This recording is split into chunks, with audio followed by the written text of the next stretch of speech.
Family, who would have thought? Tashigi actually challenged Colonel Peng right in front of everyone at the naval training ground, pointing at his nose. My sword body glowed with demonic patterns, and the sword energy exploded, instantly boosting my prestige. But who would have thought that just 15 days ago, I was merely a broken dagger lying in a pile of grass on a deserted island? This all has to start from the beginning. Let me tell you, I was really fired up at that moment. My new master, Tashigi, a little girl who usually looked weak and scholarly with her glasses, actually shouted word by word in front of the entire naval training ground. Colonel Peng, I refuse to accept this. Please accept my challenge. Goodness. The whole place went silent. You could hear a pin drop. The soldiers watching were gaping as if they could fit an egg in their mouths. That Colonel Peng had a face as dark as a pot bottom, probably never expecting a little subordinate about to be dispatched to the frontier would dare to challenge him like this. But I was thrilled. I could feel my master's hand trembling while holding me, half from nervousness and half from an uncontrollable fighting spirit. Then she slowly and firmly drew me out of the sheath. Let me tell you, in that instant, everyone was stunned. The dark red demonic patterns on my sword body suddenly lit up, and a wild, fierce sword energy exploded. At that moment, I had only one thought. We've made it. This wave of prestige was off the charts. But if you ask how we ended up here, daring to confront a naval colonel, that's a long story, starting from 15 days ago when I just crossed over and became a broken dagger. Family, who understands?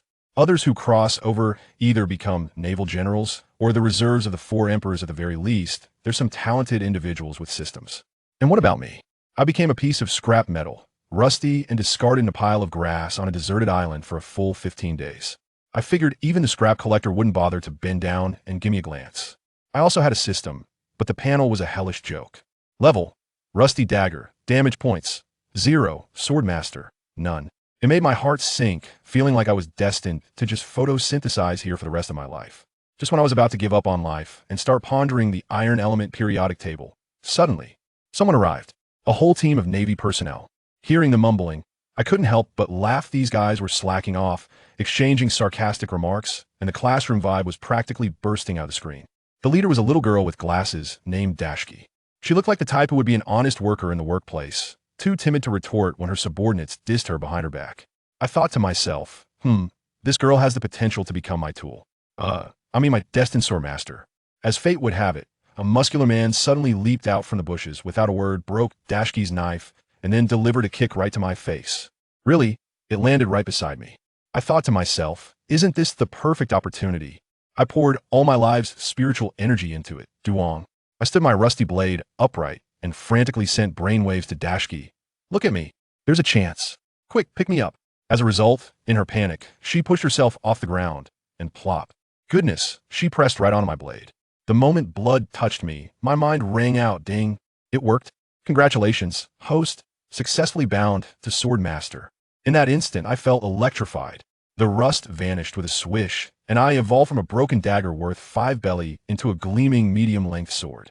That guy named Akin, standing opposite, looked dumbfounded, probably wondering when the Navy started equipping transformers. Tashigi was also stunned, but her body was already moving on its own as she swung me forward just once. Really just once, fast as a shadow. A red line appeared on Akin's neck, and then with a thud, he dropped dead. After the fight, their main forces arrived late. The leading colonel, Burnham, was a big guy, looking at Akin's corpse, and then at Tashigi. His eyes practically asked, "Girl, what kind of cheat are you using? Send me a link." Burnham probably thought Tashigi was a talent, so he took her back to the headquarters, wanting her to stay and not be sent to that noob village in the EC. But then, they ran into a tough nut, the assessment officer, Colonel Peng. This guy was a pure pressure monster. He looked at Tashigi and said she was timid and lacking potential, and immediately wanted to pass her. I was furious. I had dignified system divine sword. How come my master lacked potential? Isn't that slapping me in the face? I immediately transmitted my fighting spirit to Tashigi. Fight him. Don't be cowardly. Cut him down. Let him know what cruelty is. Guess what? That actually got through. Tashigi, who was almost crying, suddenly became energized, gripping me tightly, and right in front of everyone, shouted that stunning challenge. Peng was slapped in the face by a little subordinate and turned green with anger, quickly drawing his weapon called the longbone sword.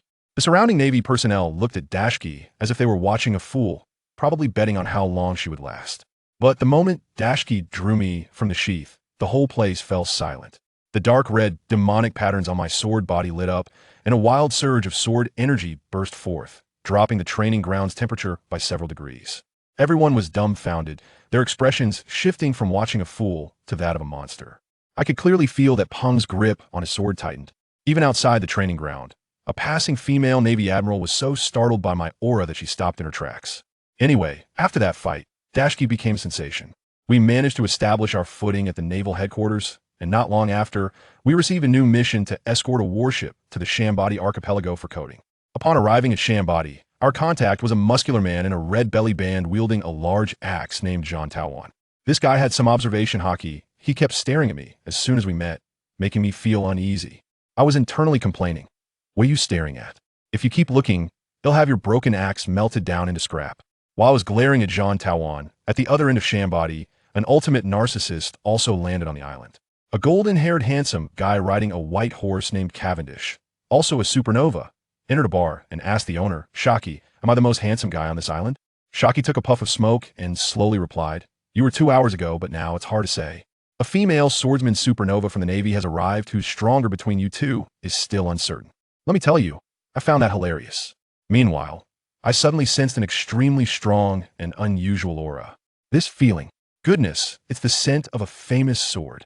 At the same time, at the distant naval headquarters, Chief of Staff Granny Crane was holding a meeting with Vice Admiral Peach Rabbit, with Cavendish's wanted notice on the table. Peach Rabbit disdainfully slapped it down on the table. This annoying face has no manly charm, it looks just like a child. Let me tell you, Peach Rabbit started a rant. Sister Crane, do you think I'm someone who likes taking care of children? In her eyes, Cavendish's flowery and flashy, beautiful sword technique was simply a decorative pillow good to look at but useless. She even declared that if she encountered him earlier, she would definitely teach him what real swordsmanship is. Grandma Crane smiled and suddenly turned the conversation to my wife, Tashigi. Speaking of which, your new female subordinate is also in Shangbodi now, right? You're both swordsmen, aren't you worried if you run into her? Let me tell you, Grandma Crane's words are not without reason. That Cavendish bounty is a whopping 280 million, and that's no joke, even a typical vice admiral would struggle. So guess what Taudu said? She shook her head with an expression that said, you underestimate my people too much. Worried? Not at all. Sister Crane, when Tashigi comes back, you must meet her. Wow, now Grandma Crane is genuinely interested. It's been years since Taudu praised anyone so highly. Taudu started her live promotion. Sister, do you know that when Tashigi first joined me, she couldn't even handle my casual 3 strikes? A week later, I had to get serious to take her down. And now, if I don't give it my all, she might even leave a mark on me. This girl, she seems to be evolving faster every day. At this point, Taudu's eyes were full of excitement. She wasn't just bragging about having a strong warrior, it was the thrill of witnessing a genius rise from a novice to a master. Who among our family understands that feeling? Grandma Crane was astonished after hearing this. She knows Taudu's character well. She wouldn't even glance at someone without real talent. She immediately decided, when she comes back, bring her to see me. If she really has the potential you say, promoting her beyond the norm is not an issue. Deal. Taudu knocked on the table, absolutely thrilled. Watching her, Grandma Crane must have been thinking, good job, Taudu. After all this, you just came to get a position for your precious one. Meanwhile, over in Shangbodi, Cavendish and I were already facing off. With a thunderous roar. Our sword strikes were so fast they were almost unbelievable when our swords collided. The shockwave felt like a typhoon passing through, and the ground cracked with a loud kacha. It was like walking 808s, each strike resonating deeply. Wow. Cavendish was knocked back several meters from the impact, barely managing to stabilize himself with his sword as a brake. In contrast, my wife Tashigi stood her ground without moving an inch, the white aura around her. The flow of energy has become faster. I took a hit from the opponent head-on, and it was nothing.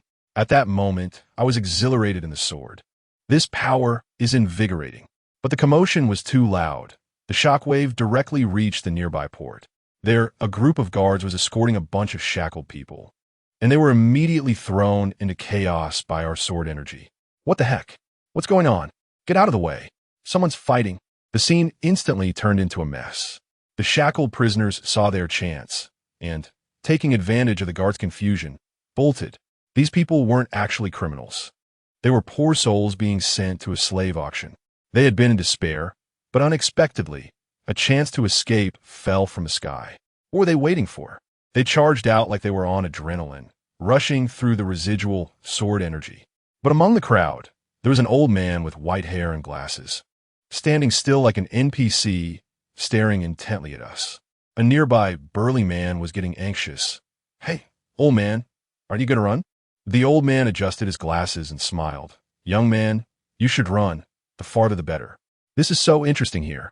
I want to see more." As he said this, he looked up, and his gaze was so sharp that it startled the burly man. In the next second, something miraculous happened.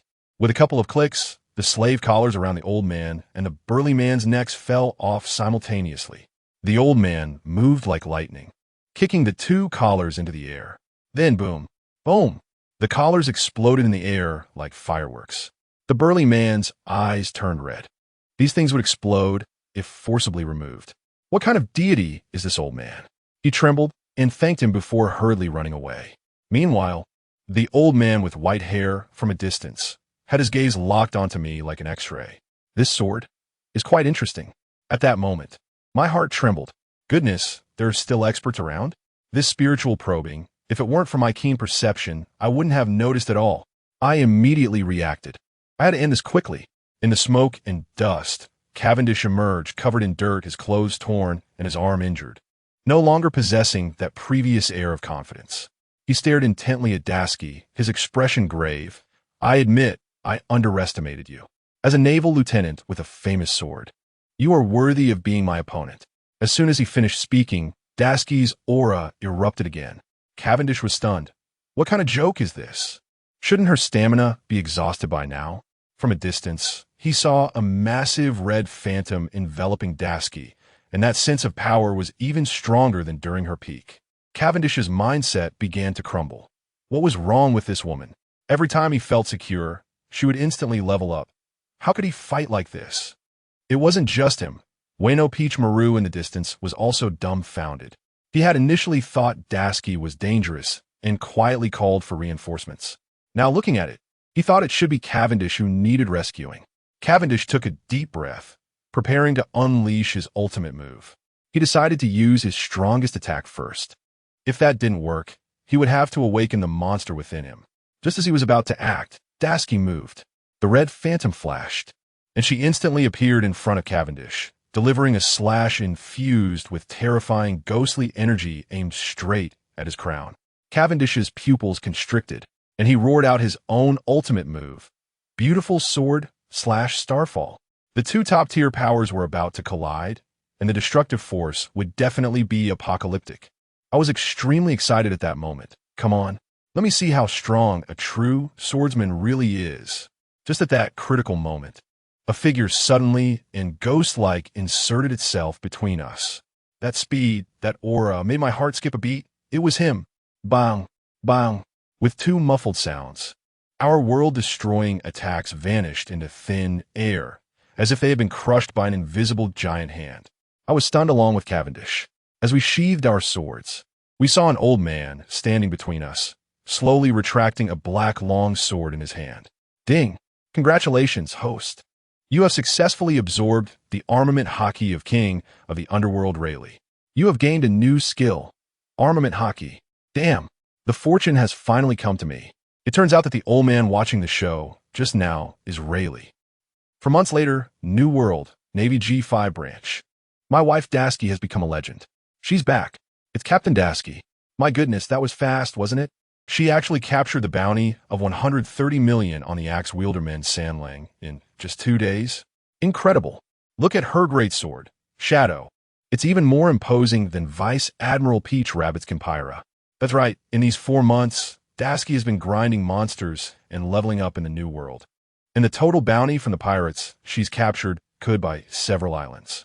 As for me, I've evolved alongside her and am now an A-level Red Demon Blade, having unlocked a bunch of new skills.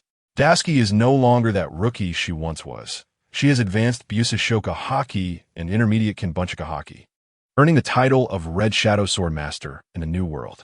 One day, as Tashigi was escorting a prisoner back, the commander of the G5 base, Virgo, came to greet her. Buzz, buzz, buzz. The moment I saw this guy, my entire sword began to emit intense hostility. Tashigi instantly sensed it and became wary of Vice Admiral Virgo. Of course, how could I not be vigilant? I'm a sword spirit who has crossed over. I know all too well that this guy is an undercover agent for Doflamingo. But now is not the time to act against him. Dasuki saluted him expressionlessly and directly asked if Vice Admiral Peach Rabbit was present. Virgo smiled and said, Vice Admiral Peach Rabbit has been waiting for you. The deployment regarding the 4 emperors in the New World will begin today. Hearing the mention of the 4 emperors, Dasuki's eyes lit up. After waiting for over 3 months, the main course was finally about to be served. However, unexpectedly, this main course was a trap from the very beginning. A few days later, we received intelligence and boarded a warship heading to Yaki Island. Just as we were about to land on the island, I suddenly sensed an extremely dangerous aura. There was an ambush on the island. I immediately shook violently to send a warning to Dasuki. Dasuki, now in sync with me, understood instantly. Without hesitation, she ordered, change direction, hard left rudder. A nearby ensign was confused. Captain Dasuki, isn't our target Yaki Island? Dasuki's gaze was terrifyingly calm. Ensign Weikai, something's off on the island. I'll go up first to take a look. You all pretend to leave and wait for my signal. If there's no signal within an hour, report directly to Vice Admiral Peach Rabbit. She refused to take anyone with her because she knew that in the New World, ordinary sailors going up would just be sending themselves to their doom. The warship made an arc on the sea, pretending to pass by and leave. The scouts on the island watched with binoculars for a long time and truly believed the Navy had left, scurrying off to report. Report, Madam, the Navy has left. They didn't realize that on the other side of the warship, a small dinghy had already been quietly lowered. Dasuki tightened her grip on me, using my ghostly energy as propulsion, and like an arrow released from a bow, silently rushed towards Yaki Island. On the island, a tall woman with a cigarette was waiting for her. Charlotte Almond, the demon lady, a swordsmanship expert of the Big Mom Pirates. When she saw Dasuki landing alone, her expression was flat. She slowly drew her famous sword, Whitefish. It's rare to meet a girl like you. How fortunate, she said in a leisurely tone, but her eyes were filled with cruelty. If she didn't slowly cut you open, it would be such a waste. Wow, she's a freak. The pirate lackeys behind her immediately began to scream. Madam, kill this stinky woman. Torture her well. Almond's figure flickered, moving so fast that the naked eye couldn't follow. I began to take this seriously. Finally, we had a decent opponent. Without even turning her head, Dasuki accurately assessed her position, right behind her. Almond's voice drifted over, carrying a sickly artistic tone. Dying under my waltz sword style, you'll feel that death is also an art. Come, taste the pain. Slow waltz. Her long sword swung horizontally towards Dasuki's shoulder at an eerie, extremely slow speed. Let me tell you, if it were someone else in this situation, they would have been frozen solid on the spot. That broken sword called Whitefish is simply a walking debuff launcher. As soon as it's drawn, the air around it gets so cold it could frost over, and a chilling aura directly drills into your bones, making your hands and feet tingle, your brain freeze. And you watch helplessly as that sword, moving as slowly as an old lady crossing the street, comes swinging at you. You just can't dodge it. Good grief. That ghostly lady named Armand has a smile on her face that says she's got everything under control, claiming this is her slow dance sword technique, enjoying the thrill of slowly tormenting her opponents. If you can't play, then don't play and stop with all this flashy nonsense. But she calculated everything and didn't account for the fact that Dasuki is no longer the same Wu Xiaoming from before. You play with ghostly energy? Sorry, but our Dasuki plays with ghostly power, just like your ancestors. Just as that sword was about to touch her shoulder, Dasuki closed her eyes and then opened them again. With a bang, the crimson-black, ghostly energy exploded directly from the shadow sword. Let me tell you about that scene. It was unbelievable. That little bit of cold energy, when it encountered Dasuki's ghostly energy, was like a snowflake falling into a steel furnace. Not even a sound could be heard. Instantly devoured completely. Once the restraints were lifted, Dasuki moved as if her feet were oiled, lightly stepping aside, and the slow-moving sword swung at nothing. The ghostly lady's pupils shook, and she was dumbfounded.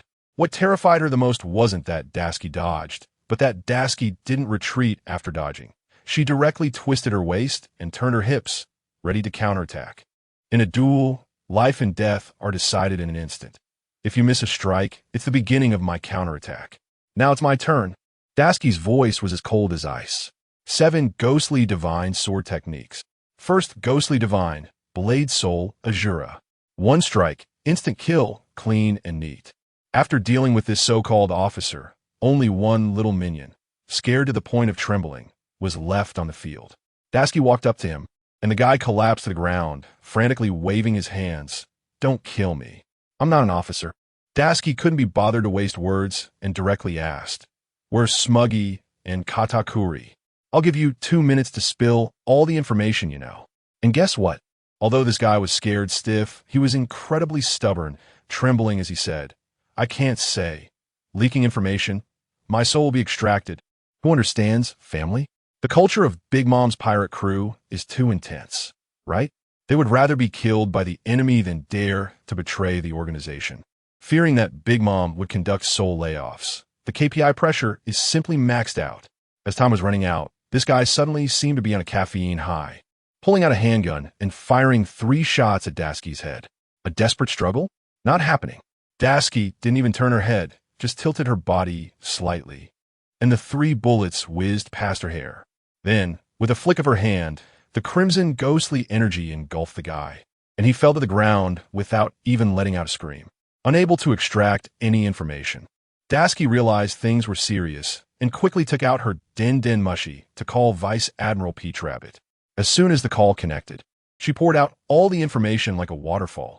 "Vice Admiral Peach Rabbit, the intel is wrong. Big Mom's desert generals Katakuri and Smuggy are both active on the island." Just as she finished speaking, a loud bang suddenly came from the other end of the line, sounding like a battleship firing its cannons. Dashiki's heart sank. "Vice Admiral Peach Rabbit, what's happening over there?" On the other end, Peach Rabbit's tone was more serious than ever, not answering her question and directly issuing a deadly order. "Dashiki, you did well. Now, immediately return to the G branch with your team. No further actions are allowed without my orders. Do you understand?" This tone was completely different from the usual Peach Rabbit, who treated Dashiki like a little sister. Dashiki realized something big had happened and panicked. "Vice Admiral, where are you? You must have encountered a strong enemy. Tell me your location, and I'll request support immediately." "Dashiki." Peach Rabbit's voice grew colder. "Don't forget your identity. Obey orders. I'll say it again. Return to the branch immediately." After that, the call was abruptly hung up. Just as Dashiki was still in shock, something happened at sea. A large ship flying the Whitebeard Pirates flag directly blocked Dashiki's small boat. And without saying a word, cannonballs started raining down like they were free. Dashiki recognized it. It belonged to a crew of a pirate she had captured before, and they were here for revenge. She was fierce too, standing on the swaying small boat from a distance with one swing of her sword. She split the incoming cannonball in half, causing it to explode in mid-air. The captain on the opposing ship, named Fasa, got even more excited and shouted angrily, "Keep firing. Use up all the cannonballs on the ship." Goodness, dozens of cannonballs flew over like rain. Dashiki knew that just dodging wouldn't work, so she took a deep breath and leaped directly into the sky from the boat, her shadow, sword bursting forth with surging ghostly energy, and with a fierce swing towards the sea. Ghostly slash, sea dragon tornado. Let me tell you about that scene. It was unbelievable. A huge reddish-brown tornado shot up from the sea, directly sucking in all those dozen cannonballs, then spun around, changed direction, and smashed them back towards Fasa's pirate ship intact. The pirates on the opposite ship were dumbfounded, shouting, "Captain, not good. The cannonballs are coming back." Fasa turned pale. He never expected a little Navy girl could create such a situation. It was too late to regret now. He could only brace himself and go forward, clanging as he cut down the cannonballs he had fired himself. As the sea tornado dissipated, Dashiki landed steadily on the lifeboat, her gaze cold as she looked at the fully armed pirate ship across from her. She had only one thought in her mind, whether it's Big Mom, Kaido, or Whitebeard. Today, whoever dares to stop me from finding Admiral Momonosuke will know why the flowers are so red. Let me tell you, from that day on, my life goal has been reduced to just one: to cut my way through as the strongest combat unit in the Navy, with my sword in hand. Speaking of my sword, I felt that it was so amazing that it had to have a name worthy of it. I thought for a long time, my mind filled with the stunning blade light that it emitted when it first appeared. Who among my family understands? That scene is etched in my DNA. It was that moment that gave me a second chance. From now on, you will be called Shadow, I excitedly said to the sword. Just as I finished speaking, I heard a ding in my head, and a panel popped up. Swordmaster, naming successful. It also said that I had obtained the exclusive title of Shadow, and that I could learn exclusive skills when I level up. I looked, and sure enough, there was a gray, exclusive skills section added. Although it was still unknown for now, but how cool is that? The shadow in my hand seems to understand as well. The sword hums and glimmers, as if responding to me. I couldn't be happier, raising a high. It seems you like this name too, so it's settled. In the days that followed, let me tell you, it was a devilish training. I returned to the naval headquarters and directly switched to hell mode. It wasn't even dawn yet, and I was the only one on the training field. Those soldiers who usually pride themselves on their hard work were all sleeping like pigs. By the time they showed up yawning, I had already completed a round. Hey, has it been 10 days in a row? She was still here when I left yesterday. And she's here again when I arrived today? Does she live in the training field? Just a private. Yet she's working harder than us sergeants and staff sergeants. Does she really need to push herself that hard? The scariest part is that she's a woman with that kind of perseverance. It's no wonder she could qualify for the test again. Listening to these discussions, I felt nothing in my heart.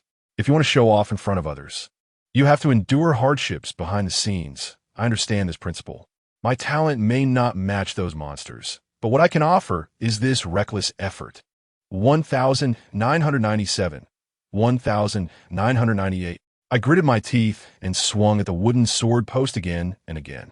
To quickly get familiar with the feel of the sword, I made a wooden sheath for it, even carrying it for basic training. 2,000. Done. I murmured to myself as I sheathed the sword, planning to cut the test in half today. Just then, I heard a ding in my mind. Sword Master has completed 2,000 basic sword practice sessions. Gained 2 experience points.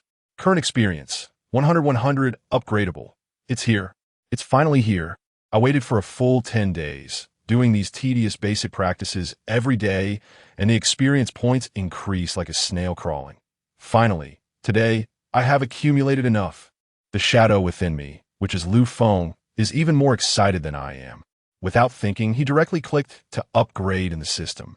Congratulations, host. You have successfully upgraded, and attribute points are automatically added. Appearance transformation, 5 points. Damage bonus, 60 points. Toughness and durability, 100 points. Gained fixed attribute, red pattern corrosion, LV1. Although I can't see the changes inside the sheath, I can clearly feel a surge of hot power flowing within the sword. Beneath the hilt, mysterious red patterns appear out of nowhere, spreading like veins. Fixed attributes. This is no joke. The patterns on every famous blade are not mere decorations. This red pattern, corrosion, must be of great use. Buzzing. The sword vibrates violently in my embrace. I quickly hugged it tightly, wiped the sweat from my forehead, and softly comforted Shadow. Are you feeling pent up from not being unleashed? Don't worry, in a few hours it will be time for the test, and then, together, we'll surprise everyone. 2 hours later, the training ground was packed with people, a sea of spectators eager to watch the excitement. The sergeants participating in the test were gathered in groups, boasting and chatting, while the new recruits surrounded them in layers. I bet the first place will definitely be Sergeant Iron Axe Jockey. I'm betting on dual gun Donatoli. Should we place a wager? Why is everyone guessing sergeants and corporals? Aren't there any dark horses among the privates? You can tell you're new. The privates are just there to fill space. They'll get eliminated in the first round. If I were them, I would have already withdrawn. Haha. I stood at the back of the crowd, listening to the laughter behind me, my heart as calm as a still pond. I had seen this scene too many times in the past 2 years and had long grown accustomed to it. They didn't know that today's me was no longer yesterday's me. Just then, I felt the shadow in my arms seem to understand my feelings, and a sense of stability emanated from it, instantly dissipating my remaining tension. Here they come. The chief examiner has arrived. The crowd suddenly fell silent, all eyes turning to the entrance. 2 tall figures approached, and when I saw them, my heart sank. Did my luck have to be this bad? The one walking beside me, Colonel Burnham, was fine. He was the one who gave me this opportunity. But the one at the front, holding a long crossbone sword and looking as skinny as a skeleton, was none other than Colonel T. Penn, the examiner who had given me the lowest score last time, directly leading to my elimination. Nicknamed the Ship's Slayer, I was feeling nervous when T. Penn arrived and immediately asked Colonel Burnham, which private swordsman took down the 12 million bounty pirate. Let me see him. Colonel Burnham wanted to make a joke, but T. Penn didn't give him any face and directly ordered the crowd in front apart. I watched as the crowd parted like Moses parting the sea, and two colonels walked straight towards me. I took a deep breath, clenched my fist, and told myself not to be nervous. This is an opportunity. Colonel Burnham pointed at me and introduced, Pang, this is the promising swordsman I mentioned. Dashiki. I immediately saluted. Colonel Burnham, good day. Colonel Penn, good day. However, when Colonel Penn saw me, the expression of anticipation on his face instantly vanished, replaced by unabashed disgust. I remember you, the female swordsman whose swordplay is anything but honorable, he said with a chilling tone, and then directly ordered me, Dashiki, step forward. Although I was completely confused, I still responded loudly, yes, Colonel Penn. However, his next sentence left my mind blank. Your assessment has already ended. Leave the training ground immediately. Who understands what family means? I finally fought hard for this opportunity, and without even drawing my sword, I was directly passed over. Colonel Burnham was furious on the spot. Hey, Penn, what are you talking about? This is someone he promoted against the odds. The way T. Penn was behaving was simply a slap in his face in public. But T. Penn completely ignored it, maintaining a stern expression, and said, I don't care how she dealt with the pirates. None of it works here. A timid sword technique and poor skills. I see no value left for the headquarters. Don't forget, I am the chief examiner today. The surrounding officers looked at me with a sense of amusement, as if to say, look, why did you have to provoke the swordbreaker? I was trembling with anger, and at that moment, I felt the shadow in my arms shaking even more violently than I was. A surge of extreme anger and a warrior's spirit flooded into my mind. Get him. Don't be afraid. Let's get him together. Is the shadow calling out to me? It doesn't want to accept a life of failure either, right? A rush of hot blood shot to my head, and I didn't know where the courage came from. The words almost flew out of my mouth without thinking. Colonel Peng, I refuse to accept this. Please accept my challenge. As soon as I said this, the entire venue fell silent. Everyone looked at me as if I were crazy. Challenging the ship-slaying hero? I must be out of my mind. Peng was also stunned. He slowly turned around. His eyes seemed ready to devour me. But I had already thrown caution to the wind. With one hand holding the sword, I performed a standard swordsman salute to him and said word by word, if I happen to win, I hope Colonel Peng In will retract the order to send me to the East Sea. The corner of Peng Un's mouth curled into a cruel smile. He said nothing, but with a clang, he forcefully drove his crossbone sword, still in its sheath, into the stone slab. The people around us instantly retreated 10 meters, clearing a large space for the two of us. I took a deep breath and slowly removed the sheath from the shadow's wooden sword. In that instant, I tell you, the whole place exploded. The dark red, enchanting sword patterns suddenly appeared on the blade.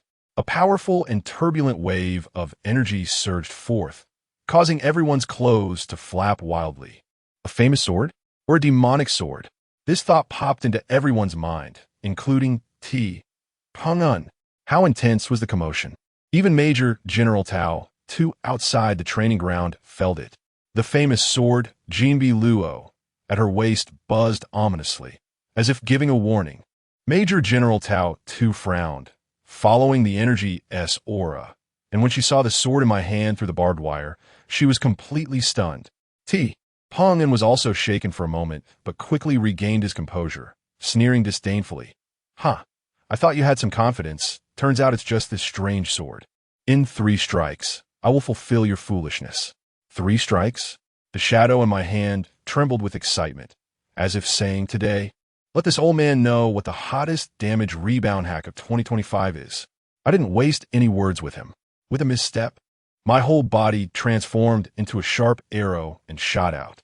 Gripping the hilt of my sword tightly, I poured all my strength into a basic slash. This sword strike, I had practiced 38,000 times. T. Peng Un's eyes narrowed, clearly not expecting me to strike so quickly. However, he was a colonel after all. With a swing of his long sword, he faced me head-on, while a wave of dark yellow sword energy erupted without reservation. Good. A cheer came from the shadow within me. Just as our swords were about to collide, the shadow's skill activated. Red pattern, erosion, release. All the red patterns on the sword came to life, instantly converging towards the sword's edge. Bang! A loud sound erupted. A shocking scene unfolded. Pang's sword energy hadn't even had time to unleash its power before it was completely swallowed by the brown-red light that burst forth from my sword. The tremendous recoil hit back. I stood my ground without moving an inch, but Pang was knocked back 3 steps before he could stabilize himself. Ding! Congratulations, host, for successfully absorbing intermediate sword energy. Gained 50 experience points. Attribute evolution, red pattern, erosion, red pattern, ghost energy. Pang's face turned green. He was a colonel of the Navy headquarters. How could he be forced back by a private with a single sword strike? He couldn't comprehend it, and neither could anyone else. Demon sword. That was definitely a demon sword. The discussions outside had exploded. Meanwhile, I could clearly feel a more powerful force continuously flowing from the shadow into my body. My 5 senses were infinitely heightened, and the entire world seemed to be in slow motion in my eyes. Pang, furious and embarrassed, let out a roar, and in an instant, he vanished from sight, using his high-speed movement technique to try and sneak attack me from behind. Unfortunately, his little movements appeared to me like a slow-motion replay. To my left rear, as soon as I thought, my body reacted before my consciousness, and the shadowy movement in my hand flowed backward. Another loud bang. This time, Pang's sword energy was even more ferocious, but the red patterns on my sword shone even brighter, directly erupting with a kind of blue-purple ghostly energy, fiercely colliding with his sword energy. The strength and superiority were immediately evident. The sword energy that Pang had charged for so long was completely entangled by my ghostly energy, unable to move. I tell you, that feeling is just like super glue. No matter how hard he tries, that broken bone sword just won't budge. Pang was completely stunned, probably frying his brain CPU. Thinking how could a weak woman in his eyes unleash such outrageous energy? Meanwhile, he's still doubting life, but my ghostly energy wasn't idle. Started to gnaw away at his sword with creaking sounds, corroding, destroying, taking it all away. I was completely hyped at that moment. This is what battle is all about. Awesome. Tashigi felt the same way. All the grievances she had suffered before were finally released today, and there was a crisp sound of a slap. It was as clear as an electronic firecracker from 2025. The entire training ground fell silent in an instant, and everyone's jaws nearly dropped to the ground. Hey, let me tell you, the system notification sounded just like New Year's celebrations. Ding! Destruction weapon successful. Experience points 120. Ding! Swordmaster gains growth bonus. Awakens basic observation hockey. Wow. Tashigi leveled up on the spot and activated a new radar. The crowd below completely erupted. Broken. 2 swords. Just shattered a colonel's precious item. This sword is too amazing. I felt so proud inside. Saying something about the 3 swords, he really overestimated himself. Tashigi's performance was completely within my expectations. Now let us see who still dares to look down on her. That big skeleton-faced Pin was knocked back several meters, looking at his broken scraps of metal, feeling as if he had lost billions. I don't care whether he feels heartbroken or not. I only care about my experience bar. When you strike a snake, you hit it at its weakest point. When you fight, you go all the way. I buzzed with excitement, frantically signaling Tashigi, take him down. If you take him down for real, the experience will definitely be more. Tashigi was also going crazy, showing no signs of stopping. Her eyes turned cold as she said to Pin, Colonel Pin, you promised 3 swords, and you still owe 1. As she spoke, the 3rd sword wrapped in ghostly energy was about to be swung out. The one next to her, named Burnham, was preparing to intervene and save Pin. And what happened? Goodness, a pink lightning bolt shot over in an instant. My radar went off in an instant. Tashigi felt the same. The observation haki we just activated wasn't for show. We both sensed a super strong presence approaching, but there was no time to pull back. Tashigi had already swung her sword. As a result, that pink figure flickered, and a stunning beauty stood before us, holding a shimmering golden knife, which she clanged against ours. I felt a powerful force coming at me, almost knocking me numb. I released about 80 of my strength, yet Tashigi was still sent flying several meters away. My heart sank. Oh no, a master. Tashigi steadied herself, and upon seeing the person, immediately sheathed her sword and saluted. Greetings, Vice Admiral Tautu. Everyone in the Navy, without exception, stood at attention and saluted, their souls almost scared away. Just a moment ago, they were watching us easily overpower a colonel. And now, a great swordsman from the Navy headquarters suddenly appears. This plot has skyrocketed. I stared at her knife called Jambira, and I was almost drooling. If I could swallow that, wouldn't my experience points soar? Unfortunately, I couldn't handle it yet. This Peach Rabbit Major General completely ignored those two guys, staring intently at Tashigi as if she were looking at a rare treasure. Your rank is just a private? Her gaze was as if she wanted to dissect us for research. Then she said she wanted to take a look at me. Tashigi hesitated for a moment, but still handed me over. She held me in her hand, feeling me up and mumbling something about ghostly energy and unknown famous swords. Hey, girl, of course you don't recognize me. I'm unkind. I also took the opportunity to feel her hand, which was calloused. TSK, another woman obsessed with swords. At that moment, Penn and Burnham finally came over, and Peach Rabbit then asked what was going on. Burnham was relatively fair and recounted everything. I was furious listening to it. Can't play? Want to fight again? After hearing everything, Peach Rabbit directly scolded Penn, telling him he was arrogant, and that he should admit defeat and reflect on himself. Then she turned to Tashigi, smiling like a flower, patted her shoulder, and said, "Little sister, don't stay in this newbie village in the East Sea. Come with me. I have a mission to the New World next month. Are you interested?" As soon as I heard the words New World, my DNA stirred. Family. That's the territory of the 4 emperors of the sea, where famous swords are everywhere and sword masters are as numerous as dogs. Isn't this the perfect self-upgrade package tailored just for me? Of course. Tashigi agreed in an instant. Finally, it's her turn to enjoy this immense wealth. Pone's face was as dark as the bottom of a pot. Wanted to say something, but too afraid to. After all, Peach Rabbit is well known for being protective. Would he dare to touch even a single hair on Tashigi? Once this matter passed, Tashigi directly upgraded her weapon. With her newfound fame, her rank jumped from private to 2nd lieutenant, earning her the nickname Red Shadow Swordsman. Quite impressive. A few days later, the two of us boarded a warship to carry out a mission in the Sabaody archipelago. While drifting at sea, suddenly the lookout shouted as if he had seen a ghost. "Tiger sharks!" A group of tiger sharks. The soldiers on the ship remained quite calm because Tashigi was standing at the bow, looking like an extraordinary master with her eyes closed, welcoming the wind. Now that she had developed her observation haki, she directly reported 7 of them, 3 on the right front, 2 on the left rear, and 2 underwater, all positions locked in.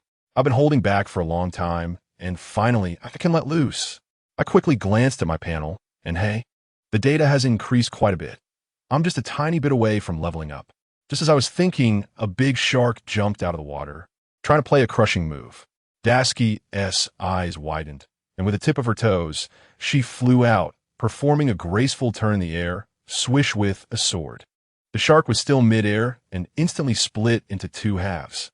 What followed was her personal performance. Several beams of red light flashed, and 7 large sharks floated neatly on the surface of the sea. Folks, this is the beauty of strength. The system notified me that the experience points were credited. Feeling great. Just 25 points away, just a little bit more, and I can level up. After wrapping things up, Tashigi asked how long it would take. Her subordinate reported half an hour to target Area 36. The scene shifted to the Shambaudi Islands, Area 13. Let me tell you, there's a BKing here. Riding a white horse, looking all dapper, surrounded by a crowd taking pictures and posting on social media, with a bounty of 280 million. This guy's super narcissistic, saying something like, "Oh, Having too many fans is such a sweet trouble. I felt like giving him a sword strike. He was so full of himself.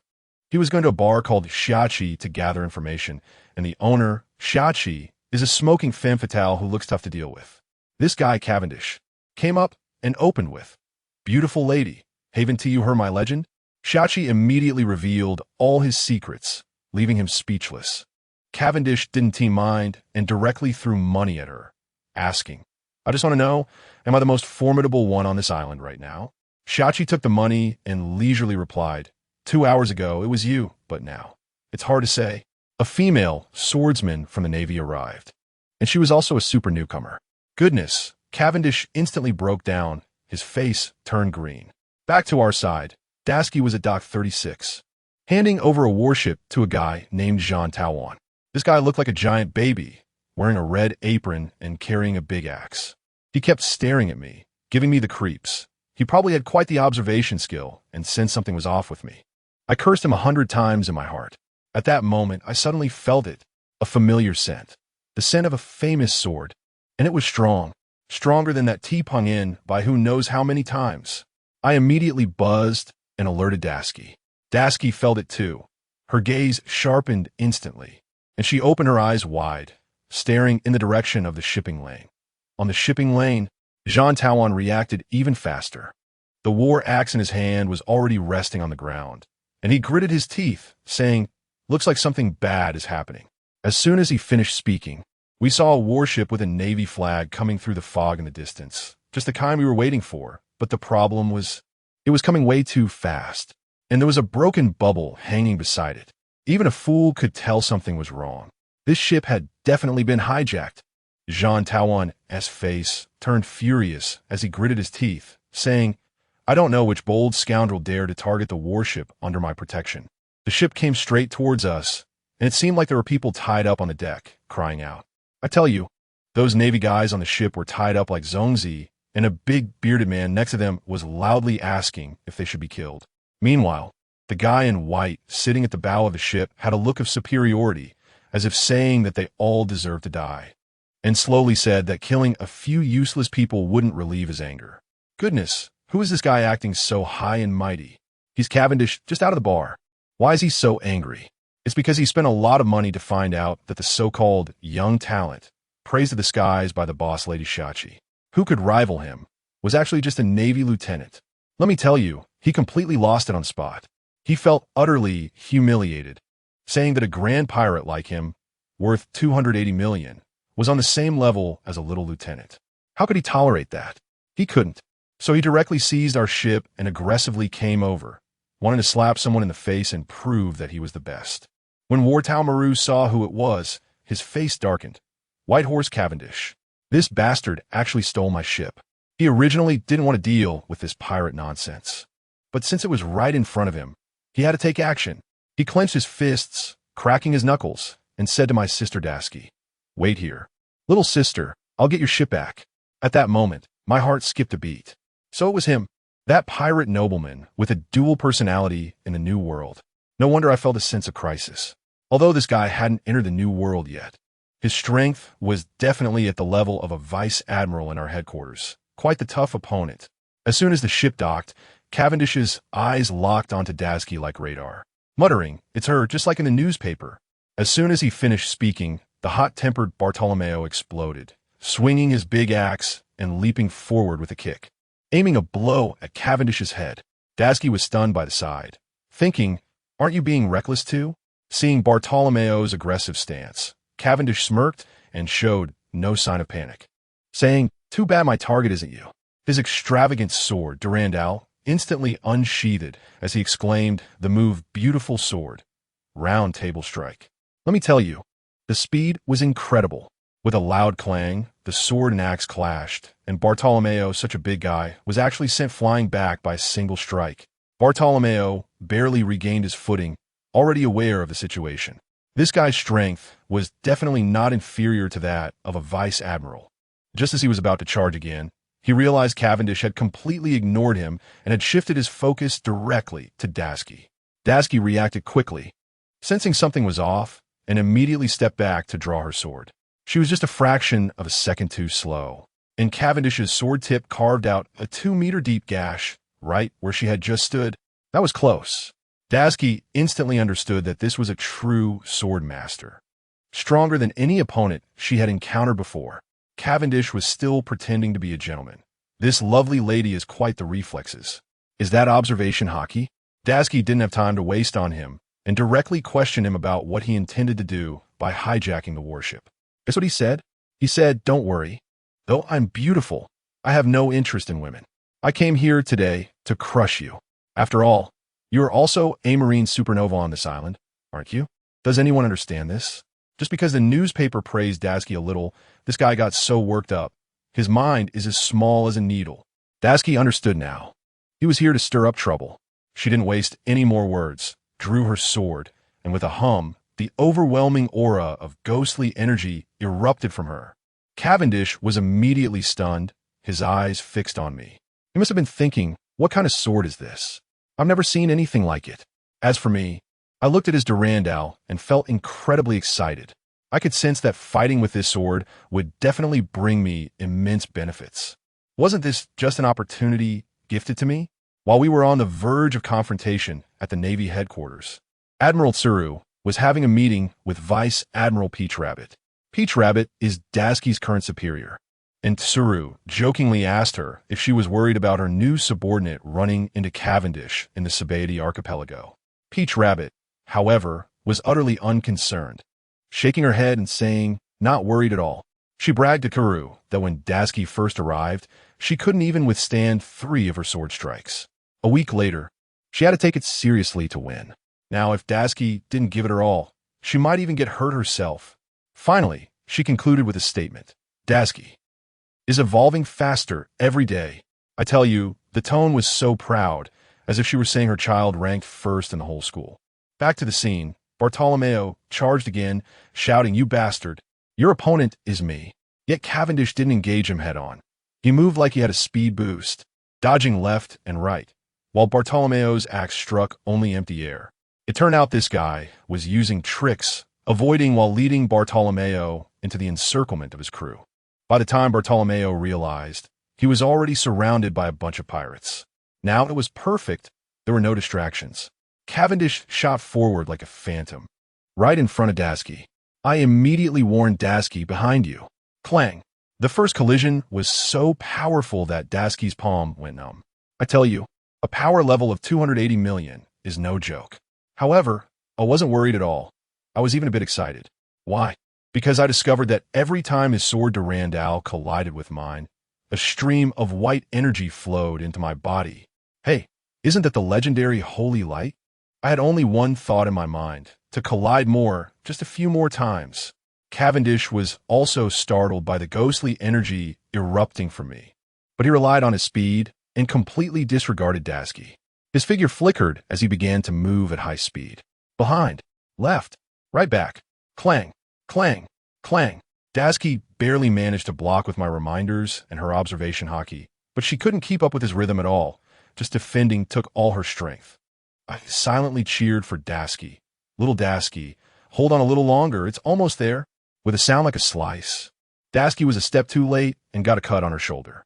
But at that moment, I heard a ding in my head. Congratulations, host. You have successfully absorbed the holy light released by the holy sword Durandal. Experience points are full. Here it comes. Family, this immense fortune has finally come to me. The system notification continued. Congratulations on fusing with the power of holy light, gaining a new skill. Holy light blessing. This skill is incredible. It can significantly boost all of the Swordmaster's basic stats for a short period. Without hesitation, I shouted, "Holy Light Blessing, activate." A pure white, gentle energy instantly enveloped Dasuki. She was stunned. Her exhausted stamina was fully restored in an instant. The wound on her shoulder visibly healed, and her perception and agility were elevated several levels. This isn't just a blessing. This is like an instant ascension. Cavendish was dumbfounded, his eyes nearly popping out. The little girl who had been panting for being beaten just a second ago was now radiating white light, her aura fully unleashed, as if she had transformed into a different person. While he was still in a daze, Dasuki coldly laughed. Were you asking if I could keep up with your speed? Now, I'm here to answer you. Whoosh. Daski's figure vanished into thin air. Cavendish shouted on the spot. What joke is this? What kind of speed is this? He couldn't even find her. The next second, Daski's voice sounded on his left. Where are you looking? Just as he reacted, Daski unleashed her strongest move. Ghost Blade Slash. Holy Light Phantom. Right in his face. The blood-red sword shadow mixed with dense white light slammed directly into him. With a thunderous bang, the powerful shockwave lifted the ground, scattering a nearby group of slave escorts. Those slaves, seeing an opportunity, took off running, creating complete chaos. But among this group of fleeing people, there was an old man with white hair and glasses who remained particularly calm. Not only did he not run, but he also watched the battlefield with great interest. A burly man beside him panicked. Old man, aren't you going to run? The old man adjusted his glasses and smiled, saying, You all go ahead and run. It's so interesting here, I want to watch more. As he spoke, he kicked his foot, launching himself and the explosive collar off the burly man's neck into the air, where it detonated with a loud bang. Wow, master! I could feel it at that moment, a barely noticeable but extremely sharp gaze fixed on me. This old man is definitely a top-tier big shot. It seems I need to make quick work of this. As the smoke cleared, Cavendish got up from the ground, looking disheveled, brushing off the dirt from his clothes. With 2 deep wounds on his arm that were visible to the bone. The confidence he had earlier was gone from his handsome face, and his expression turned extremely serious, filled with killing intent. His flashy outfit also had several large tears in it. Let me tell you, this guy finally stopped pretending and stumbled over his words as he spoke. I admit, I underestimated you just now, Lieutenant Junior Grade. You deserve my full effort. Goodness. After saying that, his entire aura changed, and in the next second, he vanished from the spot with a whoosh. Wow, the speed has increased again. Daski's pupils also shrank, and without thinking, he quickly put me behind him. Bang, bang, bang, bang. Let me tell you, the scene that followed was just like watching anime special effects. With 2 beams of light colliding wildly at the port, sparks flying everywhere. With every clash, the exploding sword energy was like missiles, flattening all the surrounding buildings, guard booths, and wooden houses. It was like a demolition site, unbelievable. The ghostly aura on me, with its corrosive and tearing sensation, clearly shocked Cavendish. But his western sword called Durandal was no slouch either. Its sword energy was purely sharp, and in terms of destructive power, it was even a bit stronger than mine at that time. To be honest, if it weren't for the buff of the Holy Light Blessing, Daski wouldn't have been able to keep up with his reaction speed at all. On the other side, the big guy named John Tamaru had also taken care of his little buddies, and when he turned back to look at our battle situation, his jaw almost dropped. He was probably thinking, is this girl really a second lieutenant? This swordsmanship, this destructive power, what a joke. The opponent is that white horse Cavendish. He looked at me, his gaze becoming increasingly strange, probably realizing that I was not an ordinary person. That ghostly aura, those patterns definitely gave off the vibe of a demon sword. He wanted to come over to help, but the way we were fighting was like deities clashing, and he couldn't find a way to intervene, afraid that if he swung his axe down, he would accidentally chop Daski instead. But I could tell that Daski was about to collapse. The layer of golden light effect on her, which was the Holy Light Blessing, started to flicker, and it was clear that it was about to run out of power. At most, she could hold on for another 3 minutes. By then, not to mention fighting, she probably wouldn't even be able to lift her weapon. Family, who understands? Seeing my sister about to be beaten up, how could I endure it? I directly shouted in my heart. System, upgrade me. All the experience points I absorbed before. Give them to me. Ding. My mind just exploded. Appearance 5, damage 260, durability 300. It even gave me 2 new skills, one called Sword Soul Dread, specifically designed to counter those spiritual famous swords. The other one is even more powerful, called Bloodthirsty Frenzy. The effect is to let the sword master enter a berserk state with me, dramatically increasing attack power and speed. I thought to myself, this should be enough. Even if I can't handle his legendary second personality, dealing with his current state is more than sufficient. At that moment, Daski was just forced back by a sword, leaning against the dust and gasping for breath, blood dripping from her arm onto me. She felt so frustrated inside, her hands trembling, thinking that she was too weak and unworthy of me, not wanting to lose. I felt heartbroken just listening to it, so I directly told her through the mental link, "Don't be afraid, I'll take you flying." Bloodthirsty frenzy, activate. With a buzz, I felt a massive flow of information poured directly into her mind, and she instantly understood how to use the new skill. Then, a miracle happened. The dripping blood was instantly drained by me. The intricate patterns on my sword changed from dark red to glaring blood red in an instant, spreading along the sword handle all the way to her body. Her arm, neck, and side face were all covered in that eerie blood-colored curse mark, and her black pupils were instantly stained with blood color. I have to tell you, that look is both cool and beautiful, simply stunning. On the opposite side, Cavendish is feeling good about himself, thinking that Tashigi is standing still in the smoke because she's out of energy and planning to sneak attack. But just as he charges halfway, a blood-red blade of energy shoots out from the smoke, as fast as lightning. With a whoosh, it cuts a gash right on his handsome face. This guy is instantly stunned, unable to react, and blood-red flying knives rain down on him like a storm. The destructive power is many times stronger than before. The two of them are going wild, and the shockwaves nearly affected an innocent little girl nearby. Just at that critical moment, a white-haired old man with glasses suddenly appears, casually waving his hand to block the attack and effortlessly shattering the slave collar around the little girl's neck. The nearby minion guards are terrified and want to flee, but the old man directly says, "Don't run, let me borrow the knife." His aura is simply overwhelming. As the smoke clears, Tashigi is enveloped by a massive crimson phantom, stepping forward slowly, with each step causing the stone slabs beneath her feet to crack, her momentum reaching its peak. Cavendish knows this is the final showdown. His gaze sharpens, and he unleashes his ultimate move, Beautiful Sword / Starfall. Tashigi also releases her ghostly energy, raising her weapon to strike down. The two are about to clash head-on. I'm getting excited, but suddenly the old man flashes between them, wielding a broken knife he somehow acquired, swinging it left and right. Bang, bang, two muffled sounds. And I'm telling you, those earth-shattering ultimate moves just vanished into thin air. Gone. It's like they were erased with an eraser. At the same time, I hear a ding in my head. Congratulations, host. You have successfully absorbed the armament haki of the Dark King Rayleigh. Damn, armament haki. This overwhelming fortune has finally come to me. Tashigi and Cavendish were both stunned, and beside them, Peach Maru stammered out. Ming Wong. Rayleigh. Goodness. The first mate of the Pirate King. Rayleigh chuckled and said, "If you two keep fighting, my retirement spot will be gone. Give me some face and stop." The tone was not a suggestion, but an announcement. Cavendish, being perceptive, knew that the Navy's main force was coming soon, shot Tashigi a glare, and left with his ragtag crew, saying, "I'll remember this grudge." After the battle ended, the bloodthirsty state on Tashigi faded, and she was utterly exhausted. If she hadn't been holding on, she probably would have collapsed right there. Then, the old man turned his gaze to me. Tashigi was so scared that she quickly hid me behind her.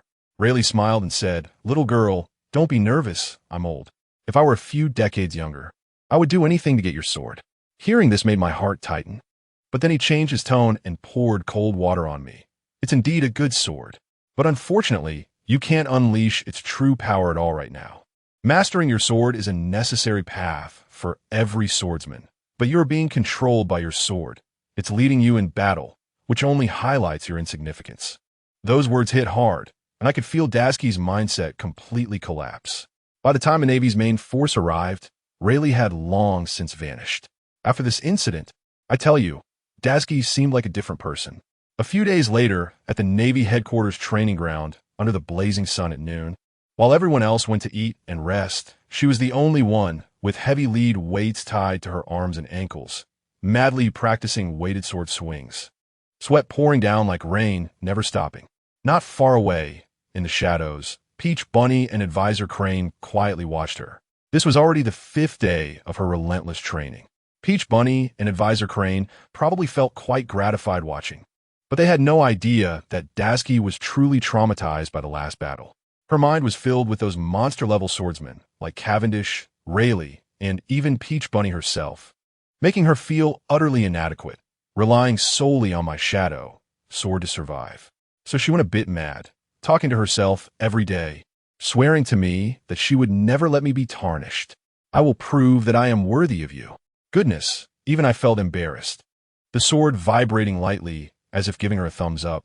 This training lasted, I tell you, for a full 4 months. Time flew by, and we were directly transferred to the new world, to the chaotic G5 branch of the Navy. Guess what? 4 months later, Tashigi was no longer that naive girl with glasses. Just shortly after we arrived at G5, she took on a mission, and in just 2 days, she captured a pirate with a bounty of 180 million, named Axehand means Saburo, as easily as picking up a chick. The seasoned Navy veterans at the G5 base were stunned, jaws dropped, discussing among themselves. Wow, is this really a lieutenant? Her combat power is even stronger than the base commander, right? That sword she has, the aura, is too strong. Family, who understands in those 4 months? I was with her slaughtering left and right. It was exhilarating. The more pirates she captured, the faster I evolved, my stats skyrocketing. And now my whole body was covered in crimson patterns, unleashing a ghostly aura that froze everything within 10 meters. The new world was simply my buffet. Tashigi also made a name for herself, being called the Crimson Shadow Swordsman on the streets. However, just as we returned, we encountered a guy with a beefy face. The base commander of G5, a flat-headed man in sunglasses named Virgo, pretended to greet us with false sincerity. I immediately exploded. I tell you, this guy definitely has a problem. My sword trembled violently, frantically sending alerts to Tashigi. Tashigi sensed it too, and although she didn't know why, she immediately raised her guard against this guy. Of course, how can I not react? I am a sword spirit that has crossed over. I know this guy well. On the surface, he is a Navy Vice Admiral, but behind the scenes, he is Doflamingo's #1 lackey, the biggest traitor within the Navy. But it wasn't the time to tear the mask off yet, so I had to hold back. Tashigi was too lazy to chat with him and directly said she wanted to report to Vice Admiral Peach Bunny. That old fox Virgo played along, smiling as he said that Vice Admiral Peach Bunny was waiting for her, and they were about to start deploying plans regarding the Yonko group today. When Tashigi heard Yonko, her eyes lit up, and she hurried to Peach Bunny's office. Peach Bunny didn't beat around the bush. As soon as the door closed, she laid it all out. I tell you, this mission was incredibly exciting. In simple terms, it seemed that Big Mom and Kaido, those 2 old monsters, were secretly in contact recently, showing signs of teaming up. If they really joined forces, it would be disastrous. The balance of the entire new world would be shattered. Therefore, the Navy's high command was anxious and sent Peach Bunny as the vanguard, tasked with figuring out what they intended to do and ideally sabotaging their cooperation. Peach Bunny said she and my Tashigi would split up. She would monitor one of Big Mom's sweet commanders, a guy named Smoothie. Tashigi's mission was to go to a place called Yashiku Island to eliminate a subsidiary fleet of the Big Mom pirates. It sounded like Tashigi had the easier task, right? Wrong. Big mistake. The intel Peach Bunny gave her said the enemy wouldn't arrive on the island for 3 days. But guess what? That intel was fake. It was the traitor Virgo who deliberately leaked false information given by Doflamingo to the Navy. On the other end of the call, Doflamingo was laughing like a madman, just waiting to see how Peach Bunny and Tashigi would fall into the trap. Just as our warship was about to approach Yashiku Island, my built-in radar buzzed. I opened my heavenly eye and used my observation hockey to sweep around. And good grief, the island was already ambushed. A sneaky lookout was peering at us through binoculars. Luckily, this girl was now in sync with me. I said there was a ghost, and without hesitation, she shouted to the crew, "Hard left. Turn the ship around immediately." The warship made a large circle on the sea, pretending to pass by, and sailed away. The lookout really thought he had successfully fooled the Navy and picked up the Den Mushi to report. Little did he know, on the other side of the warship, Tashigi had already launched a small dinghy, just her alone, holding me, stealthily making her way toward Yashiku Island like a ghost. Once on the island, the scene made me laugh. A group of burly pirates, instead of robbing and pillaging, were busy picking nuts and packing them into boxes. The atmosphere was simply nutty. "You're too beautiful," among them said a woman. I tell you, her appearance was incredible. Her neck was long like a snake. Her complexion as pale as if she had just crawled out of a grave, exuding an eerie aura. Just as Dasuki hid in the woods. Before I could get a good look at what the woman looked like, she suddenly turned around, her gaze like a knife piercing through, coldly saying, "It seems the Navy has been fooled, and a fly has come in." What the hell? That observation hockey. Dasuki saw she couldn't hide anymore, so she simply walked out holding me. I also saw clearly that this was no small character from a subsidiary fleet. This was Charlotte's third daughter, Minister of Nuts. Charlotte Amand, with a bounty of 540 million, nicknamed the Lady of the Ghosts. But to be honest, I had no interest in who this woman was. All my attention was focused on the sword in her hand. It was a long knife emanating a chilling aura, undoubtedly a famous sword. The famous sword, White Fish. Goodness, my next feast has arrived. I tell you, as soon as this knife is unsheathed, that surge of energy immediately comes up. It's that kind of excitement. Like meeting a worthy opponent, you know? Ever since I had that fight with Cavendish and his Duranal last time, I've been holding in this energy, waiting to encounter a tough challenge again, and finally, this wait has paid off. Dasuki understands me too. She holds my hand, and that fighting spirit buzzes right over. She knows what's up and says, "Shadow, I know you're excited, but don't rush. It's just a ghost lady. We don't need to go all out. Just the two of us will be enough." Just listen to how confident my Dasuki sounds now. A bounty of over 500 million on a pirate seems like dessert to her. There's no helping it. After hanging out with me for so long, she's transformed completely. And now she's just itching to use her skills. Before we even started fighting, the other side made a fuss first. A small lackey ran to report, and instantly, wow, over 200 pirates surrounded us in layers, drawing swords and cocking guns. The scene was so intense that anyone who didn't know better might think they were going to take down one of the four emperors. That ghost lady named Armand, with a long cigarette in her mouth, squinted her eyes to size up Dasuki and suddenly remembered. "Oh, I remember now. You're the new Navy recruit who's been quite popular in the New World lately, right?" Dasuki didn't even give her a glance. Seeing this, the ghost lady thought, "Hey, she's pretty cocky." She leisurely blew a smoke ring and directly ordered, "Get rid of her." I tell you, as soon as those pirates heard the command, their eyes turned red in an instant, like they were on steroids, howling and charging forward. "What an idiot woman looking for death! Kill her!" They shouted so loudly. What about Dasuki? She remained unfazed and pushed me down to the ground. I immediately understood, releasing the sword spirit's pressure with a hum, serving as a reminder for her. Dasuki smirked, thinking to herself, "Shadow, I get it. You think you can bully me with numbers?" How naive. The next second, who would understand the terror that unfolded? An indescribable, terrifying aura exploded from Dasuki, centered around her, with a bang. It felt like the air had been sucked out, and the whole world fell silent. The pirates who had been howling just a second ago instantly resembled ducks with their necks being squeezed, their eyes rolling back, collapsing one after another. Many of them directly foamed at the mouth and fainted on the spot. Only a dozen or so, who were further away and physically stronger, were half kneeling on the ground, their faces pale, looking at Dasuki as if they had seen a ghost. That ghostly lady, Armand, trembled, and the cigarette she had just put in her mouth fell to the ground with a thud. The little girl beside her, who had come to deliver the message, even rolled her eyes and fainted. You a Navy captain." Armand's eternally melancholic face finally couldn't hold it together, and she squeezed out a few words through gritted teeth. "This is Conqueror's hockey. What a glitch. So what if she has the rarest kingly qualifications? My Dasuki deserves it." I felt incredibly pleased inside. This Conqueror's hockey. Wasn't it just that I had accumulated enough experience to upgrade the sword spirit's intimidation skill and shared this luxurious gift with her? I just didn't expect the effect to be so explosive. Dasuki looked at the pile of fallen trash around her and mockingly said, "Using a sea of people against me is useless. Is that all the ghostly lady of the Charlotte family knows? Did you see that? This is my sword master." Back then, she was someone anyone could easily bully, and now she can mock the cadres of the four emperors without batting an eye. With me backing her up, she has every right to be this arrogant.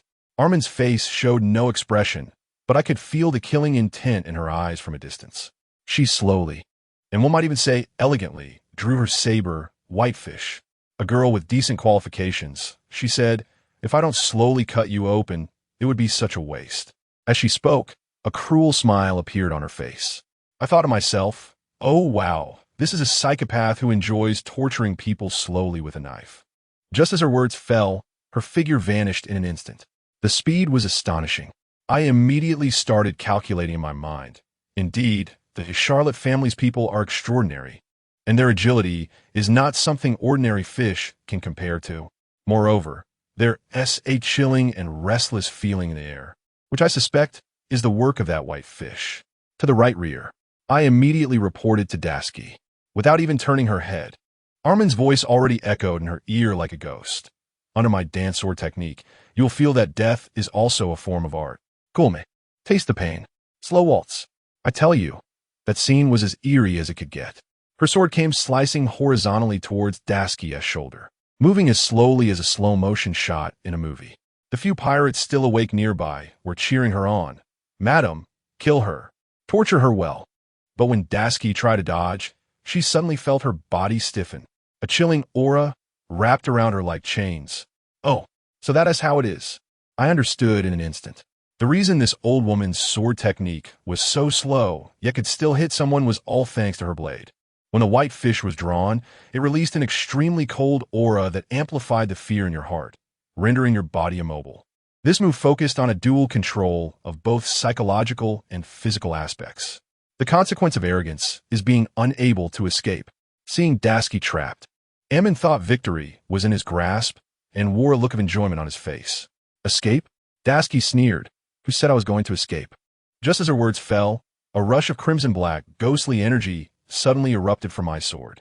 The chilling aura clashed with my ghostly energy, as if ice and snow met scorching sunlight, instantly being devoured completely. Once the restraints vanished, Tashigi merely shifted slightly to the side and effortlessly dodged Ammon's attack. Ammon's pupils dilated in shock. He didn't expect Tashigi to break free, and even more terrifying was that Tashigi didn't retreat after dodging. Instead, she counterattacked in one swift motion. Now it was my turn. Tashigi's voice was chillingly cold. 7 Ghostly Divine Sword Technique.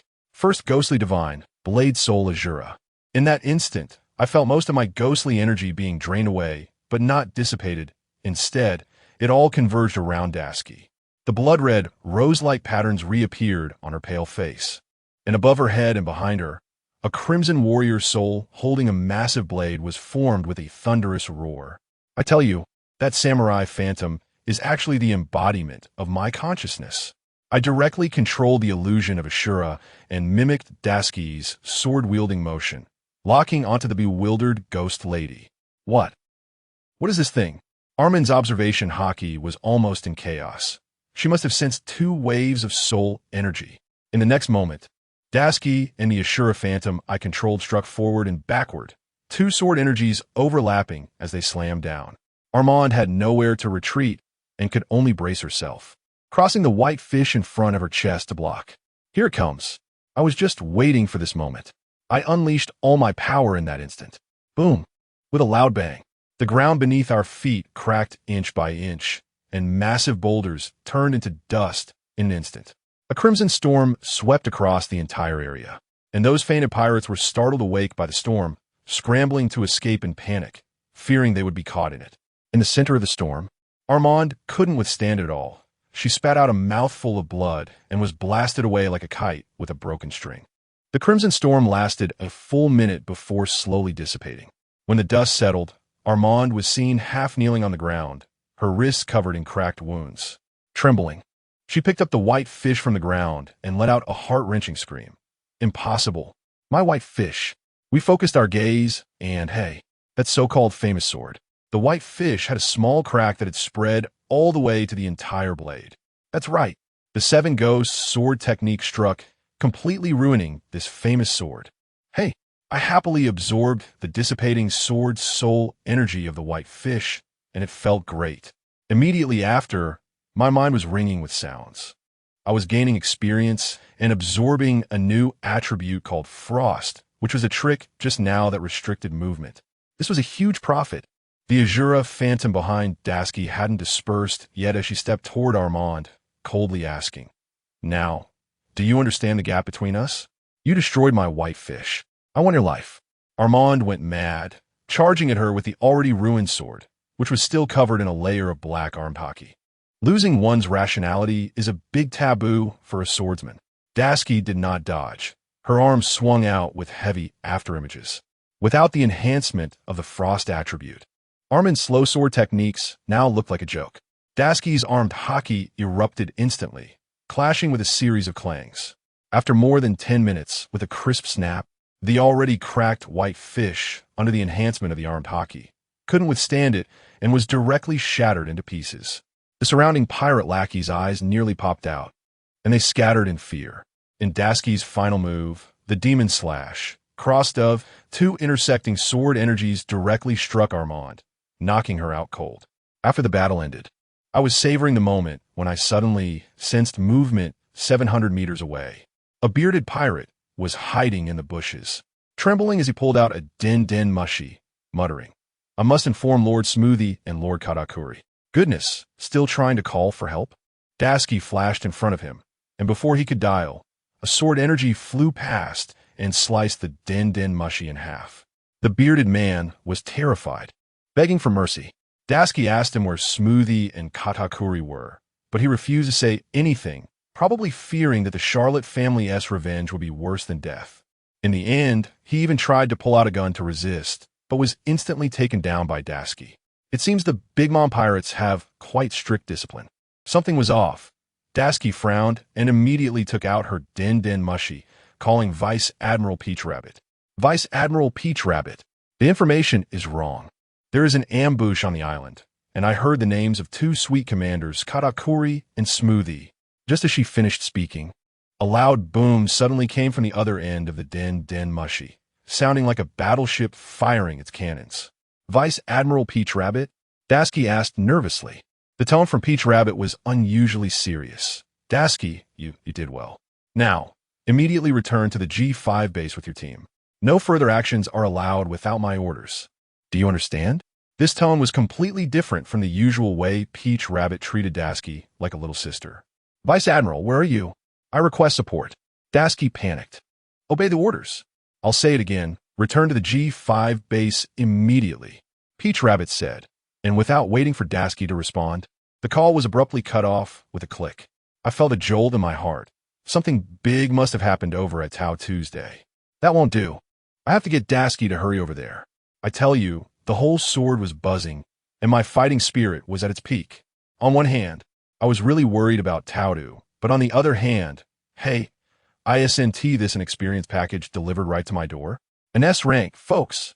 I feel like I've already touched the threshold of S rank. Just one final push away. Dasuki understands me too. This girl may seem a bit daft usually, but her mind works quickly at critical moments. She first tied up the severely injured ghost lady Armand and called for a warship to take her back to the G5 branch. Then came the most cunning move. She told her subordinates to wait 10 minutes after I left before reporting to Virgo, just saying that Major Taodu was in danger. What a clever time difference to bypass that troublesome Virgo. Otherwise, he definitely wouldn't have let Dasuki take the risk. After handling all this, Dasuki jumped onto a speedboat, and the two of us turned into a shadow, sprinting at full speed towards the island where Taodu was in trouble. Guess what happened? Halfway there, we actually encountered a large ship flying the White-Beard Pirates flag. The pirates on board were having a party, drinking and singing, when suddenly someone pointed at us and shouted, "What the hell is that? Is someone racing a motorcycle in the sea?" At first, they thought it was a big fish, but when they looked through the binoculars, they all fell silent. One guy who looked like an officer rummaged through boxes and finally pulled out a portrait, rushing in front of their captain, shouting at the top of his lungs, "Captain, it's her. It's the assassination order personally issued by Pops. A Navy newbie, the Shadow Blade Master Dasuki." I couldn't help but laugh at that moment. Wow, even Whitebeard personally issued a wanted notice for us. That's impressive. The captain, named Fossa, a middle-aged man with a Mediterranean hairstyle, immediately crumpled the wanted poster into a ball and shouted fiercely, "Everyone, listen up. Turn the ship around and stop her for me." I have to say, this grudge is quite baffling. Just because 2 months ago, Dashiki caught an intern who had just joined the Whitebeard crew.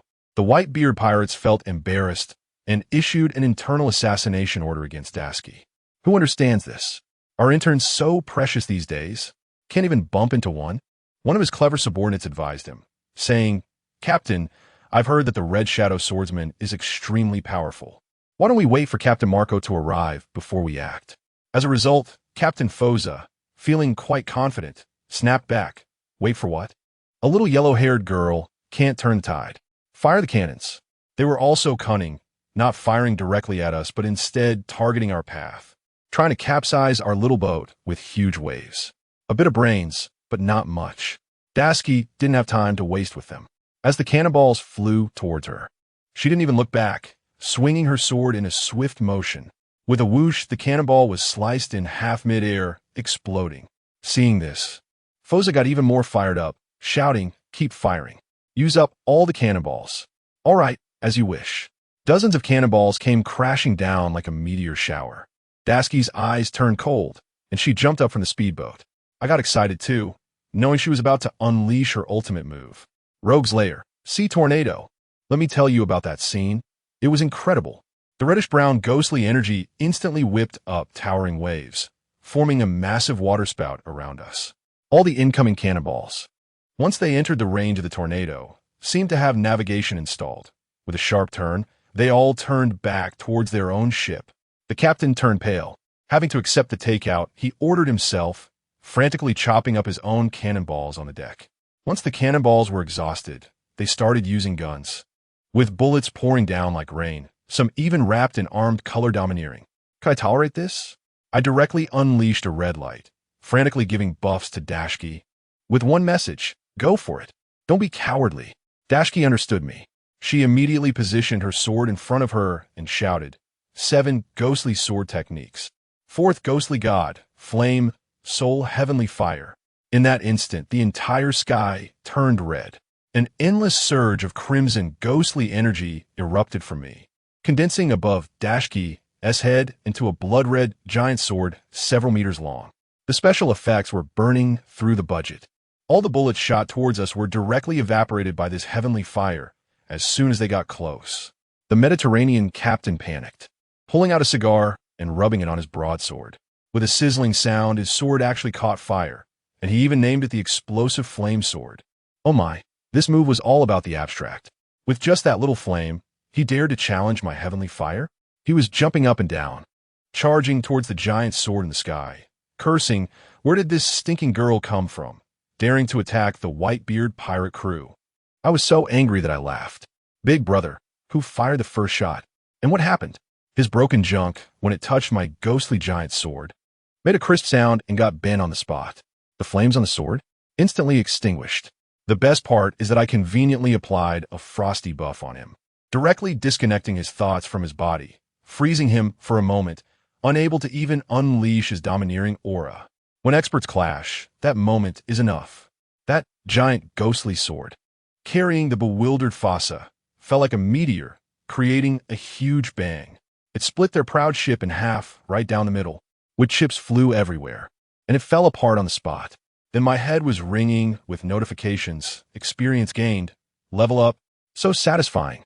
It was simply exhilarating. After one strike, the sea was filled with whales, like dumplings falling from the sky. Dashiki slowly sheathed her sword and steered our small boat, leisurely gliding into the midst of the survivors, like she was inspecting her own fish pond. Those pirates, upon seeing her, were so scared that they lost their souls and dove back into the water, afraid of being spotted by her. But she didn't have time to deal with these drowning dogs. She was eager to support Peach Rabbit. After confirming that those people didn't dare to cause any more trouble, Dashiki wasted no time, took out the recording pointer, and with a push of the boat, disappeared in an instant. Only then did those pirates dare to poke their heads out of the water, all looking like they had survived a catastrophe, quickly searching for their captain, Fossa. On their side, it was chaos, but let me tell you, I was having the time of my life. Just as Dashiki was sailing, I heard a ding in my head, and boom, the system interface popped up. The experience bar was full. It displayed 2 big words, upgrade available. What is there to think about? Why not upgrade and save it for the new year? I directly sent the thought, upgrade. Make it smoke with upgrades. Ding. With a crisp sound, I felt the entire sword body starting to heat up. Congratulations, host, on successfully completing the evolution upgrade. I tell you, that data is skyrocketing like riding a rocket. Damage increased by 1,000. Toughness increased by 1,200. The key point is, I've finally unlocked an active skill. Acquired active skill, tenfold amplification. Family, who understands this? Tenfold amplification. It means I can actively increase Dashiki's sword technique's power by 10 times. This incredible fortune has finally come to me. I used to be just a background support, handing Dashiki a buff, but now it's different. I've stepped from behind the scenes to the forefront, becoming the central figure who could decide the outcome of the battle. I quickly open my panel to take a look. Level 1 slash can cut through the heavens. Demon Beast Great Blade S rank. I've made it. S rank. From now on, if I encounter any famous swords, I can go toe-to-toe without relying solely on defense. At that moment, I had one thought. Sister Peach Rabbit, you must hold on. I'm coming to help you. Just when I was flying high on my side, the pirates finally dug their captain, Fasa, out from a pile of broken boards. That guy was in bad shape. He had taken a final blow to protect his subordinates, and one of his arms was completely ruined, which for a swordsman basically meant the end of his career. Just as they were wailing and lamenting, a burst of blue flames descended from the sky, and a man with a golden pineapple hairstyle landed steadily on the boards. Damn, it's Marco the Phoenix, captain of the Whitebeard Pirates 1st Division. That's a vice admiral level existence. The little lackeys saw their savior coming and were quicker than anyone to report, embellishing the story of Dashiki into a heinous female demon. Marco scanned the scene. The ship was broken in half, and Fasa was severely injured and unconscious. His face immediately darkened. He coldly asked where Dashiki had run off to, but these clowns, one said southwest, another said southeast after arguing for a long time. They still had no clue, which almost made me laugh. Marco rolled his eyes in anger, too lazy to waste words with them, instructed them to wait for the main force, and with flames erupting from his body, transformed into a phoenix and directly chased after her. On the other side, on Cake Island in the New World, the atmosphere was incredibly oppressive. The Yonko Big Mom, Charlotte Lin, was sitting there like a mountain, having just finished devouring a cake large enough to serve as a dining table. A hapless fellow knelt on the ground, trembling as he reported, Reporting to you, Big Mom. Madame Armand's pirate crew was completely annihilated. As soon as he finished speaking, Big Mom's face instantly changed, and with a roar. The hapless fellow didn't even have time to scream before a white soul was forcibly drawn from his body, turning him into a dried corpse on the spot. The bunch of children standing nearby all had their eyes on the ground, not daring to make sound. I tell you, the vibe of this primal family is too intense. They could be optimized out by the boss at any moment. While Big Mom was in a furious rage, her eldest son, the one who looked like a clown, Parasparrow, stepped forward, wanting to take the opportunity to show off by volunteering to find his sister, which was actually just a ploy to get involved in the deal with Kaido and earn some credit. However, before he could finish his sentence, another arrogant guy barged in, one of the sweet commanders, Cracker. He didn't even look at his big brother and walked straight up to Big Mom, saying, Mother, no need for my brother to go. I have the latest news. It turned out that Big Mom's deal with Kaido had been disrupted by the Navy, and the one leading the charge was Peach Rabbit. Moreover, the timing of Armin's disappearance coincided perfectly with this incident. Cracker pulled out a photo, and there was Dashiki on her little broken boat, holding my sword. Cracker analyzed that this woman was most likely the legendary Red Shadow, and she probably went to support Peach Rabbit, casually wiping out Armand along the way. Upon hearing this, Big Mom was furious that her daughter might have been taken out by a rookie from the Navy. She immediately made a decision, granting the previously confined Cracker permission to act, and issued a death order. If you dare cause trouble again, come back and hand over 30 years of your lifespan. Cracker, hearing he could go out and have fun, didn't he care about that at all, readily agreed and left. At this moment, in the eye of the storm, where everyone was discussing Rawfork Island, a bloody battle that had lasted for 4 hours was approaching its end. The island was filled with cannon fire, and the Navy's position had been compressed beyond recognition. Peach Rabbit, covered in wounds, leaned on her famous sword Kenpyra, and suddenly coughed up a mouthful of blood. The elite troops she brought had suffered over 60% casualties. Her subordinates cried out, urging her to break out on her own and not to worry about them. But how could Peach Rabbit leave? This was her mistake. She had to take responsibility to the end. Facing her was one of Kaido's 3 major banners, the Calamity, Ember, a monster with a bounty exceeding 1.5 billion. After fighting for so long, Peach Rabbit hadn't even broken through his defense. Ember had clearly lost patience. His massive black wings suddenly spread wide, igniting in blazing flames, and he flew into the air like a black sun. He looked down at the exhausted Peach Rabbit and coldly said, "The farce should come to an end." With his words, flames began to gather in the sky, forming a terrifying fireball large enough to cover the entire battlefield above him. His pirate crew excitedly retreated because they knew this was Ember's ultimate move, Dragon Wing Flame. Under this attack, no one could survive. Let me tell you, that scene was something else. When Jin's little minions saw their boss was about to unleash his ultimate, they ran faster than anyone else, scared to death of getting wiped out by their own boss's AoE. Who understands his company culture, right? But over at Tao2's side, it was a disaster. The Navy brothers under her command had been surrounded and beaten for a long time, and they could barely stand, let alone run. Tao2 herself was also reaching her limit. She couldn't even maintain her armament hockey anymore, but she still held the front line, shouting for everyone to retreat. Wow, now that's a real leader. It hurt to watch her. But what about Jin on the opposite side? He looked like a villain boss, floating in midair. And with a flap of his black wings, the fireball above him grew larger, making the air crackle and pop. His gaze was like he was looking at dead people, convinced that Tao2 was going to fall here today. Nearby, there was someone watching the show, Smuggy, one of the old lady subordinates, holding a juice cup bigger than her head, her hands trembling.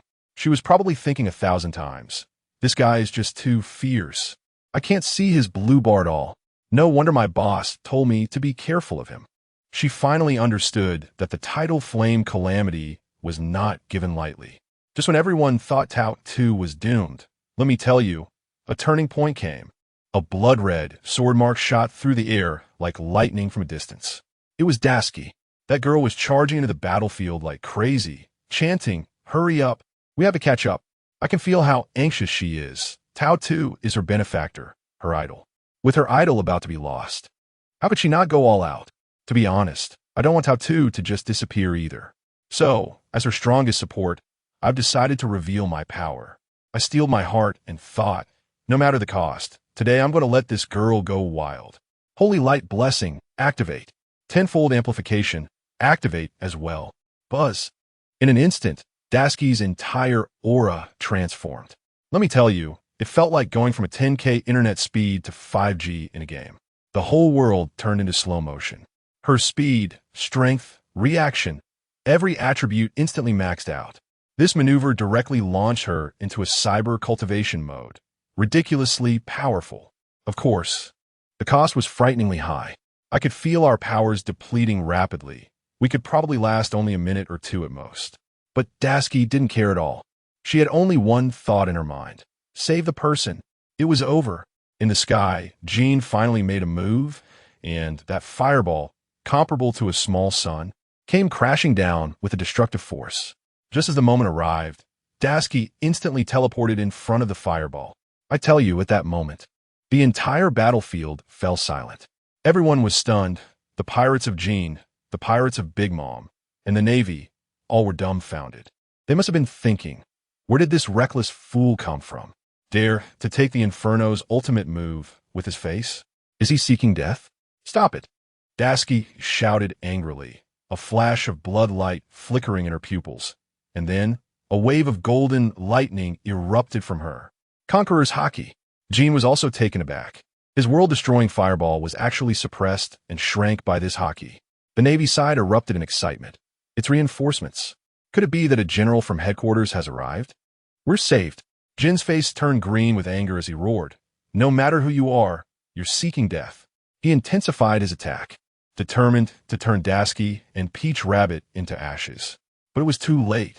I had already determined that we could fight. Under a tenfold increase, we had a chance.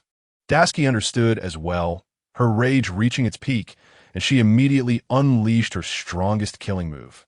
7 Demon Swordsmanship. 7th Demon. Soldier's Spirit 100-Armed Giant. I tell you, that scene was explosive. A magic god's phantom, clad in armor and wielding hundreds of giant swords, soared into the sky. Its size so immense that it overshadowed the entire sky, even suppressing the light of that huge fireball. Jean, the 3 great disasters? The fire disaster? I sneered inside. You're about to encounter a real natural disaster today. Boom! With a loud crash, the magic god's phantom collided with a flaming meteor. And guess what happened? That seemingly impressive winged dragon's flame was like a small flame in front of the 100-armed giant, instantly swallowed whole. But that's not all. The giant's giant sword continued its momentum and smashed down toward Jean in the air. Die, you bastard dragon.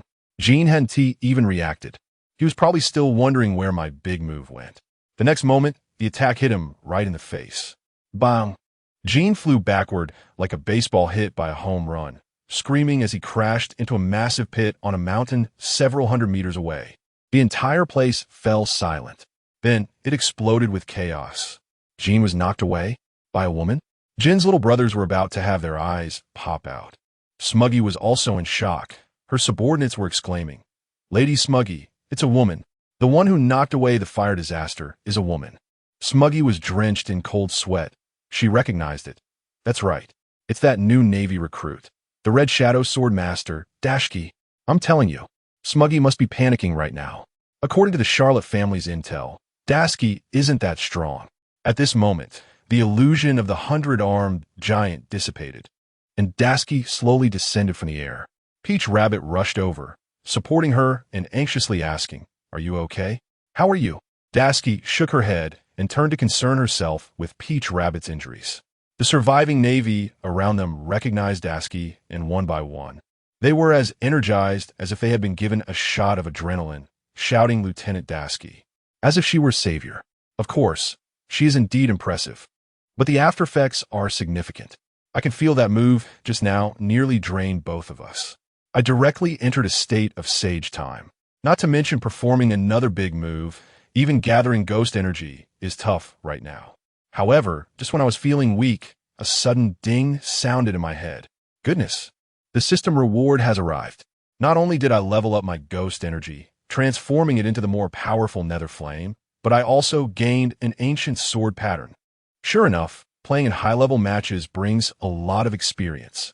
Unfortunately, right now I have attributes, but my mana bar is empty. We are currently communicating, and suddenly a terrifying aura emanates from a mountain that was smashed 100 meters away. And it's not over. Boom! A loud noise.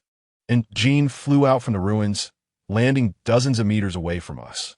He had a large gash on his wing. Although the injury wasn't too severe, his expression clearly showed he was rattled. He stared intensely at Tashigi and asked word by word, "You are the new Navy recruit rumored about recently, the Red Shadow Sword Master?" Tashigi stepped forward, her aura unwavering. "That's me. If you want to fight, I'm ready." What a cocky little brat. Jean, furious, laughed instead, slowly drawing the long sword from his waist. Firefly. As the sword was unsheathed, a sharp blade aura rushed toward us. I was taken aback. What a powerful sword. Oh no, this guy is serious. Just when the tension was palpable, let me tell you, the mantis stalks the cicada, unaware of the oriole behind. That woman, Smuggy, with a glint in her eyes, secretly told her subordinates, "Quick, while they're fighting, move all the supplies from the disaster to our ship." Even more cunning, there was an old trickster. From a tree outside the battlefield, a bluish flame suddenly appeared. It was Marco, little Marco from the Whitebeard Pirates. He had witnessed everything and was now watching the show with excitement. But just as Jean was about to strike, and we were preparing to take it head-on, suddenly, a sharp whistling sound pierced the air. Everyone looked up, stunned. Countless artillery shells, dozens or even hundreds, rained down like a storm, targeting exactly where Jean was. Tashigi reacted the fastest, grabbing Tao 2 and shouting to the Navy behind her, "Not good, get down." As soon as she finished speaking, there was a huge explosion, and the entire sky turned red.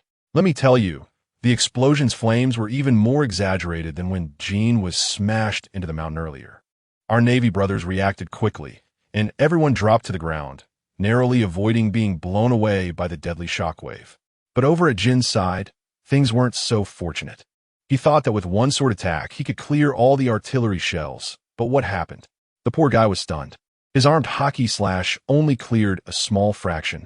The remaining shells, wrapped in an even darker and harder layer of armed hockey, passed through his sword aura unscathed and directly hit him in the face. Boom, boom, boom. It was a series of explosions, turning the scene into a sea of fire. Jin was completely dazed, probably thinking, which deity has descended now? My armed hockey was actually outdone by cannonballs? This is unscientific. As the smoke cleared a bit, Jin stood up from the pit, looking disheveled. Meanwhile, Smuggy, that long-legged sister, couldn't sit still any longer. She drew her long sword, her face looking extremely grim, and shouted to her subordinates. The Navy reinforcements have arrived. Stop watching and follow me. We can't let Jin take the beating alone. After all, they are business partners, and maintaining appearances is still necessary. At this moment, from the edge of the smoke, two figures slowly emerged. A voice, not loud but clear as if broadcasted throughout the area, reached everyone's ears. Are the young people these days so bold? Dare to confront our Navy directly in the New World? Do you really think our headquarters reach doesn't extend here? I stared in shock, my heart skipping a beat. Who understands the family drama? The old man in front, one hand in his pocket, was actually playing with a solid cannonball, as if it were a walnut. It looked like he was about to give you a loving toss any second. Next to him was a petite old lady, who seemed to walk slowly, but managed to keep pace without any rush. Hero Carp. Admiral Crane? Jin's voice started to tremble. Smuggy rushed to his side, his face looking as if he had seen a ghost, extremely nervous. It's over. We're done for. The two most formidable living fossils of the Navy have actually grouped up to drop into the newbie village. The moment Tao 2 saw Crane, she immediately looked like a student caught making a mistake in front of the principal and quickly went up to apologize. Sister Crane, I'm sorry. It was my misjudgment that caused you to come personally. Admiral Crane looked her up and down, seeing her injuries, and didn't say much, just said, Be more careful next time. You've worked hard. That's how the Navy operates.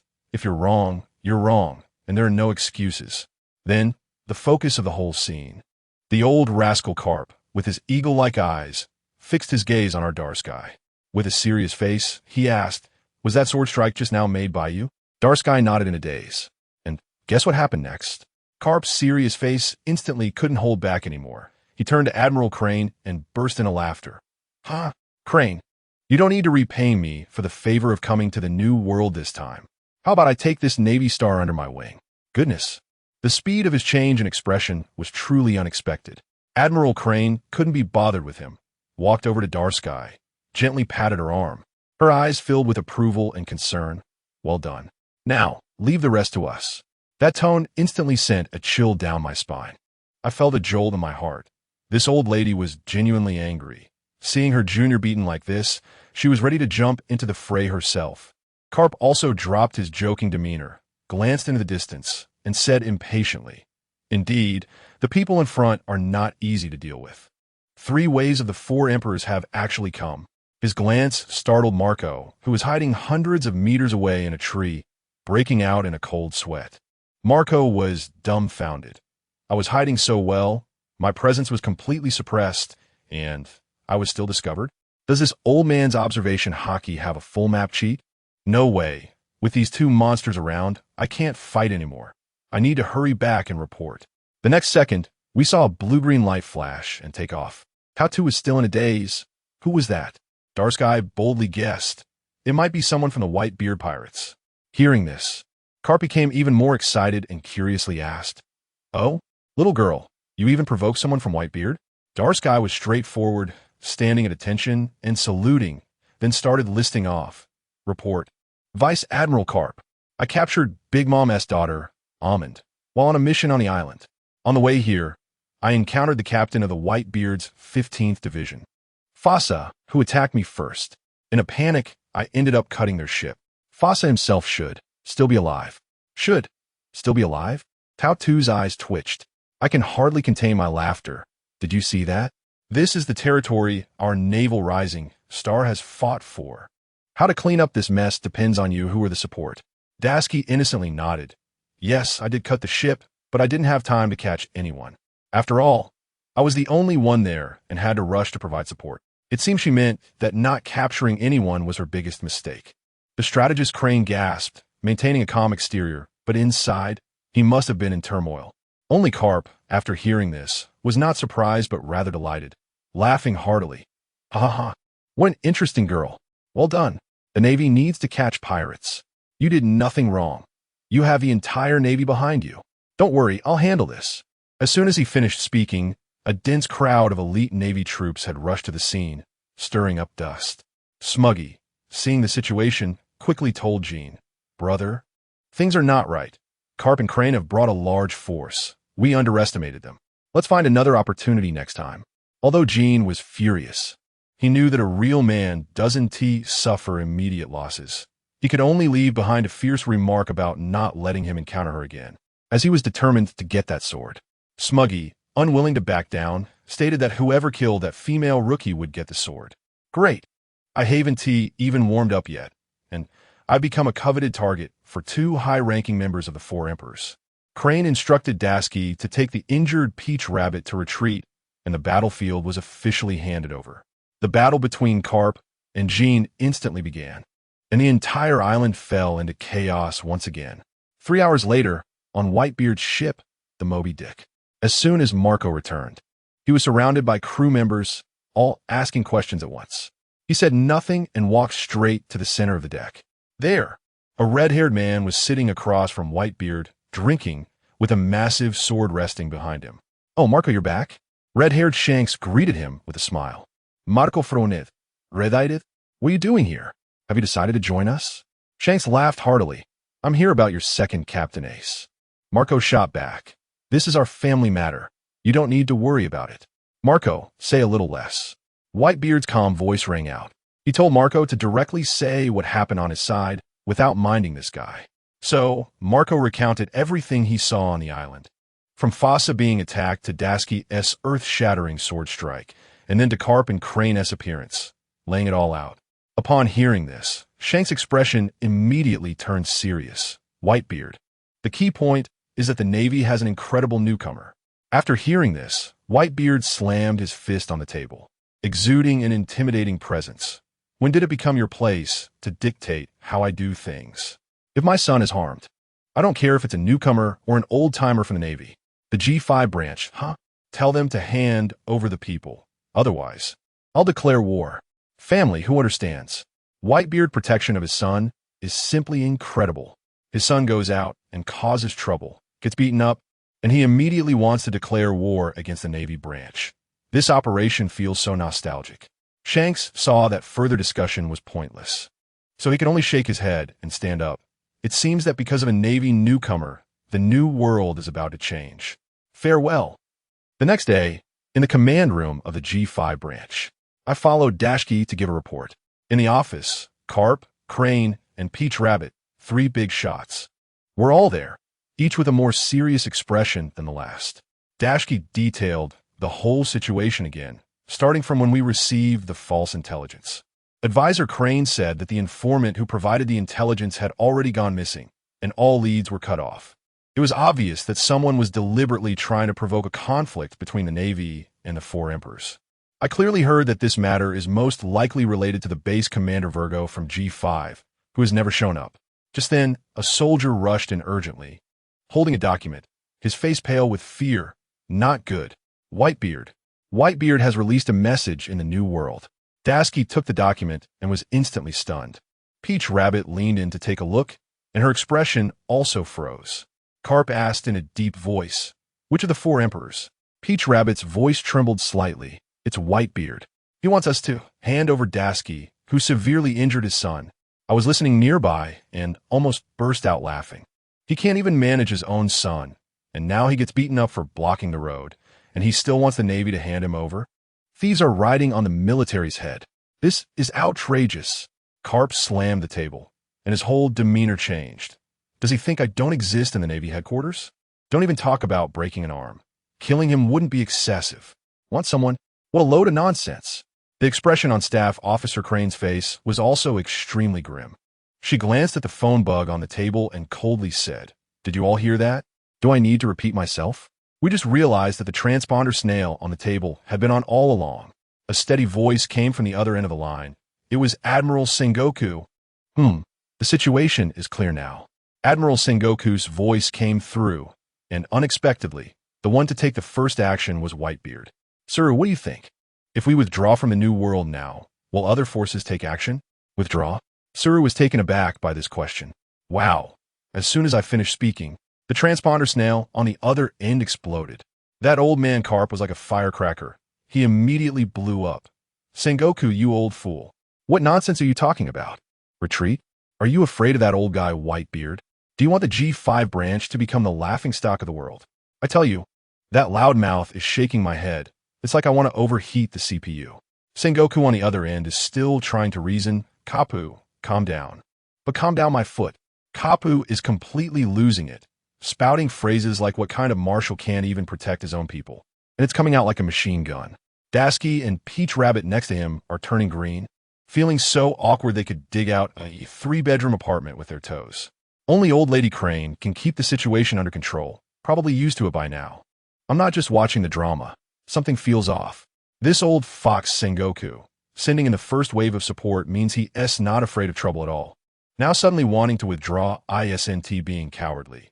It definitely means something more important is about to happen that requires all top-tier combat forces to pull back. Sure enough, just as Kapu looks like he's about to flip the table, Old Lady Crane finally can't take it anymore and yells into the den mushy. "Kapu, shut up and let Sengoku finish. Who understands? Family?" 1 second Kapu was as wild as a boar, and the next second he shivers and sits up straight like a trained elementary school student. Truly, one thing restrains another. On the other end of the call, Sengoku clears his throat, and his tone becomes heavy. "About the next matter, don't get too worked up. We have captured Fire Fist Ace. Kapu, how long do you plan to keep this from me?" About his identity, boom. I felt the air in the entire room freeze. Carp and Admiral Crane's faces instantly turned pale. Carp's lips trembled, and after a long pause, he squeezed out a sentence. Is it Ace?" "That's right." Sengoku's voice was devoid of any emotion. Whitebeard would no longer have the leisure to concern himself with G5. "Come back." The location of a showdown is at Navy headquarters. Now it all made sense. This isn't a last-minute retreat. It's a strategic withdrawal, preparing for something big. Once the news was confirmed, Tantada and the others' reinforcements withdrew overnight, leaving in a clean and swift manner.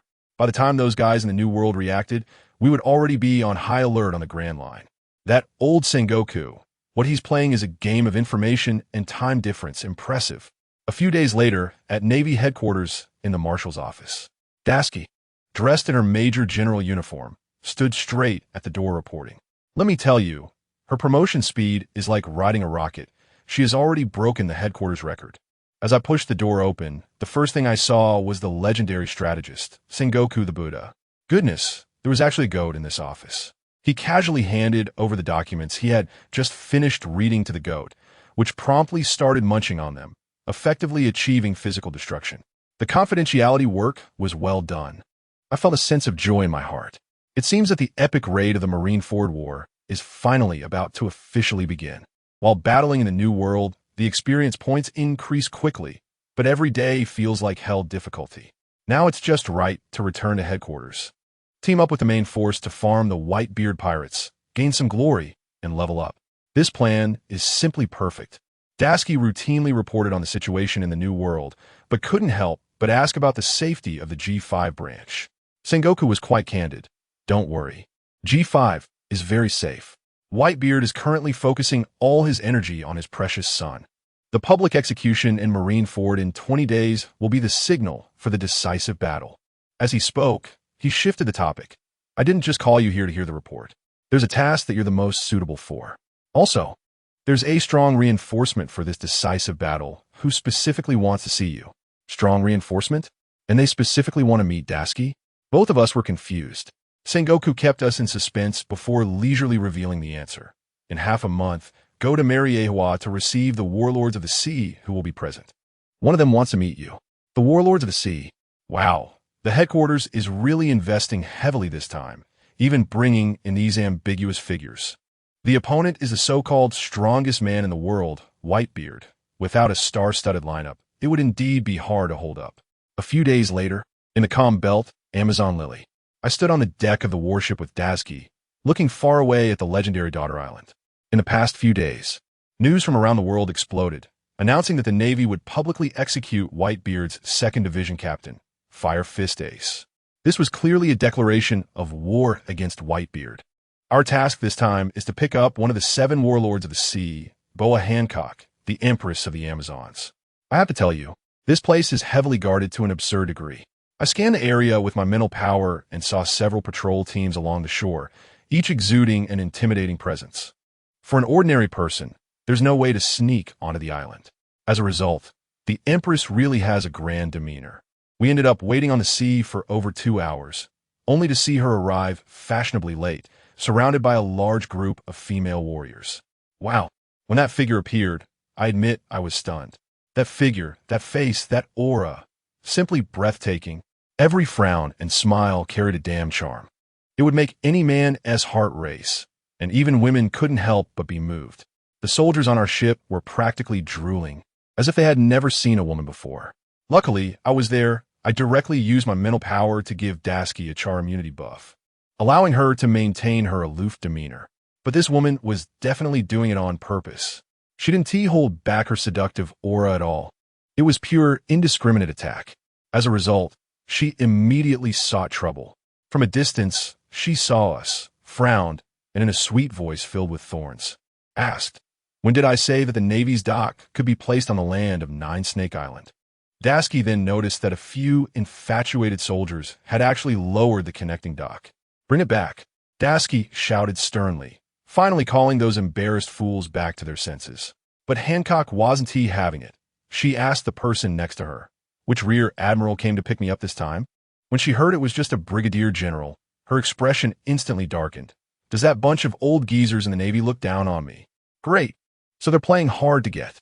The person beside her quickly explained how famous Tashigi is now, known as the Crimson Shadow Swordmaster, with combat power comparable to the 7 warlords of the sea. However, this woman's thought process was even more peculiar. She believed Tashigi was deliberately trying to put her in her place. I really can't believe it. The war among women can sometimes be so inexplicable. Just as the soldiers were frantically collecting the ships, Hancock made her move. She lightly pointed her finger at her lips, and a pink heart appeared, and suddenly pulled it open, striking a bowing pose. Sweet captive arrow. The next second, a torrent of pink arrows shot toward our warship. The few soldiers collecting the ships couldn't dodge in time, and when hit, they instantly turned to stone with a look of obsession on their faces. Ghost Blade / Eagle Feather Fan. Tashigi reacted extremely quickly, swinging her sword, and the fan-shaped sword energy instantly dispersed most of the rain of arrows. I thought to myself, "Sure, you think you can act so shamelessly, huh? Then let's fight." I directly urged the power and told Tashigi not to indulge her.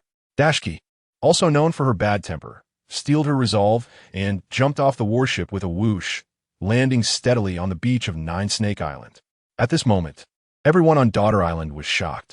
Hancock's face turned blue with anger as she said slowly, "You are provoking me. Prepare for battle." Her guard team instantly drew their bows, with arrows wrapped in armament hockey, looking quite formidable. I directly conveyed my thoughts to Tashigi. "Make your move." Tashigi didn't hesitate. Her eyes sharpened, and a terrifying aura exploded violently around her. Conqueror's hockey. Thud, thud. Except for a few captain-level figures who could barely stand. The female warriors instantly rolled over like dumplings falling to the ground. Hancock was also shocked, just like me. Conqueror's hockey. Tashigi pointed her sword at her and said bluntly, "Miss Boa Hancock, I'm here to take you to Mariewa. If you want to test my skills, I'm ready to accompany you to the end." Impudent. Before Hancock could speak, her bodyguard captain became anxious first. Tashigi swept her gaze over, and her aura pressed down again, causing the bodyguard captain to feel it hard to breathe. At that moment, Hancock moved. Like lightning, she kicked towards Tashigi's side. Tashigi had anticipated this, and her arm was covered with armament hockey, taking the kick head-on. Quite something. Hancock failing her attack, immediately retreated. Dashiki wouldn't give her a chance, and in a flash. Flame Slash. A black flame slash infused with heart flame and ghostly energy chased after her with a cold, killing intent. Hancock's pupils constricted, realizing she couldn't dodge. Her fingertips gathered pink energy and pointed at the slash. Kiss gun. Boom. The clash of black and pink energies violently collided, kicking up a cloud of dust. Just as they were about to collide, a sound rang in my head. Congratulations, host, successfully absorbed sweet energy. Gained new attribute. Weapon petrification. Goodness. A new skill has arrived. This ability is simply overpowered. In future fights, if my slash hits the opponent's weapon and their level is lower than mine, I can directly turn their weapon into stone. Isn't this just pure cheating? After a stalemate, Hancock realized she had encountered a tough opponent today. She suddenly waved her hand whimsically. Stop. I suddenly don't want to fight anymore. Seeing you have some strength, I'll let you off this time. It sounded nice, but she was actually looking for a way out. Dashiki didn't care to argue with her. As long as the mission was completed, it was fine. In the end, this proud empress did not board our ship, but instead sat on her ship, pulled by a giant python, embarking on the journey back to Mariewa with us. Just as we settled one ancestor, before we could catch our breath, news came from the other side. In the new world, on Cake Island, in the palace of the Yonko Charlotte Linlin, a gigantic transponder snail was chattering incessantly to Big Mom, emitting a series of spine-chilling laughs. Linlin, what do you think of what I said? For your daughter, I've shown my utmost sincerity. From behind the transponder snail, the sound of gulping water could be heard. I tell you, the sound of drinking water was so loud like a bull. Then a huge fat guy appeared on the other end of the phone, chugging down like he was drinking plain water from a big wine barrel. Huh, that laughter was infectious, simply amazing. This guy was drinking and shouting at the same time. The booze from Cake Island is great. If I had known earlier, I would have come sooner. Hey. Don't be stingy. Only one barrel? Give me a few more take back. Goodness, when I looked closely, wasn't he that the plague Quinn from the Beast Pirates? That big guy with a bounty of over 1.3 billion, a Brontosaurus devil fruit user. Kaido sent him to negotiate with Big Mom. And I thought to myself, Kaido, have you lost your mind, sending such a character? Isn't this just asking for trouble? Sure enough, Big Mom's sons and daughters on the other side had fire in their eyes. And if it weren't for Big Mom not speaking up, they probably would have sliced this fat guy on the spot. On the phone, Big Mom's voice was as cold as ice. Quinn, you shut up. Where's Kaido? Why isn't he coming himself? Does he really think I can't guess his little schemes? Trying to get me to raid the deep-sea prison so he can sneak in and take Whitebeard's territory? Dream on. Let me tell you, the twists and turns between the four emperors are messier than my grandmother's yarn ball. That old guy Kaido is calculating like crazy, wanting both Big Mom and Whitebeard to go to the Navy headquarters so he can dominate the new world alone. Is Big Mom someone who would take a loss? She directly confronted Kaido on the phone. Kaido, you old fool. Don't try that with me. Let your people act with my son and daughter. I want my share of Whitebeard's territory too. Upon hearing this, Kaido started calculating as well. You have so many kids. Who are you sending? Don't send me 2 useless ones. I have the 3 calamities on my side. That would be a huge loss for me. Just then, a calm voice beside Big Mom spoke up. Kaido, don't worry, I'll go. As soon as I heard that voice, my heart dropped. Quinn, that fat guy, was so scared he shivered. On the other end of the phone, Kaido immediately recognized it. Oh, Katakuri, you're still so arrogant, huh? All right, you should get along well with Jack, who understands our family. Ha, Katakuri, the strongest of the sweet commanders, the most powerful son of Big Mom, with him personally involved. The weight of this matter is completely different. As a result, Quinn, lacking insight, lit a cigar and disdainfully said, Tisich, this small matter can be handled by Jack. I have more important things to do. No sooner had he finished speaking than I tell you. The scene was electrifying. A white, glutinous rice thread shot through the air with a whoosh, wrapped in armament hockey, and a pitch-black fist headed straight for Quinn's pig head. Bam! Quinn reacted quickly and raised his hand to block it. Neither of them moved, but the floor underneath him cracked and shattered. My brother Katakuri is tough and speaks little. Try calling him old hag again? One punch will leave you dazed. Quinn was immediately furious, his arm transforming into a dragon's claw, looking ready to strike. Fortunately, Kaido shouted to stop him in time. Quinn, Don't cause trouble. When Kaido spoke, even Quinn had to listen, and he could only reluctantly pull back. In the end, Big Mom made the final decision. Kaido, consider it a personal favor I owe you. Get that reckless elephant of yours ready. 3 days before the execution. He will act alongside my son and daughter. And that was settled. The scene shifted, and I tell you, time fast-forwarded to 12 hours before the execution. At the Holy Land, Mariewa, Dashiki, finally arrived on time with Empress Hancock. After finishing the call with Admiral Crane, I took the Empress to the of the 7 warlords. However, before we could get there, I heard chaos inside. Don't come over. No. Do you want to kill me? As soon as I pushed the door open, I was shocked to see a naval officer wildly swinging a knife, chasing after his colleague and hacking at his neck.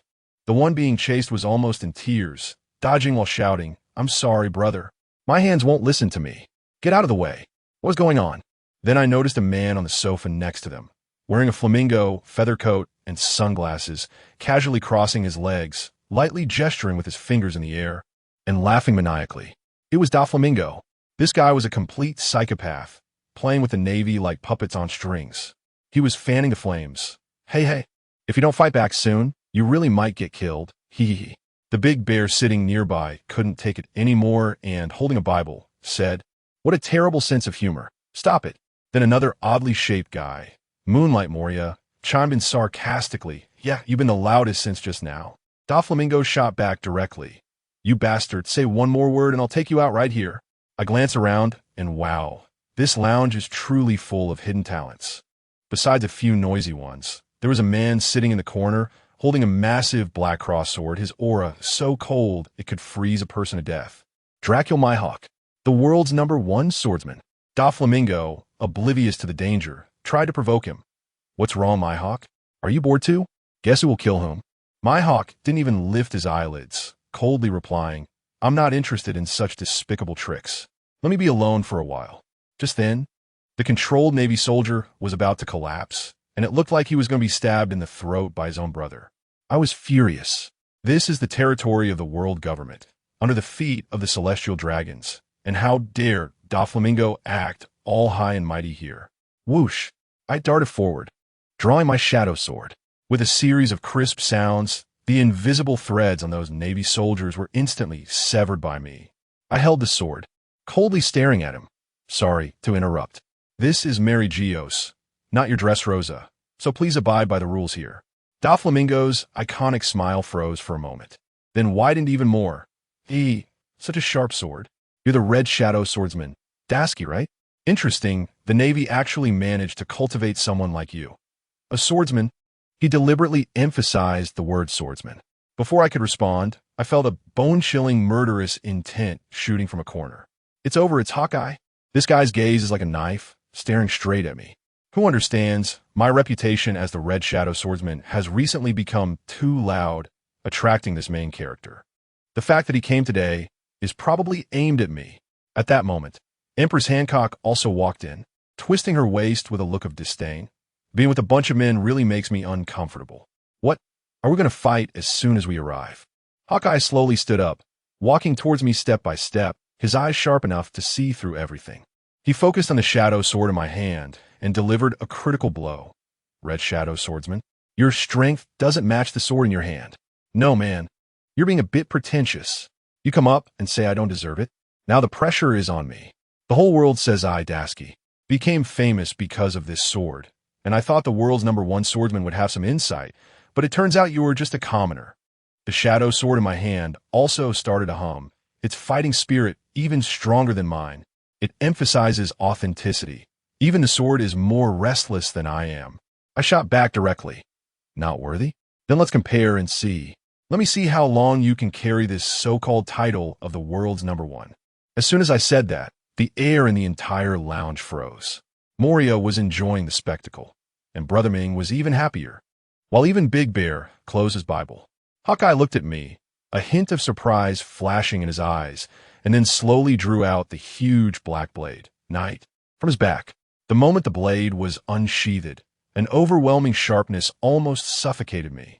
Before I could react, he casually swung it at me. A crescent-shaped, terrifying slash.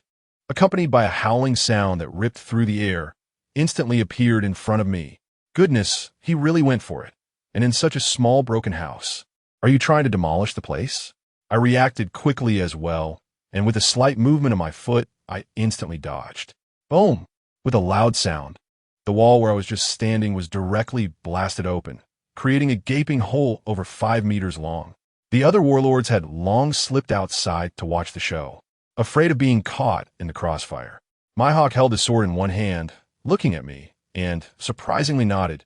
Not bad reaction speed. You qualify to be my opponent. I was so angry that I almost laughed. Resorting to violence over a disagreement? Is this the demeanor of the world's greatest swordsman? Before he could say anything, I shifted my body and disappeared from my spot, appearing behind him the next second, thrusting my sword. As a result, this guy seemed to have eyes on the back of his head. Without even turning around, he easily dodged by leaning to the side. Damn, this observation haki is just too ridiculous. I missed a strike, and he countered with a knife slashed toward my shoulder. In the blink of an eye, I activated a small cheat. My strength surged instantly, and I retaliated with an upward strike, with dark flames entwining the sword, colliding head-on with his black blade. At the same time, I unleashed the sword's soul's intimidation. Buzz, buzz, buzz. An invisible aura erupted from the shadow sword, pressing directly against Eagle Eye's black blade knight. Eagle Eye frowned, clearly sensing that his sword was actually on alert, trembling. Boom! The two legendary swords clashed violently, and a terrifying shockwave erupted instantly. The lounge beneath our feet crumbled like paper. The roof was blown away. Countless fragments and debris were swept into the storm of sword energy, creating a scene that was nothing short of earth-shattering. As the dust began to settle, on top of the ruins, Eagle Eye was unscathed, which was within my expectations. But what left the observing 7 warlords outside with their eyes nearly popping out was that Tashigi, was also standing opposite him without a scratch, and even faint sword patterns were visible between my brows. Let me tell you, this is just the appetizer. We haven't even reached the second phase yet. The group of 7 warlords outside is almost dropping their jaws, probably wondering, what's up with this little girl? Is her heart made of titanium alloy? She's holding back after going toe-to-toe with Mihawk. They have no idea that my mind is already ringing like a bell. Goodness. The system notification sounds like firecrackers during the new year. Congratulations, host. You have successfully absorbed the attribute of the Black Blade, Knight's unique Silver Moon Sword Chi. Acquired new skill, Evil Moon Slash. I can't believe it, folks. Just one hit, and I got a triple reward, skills, and attributes all in hand. The shadow sword in my hand also started buzzing, and a faint silver moonlight shimmered from the crimson patterns on the blade, looking incredibly cool. This feeling is familiar to me. My sword is like an ultimate patchwork monster. Focusing on you are strong, so I'll take it all. Every time I spar with a master, it secretly levels up, especially when facing sword users. It's like seeing a buffet. Mihawk's pupils directly shook. He was stunned. What? How can the sword patterns change? Dude, you haven't seen much of the world. You probably felt it. The newly emerged Silver Moon Sword Chi on my sword was practically a replica of his Black Blade. Knight. ISNT this just to pure you hit me. And I become you? Mihawk's gaze was clearly enthralled. He tightened his wrist and wanted to go again. I was also eager to try out my new skill on the original owner. The onlookers were buzzing. Doflamingo was stoking the fire. Hey, Big Bear. How many moves do you think this girl can last? Big Bear had faith in me, saying I could hold on for a long time. However, Hancock directly stood by my side, scoffing, what do men know? I think Vice Admiral Tashigi might just take down that hawk-nosed guy. Ha ha ha, sister, just for that line. I'll treat you to milk tea later. Just as we were ready for a showdown, a shout of stop cut through the atmosphere. I turned around and saw, great, Vice Admiral Peach Rabbit has arrived. I was so annoyed. Why did you have to come now, sister? I was just about to unleash my ultimate move, and you showed up just a hair's breadth away. Mihawk, seeing me sheathing my sword, also wisely put his black blade away. After all, it wasn't a real grudge. Fighting in Mariewa would benefit no one. I quickly stood at attention and saluted.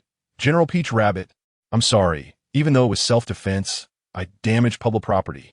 As a result, Peach Rabbit didn't blame me at all, waving her hand and saying, all right, just write a reflection later. The world live broadcast is about to start. So hurry and gather this group of old men at the square. Before leaving, she specifically reminded me, by the way, I've arranged a good spot for you. Right in front of the central lake of the central square. That way, if Whitebeard comes in through the main entrance, you'll be safer. Oh, I was so touched at that moment. Sister Peach Rabbit is really nice. But then the system in my head burst out laughing. What a joke. Right in front of the central lake? Isn't that just a VIP seat for Whitebeard's airdrop? Good grief, this isn't a safe zone at all. It's practically a chosen word position. Exciting, so exciting. In the blink of an eye, we arrived at the Navy headquarters, Marineford. The scene, let me tell you, was tense with cannons loaded and guns cocked. As I led the 7 warlords into the venue, we instantly became the center of attention. The gazes of the surrounding Navy guys were all on me, and the discussions about me were louder than those about the 7 warlords. What can I say? I just have that kind of presence. Before long, Admiral Sengoku stepped onto the execution platform, holding a din mushi, and gave the order, start the world live broadcast. With a swish, all the big screens around the world lit up. When the 3 admirals, Akainu, Kizaru, and Akiji, sat down, the world exploded. Wow, all 3 admirals are here.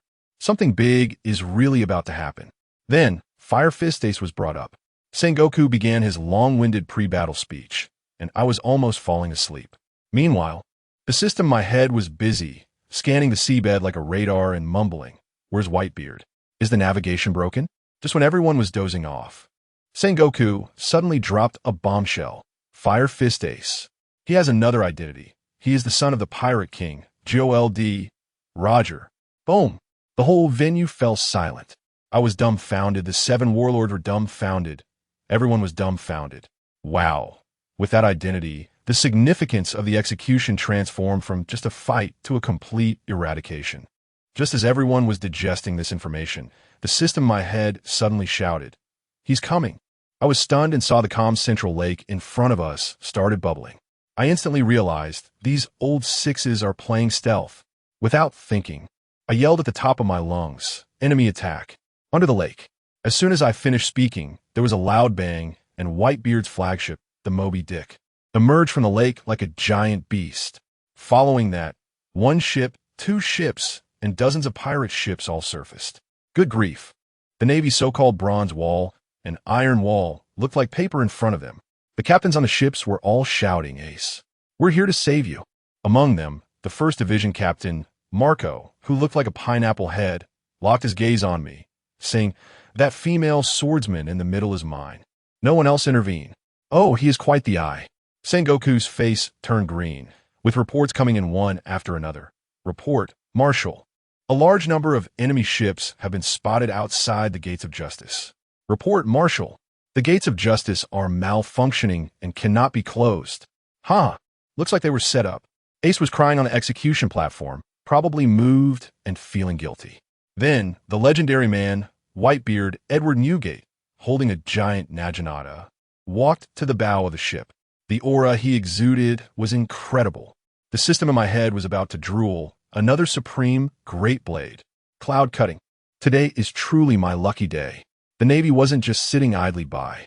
Admiral Akiji was the first to stand up. "With me here, no one from the outside can get in."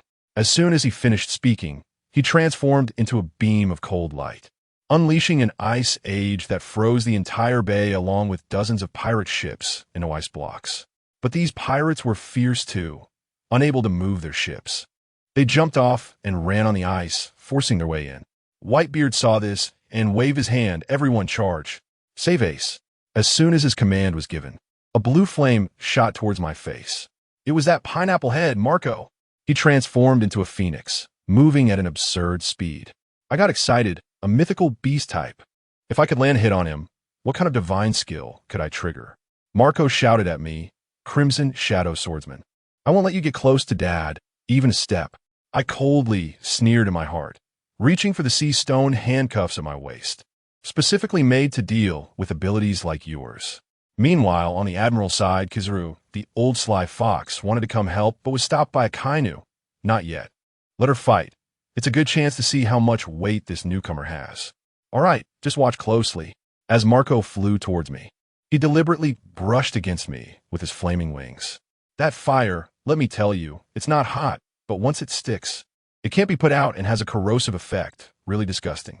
After I finally got rid of the flames, he came at me with an armed hockey-imbued flying kick aimed at my shoulder, trying to disable my sword hand.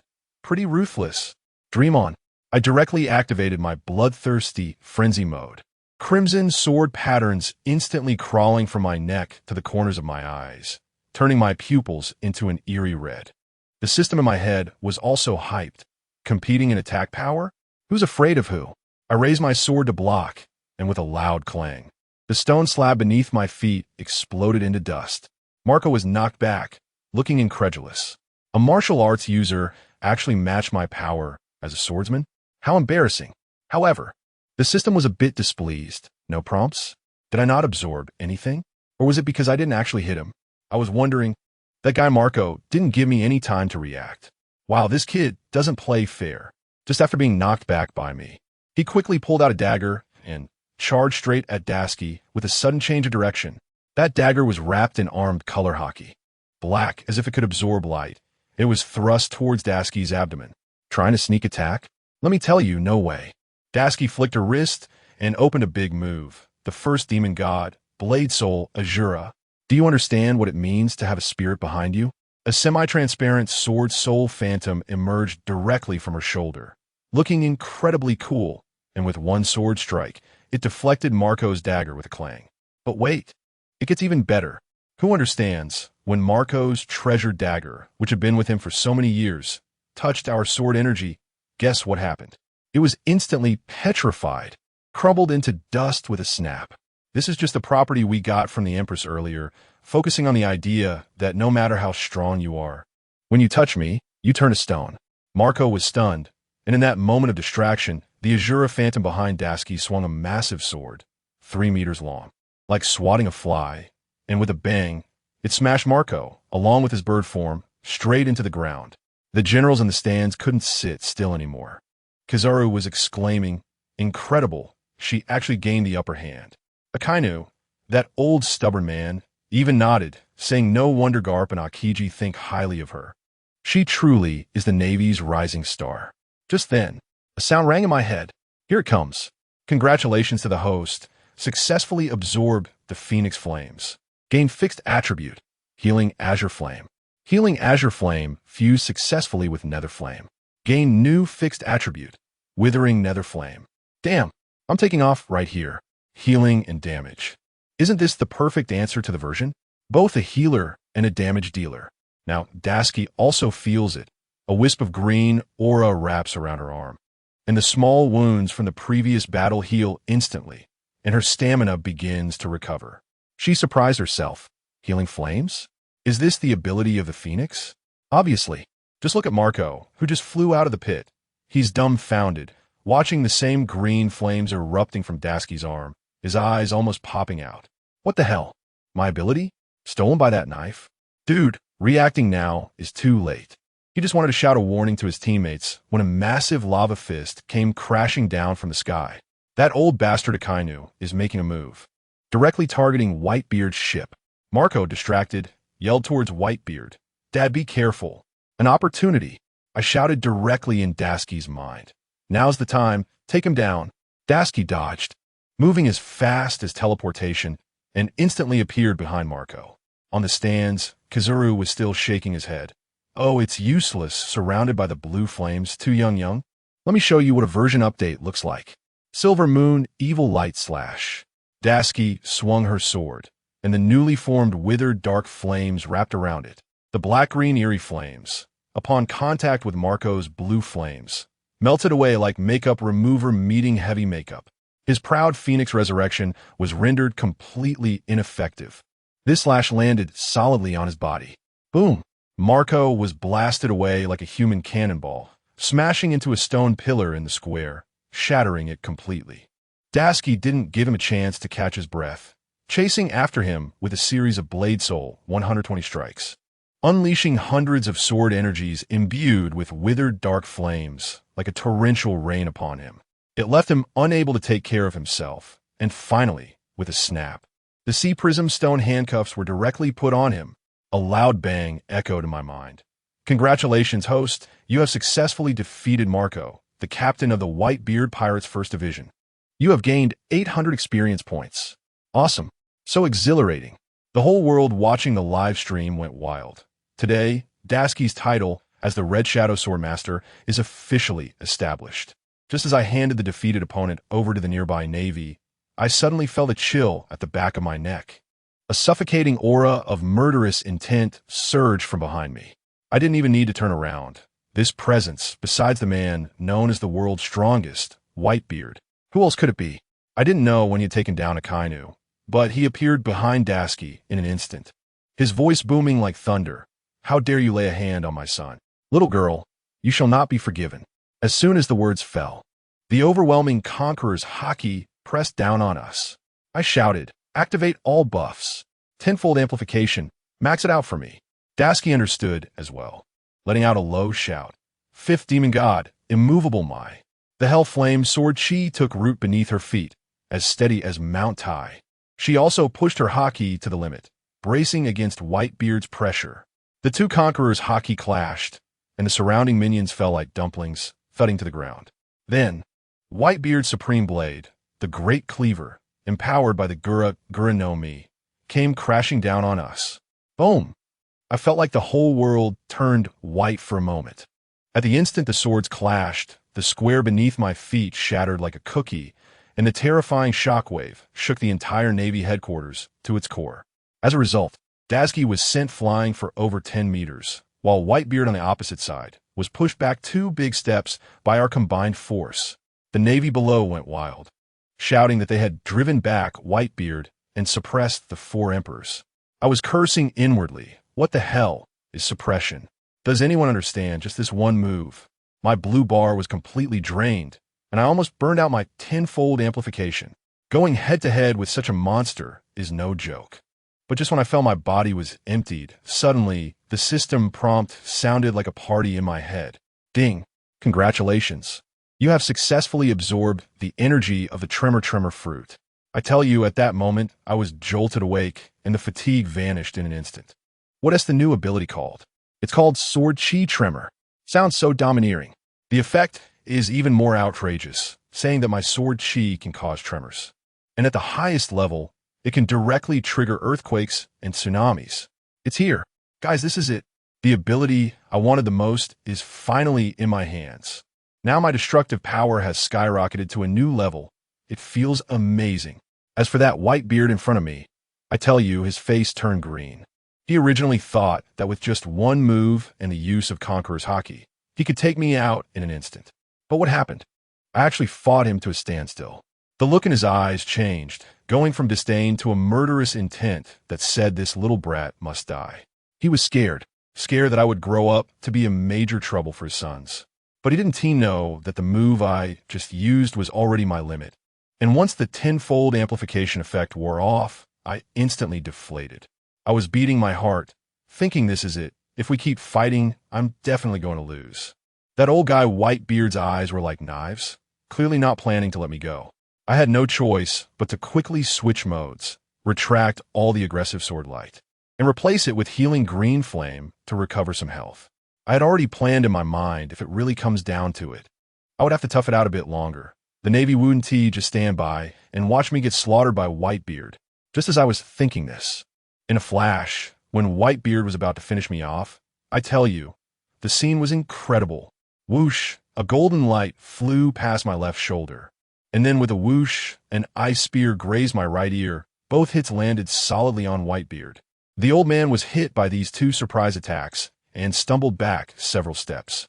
I hadn't even reacted yet when suddenly, amidst the light and shattered ice, Kizaru and Akiji, the 2 admirals, appeared like 2 guardians, one on the left and one on the right, protecting me behind them. Goodness, that aura. Kizaru still had that lazy, annoying look as he said to Whitebeard, "Hey, Whitebeard, isn't it a bit disrespectful to bully our Navy's future star? If she gets hurt, we'll have a big headache." Akiji, looking even more serious, had his hands in his pockets and coolly said to me, "You have already proven your strength to everyone. Now, Whitebeard, leave it to us." I tell you, what a scene. The entire Navy was stunned. a brigadier general stirred 2 admirals to personally come down and provide protection. Who gets such treatment? The Navy brothers around were like they had been injected with adrenaline, screaming and rushing towards the pirates. I quickly went down the steps, thanked the 2 big shots, and then made a run for it. Are you kidding? The big shots are fighting, and my health bar is empty. I need to go to another battle zone to grind some small monsters and recover my status. Just when I was slacking off and gaining experience on my side, the phone bug of Admiral Sengoku on the execution platform suddenly rang. Let me tell you, that was no ordinary phone bug. It was specifically for contacting the deep sea prison, Impel Down. At this critical moment, a call from Impel Down definitely meant trouble. As soon as Sengoku picked up, Hannibal's desperate screams came through. Admiral Sengoku, help! There's a huge crisis at Impel Down. We've been attacked. Send reinforcements quickly.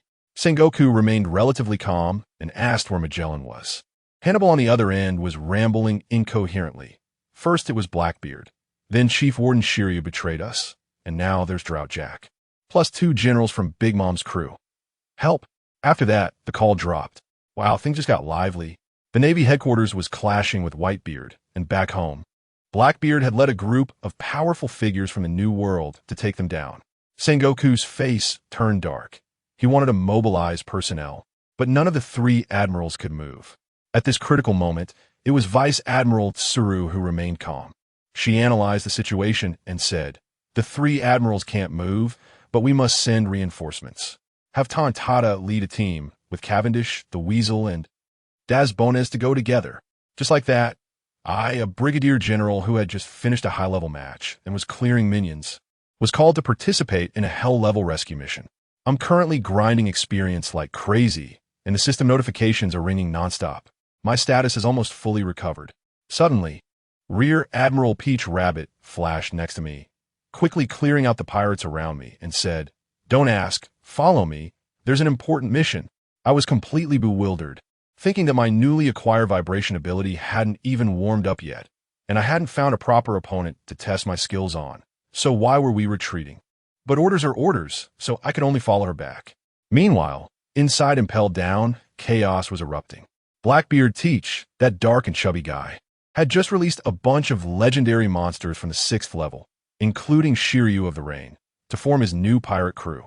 They were about to make their escape when, upon exiting, they ran smack into another group of powerful figures. Who were they? Jack the Drought from Kaido's crew, along with Katakuri and Smoothie from Big Mom's crew. 2 top pirate crews were now glaring at each other in the hall of Impel Down. Katakuri immediately recognized Blackbeard and pointed out his betrayal of Whitebeard.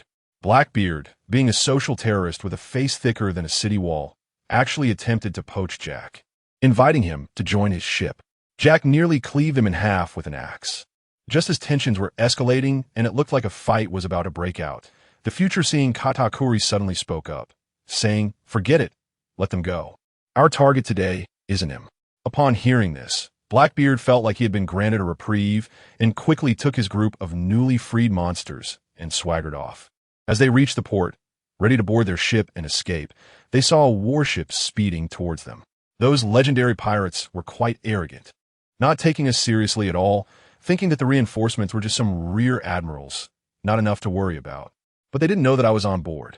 On our side, Rear Admiral Peach Rabbit and the other experienced members turned pale upon seeing the opposing lineup, all of them being legendary figures. While they were discussing strategies, a giant named Saint One Wolf, nicknamed the Giant Warship, jumped straight into the sea. This guy was as big as an island, and with just a movement, he created massive waves, making it impossible for our warship to approach the shore. Rear Admiral Ghost Spider was anxious and suggested that he go stop that guy. I stepped forward and said, "Admirals, don't waste your energy. There's a tough battle ahead. Leave this big fool to me." I could feel my sword, my strength, had fully recovered and was eager for a thrilling battle. I jumped onto the bow of the ship and steadied myself against the rocking vessel. The pirates on the shore looked at me as if I were a joke, probably wondering if the Navy was so desperate that they sent a little girl to her death. Saint One the Wolf roared in anger as he saw me charging at him, feeling underestimated. He raised his fist, covered in haki, which was bigger than our entire ship. and swung it towards me with a deafening roar that tore through the air. The pirates on the shore had already begun to celebrate prematurely, but they had no idea that I had already calculated everything. Just as the fist was about to hit me, I activated the Shadow Soul Dark Space. In an instant, I vanished and reappeared, having eerily passed through his fist right next to his cheek. Blackbeard on the shore was dumbfounded, shouting in disbelief. How'd she do that? Now's the time. The opportunity had come. I infused all my restored power, along with the newly acquired shockwave force, into my sword. Aiming at the face of Saint One the Wolf, which was larger than a basketball court, I swung with all my might, delivering a cross slash. Silver Moon, Evil Light Slash. The cross-shaped sword energy struck his face fiercely. First came a piercing sound of metal clashing, seemingly harmless. But then an indescribable, terrifying force erupted instantaneously. Boom! The entire sea surface, no, the entire space began to tremble violently and crazily. In the next second, I tell you, that giant man, Saint One the Wolf, who was over 10 meters tall, was blown up into the air as if he had been tied to a firework rocket. Incredible! A giant over 10 meters tall was sent flying with just one sword. The entire sea was lifted dozens of meters high by this force, surging towards the harbor like a tsunami, madly crashing in. Blackbeard's crew was left stunned, all of them wailing, flying away. What a joke. Who is that woman? It's the Red Shadow Sword Master Tashigi. Get out of the way. The whole scene turned into chaos. Blackbeard Teach's eyes nearly popped out as he shouted at the top of his lungs. Isn't this exactly like Dad's Trummer Fruit? I tell you, his expression at that moment was just like someone who had just ordered a limited edition skin, only to find out it was given away for free. And it was an upgraded version. And Tashigi, she landed steadily on a piece of driftwood, looking down at me. That's right. I learned this move secretly while sparring with Old Whitebeard, and now I'm using it on the spot with great effect. Suddenly, a ding sounded in my head. Experience points gained. Heavily wounded Saint One the Wolf. 30 points. Not bad, this guy's hockey is quite strong. He actually didn't die from such close range. But he's done for, lying in the ruins like a pile of mud. Want to cause trouble on the main battlefield? Maybe in the next life. Those few Navy vice admirals on the warship, Squirrel and Ghost Spider, had their jaws almost on the ground. Squirrel was sweating profusely. He was a swordsman himself, but knew he could never achieve such results in his lifetime. He glanced at Ghost Spider next to him, who practiced the 8-sword style. But Ghost Spider shook his head vigorously. Don't look at me. Even if I cheat, I couldn't do that. This is on a completely different level. Tao on the side, remained calm as she had seen plenty, just reminding them not to be dazed. At that moment, the entire place was eerily quiet. Tashigi just floated over on a small piece of wood, swaying with the waves, and none of Blackbeard's crew dared to move. Suddenly, a guy stepped out of the crowd, cigar in mouth, dressed in a Dressrosa officer's uniform, with an unruly look on his face. It was Rains D. Shiryu. As soon as he opened his mouth, a greedy tone came through. Hiss, that sword is nice. This woman's strength seems average, relying solely on the sword. If I take her out, the sword will be mine. Family, who understands? He comes up already eyeing my stuff. It's unbelievable. I could feel the sword at his waist buzzing. It was a demon sword called Murakumō. Wow, a demon sword meeting a demon sword. This is going to be a fight. When Blackbeard heard this, he immediately laughed. It was a perfect opportunity to test his new teammate's strength. He laughed loudly. Haha, good, Shiryu. If you could take her down, the person and the sword will be yours. Without saying a word, Shiryu charged at Tashigi with a sword. The crimson sword energy split the sea surface, stirring up huge waves. Tashigi pointed her toes and disappeared directly from the crest of the wave. Shiryu sneered. Ha! Do you think I'm that big idiot? No matter how fast you are, you can't be faster than my observation hockey. He swung back with his sword, precisely blocking Tashigi, who suddenly appeared in front of him. Clang! The two swords clashed, sparks flying. Blackbeard's crew was still cheering. Is this woman crazy? She just rushed in alone? So arrogant. I tell you, just at that moment, the sniper named Van Oka, a pure old 6, actually secretly raised his long gun, wanting to launch a sneak attack. No one ever said this was a one-on-one duel. What a beautiful thought he had. Bang! The bullet shot over with a whoosh. And Guess what happened? Shiryu swung his sword back and split the bullet. Without even turning his head, he yelled at Van Oka, "Stinky brat, a duel between swordsmen doesn't need a third person to interfere. If you dare to cause trouble again, I guarantee you'll be the first one I sacrifice to my sword." Wow, what a violent temper. Van Oka was immediately displeased. Just about to retort when Blackbeard spoke up.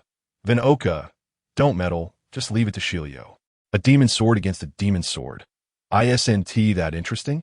Since the boss had spoken, Van Oka could only sulkily put his gun away.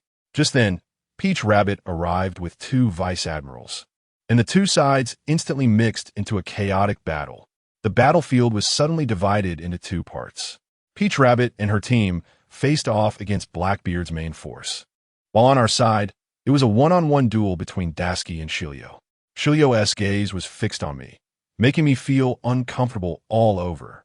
He spoke, "Foolish woman, I didn't expect you to have such a good sword.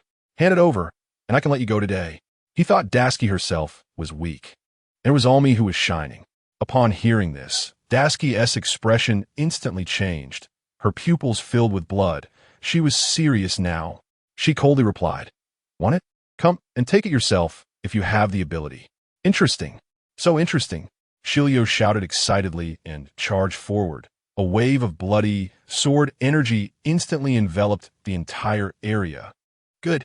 I was also fired up inside, and even more interesting things were yet to come. Shockwave, highest level. Ding ding ding.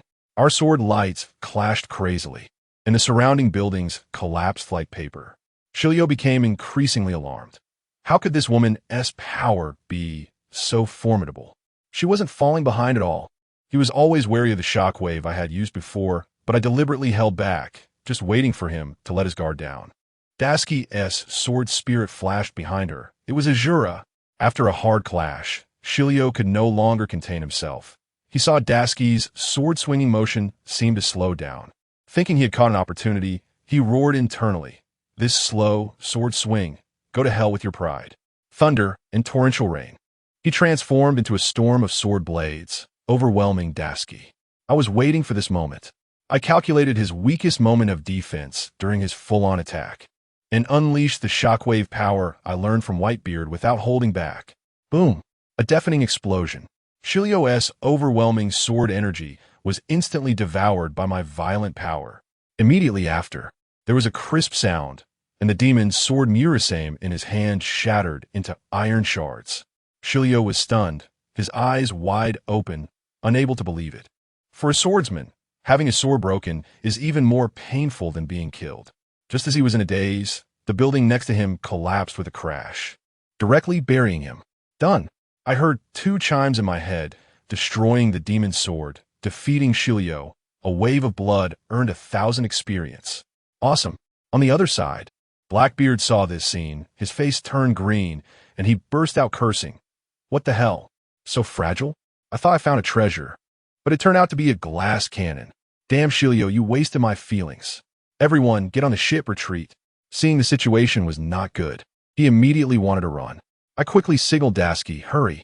Dark fruit. That's the most arrogant Logia type. If we miss it today, who knows when we'll get another chance. But Peach Rabbit rushed over and blocked Tashigi. Tashigi, don't chase for now. She knew that even if we were at full strength now, it would be very difficult to capture the entire Blackbeard crew, and more importantly, there were other uninvited guests in the city.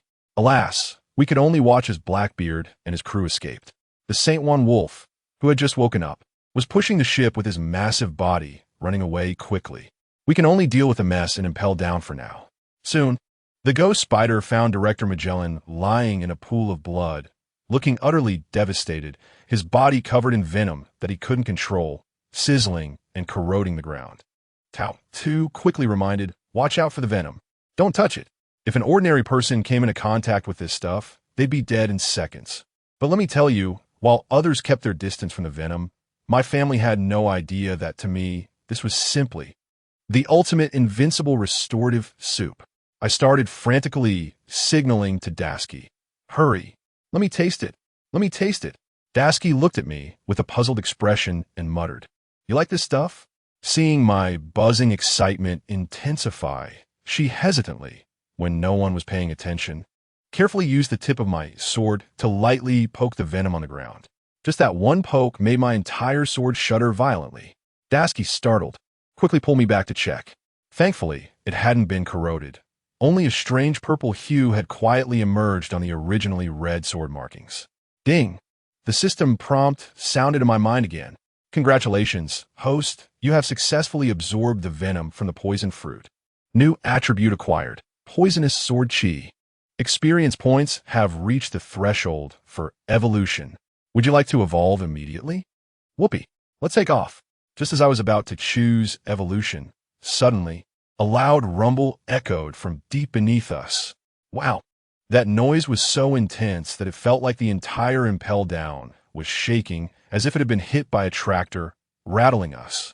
Daki, Tautu, and I exchanged glances, all understanding that things were about to blow up down below. That nearly dead Magellan, still hanging on by a thread, was tremblingly pointing at a red circle on the ground. I scanned with my mental power, and Dashiki reacted as well. We both exclaimed in unison, "It's empty down below."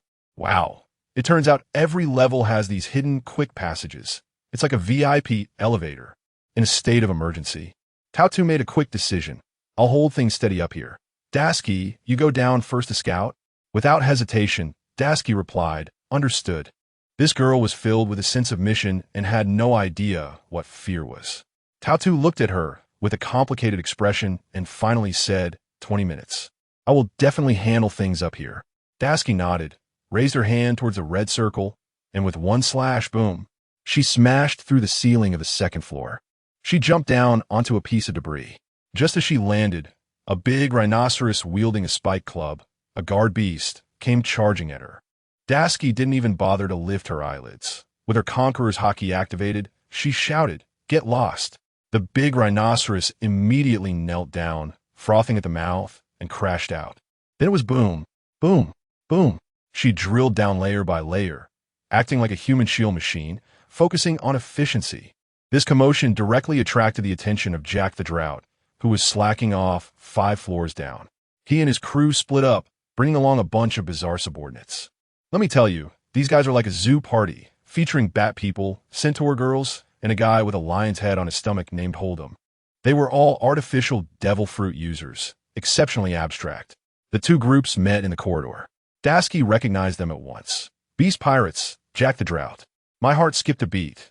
This guy was the strongest among the 3 disasters, a pure, reckless warrior god. Before Jack even moved, the lion-headed Hold'em completely disregarded Dashiki, roaring as he rushed to claim credit. "Boss Jack, leave this girl to me." No sooner had he spoken than he charged out, wielding a hellfire blade. Flames swirling on the blade, slashing toward Dashiki. The look on Dashiki's face was one of utter disdain, as if to say, "Is that all you've got?" She coldly replied, "You are not worthy to wield a sword. I'm telling you, it's like a dimensional strike." Just as the lion's head flame, sword energy, reached the front, it was swallowed by the crimson ripples emerging from Dashiki, leaving nothing behind. Dashiki quickly countered with a move called 100 Ghost Nightwalk, sending countless sword energies rushing forward like ghostly shadows. The guy tried to block with his knife, but with a crunch, his knife was petrified by my sword energy. He was left dumbfounded. Immediately after, those toxic sword energies all hit him. As soon as the wound bled, it turned purple, and then he began to melt like ice cream, plopping down into a puddle of mush, dying on the spot. Ding! Congratulations, host. You have successfully defeated the opponent Hold'em. You have gained 30 experience points. Goodness, one hit and he was done. Jack's subordinates turned pale, but only Jack's eyes lit up with excitement. He ordered his underlings to retreat, making the whole scene his own. Dashiki was also under a lot of pressure, having fought several battles in a row. She simply closed her eyes, and the whole world instantly fell silent. I could feel her observation haki breaking through at that moment. In her perception, Jack's ridiculously fast charge was like slow-motion playback. When Jack saw her close her eyes, he became furious, thinking she looked down on him. He swung down with a move called Mighty Elephant's Power. But what happened? In Dashiki's eyes, there were flaws everywhere. Just as the blade was about to strike, her figure flashed and appeared right above Jack's head. I didn't even wait for her command and unleashed a blast of nether flame. With a loud bang, Jack was smashed half a meter into the ground. From the dust, a beast-like roar erupted. My heart sank. This guy had transformed. Oh no, a gigantic mammoth that blocked out the sun. My goodness, that size, that sense of oppression. It was like the words heavyweight were engraved on his forehead. Let me tell you, Daski's previous strike on his forehead was like a scraping treatment, unable to break through his armament hockey's defense. The shockwave we created together was directly dispersed by his brute force. This ancient Zoan type was a pure mobile fortress. Daski was almost numb. How could we fight this? Go head-to-head? The next second, we might be turned into minced meat. Who understands my family? Daski was so anxious her head hurt, but I was already overjoyed. Why? Hey, the system prompt sounded. Ding. Congratulations, host. You have successfully absorbed the full power attack of the mammoth. Gain new skill, Beast Titan's power. Goodness, he hit me. And I leveled up. This time, it was all about reverse charging. The harder he hit, the stronger I became. Seeing my experience points fill up, I shouted in my heart, "System, level me up." In an instant, I felt the entire sword body hum, and a warm current surged through my body. Attribute points skyrocketed. Form transformation, damage increase, durability enhancement, all-around improvement. The most outrageous part was a new skill I received called Beast Pressure. Just listen to that name. It specifically counters the mental pressure of Zoan-type Devil Fruit users, causing weaker ones to kneel and sing conquer on the spot. With this upgrade, I directly stepped from the level of a large blade into the ranks of supreme large blades. Now I stood on equal footing with Hawkeye's Black Blade and Whitebeard's Songyun Cutter. Incredible. Daski was shocked. Holding my hand felt completely different. My entire sword body had transformed, from a broadsword into a sharper and longer form, with the patterns on the blade becoming phantoms. The destructive nether flame and the healing azure flame intertwined on me, looking enchanting and handsome. Daski instantly understood, realizing I was backing her up at a critical moment. Her small eyes shifted from confusion to unwavering determination. Bloodthirsty frenzy, activate. Let me tell you, this time the speed at which the red sword pattern spread onto her body was countless times faster than before. As Jack's trunk, like a towering pillar, charged down with the sound of wind, Daski did not dodge or evade this time. She faced it head-on. What a tremendous trust. Bang! A deafening explosion. The scene, I tell you, was explosive. 90% of Jack's world-destroying power was absorbed by me, and the remaining drizzle was easily withstood by Daski. Instead, Jack himself was thrown back by the massive recoil, sending his entire trunk flying. That huge mass, weighing as much as a heavy truck, came crashing down with a thud, creating a large pit in the ground. His subordinates were all dumbfounded, mouths agape, their expressions resembling that of an elderly subway passenger staring at a phone, probably thinking in their hearts, "Lord Jack, lost in a contest of strength? Can I give him a breather?" Just kidding. I immediately transmitted my thoughts to Daski. Don't just stand there, increase the intensity. Take advantage of his illness to take his life. Daski understood, and with the ghostly shadows behind her, she carried me and charged forward. That guy Jack is ridiculously tough. He had just crawled up from the ground, saw us rushing towards him, and actually tried to fight back, wrapping his armed color hockey around his elephant foot and delivering a powerful kick. "Hey, an opportunity has come." I silently chanted, "Beast Pressure, activate." In an instant, an invisible mental shock hit Jack's face.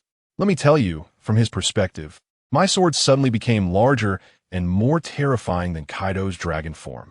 That fear originating from the depths of his bloodline caused his brain to crash, almost scaring him out of his wits. What should have been a full-strength attack was reduced to half due to fear.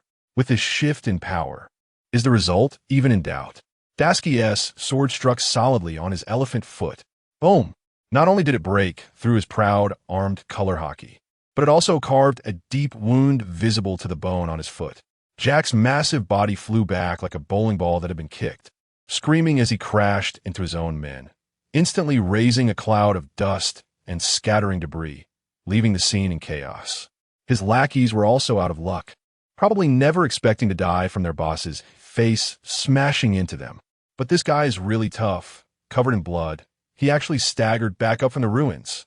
The centaur girl named Speed next to him wanted to launch a sneak attack, But as soon as her arrow was shot, it was shattered by my sword energy. Completely useless. She yelled at Jack to run quickly and find Katakuri and the others for help. But Jack, with his hot temper, got even more fired up upon hearing this, shouting back at her, "Get lost. Does my battle need help from others?" Well, that a tough exterior with a calm heart. While the fight was heating up over here, on the other side, Katakuri and Smoker had already rescued their captured sister, Amanda. Just as Katakuri was about to call Big Mom to report the good news that they had rescued her, and we're going to take out that female Navy named Daski to avenge their Charlotte family. The moment the call connected, Big Mom changed her mind. "Son, stop fighting and retreat immediately." Katakuri was dumbfounded. This wasn't how the script was supposed to go. Big Mom on the other end said, "Whitebeard is dead, the Marineford War is over, and that red-haired brat had come out to stir things up. The Navy now has enough manpower to push back into the city, so don't get caught up in the fight. Go seize Fishman Island's territory immediately." Let me tell you, this is the nature of the four emperors. One moment they are allies, and the next, they are calculating how to divide up the spoils. Although Katakuri felt 1,000 grievances, he could only obey his mother's orders. Back to the battlefield, Daski and Jack were close to exhaustion, with that guy acting like an unkillable cockroach, getting back up every time he was knocked down. Just at this critical moment, Katakuri arrived with the Big Mom pirates in full force. My heart sank. Wow, just finished dealing with one tough guy, and now two more have come? Who can withstand this relay battle? Then the most dramatic scene unfolded. Jack had just crawled out of the ruins again, still cursing and trying to make a threat, when suddenly he swayed, and with a thud, he fell face down on the ground, completely unconscious. Finally, he couldn't hold on any longer. At the same time, I heard a crisp sound in my mind. Ding! The system prompt came. "Congratulations, host. You have successfully defeated the severely injured Jack the Drought. Gained 800 experience points." Awesome. Seeing this situation, Katakuri knew that Jack was down, and hearing the hurried footsteps approaching from afar, he understood that the Navy's main force was arriving. He decisively waved his hand, had someone drag the unconscious Jack away, and without saying a word, led the team to retreat. Soon, Tontada led the Navy's main force to the scene, and upon seeing the ruins that looked like they had been plowed by missiles, everyone was shocked. After listening to Daski's report, she nodded repeatedly and said, "You did very well. Now is not the time to pursue." Then, with a serious expression, she conveyed Admiral Sengoku's urgent order. "The battle at headquarters has ended.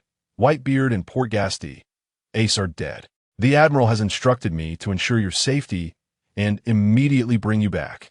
7 days passed in a flash at Marine Headquarters, Marineford. "Daski, let me tell you, this time you're flying up like a rocket. With this astonishing achievement, you've been directly promoted to Rear Admiral. Today is her first time participating in the high-level meeting of the headquarters as a Rear Admiral, and the young girl was a bit nervous and appeared particularly restrained." Admiral Sengoku pointed to the empty seats next to Vice Admiral Tsuru and Tontada, signaling her to sit down, his eyes filled with undisguised admiration.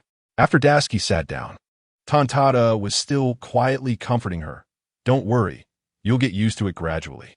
Daski nodded in agreement. Once she settled in, Sengoku cleared his throat, scanned the room, and said solemnly, "All right, everyone is here. Let me tell you, the meeting was incredibly serious." The old man from the Warring States period was sitting at the front, passionately discussing the grand plans for post-war reconstruction. It was all very grandiose, and I listened intently. After all, this was my first time sitting in the highest-level meeting room of the Navy. A year ago, I never would have dared to imagine this. I was lost in thought, and my hand unconsciously touched the shadow sword at my waist. Wow, this sword suddenly sent me a wave of mental fluctuations, as if to say, this is just the beginning, it's only a mid-ranking general, the main thing is companionship, and the interesting stuff is yet to come. I was just complaining in my heart that this sword is more ambitious than I am when I suddenly heard the old man from the Warring States calling my name. The one who performed the best this time is Daski. I suddenly jolted and instinctively stood up, saying yes, General of the Warring States. Only then did I realize that the entire room of big shots was looking at me with the expression of someone watching a fool, and my face instantly turned red.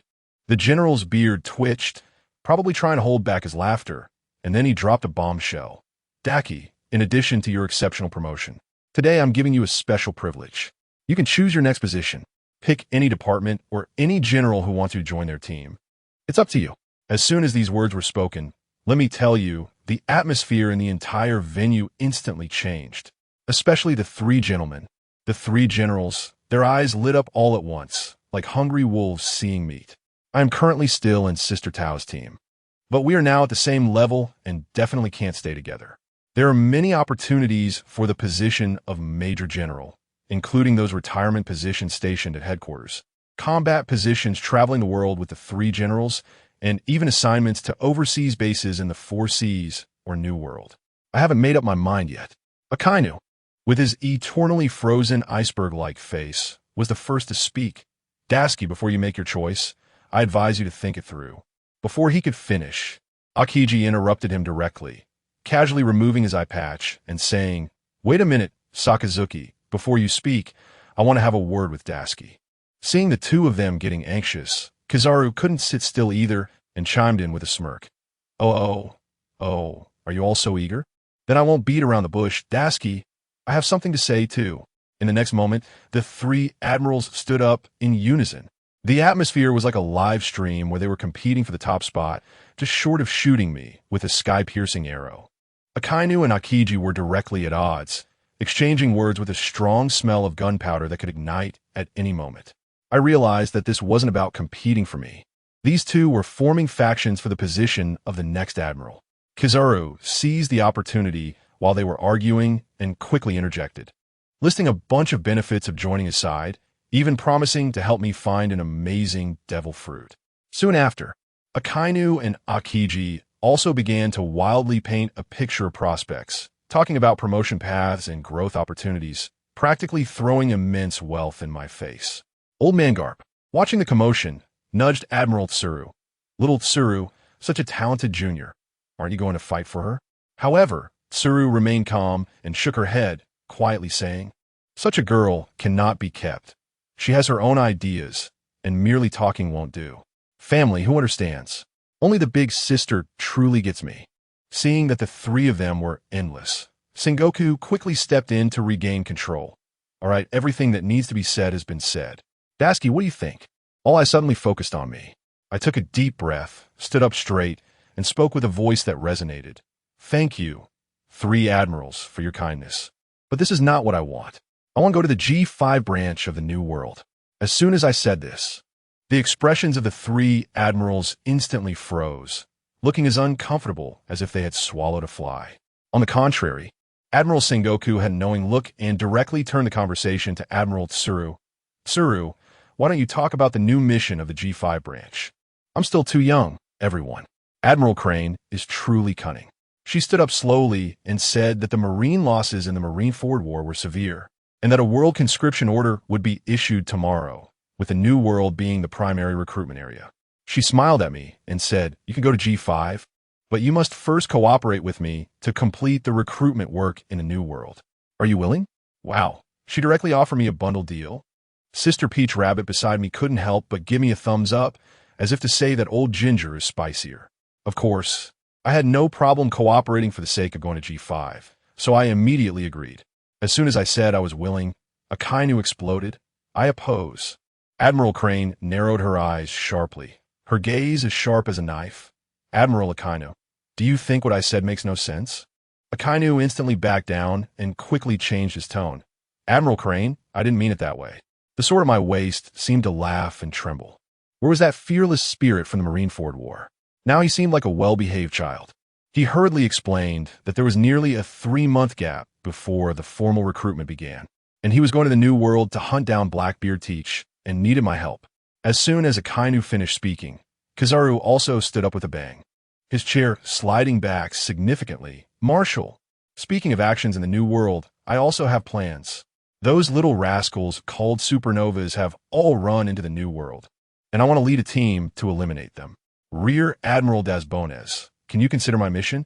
Now Akiji couldn't sit still either, suddenly standing up. "Marshal Sengoku, if that's the case, I also have a bold idea." In the end, after a heated discussion, which was essentially like a market scramble for cabbages. It was decided that I would first assist Akainu and Kizaru as support troops, and after 4 months when the recruitment in the New World began, I would report back to Admiral Crane. As for Akiji's bold idea, he was directly scolded back by Marshal Sengoku. A few days later, the Marine headquarters was filled with construction crews, clanging away. To promote it, the headquarters temporarily opened for press interviews. One morning after training, I wanted to stroll around the square, but lo and behold, I was surrounded by a group of reporters. The flashes were going off rapidly, and their questions were increasingly absurd, jumping from "what is your secret" to promotion, straight to "do you have someone you admire?" At that moment, I felt like an old man on the subway looking at his phone.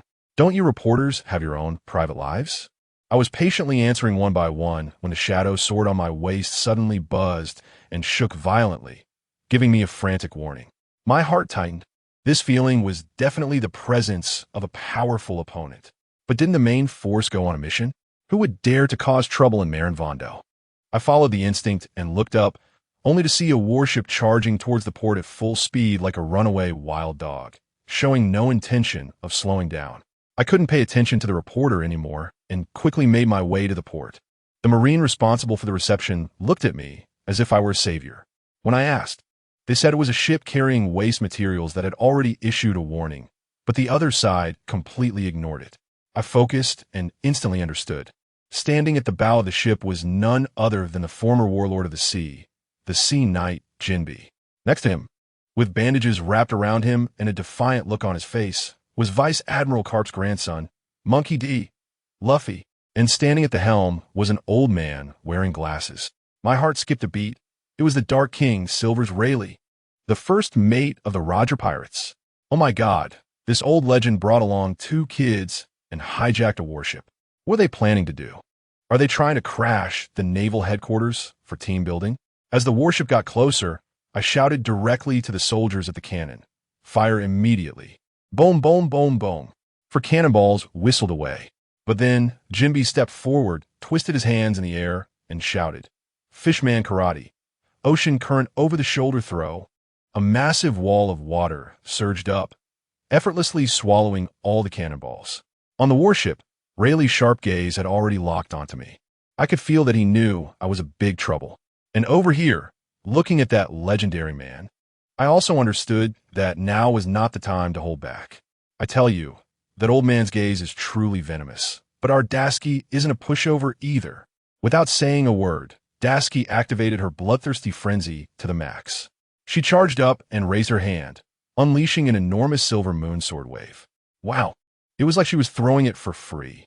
It was so exaggerated that the entire sea surface was split in half with a loud bang.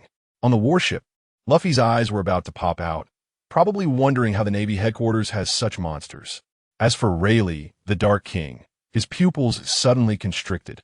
But you can't say he wasn't calm. Being an old hand, he was unfazed. He casually grabbed a sword from some unfortunate Navy soldier on the deck and countered with a blue sword aura. The 2 sword energies collided in midair with a thunderous boom, setting off alarms all over Marineford. I was both angry and amused at the time. Who understand my family? Using a mass-produced piece of junk to clash with me? Who do they look down on? What is even more outrageous is that this old guy Rayleigh pulled a trick, intentionally misaligning his sword energy to use the shockwave to give their warship a sideways boost, heading straight for the port. Once the ship docked, Rayleigh told Luffy and Jinbe to go ahead, saying he would handle this woman. He stood in the middle of the road by himself, exuding a powerful aura, and none of the surrounding Navy soldiers dared to step forward. He was still pretending to be a master, smiling at Dasky and saying he didn't want to fight her, that she was a good seedling and it would be a shame for her to be lost here. Who was he trying to manipulate here? Dasky couldn't be bothered to deal with him. Less talk and more action. The green energy around her surged instantly, and she unleashed her ultimate move. 7 demon sword techniques, 6th demon, Ice Moon's cold wave. Let me tell you, that scene was something else. A pale blue sword pattern suddenly spread out from underneath Dasky's feet, as if it had grown legs, extending all the way to Riley's feet. That chill wasn't a physical cold. It was a cold that could directly drill into your mind. Riley's expression changed immediately. He must have regretted not bringing his good weapon with him. The next second, with a snap, two skeletal claw-like shackles emerged from the sword formation, locking Riley's feet tightly. This is the effect of Hanluo, forcing you to stand and output with no chance to escape. As soon as I saw these pirates treating our Navy headquarters like some kind of public restroom, coming and going as they pleased, I was furious. I could sense the anger of Tashigi. We were in sync. Come on. Holy Light Blessing, activate. Venomous Sword Energy, activate. Petrification Effect, activate. Shockwave Attribute, activate. One by one, stack them all up. Tashigi's was incredibly fierce, even forcing out Conqueror's Haki, creating a red wave that exploded. Rayleigh's glasses started shaking, and he was completely stunned. He could only brace himself to block with that broken sword. When I saw that thing, I was enraged. I've chopped down at least 8 famous swords, and you use a firewood stick to humiliate me? Fine, let me show you what technology and fierce skills are. Tashigi swung her sword down, and I compressed all my power into a single point. With a loud bang, that broken sword in Rayleigh's hand, let me tell you, even the shockwave of my sword energy couldn't withstand it, and it turned to ashes on the spot. He was blasted away like a cannonball, flying over 10 meters and crashing into a 5-meter-tall stone pillar. The reporters on the scene went wild, their flashlights flashing like a disco. As the dust settled, that old man Rayleigh stood up unsteadily. Goodness, he somehow wasn't seriously injured, just a bit of my venom on one arm. All thanks to his dark-colored Haki holding it off. Now, the way he looked at us completely changed. He shrugged off his oversized robe, and let me tell you, his entire aura felt completely different. A dark brown, ghostly aura began to emanate from him. The oppressive feeling was overwhelming, like a Shura crawling out of hell. Wow, he had unlocked a hidden skin. This was the true form of the Dark King Rayleigh. He flashed, and in an instant, he vanished like a bolt of black lightning. Too fast. Tashigi's eyes couldn't keep up. She barely managed to predict his position using the ghostly god formation and observation Haki, immediately crossing her sword to block. But Rayleigh's voice came from the left. So what if you've seen through it? Young lady, in the face of absolute power, none of this matters. As soon as he finished speaking, a violent sidekick was already upon us. The air around him twisted violently due to his speed and power. My cold lock chains had barely emerged from the ground when they were shattered by this distorted force. With a loud bang, his foot landed solidly on my sword. The force of that kick was terrifying. Tashigi didn't choose to take it head-on, but instead used the momentum to counterattack. When Rayleigh's kick landed, he also cut his own ankle on my sword's edge, penetrating his Haki. Then came a series of intense exchanges. Rayleigh's speed increased, reaching an astonishing level. Tashigi was fully focused, trading kicks for sword strikes, stubbornly matching his intensity. Although she was kicked hard, nearly breaking her bones several times, Rayleigh also received multiple deep sword wounds. In the midst of this fierce battle, a ding sounded in my head. Wow, I successfully absorbed his ghostly power and comprehended a new skill called Ghostly Domain, just as the fight was getting intense. A loud sound of bells rang out from the square. The whole place fell silent. It turned out to be that kid Luffy, who, under Jinbei's cover, had knocked down countless Navy soldiers and successfully rang the ox bell. How many of her brothers died just for you to ring a bell and send a broken message? Our half-rebuilt home has been destroyed by you again? Tashigi turned around and saw the chaos and fallen comrades. I could feel her heart bleeding. Her eyes instantly turned red. An uncontrollable rage and killing intense soared from her. Unforgivable. I understand. I completely understand. What are we waiting for? Tenfold amplification, activate. The power within Tashigi exploded in an instant. The underworld ghost power she had just absorbed from Rayleigh was perfectly triggered by her furious will, instantly merging with my strength. The chaotic aura around her retracted completely in a second, and she stood there, terrifyingly calm, but Rayleigh's arms started shaking when he saw her. He probably couldn't fathom how his ultimate skill, kept hidden for so long, could be learned by a little girl just by looking at it, and used even better than himself. At this moment, Luffy and Jinbei were still foolishly running towards them, shouting, "Uncle Rayleigh, we got it sorted." Rayleigh's face turned pale with fear as he shouted hoarsely, "Don't come over. Run to the left." Too late. Dasuki didn't even look at them. Simply swung her sword into the air. A slash wave, several times larger than the one that split the sea before, shot toward the two of them at an incomprehensible speed. Luffy's brain registered what was happening, but his body couldn't move. At the critical moment, Jinbei charged forward and shoved Luffy aside, taking the residual wave of the slash on his back. With a tearing sound, his proud fishman scales were torn apart like paper, instantly leaving a horrific wound, blood spraying everywhere. Seizing the opportunity, Rayleigh charged at Dasuki to attack, but the two clashed, and Dasuki remained standing without moving an inch. King of the underworld Rayleigh, Dasuki's voice was as cold as ice. Is this your fastest speed and strength? Too light, too slow. She stepped back and swung her sword. Her movements smooth as a poem, but Rayleigh's eyes and consciousness kept up, while his body couldn't react in time. With a sharp sound, the blade sliced through, and Rayleigh was blasted away like a kite with a broken string, leaving a long trail of blood on the ground. Jinbei and Luffy watched this scene, both wide-eyed in shock. Rayleigh clutched his shoulder wound, struggling to shout at Jinbei, "Take Luffy and go. I'll handle things here." In that brief moment of turning to speak, Dasuki seized the opportunity. Her figure flashed and instantly appeared in front of Rayleigh, unleashing the full power of the giant elephant, delivering a solid blow to him.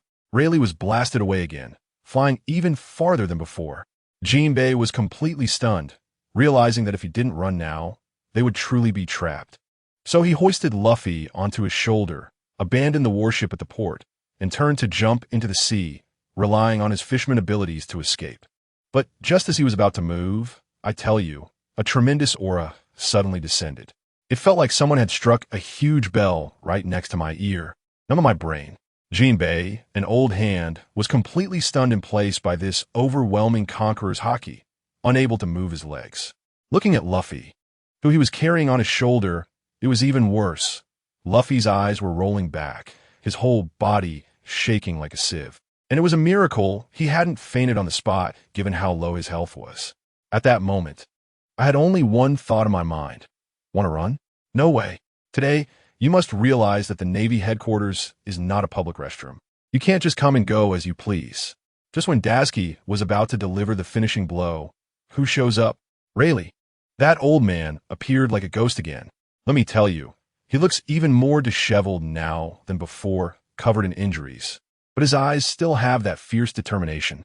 With a flying kick, he accurately struck Dasuki's sword, successfully saving Jinbei and Luffy. Dasuki was knocked back several meters by the force of the kick and almost crashed into a pillar. I could feel that the body I was possessing was nearing its limit. That sense of exhaustion was washing over me in waves, and I couldn't hold on much longer. But Dasuki's willpower was truly strong. She even comforted me, saying that this little time was enough. She scanned the area and locked onto Jinbei, who was desperately trying to escape, and just as she was about to gather her strength for a powerful attack, that old man, Rayleigh, lunged at her again. "All right, you old fool, if you want to seek death, I'll grant you that." At that moment, I didn't care about anything else and directly pushed my power to the limit. Seventh Demon God, the 100-armed giant of the warrior soul. Who understands? In that instant, a giant phantom over dozens of meters tall appeared behind Dasuki, covered in arms, each arm wielding a lightsaber. Rayleigh's expression changed instantly. He knew this attack was aimed at Luffy. If he didn't block it, Luffy and Jinbei would be done for right there. To be honest, this old man is really loyal. He clearly wanted to run, and Dasuki couldn't have stopped him. But to protect Luffy, he chose to take it head-on. He let out a roar and kicked towards the countless sword shadows. Boom! Let me tell you, that scene was simply unbelievable. Hundreds and thousands of sword energies fell upon Rayleigh like rain, densely and relentlessly hitting him alone. The entire square's bluestone tiles instantly looked as if they had been plowed, all shattered. The explosion sounds could be clearly heard throughout Marineford. The Navy personnel and reporters present, one and all, were dumbfounded, mouths agape, their jaws nearly dropping to the ground. Just then, the reinforcements from the Navy arrived from afar. They saw a towering giant's shadow over here and were all terrified, still shouting, "Look quickly! What is that thing? Is it some big shots technique?" While they were making a fuss, a tall figure suddenly darted past them, moving so fast that it left only an afterimage. The leading colonel was startled, thinking that all the experts from headquarters had been dispatched. So who was this? It was none other than Admiral Sengoku. As soon as this old man received the call and heard that Rayleigh was causing trouble, he was furious. And when he learned that it was Daz Bones holding the fort, he became even more anxious and rushed over alone. In his heart, Daz Bones was now the Navy's precious asset. If anything happened to her, the loss would be tremendous. However, when he arrived at the scene in a rush, he was directly stunned. He couldn't even intervene. When he got there, it was just a moment when the 100-armed giant's move reached its peak, and Rayleigh's figure had long been swallowed by endless sword light and smoke. If Sengoku hadn't still sensed Rayleigh's aura, he would have thought that the old man had been reduced to ashes. Sengoku looked at the petite figure in the center, unleashing terrifying power, and I tell you, even a Navy admiral felt a chill down his back. About half a minute later, the smoke slowly dispersed. All that could be heard was the clanking of chains as Daz Bones, dressed in her red colonel uniform, stepped out from the rubble one step at a time. She walked a bit unsteadily, clearly exhausted, but in her hand, she was still dragging someone. The flashbulbs throughout the venue went off like crazy, clicking nonstop. Everyone craned their necks to see, and when they clearly saw the face of the person being dragged on the ground, the entire reinforcement unit exploded. What the hell? That is the Dark King Silver's Rayleigh. Sengoku's heart was racing so fast it felt like it was going to leap out of his throat. His gaze was fixed on the unconscious Rayleigh, and then he saw it. Rayleigh's habitual right leg, below the knee, was gone. It was a bloody mess, brutally severed. Daz Bones walked up to Sengoku, nearly stumbling from exhaustion. Before Sengoku could say anything, she forced herself to salute and reported loudly. Report Admiral Sengoku. There were 3 enemies in total. We captured 1 and let 2 escape. It was my dereliction of duty. At that moment, I almost wanted to applaud her.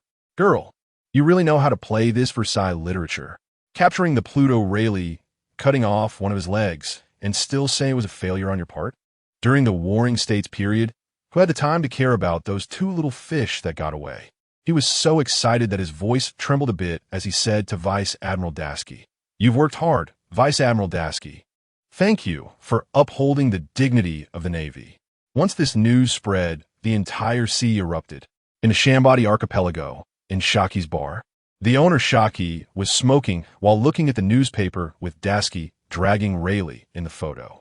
Her gaze turned cold as she pressed the cigarette but against Rayleigh's face, cursing him for being so indecent, then turned around and dragged out a large wooden box from the cabinet, clearly preparing to break into a prison. In the New World, red-haired Shanks saw the newspaper and was so angry that he crumpled it into a ball. His subordinate, Jesus Burgess, was scratching his head, saying, "Captain, this can't be possible, right? A young female swordsman. How could she capture Mr. Rayleigh?" Shanks shook his head. He knew the Navy had no need to fabricate such things. They had produced an incredible female monster. Shouldn't your intelligence network be upgraded? It's 2025. Stop using 2G networks. A few days later, in the 6th level of the deep-sea prison, Rayleigh's wounds had stabilized, and he was lying in his cell, humming a tune, when he suddenly heard a guard say someone was there to see him. He was still laughing, thinking, oh, someone is still thinking about this old bone of mine. But when he saw the visitor, Rayleigh was also stunned. It was the hero Garp. Garp, this old man, came with a bottle of good wine. He wasn't there to interrogate or to mock him. He stood in front of the cell, bowed deeply to Rayleigh, and said, "My grandson Luffy, thank you for taking care of him. I tell you, that scene, 2 lifelong rivals, one in prison and the other outside, surprisingly sat cross-legged by the bars, drinking like old friends." Rayleigh asked about Dashki, and Karp sighed, saying, "That girl, her strength is even frightening to me. She should be chasing pirates in the New World by now." That's right, Karp was correct. At this moment, on a warship in the New World, Lu Feng, was standing next to Kizuru. I've come to understand that Kizuru, as an admiral, is all about clocking in and out, absolutely avoiding any competition. He led us to catch the supernovas, but he didn't want to deal with anything, just looking like a lazy fish saying, "Oh, how scary," the whole time. Then waved his hand, telling me to handle it myself. Fine, I'll take care of it. Our target is the captain of the Broken Monk Pirates, the strange monk Urki. I controlled Dashki to disembark, and immediately sensed that there were spies lurking in the shadows.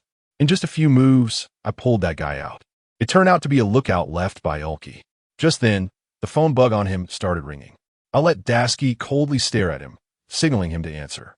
The little pirate was so scared that his legs were shaking like a sewing machine.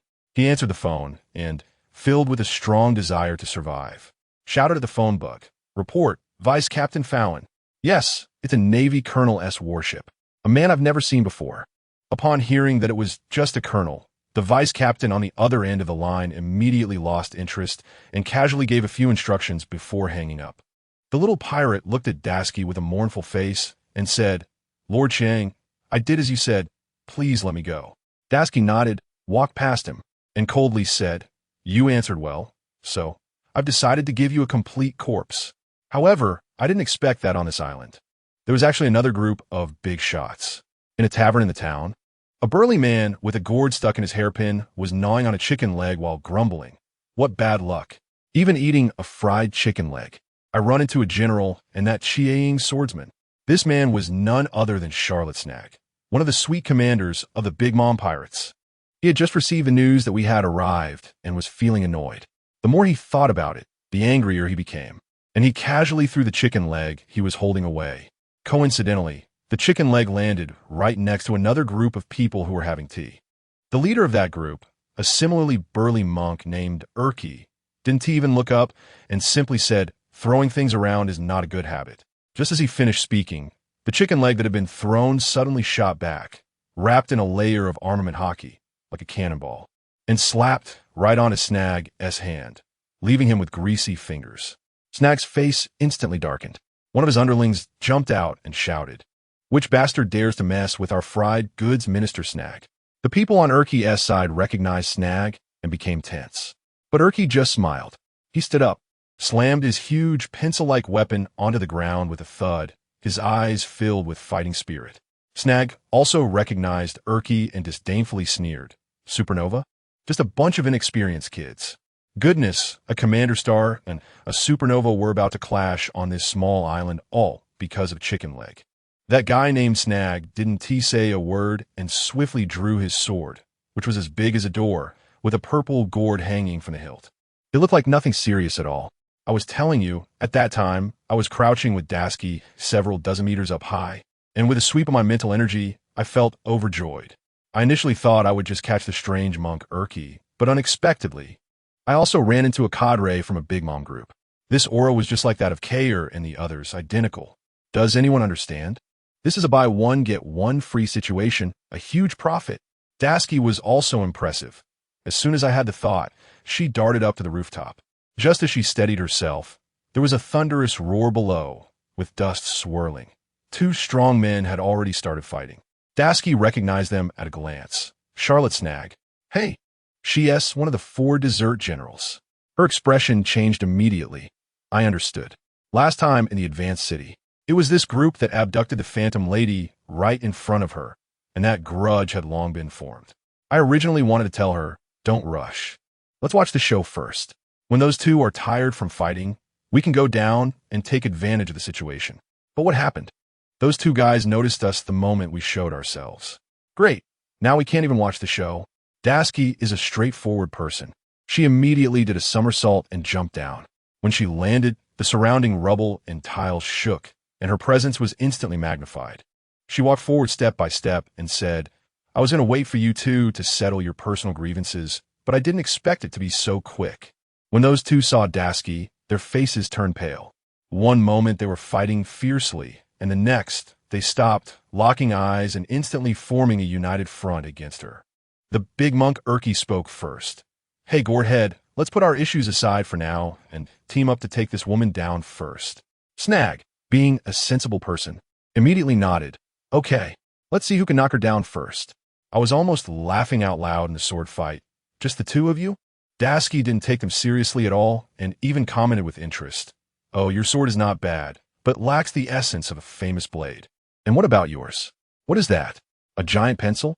You look like an old man practicing calligraphy in the park." She said this, but her hands didn't hold back at all. Dasky immediately launched an attack with the Ice Moon's cold luo. Let me tell you, the scene was incredible. With a swing of her sword, the entire ground was covered in a layer of frost, and then with a whoosh, 2 ice chains shot up from the ground, precisely binding Snag and Ulki's feet. Snag was about to charge forward, but got pulled down to the ground. Ulki, wanting to stand still and observe, ended up getting bound as well. The cold air even had poison in it, slowing down his movements. Before they could react, Daski's second attack came. A massive silver moon evil light aimed right at them. Ulki, being a tough guy, saw he couldn't dodge, so he gave up resisting and prepared to take it head-on. As for Snag, he activated his ability and wrapped himself in a huge purple gourd, which was covered in armed color hockey, making him look like an iron turtle. Boom! A deafening sound erupted. The power was many times stronger than their earlier play fighting. The surrounding lackeys were dumbfounded, exclaiming, "What a joke! This is the strength of a vice admiral?" Just then I heard a ding. Ding! In my head, awesome. I had directly copied their fruit abilities. One was called Causal Reincarnation, which increased strength the more injured you were. The other was Gourd Power, giving me a wood-type sword pattern. This operation was like the chosen one coming to life, and I was ready to take off. Looking back at the scene, Ulki took the hit without any harm, and instead, his power surged, his muscles bulging. He let out a roar and snapped the ice chains. Snag also took the chance to break free, and seeing Ulki charging forward, he thought it was his opportunity to sneak attack Daski from the side. I couldn't help but laugh at that moment. This guy charged in, focusing on using an electronic wooden fish with a merit of -1, purely feeding kills to Darsky. Darsky didn't even look at him, just sneered coldly, "You think this is the end?" As soon as the words left his mouth, a Sword Soul Phantom appeared out of nowhere in front of Darsky, launching 2 slashes at the ambushing Snag. At the same time, Darsky's real body moved as well, meeting Ulki's giant pencil with a sword. The entire scene was instantly enveloped in smoke and dust. The next second, with a loud bang, Ulki, along with his pencil, was the first to be sent flying out of the smoke, crashing into a pile of wine barrels. He looked down at his weapon, the giant pencil he had brought down from the Sky Island, and noticed a crack had formed on it, followed by a snap as it broke into 2 pieces. Ulki instantly collapsed, screaming in anger while holding the broken pencil. Soon after, a crisp sound came from the smoke. Snag was half kneeling on the ground, covered in blood, and his prize gourd broadsword was shattered into pieces all over the ground. On my side, the system notification sounded again. Destroying weapons also gives experience points, which is just delightful. However, I noticed a problem. Darsky's observation hockey is getting stronger. Just now, when the sword's soul counterattacked automatically, she seemed to be momentarily dazed and almost sensed my presence, which scared me into quickly suppressing my aura. Darsky didn't have time to think about this. She directly activated the Azura form of the Blade Soul, with the infernal flame manifesting, and her aura escalated to another level. Once we completely took down those 2, that old man Kizaru appeared like a grandpa taking a stroll, suddenly flashing down from the rooftop and clapping his hands in applause, saying, "Impressive, impressive, truly eye-opening." I thought to myself, you can just forget it. All you do is watch the show. Just then, the phone bugged next to Snag rang. He struggled to answer it, and an old woman's voice came through. "Snag, how's the ingredient preparation going? Don't make me unhappy." It was big, MOM. Charlotte Linlin.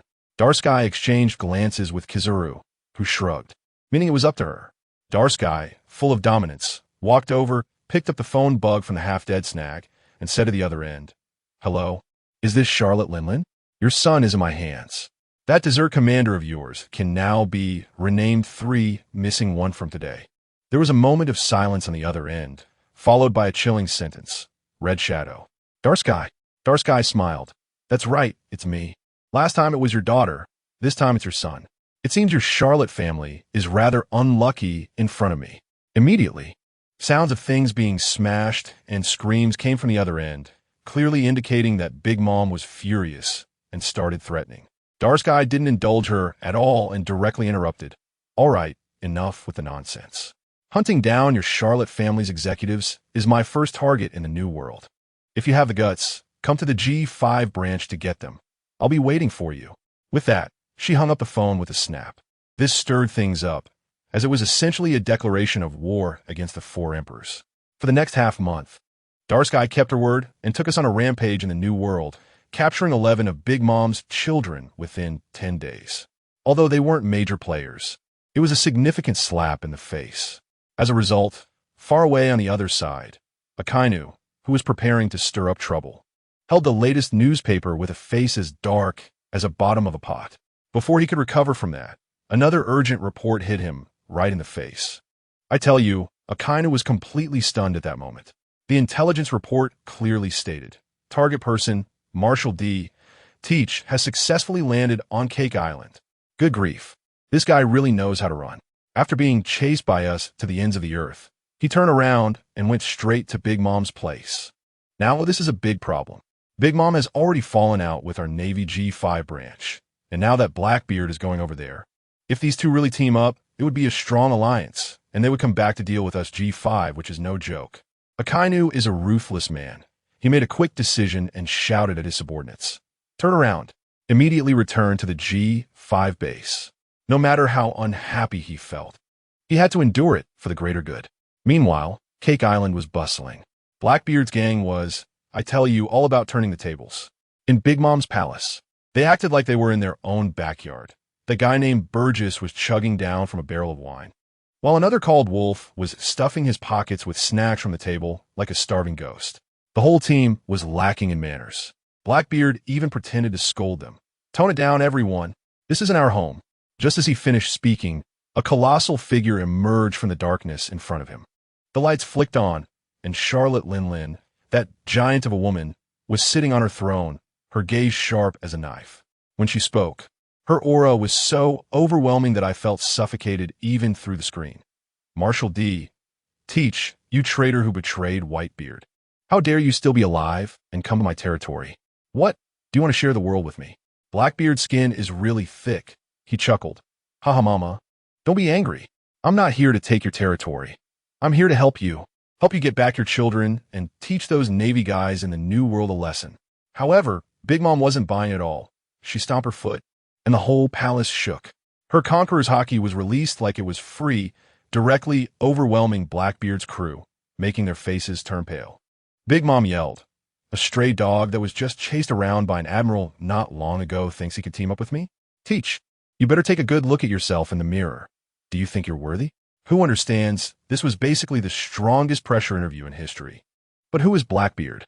His psychological resilience is incredibly strong. Not only was he not angry, but he also laughed even more happily, worthy or not. You'll find out if you try. You probably haven't seen my abilities yet. As soon as he finished speaking, several figures flashed to Big Mom's side. Katakuri, Smoothie, and Cracker. The three top commanders were all present. The hot-tempered Cracker immediately exploded. Bastard! How dare you speak to Mama like that? Mama, do you want me to take care of this trash for you? Blackbeard didn't take them seriously at all. Instead, he got even more excited and directly provoked. Don't get worked up, guys. I just want to demonstrate my strength. If Big Mom doesn't want to take action, let your sons do it. This really angered Big Mom. She glanced at the black substance wrapping around Blackbeard's hand. Her gaze hardened, and without acknowledging Cracker's request to fight, she stood up from her throne. I tell you, when she stood up, the whole palace seemed to tremble as her fire and thunderclouds instantly expanded several times. You little brat. Big Mom pointed at Blackbeard and shouted, if you have the guts, try to destroy my palace. I'll personally be your opponent. A few days later, in the G5 base's conference room, the atmosphere was extremely tense. Akainu sat in the main seat and slammed down the latest intelligence report. Everyone, the news has been confirmed. Charlotte Linlin and Marshal D. Teach have officially joined forces, and their next target is our G5 branch. Vice Admiral Tsuru frowned tightly, while Kizaru still looked lazy and immediately asked the crucial question. Sakazuki, what about manpower? With just our G5 personnel, it probably won't be enough to deal with 2 Yonko crews. Are you planning to transfer people from HQ? This question was too critical. Not long ago, Rayleigh and the others had caused chaos in the Navy HQ, making it a yearly joke. If they drained HQ again, the Navy would really have no face left. Akainu had already thought it through and said decisively, at HQ, Fleet Admiral Sengoku and Kazan can't be moved. Vice Admiral Garp is still on vacation, so we won't call him. What I need are the 12 strongest Vice Admirals from HQ. When Tsuru and Kizaru heard this, they both felt this plan was reliable. keeping high-end combat power at HQ while transferring the core forces over his sound. But just as they were discussing and getting ready to report, boom, a deafening explosion sounded directly from the base's entrance, shaking the entire conference room. Everyone present stood up in an instant. Virgo frowned first. Enemy attack? How bold! Before he could finish, a messenger soldier rolled in at the door, shouting, "Report! Urgent report!" Akainu's face darkened as he rushed out. What the hell is going on? He initially thought it was some clueless pirate crew coming to deliver their heads, but when he went outside, he didn't see any enemy shadows. He only saw his own navy blocking the entrance so tightly that not even a drop of water could leak through. The messenger soldier was so scared that his face turned white, stammering, "Report, Admiral. Someone is tried to enlist, but he is not following the rules. He demands to see the highest commander immediately." The soldiers on duty tried to stop him, and he just started attacking. Arrogant. Akainu's anger flared up. "Who is it? Report their name." But before he could finish his question, there was another loud bang at the door, accompanied by a chorus of screams. Kizaru and Dazbones couldn't wait any longer. Their figures flashed, and they rushed over. As soon as they left, the messenger soldier finally caught his breath and said to Akainu, "The person claims his name is One Smile." I tell you, as soon as these words left my mouth, all the senior officials present, including Advisor Crane, were stunned. At this moment, outside the G5 branch, the scene was simply unbelievable. Amidst the rolling smoke and dust, a number of naval soldiers lay scattered on the ground, all crying out for their mothers. But Dasky stood on a stone pillar and could tell at a glance that these people had merely been thrown away by a tremendous force and had no fatal injuries on them. This indicated that the person who acted had restraint. As the smoke cleared, a man wearing a violet robe with a cross-shaped scar on his face slowly emerged. Leaning on a cane sword, Kizaru stood on the other side, and upon seeing the man, he was dumbfounded, exclaiming, "The one who came to enlist is the blind swordsman Ishiao? Good heavens, this is a well-known master in the New World. He actually came to join the Navy?" The man named Ishiao, although blind, had an absurdly strong sense of perception. He heard Kizaru's position and slightly bowed, saying, "I am indeed the one. I heard about the recruitment here and came to sign up," just as Kizaru was about to invite him in for a detailed conversation. Dasky suddenly swooped down and landed between the two. The shadow sword in Dasky's hand had been buzzing and trembling violently since Ishiao appeared, and the intense fighting spirit was hard for her to ignore. She looked at Ishiao with a serious expression and said, "Mr. Ishiao, I have heard of your great name.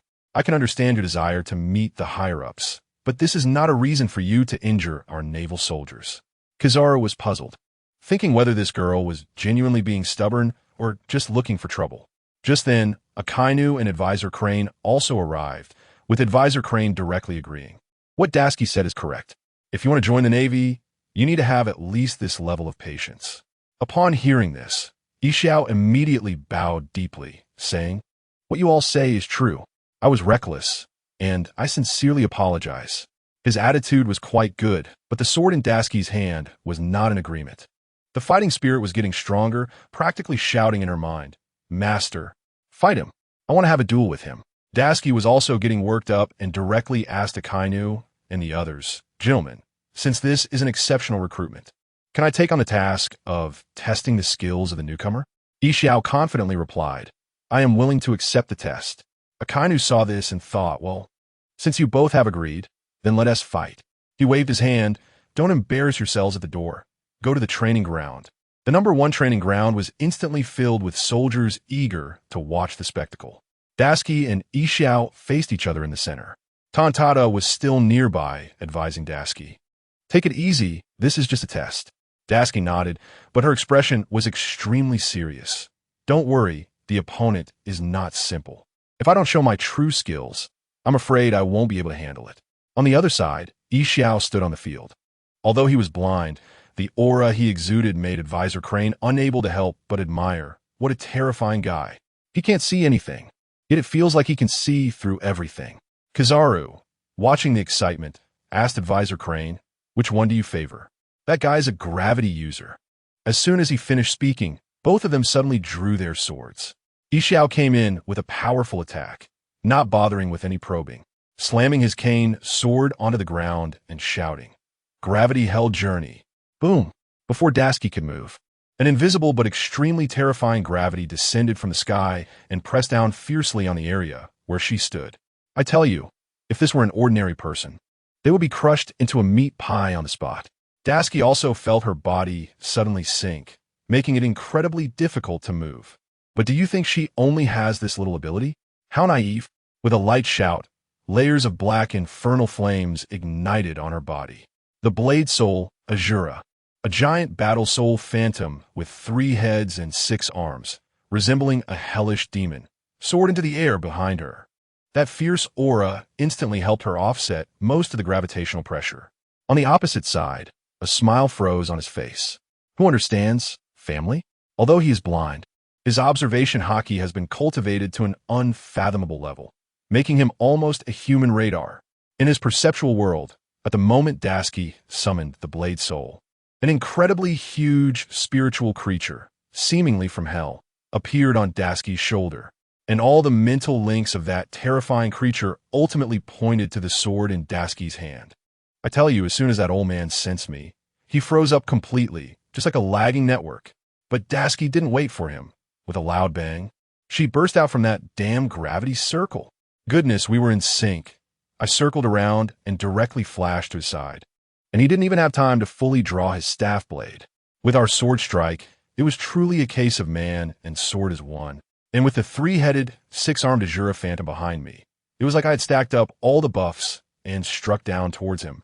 Bang! With a huge sound, I felt like I had chopped into a block of vibranium. The entire training ground seemed to shake like an earthquake, buzzing loudly. At that moment, I had one thought. This blind man's armed color haki is just outrageous. It must be the strength of an admiral, no doubt about it. The group of Navy soldiers below looked dumbfounded, each one acting as if they had never seen the world before, shouting in excitement. Let me tell you, to them, Dashiki is now a god beyond reach. Relying purely on swordsmanship and haki to reach this level without the devil fruit is simply an idol of grassroots rebellion. But that old man wasn't easy to deal with either. After being hit by my Azura psychic force, he was starting to struggle. He countered with a technique called Gravity Hunt. Fierce Tiger, and a purple wave of gravitational force shot towards me like a laser cannon. But could I let him hit me? You're kidding. I immediately focused my thoughts and said to Dashiki, "Sister, change skin. Let's show him something new."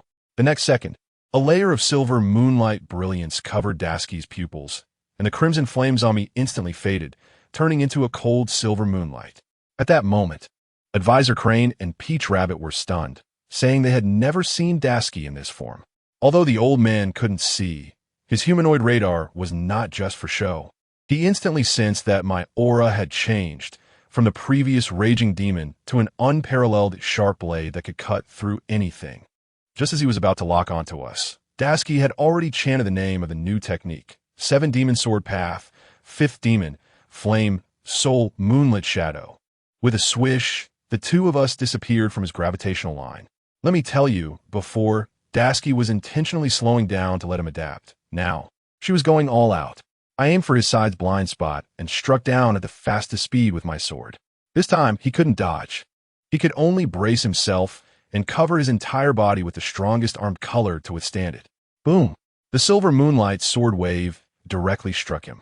Although it didn't break his defense, the giant beast power and toxins I added were no joke. The old man was sent flying like a cannonball for over 10 meters, and a large purple bruise appeared on his shoulder instantly. He quickly sealed his acupoints to expel the poison, and the expression on his face was as if his worldview had been shattered. I bet he had never seen a sword that could switch attributes by itself in his entire life. Just as he was in a daze, I heard a ding in my head, and from my family, who understands, the system notification came. "Congratulations, host. You have successfully extracted the opponent's devil fruit ability. Acquired new skill, gravity control. Wow, it's here. After Whitebeard's Tremor fruit, I've also gotten my hands on Fujitori's gravity fruit. I was so excited at that moment. My whole body was buzzing with energy, and a peculiar force was flowing through me.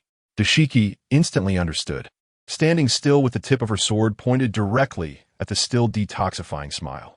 That old man probably thought to himself, Are you trying to play long-range sword energy with me? You underestimate me. But the next second, his face turned green. A gravity he was all too familiar with came crashing down, pinning him firmly to the ground. The ground was instantly cracked with countless fissures. He was completely stunned. His expression was like he had seen a ghost, filled with disbelief that I could use his technique. Kizaru's glasses almost fell off, and Akainu also noticed that this power was emanating from my sword.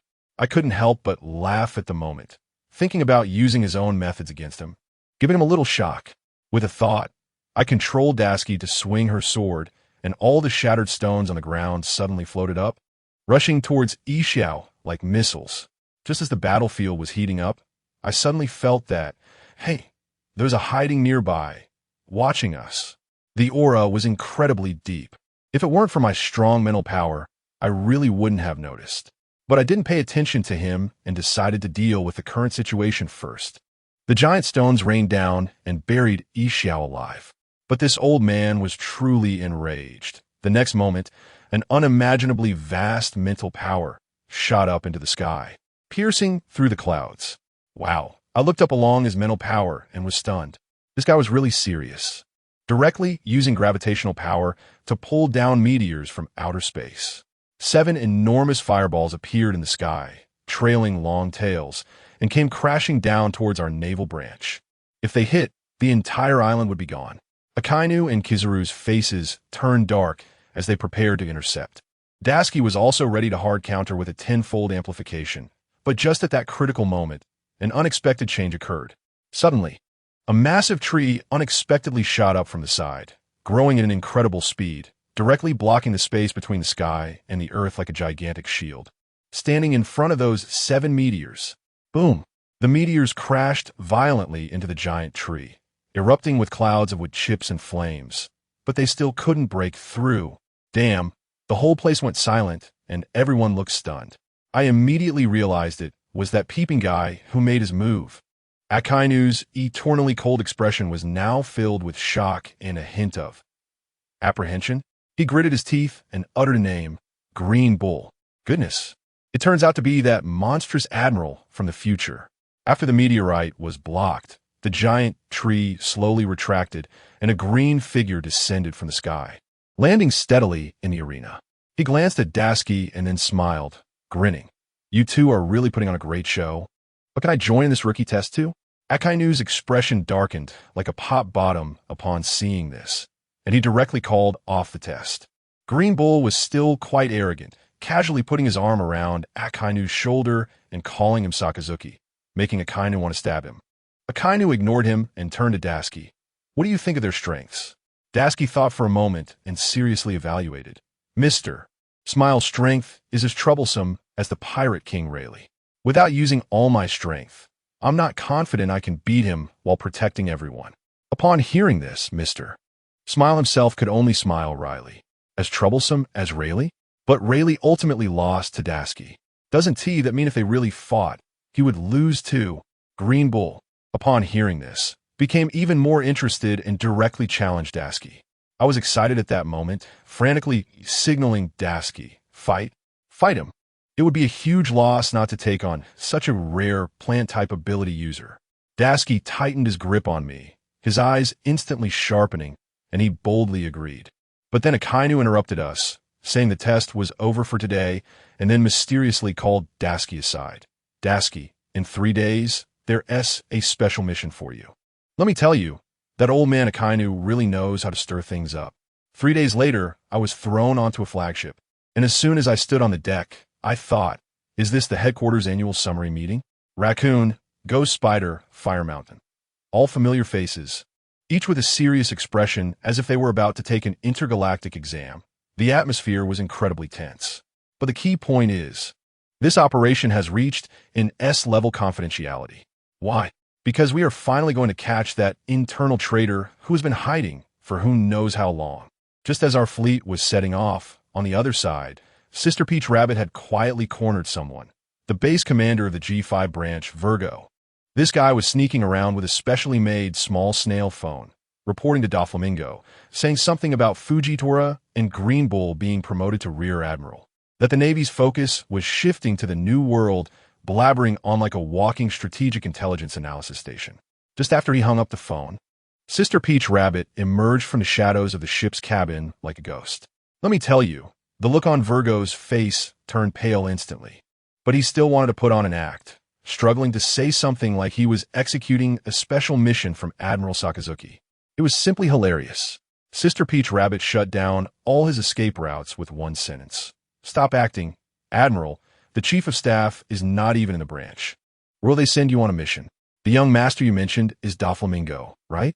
Family, who understands this traitor disguised himself flawlessly, fooling everyone, and in the end, he was caught.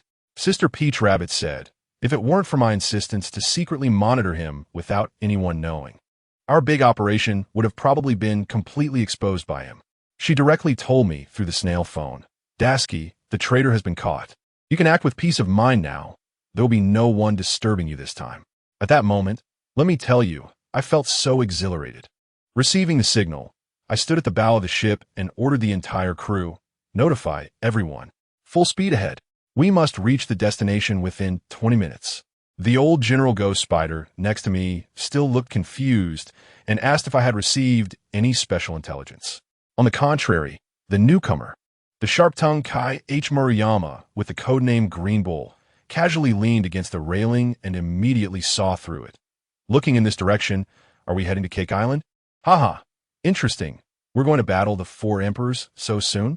Let me tell you, this guy is not just a pure brute. His mind works incredibly fast.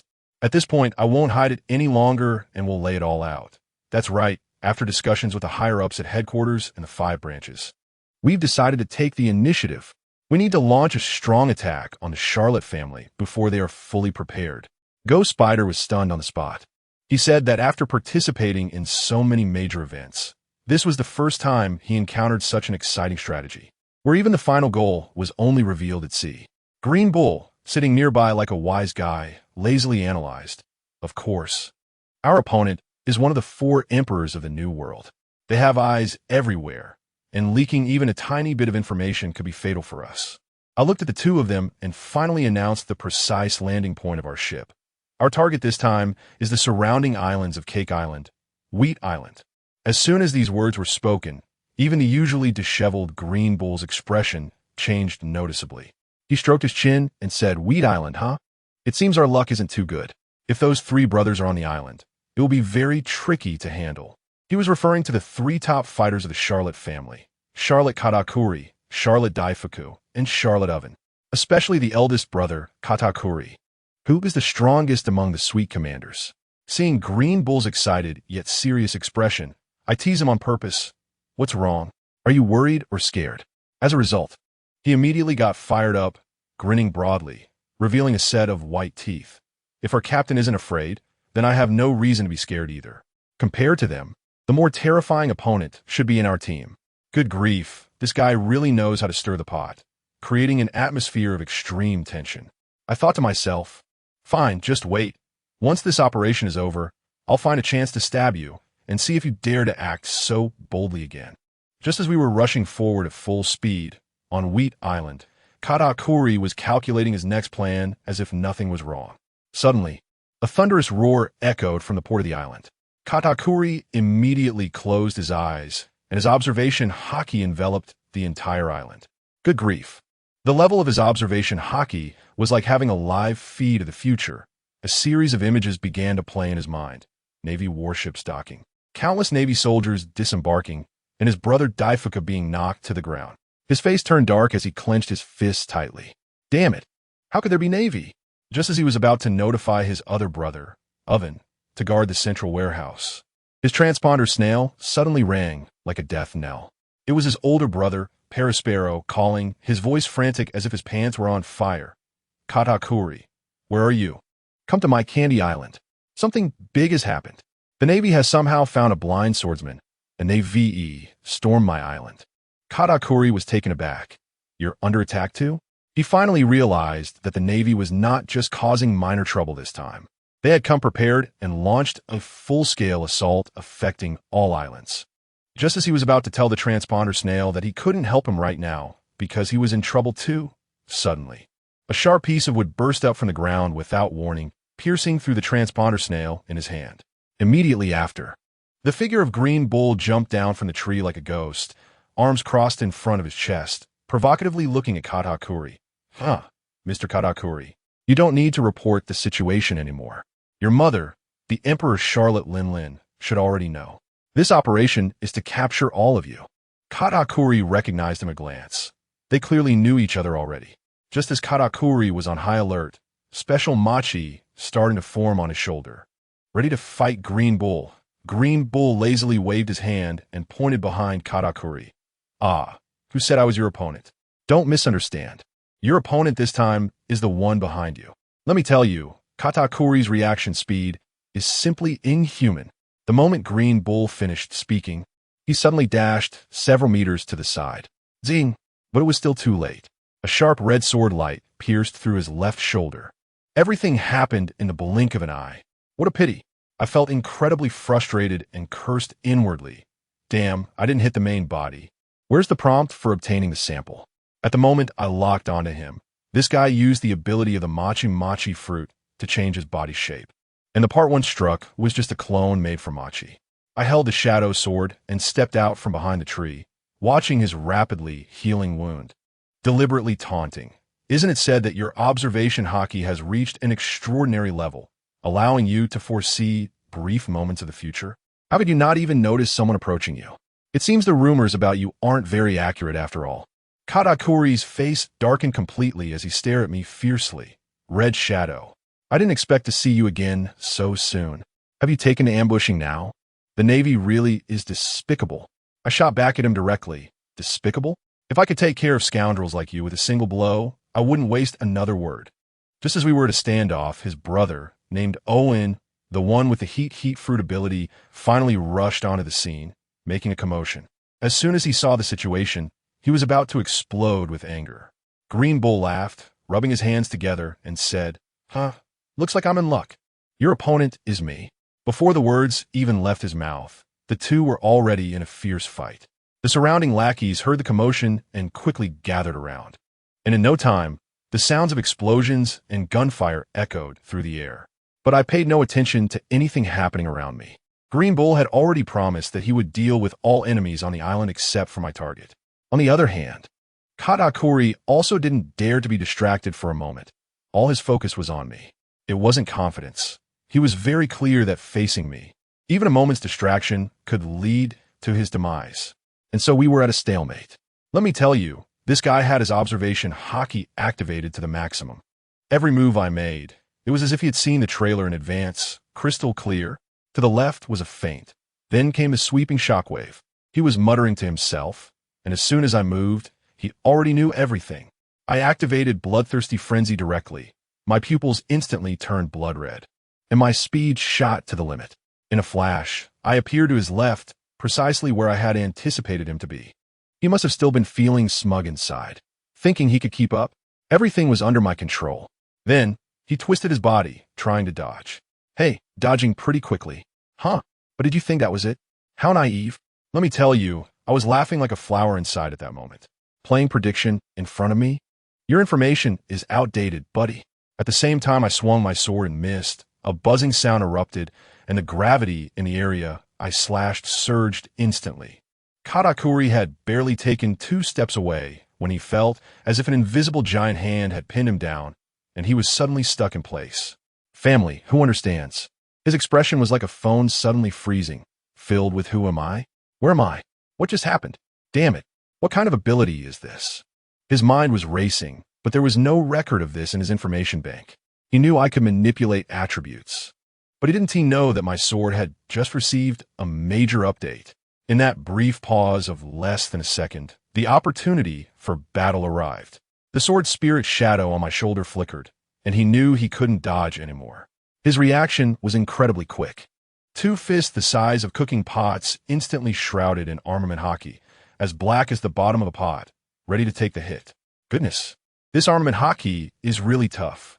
Honestly, its strength is almost on par with that old man Rayleigh. No wonder he's the face of the Big Mom Pirates. But relying solely on toughness, now 1T stopped me. Want to use your fists to block my sword? Come on, give it a try. I directly slashed down with evil light, Azura slash. I have to tell you, the most amazing move is coming. He predicted it to be a slash. But when I swung my sword, it carried two completely different spiritual forces. One was mine, and the other was from the sword's spirit. He was stunned at that moment, feeling as if two people were attacking him simultaneously, and his predictive system in his brain completely crashed. He didn't have time to pull back, and could only watch helplessly as that huge Azura phantom came crashing down. Boom! With a loud noise, I tell you, the whole island shook 3 times. The ground beneath our feet directly exploded into a big pit, and the shockwave was like a tornado, lifting all the surrounding houses into the air.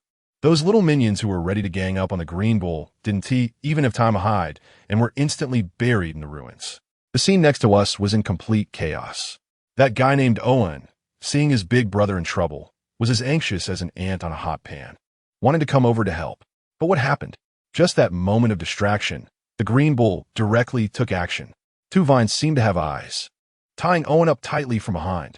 The Green Bull was there leisurely swinging his hands, still talking nonsense. Hey, you dare to lose focus while fighting me? Don't you think that's a bit disrespectful? All by himself, he used a few vines and a strange tree to control over 100 pirates. It was simply a dimensionality reduction attack. As for me, Katakuri was blasted over 10 meters by my sword and crashed into a big tree. However, this guy is indeed tough.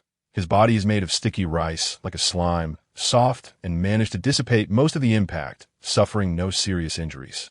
But just at that moment when we exchanged punches, I suddenly felt that my sword, was different. A ding sounded in my head. New skill unlocked. Transformation. Damn, is there really such a good thing? This skill is incredible, able to control the length, size, width, and hardness of the sword at will, primarily focusing on doing as I please. Katakuri has also stabilized himself. He knows that ordinary moves won't work on me. With a fierce look in his eyes, he directly starts unleashing his big moves. You're the first one who has made me use this move so quickly. As he talks tough, he presses one hand on the ground. The next second, let me tell you, a ridiculous scene appeared. The ground beneath his feet bubbled like boiling water, transforming into sticky, white, glutinous rice. The fruit's ability awakened. The entire environment began to be assimilated by him. This rice field spread towards me like quicksand. I quickly jumped a few times and landed on high point. He thought I couldn't run anymore and mocked me there. Giving up? Want to fight against my flowing glutinous rice? You'll be submerged. As soon as his words fell, he suddenly plunged both hands into the ground, pouring glutinous rice. The entire glutinous rice surface was instantly sliced into countless long rice cakes, and then they all wrapped around with armament hockey, turning black and hard, raining down on me like arrows from all directions. The penetrating power looked terrifying. Even Green Bull, watching from a high place, couldn't help but mutter, "What trump card does this woman have?" Just at this critical moment, I didn't dodge at all. I directly threw the shadow, sword in my hand forward. Guess what happened? My sword was suspended in midair, and with a bang, it instantly transformed. From a narrow and long sword, it turned into an enormous, seemingly soft iron fan, directly blocking my path. All those black and hard, glutinous rice sticks hit the fan surface like a machine gun. But what happened? It was as if they had fallen into a sandpit. Plop, plop, plop, all sunken without any effort, completely neutralized. At that moment, the whole place fell silent. Katakuri's eyes were about to pop out, and Green Bull's jaw dropped to the ground. Folks, this is the latest physical magic from 2025, emphasizing the element of surprise. Katakuri was dumbfounded, thinking, isn't this my own ability trait? How could it appear on a sword? Just when we were in the heat of battle. The other areas of the Big Mom Pirates were also in chaos. On another island, Biscuit Man Cracker and Juice Girl Smoothie were waiting for supplies to be shipped. But they couldn't contact Katakuri at all. The phone bug was unreachable. Something was off. Smoothie felt the atmosphere around her was very strange.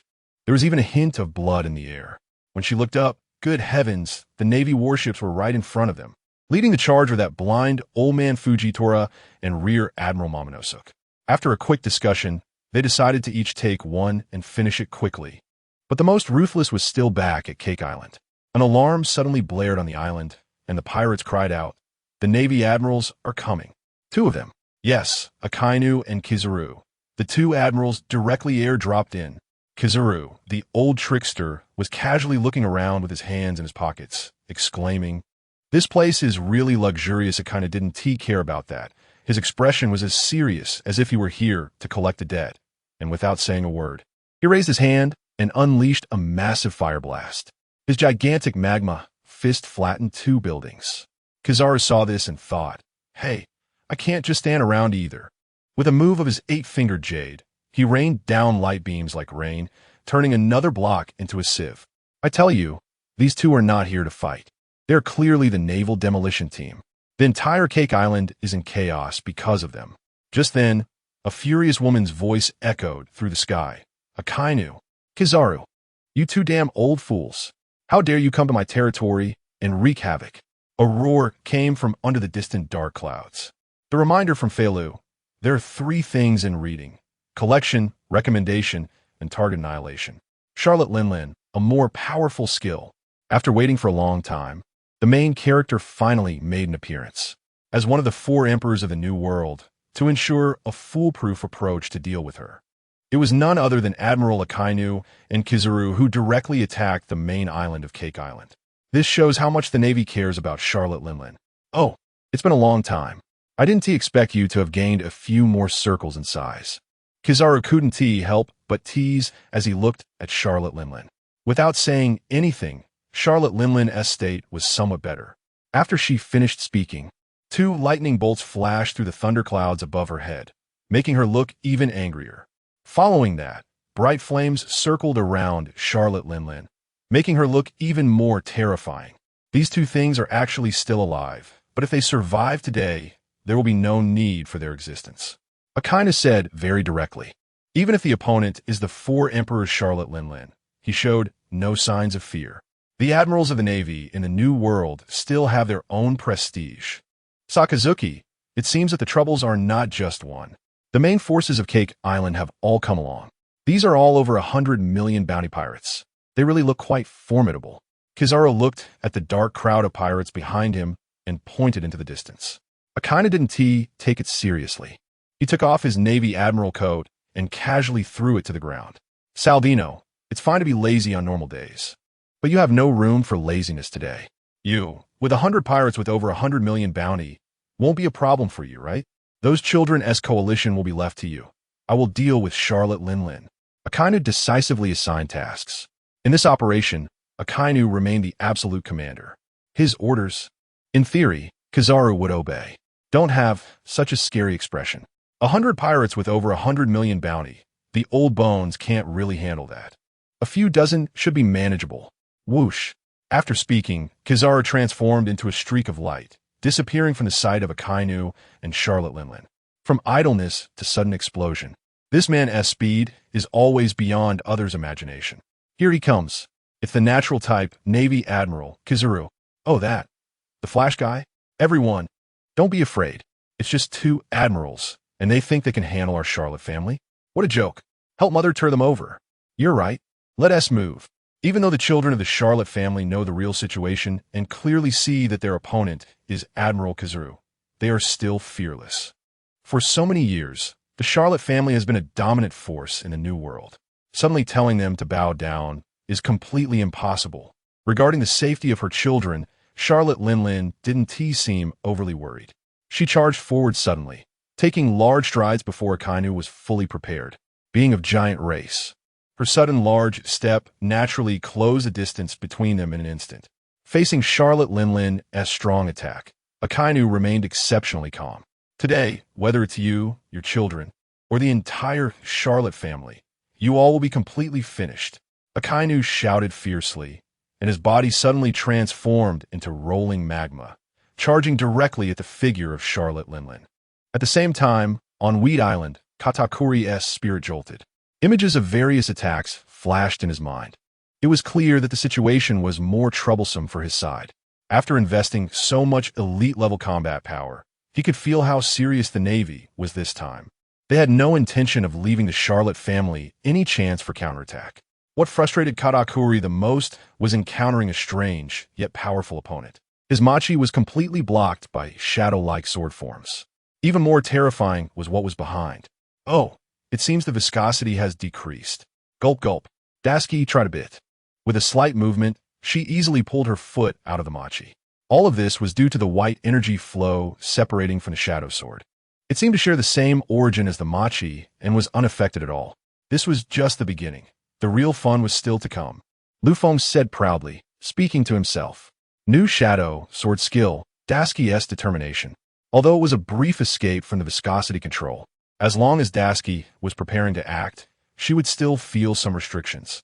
She might not even reach Katakuri before being caught in a loophole again. Katakuri was not an ordinary opponent, and Dasuki knew this herself. No matter what strange ability you have, it's useless. I'll directly seal your speed. You can't possibly get close. Katakuri looked at Dasuki confidently. Gulp gulp.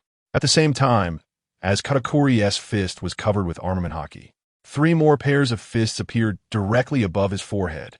Katakuri possesses the machi fruit. Although it is not a natural type devil fruit, it can still condense a tangible effect through the machi element. After awakening, its power is even stronger than imagined. Dasuki had heard before that there are no weak devil fruits. There are only weak users. Today, she fully understood the meaning of those words. Devil fruits are inherently abilities that surpass normal understanding. Regardless of the type or which one is consumed, once their power erupts, ordinary people cannot withstand it. This is indeed something that ordinary people envy, especially those without any special abilities. Naturally, seeing this would make them even more envious. However, for Dasuki, who has been training in swordsmanship, this is not particularly significant. Even if a devil fruit were placed before her, she would not choose it. The so-called swordsman hopes to rely on their own sword and their swordsmanship to step-by-step ascend to a position of strength. Even if the process is slow and takes more time, Dasuki will not give up her thoughts. Buzz buzz buzz. Buzz buzz buzz. Dasuki's determination was firm. Lu Feng could also sense this. After transforming into a fan shape and returning to its original form, he continuously transmitted mental signals, hoping Dasuki could understand what he wanted to express. There's no need to say much else. Lu Feng was confident in the tacit understanding between the two. Does it mean to let go? After receiving the mental signal hint, Dasuki was still unable to judge whether her perception was truly correct. In the past, she had experienced many instances of mental perception with the Shadow Sword, and each time the signals were completely different. However, due to the tacit understanding between one person and one sword, Dasuki could guess almost accurately. Her weapon was conveying a message of letting go. Anyone would feel uneasy in such a situation. It's a very normal emotion. But Dasuki only felt that this time the mixed message of mental energy must contain something she hadn't understood. If she wanted to clarify the answer, she would have to try repeatedly on her own. Following that, Dasuki waved her arm and directly threw the Shadow Sword in front of her. Green Bull watched this action clearly. What does this woman mean? She is a great swordsman. If she even throws away her sword, what does she expect to fight with? Green Bull muttered suspiciously to himself. In another battlefield, it might play some role. However, the opponent here is the most powerful character among the Sweet Commanders. Trying a new skill carries risks, no matter how you look at it. In Green Bull's astonished gaze, the Shadow Sword directly doubled in size, lying in front of Dasuki. Floating in the air, it looked like a small speedboat on the sea. But the Shadow Sword was even more terrifying. It had not touched anything. Katakuri was dumbfounded at the scene, wondering if the weapon had flown up on its own at the moment the Swordmaster was in crisis. Is this the ability of a devil fruit? If that were true, he should have received intelligence early that Dasuki was a devil fruit user. However, based on her earlier performance, it seemed too unlikely. Not to mention that Katakuri was confused. Even Dasuki herself was wide-eyed and stunned, not knowing what to do. Had the Shadow Sword just learned this skill? Of course, this was the first time seeing the Shadow Sword accommodate a new skill. To be precise, there wasn't much to be particularly surprised about. Buzz buzz buzz. Buzz buzz buzz. While lost in thought, Lu Feng's transmitted mental energy rang in Dasuki's mind once again. She had no doubt about her judgment before, and this time, Dasuki would definitely continue to act according to Lu Feng's intentions. Under Katakuri's gaze, Dasuki suddenly leaped from the sticky machi and even without much strength, the shadow sword still found the moment to escape the encirclement. Katakuri had thought of many ways for Dasuki to escape, but the scene before him was something he had never imagined. After Dasuki jumped up and landed on the shadow sword, its width changed again. It looked like a flat surfing board. At the same time, the shadow sword directly broke free from the constraints of the Machi fruit's ability, floating above effortlessly and without any hindrance. How is that possible? How could the Machi fruit not capture it? Katakuri was completely bewildered. A weapon that can change is already quite rare. And this was the first time Katakuri felt such a strange female swordsman. What was even more terrifying was that Lu Feng had completely evaded the Machi fruit's ability without being detected. What he could see right in front of him, using his mental power to perceive and explore, seemed to have vanished into thin air, making it impossible to determine its exact location. The reason is very simple. After absorbing the energy of the Machi fruit, although Lu Feng could not transform like Katakuri, he could adjust his own energy to a similar level as Katakuri's. For him, this was also very simple. Subsequently, he released his energy and attached it to Dasuki in the form of chi flow. This created an illusion where the eyes could keep up, but the mind could not. Strong beings like Katakuri rely on Kinbunchika Haki to sense the threat and existence of others. As long as they can perceive the source of the threat, they can avoid it in advance and prevent a crisis. Such advanced skills, who would have thought there would come a day to be utilized? It can be used like this? It seems that the energy absorbed this time is quite special. Shadow, you've mastered a powerful technique. Let us completely end this battle this time. Dasuki realized the change of the shadow sword and understood her situation better. Regarding the advantage created by the shadow sword, Dasuki still knew how to respond. Whoosh! In an instant, Dasuki's awareness stirred slightly, and the shadow sword swiftly flew out, targeting precisely the area where Katakuri was located. There was no sense of danger or hesitation. Aside from Katakuri himself feeling the difficulty, to outsiders, it was a fearless, direct assault from Dasuki, with hardly any concealment. Except for a slight displacement, this kind of offensive approach made Green Bull shake his head in disbelief at how one could confront a sweet commander like this. What kind of strategy is this? Does she really think she can defeat a sweet commander this way? It seems I overestimated this woman. I didn't expect her to resort to the most foolish method so quickly. Green Bull muttered, already prepared for support. Originally, his opponent, Owen, had been thoroughly incapacitated by Green Bull himself. Now, it was just a matter of Green Bull facing Katakuri directly, and he didn't feel he would lose at all. Of course, this was premised on whether Dasuki truly needed his help. After resolving his thoughts, Green Bull's focus sharpened. Swish, swish, swish. Fifth Demon God, Flame Soul, Moonlit Shadow. Dasuki used a special misdirection technique, leaving Katakuri stunned in place.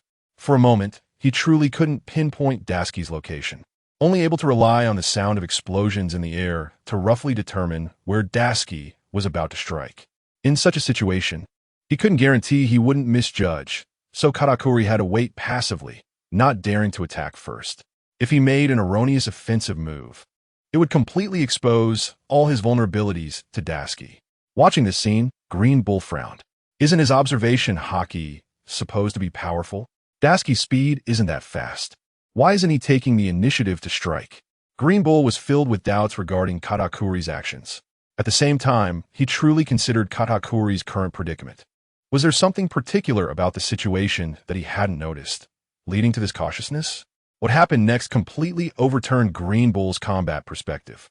Ahead, pinpointing the source of the sound and threat, Katakuri's gaze suddenly froze, preparing to dodge the upcoming attack in time. What? In that moment of action, Katakuri finally saw clearly. The entity attacking him was merely a physical shadow sword. Dasuki herself was nowhere in sight. Strong martial arts, another trump card. By the time Katakuri realized the danger, he could no longer spare the focus to judge again. The shadow sword's fierce attack was no less than that of a swordsman's slash. As for Dasuki's location, in the next moment, Katakuri had made his judgment. Bang! The moment the shadow sword swung and missed, a fierce punch landed directly on Katakuri's back. Unable to use his Machi transformation to nullify the force in time, Katakuri was completely caught off guard. The power was used to its fullest extent. Cough! A mouthful of blood was spat out, and he was sent flying like a cannonball. What the hell is going on? I can't even dodge something this simple. Seeing this scene, Green Bull helplessly spread his hands, completely clueless about what had happened. Why was a renowned katakuri performing worse than an ordinary person? Dasuki's sudden feint with the sword, followed by his special martial arts attack, seemed indeed impactful and unexpected. But whether in speed or timing, the execution was far too ordinary. Normally, with observation haki activated and matching the opponent's speed, one would be able to anticipate the attack in advance. Why could such a powerful observer like katakuri not evade?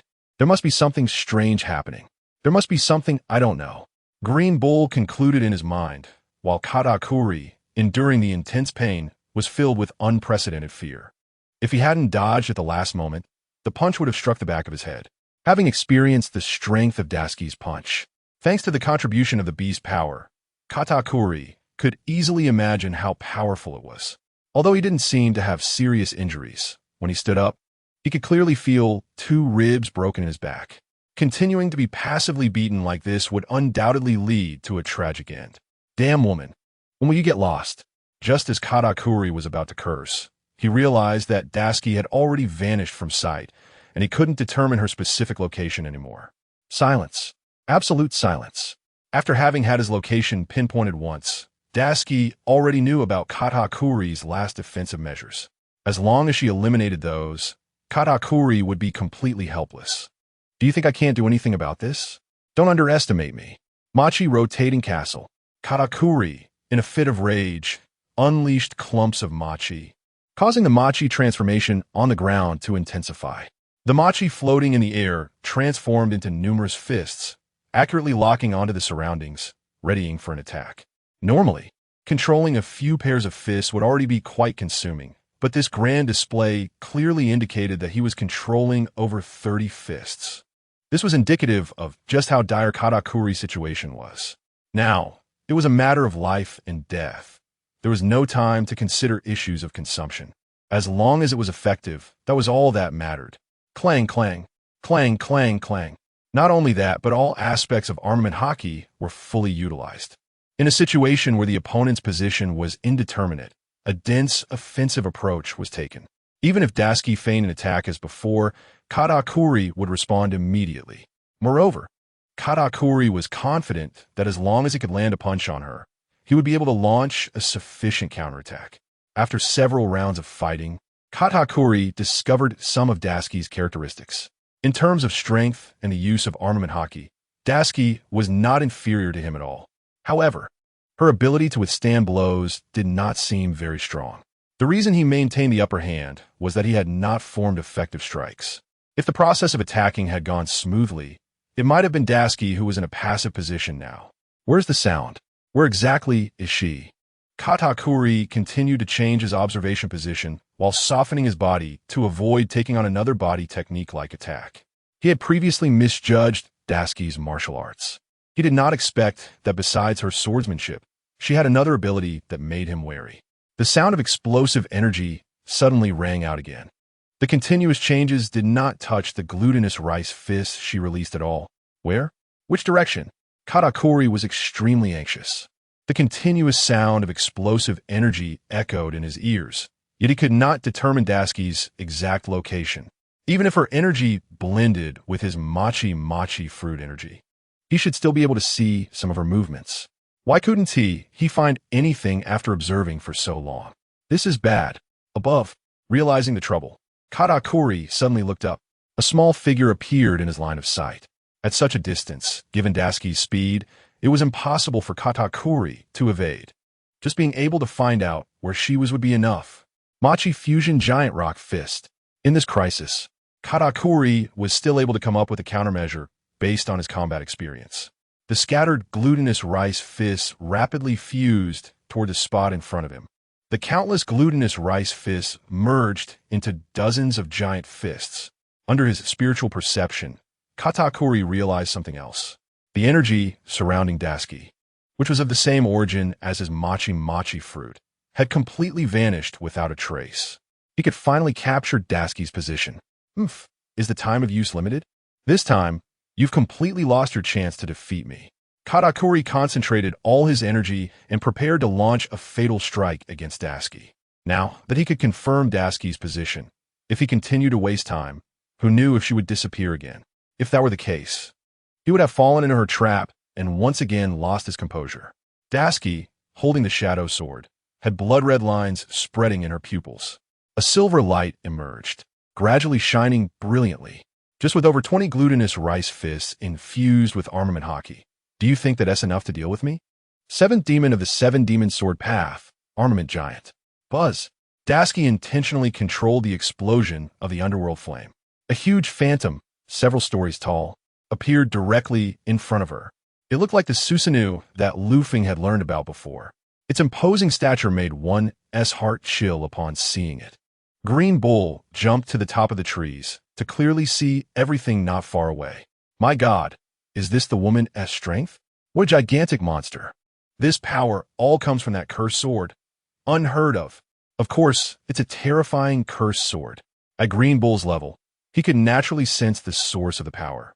Upon carefully perceiving this inexplicable energy, he realized it did not come from Dasuki herself.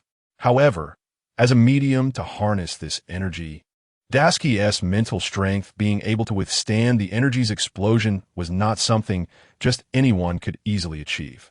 It also required exceptionally strong mental prowess and the ability to wield this cursed sword with superlative swordsmanship. Is this the enormous flame soul that Smuggy once described? No, it's even more terrifying than what she described. Damn woman, come on. Katakuri had once heard Smuggy speak about Dasuki. Smuggy spent a lot of time describing the armament 100-armed giant that Dasuki controlled. So when he saw the scene before him, Katakuri instantly understood what Smuggy meant. At that time, Smuggy was not the attacker, so she could only comprehend the power through her own perception. Now that it was truly in front of him, he realized how immense the deterrent power of the 100-armed giant was. Without any space to evade, Katakuri could only grit his teeth and charge forward. Boom! Boom! The deafening explosions suddenly erupted on Wheat Island. Almost every sound of vibration caused the island to shake. The term 100-armed giant does not refer to the arms of the armament, but rather to the waves of sword energy that scattered outward. Such terrifying power is not something an ordinary person can withstand. The more than 20 glutinous rice fists infused with armament haki couldn't even withstand half of the sword energy and directly vanished without a trace.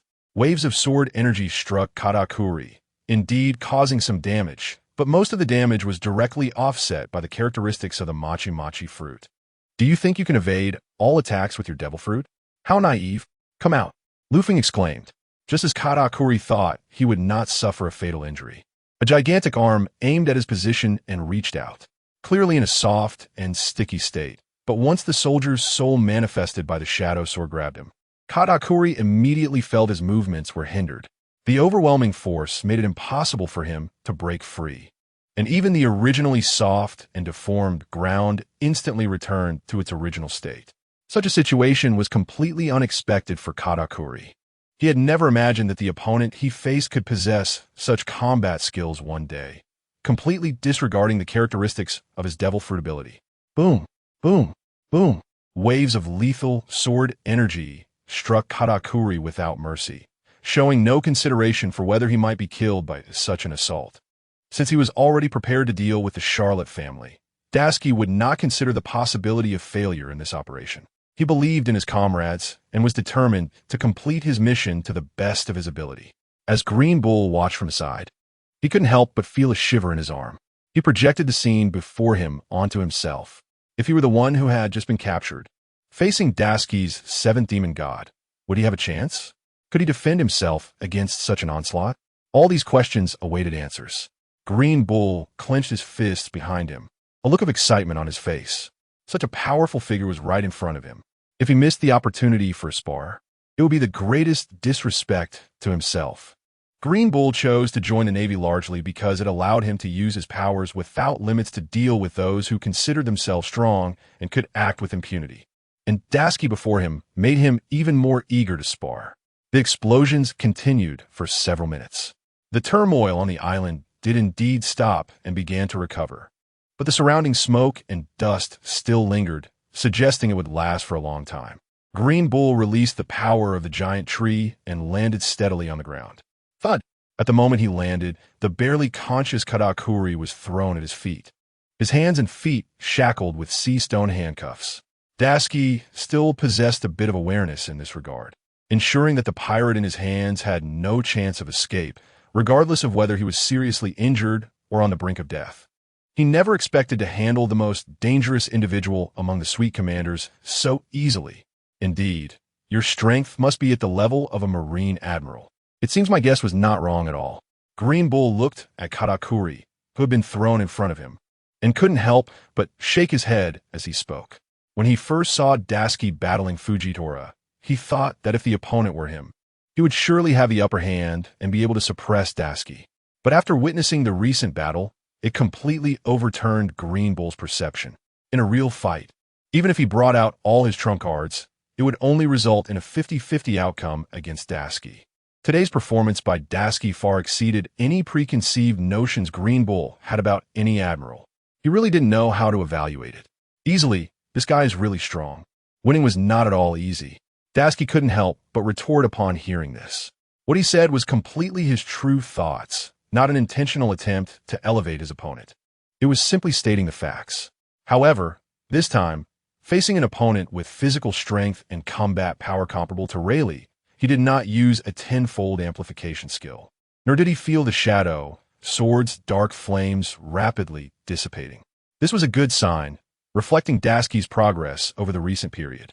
If it were before, it would have been impossible to win without using the tenfold amplification trump card.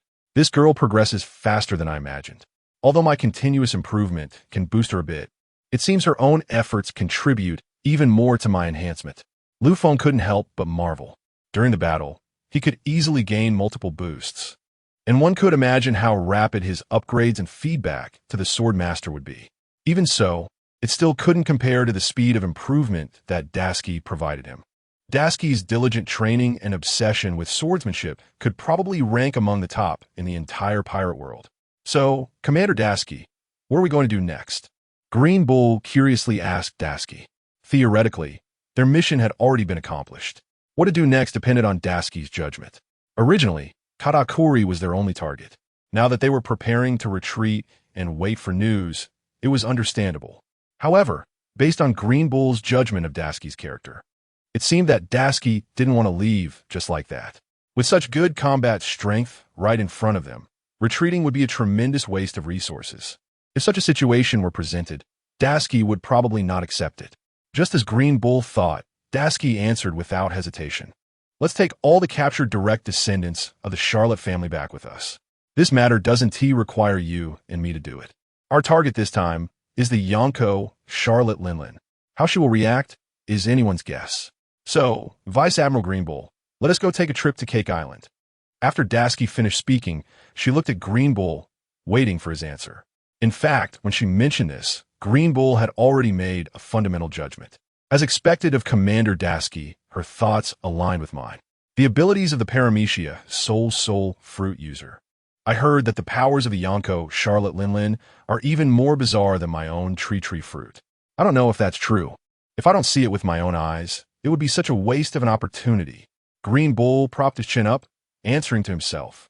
Even if Dasuki were to give him an order to leave with her now, he would most likely follow his heart and not obey commands. As a new member of the Navy, he had no real concept of what military orders represented. They would only do what they believed was right, regardless of what others said. Upon hearing the exchange between the two, Lu Feng was quite looking forward to it. After just defeating Katakuri, his experience point skyrocketed to 852. The upgrade distance of 120 can be said to be close. As long as one gives oneself enough opportunities, there is always a possibility of gaining experience points, entering a realm that even the famous swords of the pirate world have never stepped into.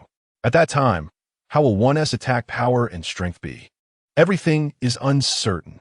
The soul fruit, a devil fruit ability that can bestow souls to all things. Ha ha ha, just thinking about it is interesting. If I were to obtain such a devil fruit ability, what changes would happen to me? The more Lu Feng thought about it, the more excited he felt. For the unknown, there is always a sense of anticipation. Half an hour later, on the main island of Cake Island, the once towering buildings, beautifully decorated main island, have now been destroyed for the most part. Looking around, the sight of vast ruins makes one's heart sigh. Boom! Boom! In the east and west of the main island, the sounds of explosions and battles have been continuous, showing no signs of stopping. Truly troublesome. No wonder they are the children of Charlotte Linlin. Each of their fighting styles has its own characteristics, so peculiar that it is difficult to quickly determine a winner. Kizaru looked at the opponents sprawled on the ground in disarray. His eyes still revealed his anger. He originally thought it would take at most half an hour to deal with all these guys. Unexpectedly, these pirates who have long been active in the New World are much more troublesome than he imagined.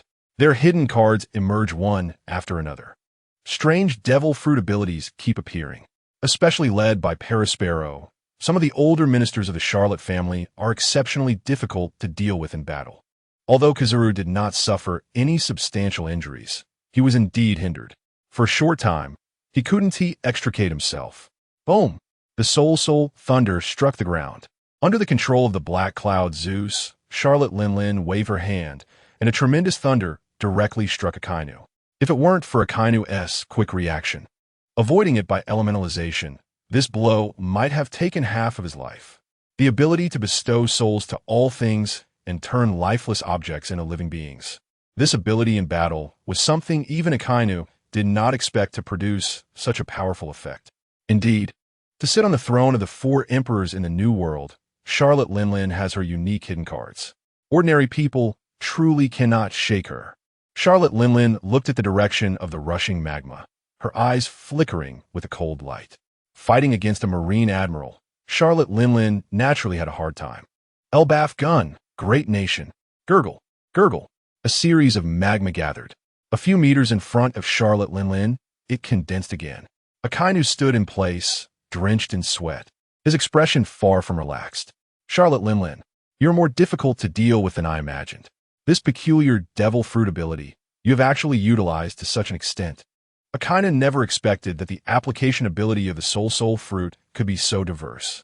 Charlotte Linlin could become one of the four emperors, not only because of the natural advantages of her fruit and her giant race identity, but more so due to her talent in developing devil fruit abilities.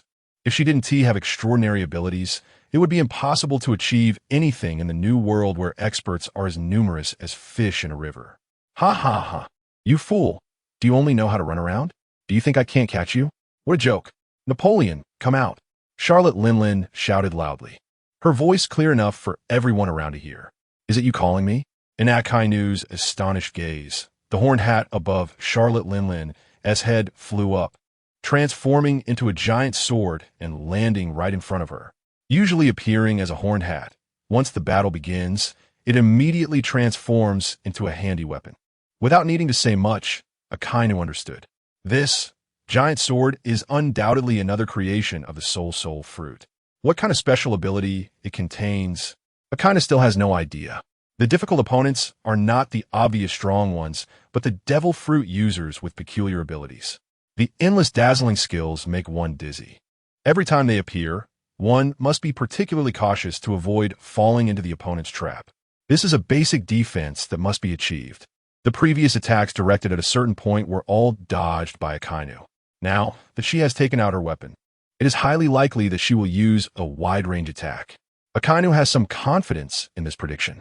His observation haki, although unable to predict the future, can greatly guess his opponent's attacking moves, allowing him to evade attacks he can anticipate.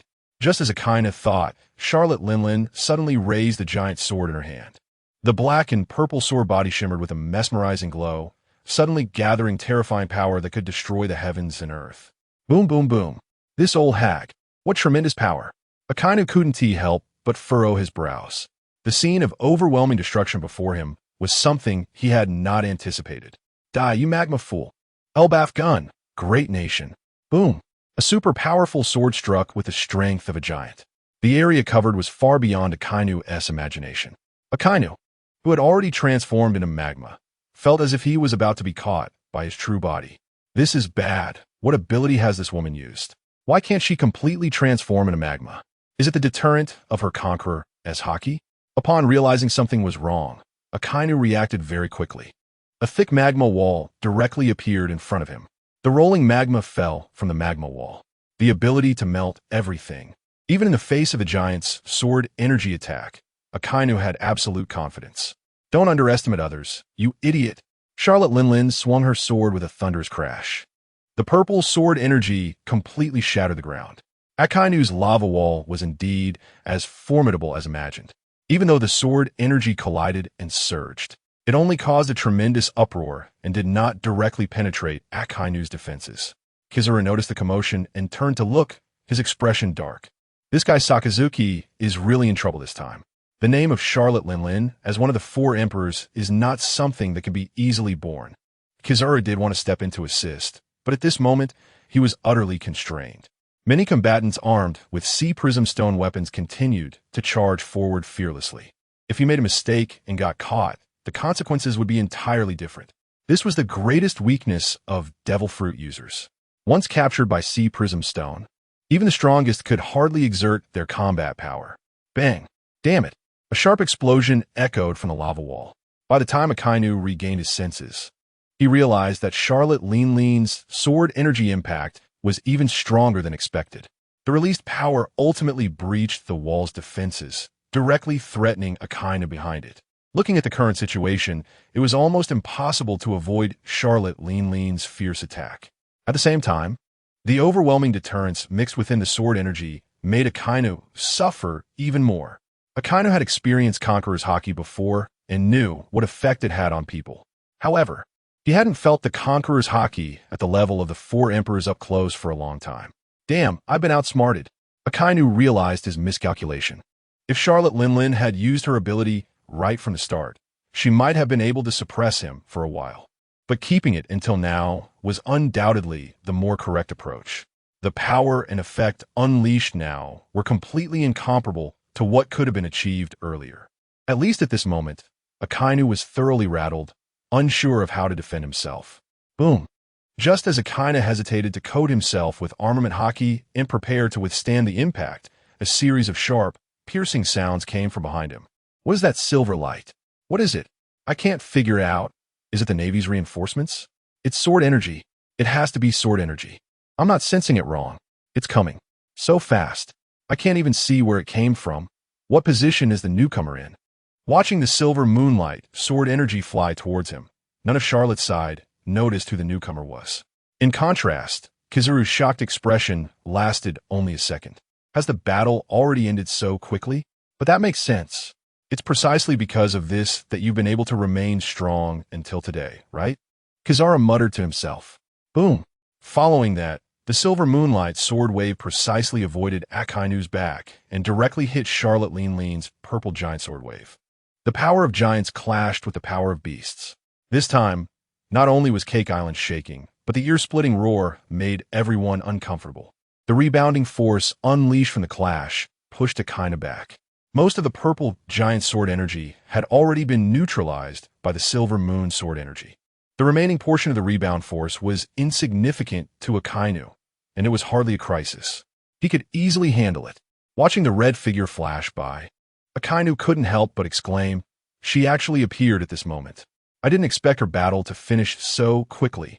She even has the strength to come to my aid. He understood very well what kind of person his opponent was. Dashiki not only didn't waste time, but also returned early. This combat power was directly evident before him and truly shocked Akainu. At the same time, Charlotte Linlin herself was also shocked. The sword energy released by Napoleon, with the enhancement of the giant's power, could completely pierce through Akainu's lava wall defense.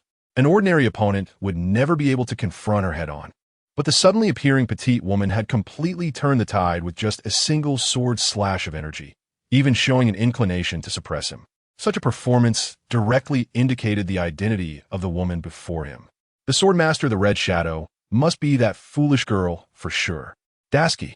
I've heard that name too many times. And now she actually delivered herself to my doorstep. Charlotte Linlin glared in the direction of Dashiki, gritting her teeth as she watched the gradually clearer figure. Although Charlotte Linlin had never seen Dashiki throughout the entire process. From all the hearsay about Tashigi and comparing it with the information she possessed, there was no one else in the Navy who could match such strength besides Tashigi. To be able to withstand one of her attacks head-on, while still maintaining a calm demeanor, showed just how confident Tashigi was. It was clear that she did not appear on the battlefield at the start of the fight, indicating she had other tasks. It seemed that one of her unknown sons or daughters must have suffered a loss at her hands. Charlotte Linlin, your path as a Emperor ends here today. Your most beloved second son has just been captured by me.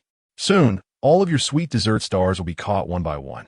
The Charlotte family will be completely finished today, Tashigi said to Charlotte Linlin fearlessly, her heart brimming with ambition as she experienced the feeling of accomplishing a significant task for the first time. You think you're the only one with Conqueror's Haki? Upon hearing Tashigi's words, Charlotte Linlin's emotions instantly spiraled into a frenzied state. How long has it been? For so many years. No one has dared to provoke the Charlotte family in the New World. I didn't expect that after the Marines took down Whitebeard, the first to target my family would be them. You ignorant little girl. You don't understand what true, terrifying power is. It seems your youthful spirit is quite impressive. I will personally imprison you. Buzz, buzz, buzz. Charlotte Linlin spoke while watching the direction where Tashigi was standing. At the same time, an unprecedented mental force enveloped Tashigi. Tashigi, be careful. Akainu's voice sounded behind Tashigi, warning her about the situation in front of her. Due to the peculiar nature of Charlotte Linlin's soul fruit, one must never easily fall into mental shackles in her presence. Once Charlotte Linlin seized the opportunity, she could directly extract one's soul, turning them into her permanent slave. This was a known ability recorded in the soul fruit. Years ago, during a confrontation with Charlotte Linlin, Akainu had witnessed this firsthand. Thus, seeing Tashigi bracing herself against it prompted him to remind her.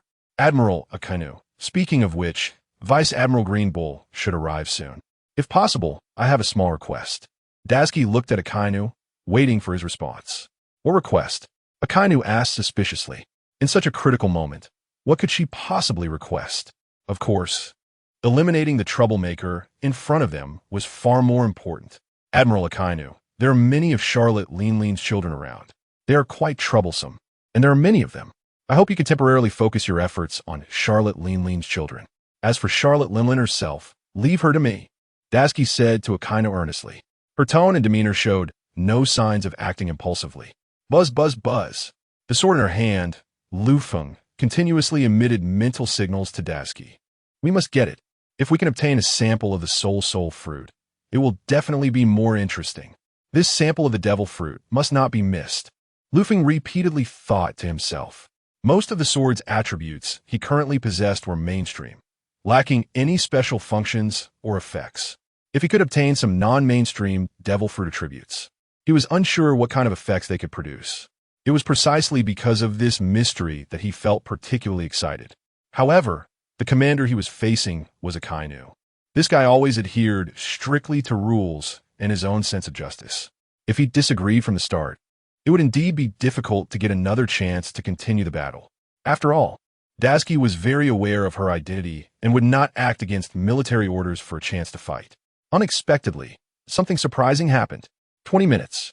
I don't care if you can defeat Charlotte Linlin by yourself. I'm giving you only 20 minutes. If it exceeds this time, I will intervene. Akainu's meticulous attitude left Lufeng stunned. Wow, I never expected that this man Akainu could say such a thing.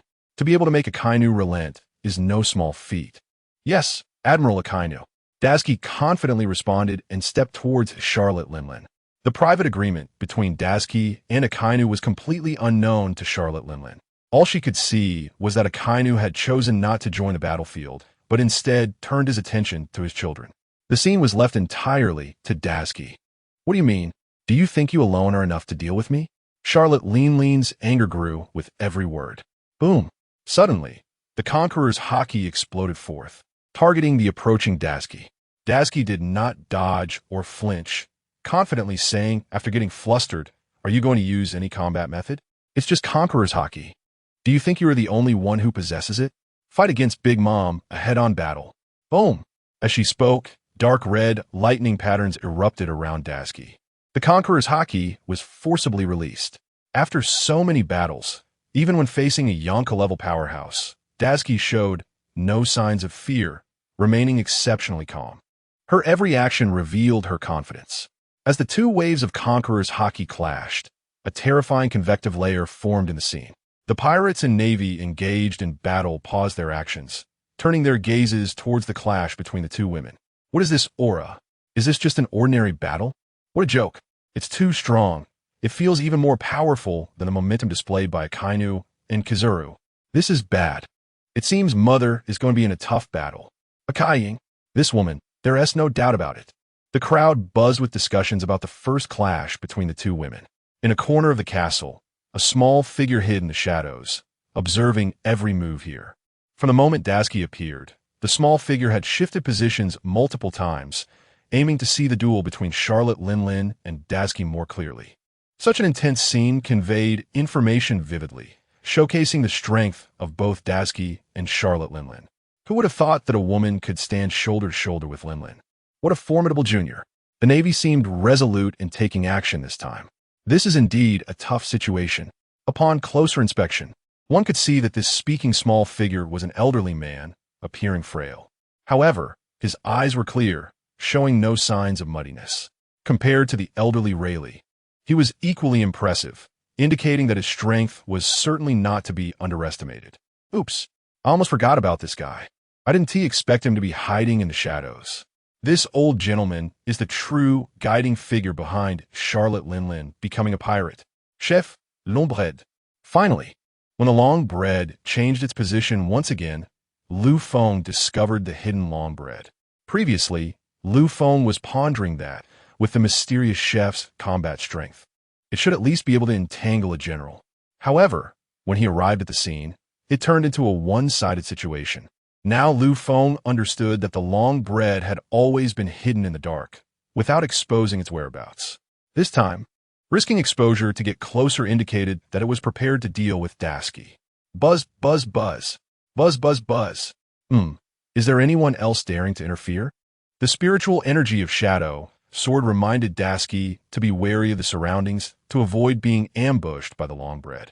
Don't worry, Shadow. I already know the opponent's exact location. He can't ambush me, Dasuki confidently said, no matter who the opponent is. Dasuki now has absolute confidence that she can sense the opponent's move before they act and respond most effectively. This confidence made Lu Feng feel at ease. All the way, he had protected Dasuki until now, witnessing her efforts throughout the process. The rumors about her strength in the outside world were largely due to him. Perhaps previously, it was indeed largely because of Lu Feng's performance that Dasuki became famous. But now, it was completely Dasuki actively enhancing Lu Feng's strength, using her combat power to gradually bring out Lu Feng's potential. This performance is enough to prove Dasuki's strength. Do you want to clash with me head-on? Damn girl. Come and taste my thunder punishment, Charlotte Linlin said fiercely, suddenly aiming her giant sword at Dasuki's direction and swinging it again. The thundercloud Zeus, which was originally floating on Charlotte Linlin's shoulder, sensed her anger and immediately floated up, locking onto Dasuki's area. As she swung her sword, fierce lightning descended. The shattered boulders followed the sword's energy, covering the sky and heading towards Dasuki. The four emperors of the New World, an existence that completely surpasses common sense. Indeed, is a realm that ordinary people cannot comprehend. A casual attack, in terms of destructive power, is not weaker than Katakuri's killing move. Buzz, buzz, buzz. The shadow sword in Dasuki's hand trembled, making her give up the thought of dodging and confront it head-on. The Longbread's ambush will definitely not hit. Don't worry, I won't dodge anymore, Dasuki said to herself, as if speaking to herself, or perhaps telling Lu Feng. Layers of phantoms fused into the nether flame, directly emerging from Dasuki's shoulder. Blade Soul Azura. After continuous use, the process has become quite proficient. It can be released at any time, almost in the instant of condensation. Blade Soul Azura had already controlled the nether flame to erupt, directly heading towards the endless lightning. Sometimes Dasuki herself doubts that many things do not require her control. As long as her mind moves slightly, the Shadow Sword already begins to act. Does the Shadow Sword really have its own thoughts? Moreover, every time it is in sync with her intentions. To this, Dasuki does not have an accurate answer. Boom! The collision between the lightning and the nether flame once again shattered the surroundings. The ground beneath her feet was destroyed by more than half. Even so, Dasuki showed no signs of wavering. Whoosh! At the same time, the sun god Apollo, circling around Charlotte Lingling, also began to twitch uneasily. A giant pillar of fire formed in the air, directly enveloping Dasuki's head. The dual pressure fell directly on Dasuki. Without some special ability, it would indeed be impossible to break through. Shadow, break through for me. Dasuki's gaze darkened. In such a confrontation, even if she showed a little weakness, there's a chance of being seized. Therefore, no matter what, she must show her strongest side. Now is the time. This girl's attention is completely not on me. Seeing the scene not far away, the long bread suddenly felt that its opportunity was right in front of it. After holding back for so long without making a move, the long bread was waiting for an opportunity that belonged to it. If it could seize this chance, it would fundamentally change the situation between the Navy and the pirates. Whoosh!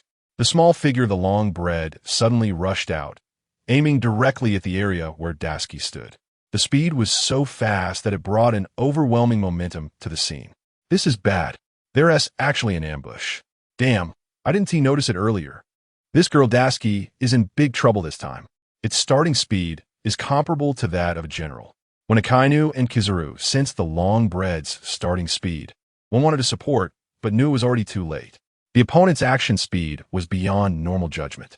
Plus, having hidden for so long, it was waiting for this opportunity. Of course, it would be particularly cautious and would not hold back at all. This time, I've got you. First, your weapon. Let it turn into food completely. The long bread locked onto the direction Lu Feng swung his weapon, and the long sword at its waist stabbed towards Lu Feng. With the natural ability of the superhuman type chomping devil fruit, as long as its long sword pierced anything dead, it would directly transform into ingredients. Regardless of what kind of weapon it is, if caught off guard and hit by its move, the outcome is inevitable. As a great swordsman, if Dasuki lost her sword, it is easy to imagine what would happen to her strength. Finally, you're here. I've been waiting for you for a long time. I was worried you wouldn't think this was a good opportunity. You've really exaggerated your movements. Lu Feng was very excited. Things were progressing exactly as he had hoped. As long as he seized this opportunity, the results would undoubtedly follow. When he finally saw the long bread in front of him, Dasuki seemed to act as if she wasn't paying attention. Suddenly, with a quick change, in just a breath's adjustment, the direction indicated by the sword tip was already aimed at the long bread.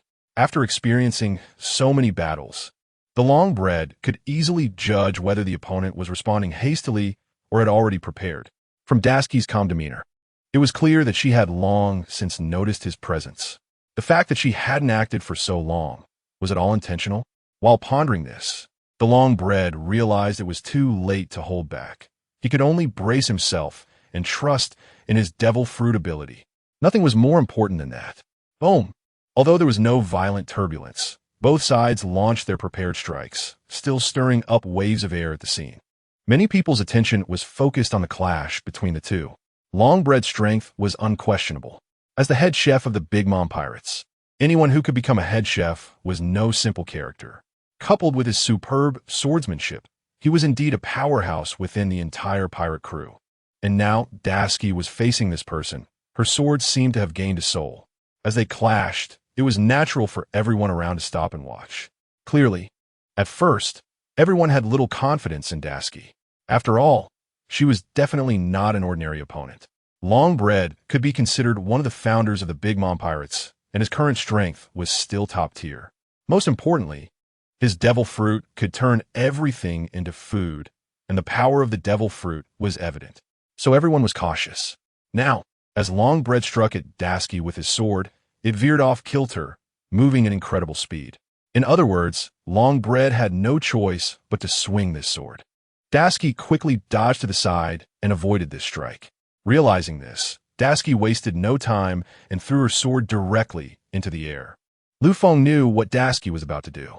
Accompanied by flashes of lightning, Lu Feng absorbed the essence of space, moving like a shadow around Longbread. Longbread steadied his footing.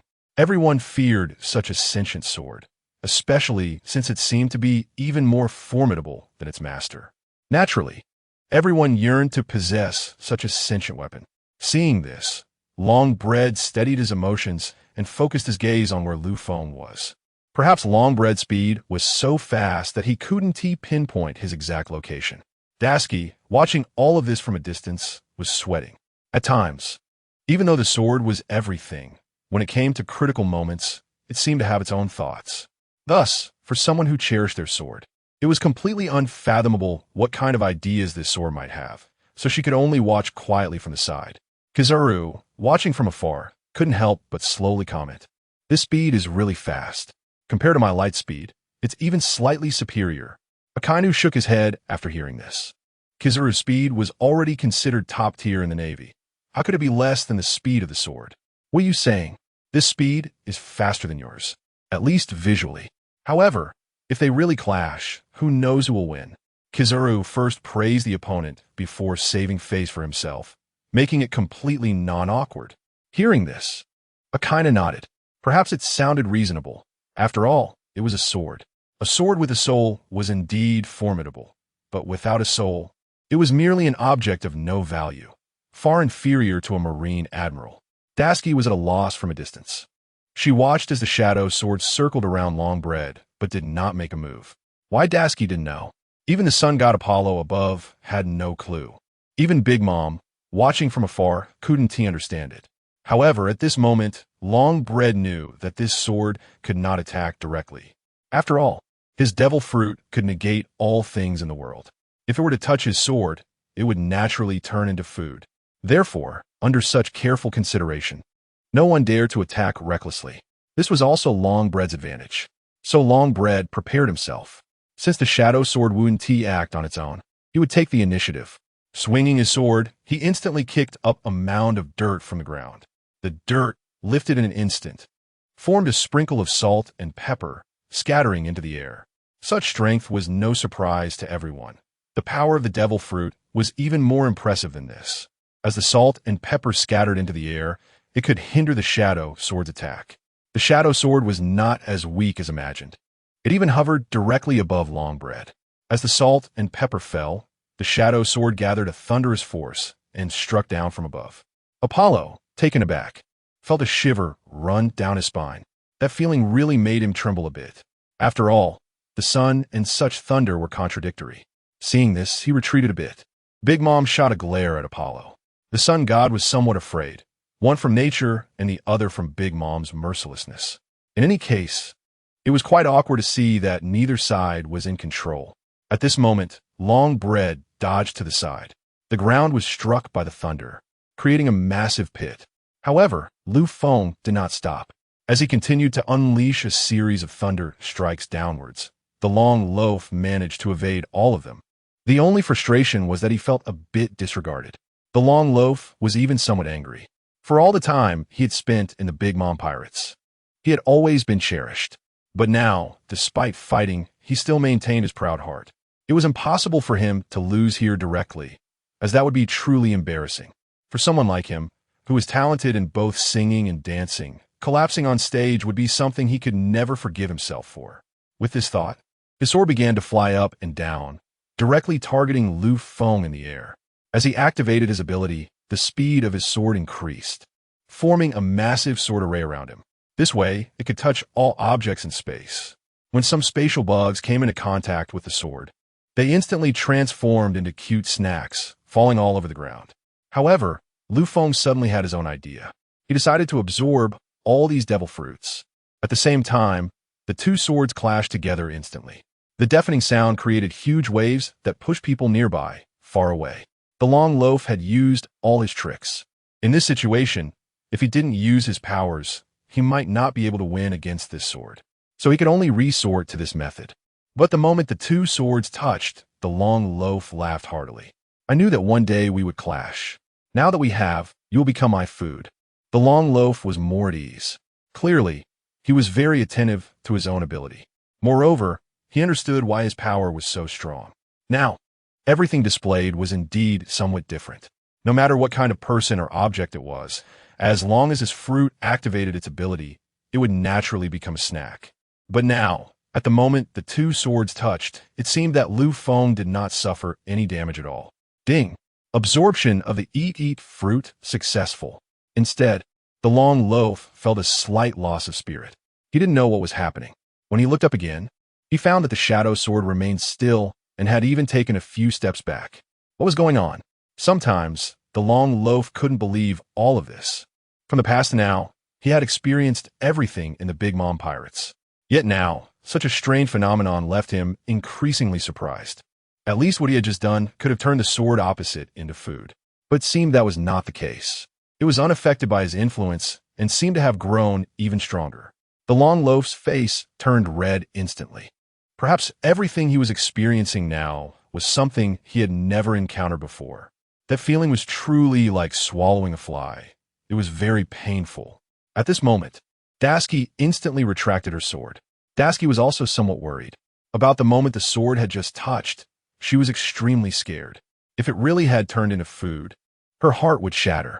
But when she got it back in her hand, she found it completely unharmed, which surprised her greatly and left her utterly confused. She carefully examined the sword's body and found no issues. After shaking it several times, there was still no problem. Now, it was indeed somewhat astonishing. Not only that, but Akainu also walked over. The strength of the long loaf was well known to them all. But now, it seemed that such strength was somewhat inadequate.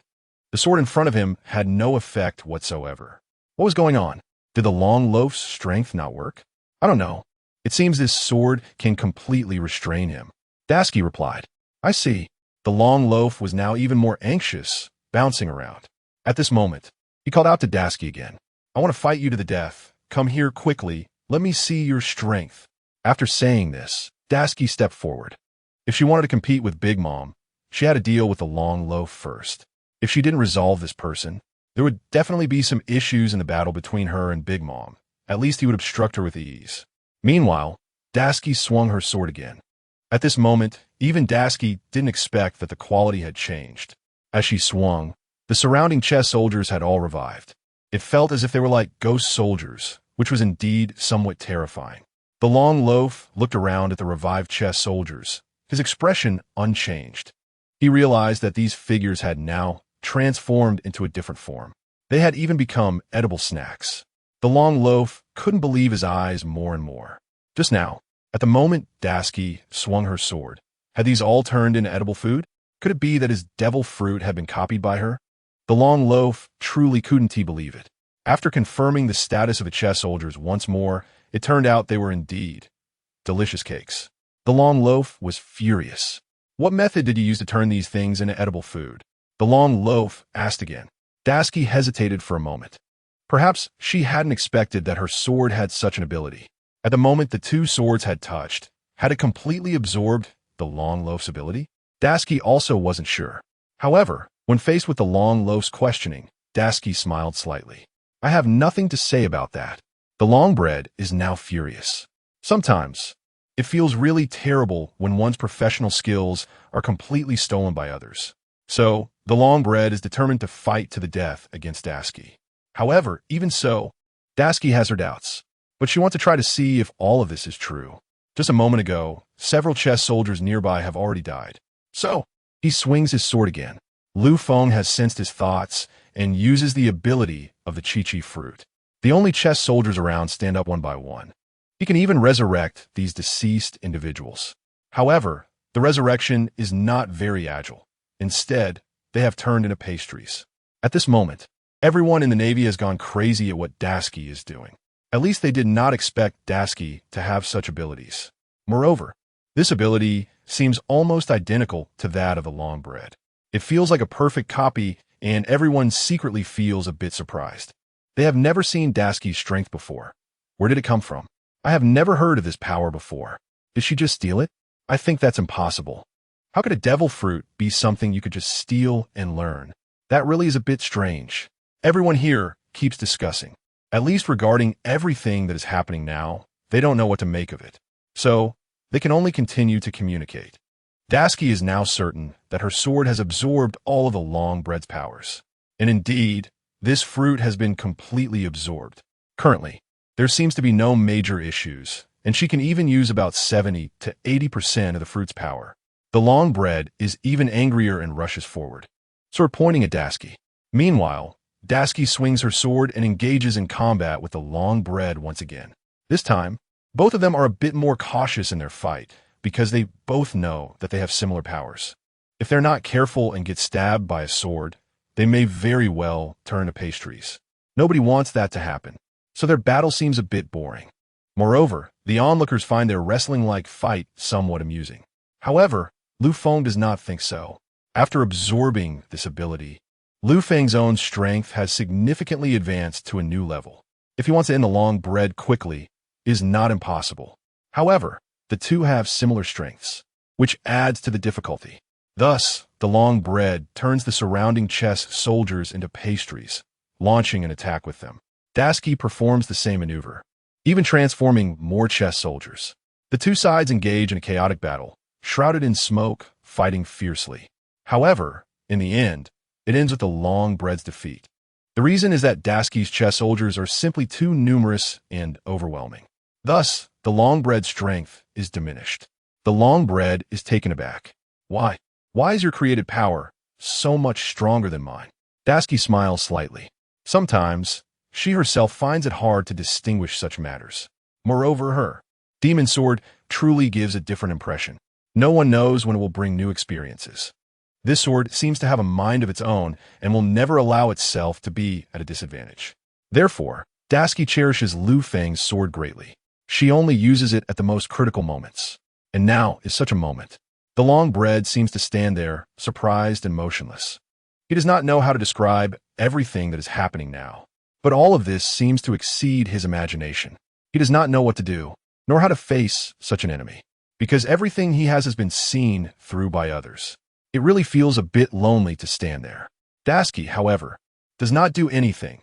She then points her sword directly at Big Mom, Lingling. 160 fighting for honor.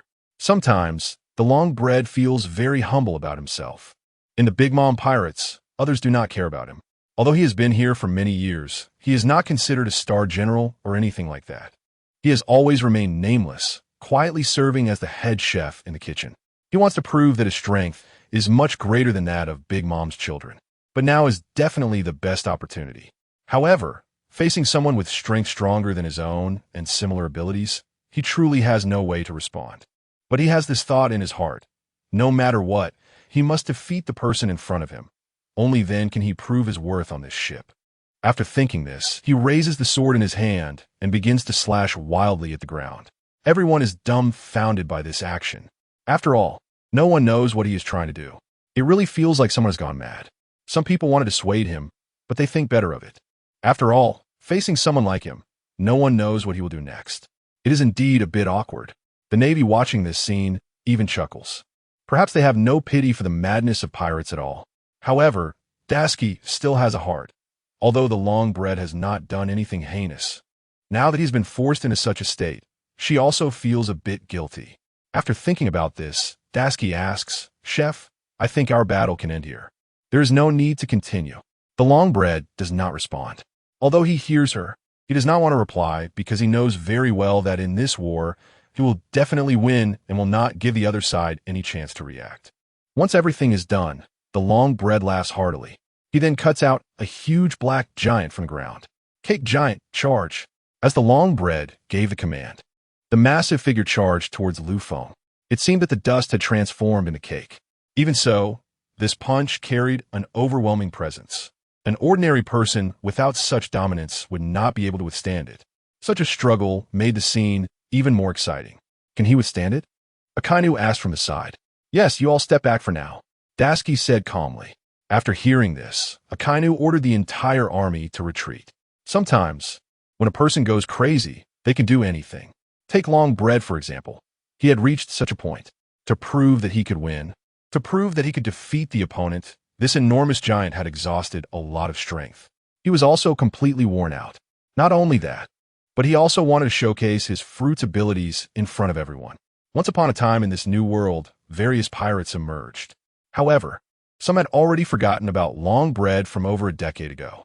He wanted to take this opportunity to make a name for himself again. Although he was part of the Big Mom Pirates, he did not want to prove that he was merely a head chef. Sometimes, everything done was just to prove a point. You all step back. Do not come into contact with this massive monster. Akainu commanded his subordinates. The Navy personnel took 2 steps back after hearing this, completely leaving the vast open space for Tashigi. Tashigi steadied herself at this moment, gripping her sword tightly. She knew that she had placed all her hopes on this sword, and it had never disappointed her. She also believed that this would succeed. Just then, she gently released her hands. The sword moved forward slightly and began to slash wildly in the air, almost identical to what Longbread had just done. Longbread was momentarily stunned by this sight. He had a sense that something different would happen next. As the enormous black cake giant was about to reach Tashigi, Lufeng also summoned a giant from the wind. Having absorbed the power of the Gomu no Mi, he could transform the chaos in the wind into a gigantic figure. When the 2 giants collided, the battlefield instantly became filled with smoke. Tashigi covered her mouth and nose with her hand. She had no idea what was happening and did not know who was winning or losing on this battlefield. However, the only thing she could feel was that the sword was gradually circling around her, and, at a slow speed, it felt as if the sword was about to be sheathed. Upon sensing this result, Tashigi was overjoyed. She knew that at least her side had achieved victory for now. When a person and a sword achieve unity and resonance, they can feel the power that radiates from it. As the smoke of the battlefield cleared, the giant of wind still stood tall, but the black cake giant had already crumbled to the ground. This is impossible. Longbread was completely stunned.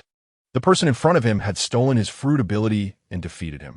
He felt his cheeks burning and momentarily didn't know what to say. Longbread now understood that, looking at it this way, his strength really didn't mean much among them. Moreover, the person in front of him could easily defeat him. In that sense, he felt utterly humiliated. Nevertheless, he still wanted to continue fighting. Sometimes, one should not give up everything just because of failure. Although he had completely lost now, with no chance to fight back, he would still protect the Big Mom pirates. At least he was a member of this pirate crew, and he had that responsibility and duty. With this thought, he picked up the sword in his hand. Longbread pointed the tip of the sword at Tashigi. No matter what, you will not pass me today. We will fight to the death. What Longbread said stirred the hearts of everyone in the Big Mom pirates.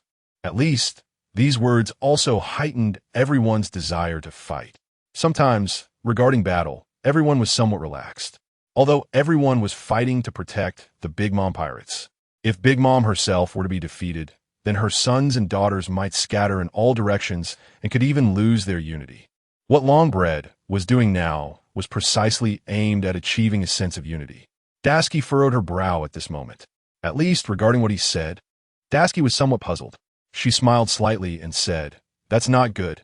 You are already my defeated opponent, and I defeated you using your own method. If you continue like this, don't blame me for being rude. What can you do? My strength is far greater than this, and although you defeated me, you cannot defeat my will." Longbread spoke with extraordinary firmness. The feeling he gave off was still somewhat hard to grasp. Tashigi then drew her sword, even preparing to take action. Lufeng completely understood Tashigi's intention. He knew she was ready to kill. So, Lufeng was prepared to deliver a fatal blow at this moment. No matter who was in front of him, as long as they had such an intention, he would naturally realize it. At this moment, Akainu stepped forward and blocked Tashigi. "I think the one you want to fight the most is Big Mom. So leave this person in front of you to me. I will help you stop him." Tashigi was somewhat taken aback after hearing this. Logically speaking, she did not expect Akainu to choose to do this. Previously, Akainu had not made a move, and it seemed he was preparing to support now. However, you should understand that Longbread is not easy to deal with. His strength is around that of a vice admiral. Akainu awkwardly smiled after hearing this. At least he knew he had the strength of a Navy admiral. If he couldn't even defeat someone like this, he really wouldn't have the face to continue in the Navy. Rest assured, you should know my strength, so you don't need to doubt it. Tashigi rolled her eyes. At least regarding the strength of the person in front of her, she had already grasped it fairly well. Longbread, having the Gomu no Mi, was naturally stronger. Plus, with years of accumulated swordsmanship, he could be considered a swordsman of a high caliber. Therefore, Tashigi still had some respect for him. "Longbread, you are not my opponent, so I will take my leave for now." Longbread was taken aback after hearing this. He never expected Tashigi to say such a thing. Then he gently tapped his feet on the ground and leaped forward, even planning to chase after Tashigi. Akainu directly intercepted him, saying, "Your next opponent is me, not her. So get ready to fight." Everyone knew Akainu's strength. He was indeed at the Vice Admiral level. Longbread felt some fear about the potential outbreak of this war. Dasuki was an unknown figure, and while Longbread initially had some confidence in fighting her, he was ultimately defeated. However, Akainu's reputation was well known. Almost everyone knew how powerful he was. Longbread stopped and took 2 steps back, then spun in the air and landed smoothly on the ground. "Akainu, this is none of your business. This is a fight between Dasuki and me." Akainu stood still, unmoving. At the very least, he should protect Dasuki's safety. Dasuki was very strong and had a belief in her heart. Her goal was to defeat the Yonko Big Mom right now. Faced with someone who had such a belief, the Navy would do everything possible to cultivate her. Therefore, they absolutely could not allow Longbread to destroy everything in front of them. After a moment, Akainu said, "If you really want to stop all of this, then start by defeating me."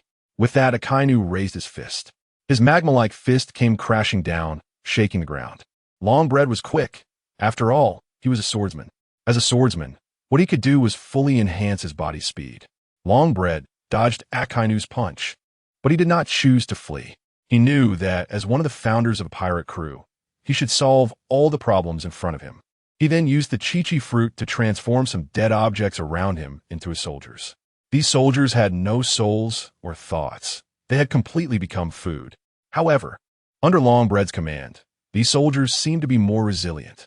They had a common goal: to take down Akainu. As long as they killed Akainu, their mission would be complete. Akainu smiled slightly at this scene. At least he had just seen such a situation. The battle between Longbread and Dasuki seemed to be completed in this manner. Previously, Akainu had heard about Longbread's strength, but he had never imagined it would be so terrifying now. Even so, Akainu still stood here, ready for battle. As these soldiers swarmed in, Akainu's iron fist began to whirl. No matter what kind of soldiers they were, none could get within half a step of him. In almost one round, all the soldiers were scattered. Not a single one remained intact. Akainu, cloaked in the Navy's justice, looked even more imposing in the wind. Longbread, unwilling to be outdone, raised his sword to fight. When Dasuki left this place, she looked back, knowing that Akainu's strength was definitely above Longbread's. However, it seemed that their battle had not yet decided a winner. The main reason was likely that Akainu did not want to take Longbread's life directly. He was merely buying time for himself. Dasuki understood Akainu's intentions. After realizing this, she jumped directly in front of Big Mom. "I heard you plan to challenge me, but I won't let you succeed." Big Mom spoke with some confidence. As one of the 4 emperors, she naturally had that kind of authority. Upon hearing this, Dasuki frowned, knowing that this war would definitely be brutal. It would not end for any reason. After all, the Navy and pirates had already confronted each other. "What I need to do now is to defeat you. Only by defeating you can I prove my strength." Dasuki looked up at Big Mom. "Ha ha ha ha ha. You're really a bit arrogant. Don't think just because you defeated my pirate crew that you are invincible. Now let me show you my strength. Prometheus, take her down." Prometheus had the power of flames and could burn everything in the world. Being anthropomorphized, Prometheus completely obeyed Big Mom's orders. After Big Mom gave her command, Prometheus flew directly above Dasuki. "Don't be in front of me. I really dislike you," Prometheus declared. Dasuki knew that this was definitely something created by Big Mom's soul fruit ability, but she had no idea how powerful it truly was. A massive pillar of fire shot down, moving at incredible speed and seemingly capable of piercing through everything in front of it. Dasuki jumped several meters away to dodge this fire pillar. She then raised her sword, intending to cut down Prometheus. Prometheus was just a cloud. If she could kill it, it would show her absolute strength. Originally, this cloud should not exist, but after being anthropomorphized by Big Mom's soul fruit, everything obeyed Big Mom's commands. Thus, it followed her orders unquestioningly. Dasuki understood that killing Prometheus would be very difficult, as it was something that originally did not exist. How could she kill something that wasn't even there? She needed to think about how to deal with it. Dasuki, however, did not think too much. She soared into the air and swung her sword directly at Prometheus. But at that moment, although she struck, Prometheus instantly healed itself. It seemed to be unscathed. Dasuki was shocked by what was happening. She had no idea why this was happening or how to deal with Prometheus. You want to injure me? You don't have that strength. At the same time, Prometheus crackled with electricity, and the flames around it grew more intense. It charged at Tashigi once again, and the speed of the flames was quick. If she did not dodge in time, her body would surely be burned. Tashigi was indeed a bit slow, and she did not expect the flames to move as fast as lightning. But now there was nothing she could do. At this moment, Lu Feng single-handedly pulled Tashigi out of the danger zone. It felt as if a person was being dragged out with a sword. After reaching a safe area, Tashigi steadied her emotions. At least regarding everything she had just experienced, she was somewhat exhilarated. It seemed she needed to face this opponent carefully. Prometheus did not stop. Instead, he continued to unleash waves of flames. The speed was incredibly fast, absolutely swift. A moment's carelessness would certainly result in being burned to death. The battle between Akainu and the long bread had not yet ended. Rather, Akainu had time to observe the situation of Tashigi. Seeing that the battle between Tashigi and Prometheus seemed far from over, he felt somewhat anxious. Akainu knew that Big Mom's fruit was undoubtedly powerful, and most importantly, it could absorb souls and shorten lifespans. Now, Prometheus seemed to have reached an even stronger level. The flames he emitted were not much different from his own. Therefore, Akainu was still sweating. Thinking of this, the long bread swung his sword again. This is disrespect towards me. How could I compete with you while watching others? The long bread was increasingly furious. From the beginning until now, he had already experienced defeat, and this opponent in front of him was showing him complete disrespect. That feeling was the most overwhelming. After hearing this, Akainu's expression became serious. Perhaps in battle, one could never afford to be distracted. One must never be distracted, regardless of whether the opponent was stronger or weaker. If one were distracted, it could lead to disaster. Thinking of this, the long bread spoke again. Then I will begin. I will judge you pirates with the justice of a navy. Meanwhile, Akainu intensified his efforts. The battle on Tashigi's side was currently not looking optimistic. Since Prometheus was floating and emitting flames that were somewhat uncomfortable, Tashigi could only dodge everywhere and could not find a way through. Lu Feng did not plan to move too much because he knew that this cloud, regardless of how one looked at it, had energy consumption. If the cloud's capacity were exhausted, then attacking would perhaps be the best timing. Therefore, he kept waiting, hoping that Tashigi would not suffer any damage in the process, thus achieving the best effect. Tashigi lived up to expectations. After dodging for nearly a few minutes, Prometheus was basically out of energy. He even looked at Tashigi, who was also panting. How is this possible? Why didn't I hit you? Prometheus was indeed somewhat angry, but there was nothing he could do. The fire abilities were basically depleted by now. He would have to wait for a while to recover before being able to act again. Big Mom Lin was furious at this point. Her face darkened even more. Prometheus, quickly take down this person in front of you. Don't slack off. If you do, I will eat you. Prometheus was startled. He even used all his strength to charge directly at Tashigi. Prometheus was already engulfed in intense flames, so using his physical body to attack would easily eliminate the person in front of him without any issues. Lu Feng, however, was somewhat concerned. Prometheus was quite large. If he really came over, he would definitely cause serious injury to Tashigi. Therefore, Lu Feng urgently needed to come up with a way to resolve the situation. Kizaru, seeing this, said slowly, "This is going to be difficult to solve. It really gives one a headache." All the Navy soldiers stood there with their mouths agape. Perhaps Tashigi's recent experiences had indeed inspired them. A lieutenant had now become a world-famous figure. This was already considered the pinnacle of life. Now, Tashigi was challenging Big Mom. There was no doubt about Big Mom's strength. She was definitely one of the strongest. Therefore, the Navy hoped that Tashigi could go further. The obstacle to overcome was Big Mom. If she could be defeated, Tashigi would naturally make a name for herself in the new world. Right now, no one wanted Tashigi to fail, and everyone hoped she wouldn't die in front of someone named Prometheus. At this moment, Lu Feng transformed his body into black and used haki to confront such a powerful opponent. Everything he was doing was necessary. If he did not do this, Tashigi could really die on the spot because of Prometheus. Therefore, Tashigi directly swung her sword. Prometheus's speed was very fast. In an instant from above, he did not cause any harm. Suddenly, he saw a black knife charging towards him. He was momentarily stunned. However, the speed was too fast to resist. Just like that, he was sliced in half by the knife. Due to being injured by Haki, recovery was not possible in a short time.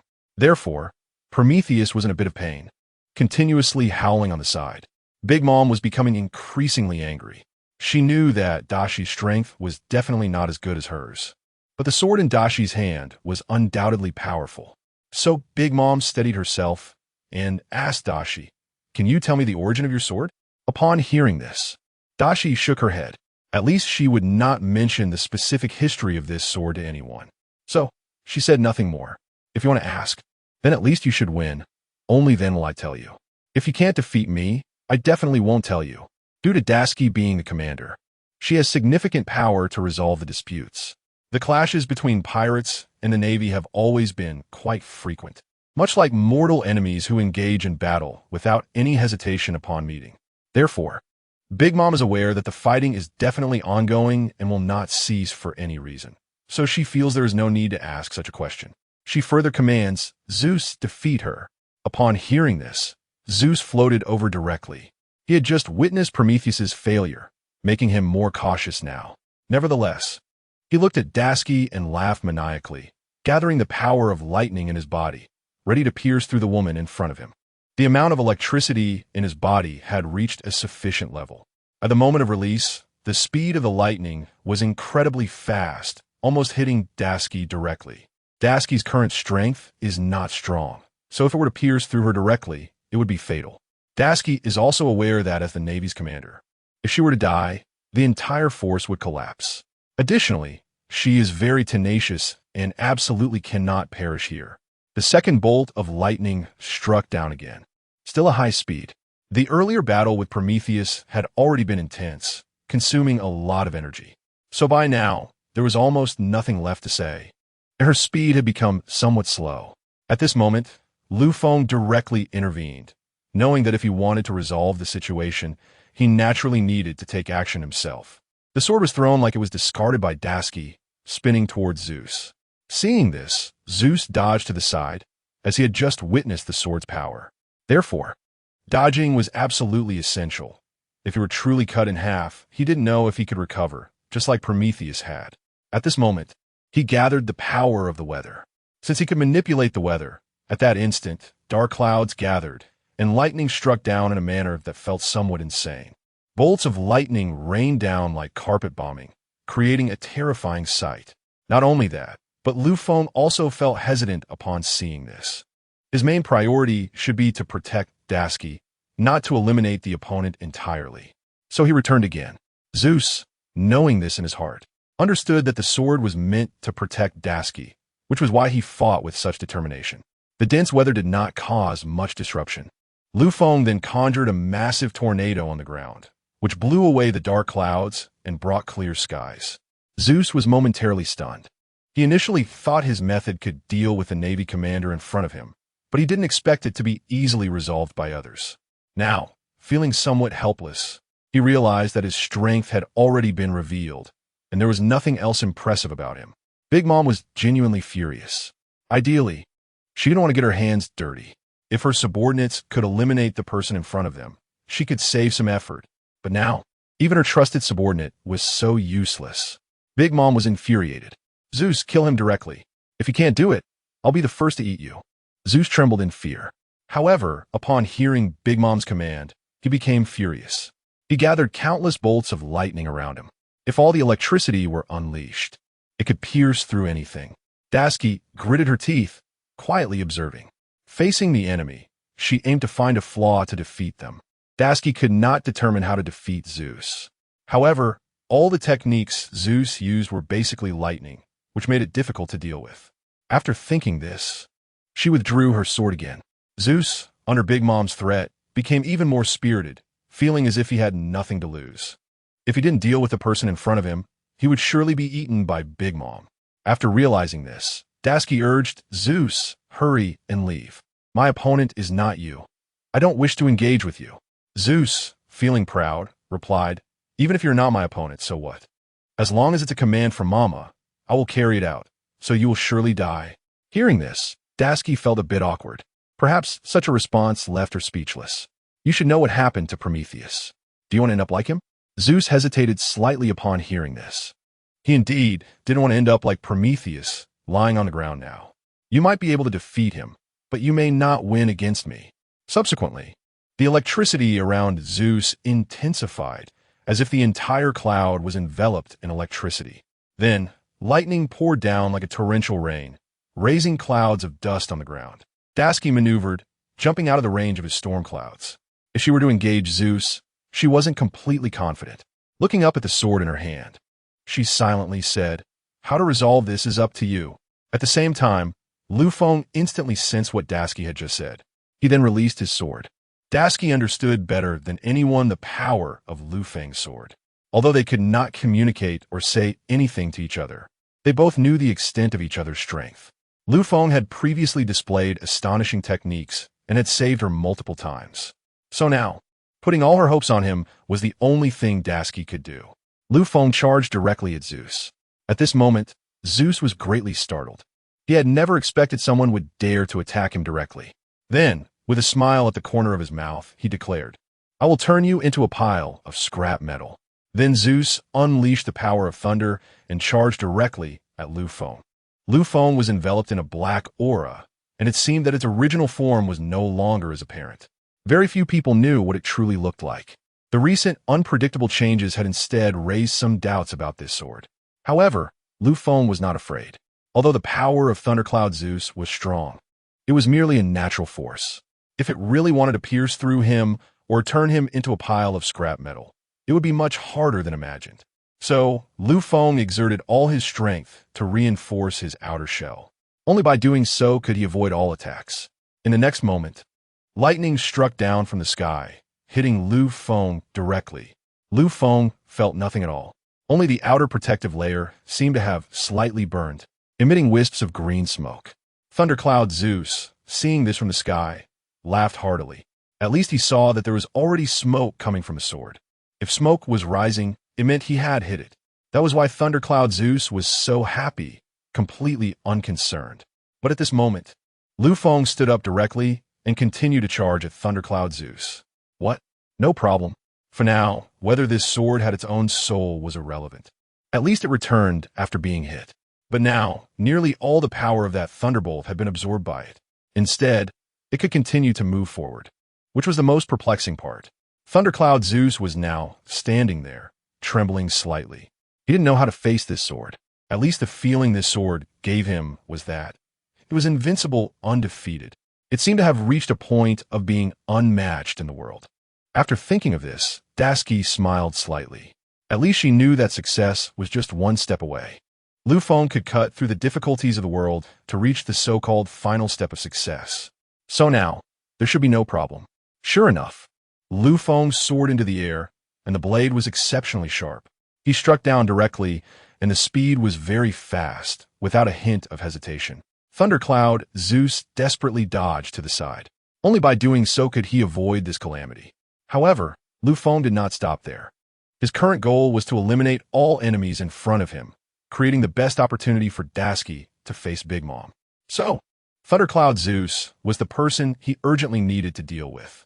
Lu Feng then swung his sword horizontally, and this strike had a result similar to Prometheus, directly splitting him in half. The soul was divided into two.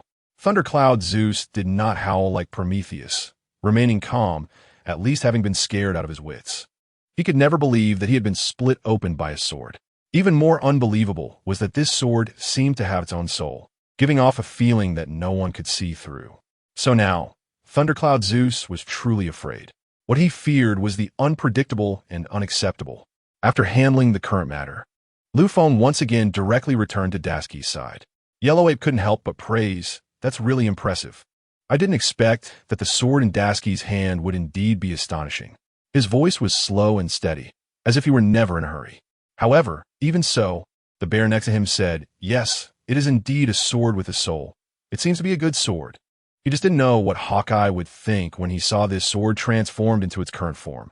It was indeed something to look forward to. Yellow Ape was quite idle now. Besides clocking in for work every day, he completely relaxed during other times and didn't exert himself. So today, With Daisuke serving as the commander and Akainu assisting, he was just quietly watching, having little to do with it. Therefore, he found a chair and sat there, quietly observing the battle between the Navy and Big Mom's pirate crew.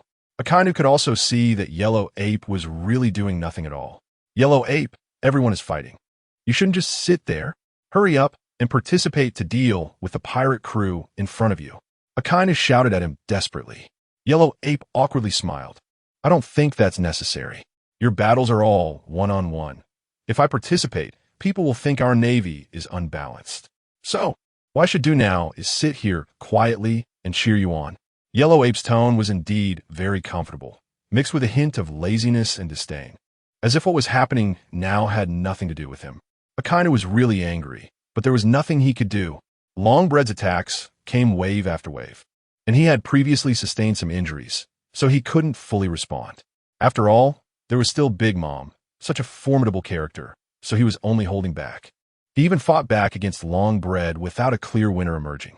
Since the battle with Akainu, Longbread had gained some confidence. After all, he was facing an admiral of the Navy. Being able to fight to a standstill with such a person was naturally a way to make a name for himself. Not only that, but Longbread had also optimized his fruit to the maximum. The ability of his fruit could even turn the places created by his sword into food. This was something he had never seen before, but it had now been fully realized. Longbread was becoming more and more excited. Although Akainu felt a surge of anger inside, there was nothing he could do to resolve it. He could only barely cope with the situation. Thundercloud Zeus had already been cut down by Lu Feng in midair. Now, Zeus lay motionless on the ground, shaken far more by fear than by the consumption from the earlier battle. So Zeus now focused his eyes on that sword, unable to say anything. Big Mom, seeing the scene, was furiously enraged. Her massive body ran over and kicked aside Prometheus and Thundercloud Zeus.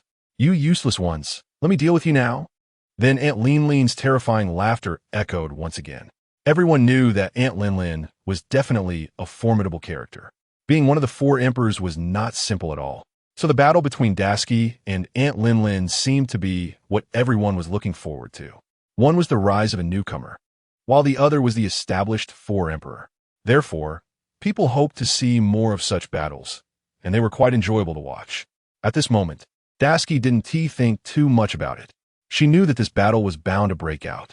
Moreover, her sole purpose for coming here as a commander was to challenge Aunt Linlin. All the battles so far basically indicated one issue.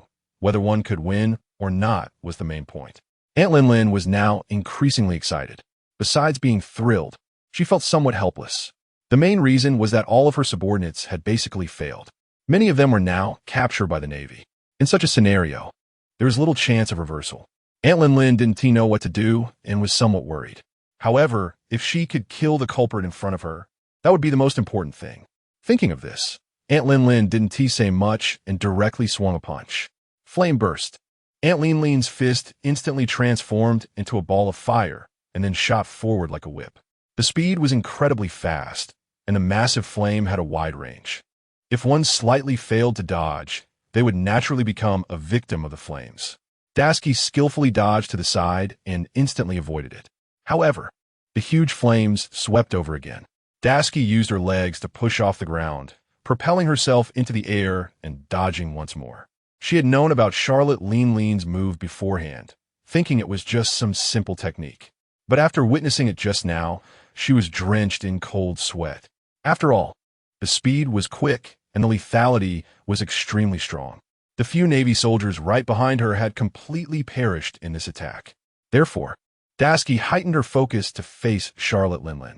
Compared to her previous encounters with the likes of Longbread and Kaido, she had already used all her skills back then. But now it was still the same. If she didn't unleash all her abilities, she would definitely fail.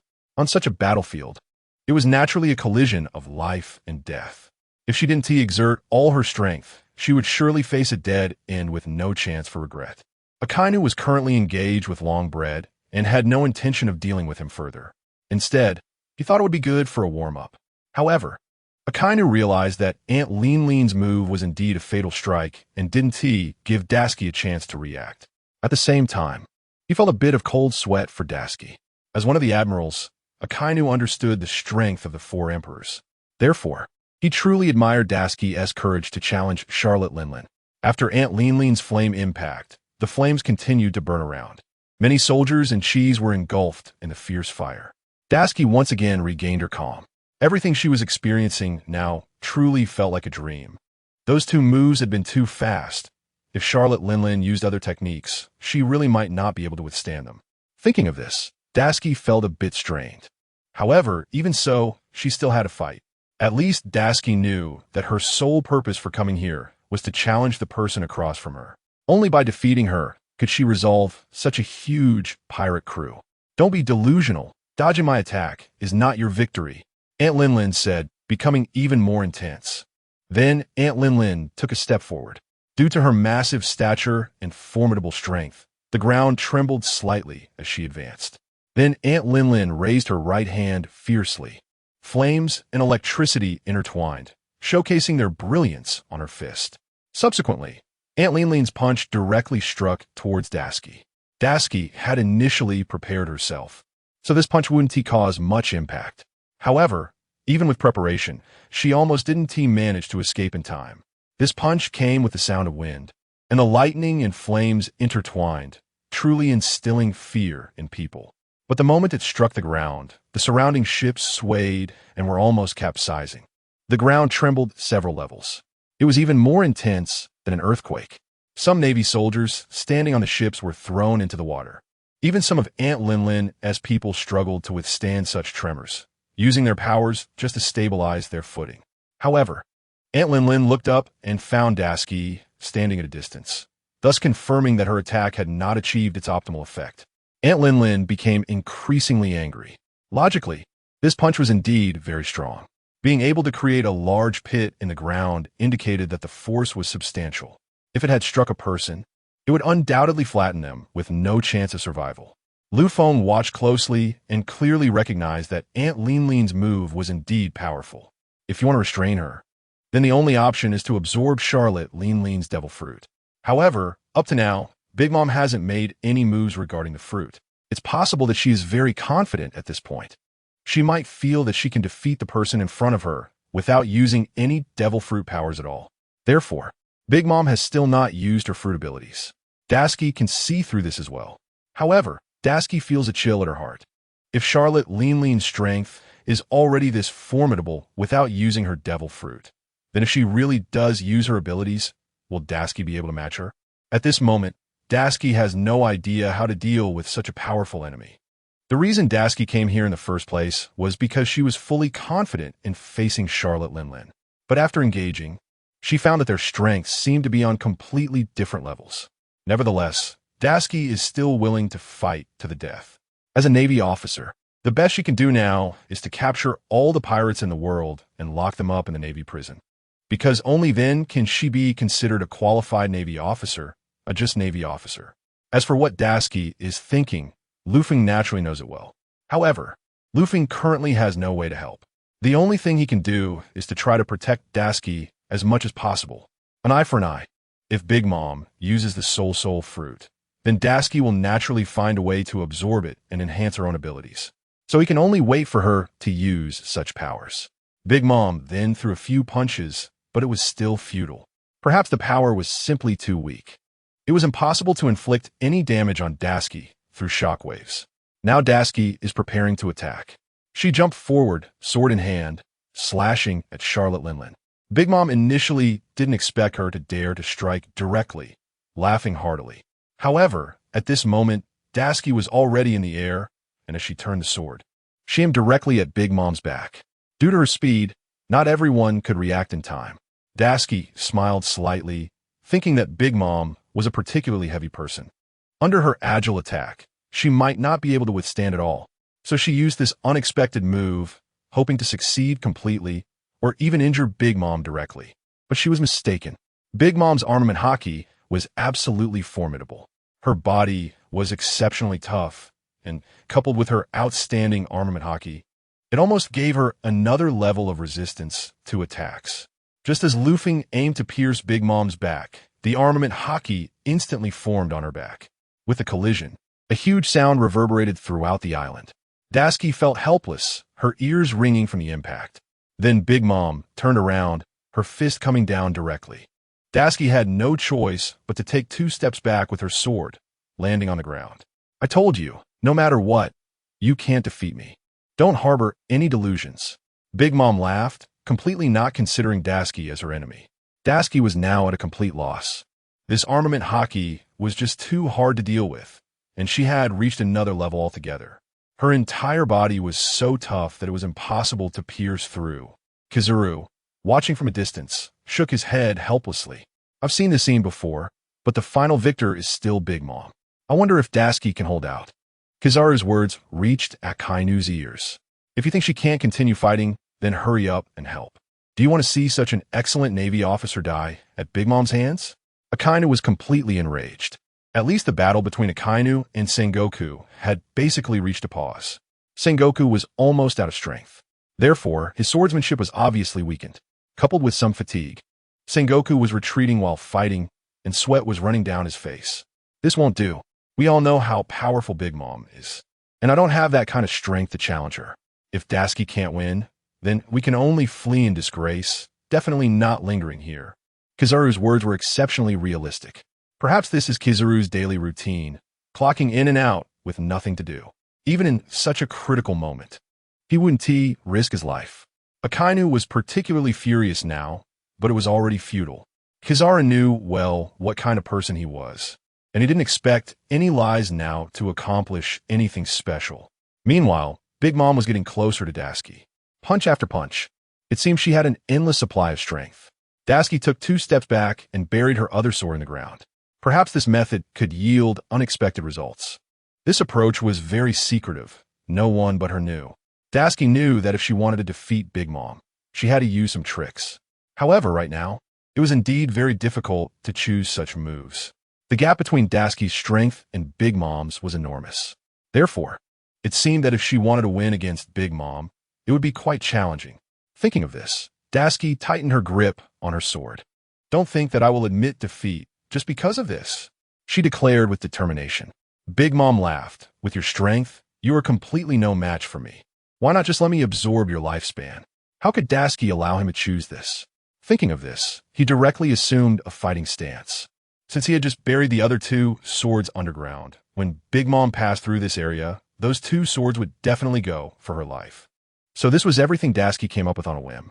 Dasuki didn't know if all of this would work. Regardless, he had to give it a try. Akainu had already defeated the Longbred and had someone tie him up.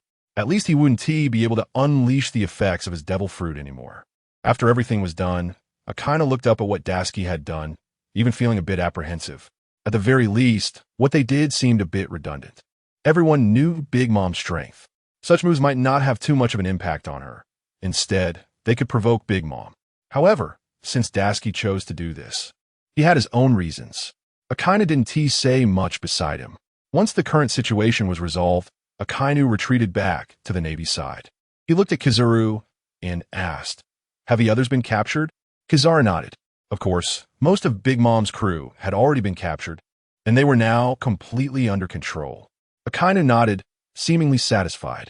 In this situation, he indeed had to understand why Kizaru was like this, draped in the cloak of justice. Yet the things he did were truly questionable. Which side are you really on? He questioned again. It's hard to say. About me, of course, I'm with the Navy, and I'm still an admiral now. What do you think? Akainu closed his eyes. At least Kizaru's answer had no problems. Dasuki's battle was still ongoing. Big Mom was now walking over, and she had just passed right above the 2 blades that had been ambushed below. Dasuki timed it perfectly. As soon as Big Mom walked over, the 2 blades would definitely shoot up from the ground and stab her. Perhaps this method seemed a bit despicable, but against such a master, if he didn't use such means, it would really be hard to win. Thinking of this, Lufeng was even a bit puzzled. At least Lufeng knew that Dasuki's thoughts were indeed to do it this way. However, Big Mom's strength was too strong, and she might have sensed everything Dasuki had done in advance. It now seemed futile. The moment Big Mom walked over, Dasuki and the 2 swords resonated. The 2 swords shot up from the ground. Big Mom's expression didn't change at all. That feeling was indeed heavy and stable. Then she dodged sideways in a flash. Big Mom's massive body quickly evaded. It was truly eye-opening. That feeling really startled people. At least a fat person could be this agile, which was already beyond what one could imagine. Dasuki realized that what he did was truly in vain. In an instant, he was somewhat at a loss. At this moment, Big Mom's eyes sparkled with a mix of black and red light, as if she could sense everything around her. Akainu, seeing this, said in a low voice, "Observation Haki." Dasuki also knew that observation Haki could sense everything invisible around. Now, Big Mom's observation Haki had basically reached its peak. The previous two swords indeed had little effect on her. In fact, Big Mom had long been prepared. Looking back now, it really made him seem a bit naive. Considering this, Big Mom laughed heartily. "Your method is indeed too outdated. It's completely impossible to defeat me this way. You might as well give up."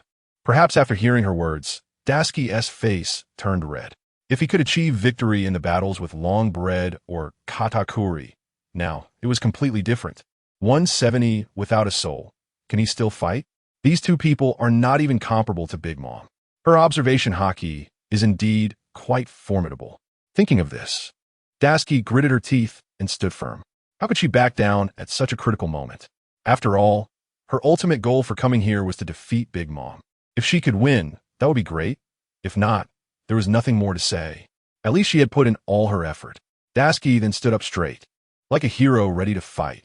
Big Mom walked over step by step. Her concentration was heightened, although she possessed observation Haki, which allowed her to briefly predict whether her surroundings were safe. It wasn't always 100% reliable. Therefore, Big Mom remained highly vigilant. Most of her crew had already been captured, leaving her somewhat isolated. However, she was still one of the four emperors. The strength of a four emperor is not as simple as people say. Her power is absolutely beyond others' imagination. Considering this, Big Mom was determined to kill the person in front of her. After all, Dasuki was the commander of this war. If she could eliminate Dasuki and then engage in a chaotic battle with the Navy to rescue her crew, that was Big Mom's plan so far. However, Dasuki was not the type to easily give up. She knew her chances of winning were low, but even so, she was still determined to fight the person before her. Without hesitation, Big Mom launched the first attack. The sky suddenly turned dark and thick clouds gathered. Lightning struck down from above, and this widespread lightning caught many off guard.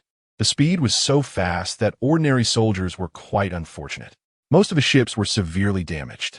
As the soldiers dodged the lightning, many were turned to ash, and quite a few fell into the sea. The admirals of the Navy were also engaged in battle, just like Dasuki. Due to her background as a swordswoman, Dasuki was exceptionally agile and flexible, so she didn't suffer significant damage in this fight. Moreover, the lightning emitted from the thick clouds didn't affect her much. Lu Feng felt a bit awkward facing all of this. Up to now, Big Mom had not used her devil fruit powers. If she had, he could have absorbed it immediately. Once he finished absorbing it, he could unleash the same level of power. So he had to continue to remain hidden.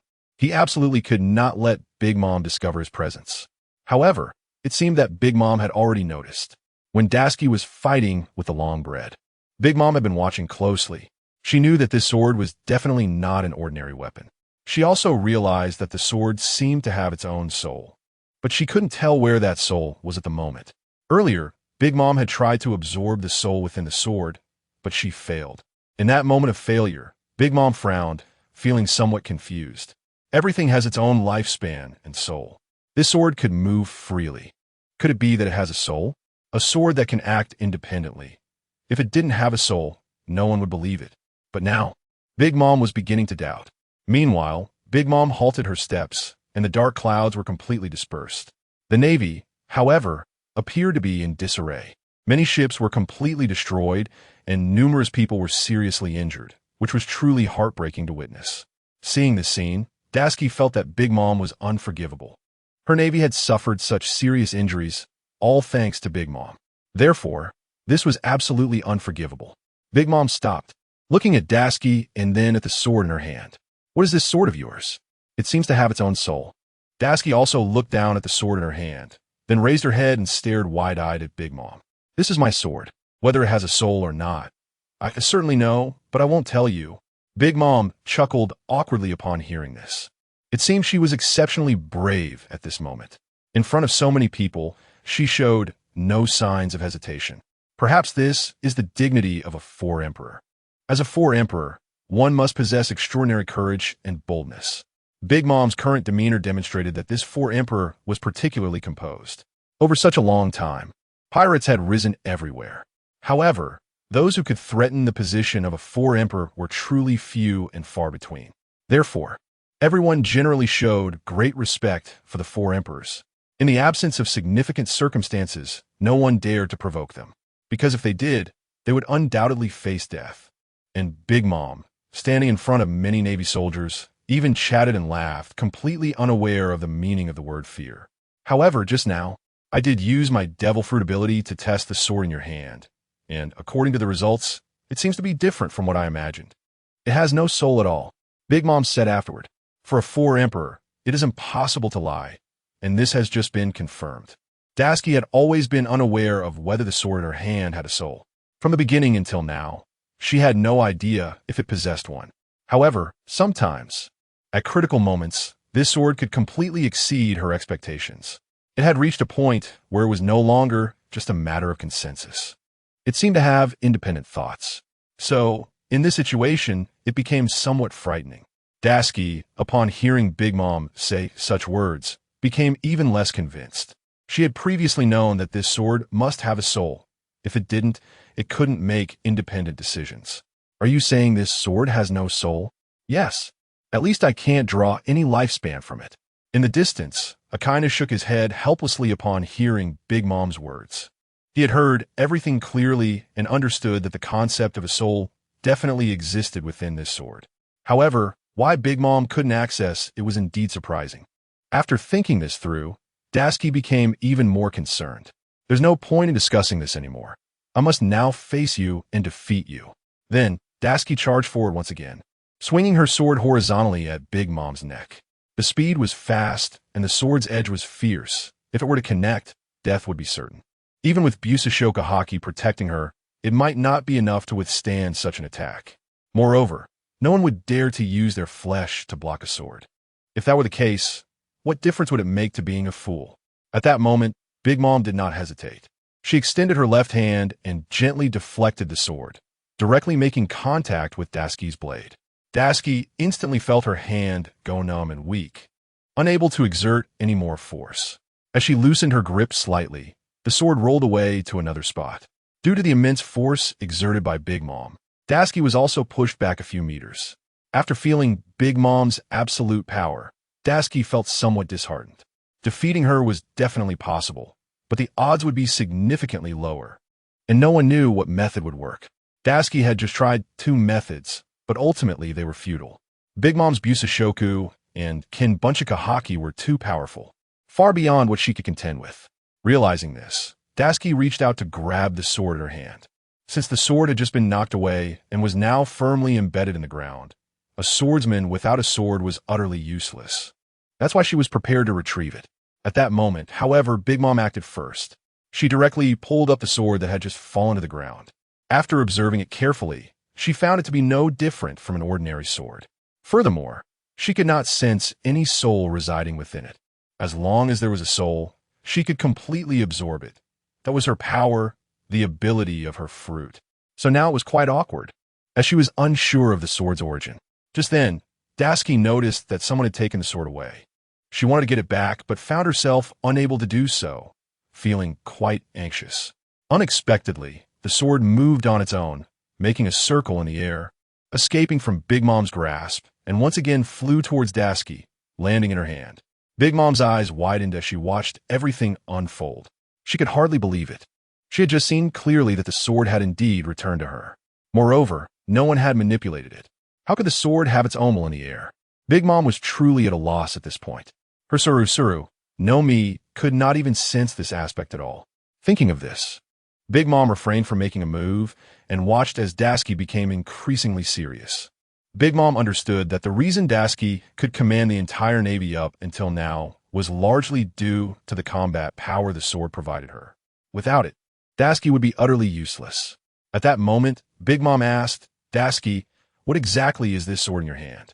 Why can it return on its own and help you overcome numerous crises?" Tashigi certainly understood Lufeng's power. However, she still could not clarify whether Lufeng had a soul. It felt as if she and the sword had achieved some resonance, but she did not pay much attention to anything else. Upon seeing the sword return to her side, Tashigi felt relieved. At least, if the sword were no longer by her side, as a swordsman, she would have very little ability left. I don't know, Tashigi replied lightly. Upon hearing this, Big Mom frowned even more. However, she no longer cared about the details. Regardless of her opponent's strength, she was determined to act according to her own ideas. The four emperors naturally had their own ways of handling matters. Then Big Mom charged at Tashigi once more, this time faster and more powerful than before.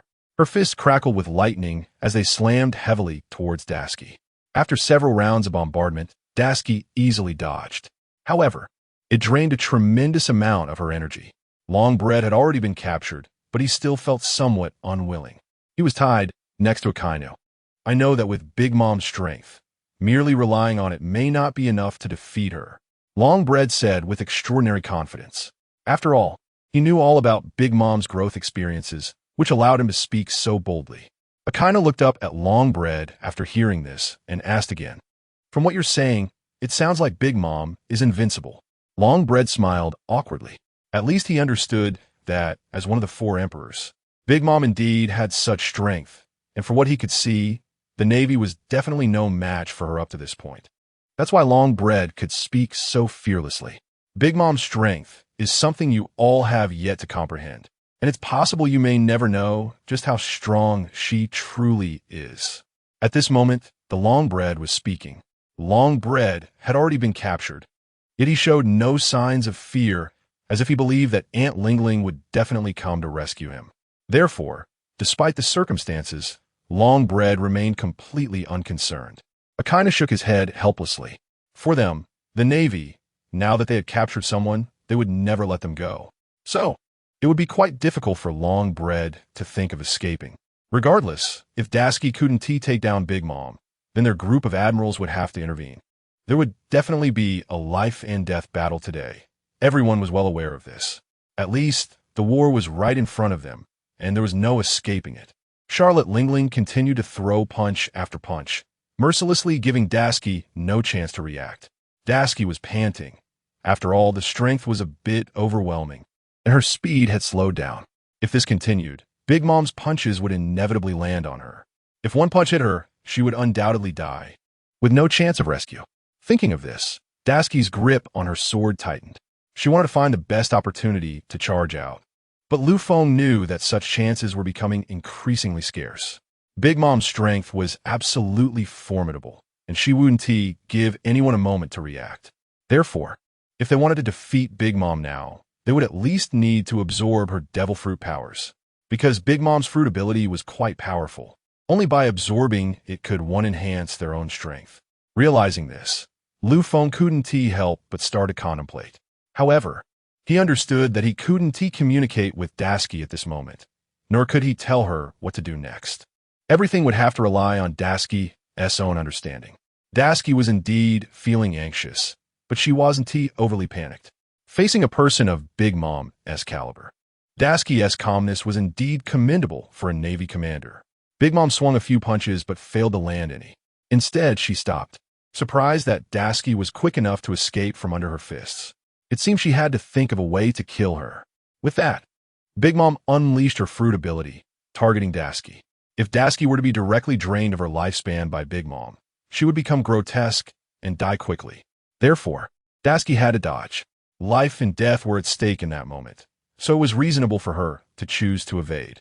However, once Big Mom had locked on her target, she wouldn't let anyone escape. The shadow was incredibly fast, rushing straight towards Tashigi in the air.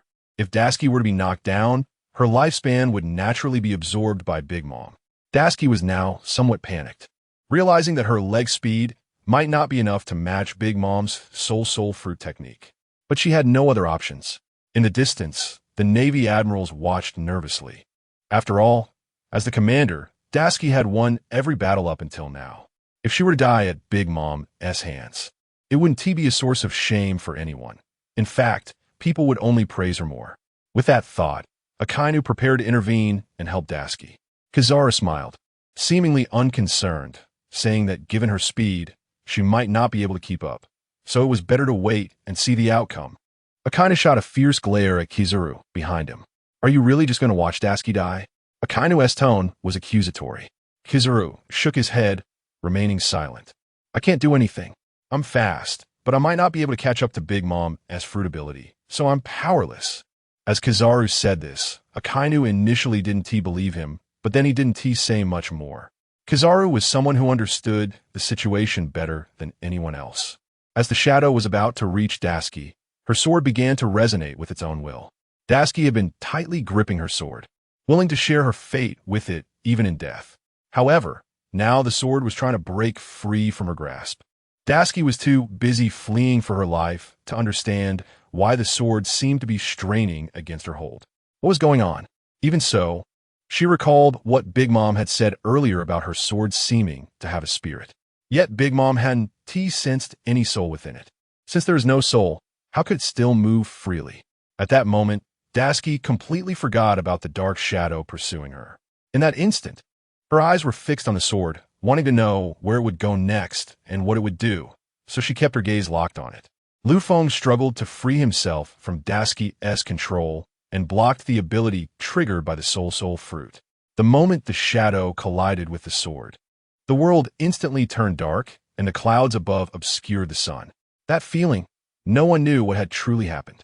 Big Mom thought she had hit Dasuki, but when she saw the clouds blocking the sunlight, she exclaimed, "Wow, what is going on?" Big Mom muttered to herself. She was somewhat incredulous about everything happening before her eyes. At least what was presented to her was something she had never imagined. A sword had blocked her ability to absorb souls. Big Mom's eyes widened in disbelief. She hadn't anticipated such a result. She could hardly believe it. A person with a devil fruit could not be compared to a sword. Yet now, this sword had blocked all her attacks. It felt as if she had been struck over the head without knowing what had happened. What's going on? What did you do? Big Mom shouted in frustration. She still hadn't figured out what was happening. Previously, Big Mom had also tried to absorb the soul fruit. There is no soul in this sword. But now, everything this sword does is indeed terrifying. It even blocked its own moves. Moreover, it seems to have completely absorbed its own abilities. The most important thing is that this sword is still intact. Not only that, even Dasuki, standing here, is a bit at a loss. She doesn't know why this is happening. Just moments ago, the sword had slipped from her hand. But now, it is actually behind her, saving her life. This is indeed bewildering. After the sword completely absorbed the black wave of attack, it spun twice in the air and then landed next to Dasuki again. Ding! The absorption of the soul fruit is successful. After hearing this sound, Lu Feng felt a rush of comfort. At least now, he has absorbed all of these abilities. However, he still doesn't know how to utilize them. Since the ability fruit has been absorbed, the next step is to continuously operate it, digesting the absorbed abilities. Only then will the strength be reflected before him. If he doesn't digest and doesn't know how to use it, it will ultimately be futile. At this moment, Big Mom Lingling once again asked, "What exactly is this sword? Why did it block my attack and absorb everything?" Perhaps Charlotte Lingling's words are just a roar of frustration, as no one knows the reason. Dasuki, seeing this, shook her head. She looked at the sword beside her with increasing fear. Previously, the things this sword did were unbelievable, but now the feeling has become even more intense.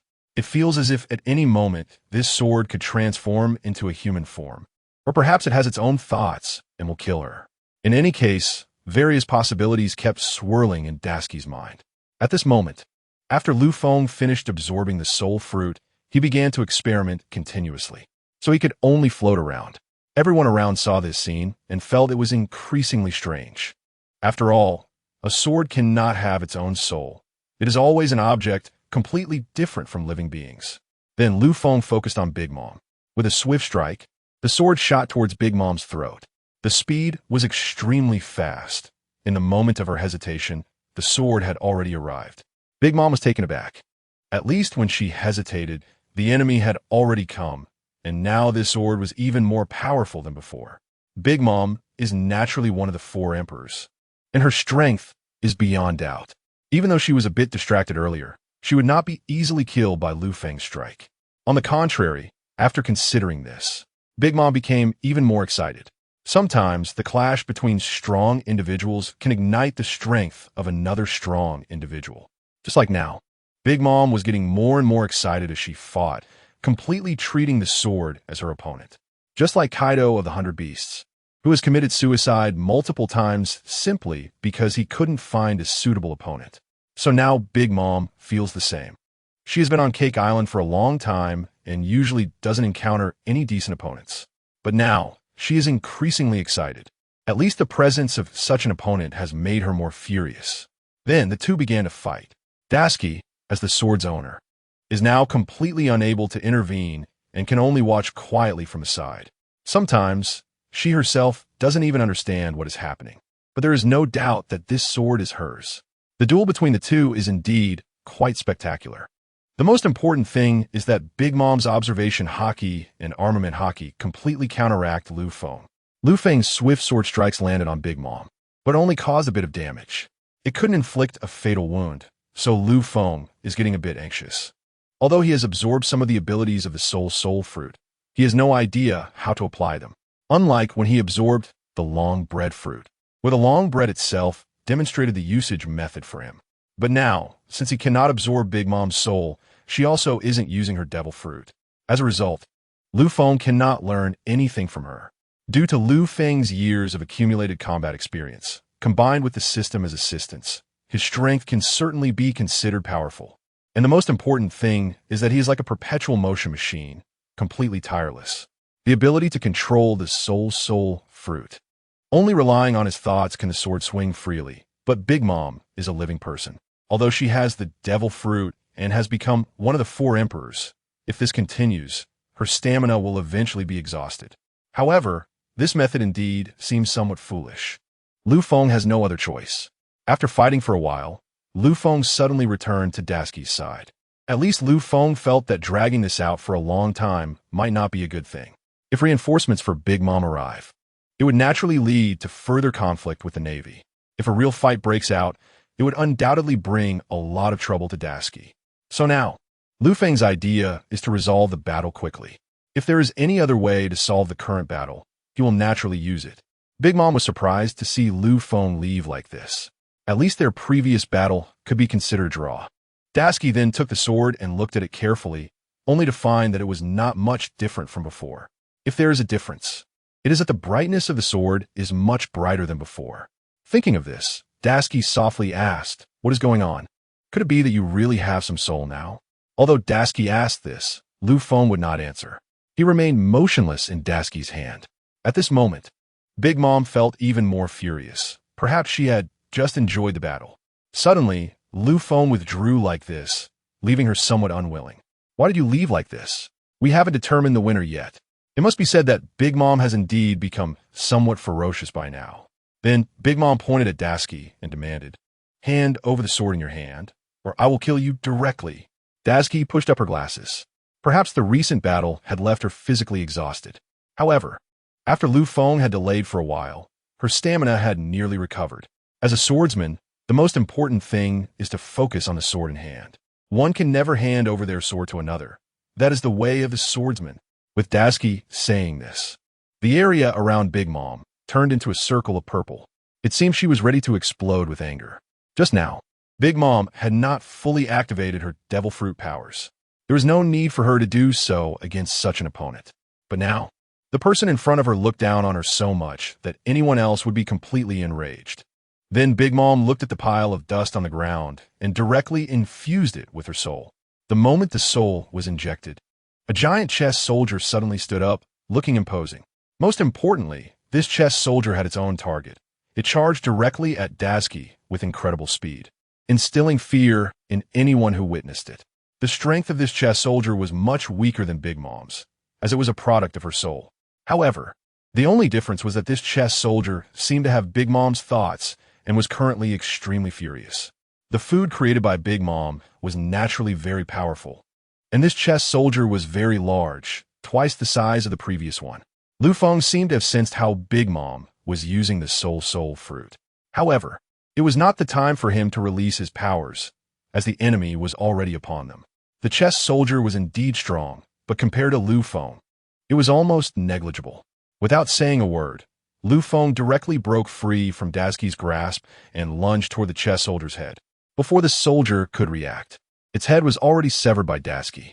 Big Mom was taken aback by this turn of events. She hadn't expected the soul she had infused to be so easily defeated. I really didn't expect you to be so capable, but can you hear me? I'll see what other abilities you have. After saying this, Big Mom completely darkened. Perhaps her strength would increase even more after this transformation, much stronger than before. Lu Feng was not afraid, but he was concerned about Daisuke's safety. At least from what he could see, many things were entirely different from his imagination. He and Daisuke were in a relationship where they depended on each other for survival. If Daisuke were to be completely destroyed by Big Mom, he would also perish. After all, he was bound to Daisuke. So now, protecting her was the top priority. Big Mom also realized that she had no real way to deal with this worthless scrap, so she focused all her attention on Daisuke, even coming to find trouble with her. Lu Feng tried to intervene, but he could not change Big Mom's forward momentum. Daisuke was being forced back step by step. In the final moment, Big Mom reached out, ready to drain Daisuke's soul. This was the most terrifying aspect of Big Mom's fruit. If a person loses their soul, they become a corpse and cannot survive in this world. In that critical moment, Lu Feng stood in front of Daisuke. Everything hit him directly. Even the sword emitted a loud sound. Charlotte Linlin knew that Lu Feng naturally had no soul to absorb, so everything hitting him was completely painless. However, she did not expect that, due to the close-range use of the technique, Lu Feng had fully understood how to utilize the powers of the soul fruit. He had reached an extreme level of Kinbunchika haki. Moreover, he had clearly seen what Big Mom had just demonstrated. At this moment, he was thinking of methods to use it. If he had enough time, he would definitely figure out the capabilities of the soul fruit. On the battlefield, the enemy would not give you too much time. Just looking at the current situation, Big Mom had already closed in on Daisuke, and she could strike at any moment. Given Daisuke's current strength, it would really be difficult for her to resist. Therefore, Lu Feng had no chance to react much and could only engage in battle. The two fought fiercely, sword against sword. To outsiders, this situation was truly unbelievable. After all, this sword had indeed developed its own soul. But even with a soul, Big Mom still couldn't detect it. Big Mom now looked particularly troubled. Perhaps she felt completely helpless against all this. However, Lu Feng also could not find a suitable opportunity. He kept circling around Big Mom, never finding the chance to strike. This continued for a long time. During this time, Lu Feng further evaluated his abilities with his soul fruit. Perhaps after absorbing this new fruit, he would need to reconsider its subsequent effects. Just now, Big Mom had demonstrated how to use this fruit, but Lu Feng seemed to have not understood it very clearly. It was possible that Big Mom had mastered the fruit's use so well that her movements were no longer very obvious. Meanwhile, Daisuke was watching from the side. Right now, she was of no help and had no way to participate in the battle. Big Mom, however, was very focused on the sword. Sometimes when facing a so-called strong opponent, one would definitely want to find a way to defeat them. And now, Big Mom naturally had that desire. Charlotte Linlin completely drew out her warlike desires against any opponent stronger than herself. This sword is indeed powerful. I will see what else you can do. Then, Charlotte Linlin entered a frenzy mode. After her transformation, her combat power increased dramatically, and her speed became exceptionally fast. Moreover, she could perfectly predict every attack from Lu Feng. This astonishing observation haki left Lu Feng somewhat amazed, thinking how strong she was. Throughout this time, Lu Feng had faced countless opponents, and he usually had his own methods to deal with such foes. However, the presence of this Big Mom Linlin was particularly surprising, and he felt a genuine inability to counter her. Thus, Lu Feng found himself in a tricky situation. While Lu Feng was contemplating, Big Mom's palm came crashing down. The force of this slap was as heavy as 1,000 pounds. If it were ordinary iron, it would have been flattened, but Lu Feng was now enveloped in black haki, allowing him to withstand it. However, resisting it would still consume some of his energy. After considering this, Lu Feng intended to dodge, but then thought better of it. He wanted to feel just how powerful Big Mom really was. They had been fighting for a while, but had not officially clashed yet. Now, if they were to collide, he would certainly sense the immense power from her side. With this in mind, Lu Feng swung his sword horizontally. Big Mom did not expect Lu Feng to be so aggressive. daring to engage her in a direct confrontation. However, a smile crept on her lips as she recognized this as her best opportunity. Although the sword did not possess much of a soul, it at least had some humanity within it. It seemed that this was the most bizarre aspect of it, and thus the sword could not be allowed to exist in this world. As the two sides collided, black light exploded outward. Tashigi, nearby, was impacted by the shockwave and staggered back a few steps. After all, the duel between such masters had a massive effect. The surrounding Navy officers were restless on the ship's deck, with many swaying in rhythm with the waves. The reaction was indeed overwhelming. Luffy was now trembling slightly. Big Mom's power was certainly not to be underestimated.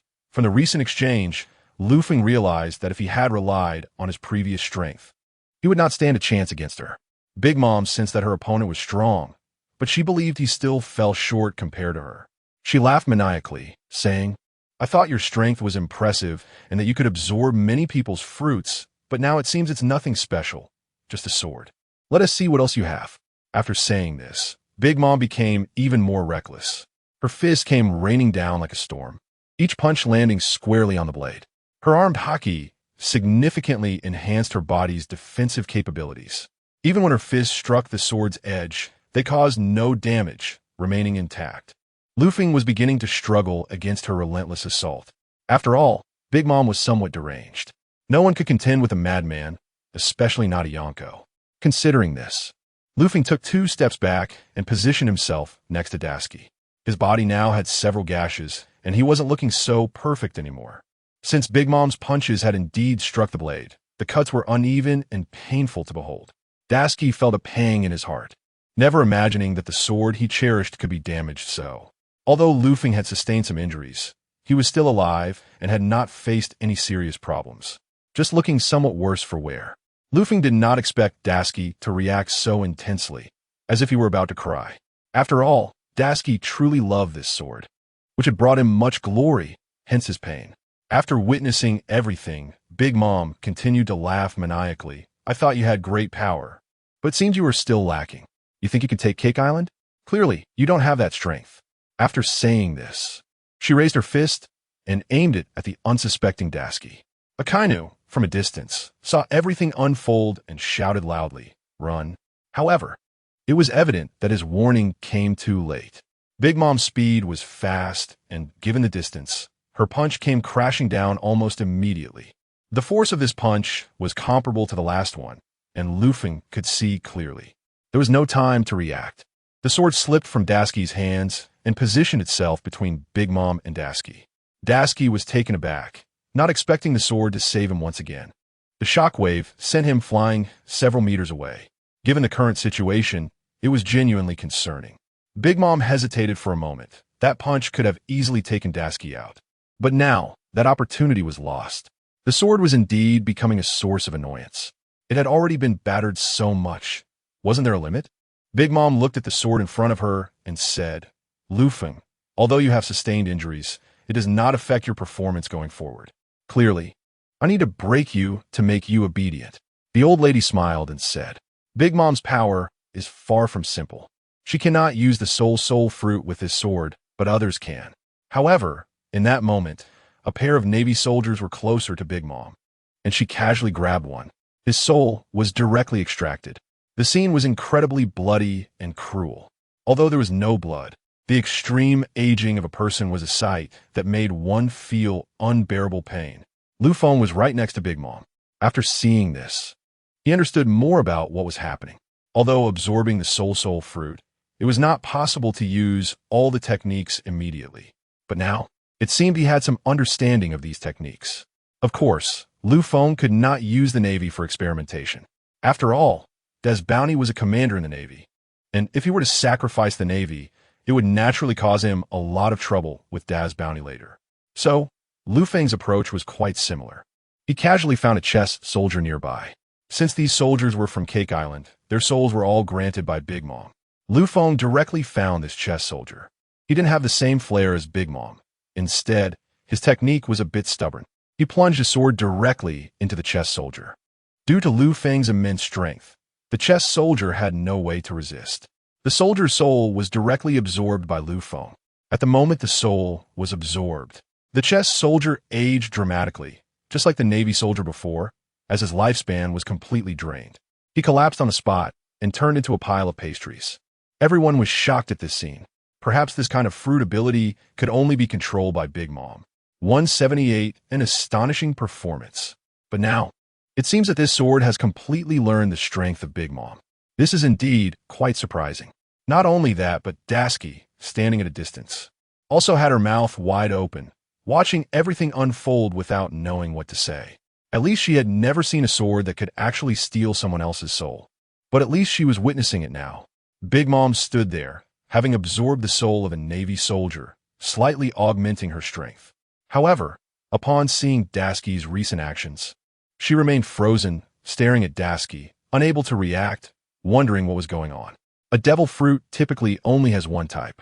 Therefore, unless one dies, a devil fruit cannot refresh. So what is the strength used by this sword? Why does it possess the same power as herself? Big Mom was puzzled. Indeed, no one could guess what kind of thoughts were behind this sword in Tashigi's hand. Even Tashigi herself might not understand why this sword had saved her lifetime and again. Tashigi also didn't comprehend why this sword had its own unique way of thinking. So even after spending so much time with Tashigi, Lu Feng was actually the closest person to her. In fact, Tashigi didn't know that it was somewhat difficult for others to figure it out. Charlotte Linlin said nothing more. She looked up at Lu Feng and asked, "Why can you also absorb souls?" However, Lu Feng could not speak. Therefore, after Linlin asked this question, there was naturally no response. However, at this moment, Lu Feng absorbing the soul represented the emergence of a new situation. Initially, after absorbing the soul, he felt that his growth rate seemed to have increased a bit. Sometimes, the evolution of the body is in sync with the evolution of the absorbed fruit. But now, since he absorbed the soul of this chess soldier, he felt his body becoming increasingly bloated. This feeling of swelling made him somewhat uncomfortable.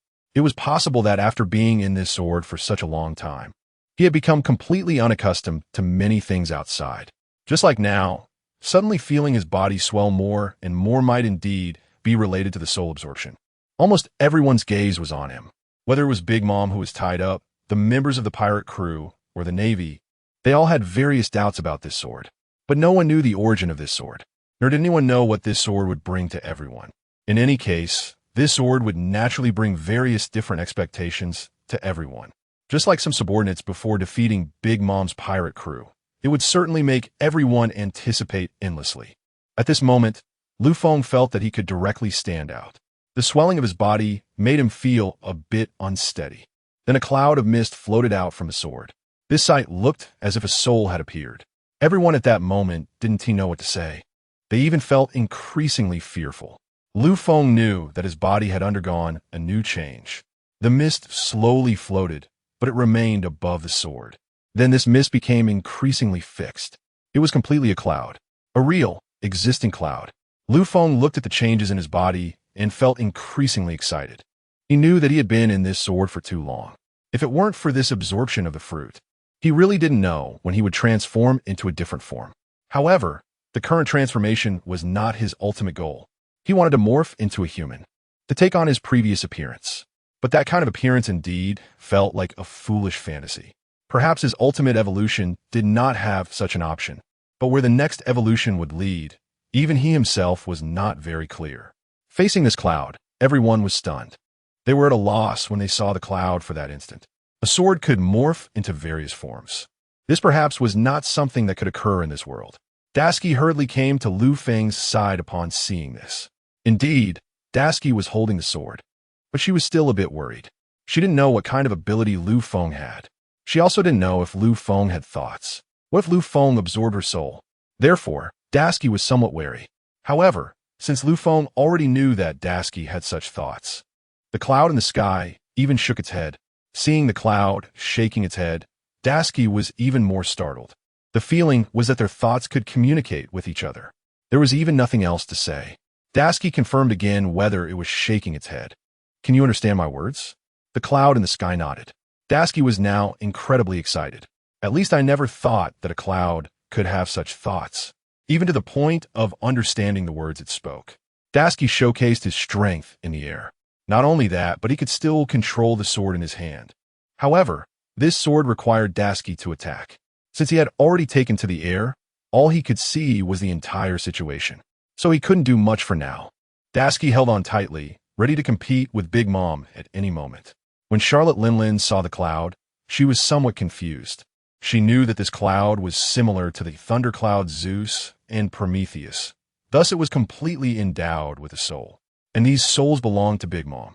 However, this sword exhibited a unique posture. Under the ability absorbed from his soul fruit, this sword surprisingly created a soul of its own. Even after gaining a soul, the sword's attack power appeared to be exceptionally terrifying. The main point was that no one knew what would happen next, which was what made it most exciting. At this moment, Big Mom showed no hesitation. She directly punched towards the cloud in the sky. At first, Lu Feng was a bit scared and even dodged to the side. He had just communicated with Big Mom and knew her strength. If that punch landed on him, it could likely result in his immediate death. But now it was different, since he was not adapted to this soul form. When that punch came, Big Mom ended up hitting nothing. Lu Feng realized that he was merely in a soul form and did not exist in reality. Therefore, Big Mom's attack on him seemed somewhat ineffective. This made Lu Feng even more excited. Even so, his abilities had further improved. Thus, the sword's strength was even greater than before. After thinking this, Tashigi did something. He directly swung the sword in his hand. Since this sword still belonged to Lu, although it appeared that Tashigi was attacking throughout the process, everything was actually being directed by Lu Feng. Therefore, the people around couldn't see what was really happening. As Lu Feng's command speed increased, Tashigi struggled to keep up. However, at this moment, Big Mom was starting to feel overwhelmed. She then retreated, took off her hat, and pulled out Napoleon. The Napoleon sword was a unique existence. Unlike the other two homies, Napoleon's power was much stronger. Therefore, Big Mom would not pull out this sword unless it was absolutely necessary. Since she was about to be defeated, it was clear that she was no match for this sword. To preserve her reputation and the entire island, the only thing Big Mom could do now was to kill the person in front of her. This sword might not be able to cut through, but as long as she killed Tashigi, it was likely that the sword would no longer have a chance of survival. The moment she took out Napoleon, Chopper in the distance confidently said, "I have seen Big Mom use this sword before, but the opponent was already dead. Over the years, Big Mom rarely used this sword, so I believe your side will surely lose." No one expected that Chopper could still say such things at this point, which made it somewhat dull. However, even so, Akainu struck back at him. What he said was meaningless. Perhaps at a crucial moment, Big Mom would not use these things, meaning it was now quite awkward. As Akainu said this, Chopper's expression instantly turned awkward. Perhaps Akainu was right. For such a long time, there hadn't been much crisis on Whole Cake Island. But this time, Tashigi led the entire navy, charging in with overwhelming momentum, aiming to capture Big Mom. Initially, everyone thought it was a joke. After all, everyone knew Tashigi's strength was not very strong. But now it was indeed a different existence. Tashigi and the sword in his hand could even be compared to Big Mom. This was what made everyone feel underestimated up to this point. Chopper smiled slightly, easing the impact of Akainu's words. But what could be done? Big Mom's strength was far from what you thought, and with Napoleon, she could naturally defeat Tashigi. Just wait and see. Chopper then closed his eyes. Perhaps as a captive, he had little qualification to say anything. Just like now, he could casually say a few words and then quietly wait for the result. With the sword in her hand, Big Mom appeared even more imposing. Coupled with her immense height, she truly gave the impression of being unbeatable. Meanwhile, Tashigi, holding the sword, was entirely under Lu Feng's command. Tashigi merely followed the sword's movement according to his form. Everything, while simple, was completely under Lu Feng's control. The two had communicated a bit from the beginning until now, even having a sort of mental connection that made them trust each other. The evolution of the three-color hockey. Tashigi had nothing to say now. The war was particularly exciting. At least Lu Feng in the sky was operating everything. This could also be compared to Big Mom. Although Big Mom was completely enveloped in hockey now, during Tashigi's operation, she was indeed not falling behind. Everyone watching this scene was even more astonished. What they saw was Tashigi operating, even believing that Tashigi's strength had made a tremendous leap. Very few noticed Lu Feng in the cloud. Akainu, seeing the situation, also relaxed. At least Dasuki had almost been smashed, but now he had a chance to counterattack. However, Akainu knew this sword was not ordinary. And now it had transformed into a cloud, forming a soul state, which made it the most puzzling part. The demon fruit illustrations in this world all showed that people transformed into different forms after eating a devil fruit. Thus, this sword could not have eaten a devil fruit. In other words, why this sword had its current form was something no one knew. Akainu naturally had such considerations in mind. However, Kizaru slowly said, "It seems that today's battle is indeed a bit uncertain. At first, I thought Dasuki was not Big Mom's opponent, but now it seems that Dasuki is indeed showing astonishing strength." Kizaru's praise for Dasuki made Akainu feel quite pleased as well. At least Dasuki can indeed take on a significant role now. "It seems you have some recognition of Dasuki's strength, right?" Akainu asked Kizaru. "There's no recognition. It's just that the sword in my hand is indeed too unique, and now it has awakened a soul. I wonder what this mask contains. I'm quite looking forward to it." With that, Akainu smirked and took a drag from his cigarette, quietly watching every move on the battlefield. Although the long bread was tightly bound, he still had a sharp tongue. "What can you do? Big Mom now has Napoleon in her hands. It's clear that you can't compete with this. If Big Mom really decides to unleash her power, then you all are doomed." Long Bread's blind confidence made Akainu feel uncomfortable. Without saying a word, Akainu directly covered Long Bread's mouth with his clothes. "Stop talking nonsense until the war is over. No one knows who will win, and I won't respond to your meaningless chatter." Akainu blocked his mouth and continued to watch the battlefield. At this moment, Big Mom's Napoleon sword was indeed quite sharp. Moreover, this Hamiez is also one of Big Mom's souls. It could even reach a state of unity with her. Naturally, its strength is much greater than that of Raijin, Zeus, and Prometheus. Thus, the battle had been going on for nearly a minute. Suddenly, Big Mom accelerated. The area around the sword was filled with a swift wind, making it look almost like science fiction. Not only that, but Dasuki's movements were also becoming increasingly difficult to resist. It's very likely that Big Mom's acceleration created a stronger suppression effect. Dasuki was retreating step by step, and the reason for this was that Lufeng in the sky was still gathering power. Lufeng had now transformed into a soul state. He didn't know how long he could maintain this soul state. He also didn't know what kind of spells he could release in this state. But he knew that if he wanted to contend with Big Mom, he must find an opportunity for a fatal strike. So he kept retreating, hoping to find Big Mom's weakness. Charlotte Linlin was indeed too strong. All three types of hockey were formidable, so if he wanted to defeat her, he would definitely need to find a flaw, and Lufeng understood this better than anyone. Dasuki now sensed that Lufeng was struggling a bit and asked in his heart, "What's wrong? Can't hold on anymore?" After receiving such a signal, Lufeng had no way to respond. After all, the two were only communicating unilaterally. Lufeng's displayed state was exactly the same as before, retreating step by step, making it look like he was about to fail. Charlotte Linlin was getting increasingly excited. Since he couldn't hold on anymore, it was the best time for her to attack.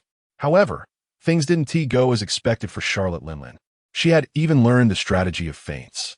Although she kept forcing Dasuki to retreat, Big Mom was thinking about how to disperse this cloud. Because Big Mom understood that the key to Dasuki's strength lay in his sword. If he lost that sword, Dasuki would truly be insignificant. So in this simple process of forcing him, Big Mom looked up lightly. After seeing the sword in the sky, she pointed her toes to the ground and leaped high into the air. Her massive body suddenly soared, leaving everyone astonished. After all, she looked like a mountain of flesh, which was quite terrifying. Not only that, but the Napoleon sword also directly slashed at the cloud.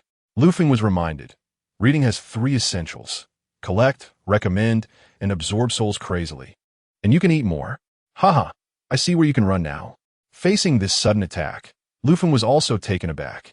Although Charlotte Linlin looked particularly heavy, her mind was sharp. At least in battle, she could find such an opportunity to attack him. So in Lufeng's heart, he acknowledged the level of this Yonko. However, even so, the sudden situation made things quite awkward. Lufeng's cloud even dodged to the side. Due to its slow speed, it was still hit by Big Mom's sword.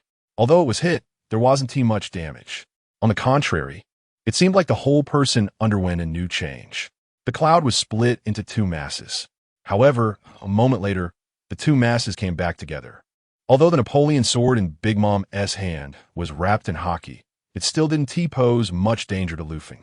At that moment, Big Mom's eyes went wide. She never expected such a result. Logically speaking, her haki-filled sword should be able to cut through anything in the world. Why did this cloud seem unaffected by her threat? Meanwhile, Tashigi was continuously launching attacks. Just as Big Mom hesitated for a moment, Tashigi's sword directly thrust toward the sole of her foot. Big Mom hesitated slightly, but when Tashigi's sword came, it was already too late for her to dodge. It grazed past her foot, and in an instant, blood sprayed across the battlefield. Big Mom didn't expect to be injured, especially by someone like him. The main issue was that she hadn't figured out what kind of combination her opponent was. This was what saddened Charlotte Linlin the most at this moment. Haha, since you've hurt me, don't think you'll survive today.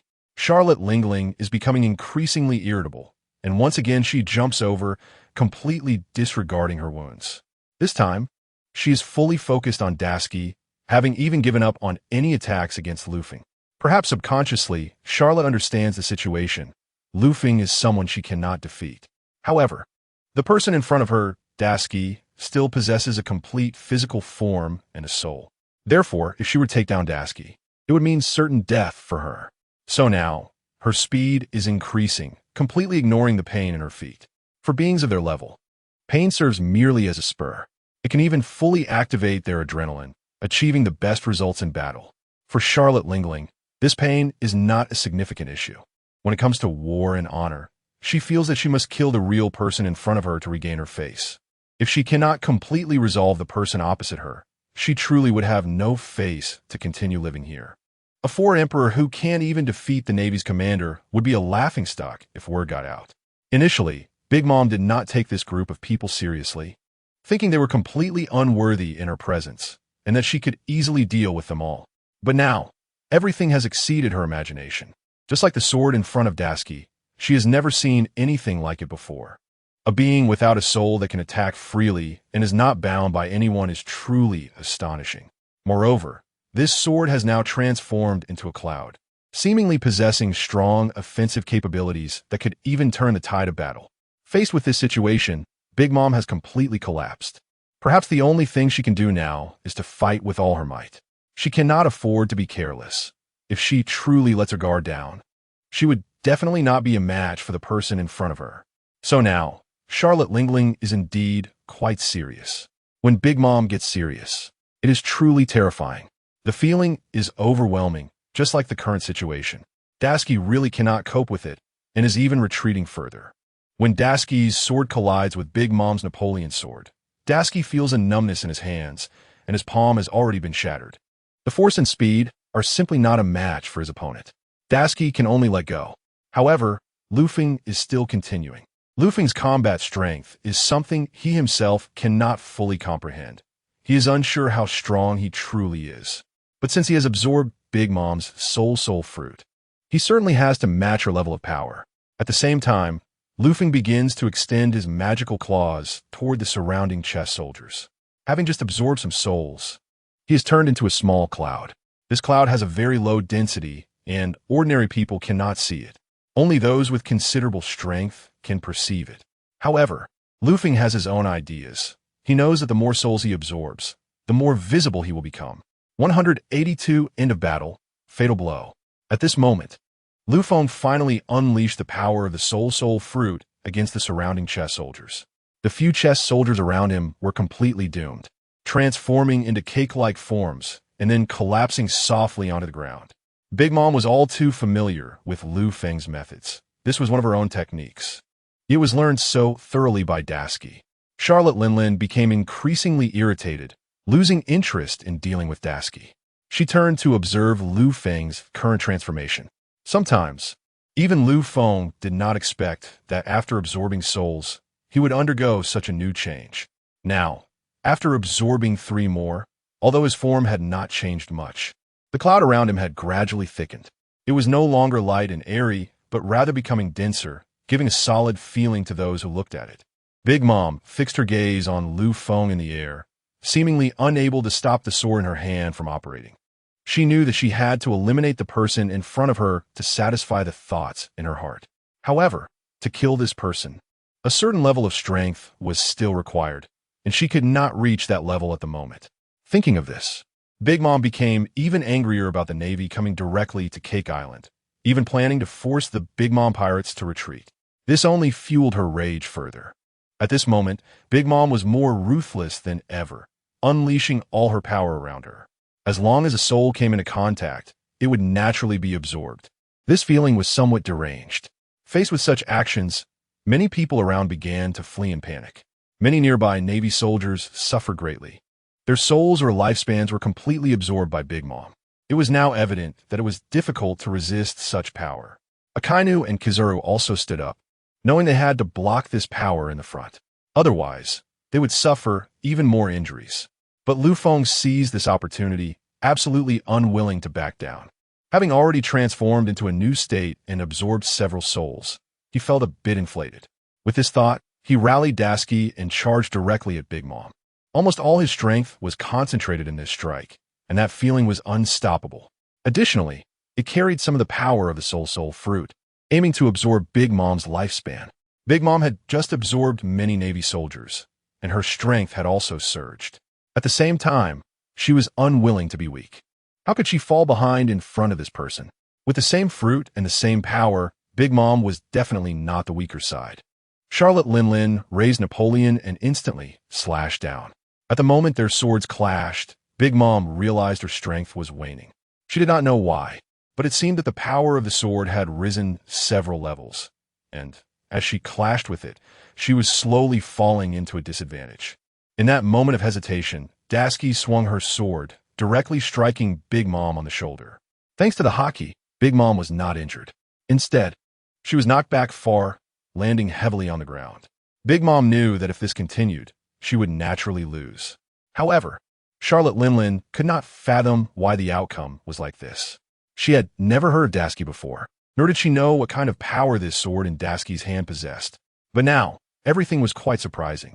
It felt as if everything was a dream. It seemed that the sword's power had become stronger with the absorption. It had even absorbed her fruit and transformed into a cloud, which might be its true form. Facing Big Mom's current speculation, at least it was mostly correct. In this world, besides the devil fruits, this sword now brought a different feeling to people. It was truly terrifying. Tashigi stood in front of Big Mom, pointing her sword at her. Maybe you won't be my opponent next. Is there anything else to say? Big Mom laughed heartily, showing no signs of fear. Even if she lost, her current demeanor was indeed perplexing. I assume you should know the specifics of the sword in your hand. Can you tell me why I lost? Tashigi looked at the sword in her hand and shook her head. I really don't know, but if I did, I would definitely tell you. Facing the current situation, Big Mom smiled without speaking. It was clear that she did not believe Tashigi's words. Anyone who used their weapon was particularly skilled with it, especially swordsmen, who cared deeply about the protection of their swords. How could it be, as she said, knowing nothing? With this thought, Big Mom felt a bit helpless. Perhaps she had just thought her strength could crush everyone present without any problem.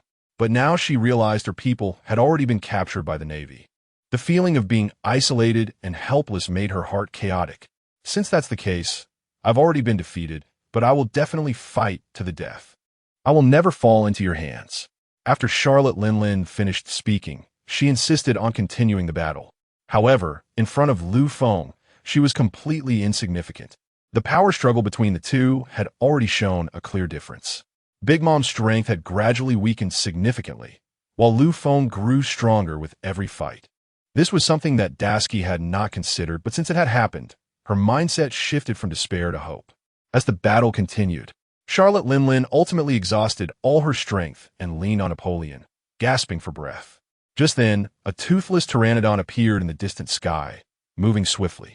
It paused for a moment above Charlotte Linlin before grabbing her by the shoulders and taking off into the distance.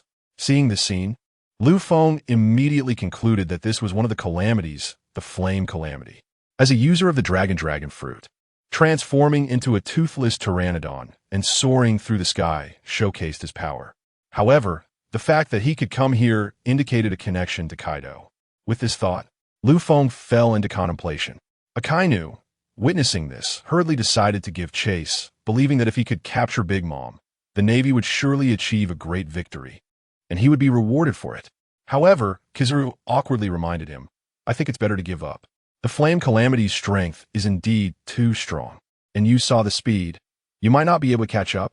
Akainu, upon hearing this, became furious. "I know you can keep up, but why don't you go? I might not be what you think I am. His speed is fast, and I may be able to catch up, but I might not be able to defeat him. So even if I catch up, if I can't win, wouldn't that mean losing my life?" Kizaru's words did have some reason behind them, and they were quite self-centered. Nevertheless, Akainu's anger would not have too much impact. The battle on Cake Island had reached a conclusion, with most of the people on the island captured, except for Charlotte Linlin, who was rescued. The others were mostly subdued and taken aboard the warships. At this time, Dashiki was also gasping for breath, realizing that everything she had experienced was like a dream. She had never imagined that she could defeat Charlotte Linlin by herself. It was an unbelievable legend. As for Lu Feng, he once again merged that mist into his sword. After merging it into the sword, he felt quite comfortable. Although he had just absorbed a considerable amount of souls and could transform into a soul form, this soul form would not necessarily be useful all the time. For instance, it could be used against some strong opponents, but for routine matters that Dashiki could handle, Lu Feng did not need to worry. "Dashiki, this time it's really thanks to you. As the commander, achieving such a great victory and defeating Charlotte Linlin will surely make your name renowned," Akainu said. Dashiki felt a bit embarrassed, but merely nodded in response. Following that, all the Navy personnel began to clean up the battlefield and capture some of Big Mom's remaining crew members. After this battle, the Navy's news began editing reports about Dashiki leading the entire Navy in combat. Soon, that day's newspaper published all the battle reports. Seagull distributed newspapers all over the world. This time, Dashiki became the main character on the paper, and through this war, her name spread throughout the world. Sent to the deep-sea prison, although Dashiki was now the main character in the newspaper, she still felt a bit unhappy. The biggest problem remained that she had not captured Charlotte Linlin. With this thought, Dashiki looked at Akainu and asked, "What should we do with the large number of Big Mom's pirates?" Indeed, there were still too many members of Big Mom's crew, and most of them had already been captured by the Navy. A good plan had to be devised to deal with these powerful individuals. Otherwise, they might revolt again, leading to unimaginable consequences. The Navy would surely suffer significant casualties.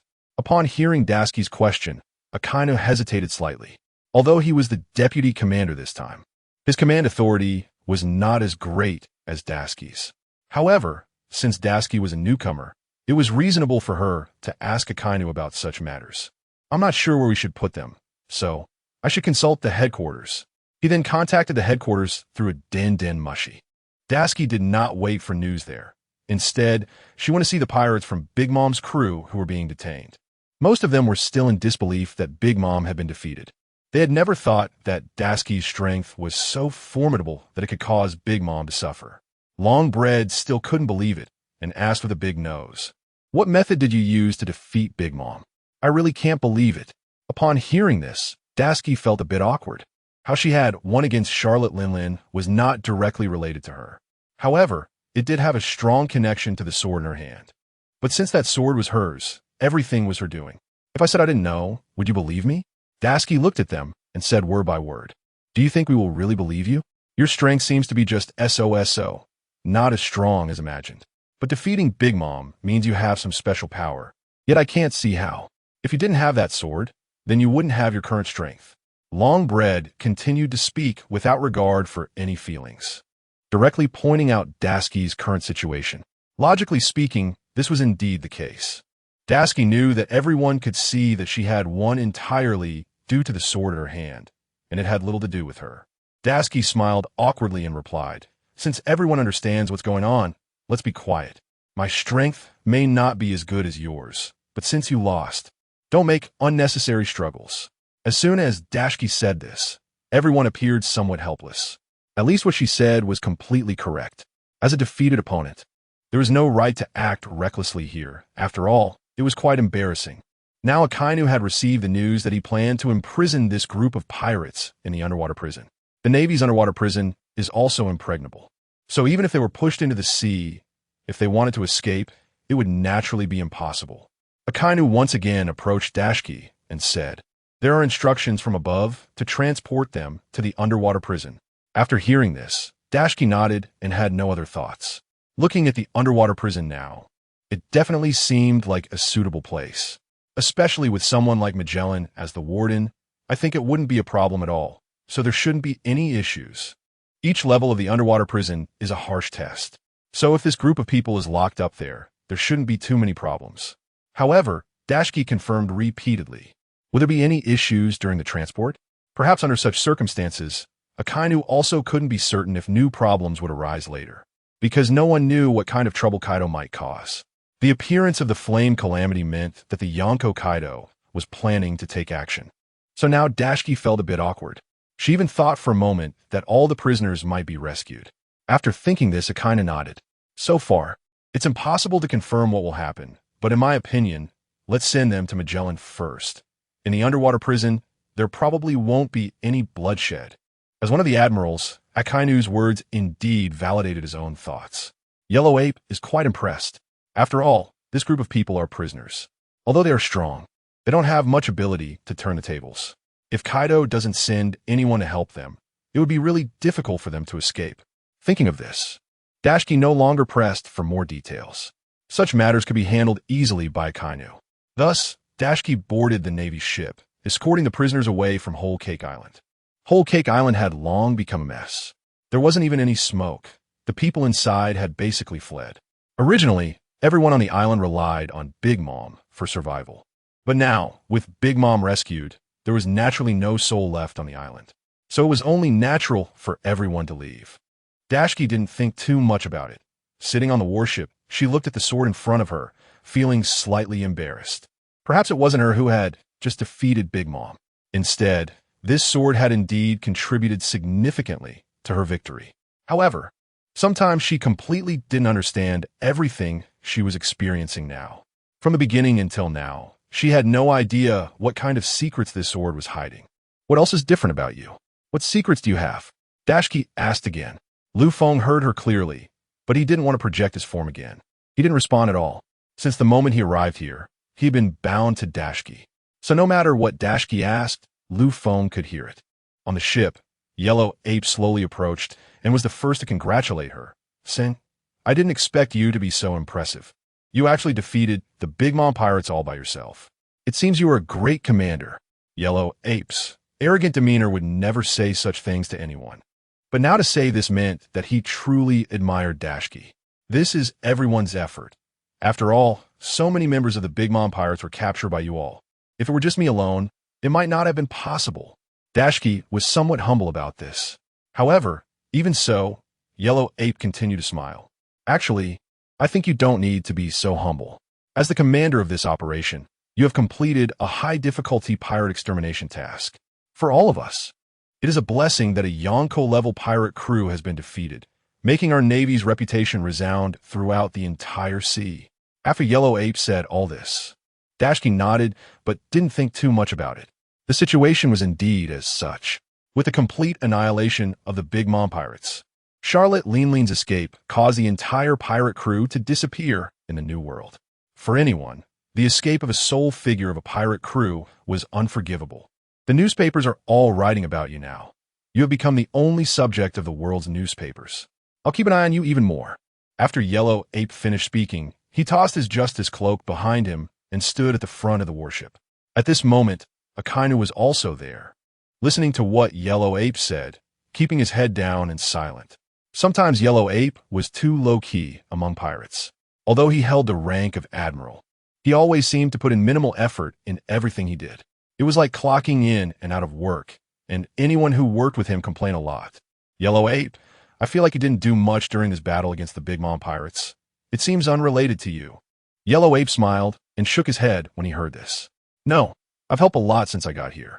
Sometimes what I do seems simple, but these things, you might not see.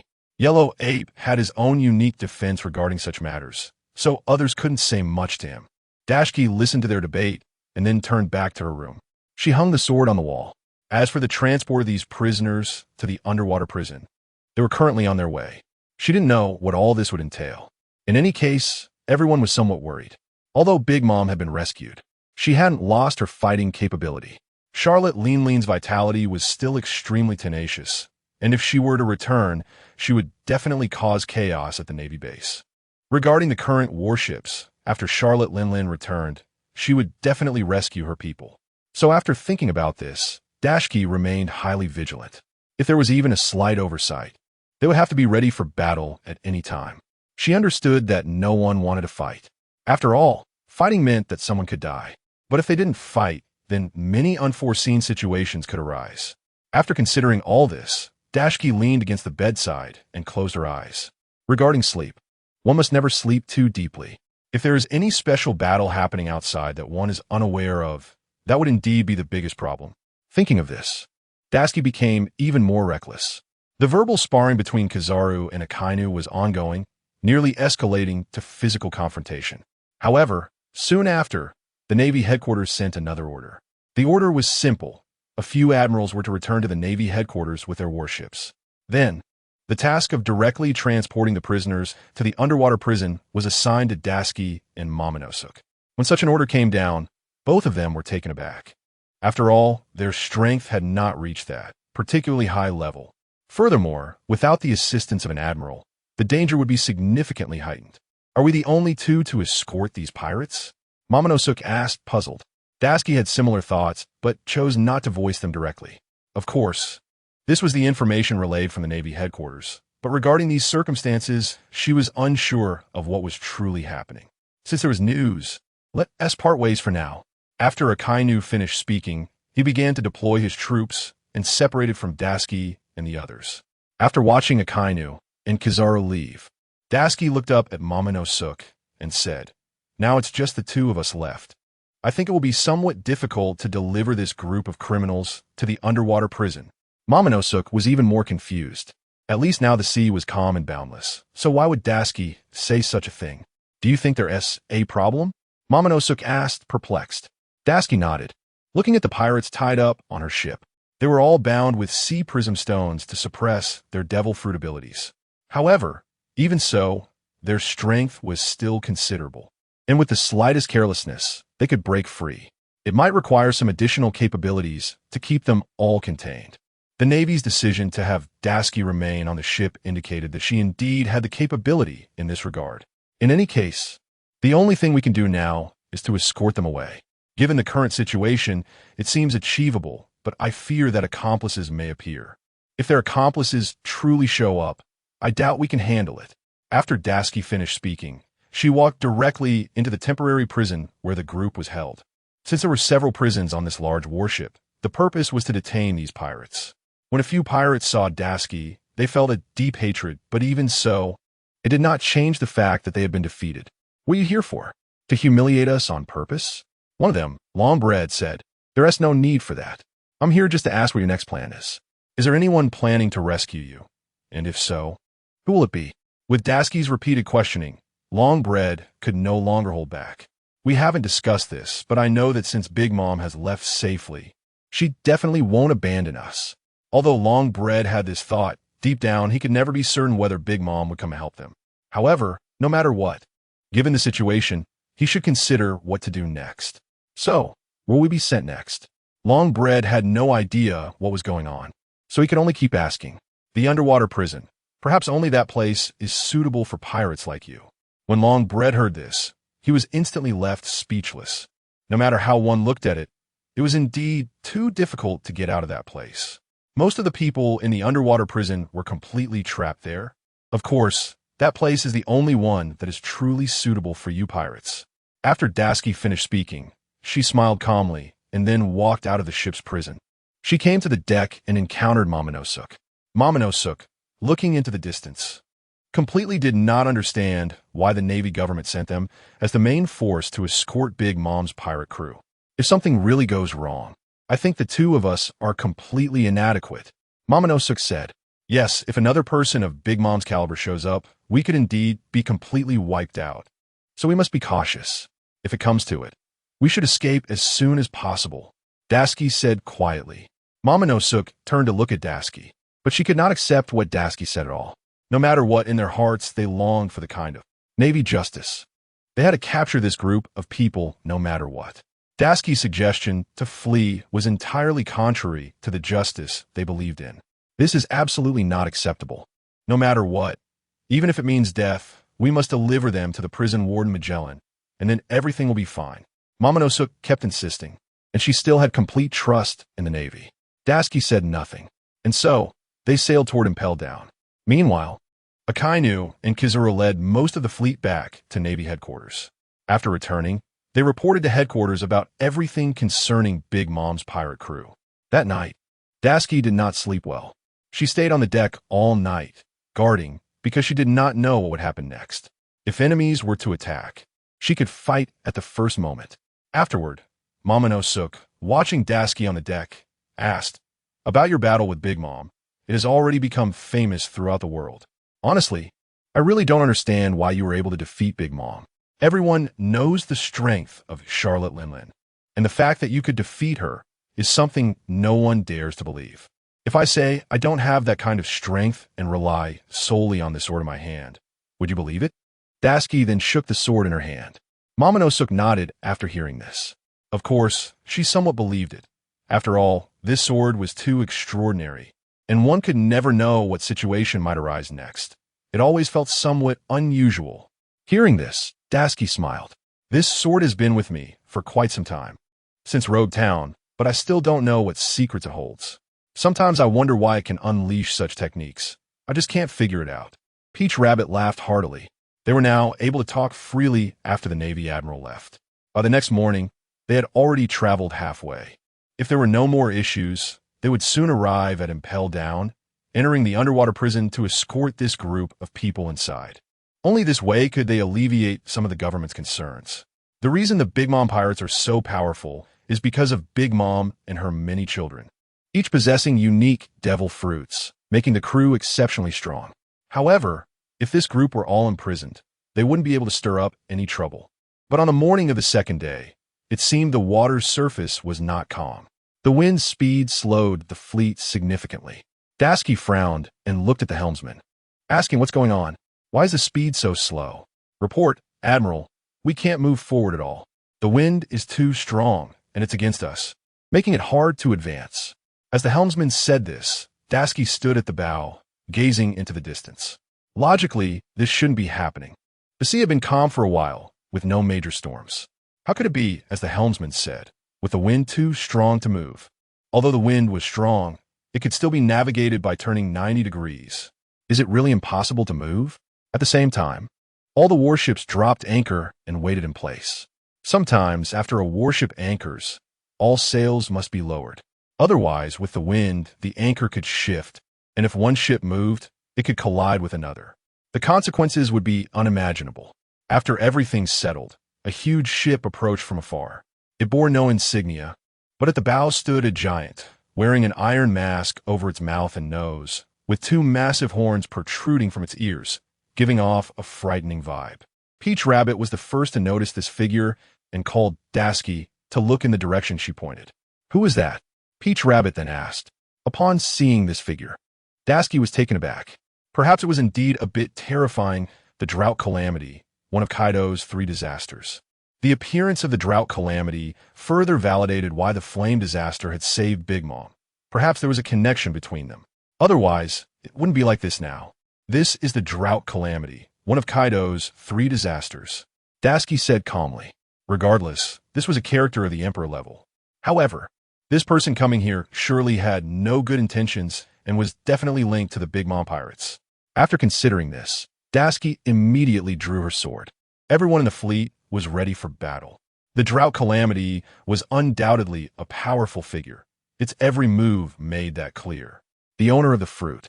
Peach Rabbit initially did not know who this person was, but after Daski's introduction, she became somewhat nervous. Kaido's 3 disasters have already arrived. It seems war is truly imminent. Quickly contact the Navy headquarters. I'll hold the fort. After saying this, Daski leaped directly toward the drought calamity ship.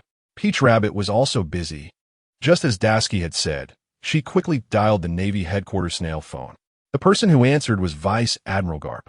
Garp had been rather free these past couple of days, with not much to do, so his subordinates had gone to deal with the Big Mom pirates, and they had received news that nearly the entire Big Mom crew had been wiped out. So Garp was quite excited at the moment, but upon receiving the call, it seemed Peach Rabbit was very anxious. Is there something wrong? Garp then asked. Kaido's drought calamity has come. We request headquarters for support, Peach Rabbit said in a flustered manner. Garp felt a bit tense at this statement. He thought for a moment before saying, Okay, I'll be right there. Are you coming in person? Peach Rabbit asked, a bit confused. Of course, relying on those admirals alone may not be enough to deal with the drought calamity. After Garp said this confidently, he hung up the phone. Perhaps what Garp said was not without reason. The drought calamity was indeed strong. Being one of the three disasters was no joke. Although their strength was slightly inferior compared to the Emperor Big Mom, they were three individuals. If these three were to come together, their power would be exceptionally terrifying. After considering this, Garp did not call for more people. He took a ship alone to the location of the warships. Garp knew very well that no matter what, he must arrive to protect Tashigi and Peach Rabbit's safety. Moreover, this ship contained many pirates from the Big Mom pirates, and he had to escort them all to impel down. Otherwise, this battle against the Big Mom pirates would truly have no effect. With this thought, Garp did not hesitate and went on his way without any hindrance. Tashigi was now flying in the sky, jumping directly onto the drought calamity's ship. Since Tashigi did not want this ship to approach the warships, she arrived just in time to stop the drought calamity. You are the one who defeated Big Mom, Tashigi? The drought calamity seemed to show little emotion, merely saying this casually. Yes, and you must be the drought calamity. Tashigi nodded. Their dialogue was rather brief, with not much exchange. After all, the Navy and pirates are natural enemies, so they couldn't communicate too much. What do you intend to do here? It seems you plan to stop us from leaving, Tashigi said, standing at the bow, showing no signs of fear. Regardless, if you want to leave, that absolutely won't happen. Our purpose here is to rescue everyone from the Big Mom pirates, so we can't let you leave easily. The drought calamity spoke very calmly, giving off an impression that he was unhurried and had no fear at all. Since that's the case, I can't just let you take everyone on board. Prepare to fight. Tashigi's temper is somewhat irritable, and the main strategy now is to take the initiative. If he could delay for a while, the Navy headquarters would surely send someone to help, so everything would not be much of a problem. Thinking of this, Tashigi drew his sword and struck directly at the head of the drought. The drought stood there seemingly unmoved, and as Tashigi's sword came down, the drought's armed color armor instantly enveloped him. The sword struck the armor, creating some sparks, but then it had little effect. Tashigi was now more focused on buying time, so the frequency of his strikes increased. After a few more slashes, he stepped back twice because Tashigi knew that continuing like this would be futile. At least the drought's strength was much greater than his own, clearly on a different level. Is that all the power you have? The drought mocked. Perhaps only a truly powerful warrior could defeat Big Mom, which is why the drought had come here to take on this task. The purpose was to challenge Tashigi's strength. However, Tashigi's recent attacks seemed insufficient in force. Although the techniques were exquisite, they were not fast enough, clearly indicating that he was on a different level compared to the Yonko, Big Mom. If that's your strength, how did you defeat Big Mom? The drought asked again. That's none of your concern. Since I could defeat her, I must have my own methods. Tashigi replied. Really? The drought remained skeptical about what Tashigi's methods could be. But given the situation, as long as he could deal with the person in front of him, he could release all the pirates on the ship. Suddenly, the drought transformed into a gigantic mammoth. As the user of the elephant fruit, this massive mammoth was indeed enormous. Although standing on the ship, it still radiated brilliance. Seeing this, Tashigi did not hesitate and continued to swing his sword down. However, as he struck, it seemed to have little effect. The mammoth's defensive capability was simply too strong, and it seemed to have a unique effect that made Tashigi feel somewhat overwhelmed. After a few slashes, Tashigi found himself at a loss and had to retreat. With the kind of power, I see you have no ability to defeat Big Mom. Now I'll expose your true form, so you can understand what your strength really is. The mammoth's trunk swung directly at Tashigi. As the massive trunk swept by, it instantly stirred up huge waves. Tashigi lightly leaped into the air, dodging this attack. However, the following attack came swiftly from below, making Tashigi tremble slightly. Now, with no other options, Tashigi aimed his sword at the drought's head. The drought smiled slightly. Perhaps for such a simple attack, she had various ways to counter it. Thinking of this, the drought quickly retracted the mammoth's trunk, and two sharp tusks thrust forward. These tusks were extremely sharp. If they made contact with Tashigi's body, they would undoubtedly pierce through. Tashigi had no choice but to dodge to the side, nearly falling into the sea. Perhaps this mammoth was even more troublesome than Big Mom. At this moment, Lu Feng also recognized the strength of the mammoth. He smiled slightly and even waved his hand, wanting to join the fight. Tashigi understood Lu Feng's thoughts but did not overthink it. If Lu Feng fought directly from her side now, it would expose his strengths. Meanwhile, Lu Feng realized Tashigi's current mindset, but he knew that under such strength, not everyone could defeat the drought. The drought's super strong defensive power and enduring stamina were indeed something ordinary people could not contend with. Nevertheless, Lu Feng still decided to act. Tashigi felt a bit anxious. She did not understand why Lu Feng was so eager, but since he chose to step forward, he surely had his reasons. Without a word, Lu Feng transformed into a cloud of mist, appearing on the huge ship. When the drought saw Lu Feng at that moment, she was stunned. She had never imagined that this was all too real. After all, this sword actually possessed its own soul, and now that soul was manifesting before her. What should she do? The drought was at a loss. This is interesting. It seems this is the sword that supposedly defeated Big Mom. Sure enough, there were unique aspects to it. If that is the case, I should challenge you. For a strong person, everyone wanted to test their strength. Being able to defeat one of the Yonko, Big Mom, indicated significant prowess, so the drought was even more confident, even wanting to strike at Lu Feng before her. After Lu Feng transformed into a spirit, he said nothing more and directly slipped from Tashigi's hand. The sword, enveloped in black aura, struck towards the drought. At that moment, the drought did not dare to be careless. She could see that the sword was exceptionally fast and powerful. If she was a moment too slow, she might become a victim of that sword. So the massive mammoth's trunk was also wrapped in black aura. As the two forces collided, Lu Feng felt no significant issues.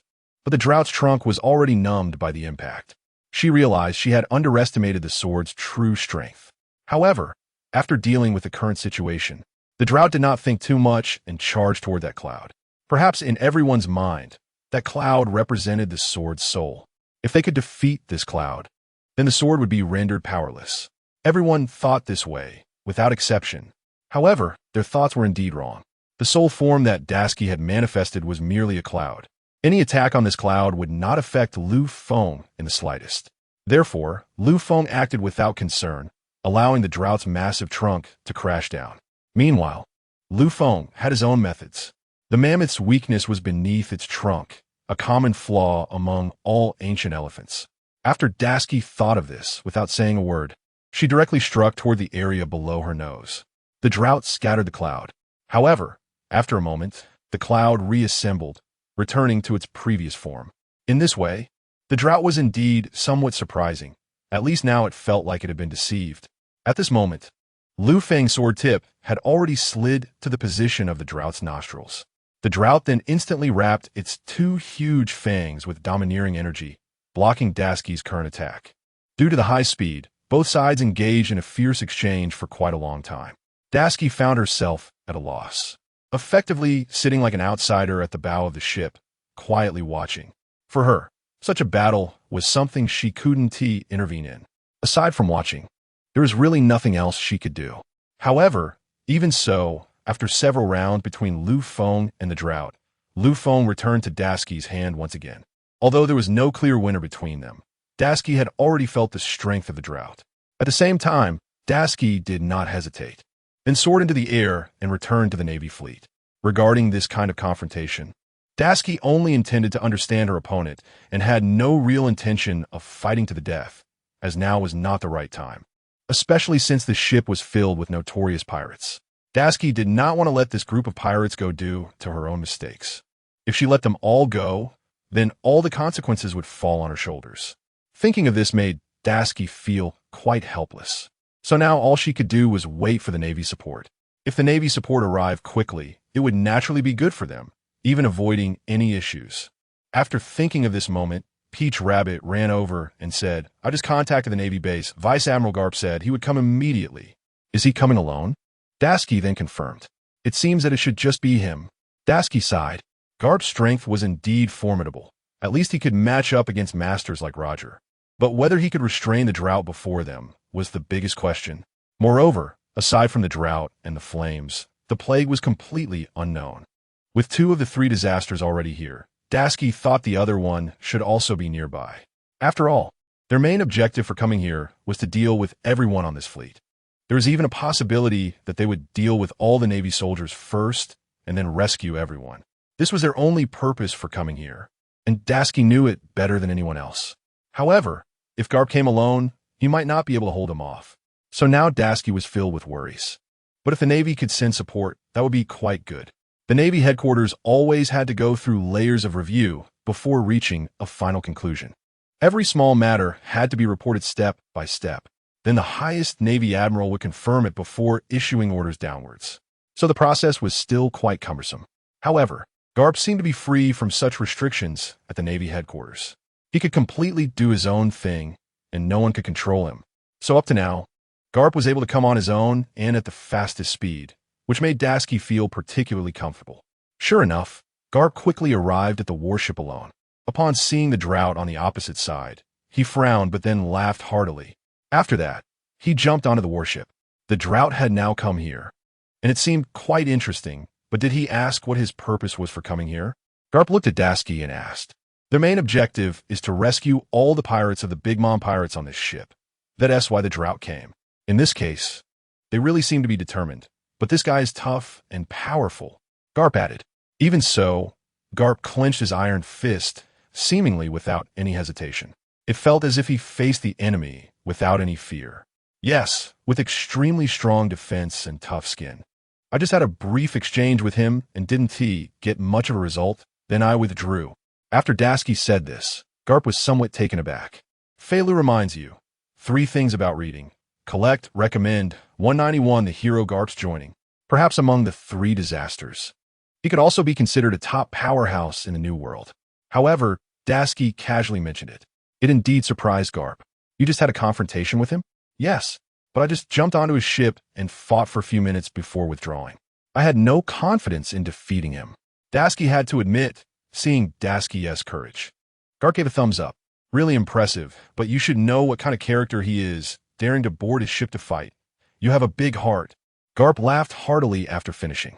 Perhaps Garp had never complained about war. He was always restless, and now that Peach Rabbit sent out a distress signal to the Navy base, Garp didn't inform anyone and came directly alone. Having been in the Navy for so many years, Garp knew better than anyone else about everything inside. Garp was more than clear about what kind of person Sengoku was. If Garp explained the situation to Sengoku, he would naturally analyze it and consider how many people to send over. If he did that, everything would be too late. So for the current situation, Garp coming alone and then finding someone to report to Sengoku might be a more suitable method. As the group conversed on the deck, the drought's ship gradually approached. Tashigi noticed this and slightly furrowed her brows, then asked, "What should we do now? Should we engage and battle directly?" Kapu hesitated for a moment. Perhaps in terms of combat, he could indeed compete with the person in front of him. However, he wanted to see just how strong Tashigi really was. But after thinking it over, he decided against it. Tashigi could be considered a rising star in the Navy. If anything went wrong, he really couldn't afford it. Moreover, Tashigi's combat experience wasn't particularly rich, and compared to the mammoth in front of him, he was simply at a disadvantage. So Kapu signaled for Tashigi to wait. "You all stay on the ship. If any other enemies invade, be prepared. I'll go and settle the score with this mammoth." After saying this, Kapu appeared even more impatient. He kicked off the ground fiercely, propelling himself into the air. His fists, enveloped in haki, were directed straight at the mammoth's head. The drought noticed that the person coming was an old man, but after taking a closer look, he realized it was Kapu. He felt a slight tremor in his heart. Kapu had been thriving in the New World for such a long time. Moreover, he had personally captured Roger and Whitebeard, so Kapu's strength was beyond doubt. At this moment, the drought felt a bit scared, but he had never fought Kapu before and felt a bit unconvinced. So now the drought wanted to test just how powerful Kapu's iron fist really was. With this thought, the drought did not hesitate, nor did he dodge. He pressed his nose down hard and revealed two enormous tusks. He stomped on the deck of the ship with his forelimbs and leaped into the air. The haki on his tusks appeared somewhat black and misty, looking quite intimidating. The moment Kapu's iron fist collided with the tusks, a massive wave erupted on the water surface. However, Kapu did not choose to retreat. His fists rained down on the drought like raindrops. The battle seemed to grow more intense. No one knew the outcome of this war, nor did anyone know who would emerge victorious in the end. On the contrary, Kapu became more excited as he fought. He gave off the impression that this old man possessed endless strength, and there was something particularly different about him. As Kapu fought more fiercely, the drought found it hard to withstand. He had eaten the elephant fruit, but relying solely on this form might not display all his power. So he retreated once again, returning to the deck. He then transformed back into his original form. At this moment, his cheeks were slightly swollen, having been hit hard by Kapu's fists. However, thanks to his superhuman defense, he didn't suffer too much damage, just a slight pain. Kapu, I really didn't expect you to arrive so quickly, but encountering a powerhouse like you, I won't choose to back down.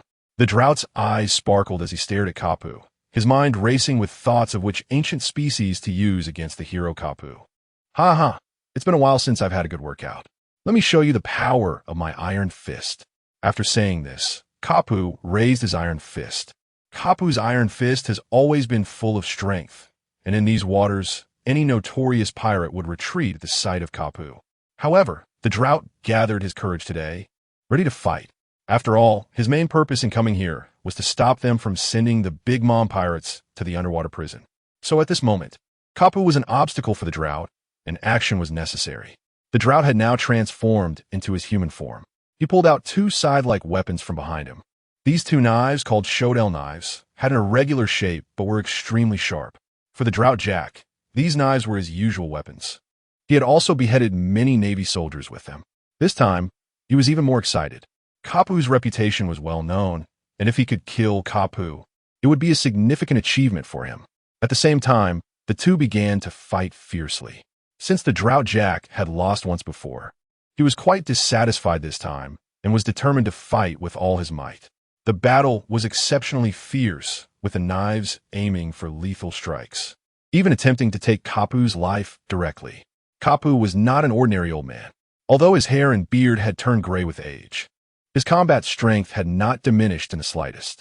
In fact, his strength had gradually increased with age. Watching the drought Jack attack again and again, Kapu grew more excited. After spending so long in the Navy and not participating in the battle at Cake Island, he felt a bit bored. However, after hearing that Dasky and the others had returned victorious, he began to view Dasky in a new light. Thus, he was more excited than ever. When the two fought, Kapu showed no mercy with his iron fists, as the pirate in front of him was also a well-known figure. The drought Jack had killed countless people and was a notorious pirate. Therefore, what Kapu could do now was to try his best to defeat Jack and buy some time. Dasky watched their battle from a distance and nodded silently. He understood that the drought Jack's strength was unquestionable. If he were to fight him, he might not achieve victory. Of course, everything depended on his sword. Peach Rabbit, seeing Kapu and Jack fighting, also felt relieved, because Peach Rabbit knew that Kapu's strength was indeed formidable. Having Kapu fighting here meant there shouldn't be too many problems. With this in mind, Peach Rabbit asked, since Vice Admiral Kapu is fighting to buy us time, can we leave directly and head to the underwater prison? Peach Rabbit's remarks were quite reasonable. Heading to the underwater prison was their only thought so far. In short, they needed to send all the Big Mom pirates there to ensure that no problems would arise. However, if we just leave like this, won't there be any issues? Dasky still felt a bit worried. Kapu's main purpose in coming here was to help them, but if they left, it would indeed be a bit unreasonable. I don't think there will be any problems. Vice Admiral Kapu has rich combat experience, and there shouldn't be too many issues. So I think our priority is to get the people out of here. Otherwise, the longer we delay, the more time we waste. If other situations arise, we might not be able to handle them. Peach Rabbit's way of thinking is now very meticulous, and her considerations are particularly thorough. Dasky then nodded. Just like that, the two ordered preparations to weigh anchor and set sail. Suddenly, a person appeared silently behind them. This person was very strange, and the two had no idea when they had shown up. However, Lu Feng had already noticed, but Lu Feng couldn't communicate with them. So he quietly watched what the person across from them would do. "Don't be so anxious, but now that I am here, you can't leave." The voice of the person behind them was loud enough to startle Tashigi and Peach Rabbit. At least on this warship, no one had ever spoken such words before, which was indeed surprising. Tashigi then turned her head, seemingly sensing the overwhelming presence of the person in front of her. That feeling made it a bit hard to breathe, and her hands and feet trembled involuntarily.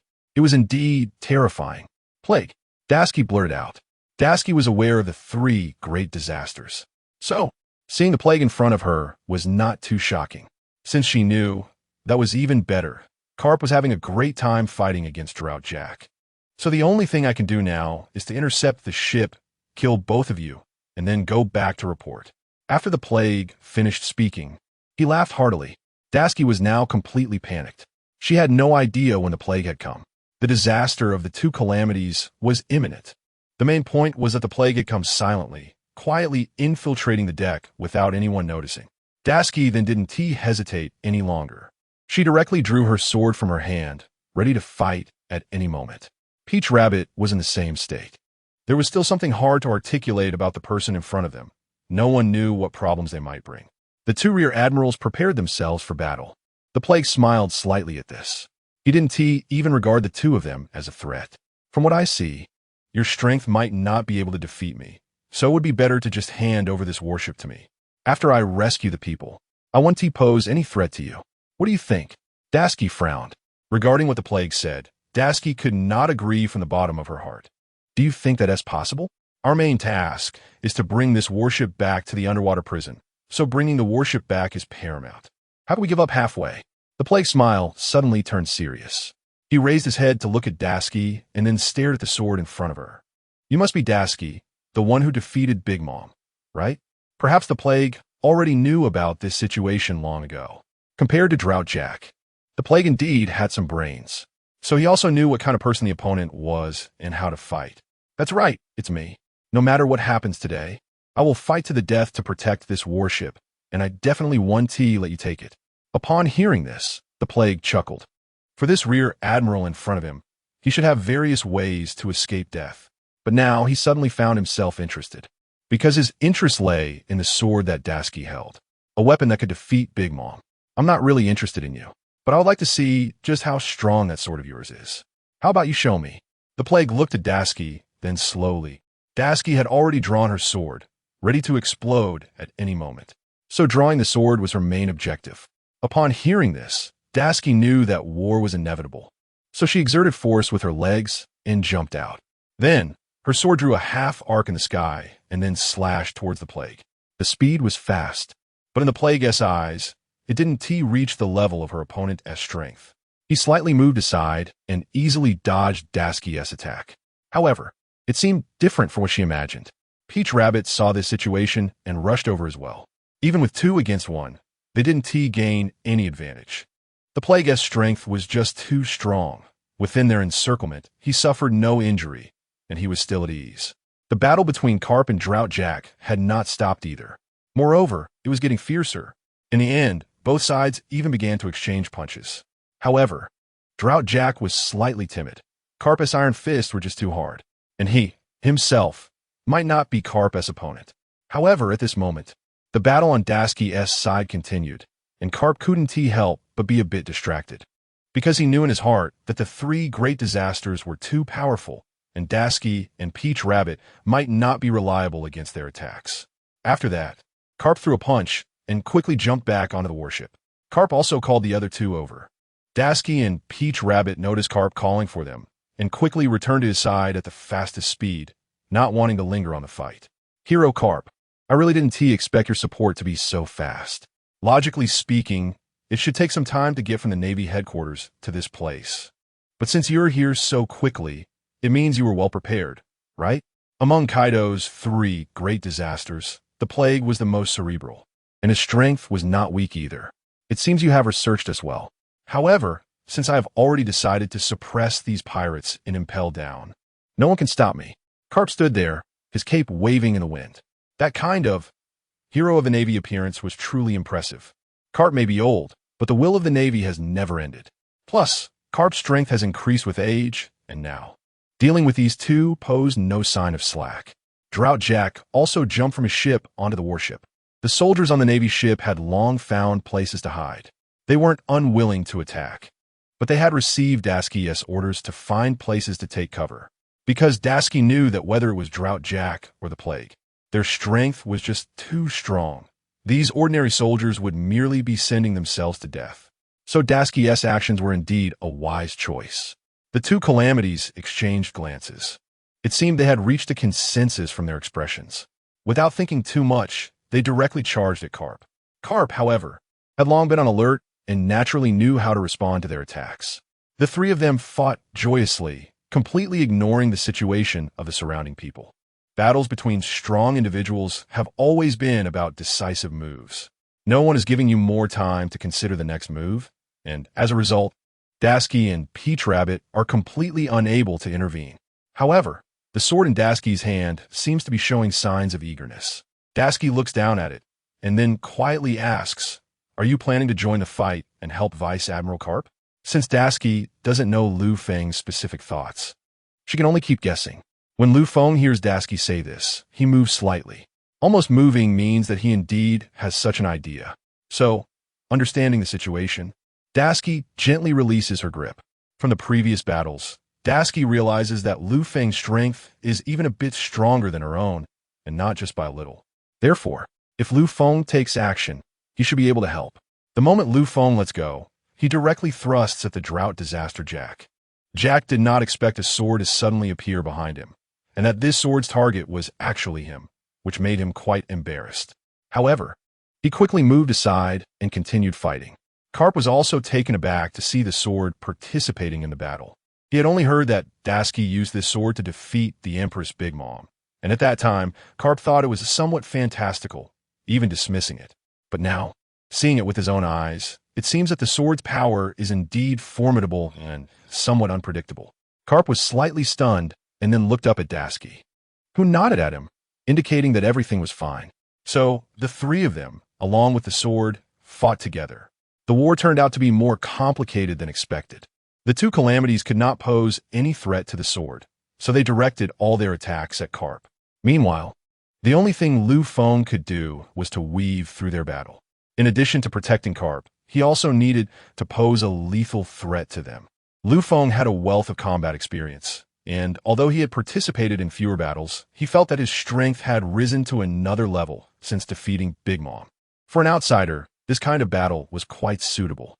No one was doing anything to him, and no one could really touch him. Lu Feng was like an assassin hidden in the night, ready to deal a fatal blow to the enemy at any moment. However, Lu Feng's task was quite arduous. Jack, the drought disaster, was somewhat confused and was often the one who suffered defeats. Now, filled with anger, he knew he had to complete this mission. He could not fail in front of the same person twice. Therefore, Jack was even more serious. The plague disaster, on the other hand, did not share Jack's mindset. His mind was quite agile, and he always focused on self-preservation during battles. The few of them continued to fight. As the major players took action, the entire warship gradually approached the nearby island. Carp had a flash of inspiration. Given the current situation, it was impossible to risk the entire crew. At that moment, Carp directly jumped onto the island, followed by the two calamities and then Lu Feng. Daski and Peach Rabbit exchanged glances without hesitation and also went up to the island. As for the island, it was still a no-man's land. Perhaps due to the fierce animals on the island, this place was not suitable for human habitation. Up until now, not a single person had appeared on the entire island. Carp was even feeling somewhat inadequate. Fighting two alone was always somewhat at a disadvantage. Peach Rabbit was anxious and even picked up the Den Mushi to call again. However, this time the call was answered by Admiral Sengoku. "Admiral, when we were transporting the Big Mom pirates to the underwater prison, we encountered an ambush and request immediate backup. Where are you now?" Admiral Sengoku asked. Peach Rabbit was momentarily at a loss for words. Due to the recent battle, the entire warship had drifted, and she herself couldn't say exactly where they were. We were just on our way to the underwater prison, and Vice Admiral Carp has already arrived, so please quickly send troops for support. We are worried we can't hold on for long. How many enemies are there? 2, and Kaido's 2 calamities. After Peach Rabbit finished speaking, Admiral Sengoku was momentarily stunned. He hadn't expected that Charlotte Linlin and Kaido seemed to have reached some sort of agreement, supporting each other. Perhaps the goal was to confront the entire Navy. After realizing this, Sengoku agreed to send troops over.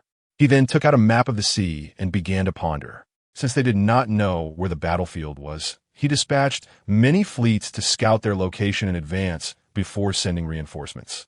Due to the deviation from the course, they couldn't get reinforcements immediately. Peach Rabbit was even more anxious.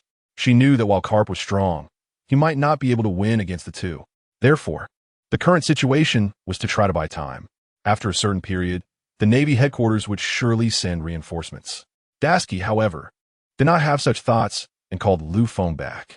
Upon sensing Dasky's intentions, Lu Feng instantly returned to her hand.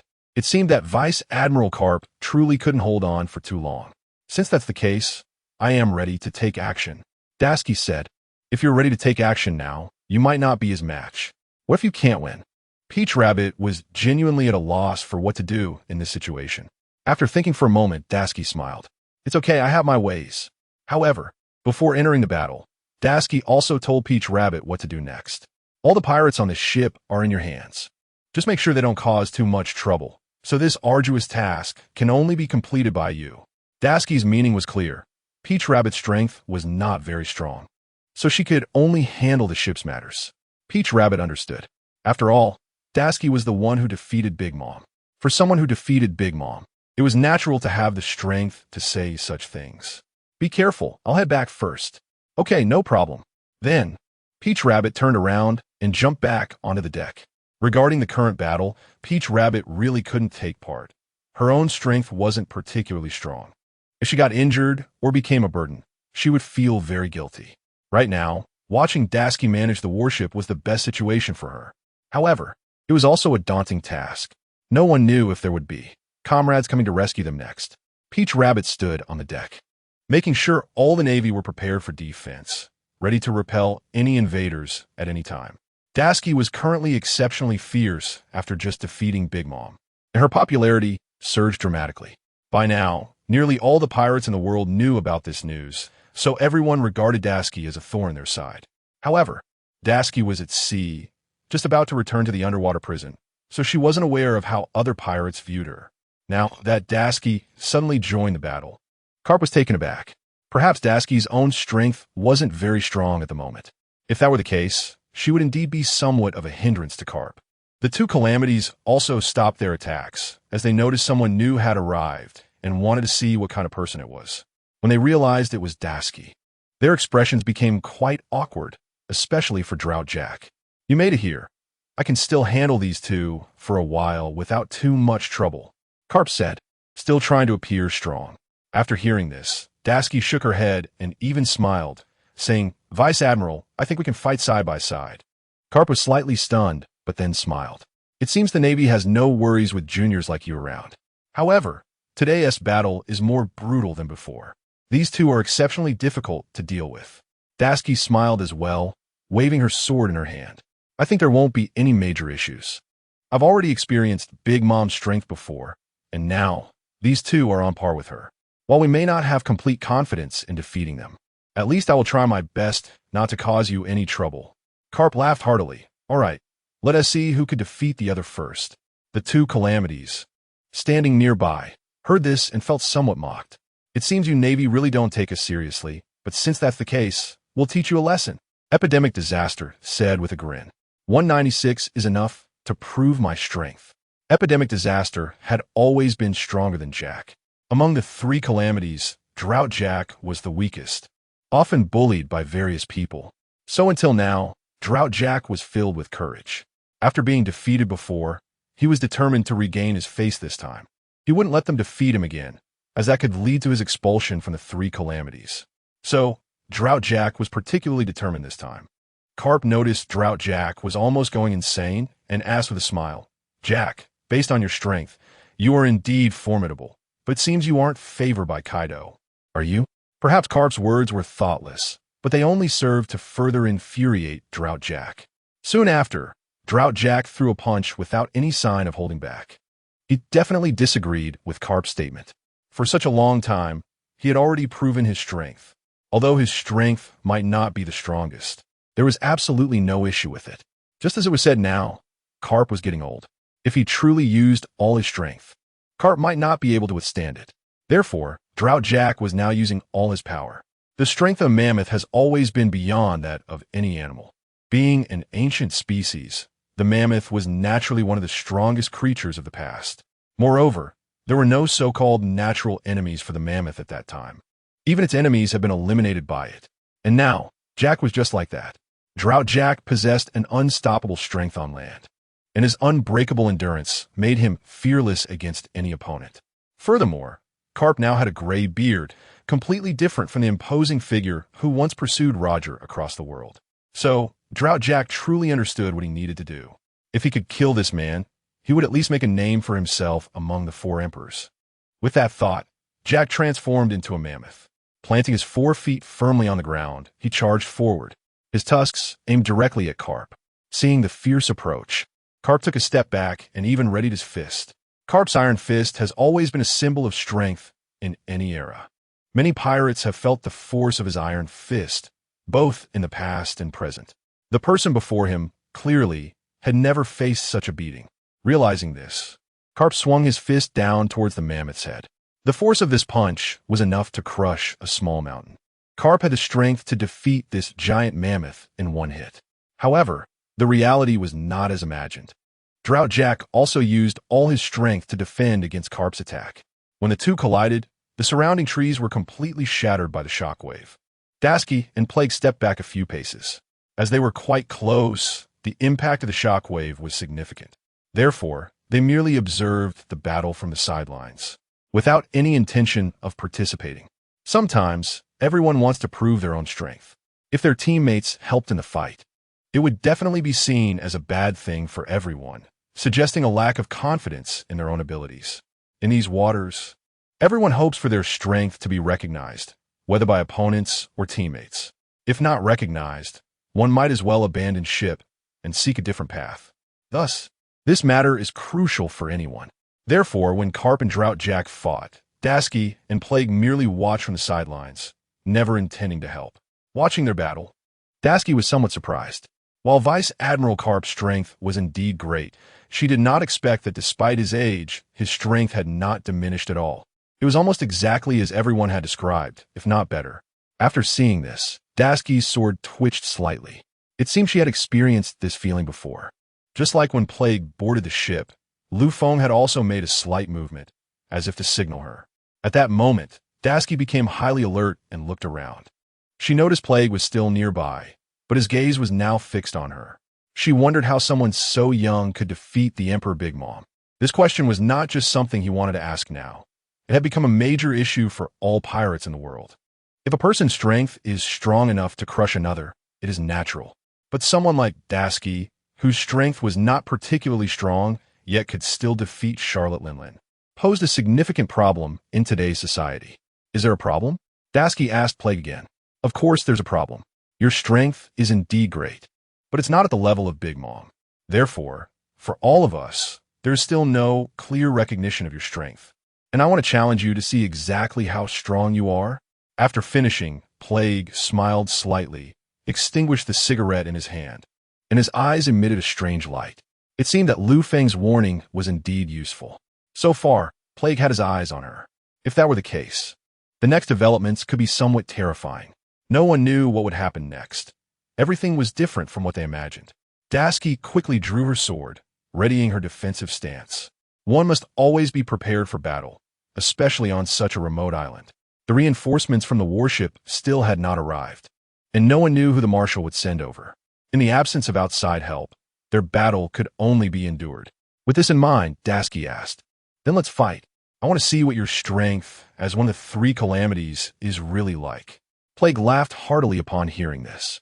Perhaps such a question made him feel somewhat embarrassed. He knew that Tashigi's strength was indeed far inferior to his. However, The sword in Daski's hand was something to be wary of, as its power was truly unpredictable. No one knew what it could do. Plague focused intently on the sword in Daski's hand and asked again, I really want to know what kind of effect this sword has. Can you tell me now? The battlefield changes rapidly. No one knows what will happen next. Just as he had just said, it was indeed surprising, even unbelievable. Daski shook her head. Absolutely not. Given the current situation, I will not let you see any of it, nor will I let you know the secret of my sword. Daski spoke with righteous indignation. Perhaps up to now, this sword had become his talisman for survival. No matter when or under what circumstances, he would never reveal the secrets of this sword to anyone. So, just as he said now, he would not speak to anyone who wanted to ask. Izai shook his head. Well then, we will fight. But for someone like you, young man, I must give you a piece of advice. I won't leave you any chance. It will indeed be quite difficult to defeat me. After Izai finished speaking, he laughed wildly. The battle between Carp and Drought Jack was also growing increasingly intense. They were now at a stage where they were completely relying on brute strength. The power of their strikes was immense, and each collision created shockwaves that could shatter nearby trees. However, they were fighting further and further away, even deep into the island. And Daski had no idea what was happening now. But at this moment, the most troublesome thing for Daski was the Izai in front of him. He could never sense what this person was really like through his gaze. So Daski was genuinely worried. If he truly couldn't win, it could mean the end of his life. However, Daski still had great faith in the sword in his hand, which had helped him greatly at critical moments. Therefore, he was now completely unrestrained. In his previous battle with Big Mom, he had already put life and death aside. And now, why would it be any different? With this thought, Daski gripped the sword tightly and thrust forward fiercely. Daski was a standard swordsman, quick in speed and skillful in technique. He would never leave his opponent any opportunity to counterattack, nor would he allow them to find his weaknesses. This was the way of survival he had learned. Yet even so, Daski had chosen the wrong opponent. The person in front of him was simply too fast and cunning. You could never know where he would appear next or what kind of technique he would use next. So fighting against someone whose moves were unpredictable filled Daski with a strong sense of crisis. Nevertheless, Daski maintained a high level of vigilance. When his sword came thrusting in, Izai slightly dodged to the side. The sword passed by his ear without causing any harm. Daski then flicked his wrist and swung down hard. The speed was so fast that it didn't give Izai any chance to react. But Izai was no pushover. His physical fitness was extraordinarily strong, allowing him to stand out in today as Pirate World. He had solid physical capabilities without any issues. Even when he saw Daski's sword sliding down, he simply sidestepped and dodged effortlessly. This left Daski somewhat dumbfounded. His body was extremely flexible, and it appeared he was also a speed type. Most importantly, Daski's attacks were completely ineffective against him. This was what truly gave Daski a headache. However, at that moment, he didn't think too much and took 2 steps forward, attempting another thrust, which was also evaded by Izai. Izai was even more formidable than expected. His speed was astonishingly efficient, and his agility indeed surprised people. Most importantly, it was difficult to fathom his next move. You could never anticipate what he would do next, which was precisely what made Daski feel overwhelmed. However, after a moment, Izai took a step back and pulled out a bomb. This bomb was not like a regular one. It had no fuse. It looked dark and ordinary. Daski halted his attack because he didn't know what kind of technique Izai would use. Coupled with his ineffective attacks, it was better to see what he intended to do. Since that's the case, let you taste my Izai bomb. After Izai said this, he directly threw the bomb over. It was incredibly fast, and when the bomb was thrown, it nearly hit Daski. Daski dodged to the side and jumped onto a tree, barely escaping this attack. However, even so, things were still not as expected. At that moment, the bomb exploded. Gray-green gas erupted from the ground, instantly causing a sensation of blur vision. This feeling truly left one at a loss. Under such a bomb, it was easy to become infected. Daski was now caught in this situation, but his body did not exhibit any particularly obvious changes. He only felt his speed slowing down and his stamina depleting. He didn't know how long this change would last, but right now, it was definitely uncomfortable. Subsequently, Izai jumped in. Seeing Daski's current condition, He realized he had almost fallen into the trap. He smiled and said, "Under this bomb, your speed has weakened significantly and your strength has been greatly diminished.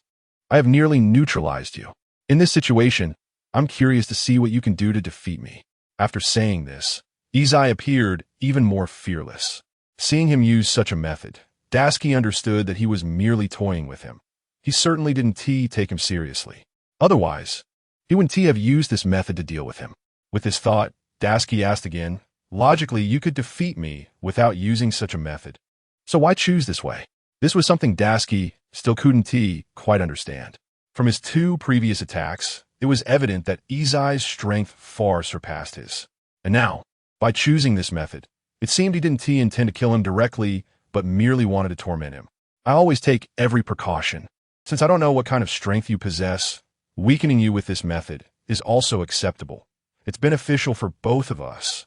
Izai's words truly represented his mindset. Perhaps he really was such a person, always ensuring his own safety in the face of any danger. Although Dasuki was powerless, he still raised his sword, intending to attack.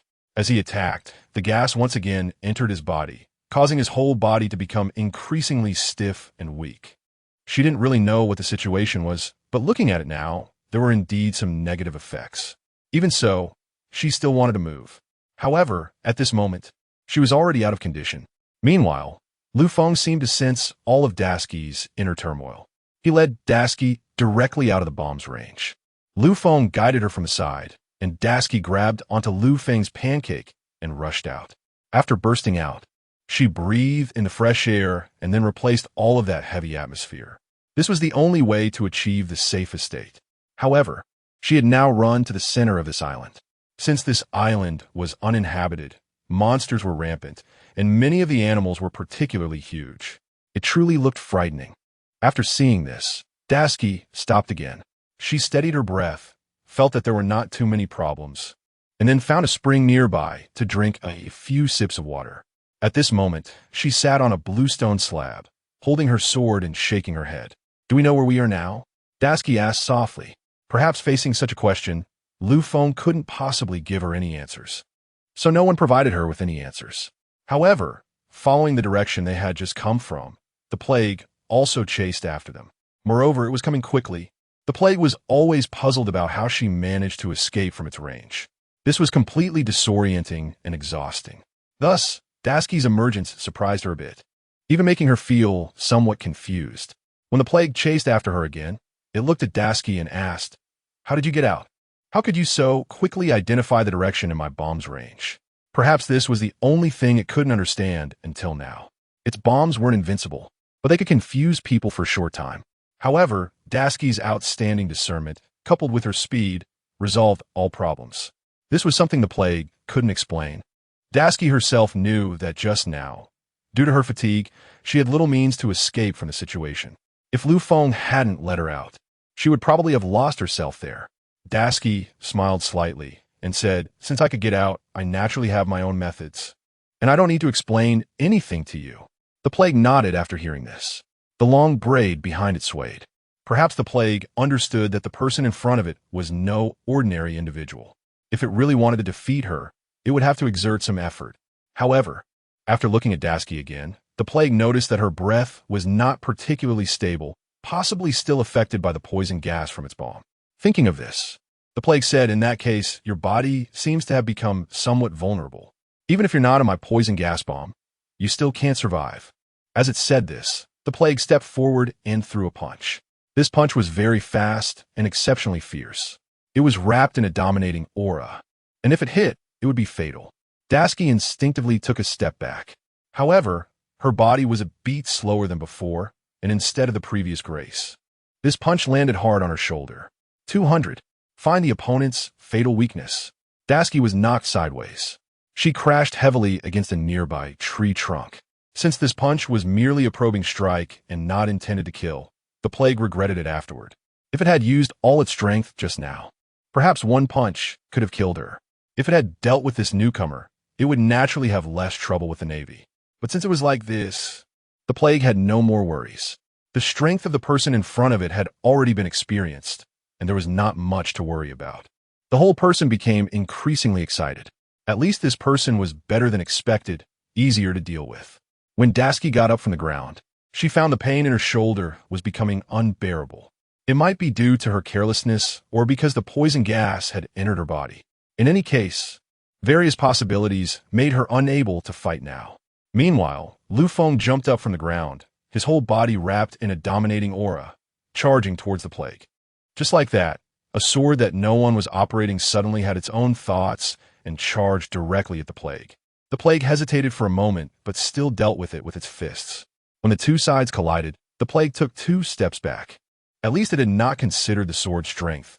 Thus, it could see that this was a true powerhouse.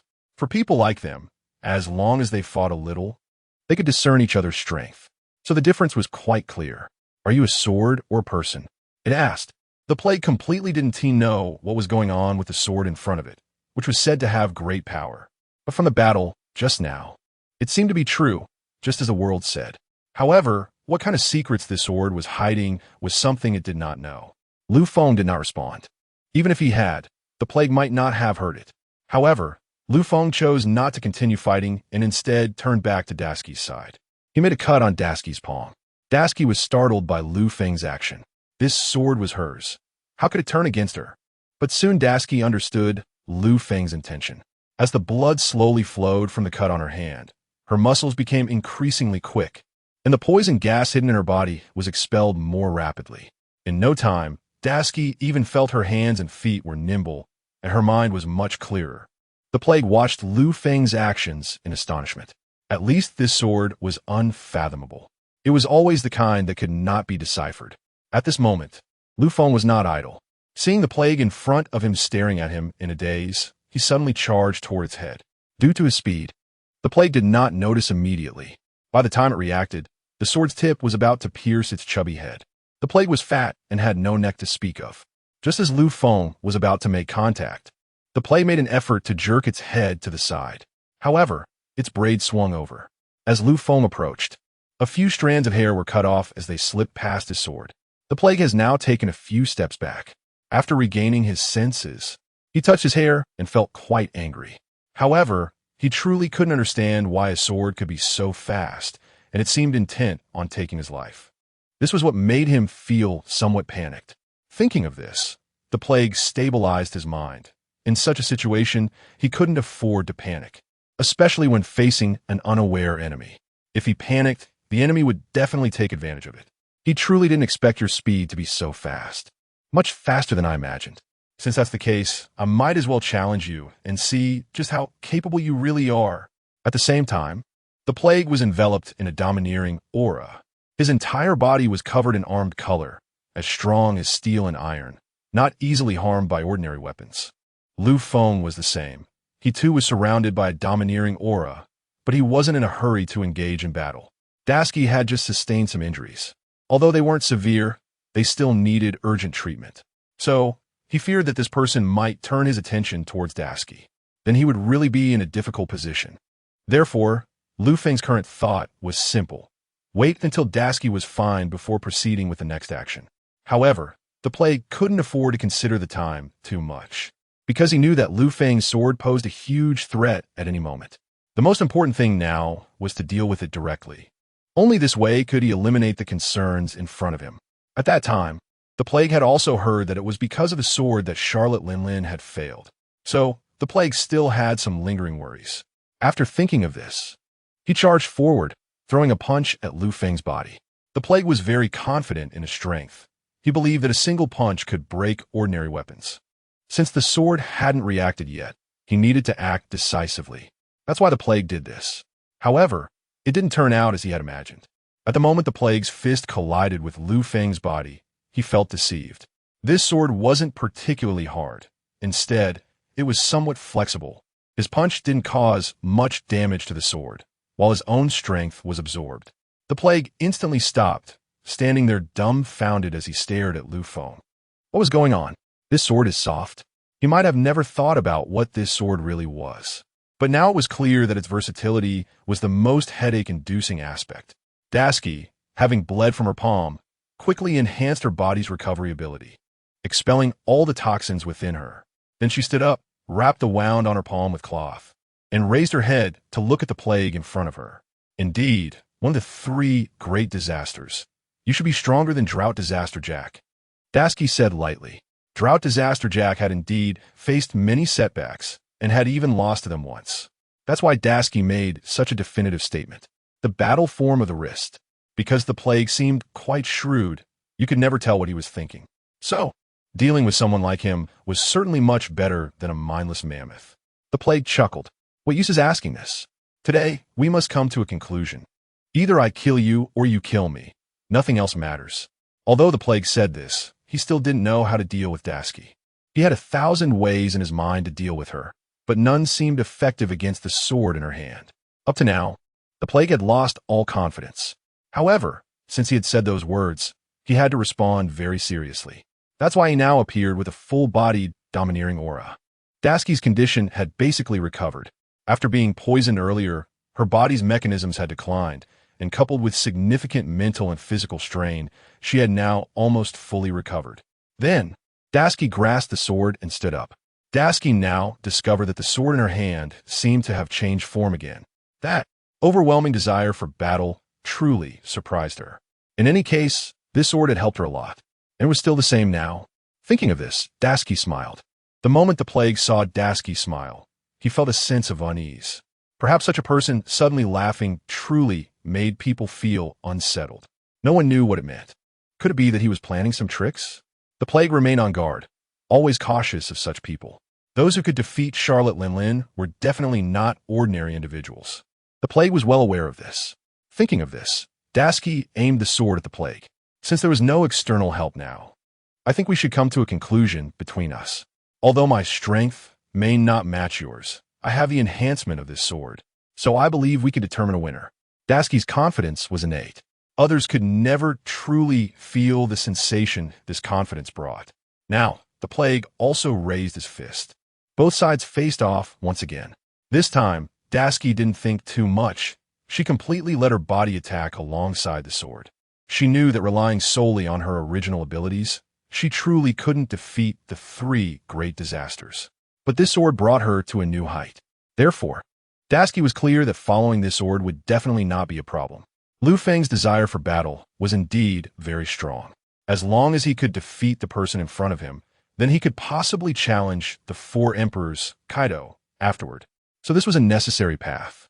After absorbing the soul fruit from Big Mom earlier, Lu Feng had now transformed into a mass of azure clouds, floating above the battlefield. When the plague saw the sword materializing before him, he was left dumbfounded. A sword with a soul was indeed astonishing. It was also something that remained unbelievable. No one knew what it would ultimately signify. Could it be that all things could transform into souls? A brief reflection on the plague. Perhaps challenging Tashigi so recklessly today was not a good plan after all. I initially thought Tashigi winning against Big Mom was just a coincidence, as his own strength isn't particularly strong. However, seeing everything that has happened now, I truly regret it. Some things shouldn't be judged solely on the surface. If that's the case, it would be absolutely unfeasible. The plague watched Lu Feng in his soul state and silently said once more, a sword can have its own soul, which indicates that this sword is very powerful, but how exactly this is achieved, Tashigi probably hasn't told him much. Tashigi felt there was no need to. In terms of warfare, victory is not determined by the amount of dialogue. After considering this, driven by his soul form, Lu Feng suddenly lunged forward. The speed of this sword was very fast, causing the plague to feel a tingling sensation on his scalp. At least it was twice as fast as during their previous battle. The plague quickly dodged to the side. After all, facing such a fierce attack, he truly didn't dare to take it head-on. Previously, the plague could easily handle such attacks, as his resilience was absolutely the strongest. But now it was different. The presence before him felt genuinely terrifying. No one knew what might suddenly emerge. Engaging in battle without knowing the opponent's strength would definitely not end well. Therefore, the plague was particularly cautious now, which in turn constrained him. Nevertheless, even so, Lu Feng's sword did not yield much result. However, at this moment, the plague instantly transformed into a Brachiosaurus. As the Brachiosaurus form appeared, Lu Feng was somewhat puzzled. The strength of this person still had not been clearly demonstrated. Logically, The three great calamities are all ancient animal types, but this person before him was somewhat inscrutable. However, the Brachiosaurus form did look quite imposing, and its strength was formidable, with its massive mouth lunging towards Tashigi. At this moment, the plague was more aware than anyone else that this sword was indestructible. Without special power, it was impossible to completely break this sword. However, Tashigi was not invincible. So, as long as he could control Tashigi beside him, everything would be resolved without any issues. The Brachiosaurus form of the plague directly bit towards Tashigi, believing that if he could kill Tashigi, then everything would be settled. Naturally, Lu Feng would not allow him to accomplish this. He intercepted directly. Under this cloud, Lu Feng's strength became increasingly aggressive. In the clash with the Brachiosaurus, sparks flew, and the surrounding flowers and trees began to wither due to their battle. Perhaps their strength was too strong, and the sparks they created had a strong burning capability. The surrounding flowers and trees instantly wilted, quickly creating a new battlefield. Tashigi silently observed from aside. However, Tashigi knew in her heart that she couldn't say who would ultimately win this war. Just like the previous challenge against Big Mom. As a commander of the Navy back then, she had to continue fighting regardless of winning or losing as it represented the Navy. So at that time, she held a belief in victory. Although she faced many obstacles during Big Mom's assault, those obstacles now seemed trivial. After all, she had several generals protecting her at that time. If there was any slight mistake, they would definitely step in to help. But now it was different. On this isolated island, the battle between Carp and the Drought Disaster Jack was still ongoing, and the distant sounds of their clash echoed continuously. From this, it could be basically confirmed that their battle had not yet ended. Therefore, facing the enemy before her, Tashigi also needed to find a way to deal with it. Although Tashigi understood the strength gap between herself and the plague, she believed in the sword in her hand. The battle between the Brachiosaurus and Lu Feng, however, seemed less spectacular than imagined. The physical confrontation between one person and one sword appeared rough. However, in the struggle, Lu Feng seemed to hold the advantage. Lu Feng, enveloped in a domineering aura, was made of metal, thus gaining the upper hand against the ancient Brachiosaurus. The plague bit a few times and even had blood drawn on his face. After losing a few teeth, he stepped back a couple of paces before preparing to attack again. Among the three great calamities, the plague was undoubtedly the smartest. He could assess the situation and knew exactly what to do on the battlefield. So now he once again targeted the cloud above Lu Feng. He believed that due to the existence of this cloud, Lu Feng's strength had risen to such a high level. Then, the plague suddenly leaped up, using his long neck to bite towards the blue cloud. Lu Feng did not expect his opponent to do this. However, such an action would ultimately lead to one outcome. It would be of no effect, since he had transformed into a soul state. Lu Feng understood better than anyone that this cloud was merely a manifestation of his form transformation. It would not become anyone's attack target, and even if it did, it wouldn't have much effect. Hence, Lu Feng was so confident. But the plague did not know this. All he could do was to completely bite off this cloud, perhaps believing that once he dealt with the blue cloud, everything would be fine. The sword would then be like a soul lost, subject to his disposal. At this moment, the plague felt a sense of secret delight in his heart. He even thought he had found a way to resolve the opponent. However, even after this, Lu Feng showed no hesitation. The sword in his hand swept in from below the Brachiosaurus's abdomen. Both had their own aggressive targets. So when the plague bit off the blue cloud in its soul state, Lu Feng's sword precisely glided across the plague's abdomen. The plague suddenly felt as if his opponent had not been affected at all. This sword was as fierce as before. At this moment, the plague realized he had been injured. The wounds on his body became increasingly severe, and he once again reverted to his chubby, original form. He gently wiped the wound on his belly with his hand. Blood flowed out. It seemed I have fallen for it. The plague spoke slowly. For such matters, the plague never expected to handle them this way, but since it had already been deceived and was at a disadvantage, it had to acknowledge everything. Considering this, Tashigi stepped forward and grasped her sword. It seemed that the battle between them was not over. Even though you were injured, today a victor must be decided. Tashigi then thrust her sword directly in that direction. The plague sighed. Perhaps sometimes, regarding the plague itself, it understood better than anyone else. On the battlefield, although it assessed the situation, Sometimes it was simply due to a fear of death. That's why it acted this way. Drought Jack was somewhat different, a born mammoth, and fearless. Although Drought Jack had lost many battles, the fight continued. No matter when he was always in that relentless state. Sometimes because of this, the plague would laugh at him. But now, looking at it, it realized it lacked that kind of spirit of the mammoth. After thinking of this, the plague also encouraged itself. Since that's the case, then let's continue the attack. I want to see just how strong you are. Even if you attack with that sword, I believe I can withstand it. At the same time, after finishing its words, the plague charged forward, completely disregarding its current bleeding wounds. Dasuki frowned slightly. She knew her sword was very powerful and that it was like a perpetual motion machine, completely tireless. Now the attack seemed to be increasingly smooth compared to the previously fierce plague. Due to the wound, the plague's movements had become somewhat slow. Thus, the battle between them did not go as smoothly, providing Dasuki with ample assistance. With Lufeng's help, they quickly put the plague in a position where it was somewhat overwhelmed. Nevertheless, the plague smiled. Even in this situation, it still had its unique aspects. Perhaps Dasuki did not notice the plague smile, but Lufeng did.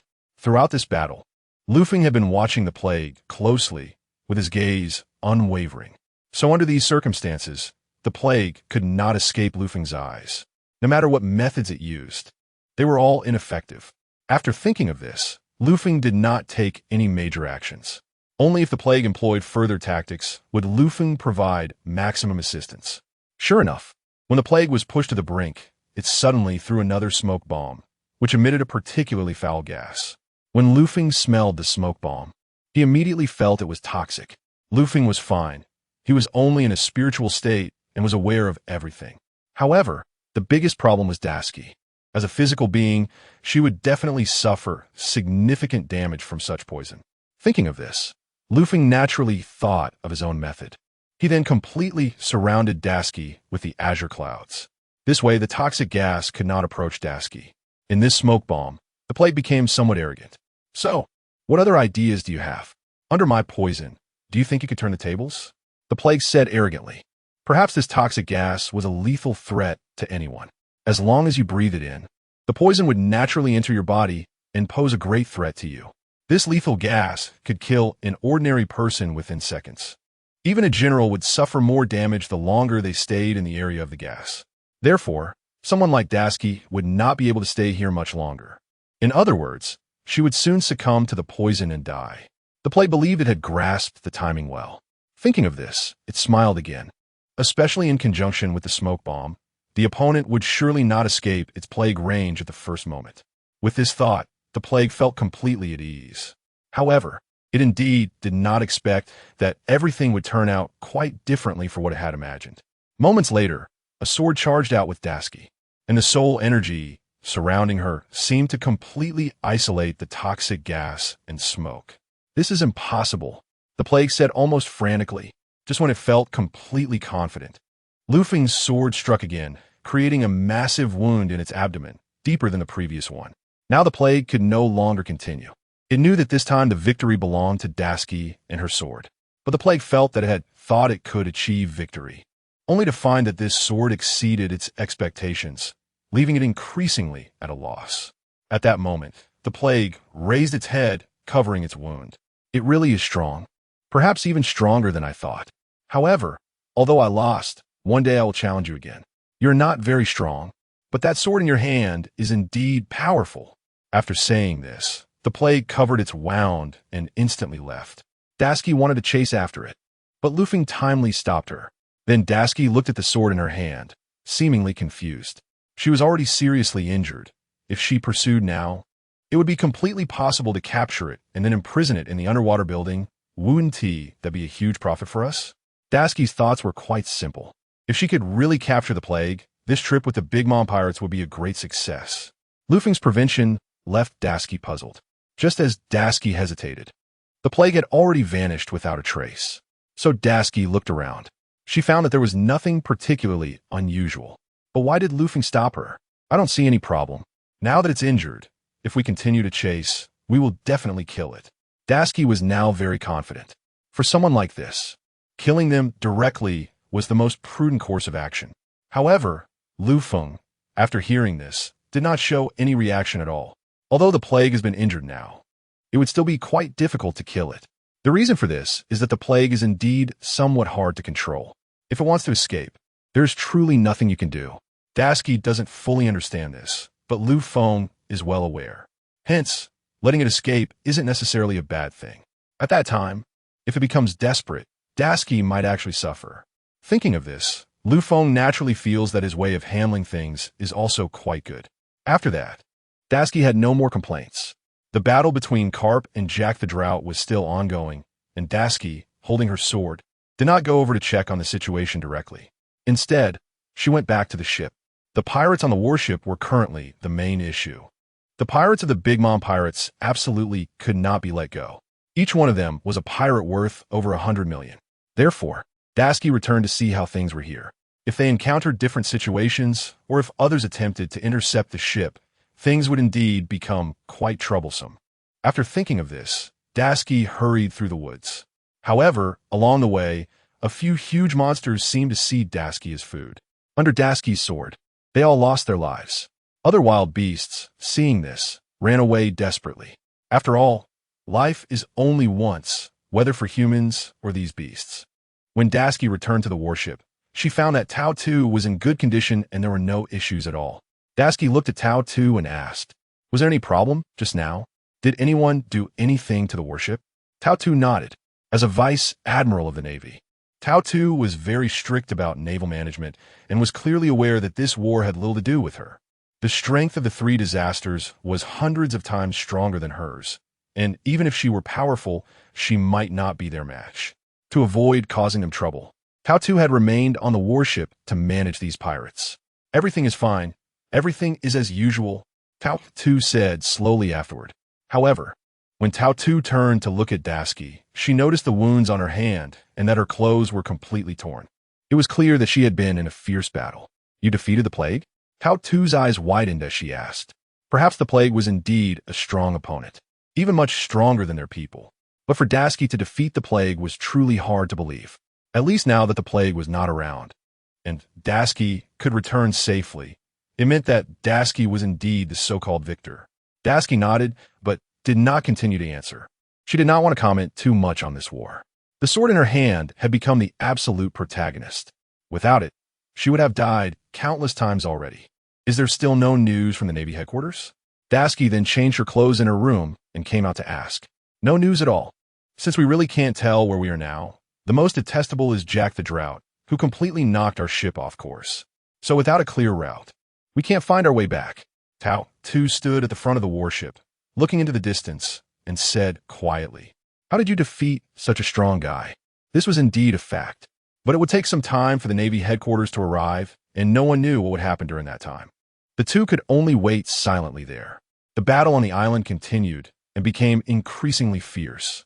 It seemed that there was a kind of overwhelming force, even risking their lives. Dashiki and Tao 2 exchanged glances.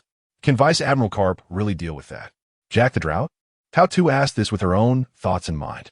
Carp was older and had some experience in war, but it was very likely that he was unable to cope. That's why Tao 2 asked this. Dashiki was filled with worry, but after thinking for a moment, she stood up. "I'm not sure, but I can go take a look at the specific situation. If help is needed, I can step in." Tao 2 felt a bit envious. This kind of envy was truly something that couldn't be learned. Dashiki had soared from the beginning until now, and her strength had greatly increased. She had even become a commander in the Navy. Therefore, no one could say anything about her strength, and no one would question Dashiki's current command ability. Since Dashiki had won against Big Mom, she had gained recognition in the Navy. So now, Tao 2 could only guard the warship here, without a hint of complaint in her heart. Dashiki did not think too much and directly took her sword to rush towards the island. When Dashiki charged into the island again, she noticed from a distance that she could see the fight between the two. Both were basically strength-type fighters. There was no concept of evasion. It was all about direct hits. The feeling was indeed somewhat terrifying to watch. However, even so, Dashiki smiled, because she could see that even in such a situation, Carp was still holding the upper hand. Moreover, his strength was quite substantial. In contrast, Jack the Drought seemed a bit overwhelmed. Even though he had transformed into a mammoth, The power of the mammoth's tusks was even less than when he attacked her before. So now Tashigi understood. If this continued, Vice Admiral Carp would definitely win this battle, but no one knew when that would be. Since both were power-type opponents, their strength competition would surely yield a winner without the need for others' involvement. However, even so, Tashigi still asked, Vice Admiral Carp, do you need my help with this opponent? Carp had already heard Tashigi shout from afar, and then said loudly, no need, I can handle it myself, completely fine. Carp's statement proved that he was fully confident. Alternatively, Carp might not want anyone else to participate in his attack, as that would be somewhat embarrassing. Moreover, he had once chased after Roger, the previous Pirate King, who had been pursued by him all over the world. Now he could still completely control this so-called three disasters. Although he was a bit older, his strength had not weakened. On the contrary, it had become even stronger. So for this drought disaster, Jack, he is confident in dealing with it. Naturally, when Tashigi heard Carp say this, she felt relieved. After all, if such a situation really needed to be resolved, Carp would surely have his own way to handle it. Tashigi just quietly watched from the side. War has always been brutal. No one knows who will die next. In the current situation, if anyone among them became a coward, they would naturally be the one to die. For this reason, Tashigi kept a close watch. If there was the slightest mistake, she would definitely rush over to help Carp immediately. Carp had no concerns at the moment. The main reason was that he had someone like her to protect him. No matter what the final outcome was, he would always be on the winning side. However, after Carp thought about this, he turned to look at Tashigi with a thoughtful expression. The plague, you defeated it. Carp eventually realized. After all, everything was different once they entered this island. Carp was fighting against Drought Jack, while Tashigi was battling against the plague. But now that Tashigi had come over alone, it indicated that the plague had been completely dealt with. So up to this point, there shouldn't be too many problems. After thinking this, Tashigi raised her voice even more, saying, yes, I have defeated him, and now he is injured. I don't know where he will go next. Hiss. Upon hearing this, everything suddenly felt different. Carp was taken aback. Logically speaking, although Tashigi's strength was considerable, it was said that she relied on her sword. Although newspapers all over the world reported on Tashigi's specific battle situation, Carp and the others basically predicted that it was just luck. A newly promoted vice admiral actually defeated one of the four emperors. If this wasn't luck, few would believe it. After thinking this, Carp asked again, you really defeated him? Yes, otherwise I wouldn't be standing in front of you. At this moment, Tashigi spoke with more confidence. Winning is winning. There was no doubt about it. Drought Jack was now a bit flustered. Among the three disasters, his strength was the weakest. The plague was strong, but not stronger than the flame disaster. The plague had actually lost, and it had lost so abruptly that it was baffling. Drought Jack looked up at Tashigi and asked the same question. How is this possible? The plague's strength is above mine, and it absolutely couldn't have lost. How could it lose to a vice admiral like you? The reputation of the three disasters had long spread throughout the world, so he naturally knew the implications of what was being said. A vice admiral's strength certainly wouldn't be too formidable, but this was why Drought Jack couldn't understand what was really going on in his heart. At least for now, he was confused. Carp, upon hearing this, was even somewhat displeased, and then he threw a punch that landed heavily on Drought Jack's face. What nonsense! I'm also a vice admiral. Let me see if I can defeat you. Drought Jack's meaning was not as Carp had said. A punch that gambled his life. Carp, this vice admiral, even had the strength of an admiral. He just didn't want to bother with too many things and preferred to be carefree. After thinking this, Drought Jack returned a punch. The two of them endured each other's damage and continued to fight. It was quite a sight to behold. Although strong and powerful, they appeared quite clumsy and lacked many techniques. Tashigi watched closely for a long time. Eventually, Carp's punch landed on Drought Jack's head, using all his strength, perhaps betting his life on that last punch. If this punch could knock the opponent down, he would win. If not, then he would have no way to defend against the opponent's next attack.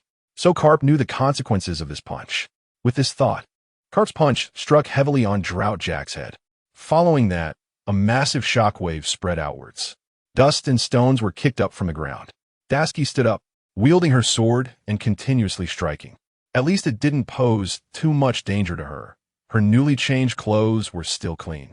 Tashigi could see that Carp had used all his strength, but she didn't know what the outcome would be. However, Lu Feng felt that this battle seemed too desperate. If Carp had not done this and had used some techniques, he might have achieved victory earlier. It was just that they were too competitive with each other, which led to the current life-and-death situation. After seeing this, Tashigi widened her eyes, waiting for the result.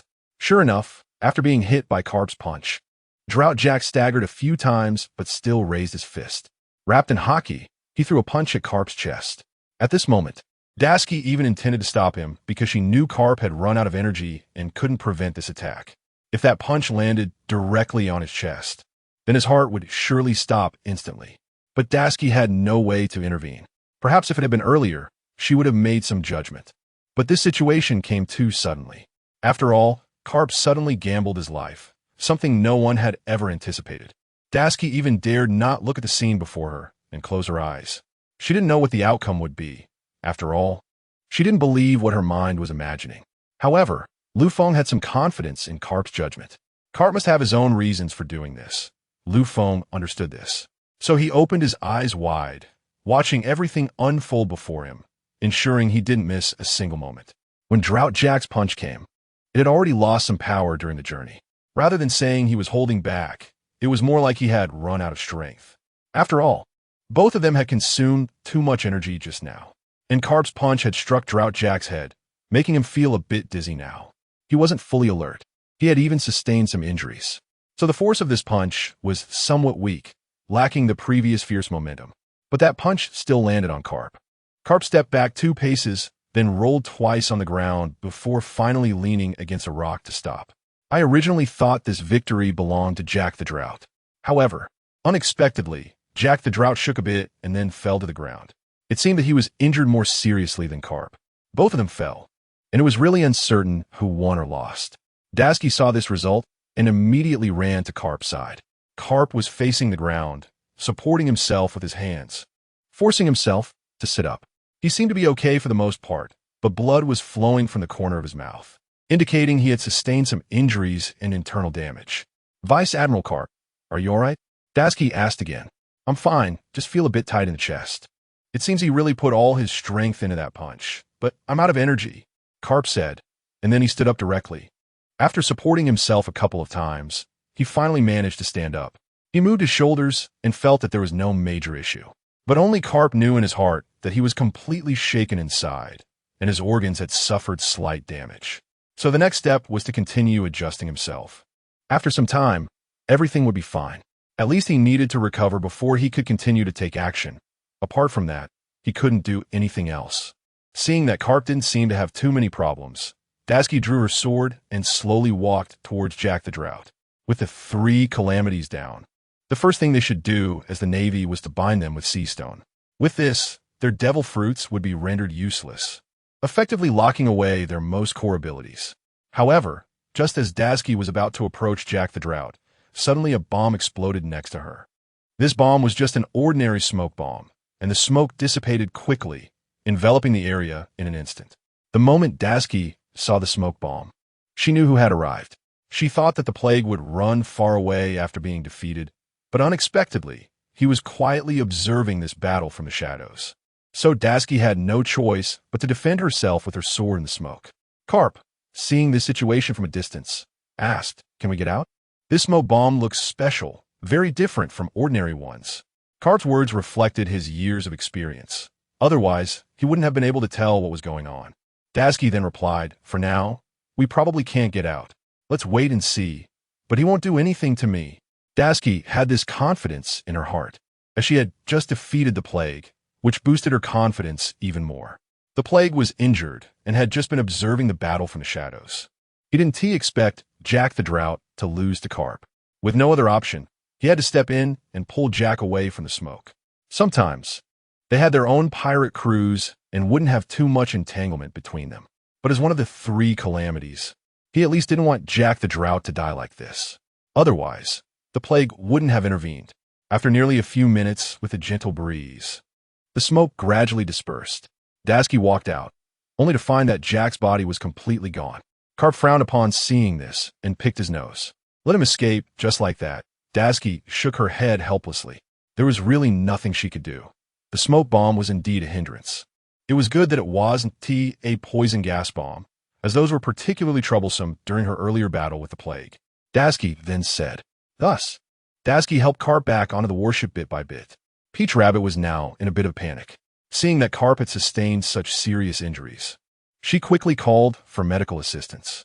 However, Carp declined one by one. I think it's not a big deal. I've encountered similar injuries before, so it's not a major issue. Even so, Carp still said this with some reluctance. The reason Carp said this was that he didn't want to cause trouble for the people on the ship. As a vice admiral of the Navy with a wealth of experience, he had been injured countless times. Although these injuries seemed minor, they had a significant impact on him. Carp also knew how to recover, so he didn't need anyone else's help. Really, there's nothing wrong, Peach Rabbit asked again. I'm fine, don't worry. Since the situation has been resolved, I'll head back for now. Carp then planned to board his ship and return to the Navy headquarters. Tashigi thought for a moment and stopped him. How about you wait here for a while? After all, you sustained such serious injuries. If other pirate crews take advantage of the situation, it could easily lead to trouble, so it's better to wait here for a while. I'll personally see you back later. Regarding everything Tashigi said, Carp helplessly nodded and ultimately accepted it. Just as Carp entered the cabin, he found the pirates from the pirate crews there. They trembled upon seeing Carp. Carp was like a plague to pirates. Under any circumstances, they could never resist him. I didn't expect to meet you here, but since you're all tied with Seastone, it seems you won't be able to do anything to me, Carp said with a laugh. Tashigi saw that Carp seemed to be okay, and despite his serious injuries, she believed in his recovery ability. So she went back to the bow of the ship. Peach Rabbit looked into the distance, feeling somewhat helpless. Although I am now a vice admiral, I've always been a candidate for admiral, and I don't know when I'll be able to hold the position, Peach Rabbit said with a smile, feeling that her statement was far from reality. This was indeed the case. As a potential admiral of the Navy, she had been stuck in the vice admiral position due to the lack of vacancies. But now that Tashigi was rising, her own position might be delayed for a long time. Tashigi understood this well, but had no major concerns in her heart. She reminded herself, reading has 3 things: collection, recommendation, the shadow looming over the Navy. Their relationship was not competitive, but rather a friendship. Actually, I think you don't need to worry so much. To be fair, nobody knows what will happen next. I'm also walking on the edge of a knife, and who knows when I might get killed, so you don't need to worry about anything. You shouldn't say that. After all, you are someone who has defeated Big Mom. How could you be easily dealt with by others? Tao-Tu said. Sometimes she was not satisfied with Tashigi's responses. How could such a powerful person possibly die suddenly? Moreover, Tao-Tu did not want that to be the outcome. With Tashigi around, the Navy's strength would definitely rise to a new level, which was a fact everyone was happy to see, not like what Tashigi had said. However, Tashigi knew deep down that her strength was not particularly strong. If it weren't for the sword in her hand, it seemed she wouldn't be able to sit in this position at all, let alone command so many Navy personnel to fight pirates. Thinking of this, Tashigi smiled. You may not know, but I am more aware of my own strength than anyone else. No need to say more about what kind of person I am. I know. After hearing this, Tao-Tu looked up at her and then shook her head, gazing into the distance without saying anything more. After the navigator confirmed the direction, they set sail again. Tao-Tu was waiting for the Navy's rescue. 2 of the 3 calamities had been driven away, but an ominous premonition still hung over the entire warship. No one knew what would happen next. If the Navy headquarters could come to the rescue quickly at this time, there would be no worries. With the Navy headquarters here, other pirates would not dare to cause trouble. But it seemed like the headquarters personnel had not arrived for a long time. No one knew what was going on or what they had experienced. The direction of the warship was not particularly clear, so they were cautious during the journey. If they were off course, they could immediately change their route. At this moment, Tashigi walked into the cabin. Carp was sitting on the ground, panting heavily. Perhaps his injuries were quite severe. It was impossible to fully recover in just a couple of days. Internal injuries cannot be healed overnight. After thinking this, Tashigi even asked Vice Admiral Carp, "Are you all right with your injuries?" Carp looked up at Tashigi, then smiled with a slight lift of his mustache. "I should be fine. I just took a punch from that mammoth. To be honest, I only feel a bit uncomfortable in my insides. I should be okay after a while." Carp was, after all, a seasoned veteran in this world and had his own status. Whether in the Navy or among pirates, everyone had to show him respect. So when he said such things, everyone understood that he had indeed been seriously injured, but they believed he would recover soon. Surrounding them were the pirates of Big Mom's crew. Among them, Snack came over, opened his eyes to look at Tashigi, and even had a look of disbelief on his face. Naturally, there's a sense of fear. Due to the previous battle at Cake Island, Snack had been defeated by Tashigi. Although it was not a complete defeat, Tashigi had fully absorbed his strength, so Snack had always been somewhat unclear about what had happened. Up until now, he still had a face full of disbelief. Why could you learn my devil fruit ability? Snack asked again. Snack's hands were also bound with sea prism stone, which could indeed suppress their devil fruit powers, preventing them from using their abilities to escape. There's no need to ask about that anymore. Asking more won't do you any good, Tashigi said with a smile. Perhaps Tashigi's words were somewhat sarcastic, and after hearing them, Snack felt quite uncomfortable. There's only one devil fruit. When the previous owner of a devil fruit dies, the fruit can grow again for the next owner. There are also some imitation devil fruits, but imitation is ultimately imitation, and there is a significant difference from the real thing. Snack still couldn't believe what had happened at that time. If he had been weak, he could have accepted it, but at that time, the sword in Tashigi's hand had absorbed the power of Big Mom's soul fruit. This novel is published by Dragon QQ 492923872. Do not be fooled by other fakes. The unique Phalu novel backup group 6721-71357. Phalu novel internal group 114-252-9731. Phalu novel internal group 9290-82961. More exciting Phalu novels are in the hands of the group owner. Welcome everyone to join the group. I hope everyone won't be deceived by those scam groups. Note, this work comes from the internet and published books, and is only for readers' preview. Please delete it within 24 hours of downloading and do not use it for commercial purposes. If you think this book is good, please purchase the original book. Thank you for supporting the author. Key points. I hope that when reprinting, this paragraph can be retained. It's a bit of a hassle to organize, but keeping it as a virtue, this makes it particularly unreliable. You defeated Big Mom with the same fruit. I still don't understand. It seems you have no abilities. Besides being a swordsman, you don't have much else. But that sword in your hand makes me feel a bit fearful. Sometimes fear is instinctive. People have a fear psychology from childhood.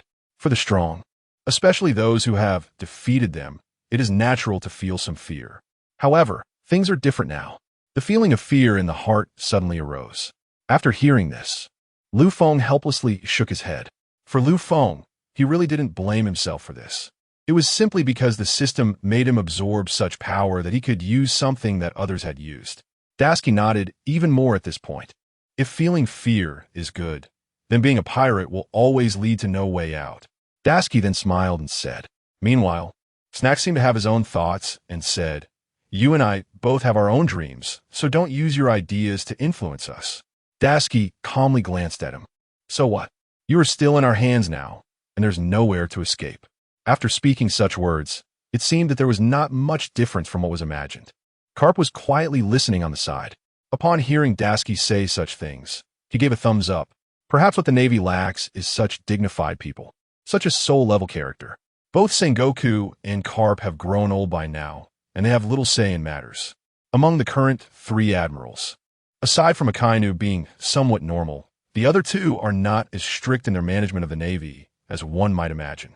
Tashigi is indeed a rising star. Hearing such words truly felt comforting. At the same time, Tashigi and Carp walked out of the room again and came to the deck. When they arrived on the deck, it was even quieter outside. The sky was slightly darkening. Peach Rabbit had now found the direction and was heading towards the underwater prison. However, the only thing that felt a bit unusual to Peach Rabbit was that since defeating those 2 calamities, the subsequent events seemed a bit too safe. However, Tashigi felt that such safety might not last long. Perhaps in this situation, with the 2 calamities defeated, the one behind them, the 4 emperors would definitely make a move. Thinking of this, Tashigi felt a chill. The legends about Kaido have been continuously circulating throughout the seas. Everyone knows his strength, and he is known as the strongest man in the world. So if one really wants to defeat him, it is certainly not an easy task. Tashigi was well aware of this, but now he still felt at a loss. The warship slowly moved towards the right course in the shipping lane. However, There had been no sign of aid from the Navy headquarters so far. Peach Rabbit was even a bit surprised. She found Tashigi and asked, "At the very beginning of the battle, we basically sent a message to the Navy headquarters, and Admiral Sengoku also received our message. How come they still haven't come?" Peach Rabbit was genuinely confused and didn't understand what was going on. In such a vast sea area, the Navy headquarters has a wide range. It should be relatively easy to find the location of a warship.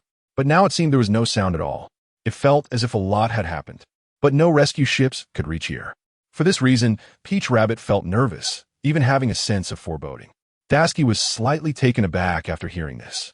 He hadn't thought much about these matters before, but now that she mentioned it, he was somewhat surprised and startled.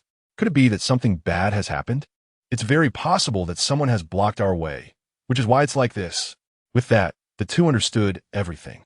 Carp also walked out of the cabin, and his body was in good shape. Although he had sustained serious injuries, with Carp's recovery ability, these injuries were nothing to worry about. "Is there a problem?" Carp looked at the two and asked. "The rescue team from the Navy headquarters still hasn't arrived, and we don't know the reason. It just feels like something is wrong," Tashigi said quietly. Carp thought for a moment and then nodded. "Yes, it's been so long. I think they should have arrived by now. Perhaps something really did happen." After Carp said this, the two of them became truly unsettled. Carp has a long-standing reputation in the Navy. He has been involved in almost every battle. Since Carp could say such a thing, it indicated that there was indeed a significant problem. So what should we do now? Should we continue on our original route to Impel Down? Peach Rabbit asked again. Although Peach Rabbit was at the level of a prospective admiral, she didn't have the same respected qualifications as Carp. So up until now, for any matter, she still needed to seek Carp's opinion. Carp thought for a moment and even shook his head. If that's the case, then the enemy may already know our whereabouts. If we advance recklessly, we might encounter even greater trouble. It's better to wait a moment and have our people scout the way. Although Carp usually seems unserious and spends his days eating and drinking, now he was completely different. He carefully considered the situation before making this decision. Because he has experienced too much, everyone had great confidence in his decision. After Carp finished speaking, Peach Rabbit sent a small boat to scout ahead. The small boat quickly left the large warship like a leaf on the water. The soldiers on the small boat were all elite troops from this warship. They had been working under Peach Rabbit for a long time, so they were familiar with each other and knew what kind of person Peach Rabbit was. After the warship left, Carp sat on the deck and took a heavy breath. Peach Rabbit saw this and even asked, "Admiral Carp, are you really okay with your injuries?" Carp looked up at Peach Rabbit and then laughed heartily. "No problem at all, just feel a little short of breath. To be honest, Jack the Drought's strength is quite good. From my perspective, he indeed has that level. I don't know if it's because I'm old or what, but if I were younger, I definitely wouldn't have let him walk out alive." Kapu's confidence is something others lack. It's a natural confidence. Tashigi, standing nearby, didn't say a word and kept her eyes fixed on the distance. After Kapu finished speaking, he turned to look at Tashigi, noticing the sword in her hand. "In the midst of the plague's smoke bombs, how did you manage to escape? Under such circumstances, any observation haki would likely have no effect. How did you get out?" This question had always puzzled Kapu since Tashigi saved him. The answer had been on his mind ever since, but he couldn't figure out why. Looking at Tashigi now, her observation haki didn't seem as strong as he imagined. It was merely slightly awakened. For a rear admiral to escape from the hands of the three disasters, and even defeat them, was truly hard to believe. Initially, when Kapu received the news about Tashigi defeating the Yonko Big Mom at the Navy headquarters, he was surprised and confused, wondering if the news was fabricated. But now, seeing everything Tashigi had done, he believed it completely. There was an undeniable sense of disbelief, as everything was unfolding right before his eyes. "Admiral Kapu, I'm not as strong as you might think, but the power of this sword in my hand is much greater than you can imagine," Tashigi said once more. Kapu glanced at Lufeng, unable to discern any clues from the sword. As someone who didn't use swords, he had no particular fondness for them. On the contrary, he didn't sense any unusual aura from this sword. "Is there anything unusual about this sword?" Kapu asked again. "I'm not sure. Ever since I took this sword, everything seems to have changed. And for me, that change is monumental. This sword is powerful and has been helping me. I really don't know the specifics." Dashiki explained faintly. Regarding everything that was happening, Dashiki herself found it hard to articulate. There were many things she couldn't comprehend, from a small dagger to now transforming into a sharp sword. These experiences were also part of her journey from Lowtown until now. It seemed that this sword had formed a binding relationship with her. How that binding occurred, Dashiki naturally couldn't know. Kapu still felt puzzled. Having roamed these seas for over 40 years, he had seen many peculiar phenomena and faced various powerful opponents. Yet this sword seemed too astonishing. Moreover, there had never been any legends about this sword in these seas, so Kapu had no idea of its origins. At this moment, Kapu even asked again, "Can I see the sword in your hand now?" Kapu only symbolically made the request. Whether or not it would be granted depended on Dashiki's actions. For any swordsman, their love for their sword is particularly focused. Take Dashiki, for example. She had many swords, each one cherished. However, upon hearing Kapu's request, Dashiki hesitated. She hadn't shown her sword to anyone in a long time, especially now when tensions were high and war was imminent. After thinking it through, she didn't hesitate too much. Kapu was in front of her. He wouldn't do anything else. With that in mind, Dashiki directly handed over the sword. Although she handed it over, Lufeng looked very reluctant. Since Lufeng and Dashiki were in a system-bound relationship, if it were to be too far from her, that bond would weaken, even making him feel somewhat weak. However, Lufeng had no say in the matter. If he had a say, he wouldn't be in such a flexible state. Thus, Kapu held Lufeng and examined it carefully. The sword didn't look much different from an ordinary one, and it appeared quite normal, seemingly having no significant impact. After looking at it a few times, Kapu still felt a bit at a loss. Perhaps this sword was indeed ordinary, not as surprising as he had imagined. After examining it, Kapu returned the sword to Dashiki. The sword appeared quite ordinary, but he had heard about its true power, which was indeed strong. Now that he thought about it, it was somewhat astonishing where such a powerful thing came from. Dashiki pondered for a moment, but didn't reveal the direct truth. She couldn't possibly say that the sword in her hand evolved from a small dagger. Can a sword even consume a devil fruit? If Dashiki were to say that, no one would believe her and would think she was talking nonsense. With that thought, Dashiki smiled and said, "I bought this sword from a shop in Lowtown, and I felt it was special, so I paid a high price for it. At the time, it just seemed ordinary, but I didn't expect its significance to grow over time." Although Dashiki told this lie, it was merely a kind-hearted lie, and she didn't conceal too much. Tao Tu, who was listening nearby, nodded in agreement. Recently, Tao Tu's work had become increasingly frequent, likely due to the vacancy of the admiral position that required her immediate attention. Therefore, the Navy headquarters entrusted most of the tasks to her, partly believing in her abilities and partly observing her specific capabilities. "Is it possible that this sword has eaten a devil fruit?" Tao Tu blurted out. Dashiki was taken aback and completely clueless about it. She had considered such a statement before, but found it utterly implausible. A sword eating a devil fruit was ridiculous. After all, it didn't have a mouth. Carp laughed heartily upon hearing this, even mocking Tao Tu for her words. Meanwhile, the people on the warship felt anxious hearing the conversation outside.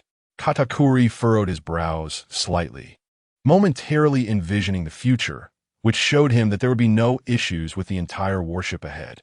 It was also heading towards the underwater prison. With that, he felt a sense of urgency. If things continued like this, reaching Impel Down would make it extremely difficult for him to escape. Considering this, he then said to Smoker, "It seems we have no way out now. If Mom plans to come rescue us, that would be great. But she might not be able to defeat Dashiki in front of us." Dashiki now felt like a massive mountain, standing directly opposite the Big Mom pirates.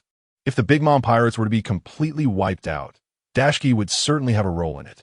However, if the Big Mom pirates faced no issues, it would mean Dashiki had completely fallen. Thus, whether they could be rescued depended heavily on Dashiki's actions. The combat power on the entire warship, aside from Dashiki, was practically non-existent. Although Tao Tu was strong, nearing the admiral level, she was still far from being able to match Dashiki. Carp was now severely injured, making it even harder for him to continue fighting. Therefore, those bound by Seastone could only hope that Big Mom would come quickly to rescue them. Perhaps this was their only way to escape the warship. Up to now, they had been constantly looking forward to it, hoping for a favorable outcome. Chang Yinbao, thinking about this, felt a bit helpless. He believed that the problem should still be resolved further. If Big Mom didn't come, they might be imprisoned here until reaching the underwater prison. If they really ended up in Impel Down, escaping would become immensely difficult. Everyone understood this reasoning. Yet they still didn't know what to do next. Each person was worried, and the atmosphere was far from the previous joy. However, Dashiki on the deck appeared calm. She knew that what was meant to come would eventually arrive. It just hadn't shown up yet. After dinner, the sky gradually darkened. Dashiki sat on the deck, enjoying the sea breeze and observing the movements around her. Not only that, but the sword in her hand began to move slightly, seemingly having its own thoughts. The frequency of its movement was particularly noticeable. This made it almost certain that danger was gradually approaching. Lu Feng never did anything in vain. Dashiki naturally understood that as long as Lu Feng made a slight move, other situations would occur. Thus, she knew what was about to happen. Without hesitation, Dashiki raised the sword in her hand, looking around. At that moment, Tao Tu also noticed Dashiki's unusual behavior and stood up to ask, "What's wrong? Did you notice something abnormal?" Tao Tu then inquired. As for any abnormalities, nothing had been detected so far. After all, no one knew what would happen in the future. Everything seemed quiet at present. However, regarding the sword's movement, it was hard to say anything definite. Since the sword was moving, it indicated that something was about to happen. So, Dashiki nodded, saying, "I don't know, but I feel something in the surroundings." After hearing this, Tao Tu also drew her sword. Perhaps escorting the pirates on this ship was indeed a challenge for them. However, this was also a test from the Navy headquarters for them. At this moment, Carp smiled slightly. "It seems you aren't as weak as imagined. You actually noticed the problem. Behind the railing, the two of you have already revealed yourselves."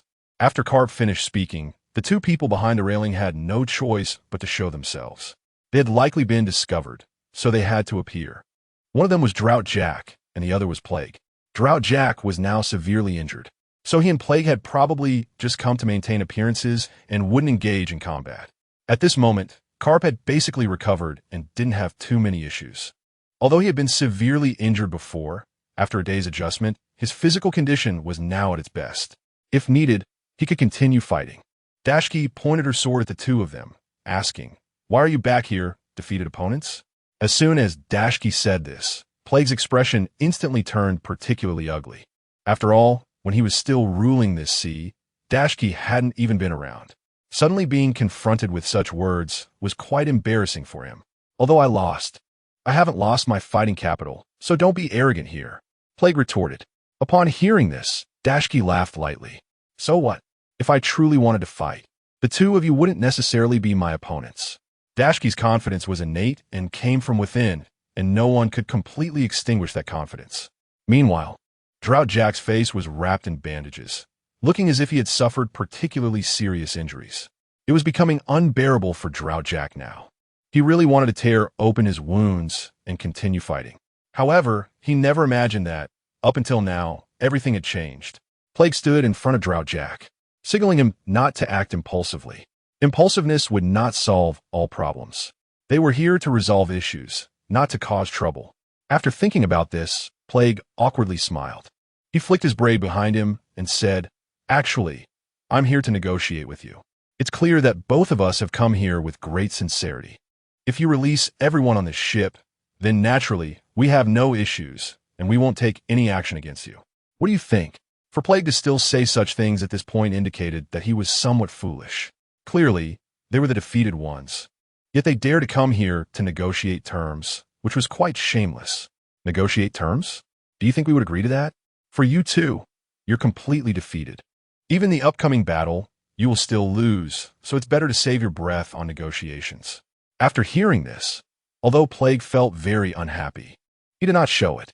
It was still the same message. It's best to release everyone on this ship, otherwise Lord Kaido will come. Plague's words were said very normally, without any sarcasm. However, Carp and Peach Rabbit were momentarily stunned. The two seemed to be shocked. The Four Emperors Kaido could undoubtedly be considered the strongest person on this planet. If the Four Emperors Kaido planned to come and intercept the ship, then there really would be no other way. After thinking this, Dashiki made up her mind. Regardless, the upcoming battle would definitely continue. Whether it was the four emperors Kaido or their combined forces, even as a warrior, she would protect the Navy's dignity. If Kaido were to come, that would be even better. She wanted to see just how strong he really was. As the strongest man on the surface, she wanted to spar with him.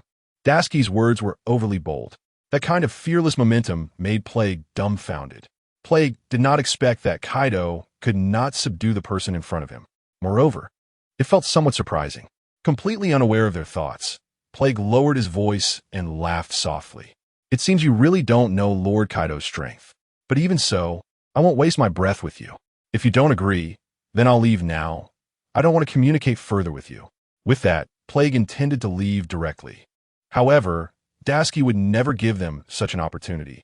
The two had basically delivered themselves to her. If she let them leave easily, that would be quite embarrassing. After thinking this, Dasuki said nothing more and charged forward with her sword in hand, moving at incredible speed. Plague had already prepared for this. Since he was here, it was clear that war was unavoidable. The group of Navy commanders seemed to lack common sense. They always liked to resort to violence, aiming to capture pirates. Plague was well aware of this, so all he could do now was dodge the attack and escape. However, this time he was truly mistaken. Dasuki was determined to win this time. The last battle between Dasuki and Plague had already been earth-shattering. During the day, they had already determined the victor. So until now, the war continued. Plague quickly dodged to the side, and his fist, imbued with haki, came crashing down. After the encounter, Plague felt some regret. He wasn't afraid of Dasuki, but rather of the sword in her hand. So Plague was constantly keeping an eye on the sword's movements, watching for when she would strike. However, Plague's confidence had diminished. Previously, when he fought Dasuki, he had lost due to his ignorance of that sword. Knowing oneself and the enemy ensures victory in every battle. Whether in the past or now, he had always been in the dark about that sword. He never knew the extent of its condition or the impact it could have. So, until now, Plague remained wary and retreated after the clash. To be honest, he had come today without much to say. If you don't agree, then I'll leave now. Goodbye. Just as Plague was about to leave, he suddenly found himself standing in front of them. Carp's sudden appearance made Drought Jack frown. Perhaps Jack's injuries had not healed, and with such severe wounds, it would indeed take some time to fully recover. However, seeing that Carp showed no signs of any issue surprised him. Could it be that Carp's strength was truly as legendary as rumored? Drought Jack felt somewhat puzzled, but ultimately, there was nothing he could do. At this moment, Carp smiled slightly and said, "Since you're here, there's no need to leave. As for you two, I think I can completely defeat you and imprison you in the underwater prison." To be honest, this trip has not been in vain. The more Carp spoke, the more excited he became, and it seemed like he was eager to take action against these people. Seeing Carp so eager for battle made Dasuki a bit worried. While fighting was good for anyone, if something went seriously wrong, Carp would naturally not be a match for Plague. Although Carp looked completely healed now, internal injuries still required continuous rest and recovery. If he were to sustain another injury now, he could potentially be rendered completely useless. Dasuki was increasingly concerned about this. She then called out, "Vice Admiral Carp, please rest for a while. As for these two in front of us, I believe I can handle them." Dasuki then slowly said. Indeed, she had such confidence now, and she also had the strength to back it up. Peach Rabbit stepped forward at this moment as well. "I can help you too. Although my strength isn't as great as theirs, I can find an opportunity." Hearing Peach Rabbit say this, Dasuki waved her hand dismissively. Perhaps it is indeed strange for the two people in front of them. Who knows when they might do something unbelievable. If Tao 2 cannot see through or comprehend them, she will naturally fall for their tricks. If Tao 2 is deceived, she will become a burden, so Daki does not want to think too much. It's fine. Just go and keep an eye on those people on the ship. They need to be watched closely. After all, this is the order given to us. Daki's words made Tao 2 feel even more embarrassed. Indeed, Tao 2 seems to feel that her strength is weakening. Although she is a candidate for a quasi-admiral, it seems she has no effect in front of Daki. However, Tao 2 ultimately follows Daki's instructions. Perhaps what Daki said may not have much effect, but at least this is her clearest point. Tao 2 knows that this is all she can do at the moment. Just then, a large bird seemed to fly down from the sky. It looked quite huge, but initially it was hard to determine what it was. The sky was dark, and the specific situation on the sea could not be fully explored at once from the sky. so Daki did not pay much attention at first. Instead, it was Lu Feng who noticed the problem earlier. He broke free from Daki's grasp and shot into the sky in an instant. His speed was astonishing, and it was almost instantaneous. A battle was about to break out in the sky. The arrival of the flame disaster made the battle somewhat confusing. A giant toothless wyvern was circling in the sky. It collided hard with Daki's sword. Only then did Daki realize the situation in the sky, looked up, and nodded. Perhaps this battle was quite different from what she imagined, even making her feel somewhat tense. After considering this, the plague disaster let out a laugh. The flame disaster has arrived, and it seems that today's battle really cannot directly determine the outcome. So we must leave. You cannot stop us. So do not harbor too many illusions. The plague disaster could basically conclude that the arrival of the flame disaster would take them all away. Upon thinking of this, Daki frowned. She had not expected that all three major disasters would gather together by now. Moreover, it seemed that they might launch an attack at any time, which was not good news for them. On this ship, the only ones capable of fighting were the three of them. Moreover, Carp, who was seriously injured, might not be able to defeat any of them. Although Tao Tu, as a rear admiral, had some strength, it was still far too lacking compared to them. And if she had to face three opponents alone, it seemed quite impossible. After all, she did not have that kind of strength. After thinking of this moment, everything was somewhat different from her imagination. The battle in the sky seemed to become increasingly intense. The toothless wyvern flapped its wings, and flames rained down continuously. Lu Feng intercepted all the flames and sent them deep into the sea. This continued for nearly a few seconds. The toothless wyvern soon realized that this assault had no effect and gradually stopped its attack. In the sky, it flapped its wings, hovering in the air. At this moment, Lu Feng quickly summoned his sword back. It landed in Daki's hand. The situation of the war formed in this way still felt somewhat inscrutable. If these three were to come and intercept the ship, it would indeed be quite dangerous. The flame disaster stood in the air, looking at the group of people on the ground, and then asked, "Plague disaster, did you talk to them about negotiations?" "Of course, but it seems they don't agree. I don't know what they are thinking. If they disagree, only death awaits them. Since that's the case, I want to see what kind of strength this Navy rear admiral possesses." After the toothless wyvern finished speaking, it formed two huge fireballs from its shoulders. The two massive fireballs almost illuminated the entire sea area. Then, with a flap of its wings, the fireballs came crashing down. The enormous fireballs, filled with heat, burned the surrounding gas. The immense shockwave was somewhat frightening to behold. As they came crashing down, Carp stood his ground. He forcefully took the hit with his fist. This punch nearly dispersed the fireball. However, the other fireball headed towards the cabin. Daki did not hesitate at this moment, directly leaping into the air, placing her sword horizontally beneath the fireball. With a gentle swing, she chopped the massive fireball aside. After this maneuver, the toothless wyvern showed no signs of surprise. At least now it could see its own strength. However, it could also tell that Carp was now seriously injured. If this continued, Carp would undoubtedly perish. The fact that Carp was injured was now common knowledge. After Daki cut the fireball, she quickly reached Carp's side. "Rear Admiral Carp, you should go rest in the cabin. Don't worry, I believe I can handle this kind of opponent." Carp felt a pang of bitterness in his heart at this moment. Sometimes, he really didn't know what to say about this situation. Fighting had been his life's work, but now, it seemed he was somewhat out of his depth. However, if he had not defeated the Drought Jack before, he would have no problems. But after the last battle, he truly felt a bit uncomfortable and embarrassed. But you need to be careful. If it really doesn't work, just run away. You can completely abandon the people on the ship. After all, they are pirates. After Carp finished speaking, Daki nodded. At least what Carp said made some sense. Regardless, the war was indeed on the verge of breaking out now. The plague disaster and Jack were watching the commotion from the side. Meanwhile, the flame disaster was really eager to defeat Daki. With Daki being such a hot topic right now, with newspapers filled with news about her, everyone knew that Daki was undoubtedly the backbone of the Navy headquarters in the future. Everyone was clear about this, so the pirates were becoming somewhat restless. Their only goal was to eliminate every member of the Navy. If anyone could defeat Daki and kill her, they would naturally become a standout among pirates. The flame disaster was no exception. So far, Yinzai knows that Izai has been defeated by Daski, and he doesn't think Daski is particularly strong. In order to prove that he is stronger than Izai, the only thing he can do right now is defeat Dashiki. With this in mind, Izai dives down directly. The speed of the dive is very fast, and there are some giant spikes on his shoulders. If these were to pierce a person's body, they would undoubtedly die. Moreover, the moment Yenzai gets close to Dashiki feels as if his body has gained more heat. Although Yenzai is a toothless pterosaur, the heat emanating from him has always been present. Therefore, Dashiki has no choice but to engage in a fight. The effects of this battle are quite obvious. Moments later, Dashiki is hit and has no chance to fight back.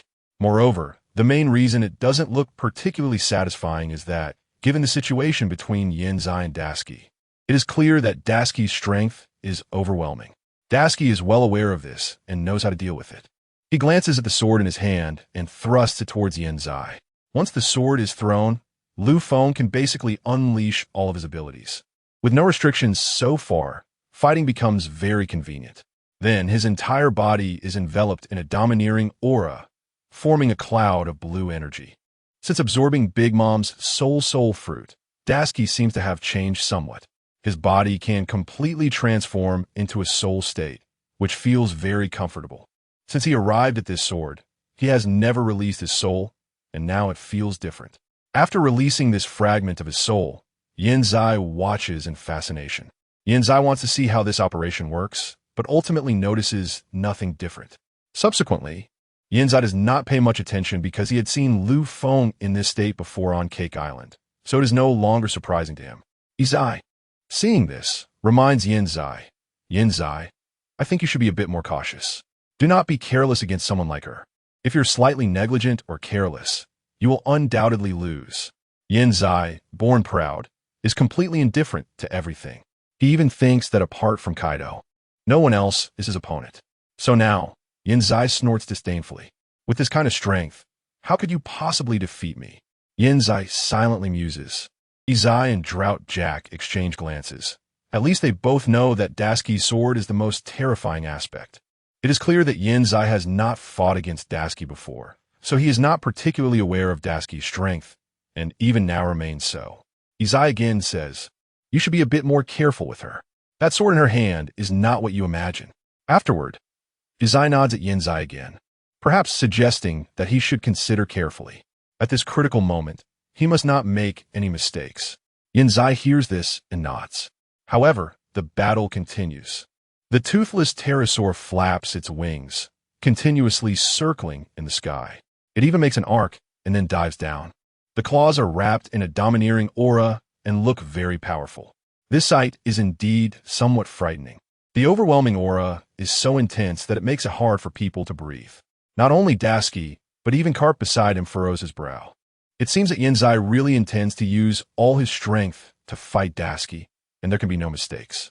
Drought Jack looks up and then lowers his head. After failing consecutively twice, he really has no face left. He feels quite uncomfortable now. Among the three calamities, he might be the weakest. This fact has basically been confirmed by now. Jack thinks to himself and helplessly closes his eyes. He should not have too many thoughts. Yenzai is very strong and particularly proud. He knows what to do in such matters, and he will also use all his strength to resist every enemy. Regardless of strength, Izai silently says, perhaps Izai understands people the best.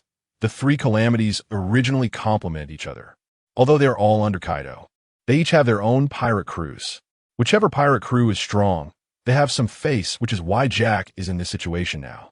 On the battlefield, they are now engaged in combat. Although Dashiki's strength cannot match Yenzai, there is still some gap between them. After being hit twice, Yenzai feels hardly any pain. He completely cannot understand why no one could defeat others under Dashiki's hand. At this moment, Yenzai smiles slightly and even mocks with your strength. How could you possibly defeat Big Mom? That's really absurd. One must admit that Yenzai's pride is indeed unprecedented. Now, Dashiki does not have any other thoughts. He knows in his heart that it is just not the best time to strike. Engaging with this person in front of him requires him to stabilize his emotions. After contemplating, he finally says, today I know you are here to negotiate, but against such a sudden opponent, I don't think I need to engage in battle with you. If possible, you should leave quickly. Dasuki also knows that he is now alone and unsupported. There are 3 of them, and the only one who can fight now is himself, along with Peach Rabbit.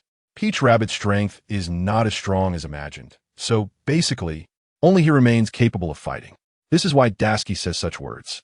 If Carp had not been injured before, fighting would certainly have been much easier. But now things are quite different. This situation is not what he imagined. Yenza does not give him any chance to consider. With this in mind, he directly flaps his wings and attacks again. The flames on the toothless pterosaur become increasingly intense. Forced to jump ship, when 2 massive flames shot over, they nearly scorched the deck of the ship. It seemed like the intention was to eliminate Dasuki for good. I have to say, once someone has such an idea, they are bound to follow through. If they could kill Dasuki, it would also be a chance to make a name for themselves. For such a long time, the Calamity had been relatively low-key. Under Kaido's leadership, they hadn't done anything particularly remarkable. Moreover, the 3 major disasters would indiscriminately slaughter innocents across the entire sea. So their long-standing low profile was somewhat hard to believe. But now it was different. Dasuki's reputation was so significant that all recent news was about her.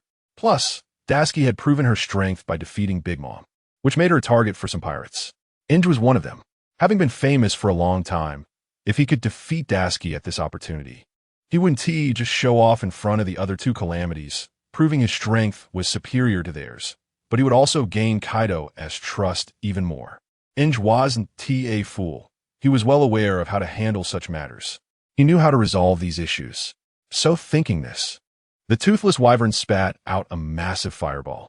This huge fireball almost enveloped the entire deck. Wise-Eye and Jack had no choice but to jump off the ship and onto their own. After all, this gigantic fireball could shatter the entire deck. If the deck of the warship were destroyed and seawater flowed in, the ship might completely collapse. If that were to happen, no one on board would survive. Dasuki frowned at Inge's actions. Then, the sword in her hand, Lufeng moved slightly. Seeing Lufeng act, Dasuki felt a bit relieved. She knew that if Lufeng was going to act, then this disaster would almost be over. I think you'll definitely pay a price for doing this, Dasuki said quietly. Hearing this, Inge laughed maniacally. Pay a price? How could that be? You might not be able to withstand my massive fireball. Then the toothless wyvern slammed down. The fireball fell onto the deck like a meteor. However, it didn't explode. There was even a so-called shockwave. Everything seemed a bit calm. At this moment, Lufeng had already made his move. He positioned himself directly beneath the massive fireball. Then Lufeng swung his body, tilting at 90 degrees and sending the fireball soaring into the sky, where it traced a circle before dropping into the distant sea. Then it exploded. The huge waves shook the entire warship. Inge, floating in the air, stared blankly at everything happening. He never expected that this sword could do such a thing, and it seemed to be quite unfathomable. Most importantly, this sword seemed to have its own thoughts. It could even withstand his attack without showing any signs of damage. Logically, if it were a person, enduring such high temperatures would surely be unbearable. However, this sword seemed different. Originally made of steel and iron, it was made of materials unknown to him. So, what was going on, no one knew. After thinking this, Inge shook his head slightly. He looked up at Wise-Eye and Jack on the small boat in the distance. Jack was somewhat at a loss. At least the fact that such a natural fire attack could be completely redirected was quite surprising. So Jack's expression was dazed, unsure of what to say. Isai, on the other hand, was a bit animated. Didn't I just tell you to be careful? Dasuki is strong, not just because of her personal strength, but because of that sword in her hand.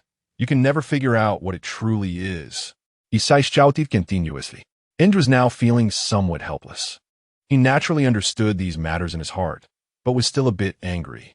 After thinking for a moment, he charged again, but this time he aimed at Lufeng. Since Lufeng's soul was floating in mid-air, Inge gathered 2 balls of intense fire and charged towards the soul in the air. Lufeng smiled at this. Such an action was akin to killing the goose that laid the golden eggs and could even have negative consequences. In short, it would consume his stamina. So Lufeng didn't care. He smiled and quietly watched as the flames passed by his soul.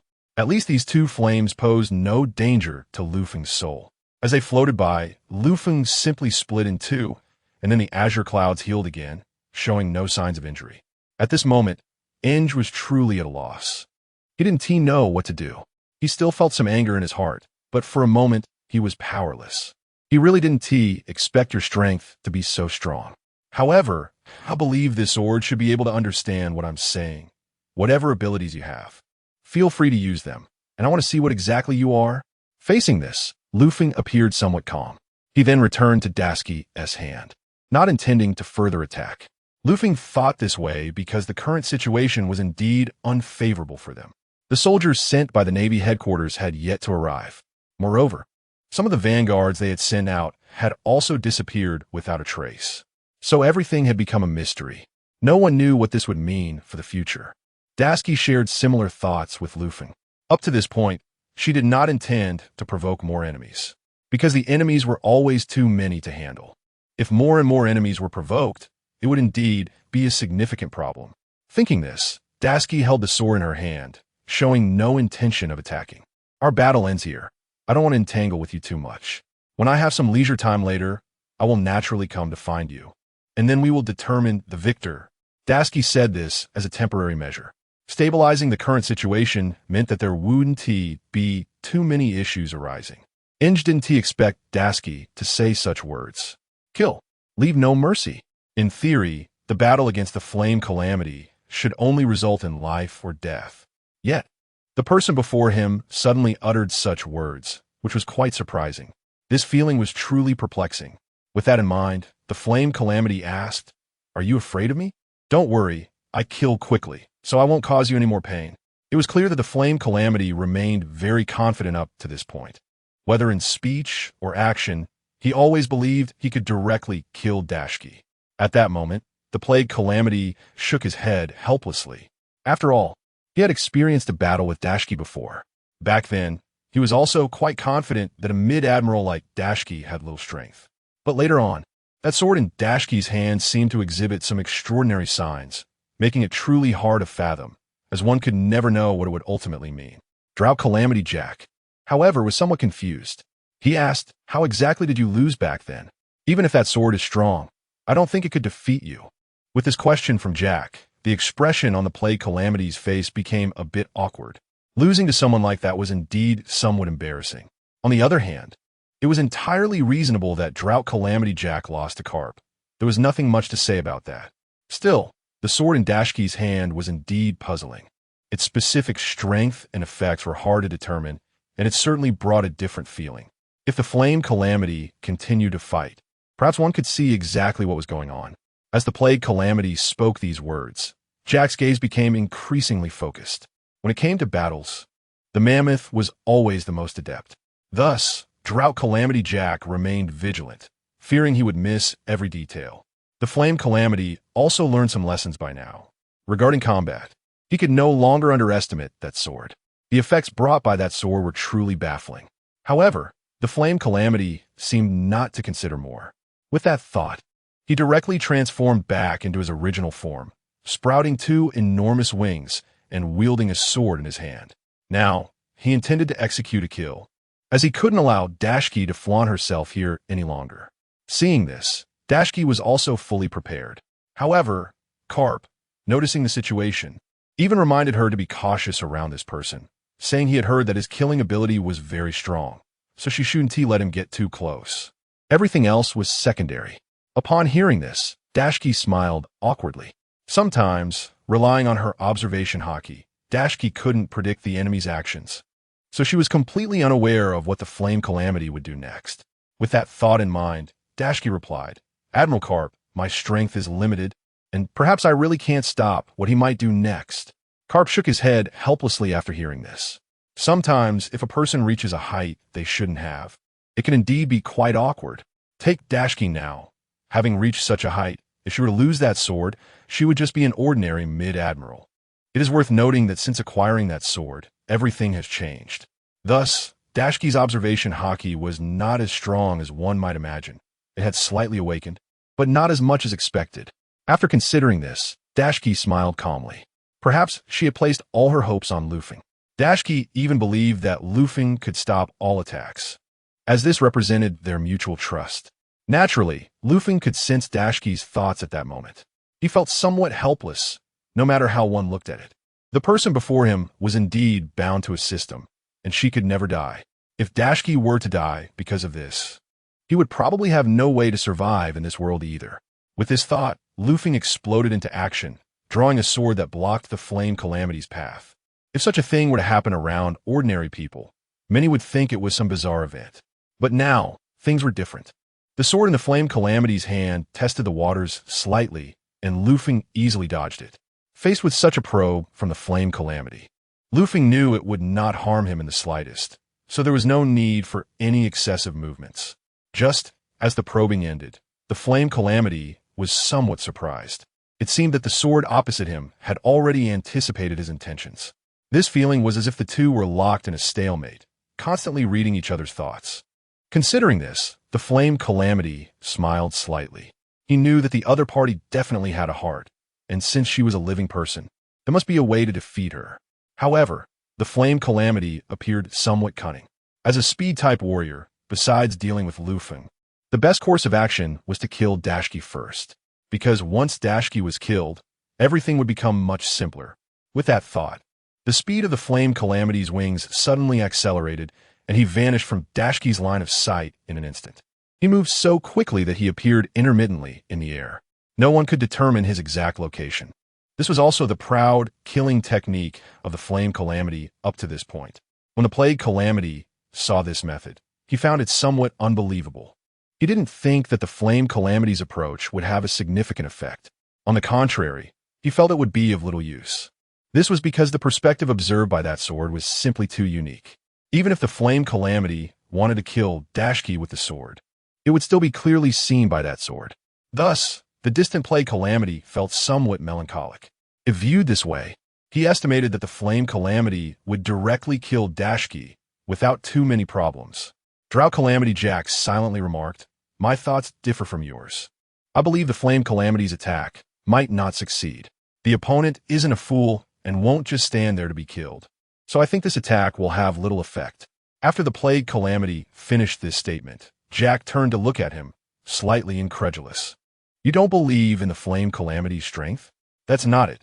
It's just that the opponent's strength is indeed too strong, and they are not on the same level." Regarding everything happening now, listening to what the Plague Disaster has said, Jack the Drought seems a bit confused about just how powerful this sword really is. However, at this moment, the Flame Disaster has found the best vantage point. Due to his high speed in the air, an ordinary person's naked eye cannot discern his position. Relying on this, he aims to find a suitable opportunity, directly targeting the enemy's weakest point for a swift attack. It is only by using this speed that he can deal a direct killing blow to his opponent. The innate confidence of the Flame Disaster in his approach has led to very few failures from the past to the present. Facing someone of mid-general rank, he naturally feels confident about achieving victory. Thus, he directly circled to the back of Tashigi. However, upon reaching Tashigi's rear and looking up, he found Tashigi searching for him everywhere. The Flame Disaster smirked slightly. This is the person everyone claims can defeat Big Mom. Looking at it now, it truly seems rather insignificant, as his strength is merely this. The Flame Disaster harbored some thoughts in his heart, even looking down on Tashigi entirely. He raised his sword and swung down from behind Tashigi's neck. If that sword struck true, Tashigi would surely be decapitated, with no chance to struggle at all. In the distance, Carp frowned upon witnessing this. After all, Carp understood the situation very clearly, and now he felt a bit tense. He had no idea what Tashigi would do next. If he were to shout now, it would likely be too late. So, all Carp could do was close his eyes tightly, not wanting to watch any longer. He feared that seeing the scene would make him feel particularly sad. Tashigi had already developed a slight awareness behind her. Sometimes, such awareness is innate. When danger approaches, one tends to sense something, just not knowing when the danger will arrive. Gradually, this awareness had diminished to a minimum, and when that moment came, the danger would quietly approach and take one's life. And now it was just like that. Tashigi sensed a hot wind approaching. However, it was already too late to dodge anything. She could feel that the sword was about to strike her head. Luffy silently watched everything unfold. His body moved as fast as lightning, blocking in front of the Flame Disaster. The shockwave hit Tashigi, instantly knocking her to the ground. Then Tashigi turned around, raised her head to observe the current battle, her sword now blocking behind her, completely intercepting the Flame Disaster's attack. The Flame Disaster widened his eyes, flapped his wings, and floated in the air once more. He was now utterly perplexed as to how this sword could see through everything. The current Flame Disaster was left speechless. At least the effect of his killing blow had been seen through. He had no intention to continue fighting.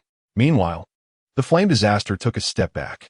He flapped his wings and silently questioned the sword. What on earth is going on? How could you see my position?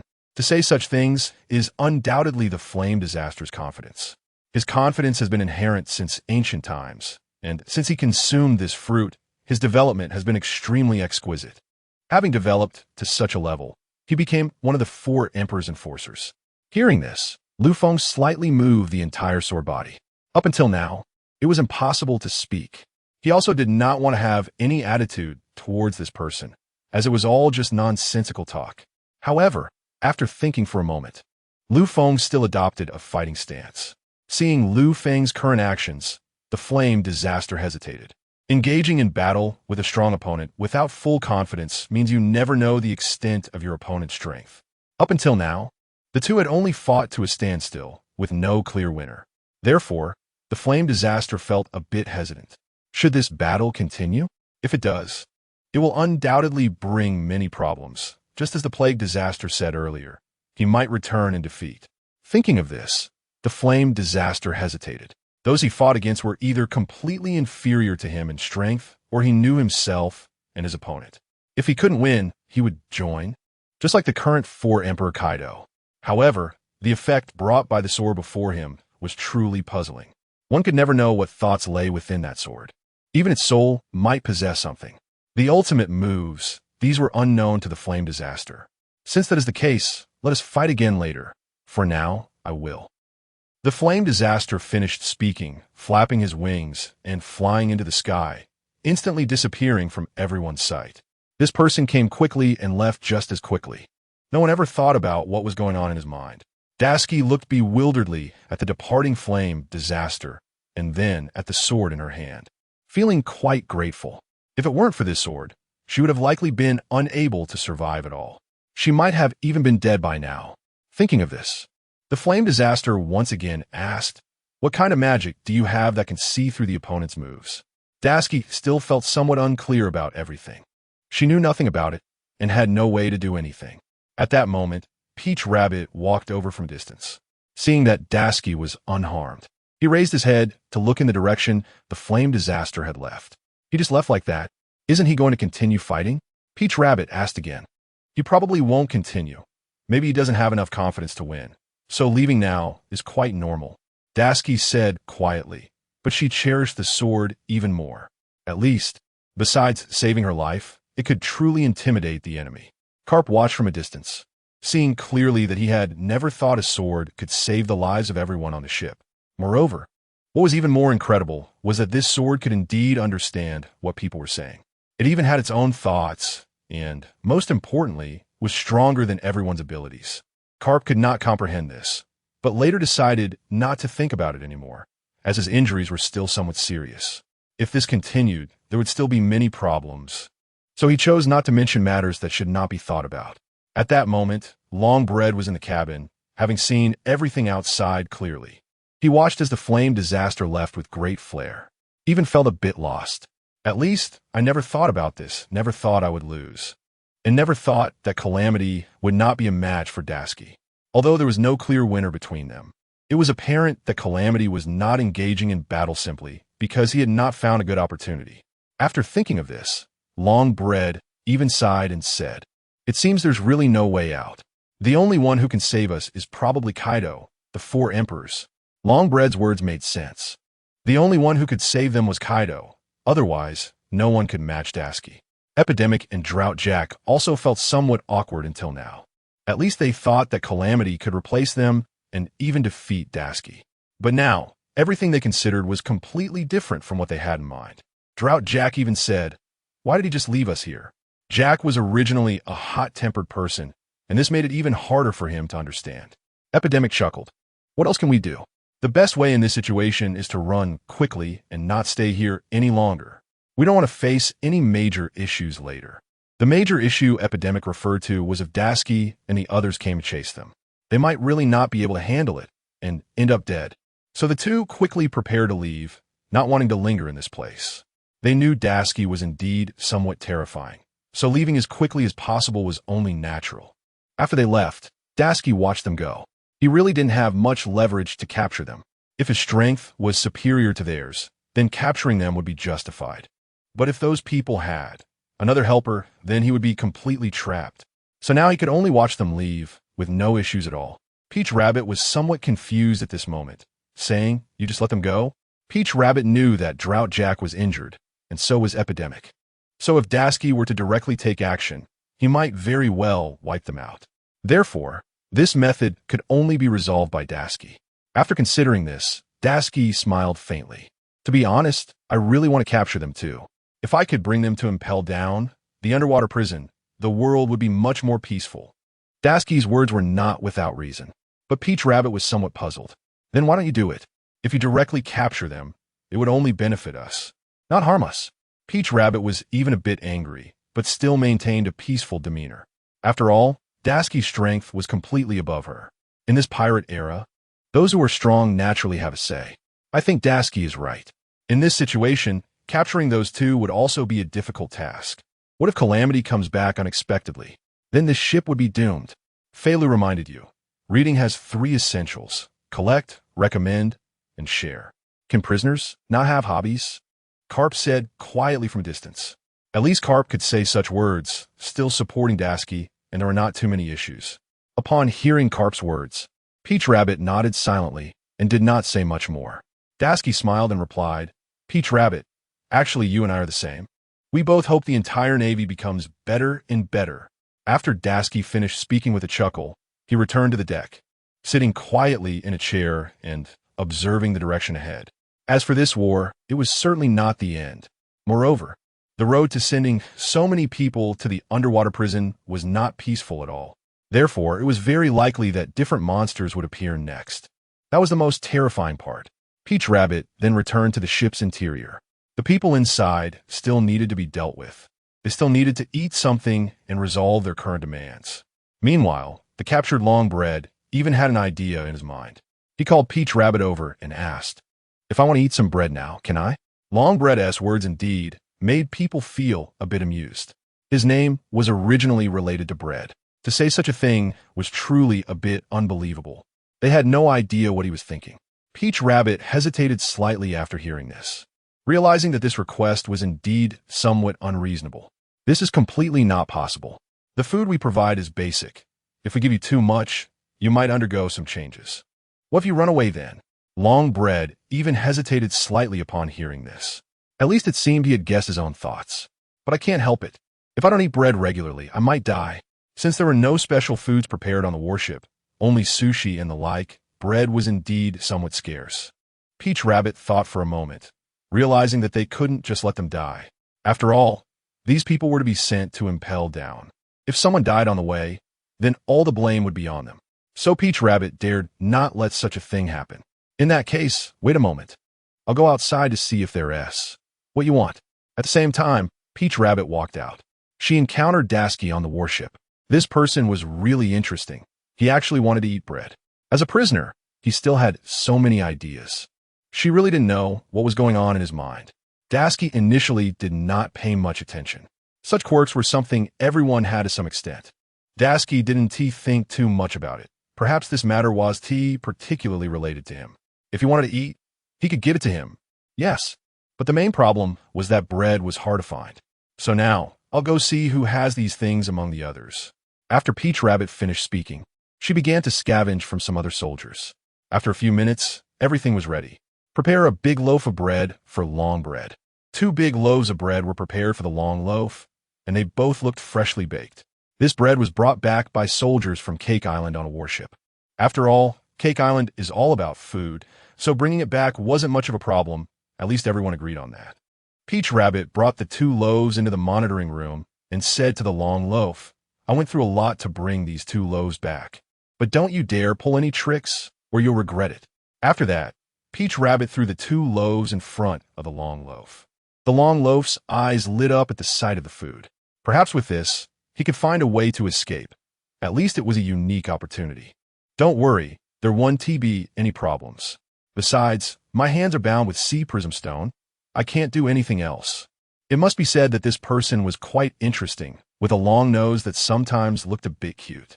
So Peach Rabbit didn't pay much attention and turned to leave after dropping the 2 loaves there. However, even so, when Dasky heard about this, he felt quite nervous. At the very least, he sensed that some danger seemed to be approaching. He just didn't know when that danger would arrive, and it left him feeling somewhat uneasy. After thinking about it, Dasky smiled and said, "You really just gave him those 2 loaves directly? Aren't you afraid something might happen?" Hearing Dasky's doubt, Peach Rabbit smiled helplessly. "I don't think anything will happen. My hands are already tied with sea prism stone. There shouldn't be too many problems." After saying this, Peach Rabbit seemed quite confident. Regarding this matter, it was indeed something she handled herself, so this group of people could not escape the effects of sea prism stone. Dasky naturally nodded. Since Peach Rabbit had already said so, he couldn't say anything more. However, Dasky was already a bit worried. He feared that this group of people in the cabin would cause some trouble. After all, they were all under Big Mom, and each person inside was worth over 100 million. Being worth over 100 million meant they had their own unique methods. After thinking of this, Dasky smiled but didn't take any further action. The sky was already well into the late night. Besides the ship, he couldn't see any other animals moving. The sea was quiet except for the sea breeze. Basically, apart from some patrols, everyone else had fallen asleep. Now, Dasky quietly walked to where the pirates were being held. The place where they were confined was quite unique, as it was necessary to control them thoroughly. Otherwise, it would be hard to handle. When he arrived, Dasky quietly leaned against the railing. He wanted to see what kind of actions the people inside would take. After all, they wouldn't just directly ask for bread. Especially for someone like the long loaf, if he were given bread, he would definitely find a new way to resolve his current crisis. Peach Rabbit didn't realize this, but Dasky had completely understood. Suddenly, the long loaf opened his eyes, seeing that the soldiers outside had mostly fallen asleep and there were no major issues. He slowly picked up the bread. Then, with a smile, he said, "I really didn't expect you to just give me the bread. Now let us see what to do next. You understand better than I do." Meanwhile, the others in the cell also opened their eyes. It seemed everyone knew what was about to happen. They really didn't expect that they didn't know your ability was closely related to the bread. If you were given bread, it would mean we could completely escape now. Dasky felt a bit more fearful upon hearing this. No matter what, this group of people was somewhat terrifying. Just because he could defeat Big Mom didn't mean he could defeat everyone on the ship. After all, each of them was extraordinarily strong, and Dasky understood that 2 fists could hardly fight off 4 hands. So now it was important to see what they were going to do. However, even so, the long loaf didn't seem to have any other intentions.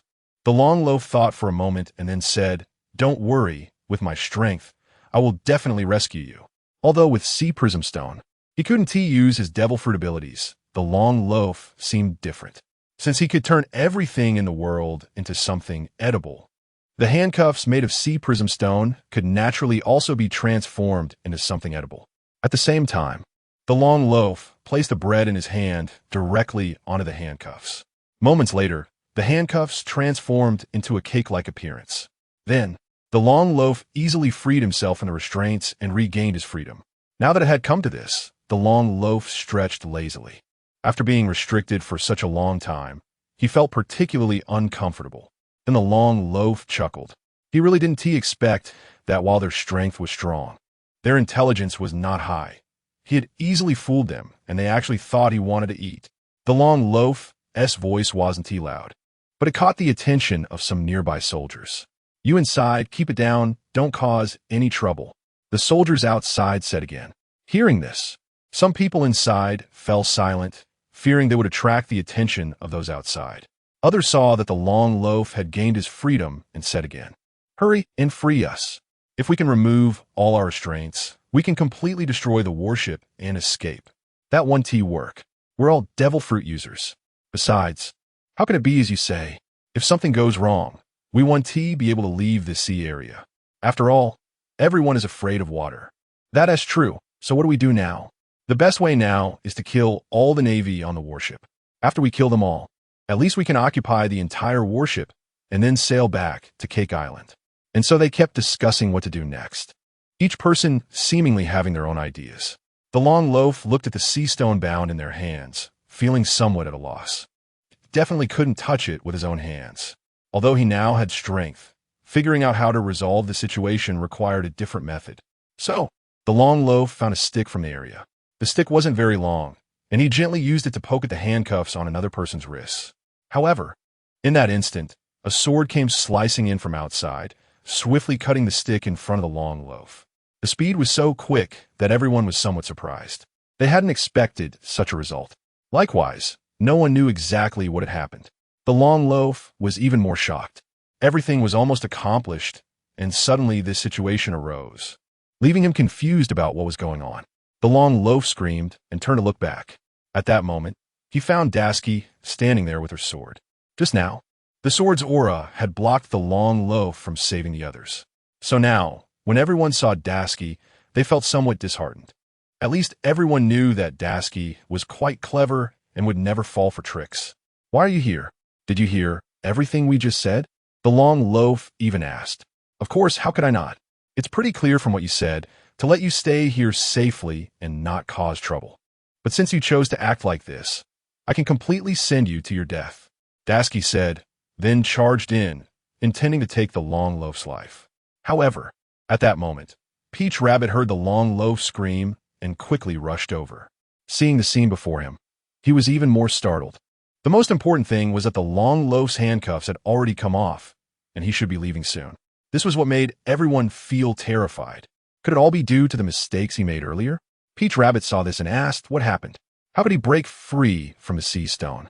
Perhaps Peach Rabbit hadn't considered what method the long loaf used, but he now clearly realized all the mistakes he had made earlier. Could it be that by giving him those 2 pieces of bread, it had such a great effect? Peach Rabbit felt a bit guilty thinking this. He had never thought such a thing would happen to him. It was just out of some pity before. But now, looking at this group of pirates, they clearly didn't need any pity at all. It's fine.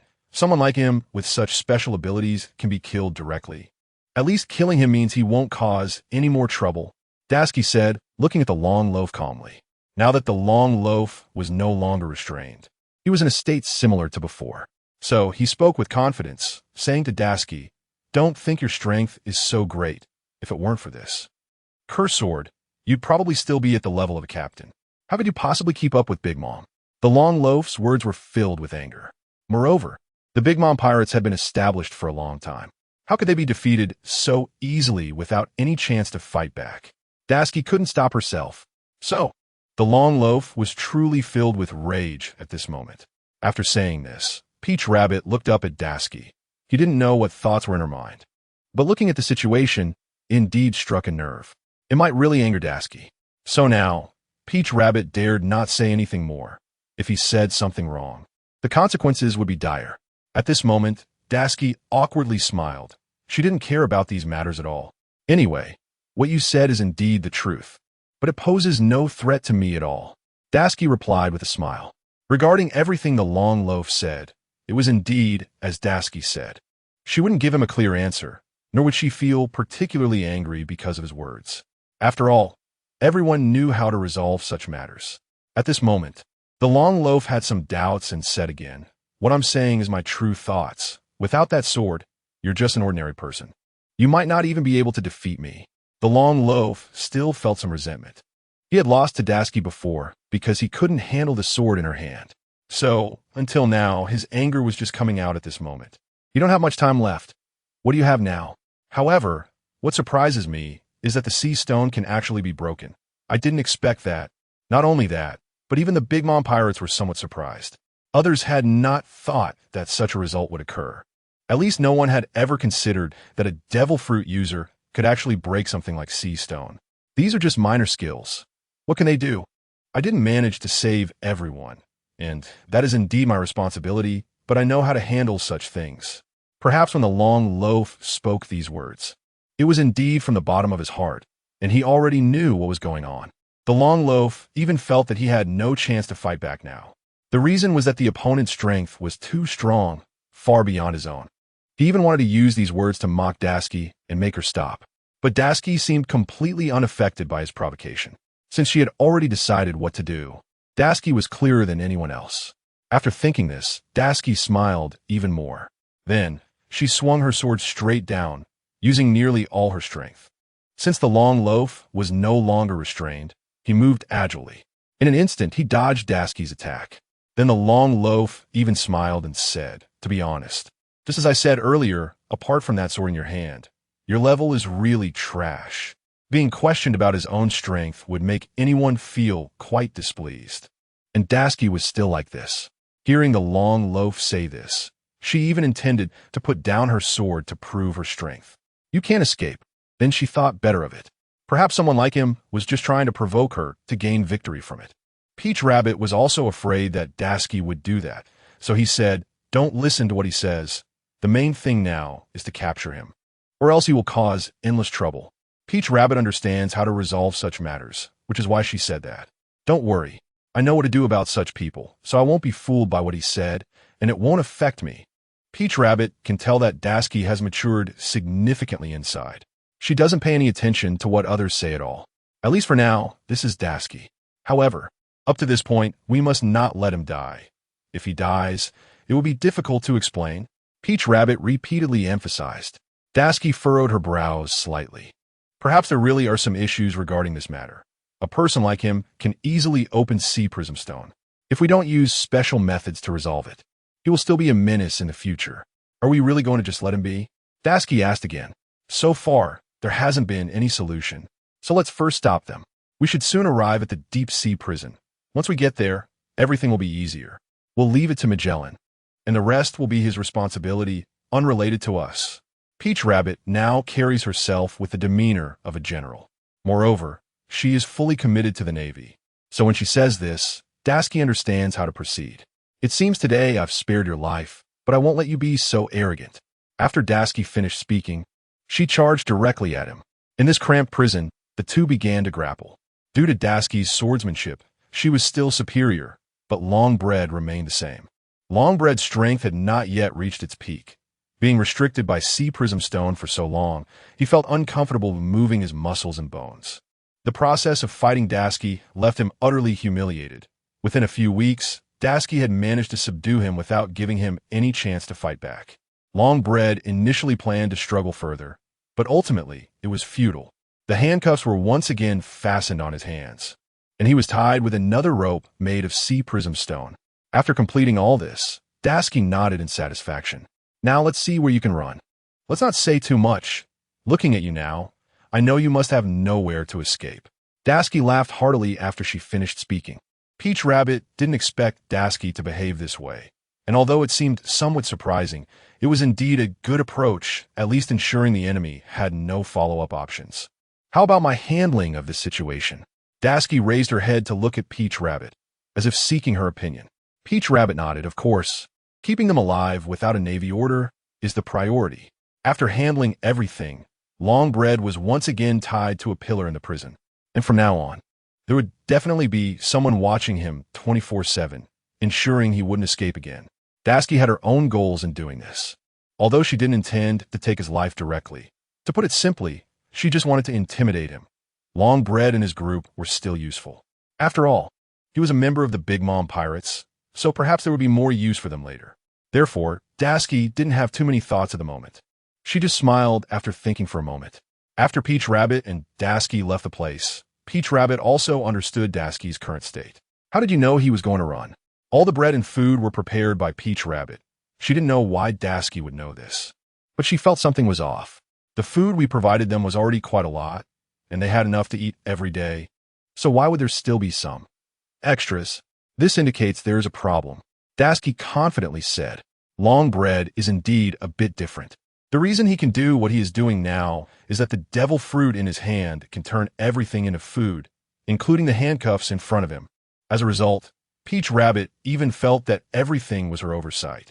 If she had done better at that time, perhaps this situation wouldn't have occurred. Thinking back, she felt a bit guilty. "I really didn't expect you to be so meticulous and consider such matters thoroughly." Tashigi couldn't help but sigh upon hearing Peach Rabbit's praise. Such matters are not easy to discuss. It's just that during this recent period, this sword has inspired me a lot. Sometimes, when working, you need to be particularly serious. If you handle things diligently, many problems can be easily resolved. I have to say, when Lufeng heard this, he personally felt particularly comfortable. At least Daski has not forgotten herself until now. When they all reached the deck, they found that Carp had already been waiting for them here. Moreover, Carp's injuries were gone. After recovering for a while, he had completely returned to normal. Upon seeing this, Carp smiled and said, "I don't think I'll stay here for too long. Your direction is impelled down the deep-sea prison, while I need to return to Navy headquarters. Now the route is almost completely confirmed, and what you need to do is completely different from my journey, so I will leave first." After hearing Carp say this, Daski was slightly taken aback. Perhaps there wasn't much problem with what Carp said. At least he came from Navy headquarters, and returning now is harmless. However, up to now, dangers abound. No one knows what kind of problems they will face next. Many things and considerations are different. Thinking of this, Daski smiled. "Major Carp, why don't you stay here for a while? Once we arrive at the deep-sea prison and arrange these people, we can send you back. Otherwise, it would be too dangerous." Daski's approach was indeed quite correct. If they encountered the three disasters again, Carp could really die. Therefore, in this situation, the only thing Daski could do was as she just said. "I also thought just now that it is indeed safer here, but I feel it is unnecessary. If a battle really breaks out, I might just be a burden to you. I don't want to hold you back." Carp finished speaking and leaped directly onto a small boat. Then he steered the boat away, heading towards the Navy headquarters. After Daski and Peach Rabbit watched the boat leave, they didn't feel much regret. This action was indeed in line with Carp's character. He is someone who does whatever he wants without caring about others' opinions. At least what he considered in his heart was to do this, and others couldn't change anything about it. "What I'm worried about now is what to do if he encounters danger on the way," Daski said again. "Yes, the three calamities do have some combat power. If they gang up on Vice Admiral Carp, the consequences would be unimaginable." Facing their conversation, it seemed that there hadn't been much change so far. The person had already left, and they couldn't possibly sail a warship to escort him. If they did, they would face severe criticism from the Navy headquarters. Moreover, bringing so many people from the Big Mom Pirates to the Navy headquarters would certainly cause a bloody storm. So the two could only hope that Carp would return safely to headquarters. If that were the case, they would have no regrets. Almost by dawn, a small boat they had sent out earlier had returned, and it seemed they hadn't encountered any major problems, just got lost at sea. "What's going on? Why did it take you so long to come back after you went ahead?" Peach Rabbit completely didn't understand and asked. "When we went ahead to scout, we indeed encountered a sudden change in the weather, and our boat couldn't move in place for a long time, which delayed us," a crew member said. Hearing this, Daski was even more surprised. "Are you serious?" "Yes, it's true. In such a situation, I wouldn't lie to you." The sailor looked genuinely nervous, but it seemed that what he said was true. After hearing this, the two exchanged glances. This was indeed something they had never heard of before. Moreover, the recent waters had been relatively peaceful, with not much happening. So, for them to be stuck in place without seeing anything strange, it was really puzzling. Was there really someone lurking here? "Did you see any unusual people or things on the boat?" Peach Rabbit asked again. "No, due to the late hour, and the sky was completely dark with thick clouds, we couldn't see anything at all. I have to say that from what the sailor described, we can basically confirm that something happened." Thinking of this, Daski raised her head to look in the direction they had just come from. Sure enough, up to now, the sky was overcast, and the feeling was that it seemed like the sky was about to collapse. There was a very oppressive feeling. After seeing this, Daski drew her sword. "Be ready for battle at all times." After Daski said this, all personnel at sea began to mobilize completely. Each of them was ready for battle, with their guns and cannons prepared. The only thing left to do was to face the enemy. Looking at everyone, who were now all moving, the people in the prison of the warship seemed a bit surprised. They had no idea what these people were doing. The current atmosphere was indeed somewhat shocking. No one knew what was really happening. K2 looked at Longbread and then asked, "Can you remove the sea stone from yourself now?" Longbread shook his head helplessly. "Right now, there's really no way. Previously, it was only handcuffs, so that could be resolved, but now, in addition to the handcuffs, there are layers of iron chains binding me. and the pole behind me is also made of special materials, so there's really no way out. After Longbread finished speaking, he looked up at K2, seemingly puzzled. What do you mean? K2 slightly closed his eyes, feeling the current crisis. He seemed to know nothing about the surrounding situation. Perhaps because of his observation hockey, he could only foresee a short time into the future. But now it felt a bit bland. Even the next events were completely unpredictable. Or rather, there might not be anything happening next. This left K2 feeling quite troubled. Didn't you see what might happen in the future? He asked again. I feel like a particularly strong person will come to take Tashigi, but this person hasn't appeared yet, though I already sense that he seems to be here. Although K2 was bound by Sea Stone, his strength was undoubtedly the strongest. No one knew how much time he could foresee, and no one knew how terrifying his predicted future would be. So for everyone, he was almost like a future detector, able to briefly predict what would happen next. However, up to now, it seemed he had revealed nothing. Longbread felt a bit disheartened upon hearing this. Sometimes they completely didn't know who would come call them out. If they really ended up in the underwater prison, combined with someone like Magellan, rescuing them would be incredibly difficult. So, if they wanted to leave, this was the best path. Big Mom had already lost to Tashigi before, and would she still come here to pick us up? Everyone was somewhat puzzled, even completely unaware if such a thing would happen again. Moreover, Big Mom was not superstitious.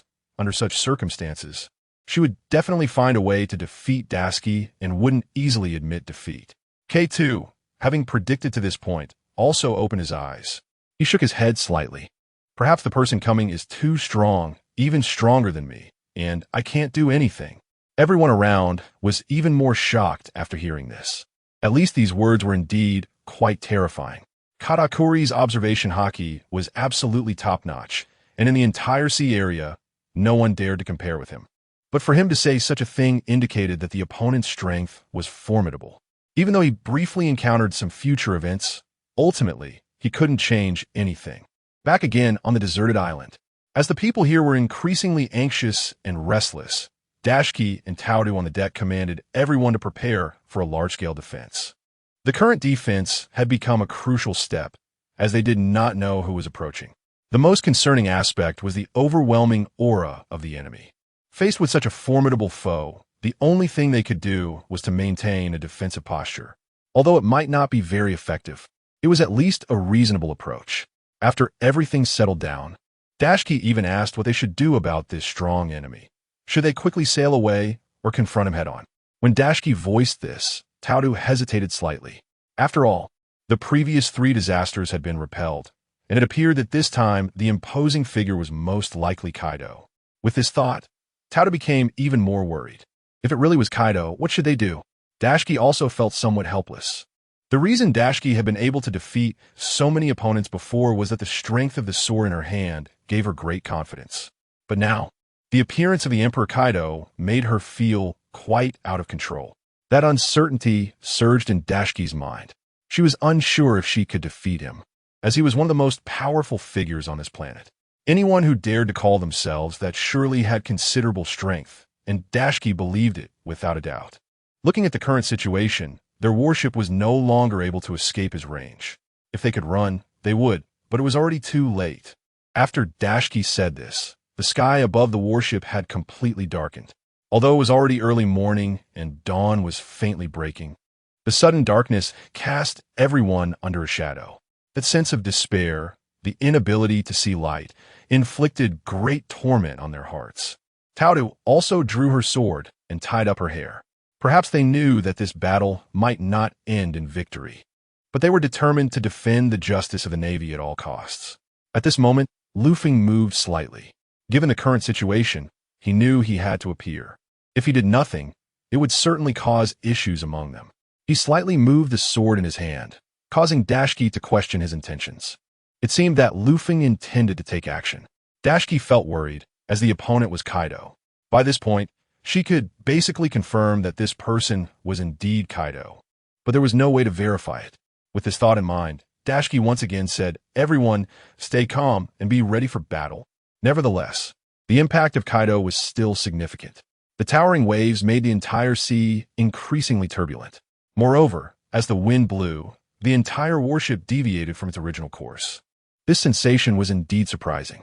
Navy personnel came to report, "Vice Admiral, there is really nothing we can do. The wind speed is simply too strong, and the entire warship has veered off its original course, heading back to where we started." Dashiki and Taoru were momentarily taken aback. Could it be that all the distance they had covered that night was in vain? But even so, they had no means to stop Kaido's actions. The dark clouds in the sky grew thicker, and it seemed like a giant dragon was continuously climbing along them, creating an awe-inspiring sight.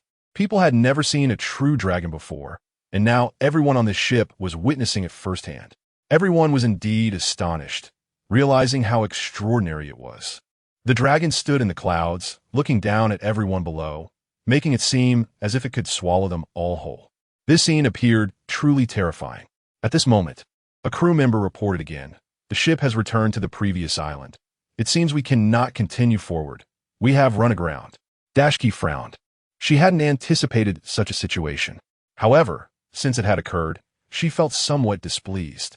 At least now, it seemed that the enemy's strength surpassed that of the crew. The most concerning part was how easily they could lift the ship away, which truly felt hopeless. In that case, everyone prepared to go ashore and find a safe place to hide. Dashiki reiterated. Taoru, upon hearing this, felt somewhat confused. Are we going to hide? Taoru had always been a warrior, eager to participate in battles. However, due to her limited strength, she felt unable to contribute. But this time felt different. If Dashiki were to win again, Taoru might not have many opportunities in the future. With this thought, Taoru felt uncomfortable, which prompted her to ask that question. Dashiki shook her head in denial. Actually, I think the situation only requires us to hide. We should know what to do and how to counter him. If we can't, then we all perish. Dashiki's words carried an unusual resolve. Taoru nodded in agreement, accepting everything Dashiki had said. After they finished speaking, everyone had already disembarked. So far, there didn't seem to be too many issues. Once everyone evacuated to the shore, only the Big Mom pirates remained in the ship's cabin, and they wouldn't face many problems there since no one was watching them. After all, they were physically restrained by sea stone, which was why they couldn't escape. At this moment, Kaido stood in the clouds, looking down at these beings, and he smiled slightly. Perhaps he wouldn't need to use his full strength against such creatures. He could easily eliminate them all. However, ever since he had heard about the sword in Dashiki's hand, he had developed some curiosity and wanted to see what was so special about it. Thus, he drove these people completely onto this isolated island. After Dashiki and Taoru arrived on the island, they saw that the Navy personnel had mostly hidden away. A massive storm was brewing. It seemed that today's battle was inevitable. Otherwise, they might as well find a place to hide, as Kaido was not someone everyone could deal with. Dashiki said with righteous indignation. However, upon hearing this, Peach Rabbit became somewhat unhappy. After all, Peach Rabbit does have some strength. Although there's a significant gap between her power and Kaido's, she can still be of help to Dashiki. How can this be? In this situation, if I were to back out at the last minute, I would not deserve to be called a Marine. Peach Rabbit even slapped her badge, and it indeed looked like she could be considered a model Marine. Dashiki smiled. Commodore Peach Rabbit, about today's situation, it's indeed a bit difficult to say. You know that the person on the other side is Kaido, the captain of the Beast Pirates, and his strength is even above Big Mom S. So, if we were to confront him, there's a real possibility of death. Of course, I know all this, but so what? For someone like him, I've basically made up my mind. Aside from fighting, I have no other choice. So don't worry, there won't be any problems. After saying this, Peach Rabbit appeared full of spirit and seemed completely unafraid of any opponent in front of her. Even though there was a large gap in strength between them, her confidence was exhilarating. Dashiki nodded at this. Then, gripping her sword tightly, she thought to herself, when the time comes to fight, I want to know what to do. You know better than I do, so don't be afraid. After Dashiki said this in her heart, she was also aware of the situation. Then, Lufeng also moved the blade slightly, giving Dashiki a response. Thus, the two of them prepared their defenses, waiting for Kaido to come down from the sky. However, Kaido did not choose to do so. Instead, a massive storm followed. A storm that seemed to turn the entire sea area into a place of unrest. And now, both of them felt a slight tremor beneath them. At this point, they even lacked the foundation to stand, let alone figure out how to fight him. The two exchanged glances and secretly smiled wryly. The power that was erupting now was indeed terrifying and left them feeling helpless. He was standing so high up, using the power of nature, while they, as Marines, seemed to have no way to contend with it. Tashigi forced her feet to stay planted on the ground, so she wouldn't be blown away. Peach Rabbit did the same. "Is there a problem?" Tashigi asked again. It was indeed the case, as they had already seen many people being blown away by the storm. So, being able to stand still in this place was already considered considerable strength. "It's okay, but just from this point, it's clear that their strength is indeed very strong, much stronger than us," Peach Rabbit shouted amidst the wind. At this moment, Tashigi smiled slightly. Having nothing more to say, the battle was about to begin, and no one knew what would happen next, so all they could do was quietly watch Kaido, waiting to see when he would launch his next attack. After the storm passed, everything became a bit calm, almost as if nothing had happened. Tashigi brushed off the debris and leaves that had been blown onto her body, then looked at Kaido in the sky. At this moment, Peach Rabbit had already been knocked down by the wind. However, she steadied herself and stood back up. "Why is his strength so strong? He hasn't even used any haki so far, yet we are already struggling to resist," Peach Rabbit said faintly. "I'm not too sure about that either. From the current situation, there is indeed a significant gap between him and the three calamities, and he is much stronger than the Marine Admirals," Tashigi said quietly. Peach Rabbit completely agreed with what Tashigi said, because Peach Rabbit is one of the candidates for the rank of Admiral. Although she still has some differences from Akainu and Akiji, the gap is not too large. But now, in such wind, she couldn't even stand firm. It was indeed quite embarrassing. Thinking of this, Peach Rabbit even explained again that such things were somewhat unavoidable. There was nothing they could do to stop him. And what did Kaido plan to do this time? It must be said that up until now, it was indeed making them feel a bit tense. Tashigi chuckled and said, "I don't know, but from what I see, he probably intends to rescue everyone on the ship and then deal with us too. That might be his goal." After Tashigi finished speaking, Peach Rabbit remained highly vigilant, determined to protect everyone. "As long as I'm here, it absolutely cannot happen, unless they go over my dead body." Perhaps Peach Rabbit's actions were somewhat endearing at this moment.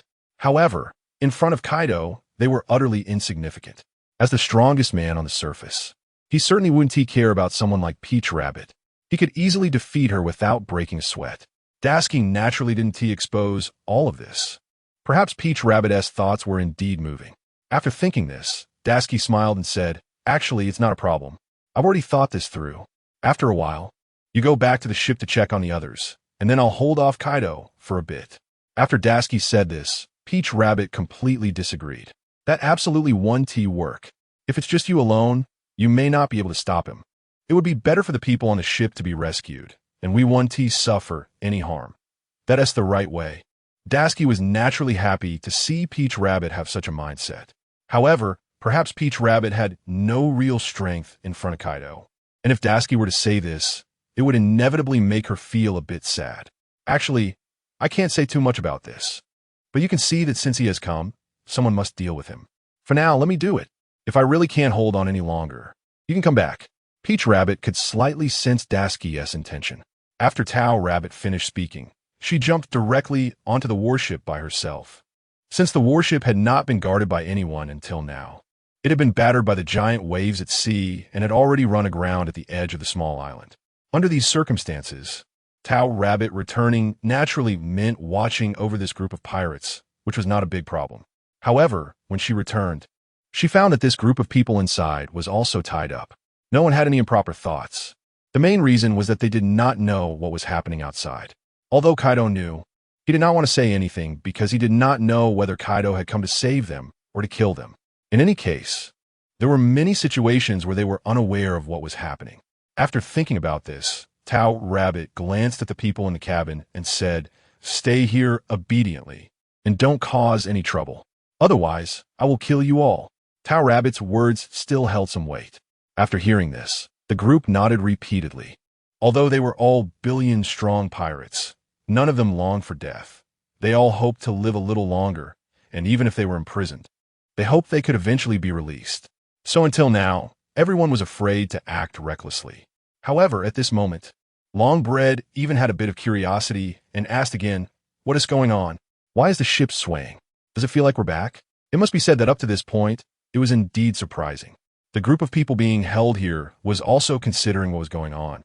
But for a moment, they could not figure it out. Tao Rabbit had just returned, so they were eager to ask her, "What does this have to do with you? You all stay here safely, and there won't be any problems. If you want to stir up trouble, then I'm sorry.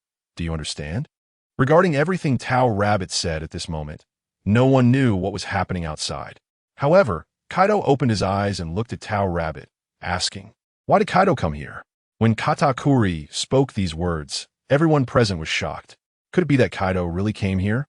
This news was indeed surprising.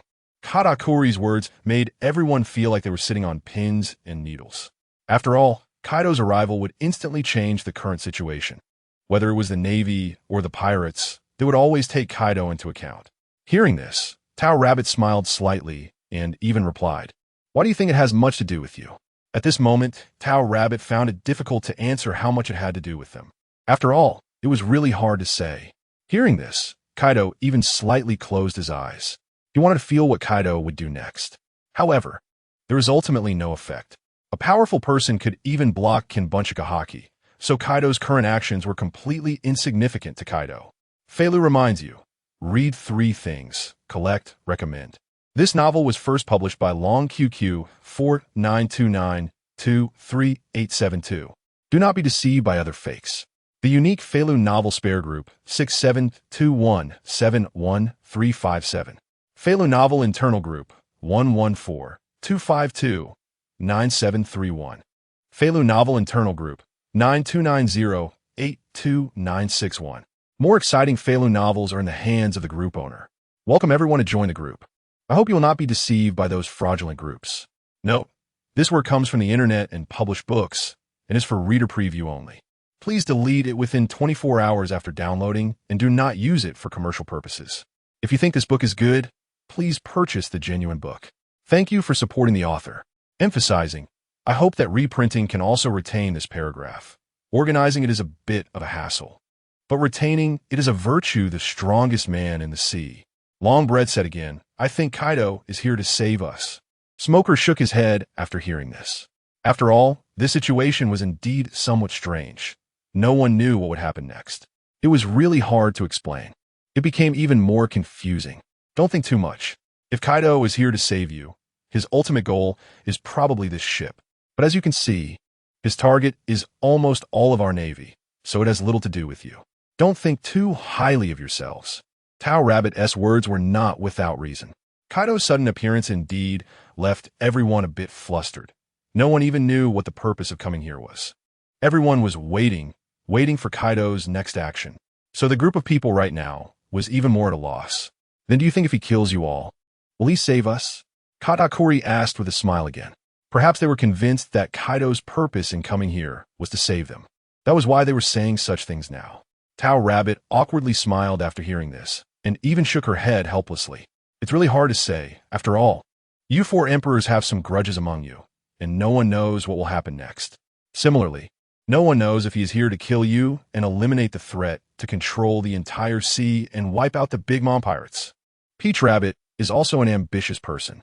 In this situation of separation, it is necessary for them to part ways, which is why Peach Rabbit has only now spoken such words. Card 2 even shook his head in silence. Indeed, as Peach Rabbit said, someone knows what will happen next. Ultimately, it all depends on Kaido's next move. After this moment, Peach Rabbit did not stay here for long. Instead, he checked the handcuffs on everyone to ensure there were no issues before leaving. After leaving, he stood on the deck, still looking at the sky. The war was about to continue, and Peach Rabbit was slightly worried about Dasky. No one knows what will happen next, whether Dasky can withstand his attack. All of this is unfathomable. So, Peach Rabbit is still somewhat anxious, silently praying for Dasky. He is also paying attention to every move that follows. And if there are any problems, he will definitely step in at the first opportunity, ensuring that such matters do not lead to any major contradictions. At this moment, Dasky stood deep within the deserted island. Upon arriving here, Dasky knew to find an unpopulated place to engage in a fierce battle with Kaido. This way, it could avoid harming innocents. Therefore, the place Kaido chose was quite good, surrounded by massive rocks, and the area was flat for thousands of meters. In such conditions, there weren't many problems. Even the navy under her command would not be affected. After all, Kaido was too strong. The strongest man in this sea. Almost no one dares to challenge him. So since such a person has come, there must be some issues. This giant dragon has been circling in the sky for a long time, facing the strongest man. Upon seeing this, Tashigi, standing in the middle, even descended directly, transforming into her own form. With a height of 3 meters, she appeared somewhat giant-like. After seeing this, Tashigi's body felt slightly agitated. Moreover, the fear inside her made her almost ready to concede early. Sometimes, fighting against such a powerful being never brings any advantage. You never know what will happen with him. After all, he is stronger than you, so he is naturally more confident. Furthermore, Kaido has never lost for such a long time, and this time facing a Navy Vice Admiral, he is naturally full of confidence. "You are Kaido?" Tashigi asked. "Of course, is there a problem? What was your purpose in coming here? Why did you suddenly appear?" Tashigi asked again. Regarding Kaido's sudden appearance, it was indeed unexpected for them. The 3 disasters had already fought here and retreated in defeat, and now, the person before her was indeed too strong. So, asking such questions is quite reasonable and not overly problematic. Kaido laughed heartily. He even found Tashigi's question somewhat boring. "My subordinates have already been defeated by you, so I've come here. Do you think there's a problem?" Kaido spoke confidently, completely disregarding Tashigi, as if he could kill her without any effort. Tashigi calmly nodded. It seemed something within her was different. From initially feeling some fear, she had slowly become more at peace. Because she knew, looking at it now, that Kaido was indeed here for her. Thus, a battle between them was inevitable. No matter how excited she felt, there was nothing she could do. What she could do now was to keep trying. Since she defeated Big Mom, Tashigi knew she truly had such strength. The previous battle was filled with ups and downs, and at first, she didn't have full confidence. But in the end, she did win. This feeling was quite pleasant. After all, defeating a giant has always been widely talked about. After winning that time, the world's attention shifted towards her with all the newspaper headlines featuring her news. This also significantly elevated her status in the Navy. But this time was still the same. If she truly won in the end, then it would be good. At least she could save her life. But if she lost, then the feeling would likely lead to her complete collapse. Moreover, she might directly die at the hands of the person before her. That feeling would drive anyone to despair. After thinking of this, Tashigi calmly smiled. Because now there was no way to stop the person in front of her. Kaido had come here, clearly looking for her. He had already made that very clear. Tashigi even asked, "You're a Yonko after all. Are you looking for me because you think highly of me?" It must be said that Tashigi's words were quite reasonable. "I think not. If it were like those other vice admirals, I wouldn't be interested at all, but you seem somewhat different from them." Hearing this, Tashigi was indeed taken aback. She had no idea what he meant by that. In general, if you can defeat Charlotte Linlin, it indicates you have strength. So far, my 3 disasters have completely lost to you. This is a disgrace for me, which is why I came to see what kind of person you are. Sometimes, such statements are already quite clear. After listening, Tashigi slightly shook her head, even feeling somewhat confused, awkwardly smiling as she asked, "You came here just for this?" "Of course. But it's not entirely that. I can save those subordinates of Big Mom's pirate crew, so this is also my intention." Thus, it can be seen that the Beast Pirates seem to have some entanglements with Big Mom's pirates. Moreover, it feels as if they are meant to collaborate. Tashigi did not think too much after hearing this, but she knew that this battle was indeed unavoidable. "I know you are weak, but that sword in your hand is quite strong. I can't quite understand that. Just how strong can this sword be?" Upon hearing this question, Tashigi's mouth curved upward as she said, "It's just a sword, merely capable of defeating Big Mom and your 3 disasters." Perhaps these words indeed touched a nerve. Kaido instantly became furious after hearing them. If these words had not been brought up, it would have been fine, but now that they were mentioned again, it would surely make people feel particularly angry. In that case, I want to see what kind of abilities you actually have. Kaido has always had a violent temper. No matter when, as long as there is a fight, he never talks about anything else, just like now. Then he leaped into the air and transformed into a giant dragon. This dragon once again blocked out the entire sky. Moreover, it looked even more confident and terrifying. In the distance, Peach Rabbit was puzzled by the situation. The sky had just improved, but suddenly it changed back like this. Could it be that their battle was about to continue? Thinking of this, Peach Rabbit felt even more confused. It truly made her feel painful, and all she could do now was quietly watch, unable to help at all. This was also the reason she felt very uncomfortable up to this point. Tashigi, holding her sword, looked at the dragon in the sky, feeling somewhat at a loss. This dragon was indeed enormous. It soared freely in the sky, stepping on clouds and glaring down with its large eyes at the tiny Tashigi. At this moment, Tashigi felt too weak. She felt weak to the point of being unable to contend with such a person, and thinking about it made her feel quite uneasy. Considering this, Tashigi decided not to sit idly by. Finally, she gently raised her sword. The sword energy surged forth, slashing towards Kaido in the sky. A massive attack fell from the sky. Although the speed was fast, it was insignificant in Kaido's eyes. We saw the frequency and intensity of the attack. Kaido couldn't believe it. Is this person the one who defeated Charlotte Linlin? He simply couldn't understand how this was possible. Could it be that Charlotte Linlin had become so weak that she could be defeated by someone like this? Not only that, Kaido withstood this attack without any intention of defending himself. Tashigi was also stunned by this. Although her strength was not particularly strong, such an attack was indeed somewhat effective.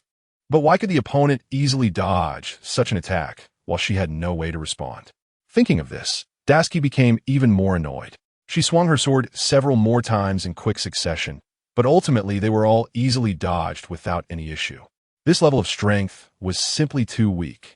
After Kaido finished speaking, he leaped down, his claws lunging towards Tashigi. The speed was extremely fast, even faster than lightning. Just at the moment, Tashigi hesitated. She was caught off guard. The claws slid past her shoulder, leaving a bloody mark, and blood began to flow out. Tashigi knew she had fought hard just now, but in the end, she was still injured. If viewed from this perspective, it was indeed hard to understand what was happening. Thinking of this, Tashigi moved to the side, covering her shoulder where blood was now flowing out, and the pain was indeed quite sharp. However, on such a battlefield, she couldn't afford to care too much. As long as it wasn't a fatal injury, everything would be fine. Considering this, Tashigi picked up her sword once again. This time, Kaido circled in the air and pounced towards Tashigi once more. This time, his speed was even faster than before, intending to directly eliminate Tashigi and then return home. Perhaps Kaido indeed had such a thought now. Only by killing Tashigi could everything proceed smoothly afterward. Moreover, it would also allow him to rescue the members of the Big Mom Pirates. Such an approach indeed had great benefits. However, this time he was mistaken. As Kaido leaped down directly, his claws had already opened. His two front claws were like massive hooks. And the most important thing was that this maneuver seemed to be even more agile, moving with the heart. Then they came crashing down. However, Tashigi had no way to escape now.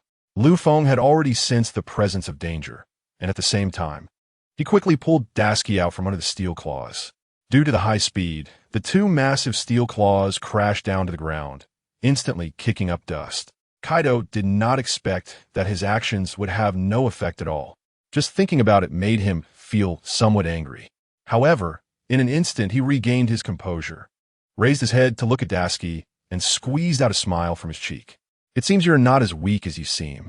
But since that is the case, I want to see just how strong you really are.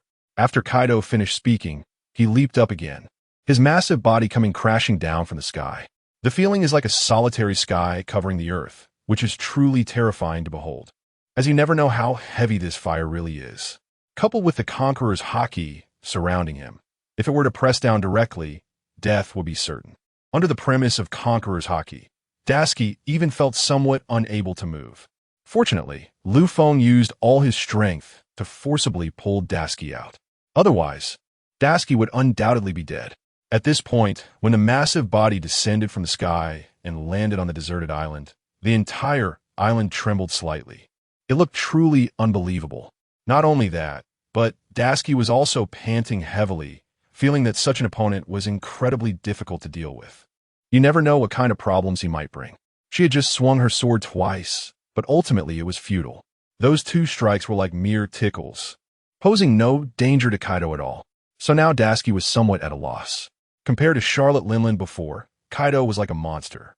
When she struck Linlin, the Big Mom was aware enough to dodge and knew how to counterattack. However, this Kaido before her seemed to be much more formidable. He didn't even plan to dodge Dasuki's attacks. It was clear who was stronger and who was weaker between the two.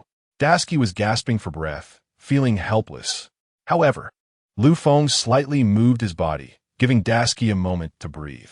Seeing this, Dasuki loosened her grip slightly. Perhaps this was all she could do for now. Then Lu Feng directly floated in front of Kaido, standing there with an imposing presence. Kaido was somewhat surprised at this moment, but soon returned to his normal state. He had heard before that the sword in Dasuki's hand was extraordinary. Moreover, the sword's power was strong, making it particularly frightening. So now Kaido was somewhat wary. The main reason was that he didn't know the origins of this sword or what kind of impact it could have. Although Kaido knew he was the strongest man on this planet, that was only in terms of human ranking. He had no idea how strong this sword really was. He never expected that the sword would actually move. He had only heard about it before, but now it seemed everything had come true. Next, I will cut you down, Kaido said. Not only that, Kaido raised his claw and slammed it down heavily. Lu Feng hesitated. Even though he was enveloped in haki, it seemed that he might not be able to withstand this claw. So Lu Feng slightly dodged to the side, and the claw struck empty air. However, it seemed that Kaido had no intention of giving up, as he continued to strike down again and again with incredible speed, not giving Lu Feng any chance to react. Lu Feng's reactions were already quick enough, but he didn't expect Kaido to be so fast under this giant dragon. This truly showed how powerful this person was. For nearly a minute, it was a standoff. Lu Feng chose not to attack, as he would return to Dasuki's side again. Dasuki was somewhat surprised to see this. At least it was clear that Lu Feng had not found a suitable opportunity, but she felt that things shouldn't be like this. Could it be that Lu Feng really couldn't defeat him? If what she imagined were true, then everything would be over. At least today, she might die here. Even if Dasuki were to die, she wouldn't want to die too miserably. So she stood up, firmly grasped the sword in her hand, and decided that no matter the circumstances, the battle must continue. There was no way she could give up everything because of the current situation. With that thought, Dasuki pointed her sword at Kaido. Come on, even if I die on the battlefield today, I will still choose to fight. Kaido laughed heartily. Everyone says that the sword in your hand is extraordinary and powerful, but in my eyes, it is nothing more than that. Since that's the case, I will kill you. At the same time, his massive claw pounced down again. Dasuki had no way out, closed her eyes, and thrust the sword forward. But when she opened her eyes again, she found that Lu Feng had taken her to a safe place. Because Kaido missed, he felt somewhat frustrated. Crouching down, he looked up at Dasuki. It seems you still don't want to die, but it no longer matters. I will have to help you. With that thought, Kaido planned to attack. However, to his surprise, something unusual had occurred with Dasuki. Lu Feng had summoned the system, amplifying her power tenfold. As soon as the amplification started, Dasuki's body instantly felt different. Whether it was the strength of her wrist, her body's endurance, or her brain's reaction time, everything had improved to a new level. So Dasuki lightly waved the sword in her hand, finding it even more comfortable to wield. Even the sword techniques she had struggled to learn before were now easy for her. At least she felt that her physical quality had increased exponentially. What's going on? Could it be your doing? Dasuki looked down at Lu Feng. At least now she could see that all of this was thanks to him. Otherwise, defeating the Kaido before her would be as difficult as climbing to the sky. Lu Feng didn't respond. The most important issue now was the battle. As long as they could defeat Kaido, everything else would be irrelevant. Dasuki didn't think too much about it. She raised the sword in her hand and even took the initiative to thrust it forward. Her speed was much faster than before, moving like the wind. Kaido also didn't expect that the person before him seemed to have transformed, which was indeed surprising. With the tenfold amplification activated, Dasuki felt that everything was truly different. Her observation haki seemed to have increased tenfold. Previously, she only had a slight feeling, but now she could even briefly predict the future. Similarly, her armament haki made her body stronger, and as the haki enveloped her, her body seemed more resilient. At the same time, Dasuki looked at Kaido, her eyes showing a determination to win. No matter what, she would ensure victory in this battle. And now Dasuki knew that everything she had gained was because of this sword. It's hard to know what kind of strength would allow someone to reach a tenfold increase in power. Dasuki felt a sense of gratitude at this point. However, in such a critical moment, any gratitude seemed meaningless. But now, Lu Feng understood clearly that in this situation, if he wanted to win, he could only rely on this tenfold increase to improve his chances. Kaido's strength was too overwhelming. Relying solely on Dasuki wouldn't yield much effect. Therefore, the only thing to do now was to see what kind of effect the tenfold increase would bring. Dasuki charged forward first, moving so fast that her body left a slight afterimage. Kaido frowned slightly at the sight. This was perhaps too terrifying. The speed was so fast that it gave Kaido a headache. It seemed that with this new change and such great strength, it was only natural for him to think he could defeat others. Kaido thought to himself, since Kaido had no opponents up to this point, his desire for one was extremely intense. For instance, this person in front of him could defeat his 3 calamities and could also defeat Charlotte Linlin. This indicated that this person had a certain level of strength to compete with him. However, in a way, this was also what Kaido had been hoping for. For so long, he had remained undefeated. Now, if he wanted to make significant progress in his strength, the only way was to challenge someone stronger. This could inspire his abilities. That's why Kaido had continuously engaged in suicidal challenges. He just wanted to spur more strength through this. Therefore, his suicidal tendencies made him increasingly strong. As Dasuki's sword pierced through, Kaido hesitated and dodged to the side, with her speed still fast. Dasuki's sword passed through the dragon's claw, leaving a bloody mark. Kaido instantly felt a twinge of pain. However, this injury wouldn't affect him much. Like a scratch on fur, it posed no real threat. Next, Kaido leaped into the air, standing on the clouds. He looked down at his wound and shook his head silently. Such a small wound didn't pose much of a problem. It was like a scrape on a rock, which wouldn't bring any threat at all. However, Kaido felt a surge of anger. He had been injured by someone. Moreover, the main issue was that there was no way to resolve it. Fortunately, he had dodged in time. Otherwise, the wound would have been larger. As a result, he viewed Dasuki with newfound respect. Kaido could no longer take this opponent lightly. The enemy before him was more formidable than he had imagined. I really didn't expect you to be much stronger than I thought, Kaido said again. Dasuki, now, with significant changes in her body, also felt an increased desire for battle. So she didn't say anything. Leaping into the air again, her sword aimed directly at Kaido. Without further ado, she swung it directly toward the dragon's head.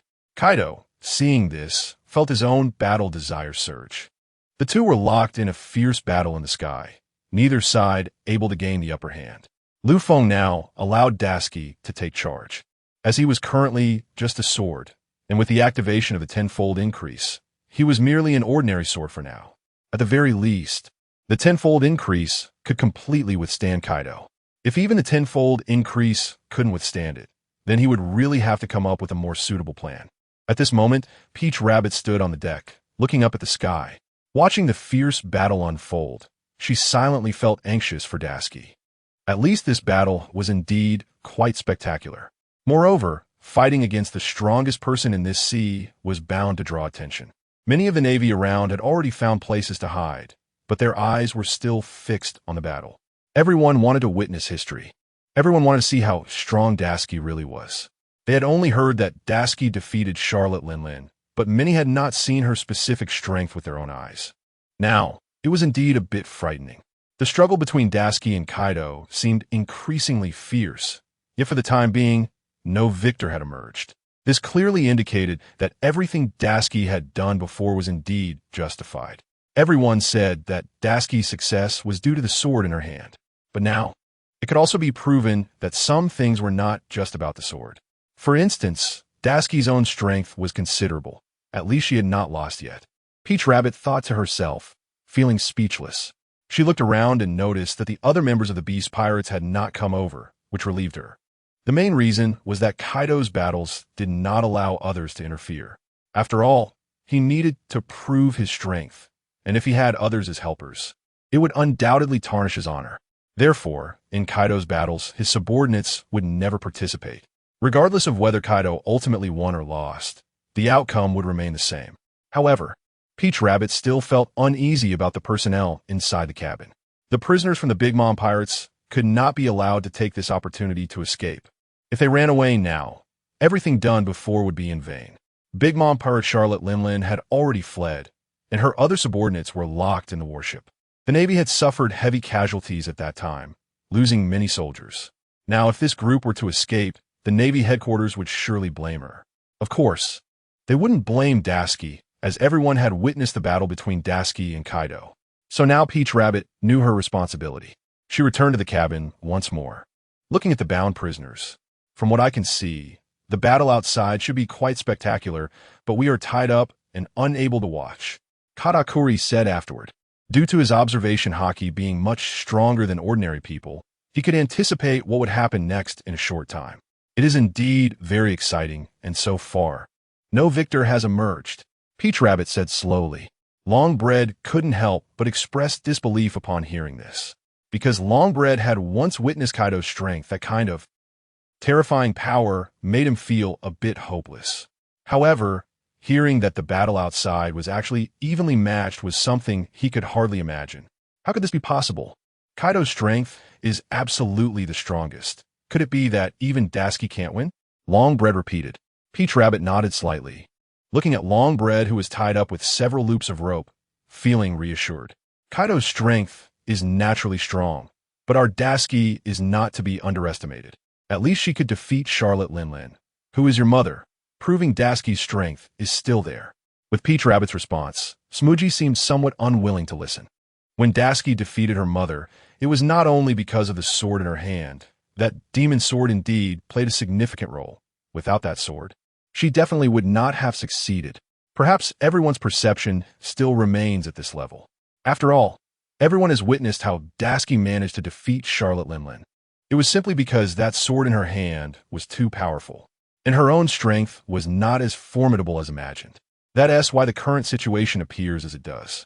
Hearing Smoochy say this, Peach Rabbit shook her head. Then she thought to herself, perhaps you're all caught up in the fierce battle between Tashigi and Kaido, so you didn't see her so-called sword. But you shouldn't make too many excuses for yourselves. Being weak is being weak. Nothing else matters. How could this be? If it weren't for that sword, I probably wouldn't even be able to match your strength. Smoochy was even more indignant. However, Peach Rabbit didn't care about their complaints. After all, these people were prisoners who were going to be sent to the deep-sea prison, so no matter what they complained about, Peach Rabbit just laughed it off. The reason Peach Rabbit was here was to prevent these people from being taken away, so she kept watching over them. Actually, I think you don't need to watch us. At least so far, I haven't seen anyone capable of rescuing us. Of course, even though we are pirates, we at least know what fairness is. Since we have already been caught, it shows that we are not strong enough, so we want to use other methods to escape. Katakuri said again. There's indeed nothing wrong with what he said. After all, strong individuals like him only recognize those stronger than themselves. If there are people weaker than him, he wouldn't view it the same way. Hearing this, Peach Rabbit nodded, but still felt a bit uneasy. Anyway, I have nothing else to do right now. Watching you is part of my duty, so it's nice to be able to observe the battle outside, while keeping an eye on you. After saying this, Peach Rabbit smiled, stepped out of the cabin, and looked at the battle outside. The people inside really wanted to see the battle between Tashigi and Kaido, but they didn't have that qualification. As some defeated opponents, they could only listen to such battles. Peach Rabbit observed that the battle didn't seem to have much progress. Both sides were locked in a fierce struggle, and there was still no way to determine a winner. The only thing that made Peach Rabbit feel relieved was that Tashigi's strength seemed to have suddenly increased over the past 2 days. Moreover, she seemed completely unafraid of Kaido. Just taking Tashigi's own strength into account, she could even match Kaido. This was the most surprising aspect.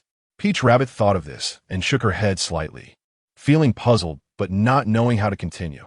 However, Peach Rabbit turned to the pirates inside the cabin and asked, who do you think will ultimately win? Of course, it will be Lord Kaido. After all, his strength is undeniable. No matter what the final outcome is, he will definitely win. I think so too. Apart from Kaido, no one else deserves to win. Almost everyone in this group was optimistic about Kaido. Not a single person had faith in Tashigi. The reason is that Tashigi is indeed somewhat different. Everyone knows that Tashigi is able to make a name for herself in this region because of that sword she wields. And no one knows how strong that sword really is, but everyone knows Kaido's strength. This effect between them made it even more difficult to fathom. Therefore, everyone ultimately guessed that Kaido would win. Up until now, Peach Rabbit had not made any plans or expressed her views on the matter. Katakuri then raised his head and asked Peach Rabbit, "Peach Rabbit, who do you think will ultimately win this battle?" Peach Rabbit knew that Katakuri had observation haki and could even foresee the future. However, in a situation where no one could determine the victor, it was indeed difficult to foresee the future. Peach Rabbit also didn't know how to respond, thought for a moment, and then smiled as she replied, "Regardless, I hope Tashigi will ultimately achieve victory because I have complete confidence in her." After Peach Rabbit finished speaking, everyone present burst into laughter. After all, this statement was indeed a bit excessive, but it made everyone feel uncomfortable, because no one expected Tashigi to win. After all, Tashigi's opponent was Kaido, an undeniably powerful man. Katakuri also nodded, providing no further explanation. Thus, Peach Rabbit once again stepped outside, and the battle outside had gradually faded. For some unknown reason, Peach Rabbit could only wait here for the continuation of the battle. The fight between Tashigi and Kaido had come to a temporary halt. Although no winner had been determined, Kaido had given Tashigi enough respect. In such battle conditions, no one could escape. After the two had tested each other, although the initial exchanges were just slight probing, it was basically clear what each other's strength was. Tashigi smiled slightly and said, "I didn't know how strong you were before, but now it seems there really isn't any opponent in this sea." Tashigi's words made Kaido feel quite pleased.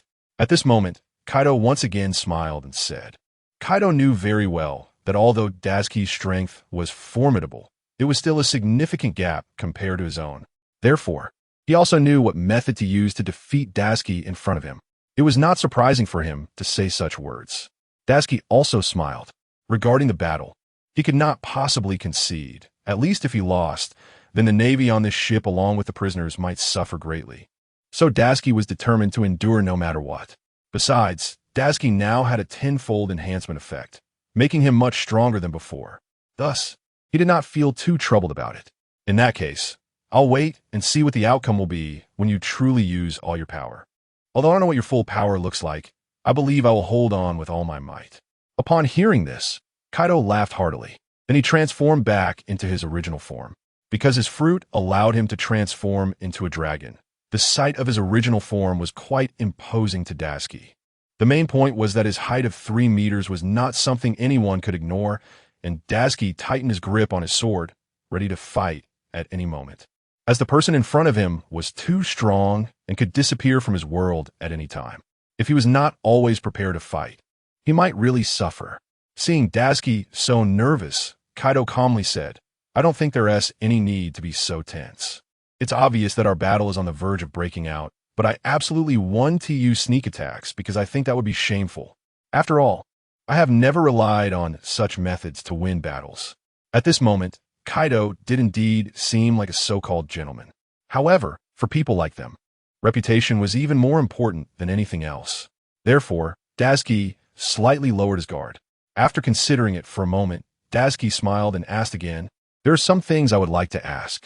What exactly is your purpose for coming this time? Besides dealing with me, is there no other intention? Upon hearing this, Kaido laughed heartily. Of course, there are other purposes. I think it would be best if you release the pirates from Big Mom's crew on your ship. If you release them, I can spare your life. But if you continue like this, I will kill all of you and then release them. The words spoken by this person, although they didn't sound too alarmist, were confirmed by every word he said. Indeed, he had such strength. Perhaps, if the navy on this entire island was slightly careless, he could completely flatten the island. Therefore, Tashigi felt a bit nervous in her heart. She was not nervous about her own safety, but about the safety of others. Then why don't you just choose to do it directly? If you kill everyone else, wouldn't it be simpler to save them? Tashigi's words made Kaido nod, as if she had provided him with a more reasonable suggestion. Although what you said is correct, I want to do that, as this is just one of my purposes. As for you, I want to challenge you, so that's also the reason for coming here. Upon hearing this, Tashigi realized that he was not lying. At least before coming here, he had not caused much danger to others, but had come directly to find her. Could a giant pirate really keep his word? This was something Tashigi still couldn't figure out, but the war in front of her would definitely not end like this. Tashigi smiled slightly and then said again, "In that case, let us continue. Until we determine the victor, I absolutely won't allow you to harm the other navy." After Tashigi finished speaking, she raised her sword high. Shadow kill. As those two words escaped her lips, a cold light surged towards Kaido. The speed was fast, and the moves were fierce. This was definitely one of Tashigi's proudest moments. Tashigi did not know how long this situation would last, but she could tell that perhaps after this war ended, her body would not have any enhancements left. Therefore, what she needed to do now was to defeat Kaido to the best of her ability during this time. As a beam of light slashed towards him, Kaido did not dodge. Armed haki wrapped around him, and then he raised his arms above his head, bracing himself against the attack. Tashigi did not give up, striking one blow after another, believing that eventually one of her strikes would find an opportunity. However, it seemed that all her attacks were resolved by Kaido without causing any danger. If this is your strength, I think it's not enough. Since you've already struck, then it's my turn. After Kaido finished speaking, he suddenly disappeared from Tashigi's line of sight. The sudden disappearance of such a large figure was indeed somewhat unbelievable. However, Kaido had accomplished it. Although he appeared somewhat heavy, he moved with agility, and his sudden disappearance was even more disorienting. Tashigi, whose observation haki had also grown, quickly looked up to see Kaido descending towards her.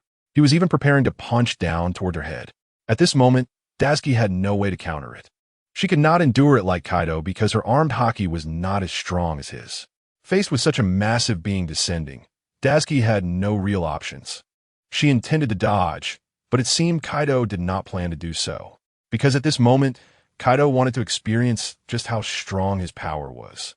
So, at this moment, Kaido also moved away from Tashigi's sword, positioning himself in midair.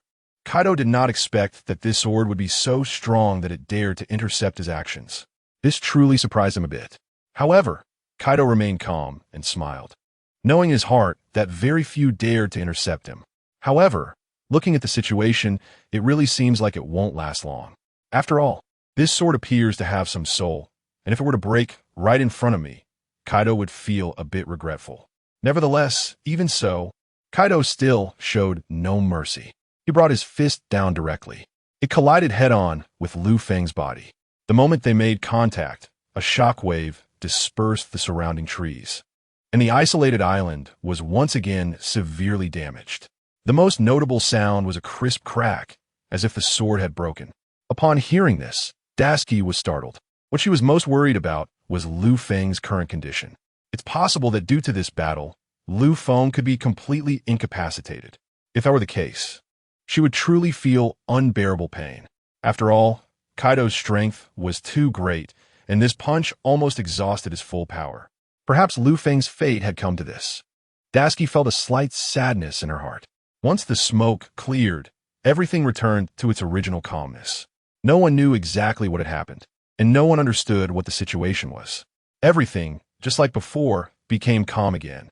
Kaido stood in place uninjured, and in front of him, that sword was the same. When Tashigi saw that Lu Feng was unharmed, she was instantly overjoyed. Perhaps this was something she hadn't anticipated. At least, she had never thought of it before. It seemed that Lu Feng had indeed blocked the attack. He was completely unscathed. Lu Feng also didn't expect that he had indeed managed to withstand the attack. Although it was within the realm of his imagination, he still thought he would definitely suffer significant damage. Either the sword would sustain some cracks, or it would be broken in half. But none of these scenarios occurred.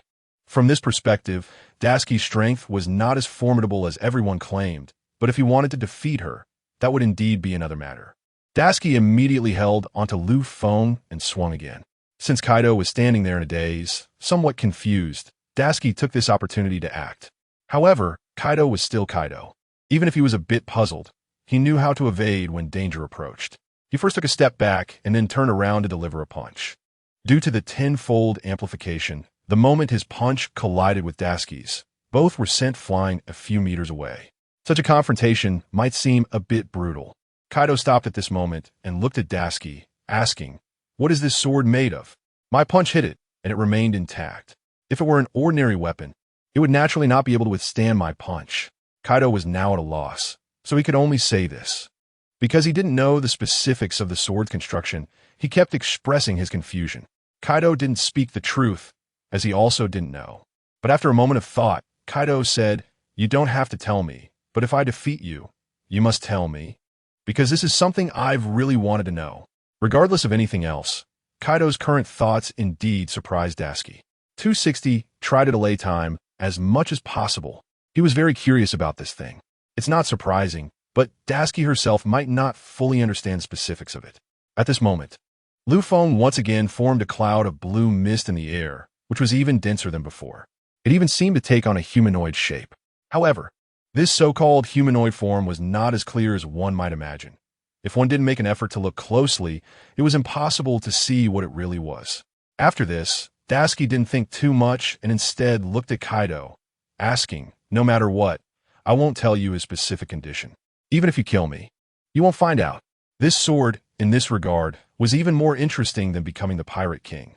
With his sword and his own strength, Kaido even dreamed of conquering the world by himself, without needing anyone from his pirate crew. However, Dashiki's words completely shattered such dreams. "You mean you won't agree to tell me the origin of this sword, right?" Kaido was now even angrier. To some extent, these things were indeed somewhat uncomfortable. At least until now, no one dared to refuse his requests. But since this person in front of him had refused, he would definitely make her regret it. Kaido thought of this and didn't consider much else. Since she didn't intend to tell him, he saw no reason to let her live. With this in mind, Kaido said nothing and directly moved forward for another punch. This punch was faster than before and aimed directly at Chi's life. Not wanting to have too much interaction with Dashiki, Dashiki didn't say anything about all the questions Kaido had asked. This only fueled Kaido's anger. However, Dashiki saw this punch coming and slightly dodged. Just moments ago, she had almost been hit directly in the head. Dashiki knew that a fist as hard as iron hitting her head would naturally be fatal, with no chance of rescue. Thinking of this, Dashiki said nothing, drew her sword, and continued to fight back. Their battle was difficult to determine a victor at the moment. It was also evident that what surprised many was how much Kaido cared about this sword. Because Kaido knew this sword was indeed powerful. Where exactly its strength lay, he was unsure. He had only noticed a hint of caution in people's eyes when they talked about this sword before. So naturally, Kaido could not afford to be careless. Once the current situation stabilized, Peach Rabbit stood on the deck, watching their fight, not thinking too much about it, and then called all the crew members. These crew members had run into the woods when the battle began, thinking the ship might capsize. So when they saw the battle between Dashiki and Kaido, everyone was staring intently, and most had forgotten about their own safety. But upon hearing Peach Rabbit shout, the crew members instantly came to their senses, realizing what they needed to do next. So they all ran back from the island and boarded the warship. Peach Rabbit looked at them and asked, "Is anyone injured?" "No, we were quite far from the battlefield, but the battle was really thrilling. There were many unexpected things. I must say, everyone here has expressed their opinions, and it seems that they're really not afraid at all about this battle. Aren't you afraid at all? Are you not worried that Kaido might harm innocent people?" Hearing Taoru say this, everyone finally snapped back to reality. Perhaps the scene they were in at that moment was indeed too dangerous. This group of people was watching nearby, and if Kaido were to transform into a giant dragon and cause destruction, then they would definitely suffer without exception. At this moment, the crew members were also somewhat worried. And then this group prepared to push the ship into the water from the shore. Due to the huge waves just now, the entire warship had been blown onto the beach.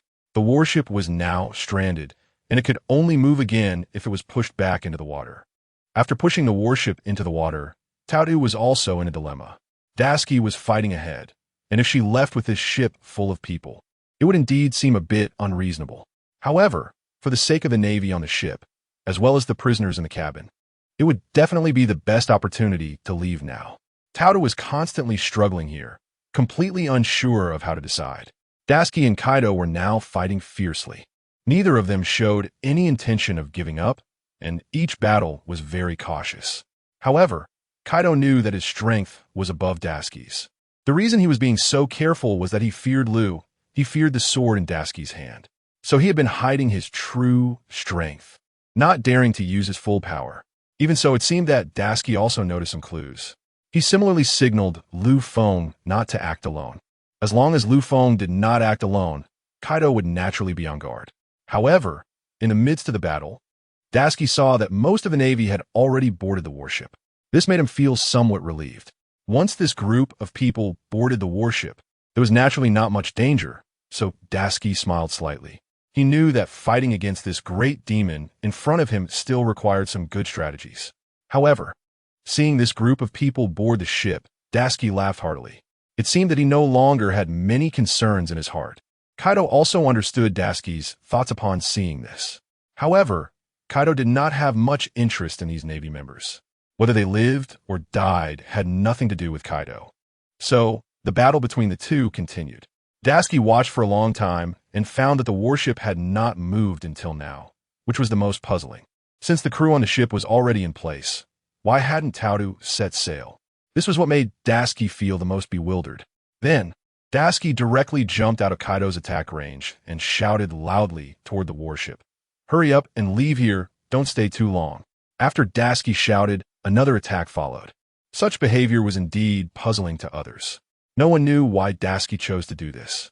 This action merely provided Kaido with a signal, which was not a good plan.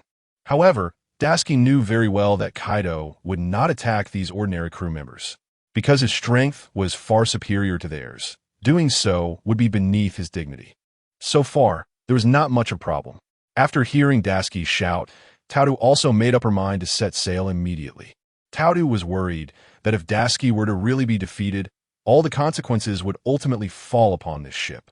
The crisis at that time would be even more severe.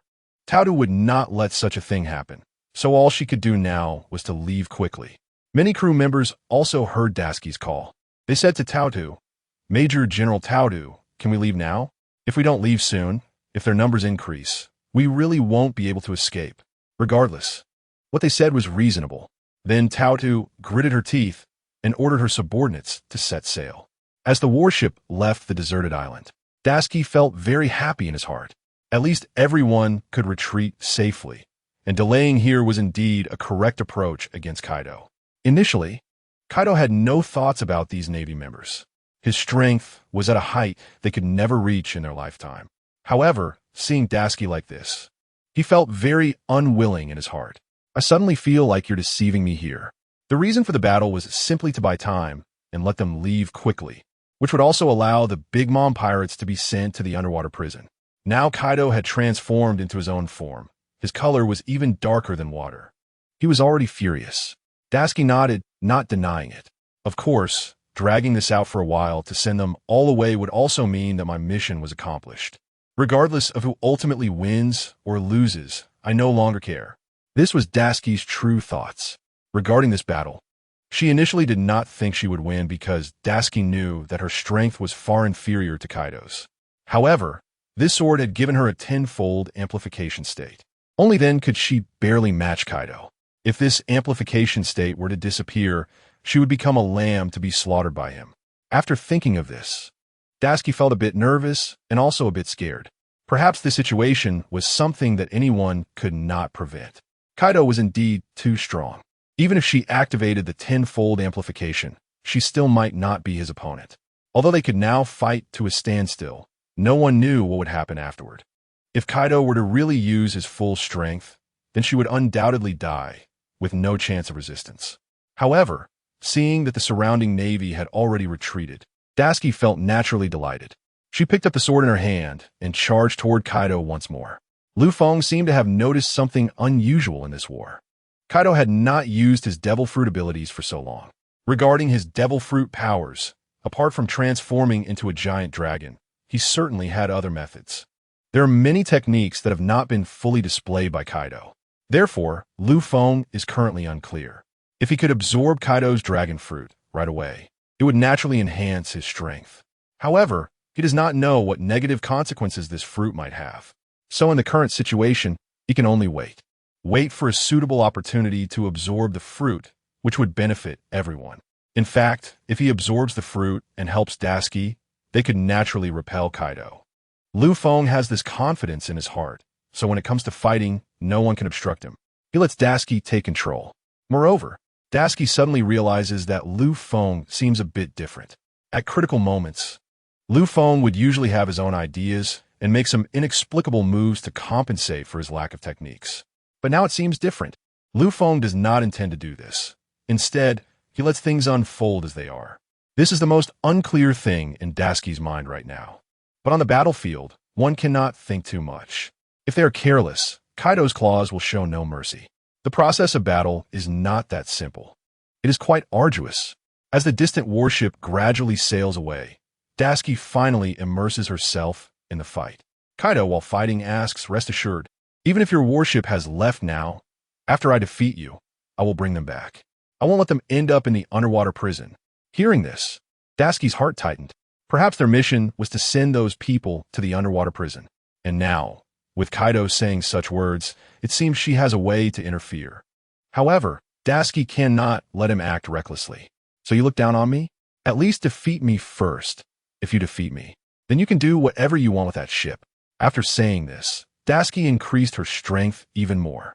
The sword light stirred up layers of dust wherever it went.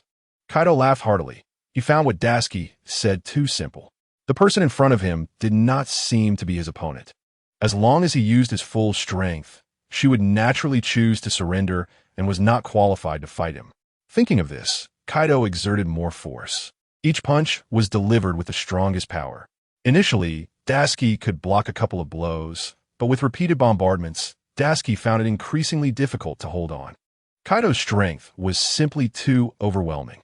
Moreover, his speed was fast and agile, which was the most troublesome.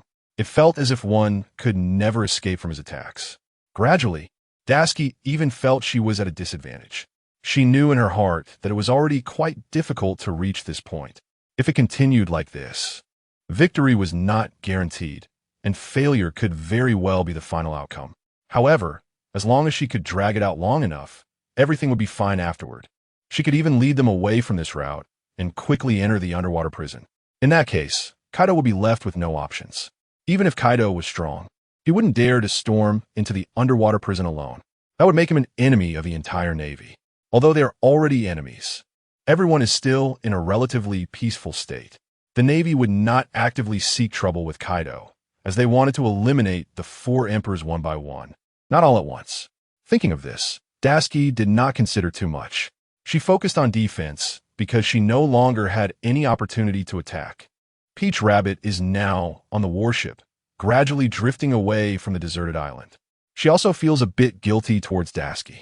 Logically, the Navy headquarters ordered the 2 of them to escort this warship back to Impel Down. But now, Dashiki is fighting fiercely while she has chosen this method. She feels it is somewhat inappropriate and uncomfortable. She walked into the cabin and saw the pirates tied up inside. Longbread was still shouting. "What's happening outside? Hasn't Dashiki been completely defeated by Kaido? Is she dead now?" There was a hint of joy on Longbread's face. As he had been defeated by Dashiki, he was naturally pleased to hear that someone could deal with her. What he showed now was expected. Peach Rabbit smiled and said, "It seems I really disappointed you. So far, the battle is still ongoing and no winner has been determined. As for the outcome, I don't know yet." Longbread was taken aback. This was at least not what he had imagined. How is that possible? I've seen Kaido's strength before. He should have no trouble dealing with Dashiki. As Longbread continued to argue, Peach Rabbit did not listen much. She just came to check on them. If there were no issues, she would leave quickly, as she did not want to have too much interaction with this group of pirates. Katakuri now opened his eyes, revealing his fangs, looking somewhat terrifying. If it weren't for the handcuffs on his hands, Peach Rabbit would not dare to meet his gaze. "When will we arrive at Impel Down?" Katakuri asked. "It should be soon. It's been almost a day. We will get there eventually. Rest assured, no matter what. I will safely escort you to Impel Down and then lock you up in the underwater prison. At least that is my duty." Katakuri nodded. Then he closed his eyes, seemingly indifferent to the battle outside. It could also be that the distance was too far and the range of his prediction was limited. He couldn't rely on his observation haki to predict such a long distance. "Before, I didn't know why I lost, but now I should understand. Dashiki's strength is indeed very strong enough that we cannot estimate," Katakuri said slowly. Peach Rabbit was slightly taken aback. She did not expect Katakuri to say this. At least now, it seemed that Katakuri respected the strong. After hearing this, Peach Rabbit smiled. Of course, otherwise, how could Big Mom have been defeated by her? At least Peach Rabbit was speaking the truth. So far, Daski's strength has been largely recognized by everyone, although there were still some who did not acknowledge it. They were already in the minority. Thinking of this, Katakuri asked again, although I currently have no chance to see the battle between Daski and Kaido, no matter who wins, I hope you can tell me the result in advance. After all, I am very curious about the outcome of such a battle. His words didn't carry much malice. At least, people like him, who respect the strong, are becoming increasingly rare. Peach Rabbit looked at Car 2 and nodded. Of course, no problem. However, if Daski wins, don't harbor too many delusions, because locking you up in an underwater prison is the ultimate goal. Car 2 shook his head helplessly, as if he didn't agree with everything Peach Rabbit said. Then Peach Rabbit walked out of the cabin. The warship was slowly getting back on course, and was moving swiftly along the correct path, soon leaving the view of the small island behind. As long as they left this place, everything would become safe. At least, that's what Peach Rabbit thought. The battle between Daski and Kaido was becoming more intense. Daski had delayed enough time here for the warship to leave quickly, and everyone was aware of her intentions. At that moment, Kaido was enraged. He knew that in a battle at this level, he completely had the upper hand. He believed that soon Daski would no longer have the strength to resist his attacks. If that time really came, he would undoubtedly be the victor. Thinking of this, he smiled. Upon seeing Kaido's smile, Daski realized that things were not as simple as she had imagined. At least for now, she was already at a disadvantage. The 1x amplification was no longer comparable to this giant before her. If things continued this way, once the critical time arrived, she would inevitably fail. At this moment, Daski felt a bit distressed. At least she had placed all her hopes on the sword in her hand. She hoped this sword would bring her a different experience, at least one that could compare to the person in front of her. From the start of the battle until now, only about 2 hours had passed. Yet Daski was already drenched in sweat. Even the 10x amplification had pushed her body beyond its limits, enduring strength and endurance that her body should not have to bear. As a result, she was becoming increasingly fatigued. Lu Feng had noticed all this, but he didn't think too much about how to relieve this fatigue. He knew that, regardless, Daski had the ability to address the problems she was facing. There was no need for him to intervene. Sure enough, Daski's fighting ability had weakened significantly by this point, and she only had the strength to defend, having lost the chance to counterattack. Because Daski was light on her feet, she managed to conserve some stamina while continuously dodging. This allowed her strength to become more concentrated and reduce some energy expenditure. It was indeed a good strategy. Kaido threw several punches, but still couldn't hit Daski, which made him increasingly furious. Standing still, he didn't even intend to continue his assault. It seems your strength has diminished. If this continues, I'll probably be able to kill you soon. If that's the case, I can also catch up to that warship in the distance. Do you think your plan has failed? Kaido said, laughing heartily. If Kaido transformed into a giant dragon soaring in the sky, he could indeed quickly catch up to that warship. However, if Daski continued to delay for another hour or two, she would absolutely give Kaido no chance.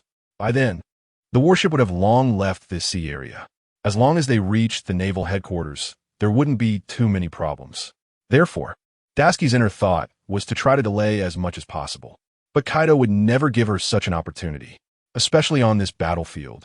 If Kaido didn't get what he wanted, he would try to destroy everything. He certainly wouldn't allow the person opposite him to survive permanently.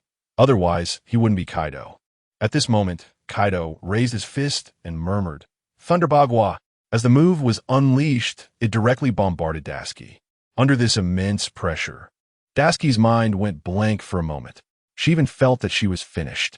This power was definitely stronger than hers, and she had no way to cope. That feeling was like a battle between an adult and a child. No matter how skilled a child is, they may not be a match for an adult. Thinking of this, a golden light shone casually. Daski slowly closed her eyes. At least she knew that under such tremendous pressure, she had no ability to fight back. If this move struck any part of her body, she would naturally be one step closer to death. Thunder Bagua was Kaido's technique, and it had become quite mature. Wherever and whenever it was used, someone would inevitably fall. Faced with such a situation, Lu Feng could not sit idly by. He couldn't let this Thunder Bagua result in Daisuke's demise. So, Lu Feng jumped into the air, positioning himself in front of Daisuke. As the haki on Lu Feng's body collided with the golden light of Thunder Bagua at that moment, it was as if a small universe had exploded. The island even transformed into a wasteland, making it hard for people to believe their eyes. Power struggles were always like this. It's either you die or I die. There would be no pity between them. Kaido was that kind of person. He did not allow anyone stronger than himself to exist. And those who could fight him for such a long time were very few. Daisuke was one of them. But now he had to end Daisuke's life. After all, their positions were different. They could never be friends. So, Kaido's only goal now was to kill this Navy Vice Admiral in front of him, and then quickly leave to catch up with the warship, killing all the Navy and rescuing the other pirates of the Big Mom Pirates. This was Kaido's only thought at this moment, and it was all he could do. Kaido had even planned everything that would follow. He knew how to proceed and how to do it even better. As the Thunder Bagua technique was unleashed, Kaido had even retracted his fist, not intending to continue the attack. This level of intensity was already devastating for someone like Daisuke. So at this moment, Kaido turned to leave. However, at the instant he turned, Daisuke let out a hum from her throat and slowly stood up. I'm not dead yet, and you're already preparing to leave. No one ever thought it would be like this. Kaido furrowed his brows, completely unable to believe that this situation existed. At least he couldn't believe that this person was still alive and unharmed. It felt like being overly confident, submitting an exam paper, and then getting a score of 0. Expectations and reality were completely opposite. After feeling all of this, Kaido slowly turned his head back. He looked at Daisuke holding the sword, and everything had changed. At least the person was safe and sound, without a scratch. Kaido shook his head, unable to believe everything he was experiencing in front of him. What's going on? How could he be safe in front of my Thunder Bagua? Kaido felt confused, with 100,000 questions in his mind. But there was no way to rationally explain this confusion. What kind of person was this in front of him? And what was his background? These are all completely unclear so far. At this moment, Daisuke wiped the dust off her face. Due to the battle between Lu Feng and Kaido just now, dust had been kicked up, and now Daisuke's face was covered in a layer of dust. Kaido was also smiling slightly. At least he realized that finding such an opponent in front of him was the only joy he had in recent years. Previously, he had been searching for a sense of self-destruction. But after trying to kill himself many times, he still hadn't died. That feeling was like being a lone wolf, unable to find a reason for failure. And now, Daisuke in front of him was like an immortal, which made Kaido even more interested. Thinking of this, Kaido smiled and said, I really didn't expect you to be a strong one. But so what? Your strength seems to be just that. Don't expect to win against me. Daisuke knew in her heart that beating him was indeed like a dream. But it was still possible. At least there wouldn't be too many problems. Because the sword in her hand had already transmitted some signals to her, a sense of certainty of victory. From Lu Feng, she could tell that Daisuke had no more worries. Fighting was just a matter of winning or losing. As long as she could defeat the person in front of her, she could go out safely. Otherwise, she would die on this island. The survival instinct of any person is extremely strong, triggering more potential within themselves. Daisuke was like that now. Her potential had grown even more than before. But all of this was thanks to Lu Feng. Now that Lu Feng had encountered the Thunder Bagua, he suddenly felt a different sensation. He could even sense the presence of Kaido's devil fruit within his body. After sensing the existence of the devil fruit, everything changed. So far, Lu Feng had even actively detached himself from Daisuke's hand, planning to try touching Kaido's body again. Because only by touching Kaido's body could he absorb its fruit. So Lu Feng was now eager to go out, which made Daisuke somewhat puzzled. Daisuke noticed this was a bit abnormal, but there was nothing she could do. Kaido was stunned. Lu Feng always did this. Daisuke then loosened her grip. Lu Feng directly approached Kaido and swung a slash. The sword was sharp and mixed with haki, so Kaido still needed to be cautious. If he wasn't careful, the sword would naturally pierce his chest. But at that moment of contact, Lu Feng instantly absorbed the fruit. Ding! Successfully absorbed the dragon fruit. With that sound, Lu Feng felt a rush of comfort in his heart. It even brought him a feeling of being invincible, able to conquer anything. Facing the enemy in front of him, he felt more than capable. The biggest issue now was that even though he had absorbed the dragon fruit, being a sword, he couldn't transform into the ancient phantom beast form. So the only thing he could use was the fruit's dragon might. Subsequently, Lu Feng stood tall in front of Kaido, imposing and unyielding. Initially, when Kaido looked at this sword, he was particularly surprised, and that surprise still hadn't faded. I know you must have some soul, and your soul is definitely strong, but I still have something to say. No matter how strong you are, I will always kill you and break your sword. Let us see how you'll act tough then. Regardless of how one puts it, Kaido had a certain authority when he spoke these words. If it were someone else, they would have been scared stiff. But Lu Feng still stood before him. After absorbing the dragon might, he felt no fear at all. So now, fighting was a breeze for him. That is why Lu Feng didn't have any internal fears. This was absolutely the best way to defeat the person in front of him. At this point, Lu Feng once again returned to Daisuke's hand. This time, upon returning, he didn't have any other thoughts. Ever since he absorbed the fruit's power, he knew he had become stronger. However, in Daisuke's hands, he could unleash even greater strength, which was why he actively returned.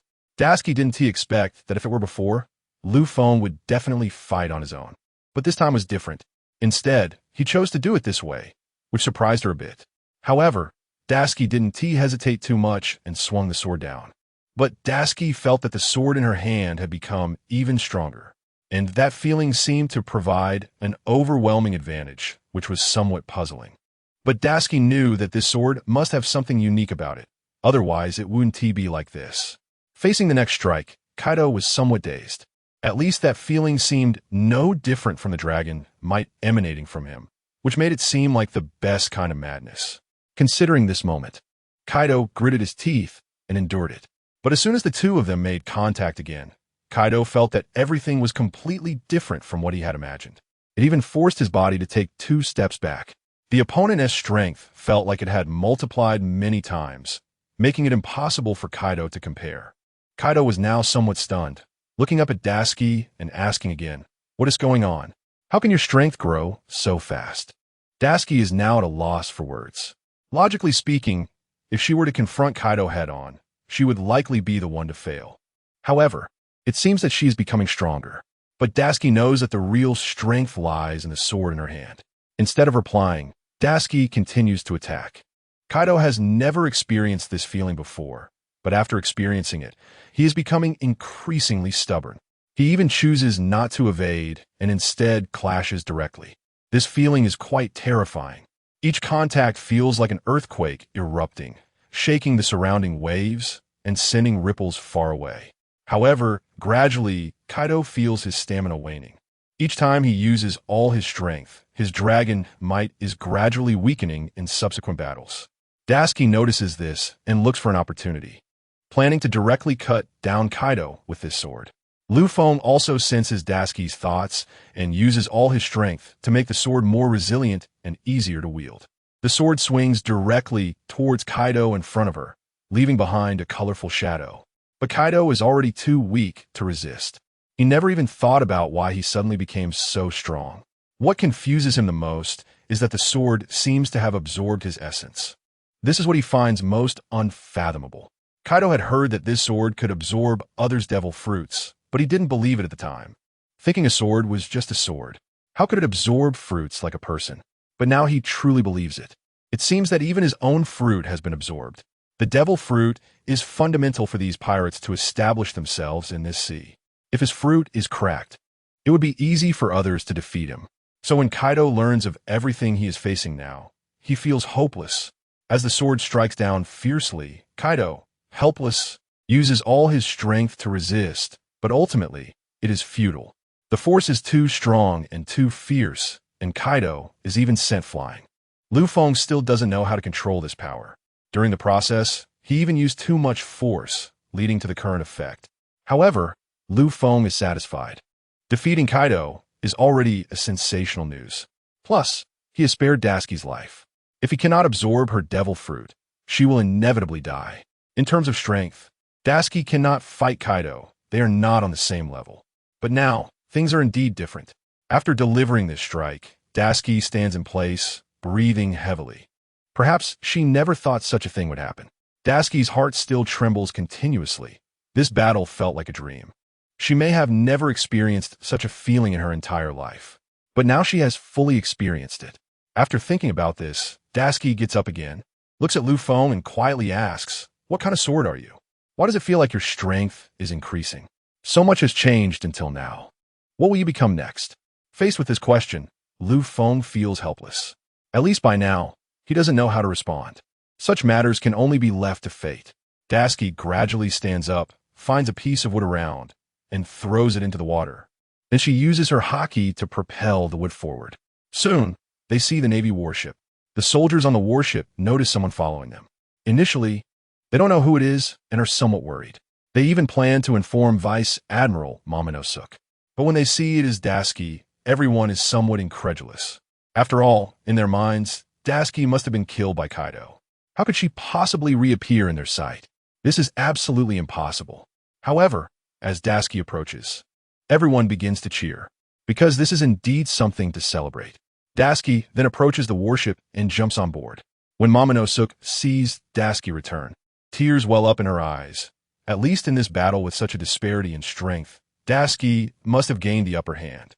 Otherwise, Kaido would not have let Dasuki return. "Did you defeat Kaido?" Momonosuke asks again. "Yes, I sent him flying." Dasuki replies quietly. Regarding this battle, Dasuki had approached it with a mindset of life and death, but since she achieved victory, it was something she never dared to imagine. After thinking for a moment, Dasuki asks again, "They didn't come back to intercept the ship, right? Are all the prisoners still on board?" The prisoners Dasuki refers to are the members of the Big Mom Pirates. "They're all here, staying put, no problem at all, don't worry," Momonosuke says, leading Dasuki back to the ship's cabin. Smuggy, upon seeing Dasuki enter, even opens her eyes wide. At least she cannot believe this fact. Could the strongest man really have been defeated by her? What kind of strength does Dasuki possess? Everyone who sees Dasuki is incredulous because all their judgments are wrong. As everyone continues to exclaim in disbelief, the two of them walk outside. After all, Dasuki cannot have too much interaction with these people. They are prisoners, while Dasuki and her companions are Navy soldiers. At this moment, Momonosuke also feels somewhat surprised. How Dasuki defeated Kaido has always been a mystery. If Dasuki doesn't say anything, no one will know. No one on the battlefield experienced it firsthand, so now Dasuki is being pressed for answers. What happened? How did you manage to defeat Kaido? We all witnessed Kaido's strength. Defeating him is indeed quite difficult. Momonosuke keeps asking. After all, from Momonosuke's perspective, although she stands by Dasuki's side, she finds it hard to believe that Dasuki could win. At least for now, Dasuki can return safely, and she is not injured. This is something that Peach Rabbit finds hard to believe.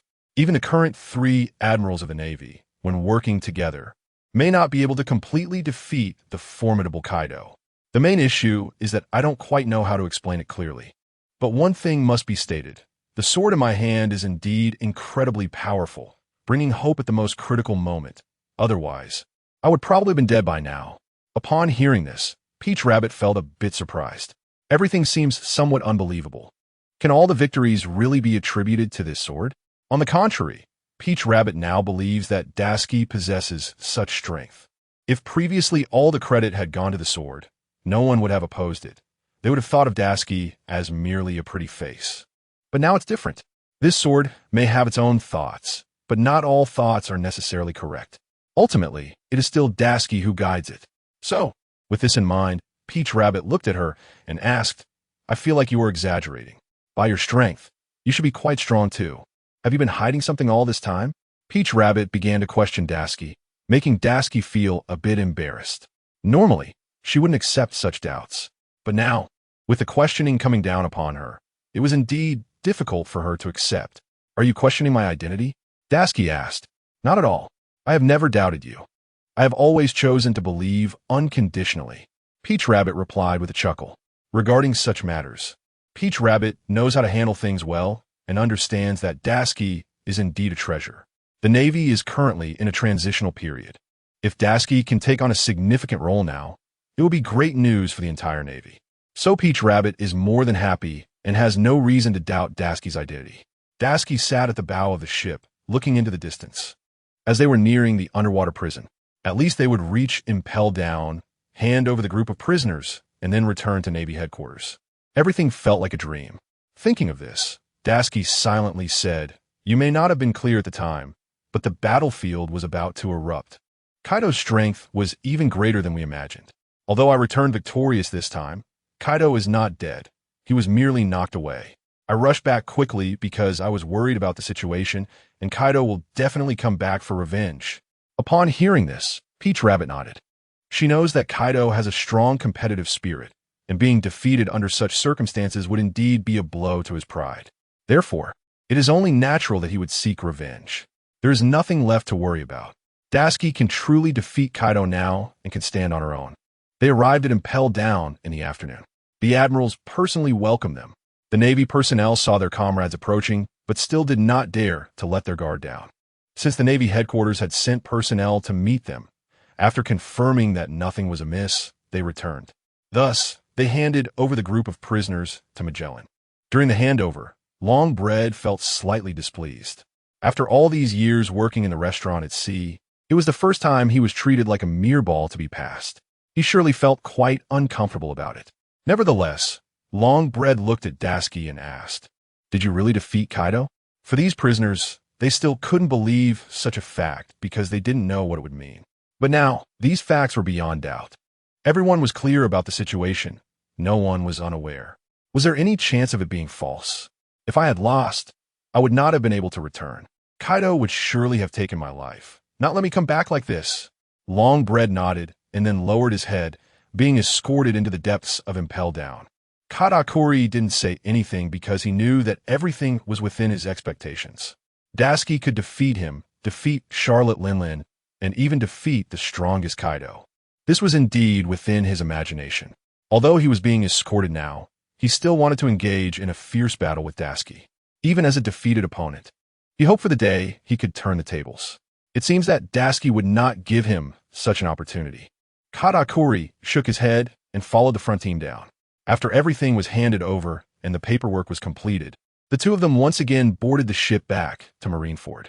By now, Marineford was on high alert, looking as if there was a battle, but not as solemn as imagined. Daisuke and Peach Rabbit exchanged glances, genuinely confused. However, they didn't need to understand too much about it. Peach Rabbit then asked, "What is going on? Why does it feel like there are so many people at the port?" Daisuke shook her head, shrugged, and looked helpless. "I don't know. I have no idea what these people are here for. It looks like they are here to welcome someone." Upon hearing this, Peach Rabbit nodded. But at that moment, she realized something. Could it be us? Peach Rabbit's words surprised Daisuke. If, as Peach Rabbit said, this crowd was here to welcome their ship, Daisuke thought helplessly. I don't think that that's likely. After all, we are just escorting prisoners now. What would they be welcoming us for? However, just as the warship entered the port, Kizaru even came to greet them on behalf of the Navy. Kizaru had been relatively free lately, as there was not much to do. Moreover, he wouldn't take on any dangerous tasks if he could avoid them. And now, it just so happened that he came out to welcome them. You two have really worked hard. After returning from Sabeti Archipelago, you didn't rest and have been escorting prisoners to Impel Down. You even encountered Kaido's beast pirates on the way. Truly tough work. Hearing Kizaru's words made them instantly understand. So that's why it was such a grand welcome. They were indeed here to greet them. Both of them felt a bit flattered. It's okay. After all, this is our responsibility, Peach Rabbit said with a smile. Daisuke echoed. Yes, it is indeed our responsibility. What we need to do is to take all these criminals back to the underwater prison, no matter how great the obstacles we encounter. We must do this. Kizaru just laughed and said nothing. Just like that, they were taken directly to the Navy headquarters. Admiral Sengoku looked at the two of them and asked regarding the three disasters. Carp has already made it very clear, but I heard that you encountered Kaido afterward, and you were the one who dealt with him. The expression on the Admiral's face showed a hint of surprise, but everything was true. Daisuke couldn't possibly lie now because she had no reason to. Yes, that's right, I have defeated Kaido. No one present could believe this fact. By now, everyone was stunned to hear such words. They never expected that it would be a rear admiral who would say this. Daisuke truly had an imposing presence now, looking significantly different before everyone. That feeling made her seem extraordinarily tall and grand. Admiral Sengoku slightly calmed his inner thoughts. Regardless, at least Daisuke's actions made people somewhat incredulous. But everything was indeed real. If Kaido had defeated Daisuke, that warship would not have returned safely. This alone proved that everything Daisuke had recounted was without issue. In that case, well, let's prepare for the ceremony after some time. Daisuke was slightly surprised in her heart. What kind of ceremony was Admiral Sengoku referring to? However, in such a situation, she did not ask many questions. She and Peach Rabbit walked out of the headquarters. By now, they had not considered too much, and Daisuke and Peach Rabbit were completely in their rest time. To be precise, they were given a proper holiday to rest well. After such a long time, their battles had indeed been particularly exhausting. Since the cake incident until now, they had been 10 times fatigued, so it was normal for them to rest. During this rest time, Daisuke initially wanted to return to Lowtown. After all, it had been a long time since she left. The distance from the Navy headquarters to Lowtown was not very far. So, Daisuke went back directly without telling anyone. She didn't take care about the ceremony mentioned by Admiral Sengoku, since she had no idea what it was.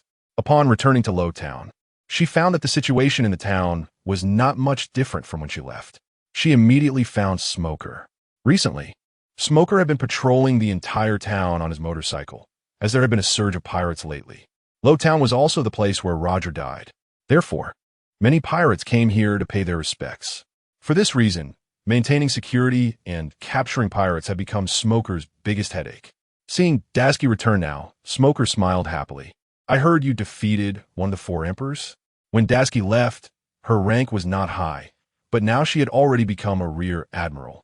If this continued, she would definitely rise to great heights.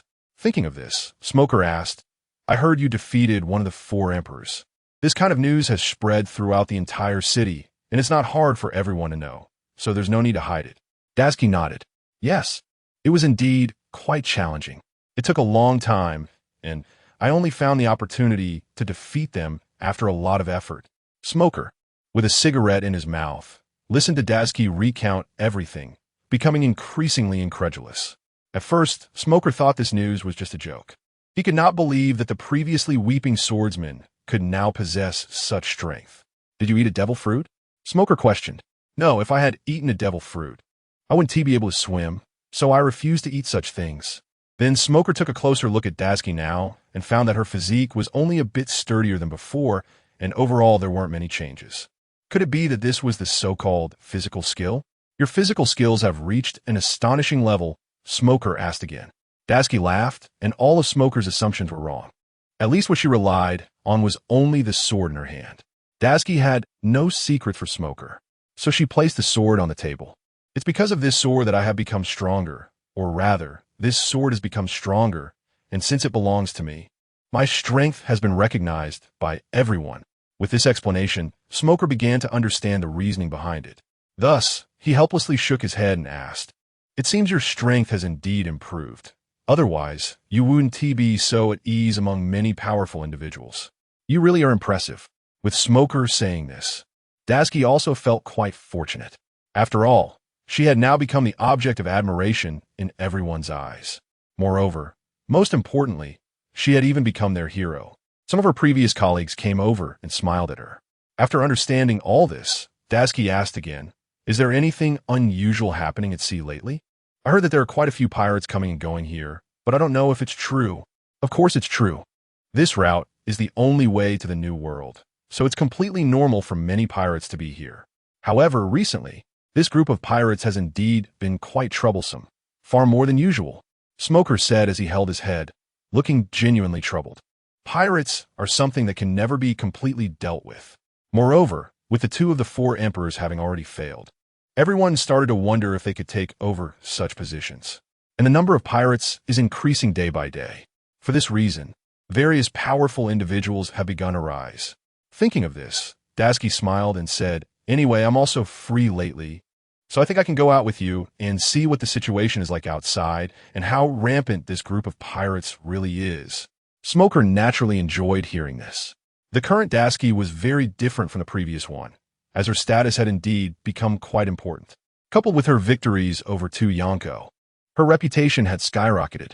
The pirates around her would certainly keep their distance. Such authority was not something everyone could possess.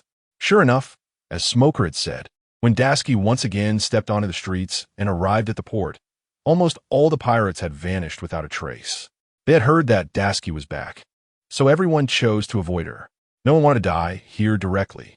They knew that Dasky's strength was absolutely unbeatable.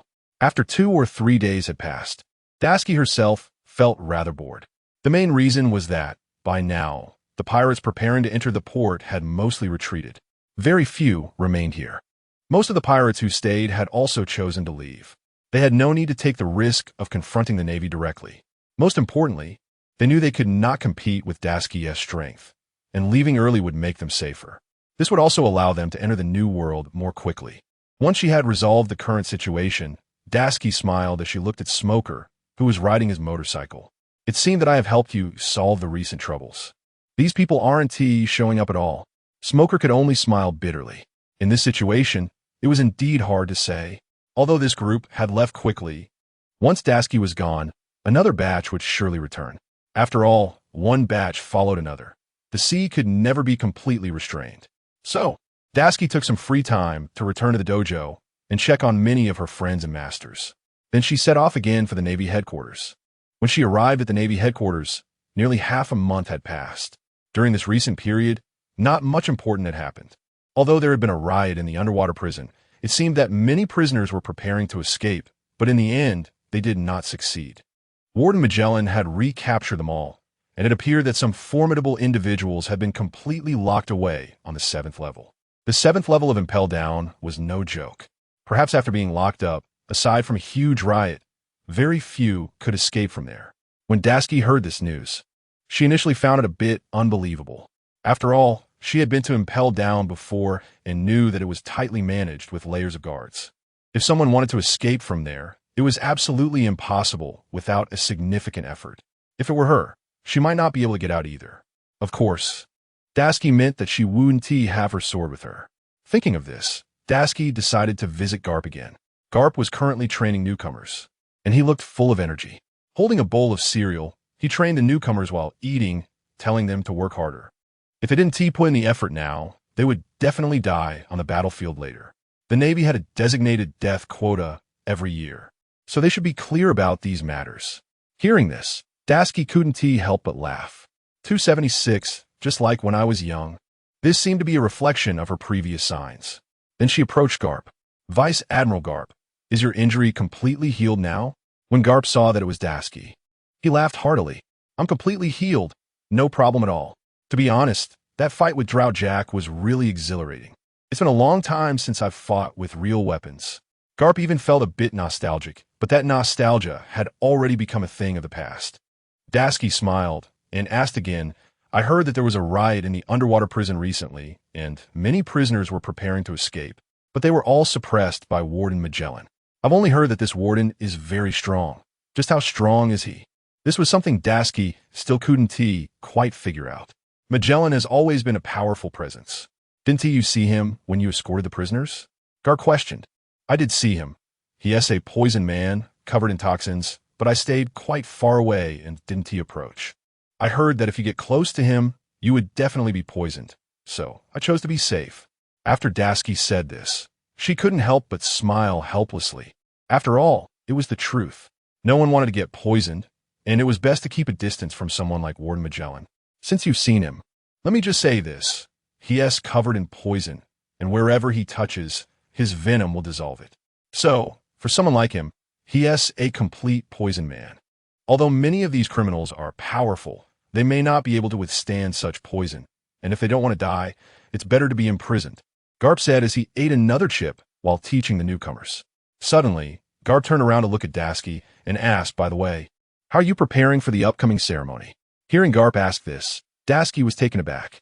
In fact, she had long forgotten about the ceremony, and suddenly hearing someone bring it up made her feel a bit out of sorts. What ceremony are you talking about? I still don't understand. So I haven't prepared anything. Garp now looked at her in astonishment, feeling that her carefree nature reminded him of his own youth. You should pay a bit more attention to the ceremony. It also concerns your future development. Garp spoke like a kind old father, continuously expressing his thoughts. At this moment, Daisuke felt a bit embarrassed after hearing this. At least everything up to now was indeed a bit unbelievable. From the beginning until now, she had no idea what was going on. Daisuke thought of this and then asked Garp, "What exactly is going on? No one has ever mentioned this to me before. I'm a bit confused now." This was the truth from Daisuke's heart. "It's about you becoming a Marine Admiral." With Garp's casual remark, Daisuke's expression instantly changed. She had never thought that she could become a Marine Admiral, and now it seemed even more puzzling. That feeling was like a dream. The reminder from Feilu: remember to collect and support the book. 277 appointment letter for the Admiral. Are you serious? Of course I'm serious. I have no need to lie to you about this. Becoming a Marine Admiral is almost every Marine's dream, and you, now, can completely achieve it. After all, strength can determine everything. Daisuke's strength is outstanding, and recently she has been in the spotlight even more. From defeating Charlotte Lingling to taking on the three disasters, and then sending Kaido flying, everything Daisuke has done is indeed astonishing. In the entire Navy headquarters, it will be hard to find someone stronger than Daisuke. Therefore, it is only natural for Daisuke to become an admiral. No one questions this, nor will anyone question it. Daisuke currently feels a bit melancholic, although she is excited. She does not seem as happy as she imagined. "Do you think this position is not good?" Garp then asked. Garp has always held a dismissive attitude towards the position of admiral. In his youth, he was much stronger. At that time, he refused the position of admiral and chose to be a vice admiral, one who didn't meddle in affairs. Even now, he has no regrets because it was his choice, and it was indeed the right one. "It's not that it's bad. I just feel that I'm not yet capable of handling such a position," Daisuke said quietly. The position of admiral has always been judged by strength. If your strength is sufficient, then you can become an admiral. This is beyond doubt. You already have that qualification and are stronger than everyone else. This made Daisuke feel a bit more comfortable. Although Garp usually doesn't say much, he is someone who understands everything, and he sees things clearly. The next morning, the Navy headquarters even prepared a grand ceremony. All naval officers were present, making the scene exceptionally magnificent. Peach Rabbit was right next to Daisuke, full of envy. "I really didn't expect you to be promoted to admiral so quickly. You have strength and capability. To be honest, I'm quite envious." Peach Rabbit has been at the Navy headquarters and often goes on missions.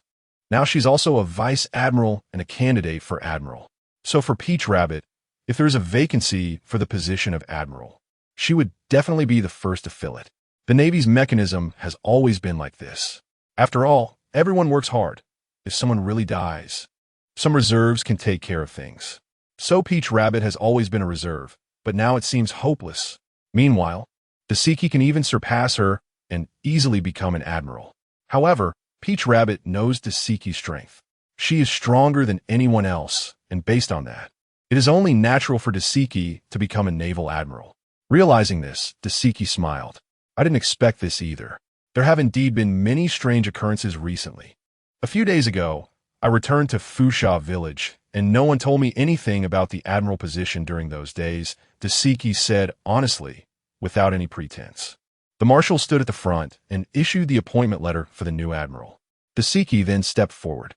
After receiving the appointment letter, she officially became a naval admiral. The new naval admiral Daisuke, nicknamed Red Shadow. In an instant, thousands of naval officers cheered, and the atmosphere at the scene was ignited. Everyone knew Daisuke's strength. She was almost the strongest present. Likewise, everyone knew that Daisuke's strength was not just for show. She indeed had the ability to become a naval admiral. The ceremony had not ended yet. In the afternoon, there would be a promotion banquet. Naturally, Daisuke became the star of the event. However, she felt quite disdainful about such occasions. After saying a few words to everyone, she casually left. Then Akainu followed her out.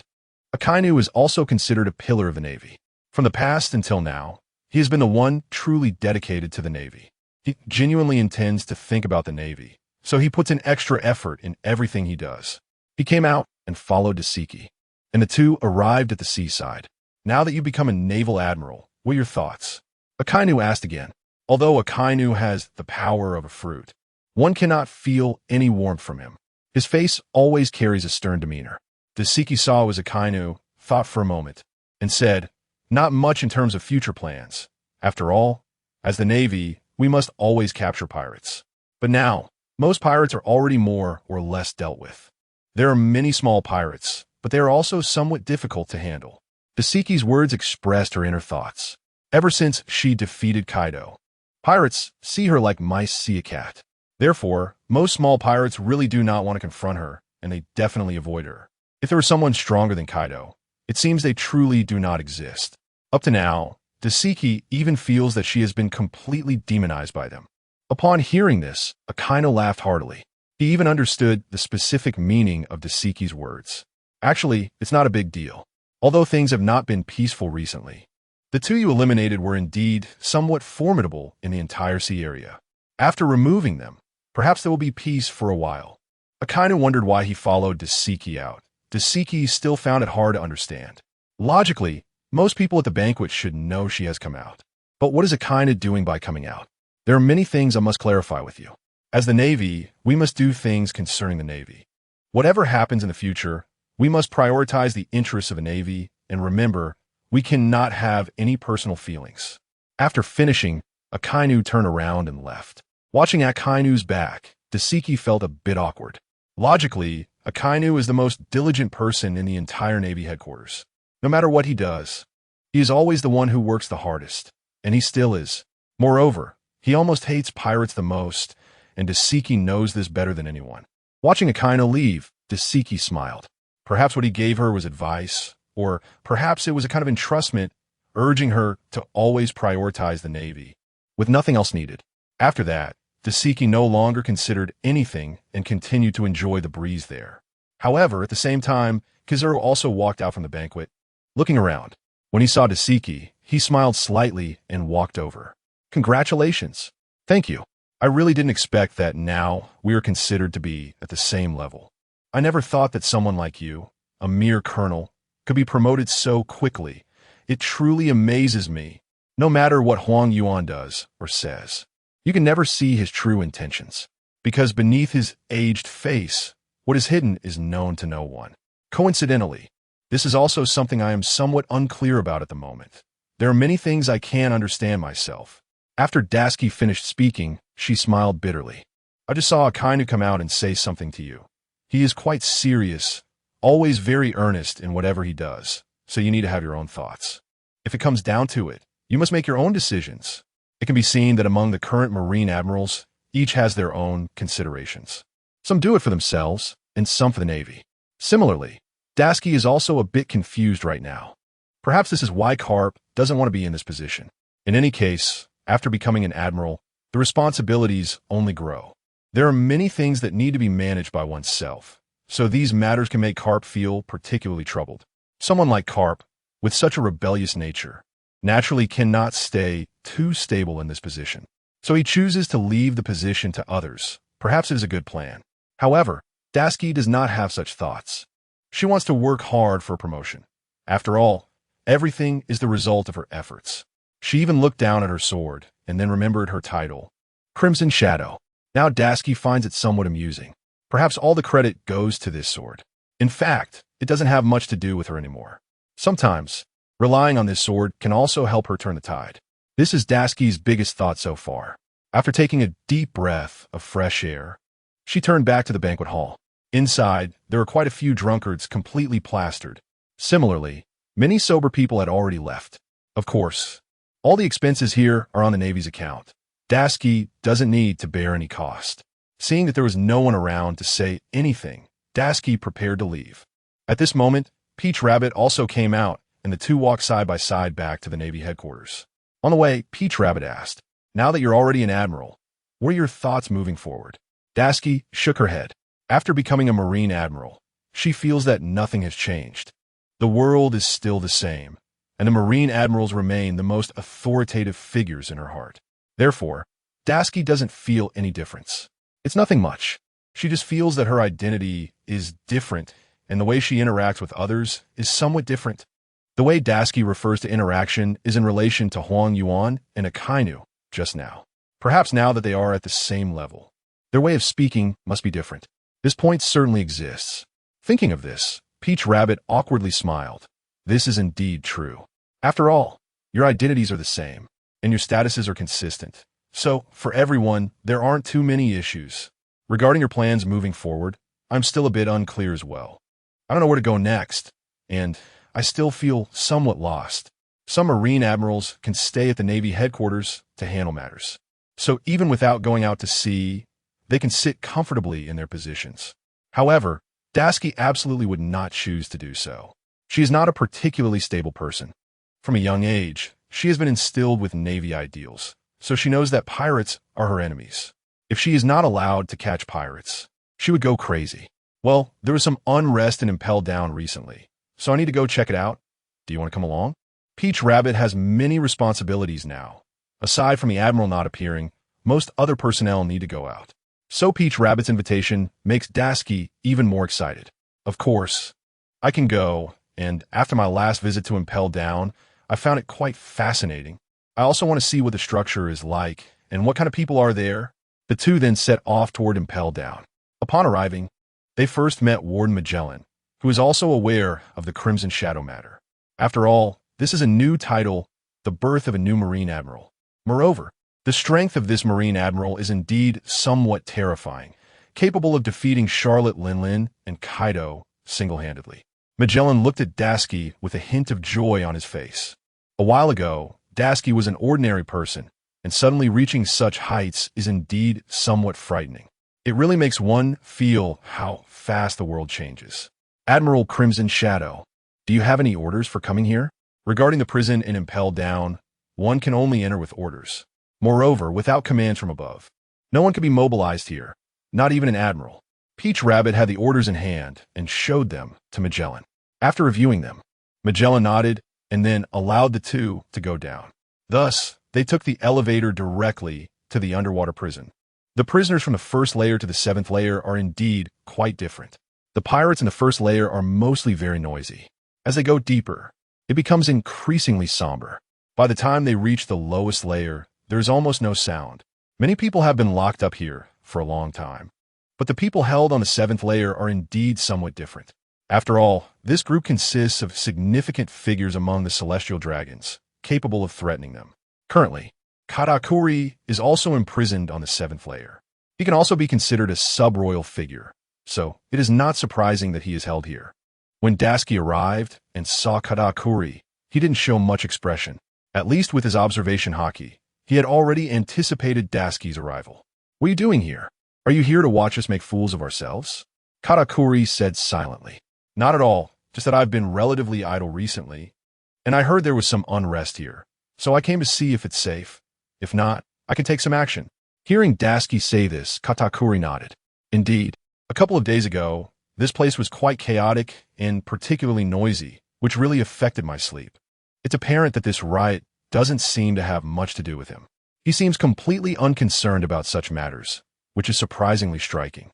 Not only that, but Tashigi smiled and then asked, does this riot in the underwater prison have anything to do with you? As Tashigi's gaze fixed on Katakuri, it felt as if she was trying to see right through his heart. No one knew what Tashigi was trying to achieve with her actions, nor did anyone understand what she wanted to say. In any case, it made people feel a bit tense. Katakuri shook his head. Of course not. Such riots won't have any effect, and with Warden Magellan's strong abilities, it's absolutely impossible for anyone to have much of a chance. Perhaps they still recognized Magellan's strength, so up until now, even if there were attempts, Magellan could handle them easily. However, Tashigi smiled even more. It seems you guys here don't have much to worry about. Could it be that people like you will just stay here indefinitely? What will we do? Anyway, we have to wait for a suitable opportunity before we can leave. And so far, there hasn't been such an opportunity. So we can only continue to be imprisoned here. Regardless, Katakuri is quite realistic, whether on Whole Cake Island or now. Every word he spoke came from his heart. The only difference is that the two of them are in different situations. If they were in the same camp, they would definitely be good friends. If I really wanted to leave, this place wouldn't be able to stop me. Katakuri silently said again. Maybe what he said was true. Katakuri's strength isn't as weak as imagined, and it's even a bit maddeningly strong. For a person like him, if he truly wanted to escape, he could even use some cleverness. Exiting the underwater prison wouldn't be a difficult task. Thinking of this, Dashiki frowned. I see your rank has risen to that of a general now, Katakuri asked again. Yes, I'm already at the general level. Then what's your nickname? Red Shadow. Katakuri nodded. At least that name sounds good and fits Dashiki's identity. An enigmatic appearance, with various methods to take you down at any moment. Admiral Sengoku was taken aback. Well, I still advise you, although you can leave at any time, now is not a good opportunity. You can foresee the future, but you cannot predict your own life and death. With Dashiki's advice, Katakuri nodded, seemingly understanding the meaning behind it all.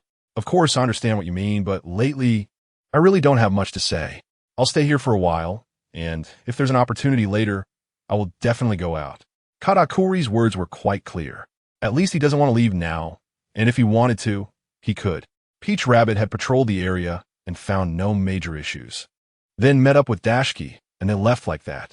I really didn't expect that the arrangement of the underwater prison was quite good, and there wouldn't be too many prisoners able to escape. Warden Magellan's strength is also quite formidable, so there shouldn't be much of a problem. Regarding Peach Rabbit's report, Dashiki only nodded slightly in agreement. Yes, but if the people inside really want to come out, it's not too difficult. Are you talking about Katakuri? Of course. You should know his strength. If he wants to leave this place, it's quite simple, but it seems he doesn't plan to leave. Peach Rabbit's expression also looked somewhat awkward.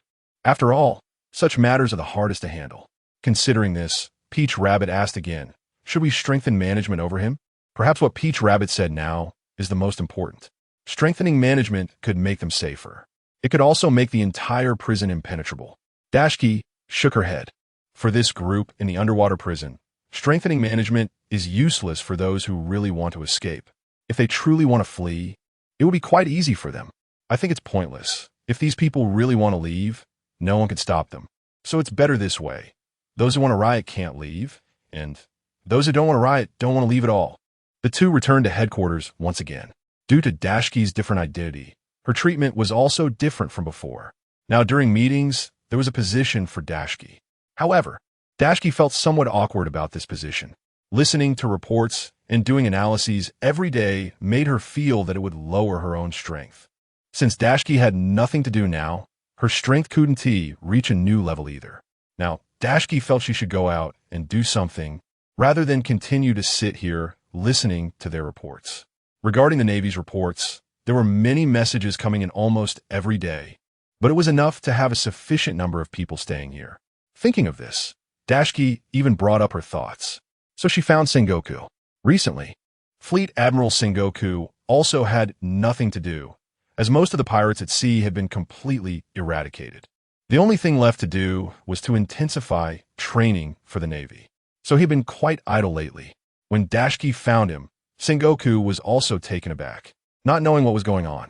Admiral, I've been quite bored here lately, so I've decided to set sail for the New World, where we also need the Navy support. Sengoku looked at Dashiki and said, I think that's not necessary for now. It's better for you to stay here and be at ease for a while. After some time, when your fame has settled down, you can leave. Dashiki didn't expect her idea to be rejected so directly. She felt a bit sad inside, but it was indeed too boring here, with nothing to do but quietly watch every day. So what I said was the truth. Sengoku thought for a moment and then asked, do you have any new discovery from your last visit to the underwater prison? Regarding the issue of the underwater prison, it had been mostly clarified by now. So Dashiki answered fluently, I know that the people who rioted there are basically lower-level pirates, and members of the Big Mom pirates like Katakuri did not participate. As soon as Dashiki said this, Sengoku nodded. At least everyone was clear that they could not participate in such an event. After all, such a large-scale riot would definitely attract the attention of the Navy. If these people wanted to leave, they would definitely use other methods rather than being so ostentatious. Oh, since that's the case, if there's nothing else, you can go back. In any case, Dashiki still felt a bit confused inside. Logically speaking, with her strength, she could completely stop more pirates. If she captured all of them and put them in the deep-sea prison, her fame would be even more widespread. But why did Sengoku do this? He didn't even let her go to sea. Dashiki had no choice but to walk out of Sengoku's office. After coming out, she directly saw Carp. Carp also seemed to be looking for Sengoku, as if there was something to discuss. Carp and Sengoku were already old friends, and they could completely bypass the other generals to have a discussion. So when Carp saw Dasuki, he also stopped. He then called Dasuki to a secluded place and asked, "What's going on? Are you here to see him about something?" At this moment, Carp asked even more. Perhaps they had their own business to attend to here. But after seeing Dasuki, they forgot their own matters. Actually, it was nothing much. It was just that she had been staying at the Navy headquarters for a long time recently and really wanted to go out for a walk. Dasuki didn't beat around the bush. She spoke her mind without any hesitation. Upon hearing this, Carp laughed heartily. In such a situation, it seemed to be true. For anyone, if they stayed in such a comfortable environment for too long, it would definitely lead to problems. So Dasuki was currently in this situation. After all, this place was not a battlefield, and doing some trivial things could not satisfy young people like them. If going to the New World was also an option, I think Admiral Sengoku wouldn't let you go. Why? Dasuki looked confused. Sometimes she herself was not very clear about how things were. Sengoku's thoughts were truly inscrutable to Dasuki, so she simply stopped trying to guess. But now, after Carp suddenly raised such a question, Dasuki felt even more anxious inside. What on earth was going on? In fact, there are many situations you're not aware of. Recently, it has been relatively peaceful, with 2 of the 4 emperors completely dealt with by you. The remaining ones have not had any conflicts with the Navy, so this stability is also rare. Sengoku, not letting you go, also has his own difficulties. Perhaps this was the first time Dasuki considered this layer, and it seemed that everything Carp said made sense. Logically speaking, Carp's words had no major issues. This situation was originally a win-win for everyone. If she were to go to the New World and cause some trouble, then all the consequences would fall on the Navy. It might even stir up a bloody storm again. So Dasuki was somewhat emotional now and said, "I didn't expect things to be like this, but after hearing you say this, I seem to understand. However, I really want to go out and see. I've been here for a long time, and I feel like I've become a bit dull. I'm not even sure if I can defeat the 4 emperors later." Dasuki was just expressing her thoughts. After all, she was a swordsman, and only through combat could her strength be maximized. If she continued like this with nothing to do, naturally, her strength would decline. To what extent it would decline was still hard to say. Considering this, Carp smiled calmly. "It's completely fine. Now you can come with me to find Sengoku. I have some things to discuss with him, so you might be able to help." Regarding Sengoku, he was indeed a bit of an antique. But Carp had a good relationship with him, so perhaps he could say something on the matter. Dasuki happily followed Carp all the way to Sengoku. When Sengoku saw Dasuki return, he looked a bit puzzled. "Do you have something else to discuss?" Carp smiled and then submitted the latest information. "Well, actually, I feel that the New World is still not peaceful. You can see this lesson for yourself. The war is still ongoing. Since most of the Navy has withdrawn from the New World, those pirates have become even more rampant, so we need to find a way to deal with them." Upon hearing Carp's words, Sengoku hesitated a bit. Logically speaking, not much had happened recently. The win-win situation had benefited everyone.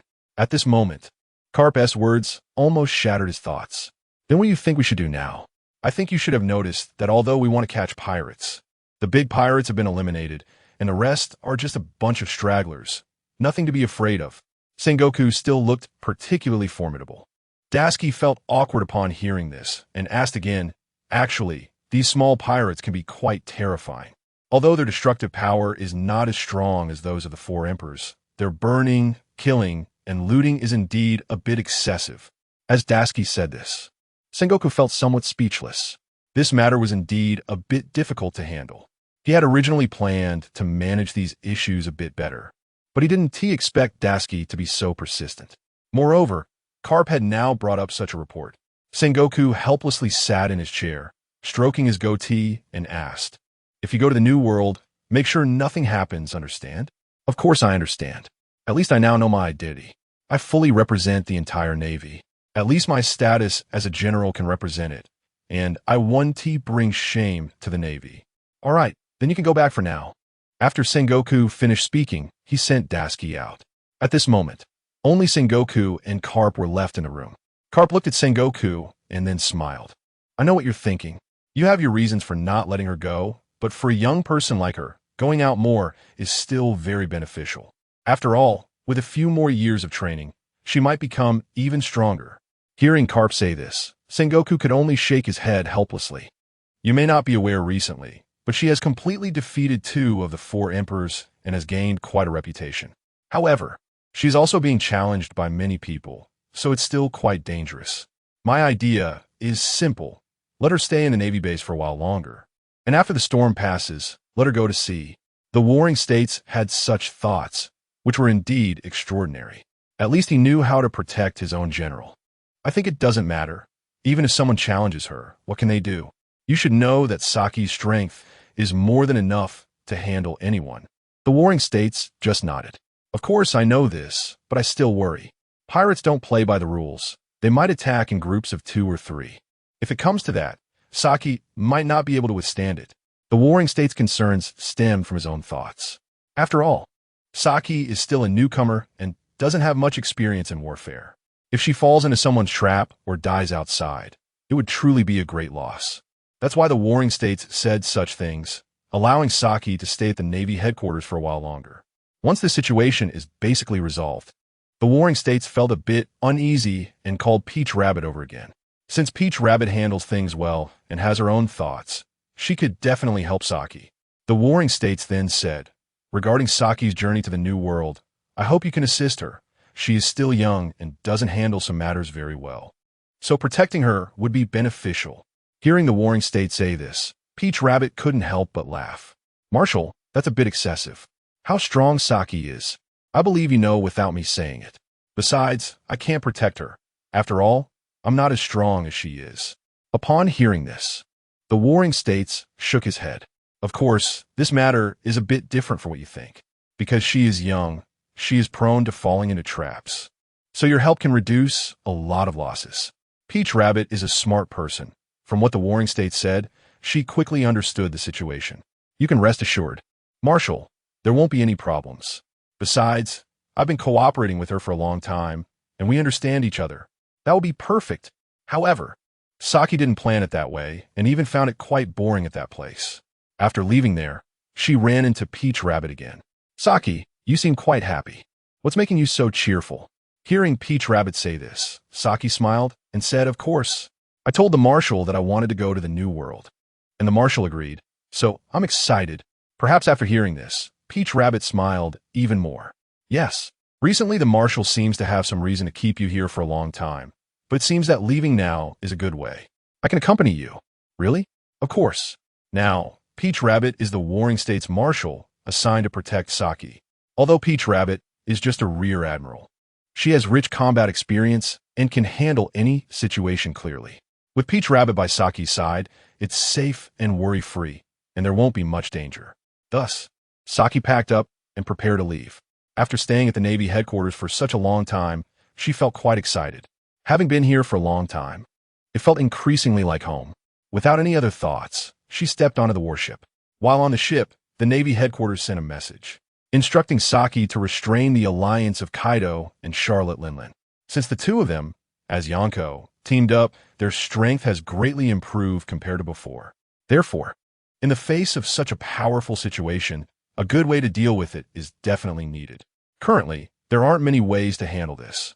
The simplest solution is to find someone to restrain their actions. Since Saki has actively chosen to go to the New World, letting her restrain them is also acceptable. However, that night, when Saki received such news, she was genuinely excited. Regardless, it is a new test for herself. Thinking of this, Peach Rabbit showed a hint of sadness. At least Peach Rabbit knew her own strength, and that she couldn't compare to Kaido or Charlotte Linlin. But the 2 of them together are absolutely formidable and reach an incredible state. If that's the case, it becomes increasingly frightening. Thinking of this, Saki smiled and said, I don't think there are any major problems. Although these 2 are strong, they are both my defeated subordinates. Plus, my strength has made great progress. So winning against them is quite reasonable. Peach Rabbit was not particularly optimistic about this. Besides, she basically understood the situation.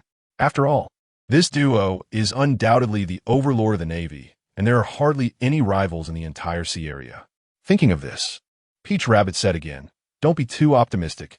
These 2 are truly too strong. If you want to win against them, you need some strategies. Peach Rabbit's thoughts were simple. In the face of these two strong opponents, the only thing to do now is to restrain them. It is impossible to confront them directly, as that would definitely cause big problems. At this moment, Saki also felt that Peach Rabbit's words made sense. However, Saki voiced her thoughts. Actually, I think these two should have been relatively low-key recently, as they are my defeated subordinates. Moreover, the world's trend is on my side, and it is even believed that they're not my opponents, so their only task now is to conserve their strength. That's right. Most of the Big Mom pirates have already been imprisoned and impelled down, so for Big Mom, it's just herself left. Although Kaido has 3 calamities under him. You have seen their strength. They are nowhere near yours. Peach Rabbit then slowly analyzed the situation, and once she finished her analysis, Saki asked, I suddenly feel that you have a talent for being a strategist, as you can articulate these matters so clearly. That's really impressive, no matter how you put it. At this point, both sides understand the situation. Daisuke is also clear in her heart. She knows how to proceed, based on her own strength. She may not reach a particularly powerful state. She still has to rely on the sword in her hand. Without this sword, she would indeed be much weaker.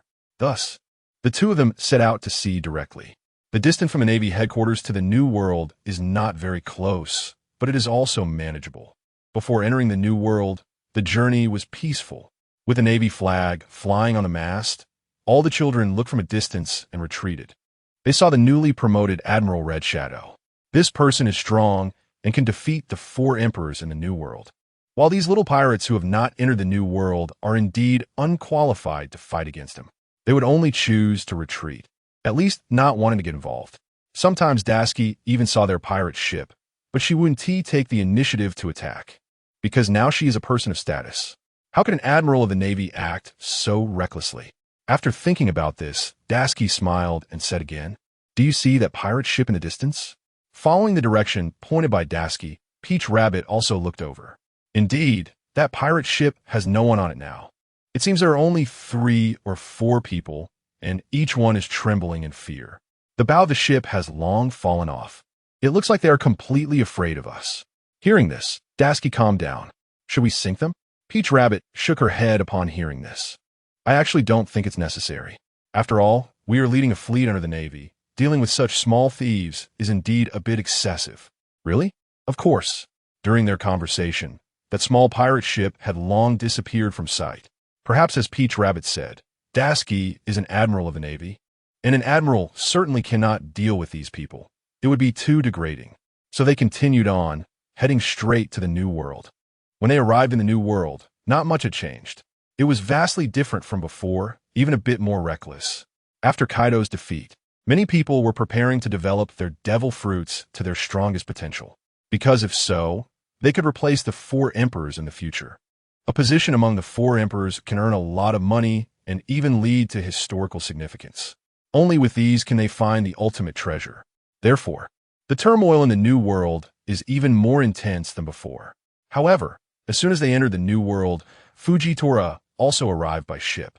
Fujitora had been maintaining order here for these days. If any pirates were particularly rampant, Fujitora's meteorites were not to be joked about. When Fujitora met them, Daisuke asked, Admiral Fujitora, have the pirates been as rampant as before recently? Yes, they're even worse, and this group is particularly excessive. Many are even flaunting their flags, claiming to surpass the 4 emperors. It looks quite ridiculous. Upon hearing this, Daisuke couldn't help but smile wryly. Moreover, I heard that Kaido and Charlotte Lin formed an alliance, and they plan to continue opposing the Navy. I don't know what their progress is now. Recently, their progress has been relatively slow, with no specific operations, just superficially claiming to have united, but their manpower is not substantial. I see. This is basically similar to what Daisuke said. At least there wouldn't be too many problems. Fujitora seemed somewhat puzzled, and then asked, I heard you were supposed to be at the Navy headquarters. But why did you suddenly come to the New World? Is there some new plan? Not really. I just couldn't stay at the Navy headquarters anymore. And that place is very boring. So I asked the Marshal for permission to come to the New World to deal with Kaido. In them, Fujitora had never seen what Daisuke looked like. He thought for a moment and said, regarding their alliance, let us not consider it too much for now. After all, they haven't really chosen to take action. I believe they will definitely provoke us later. Fujitora had been here for quite some time recently. He had some insight into their joint actions, so he was more or less clear about it. After Dasuki shared all this, Fujitora asked again, in that case, what do you plan to do next? No one knew exactly how to act regarding the upcoming actions. Dasuki came here just to avoid staying too long at the Navy headquarters. So, she was just out to get some fresh air. If she really encountered the coalition of Kaido and Charlotte Linlin, Dasuki herself didn't know what to do. Anyway, now, she could only take it one step at a time. Peach Rabbit saw that Dasuki did not respond, but instead said first, actually in this situation, we can temporarily come to the new world to maintain appearances. As for the fighting level, let us not rush it for now. What Peach Rabbit said was also reasonable. After all, the two of them together could not be defeated by anyone. Dasuki nodded, just as Peach Rabbit said. After all, they still hadn't figured out what to do next. War will always continue, but they still didn't know what to do next. Since that's the case, I think I should go do my own thing. Since there's nothing to do now, I might as well go out and gamble a bit. After Fujitora finished speaking, he boarded his warship and left. He didn't linger too long in front of Dasuki and the others. After watching Fujitora leave, Dasuki even asked Peach Rabbit beside her, what is going on? Why doesn't Admiral Fujitora choose to return to the Navy headquarters? Is he possibly wandering outside? Dasuki didn't know about such matters, so she could only ask. Peach Rabbit smiled awkwardly after hearing this. Indeed, Fujitora left the Navy headquarters because he couldn't stand certain things. So he blinded his own eyes and left the Navy headquarters. To be honest, his actions are quite astonishing. Dasuki never expected that there would be such a strong-willed person who could actually blind himself for certain reasons. Thinking about it now is indeed astonishing. However, even so, does the Navy headquarters really have no measures against Fujitora? Even if he doesn't go back, it shouldn't be a problem to let him roam freely outside. This is what Dasuki has been thinking about until now, because it's better to clarify these matters. Peach Rabbit nodded, agreeing. Yes, as you said, the Navy headquarters completely allows him to act recklessly outside. The main reason is that Fujitora's identity is quite special. He is a general and sincerely dedicated to the Navy. So up to now, everyone knows he won't do anything that violates the Navy's regulations, and allowing him to be outside is understandable. Upon hearing this, Dasuki fully understood. For someone with such strength, there really isn't anyone who can restrain him. Even so, Dasuki nodded, having clarified everything in her heart. However, after thinking for a moment, she smiled and asked, do you think one day I might also be like this, leaving for the new world because I can't stand certain things, and never return to the Navy headquarters? As Dasuki asked this, Peach Rabbit looked at her with some surprise. After all, it felt somewhat wrong to hear such words from Dasuki. Then Peach Rabbit shook her head. I don't think that's very likely. For you, such a problem shouldn't arise. After all, you're the newly appointed general and haven't encountered many of your own issues, so it won't come to this. It was obvious that Peach Rabbit had been at the Navy headquarters for a long time. She understood the internal intrigues better than anyone else. Meanwhile, Dasuki was still young and completely unaware of the machinations of the Navy headquarters, nor would she be too involved in them later. Anyway, I have my own thoughts. Being outside is much better than being at the Navy headquarters. At least I can consider myself free, regardless of how it was viewed. Peach Rabbit indeed had her own considerations. She didn't say much and didn't clarify everything that had happened at that time, mainly out of fear that there might be some major problems later. Only one path to confrontation. Seeing Dasuki so innocent now, there were indeed some words that were hard to say. After considering this, Peach Rabbit asked no further questions. Thus, the warship headed for the New World. However, just as they arrived at the entrance to the New World, Kaido appeared once again. Kaido probably had already received news that Dasuki had even arrived in the New World. This made Kaido feel a bit excited and even somewhat irritable. Previously, he had lost to Dasuki, and this time it was undoubtedly the best opportunity to turn the tables. So he didn't consult Charlotte Linlin and instead blocked the entrance to the New World alone. When Dasuki saw the Beast Pirates, she was slightly surprised. However, she soon realized that there was only Kaido on the ship. After that, Dasuki had no other thoughts and felt that there shouldn't be too much of a problem. If both Kaido and Charlotte Linlin had arrived at the same time, then their Navy warship would definitely be in grave danger. Against both of them, Dasuki absolutely didn't have the strength to defeat them, as dealing with one was already quite effortful. If both wanted to kill her at the same time, it would be somewhat simple. Upon realizing this, the entire warship went on high alert. For someone like him, with such a background, there was no reason not to be fully alert. Peach Rabbit was even more nervous at this moment, because she didn't know what would happen next. The last time Kaido fought with them, it was evident that he could even change the weather. But this time, Kaido seemed somewhat low-key and didn't make the same appearance as before. Now it indeed felt a bit different. After thinking about it, Dasuki instructed, "When I fight him later, you must not intervene. It's best to stay alert at all times and be ready to escape. This person is extremely lethal and can do anything." Peach Rabbit nodded in response. Perhaps in such a battlefield, she really couldn't participate. Originally, her strength was insufficient, and she couldn't help much anyway. But I know. After Peach Rabbit agreed, she returned to the cabin to start the next arrangements. As for Dasuki, she didn't hesitate and instead jumped directly into the air. Then she circled in the air and landed on the deck of the Beast Pirates. Everyone was astonished by Dasuki's actions.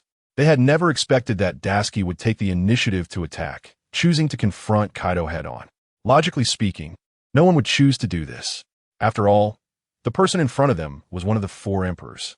However, after Dasuki did this, Kaido looked at her arrival and felt a sense of glee in his heart. After all, this person was his opponent, and he was the one who had previously lost to her, so this time he was determined to regain all the victories in his hands. "I really didn't expect that you would not choose to run away upon seeing me, but instead came up to my ship. I admire that." Hearing him say this, Dasuki smiled awkwardly. "Why would I choose to run away? Logically speaking, we have competed before, and at that time, you said you were my subordinate's defeated opponent, so I have no need to run." This remark made Kaido's face flush with anger. He was even more enraged inside and said again, "About the reason I came to find you this time, you should know what it is, right? I'm here to take care of you. Then let's see if you have such ability." Daki's confidence in speaking is much stronger than before. After all, she is now a Navy admiral, and in both speaking and acting, momentum is always important. Therefore, in such matters, Daki certainly won't back down and will never choose to concede. She raised the sword in her hand, ready for battle at any moment. Kaido, on the other hand, has soared into the sky, transforming into a giant dragon, as this increases his strength. He never expected the outcome of his previous battle with Daki, but he knows the reason for his loss. He completely underestimated her. If he hadn't been so careless back then, he wouldn't have lost to Daki. With this thought, Kaido felt fearless. No matter how the battle unfolds, it must continue, and he would use any means necessary to completely eliminate this Navy admiral in front of him. Only by doing so can he relieve the hatred in his heart. As he thought this, Kaido raised his claws, darkening the sky with thick clouds, creating an atmosphere as if a storm was coming. Then he leaped down, his claws crackling with electricity, capable of obliterating ordinary people upon contact. He chose to strike directly, anticipating that Daki might have other tricks. If new tricks emerged, he wouldn't be able to counter them. Therefore, Kaido decided that if he could eliminate her in one blow, there would be no need for further actions. Once Daki is killed, she would no longer pose a threat as she did before. With this in mind, he charged forward with both claws. Luffy sensed the danger now. However, in that moment, he didn't do anything. Instead, he activated a tenfold amplification. The tenfold amplification would allow Daki to reach her optimal state of power. At the very least, she should be able to handle Kaido's attack without any issues. Sure enough, in that instant, Daki activated the tenfold amplification, and her body underwent a transformation, becoming more agile and stronger. She raised her sword and managed to withstand one of Kaido's claw attacks. However, the other claw was already upon her. This time, she couldn't resist and was sent flying far away. Fortunately, the tenfold amplification had significantly enhanced her physical resistance, and she had already prepared her armament haki at the injury site. As a result, she was only knocked back without sustaining any serious injuries. Daki forced herself to stand up. Although she didn't suffer much damage, the hit was indeed painful. She rubbed her shoulder and looked at Kaido. Kaido was now serious and had exhausted all his strength, with the primary goal of completely defeating Daki. Otherwise, he wouldn't be acting like this. From a distance, Mamato was startled when she saw Daki being knocked away. Kaido's claw was incredibly strong. With that power, he could easily split a warship in half. For someone with Daki's physique, it would be difficult to withstand. Mamato was particularly worried. If Daki were to die on the spot due to this, she would definitely be blamed by Sengoku upon returning. With this thought, she shouted loudly, "Daki, are you okay? Can you still fight?" At this moment, Daki had already stood up. Hearing Mamato's shout, she turned to look at her and waved her hand, signaling that she was not in too much trouble. Mamato finally felt relieved. At least there was no major issue. If something truly went wrong, she would be in big trouble. Moreover, Kaido would certainly not give her any chance to counterattack in the future. If Daki lost, Kaido would choose to eliminate everyone on this warship without leaving any threats behind. Mamato understood this well. She placed all her hopes on Daki, hoping she could emerge victorious. Daki, now, would not disappoint anyone. Although she had been knocked down, she refused to concede. At such a critical moment, conceding would mean everything would be over. Daki looked at Kaido with a slight chill. "You don't seem to realize that you've become stronger in the past couple of days. But so what? You were my subordinate's defeated opponent before, and you still are now.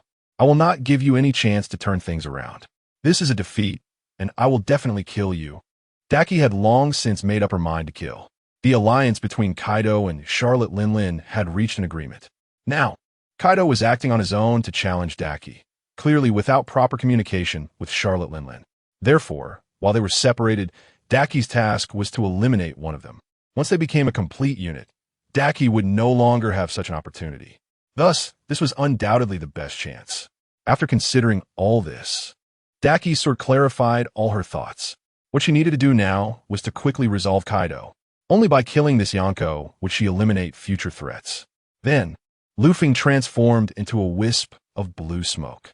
Daki didn't expect Luffy to react so quickly, even aligning with her thoughts, which was quite surprising. Before Daki could say anything, Luffy's wisp of smoke transformed into a dragon form. It seemed he had seized Kaido's dragon fruit. Kaido noticed something was off. This wisp of smoke looked almost identical to his own. The main difference was that although it was slightly smaller, it was completely identical. Daki slowly began to sense a powerful presence.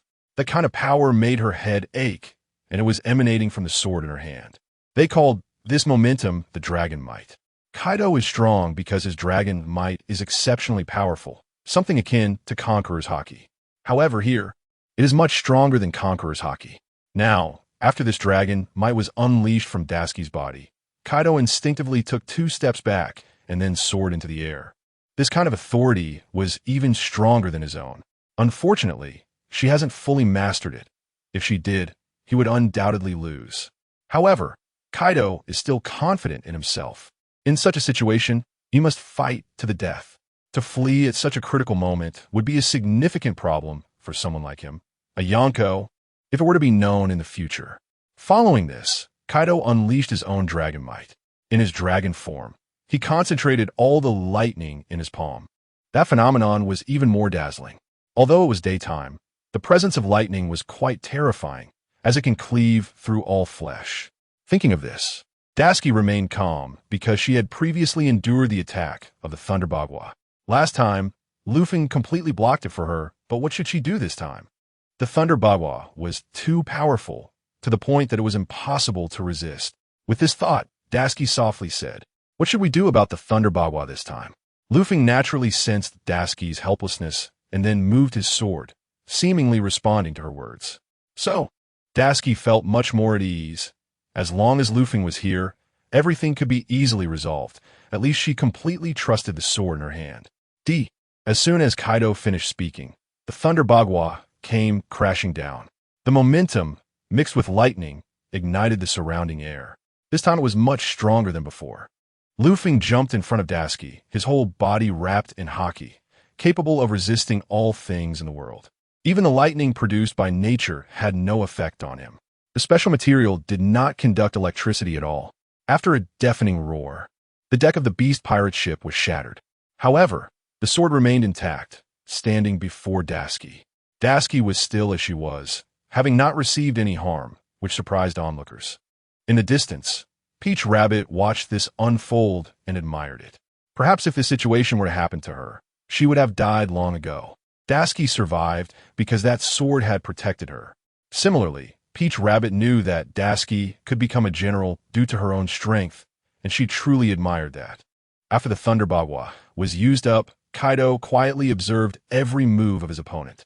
However, when he found that Dasuki and her sword were completely unharmed, he felt a bit unsettled. After all, this was supposed to be his signature move. How could it have no effect on the person in front of him? What's going on? Everything in the world is reduced to ruins under my Thunder Bagua.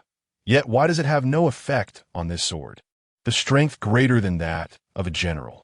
Perhaps this was a problem Kaido would never understand in his lifetime. As for what material this sword was made of, no one knew, not even Dasuki herself. Dasuki then rose and firmly grasped the sword, directly thrusting it forward.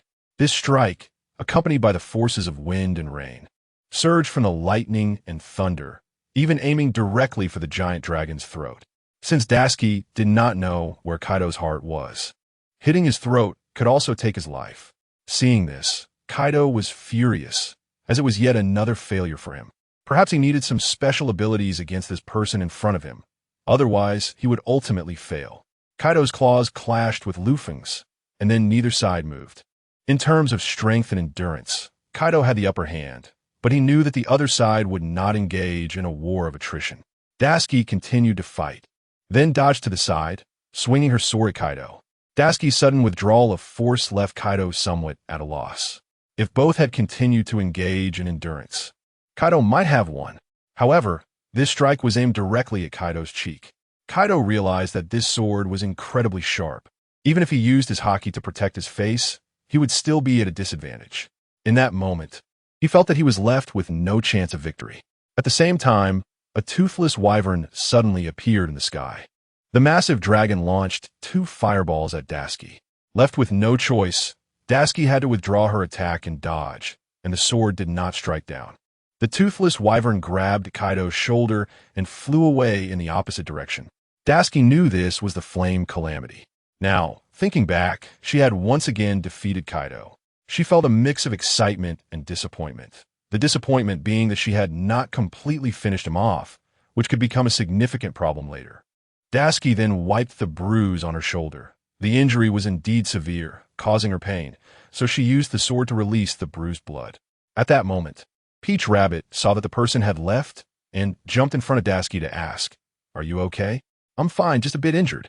Peach Rabbit immediately took out some medicine and handed it to Dasuki. "You truly have the strength of a general, even stronger than a general." With Peach Rabbit saying this, she basically acknowledged Dasuki's strength.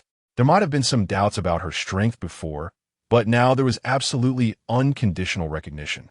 Dasuki's arm had some injuries, but it was not a big deal. It would not affect the upcoming battle. So they continued onward. The road to the new world was still long and distant. Dasuki smiled calmly and said, "Actually, I think there's no problem.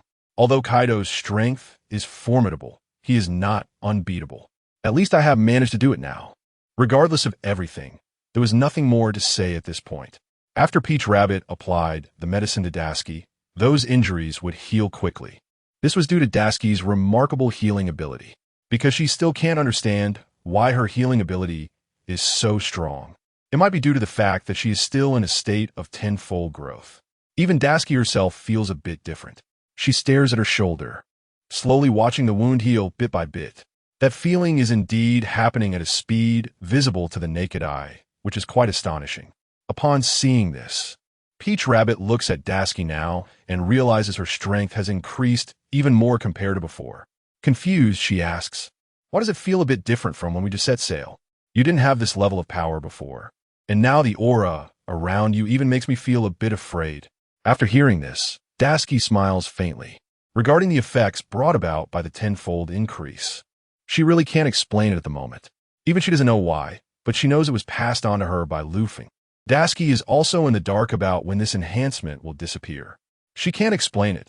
Perhaps it was the battle just now that suddenly boosted her strength, which is why it feels this way. Dasuki's casual remark is completely unbelievable to Peach Rabbit. Maybe such an answer is too casual. It feels like she doesn't intend to tell her anything, even treating her as an outsider. Dasuki seems to sense this outcome and give an awkward smile. Actually, I really don't know why I suddenly became stronger. It might be closely related to this sword in my hand, but I don't know how strong I can get. The two of them have already reached a point where there are no secrets left. It's the kind of communication where they say whatever comes to mind without caring at all.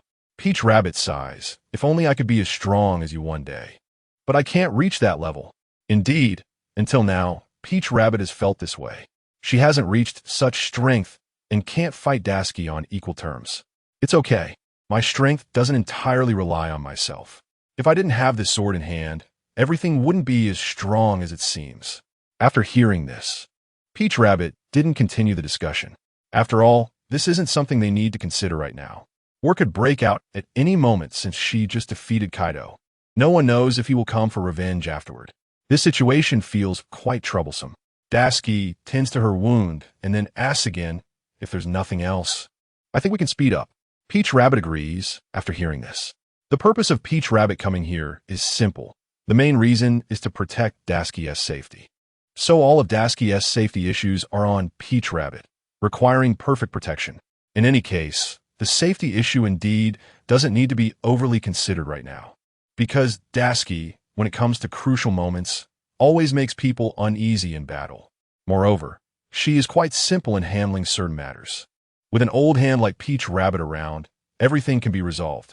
As the warships set sail, they head towards the center of the new world, a remote little island. For all of them, this is indeed both an exciting and a crisis-filled situation. Dasuki's previous battles in the new world were indeed quite impressive. Furthermore, they significantly raised the Navy's prestige. Everyone knew that the strength of the four emperors far surpassed that of the Navy. But now, since the appearance of Admiral Akai, all those thoughts have changed. Everyone knows that Akai's strength is far above theirs. With this in mind, Dasuki doesn't say much more. By nightfall, a fierce wind rises. The ship has no choice but to dock nearby. Thus, Dasuki and her group disembark on a nearby island. There are still many people on this island. Moreover, everyone seems to live in peace and contentment, and there doesn't seem to be any major incidents happening. Most importantly, it appears that pirates have never visited this place. As a result, everyone's faces are filled with smiles. Therefore, this place seems relatively safe, without too many problems.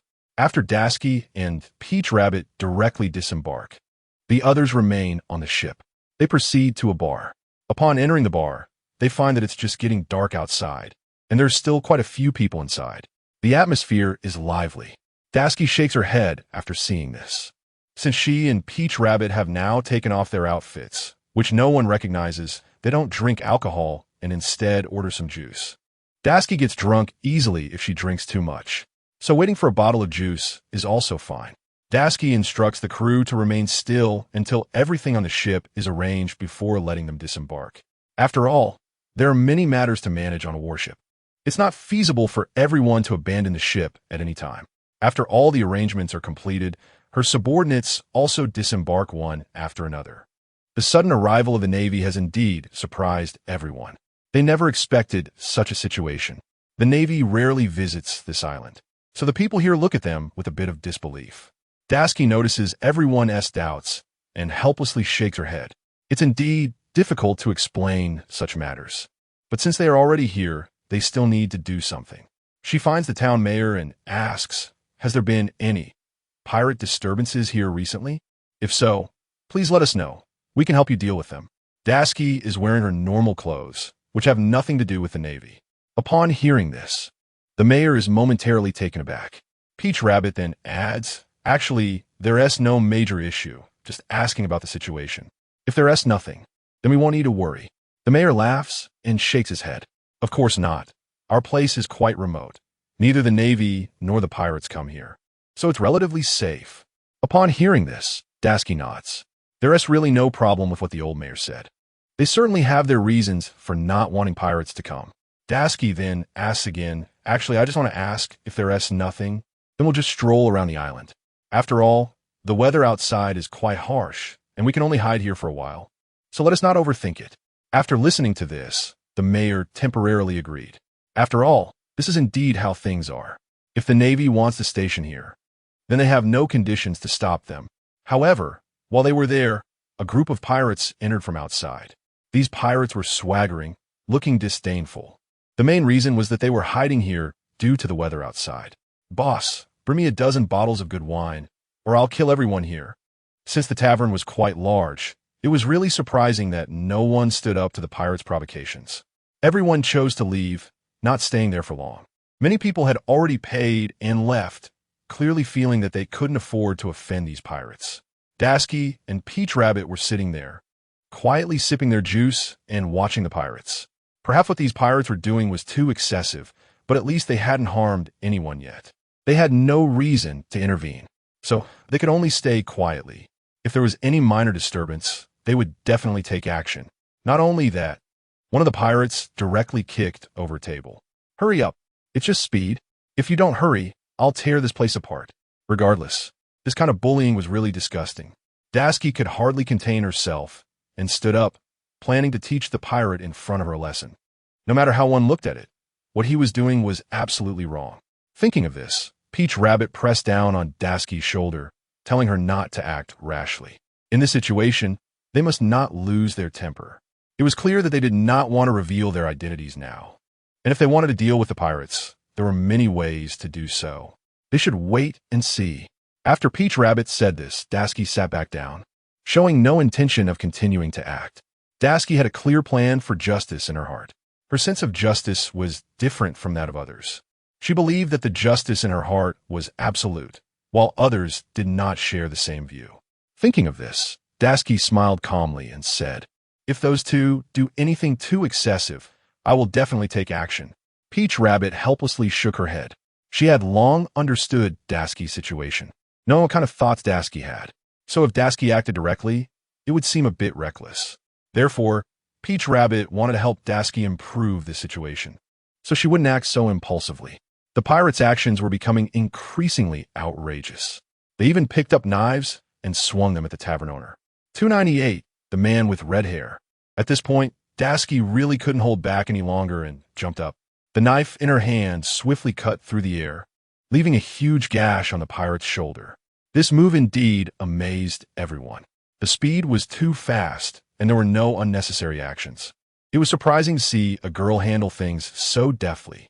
Peach Rabbit smiled awkwardly at this scene, feeling that she had been a bit slow to react. If she had controlled Dasky earlier, this situation would not have happened. However, Dasky still yearned for justice. In this situation, she would definitely take action, and no one could stop her. After Dasky dealt with that pirate, he clutched his shoulder and asked, "Who are you to kill him?" At the same time, the pirate subordinates rushed in, a total of 8 people. Each of these 8 had a knife and exuded a domineering aura, looking like they were not ordinary people who came from the New World. Therefore, Dasky could not be too complacent. She knew exactly what to do in such a situation. At that moment, Peach Rabbit also drew her knife. After all, she couldn't let Dasky get into trouble. Thus, the few of them started attacking together, but they were no match for Dasky. In just a few moves, Dasky took them all down, leaving each of them with a few scars. Perhaps that was just a souvenir for them. They couldn't run rampant in a place like the New World. After driving everyone out of the tavern, the owner was very grateful. "Thank you so much," he said. In any case, what Dasky had done had indeed helped them a lot, and so far, it hadn't caused too much of an impact. They had only driven away that group of people. It wouldn't have much effect on the entire town. However, at that moment, the mayor felt a bit disdainful. To be honest, what you did was a bit excessive. The whole town still needs to increase its income. If you drive everyone away like this, how will we make money? What he said was indeed a bit too much, at least for the sake of money. He didn't care about the lives of the townspeople. Dasky felt increasingly angry upon hearing this, but she was once again held back by Peach Rabbit. "Don't get involved in this anymore. Although he has some issues, this isn't something we, the Navy, can manage." Dasky then sat back in her seat, sipping her juice and ignoring the matter. When Peach Rabbit returned, she saw that Dasky was unwilling and asked, "Honestly, I'm also very angry about this. But what can we do? These people will do anything for money, and the main point is that reasoning with them is completely futile. That's what is most surprising." After Peach Rabbit finished speaking, she felt very angry as well. It seemed that her previous attempt to reason with the mayor had indeed led to a reprimand. and the two parted ways unhappily. Just as they were talking, a group of people entered from outside. Daisuke immediately recognized that the leader was a man with red hair. The red hair is indeed quite eye-catching, and the person is very tall, which even gives a somewhat intimidating feeling. Most importantly, they bear the mark of a pirate, making everyone leave in droves. That red-haired pirate symbol is well known, and everyone knows this person is Shanks. Upon seeing this, Daisuke was startled. She certainly didn't expect to encounter this person in a bar. One of the four emperors, Peach Rabbit, being more composed, gave Daisuke a look, indicating that she shouldn't do anything excessive. It would be better to let this situation pass without further interaction. There was no need for much communication between them, as they didn't know each other before and had no past grievances. So, it would be best for each of them to go about their own business, as if they were strangers. Peach Rabbit thought this way because both of them were at a disadvantage. There was no way they could fight against Shanks. Moreover, all the members of his crew were present, and if a fight broke out, their fate would be uncertain. It was even hard to predict what would happen next. Peach Rabbit had already backed down. Daisuke held similar thoughts. She understood that if a fight broke out, her chances of winning were slim. So, Daisuke and Peach Rabbit turned in a different direction, even turning their backs to the group of pirates. At least this way, they wouldn't be recognized, making them feel much safer. However, to their surprise, Shanks came over to their table and sat down in front of them. "Is it okay if I sit here?" With Shanks asking, Daisuke nodded. "Of course, since that's the case, you must already know our identities." "Of course," Shanks replied. "I knew everything as soon as your warship entered the sea. But I didn't expect that the one who defeated Kaido and Charlotte Linlin would be such a young lady." Upon hearing this, Daisuke smiled. She felt nervous because she couldn't sense any danger from Shanks. The more stable he seemed, the more intimidating it felt. So, Daisuke didn't say much and looked up at Shanks, asking, "Why are you on this island?" The weather outside is quite strange, with strong winds and dense clouds making it hard to see the course, so we decided to take a break on this island. We certainly didn't expect to run into you. By now, it was clear that both sides had met by chance. In this situation, the meeting was naturally awkward. The main task of the Navy has always been to capture pirates, but the massive pirate in front of Daisuke stirred something inside her. However, despite these thoughts, she didn't dare to act. Besides herself, the others might not withstand the onslaught of so many people. After all, she still had Peach Rabbit and some crew members on the ship. If she really chose to act, she would definitely regret it later. 300, fighting against the four emperors. At this moment, Daisuke smiled and said, "Today, our meeting here is quite fateful, but I don't quite understand why you are here. Logically, you should have come to find us after discovering our target, right?" Upon hearing this, Shanks didn't refuse. Instead, he nodded, agreeing with Daisuke's words. "Of course, you're currently at the peak of your popularity, surpassing anyone in fame, so I wanted to see what kind of person you are. I just saw you defeat this group of pirates effortlessly. You are indeed a good navy." After Shanks said this, Daisuke awkwardly smiled, knowing their intentions. At the same time, she looked at him and asked again, "So, did you know about my encounter with Kaido at sea?" Shanks smiled calmly and chose not to answer. Instead, he asked the tavern owner for a drink and started drinking heartily. "I've recently heard that your swordsmanship is quite remarkable, and my main purpose now is to challenge you to see if I can defeat you," Shanks declared, clearly stating his goal for being there. No matter what, he came to find Daisuke, hoping for an opportunity to prove himself. Each of the four emperors possesses extraordinary skills. If he could defeat any one of them, it would make his name known far and wide. Now, Daisuke had just done that. She had defeated Kaido and Charlotte, making her the target of many. So, as one of the four emperors, Shanks also felt anxious. The relationship between the four emperors and the Navy is complex. Who knows when Daisuke might lead the Navy to attack him? If that time came, he would lose face. After all, he cared about his reputation. It would be better to take the initiative and find Daisuke than defeat her with his strength. Only in that way could he eliminate future threats. At this moment, Shanks said, "Regarding your swordsmanship, I've heard it's strong, but I consider myself a swordmaster as well. Why don't we have a spar?" Upon hearing this, Daisuke frowned. Clearly, she hadn't expected him to make such a request. "I don't think that's necessary.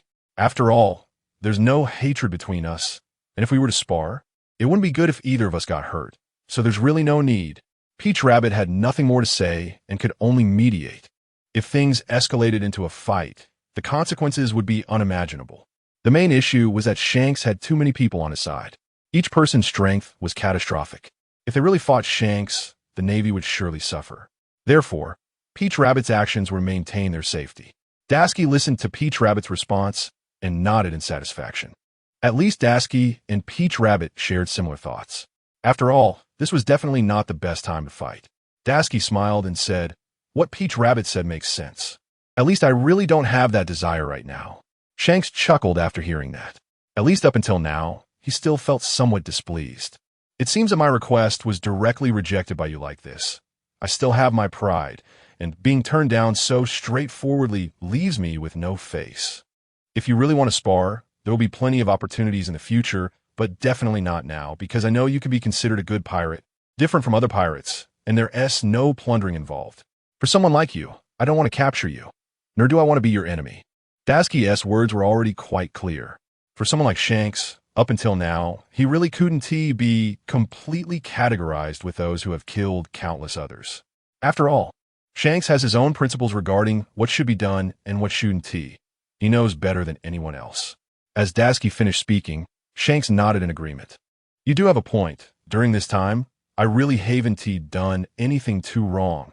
And although I'm called a pirate, I'm just a ship at sea. I'm even striving for my own dreams, so if you come to capture me, that would really be a bit off." After finishing his words, Shanks took a sip from his cup. Regarding this matter, Dasky realized again what was different about the four emperors. It seemed that Shanks was somewhat different from the other two. Although Shanks is one of the four emperors, the charisma he exudes is definitely not something the other two possess. "From this perspective, you really are a bit different," Dasky said with a smile. Shanks blinked.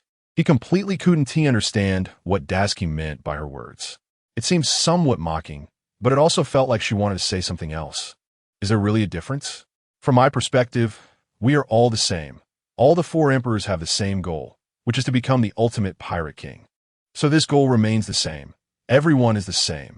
After Shanks finished this statement, he appeared somewhat fatigued. He then sat directly in a chair, and the tavern staff refilled his cup. This time, Shanks drank slowly, not gulping it down in one go. "This isn't just my feeling. Kaido and Charlotte Linlin are extremely strong in combat, and always resolve matters with brute force. On the contrary, it seems that for someone like you, there isn't so much consideration, and you don't seem to plan on doing anything. So that's what you meant. I'm not weak when it comes to fighting either, but sometimes I feel that war doesn't solve all problems. Therefore, if I don't want to participate in certain battles, I will simply turn a blind eye." From this perspective, Shanks is definitely a peculiar person.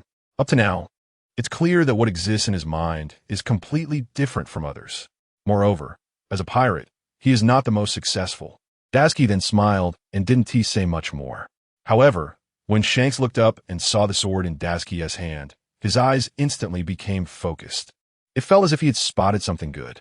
He even felt a bit envious and greedy. "Is this sword the legendary demon sword? Can I take a look?"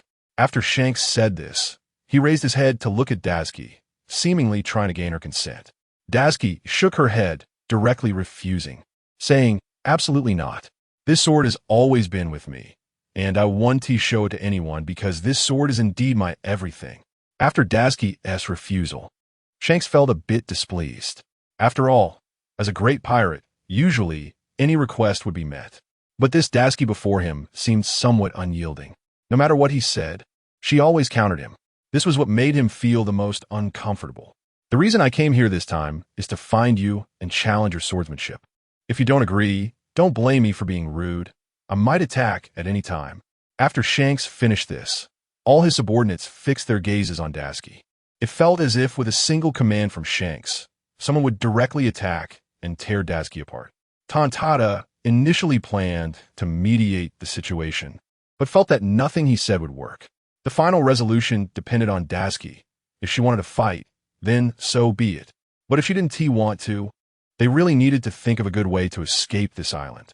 Dasky raised her head to look at Shanks, her eyes filled with a hint of killing intent. "You really want to duel with me?" "Of course. After all, my purpose for coming here is to find you. If you weren't here, I wouldn't have set foot on this island. Regardless, Shanks saying this to show that he has his own thoughts. Although he has shown too many differences up to now, it's true that he came to find Tashigi. There is no doubt about that. Tashigi didn't hesitate much, then stood up. I didn't expect you to be like this. My swordsmanship is strong, but I don't emphasize being particularly powerful compared to your swordsmanship. In comparison to a master, I may fall short by a lot. After Tashigi finished speaking, she smiled calmly. But no matter what, if you really want to compare, I can fully agree because I really don't want to hear you talk too much in my ear. It's quite annoying. After Tashigi finished, she directly pushed open the tavern door and left. Shanks sat in the chair, instantly feeling a chill behind him. He never expected that this person before him would be so arrogant. Even her way of speaking and acting gave off a feeling of disdain. Shanks smiled slightly and even thought this woman was quite interesting.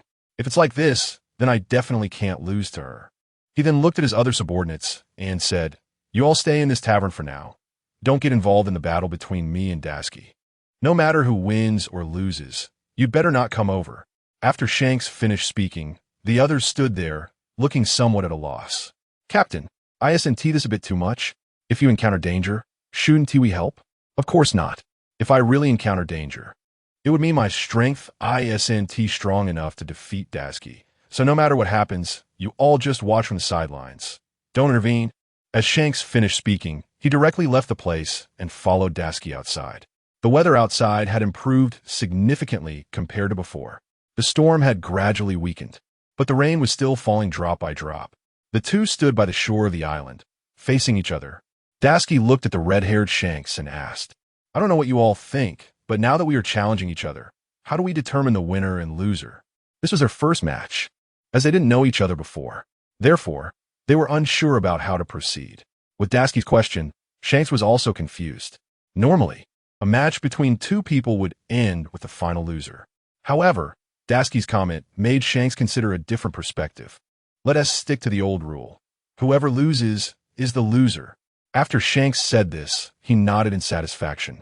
At least this method was quite good and aligned with his thoughts. Tashigi then drew the sword in her hand. The sword now appeared to be radiant, and in that moment, it seemed to illuminate the dark night like a flash of lightning. Not only that, but when Shanks saw this sword, he was momentarily stunned. It was undoubtedly a good sword, and it looked like a rare masterpiece. Shanks didn't ask what the sword was called because he knew that no matter how he inquired, Tashigi would definitely not tell him, nor would she let him touch it. He truly didn't expect this sword to be beyond his imagination.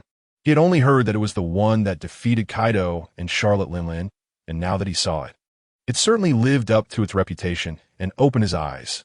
Shanks expressed this thought sincerely. The uniqueness of the sword was the reason for his current feelings. Yes, it was indeed a very good sword, and its combat power was extremely strong, even making one feel a bit intimidated. Shanks had some experience and wouldn't refuse just because of Tashigi's few words. He smiled slightly and said, "I understand the reasoning, but I don't think there will be too many problems. No matter how strong it is, it's still controlled by humans. If your strength doesn't reach a high level, you can't make this sword have a soul, right?" Tashigi awkwardly shook her head after hearing this. "You might not fully understand this. You may not realize that this sword indeed has its own soul, and it will choose how to attack its target.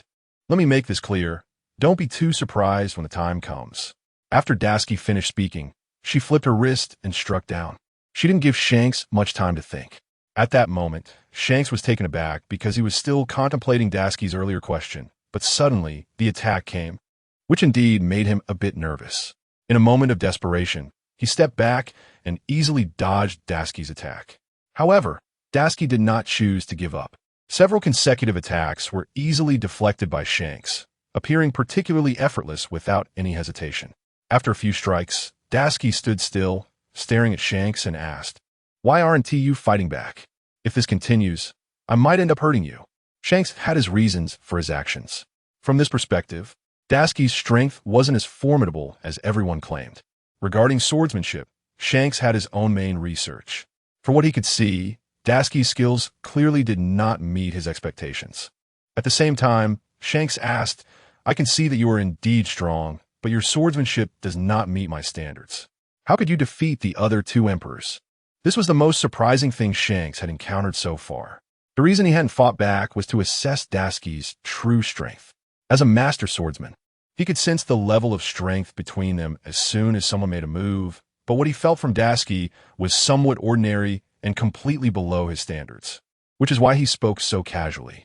After hearing this, Dasuki also stopped her attacks and chose not to continue the onslaught. She calmed her mind slightly and said, "Although my swordsmanship cannot compare to yours, this sword can definitely make up for my shortcomings, so you don't need to worry about anything. Just continue fighting. It will give you a different experience." As the two continued to battle, the other members of the red-haired pirates had already come out of the tavern. They stood at a distance, quietly observing, as they didn't know who would ultimately win this battle. Dasuki's strength had recently been praised by various media outlets. No one knew how strong Dasuki really was, so everyone just wanted to see how powerful he truly was, which was why they were watching like this. At the same time, Momonosuke was standing in another direction with several Marines, cheering for Dasuki. The reason was that the words of pirates were absolutely not to be trusted. Initially, Shanks had made it clear that he intended to have a one-on-one with Dasuki. However, if those pirates suddenly changed their minds and decided to gang up, he would be able to help if needed. Dasuki, seeing that many people were watching, felt no worries in her heart. Regardless of winning or losing, it wouldn't have much effect on her.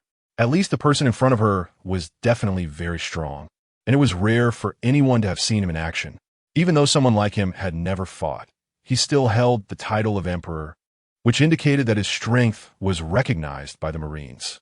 Such a person should indeed be treated with more caution to avoid any problems. After thinking about this, Dasuki smiled and said, "If that's the case, I think we can continue. I'm really looking forward to the battle. I just defeated Kaido during the day, and now I encounter you at night." Listening to Dasuki's words effectively equated Kaido and Shanks in his mind. Shanks chuckled and replied, "Sure, but I need to give a few instructions to my crew, just in case they get impulsive and decide to help." After that, red-haired Shanks turned his head to look at his subordinates and said once again, "Regarding this battle, you must not intervene. This is a spar between me and Admiral Dasuki, and clearly there is no malice involved. Just watch from the sidelines and don't interfere." After Shanks finished speaking, his crew members nodded in agreement. "Don't worry, Captain. We won't intervene. With your strength, it should be no problem to handle it," one of them said quietly. Shanks ignored them and turned back to face Dasuki. "Come on, get ready to fight." Shanks then drew his sword. In an instant, he charged forward. His speed was incredible, and his swordsmanship was precise. In that moment, Dasuki felt somewhat overwhelmed. After all, Shanks had achieved perfection in every aspect, both in offense and defense, reaching an extreme level. It was indeed not easy for a fighter to accomplish this, and Shanks was precisely capable of doing so. Dasuki chose not to attack at first. Her initial two moves were purely defensive. However, even so, she felt somewhat powerless. Shanks' techniques were exceedingly exquisite, and it was astonishing to see that they were based entirely on experience gained from battle, making it difficult to predict. At that moment, Lu Feng, who was aware of everything, suddenly emitted a wisp of blue smoke and floated in the air. After absorbing the fruit from Big Mom, he could take on his current form. In this soul state, he could bring his strength to the limit. Shanks was surprised to see this. But after thinking about Kaido's defeat, his surprise dissipated. After all, the opponent was indeed strong and emphasized a sense of suffocation. Not only that, Lu Feng then activated a tenfold amplification state. With the boost of the tenfold amplification, Dasuki's strength instantly rose to a significant level. Shanks also sensed the increase in Dasuki's power. It was indeed difficult to silently enhance one's strength in such a short time. The main point was, how could she enhance her strength? This left Shanks puzzled. Nonetheless, Dasuki still found it somewhat strenuous. Swordsmanship does not necessarily increase much just because of an enhancement in strength. It relies on the accumulation of battle experience and what she learned in her training, which should be enough to hold out for a while. At this moment, Shanks saw this and even retracted his move, asking, "I really didn't expect your speed to increase so quickly, but how did you enhance your strength? Can you tell me?" Shanks' question indeed made Dasuki feel a bit embarrassed. She absolutely could not say that it was the sword that provided her with this power. After all, she couldn't reveal such a truth to anyone. This was an enhancement of her own strength. Was there a problem with that? As Dasuki spoke, it only confused Shanks more. For a person to elevate their physical capabilities to such a degree so quickly was indeed not something an ordinary person could achieve. But looking at it now, it seemed that someone could indeed do it, and the person in front of him was refreshing Shanks' worldview. After thinking of this, Dasuki smiled and said, "Let's not think too much about it. In terms of swordsmanship, I may not be as good as you, but in battle, I will absolutely not lose to you." Dasuki and Shanks continued their duel, fighting fiercely and evenly matched. On the shore, Peach Rabbit watched everything unfold and grew increasingly anxious. The crew members of Red-Haired Shanks turned their attention to Peach Rabbit, waiting for Shanks' command to rush forward and completely annihilate the group of Navy. This was what they, as pirates, should do. The duel between the two showcased pure swordsmanship without any flashy techniques, yet they fought fiercely, making it hard to gain the upper hand. The most important thing was that their speed kept increasing. The signs of their battle became almost imperceptible, and soon only shadows could be seen. Shanks felt somewhat surprised. After all these years, he had only a few opponents, and now it seemed there was one more. However, during the ongoing battle, Shanks saw a different side of Dasuki. For someone like Dasuki, her strength was indeed considerable. She was originally a swordsmanship master, and until now, she had maintained her fighting state. Therefore, she had never fallen behind in swordsmanship. The battle against Shanks seemed to go back and forth, completely not at a disadvantage. Although Lu Feng provided her with a tenfold amplification state to maintain her high intensity, and now that Lu Feng had transformed into a soul state, the battle was relatively easy, allowing Dasuki to command it freely. Moreover, Lu Feng's sword was indestructible, making it truly hard to fathom. Not only that, but during the fight, Shanks suddenly unleashed 3 strikes. These 3 strikes targeted the head, torso, and legs. For a sword master like him, Dasuki was indeed taken aback. After all, in such a high-speed battle, to execute such techniques was something Dasuki felt somewhat ashamed of. Dasuki's techniques were basically all learned from the martial arts school before, and she only now realized just how great the gap between her and others truly was. In desperation, Dasuki had no choice but to take 2 steps back. The 3 strikes did not completely hit her, but they exposed her weaknesses directly in front of Shanks. Anyone who is moving passively will inevitably reveal their most vulnerable aspect. Shanks did not intend to defeat Dasuki directly. Instead, he aimed to identify her flaws and then devise a plan to attack. As expected, during Dasuki's backward movement, her right shoulder was completely exposed. This area was unprotected by the sword in her hand. Shanks smiled slightly upon seeing this and then jumped up to strike at that spot. Due to his speed, he did not give Dasuki any chance to react. In a battle between 2 swordsmanship experts, it is all about feints and reality. No one can tell which strike is real. Dasuki, unfortunately, fell victim to this due to her lack of experience. After all, she had never encountered a swordmaster before. Now, she happened to meet one. Dasuki wanted to prove her strength, but compared to Shanks, her abilities were indeed quite insignificant. At that moment, Taodu, who was watching from a distance, even closed her eyes, fearing that if this sword struck down directly, half of Dasuki's arm would be severed. Thinking of this, Taodu shouted loudly, "Hurry up and dodge, or you will definitely get hurt." Upon hearing Taodu's words, Dasuki was startled. However, there was ultimately no way to dodge. Her brain had formed a consensus that when danger approached, it would choose to let her body evade. If her brain judged that evasion was impossible, then her body could not move either. Thus, she could only watch helplessly as her opponent swung down at her arm. In that moment, Dasuki's mind went blank. Perhaps she did not know how to respond to all of this. She had fought with many experts before, including Kaido and Charlotte Linlin. But now, the threat posed by Shanks was far greater than either of them. Shanks was not a simple character. In his feints and realities of swordsmanship, one could never find a suitable way to defeat him. This was what made Dasuki feel a sense of collapse. If it were someone like Kaido, he relied on brute strength and power. But Shanks was definitely not like that. Dasuki then closed her eyes, not daring to look at everything. She knew that if she continued to watch, it would be too painful to bear. Yet even so, the sword in her hand suddenly trembled. Following that, Dasuki made no reaction, and the sword slipped from her grip. In that instant, it was suspended in mid-air, blocking the descending sword. When the two swords touched, they almost illuminated the dark night. The seaside instantly stirred with a splash of waves. Perhaps Tashigi did not know how Lu Feng could suddenly do such a thing, especially at such a critical moment. Moreover, she did not expect that Lu Feng could maintain such concentration and speed during the fight. This made Tashigi feel somewhat embarrassed, as she had not even focused her attention on the sword in her hand. Thinking of this, Tashigi smiled awkwardly. At least her arm was saved, and there was not too much danger. In this way, the problem was not significant. However, the most surprising one was Shanks. At that moment, Shanks never imagined such a situation would occur. He originally thought Tashigi would be able to block his attack using her muscle memory, but he did not expect that she would end up like this. Tashigi had closed her eyes, even giving up on resistance, while the sword in her hand seemed to have gained some inspiration. This was what surprised everyone the most. No matter how you looked at it, this was indeed crushing. After realizing this, Shanks leaped back and stood still, quietly watching the sword before him. It was entirely black, tough, and sharp.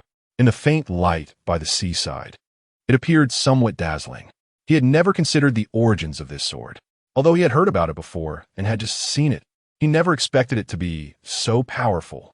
Most importantly, this sword seemed to have a soul. This was what made people feel apprehensive. If anything has its own thoughts, it is undoubtedly the strongest thing, something that others cannot resist. Considering this, Shanks smiled calmly and said, "This sword is indeed somewhat different. No wonder it could defeat the other two emperors. However, from my perspective, its strength is not that formidable. I believe I can defeat it." Regardless, there was still a hint of confidence in Shanks' heart. This confidence was somewhat awkward, especially for Tashigi. Perhaps she had already surrendered earlier, but she did not expect such a problem to arise. After thinking about this, Tashigi reached out again, grasping the suspended Lu Feng in her hand. Then she looked up at Shanks and said, "I don't think it's necessary. You can see that this sword is very powerful. If this continues, it may not bring you any benefits. Perhaps you might even die under this sword. Anything is possible." Tashigi is not speaking false words. No one knows how powerful this sword truly is. Even Tashigi, as the owner of the sword, is completely in the dark. So, it's hard for Tashigi to say what will happen next. Shanks, at this moment, has a deeply furrowed brow, and it's clear that he feels like he could wipe out Tashigi right in front of him. His heart is filled with anger, at least from the words spoken. It seems he does not regard himself as Tashigi's opponent. This feeling can be particularly overwhelming and uncomfortable. Tashigi can also see that Shanks is burning with anger, but she does not stop speaking, repeatedly asking, "If you came here just to avoid the storm, then we have no hatred between us. And the rest really not much to say. We can be friends, but if you want to continue, I will accompany you to the end." Tashigi's confidence comes entirely from the sword in her hand. Although she almost had her arm severed moments ago, Tashigi still possesses that confidence. Moreover, after hearing her, Shanks, even angrier, said, "Hearing you say that makes it seem like you're really strong. But since that's the case, I'll have to learn a thing or two from you." At the same time, Shanks raised the sword in his hand, appearing serious. In the distance, his crew members laughed at the scene. "The captain is serious now. This little navy, you better be careful. Since the captain is serious, you'll have a tough time." Furthermore, Tashigi did not expect such a result. At least for now, it mainly makes her a bit worried. She never thought it would come to this. Shanks actually plans to continue fighting. Thinking of this, Tashigi jumped over and immediately slashed twice. Since Lan Feng is leading Tashigi in battle, her movements appear somewhat awkward and distorted. Shanks seems to have realized that all of this is focused on the sword. Moreover, at the moment of their powers clashing, Shanks felt an incredible shock. Originally, Shanks' own strength seemed quite different now. When the two swords clashed again, Shanks even felt his hands tingle, and his arm was starting to feel somewhat weak. For some reason, at that moment with this weapon, the overwhelming pressure almost crushed him. That kind of power was truly unexpected. He never imagined that such a powerful weapon actually existed. In the current world of pirates, the strongest individuals have mostly consumed some devil fruits, and this is beyond doubt. However, this sword seems to be even stronger than the so-called devil fruits. Not only that, but Shanks also remarked, "I really didn't expect this sword to be so powerful. and from my perspective, it seems to be stronger than me. At this moment, the red-haired Shanks indeed said nothing more, sheathed his sword, and quietly walked up the steps. In any case, this can indeed be considered a thrilling battle. For experts like them, the moment the swords clash, they know who wins and who loses. Therefore, there is not much need for further fighting. However, Dashiki is left standing there, confused. Logically speaking, the outcome between them has not yet been determined. Moreover, no one knows who will win or lose next. So Dashiki looked at the Shanks who just walked away and then glanced at the rabbit on the shore, filled with confusion. Shanks and his crew returned to the tavern once again. Dashiki and the rabbit followed them back. After returning, Shanks still sat opposite the two of them. No matter how you look at it, today's battle really surprised me. Your strength is indeed impressive. It seems I should work even harder from now on. There can't be any slack. The fact that he has such thoughts is indeed quite different. Just taking this situation into account, being able to directly admit defeat is something not everyone can do. Dashiki, after hearing this, even asked in confusion, "How can you determine that you lost?" Shanks had not expected Dashiki to question him like this. However, he nodded and even began to clarify Dashiki's doubts. "Let's not say much. At least you should know better than I do about the strength of the sword in your hand. This sword is indeed very powerful, and it surprised me. I never thought it would come to this." The fact that Shanks could say such things makes it feel quite different. Moreover, Dashiki gradually began to feel the power of the sword in her hand. Otherwise, she would definitely have been injured. Although Shanks would show mercy, leaving scars is still possible. Shanks drank 2 more cups of wine and then laughed heartily. "I didn't expect the Navy headquarters to have someone like you. They must be very happy now." Then Shanks continued, "Of course, I know that for those people at Navy headquarters, they're a bunch of old stubborns. But the justice they believe in is their only faith. I see you're different from them." After Shanks finished speaking, Dashiki calmly asked, "How am I different?" "For the Navy, justice is to capture pirates.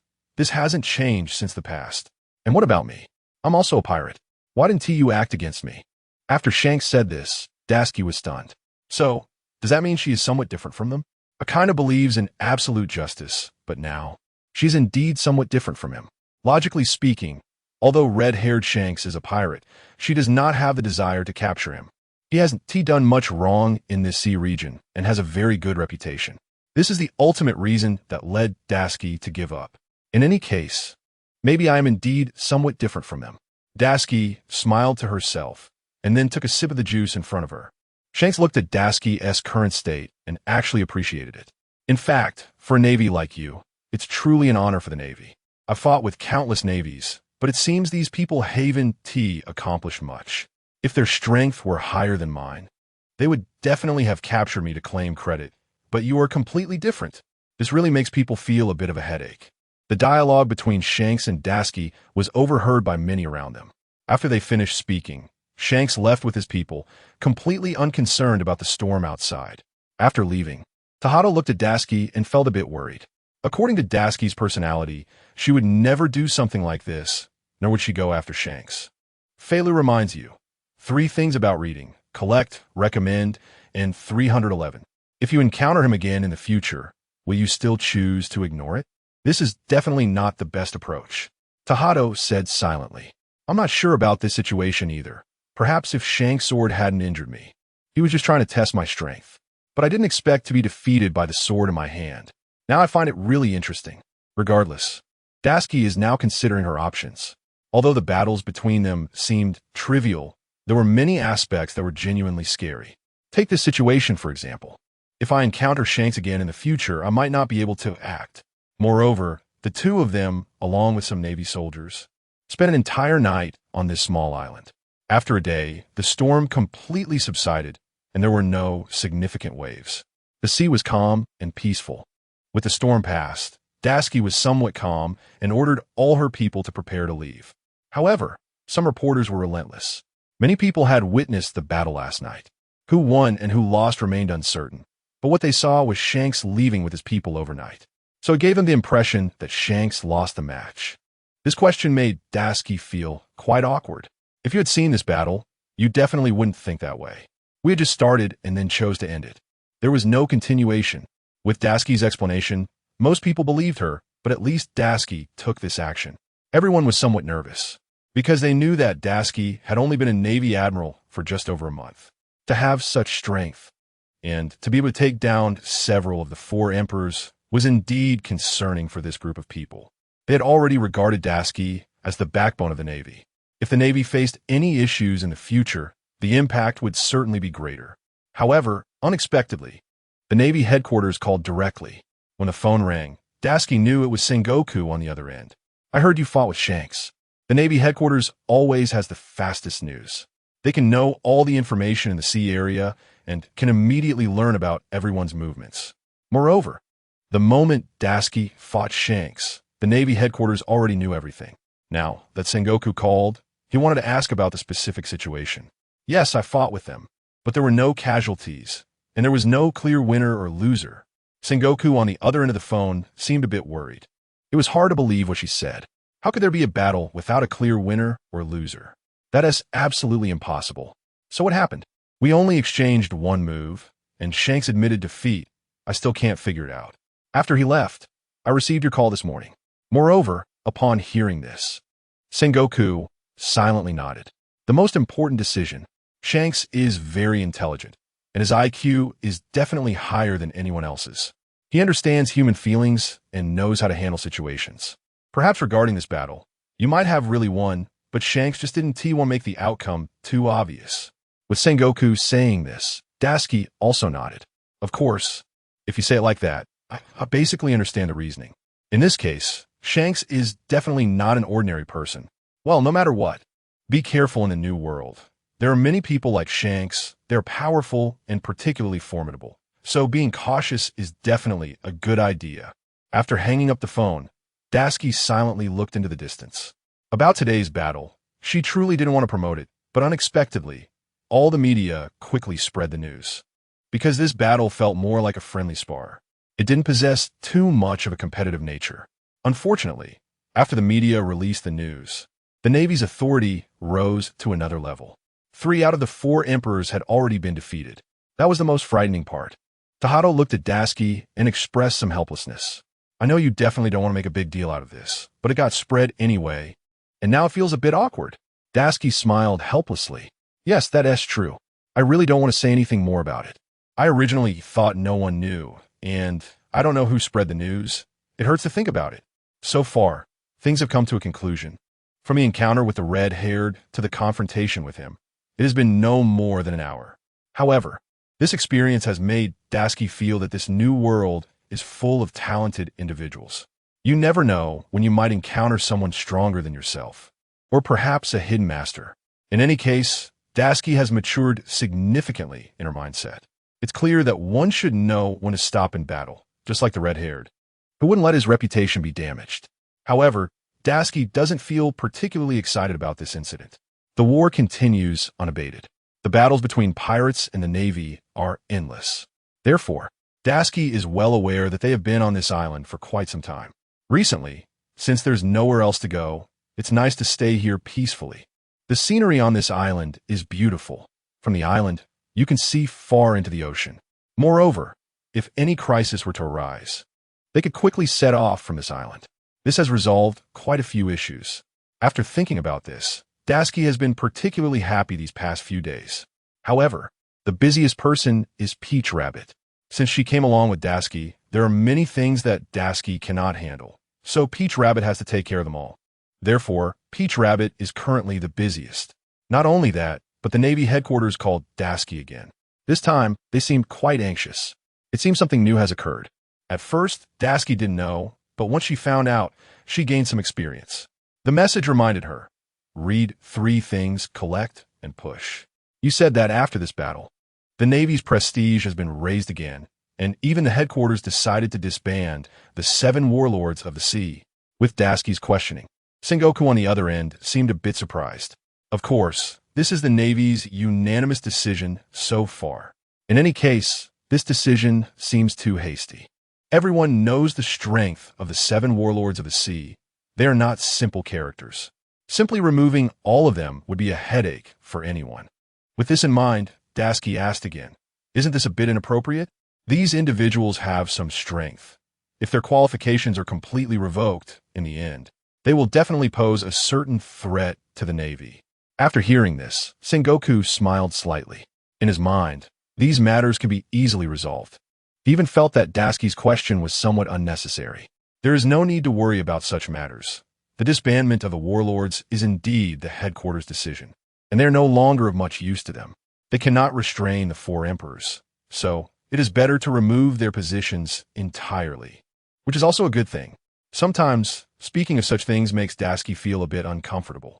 It seems that they, as another force of the Navy, have been restraining the actions of the four emperors for such a long time.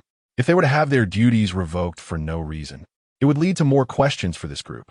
Perhaps these individuals might cause some unrest. There could even be other issues. Anything is possible. Thinking of this, Daisuke smiled awkwardly. Marshal Sengoku, the request made by the Navy headquarters seems a bit excessive. If the warlords were to rebel again, it would really be quite difficult to stop them. As Daisuke spoke these words, Sengoku seemed to understand the reasoning behind them. However, Sengoku still highly recognized Daisuke's strength. He knew that Daisuke alone was much stronger than them. I don't think there will be any problems.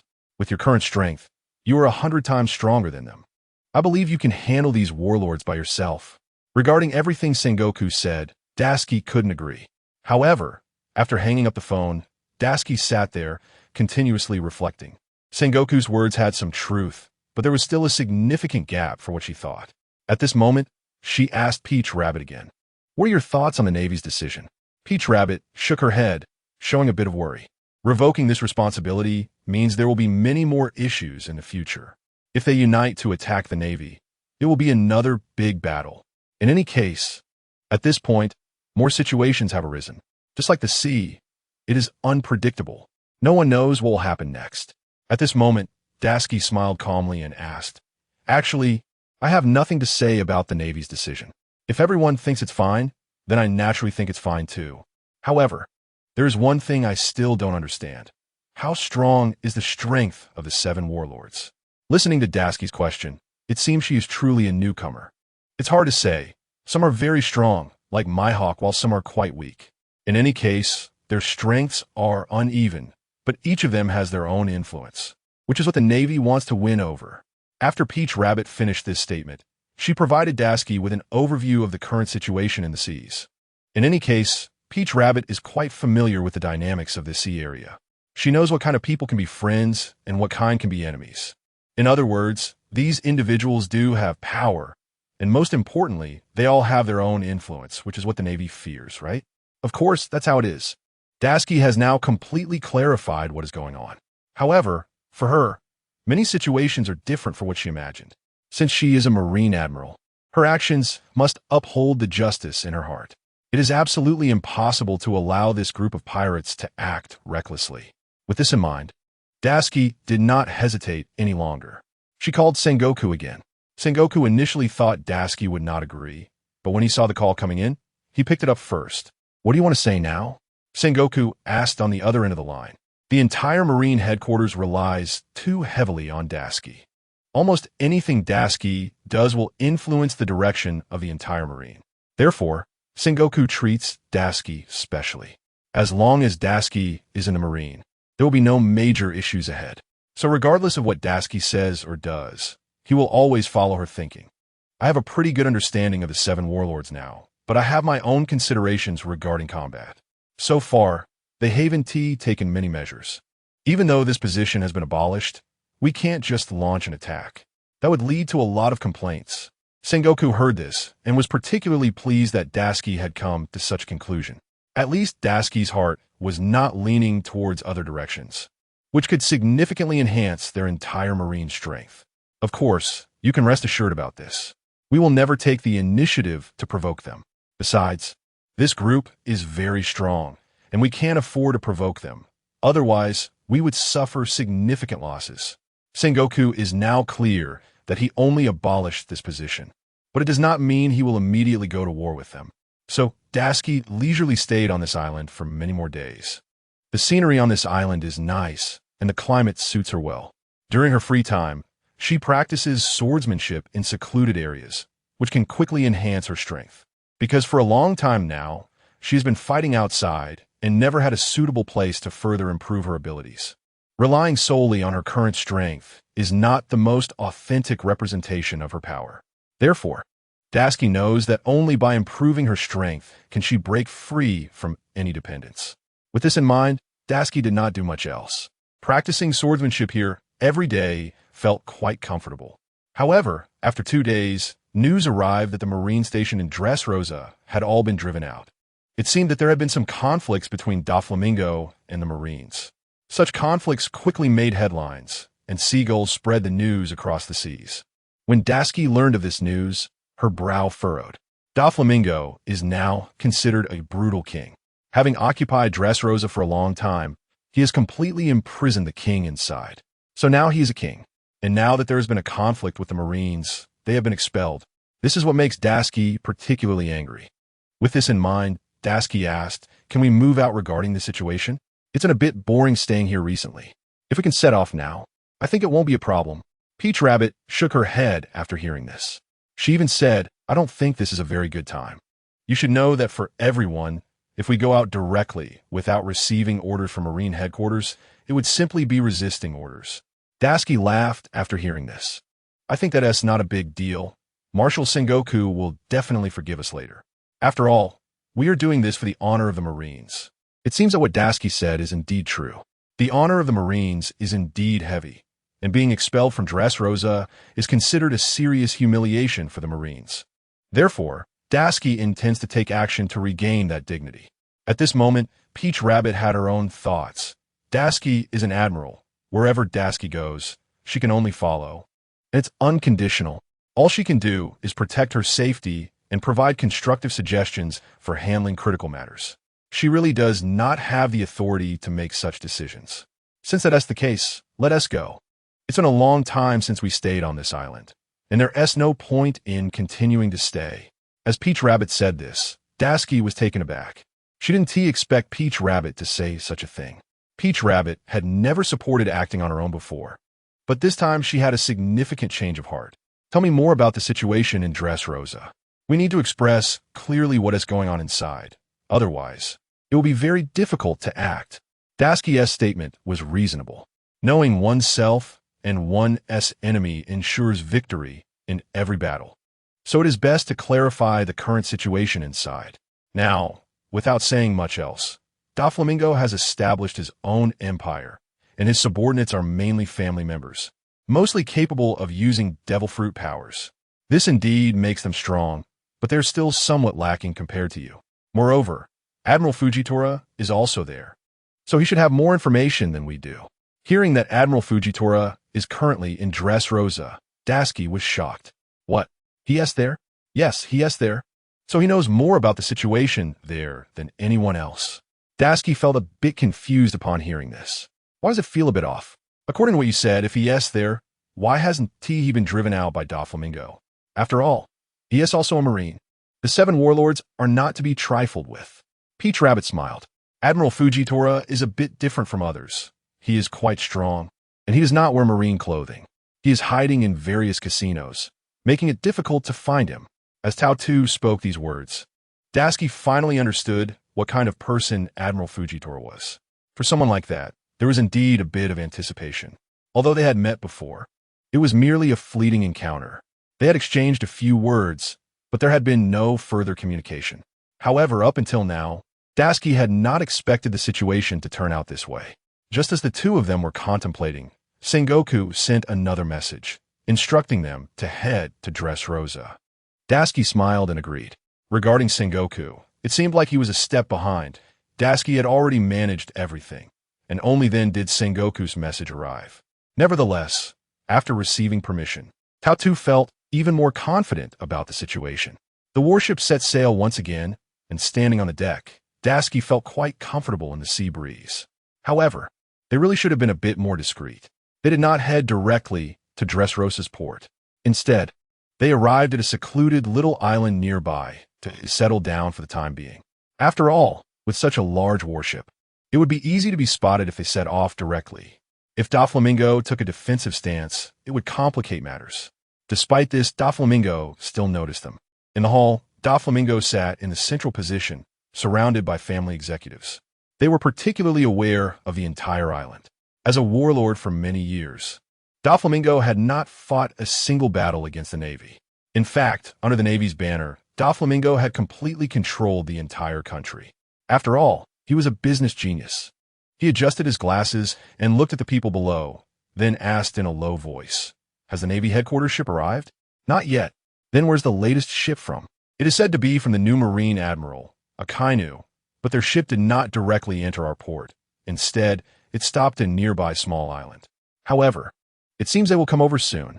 Upon hearing this from his subordinate, Doflamingo nodded. At least he had fully considered these aspects. If they wanted to avoid being disturbed or to infiltrate secretly, they would certainly choose another way to come in instead of sailing over with a warship, which would provoke unnecessary discussions. Thinking of this, Doflamingo asked, "Do you have anything to say about this situation?" Upon hearing Doflamingo's question, his subordinates became somewhat restless. Among them, Gladius stood up directly. As an executive under Doflamingo, he clearly intended to share his burden in this situation. "Young master, actually these Marines are just bluffing. They are not particularly strong. In my opinion, the best approach now is to find them directly and drive them away. That would prove our strength." Doflamingo smiled slightly. "So you really want to drive them away, huh?" "Of course. Although they have this Admiral Akaina now, I believe he is young and lacks experience. If I go, I can easily take care of him. Then we won't have to worry." It must be said that Gladius indeed had that kind of ambition. With his bomb fruit ability, he could cause widespread damage.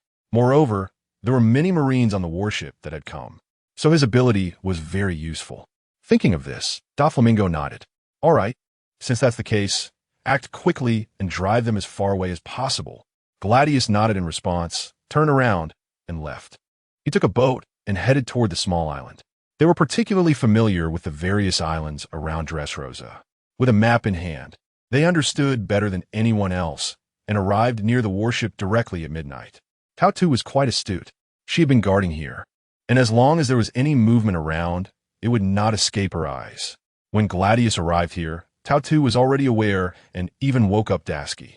After all, such an opponent could be somewhat troublesome. They did not know who the visitor was or how many had come. They only knew that the person was from Doflamingo, so they were very cautious about such people, ensuring that no unexpected mistakes would occur. It seemed like only one person was coming, and dealing with such a person did not seem too difficult. Dasky said with a smile. Gladius, as an executive under Doflamingo, was not particularly outstanding or strong, but he was loyal. This time was definitely a good opportunity for him to be remembered by the young master. That was why he volunteered to take the initiative. Regardless of the outcome, if he won this time, he would definitely receive different treatment afterward. Gladius was clearer about this than anyone else. He had previously thought about the opponent, but the Marine Admiral.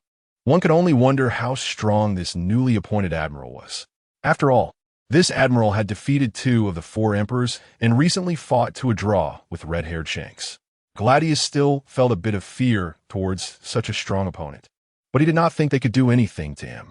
That feeling was like having immense confidence. After thinking this, Gladius adjusted his sharp hairstyle. He believed that if he could win, he would fight. If he couldn't, he would choose to retreat. After all, his fruit could cover his escape. With this in mind, he quietly went ashore. However, when he arrived here, he had already been discovered by Dasky. Recently, Dasky's observation haki had indeed improved significantly compared to before. She could even feel a lot. After an enemy invasion, Dasky had already reacted to the results at the first moment.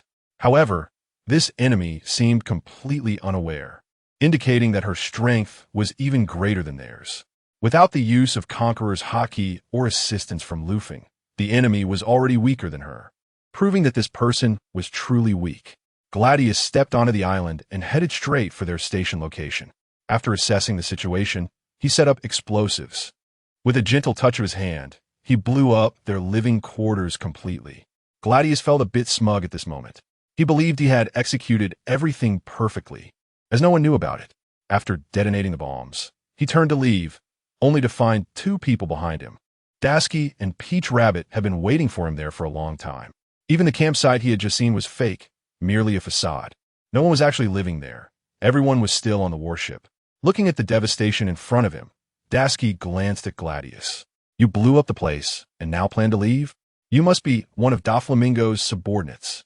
It's clear that Gladius had no intention of hiding his identity. He smiled slightly. Of course, but you should be careful. The places I just walked through are rigged with bombs, and there are also bombs under your feet. A slight movement, and you will be blown to smithereens. His confidence was indeed excessive. For a Marine Admiral to say such things was quite unusual. Dasky snorted in response. You really can't be serious. It sounds powerful, but the explosive power seems weak and poses little danger to me. After saying this, Dasky and Peach Rabbit leaped into the air, and the bombs beneath them exploded. Dasky had no other thoughts. She jumped up and struck twice. Due to her incredible speed, Gladius hadn't even reacted before his hair was completely cut off. Gladius was startled himself. He had thought that Dasky looked young, but was surprisingly strong. It seemed he should take this seriously. Gladius then adjusted his hairstyle, as most of his hair had been cut by Dasky, leaving him looking rather unkempt and irritable. At that moment, he looked at Dasky again and asked, I really didn't expect someone not very strong, despite their youth, to easily dodge my bombs. This shows some level of skill. Faced with Gladius's unyielding confidence, Dasky found herself at a loss for words. Overall, his confidence was merely blind arrogance, which would be of no use. Dasky thought for a moment and then asked, since you already know that we, the Navy, have come to this place, it means you must be planning something next. How could you possibly let us run amok here? Dasky was right. Doflamingo had long been aware of their arrival. The eyes of Dressrosa were already spread around, and with Doflamingo's special fruit ability, having some puppets nearby to observe their every move was entirely possible. It was not surprising that they knew Dasky and the others had arrived. At this moment, Gladius awkwardly smiled. But what does that matter? The young master already knows you are here, and I am here to eliminate you. I will not give you any chance. Sometimes, the things he said were indeed a bit excessive. His arrogance was truly unexpected. Dasky responded with a calm smile, while Peach Rabbit felt a bit angry. Peach Rabbit believed that she could deal with someone like him. It would just take a little longer, but she could ultimately defeat him. Thinking this, Peach Rabbit was even ready to act directly. After all, Dasky had been the one maneuvering all this time, and Peach Rabbit rarely took action. Now, however she intended to, but Dasky stopped her outright. Dasky had her own considerations. There was no need to waste too many words with someone like him.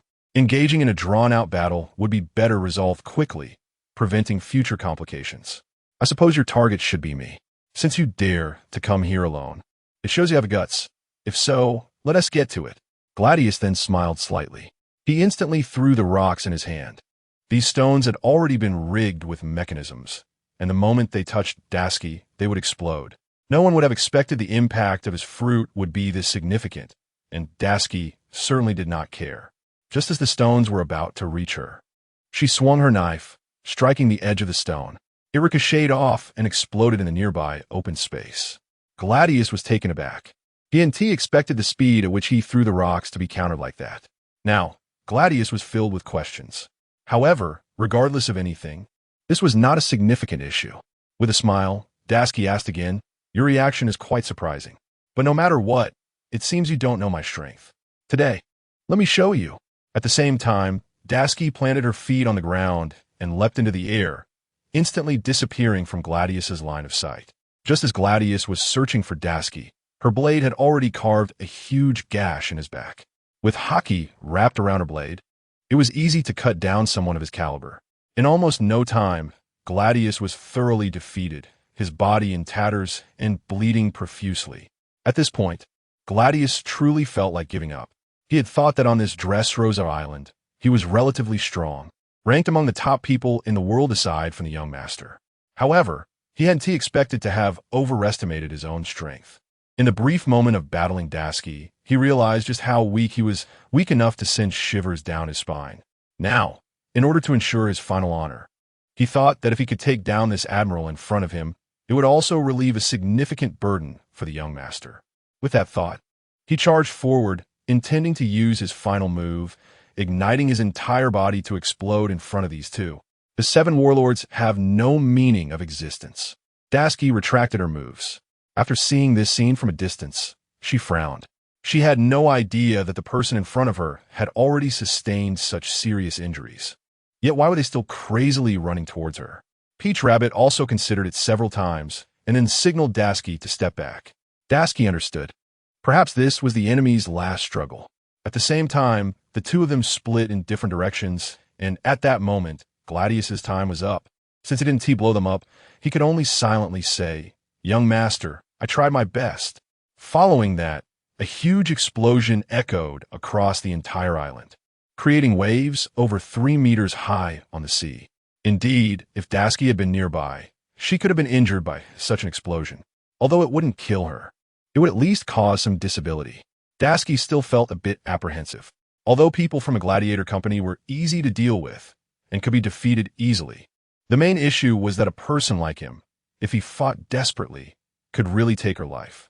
Therefore, everyone above Dressrosa should be more cautious. They must not let too many problems arise. After thinking this through, Dasky and Peach Rabbit discussed how to attack this country. Peach Rabbit thought for a moment and still believed that they should consider the level of war more thoroughly. It was not difficult to handle. I think the best way is to infiltrate, as this way we can find Fujitora and ask him about the specific situation here. Dasky naturally did not refuse. Fujitora had been in this place for a long time, so whatever the issue, finding him could easily resolve it. However, since Fujitora hadn't chosen to act for so long, it seemed he had not received guidance from the Navy headquarters. This was likely why Fujitora was behaving the way he was. After thinking this through, Dasky smiled calmly. If we rashly invade, we would be discovered by them.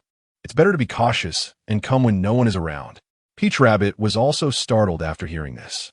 After all, finding a good way to infiltrate would indeed be somewhat challenging.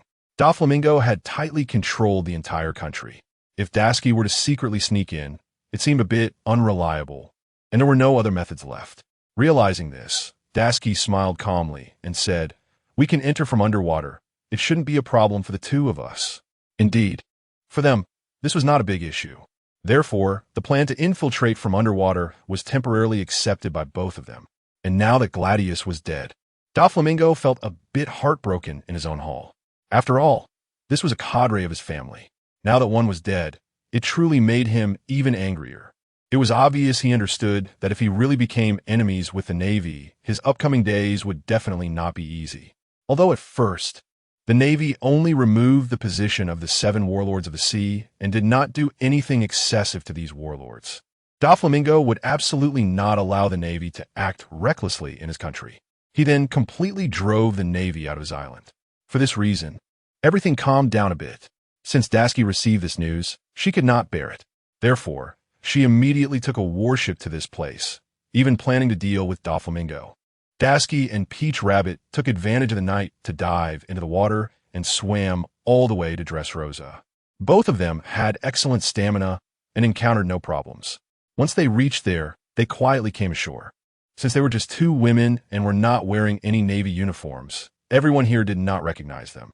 After thinking this through, they slowly walked along the road. Unsure of where to go, Dasky was becoming increasingly anxious and asked, "Why are there so many puppets in this country?" This is the ability of a girl named Sugar, who can turn people into puppets. Is this girl also one of Doflamingo's subordinates? Of course, she could be considered one of Doflamingo's family cadres, and her strength should not be underestimated. As the two talked, they had already walked quite a distance. The number of puppets increased, causing Dasky to feel a bit heartbroken. Initially, she thought these puppets were just toys, but later realized they were actual people. Up to now, Dasky had overthought it. Instead, she should gather some information about Doflamingo's residence. Eventually, she heard that it was at the top of the mountain, which was also the highest point in this country. Dasky looked up, staring at the towering buildings, feeling somewhat dumbfounded.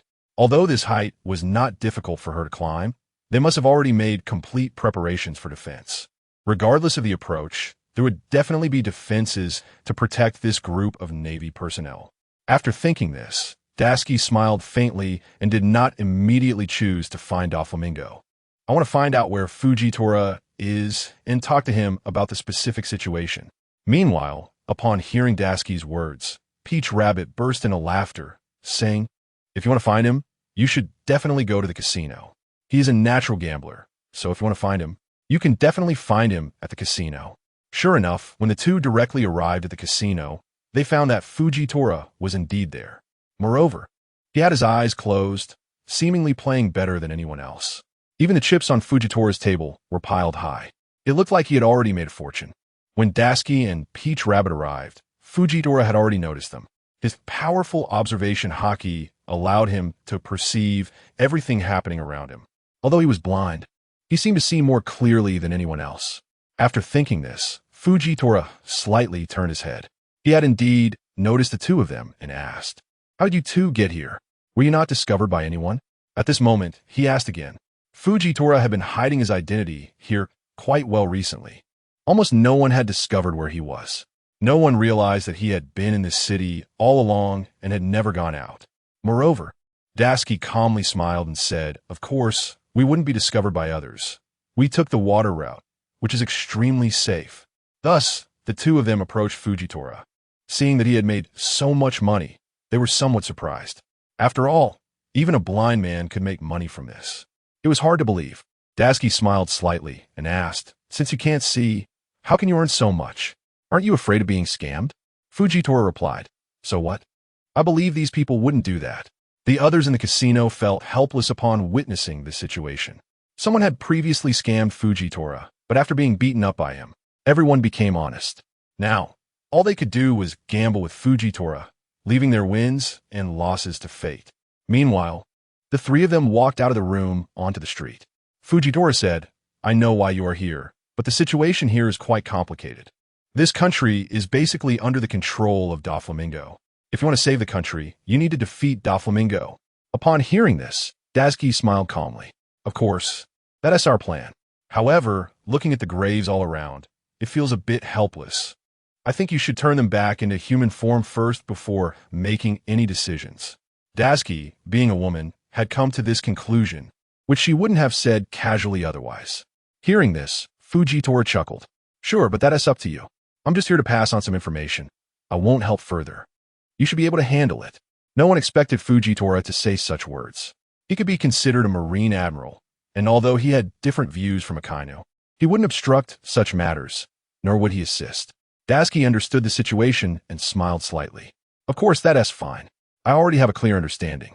In fact, just yesterday, Doflamingo's subordinates came to challenge us, but I dealt with them." Tashigi's words were quite ordinary and posed no major issues. Fujitora understood because he knew Tashigi was strong. He wasn't afraid of Charlotte Linlin or Kaido, let alone just Doflamingo's subordinates. However, he thought it wise not to be too careless. Doflamingo still had formidable characters under him. No matter what, it was better to be safe, otherwise, they might end up shooting themselves in the foot. After speaking, Fujitora turned and returned to the casino. As Fujitora left, Tashigi and Peach Rabbit exchanged glances. The information Fujitora provided was still somewhat useful. Although it wasn't substantial, it was clear that Fujitora had a lot of information. If they really needed some intel, finding him here should pose no problem. The two began to prepare to head towards the palace at the highest point. Since the palace was where Doflamingo resided, if they went directly to deal with him, everything would be fine.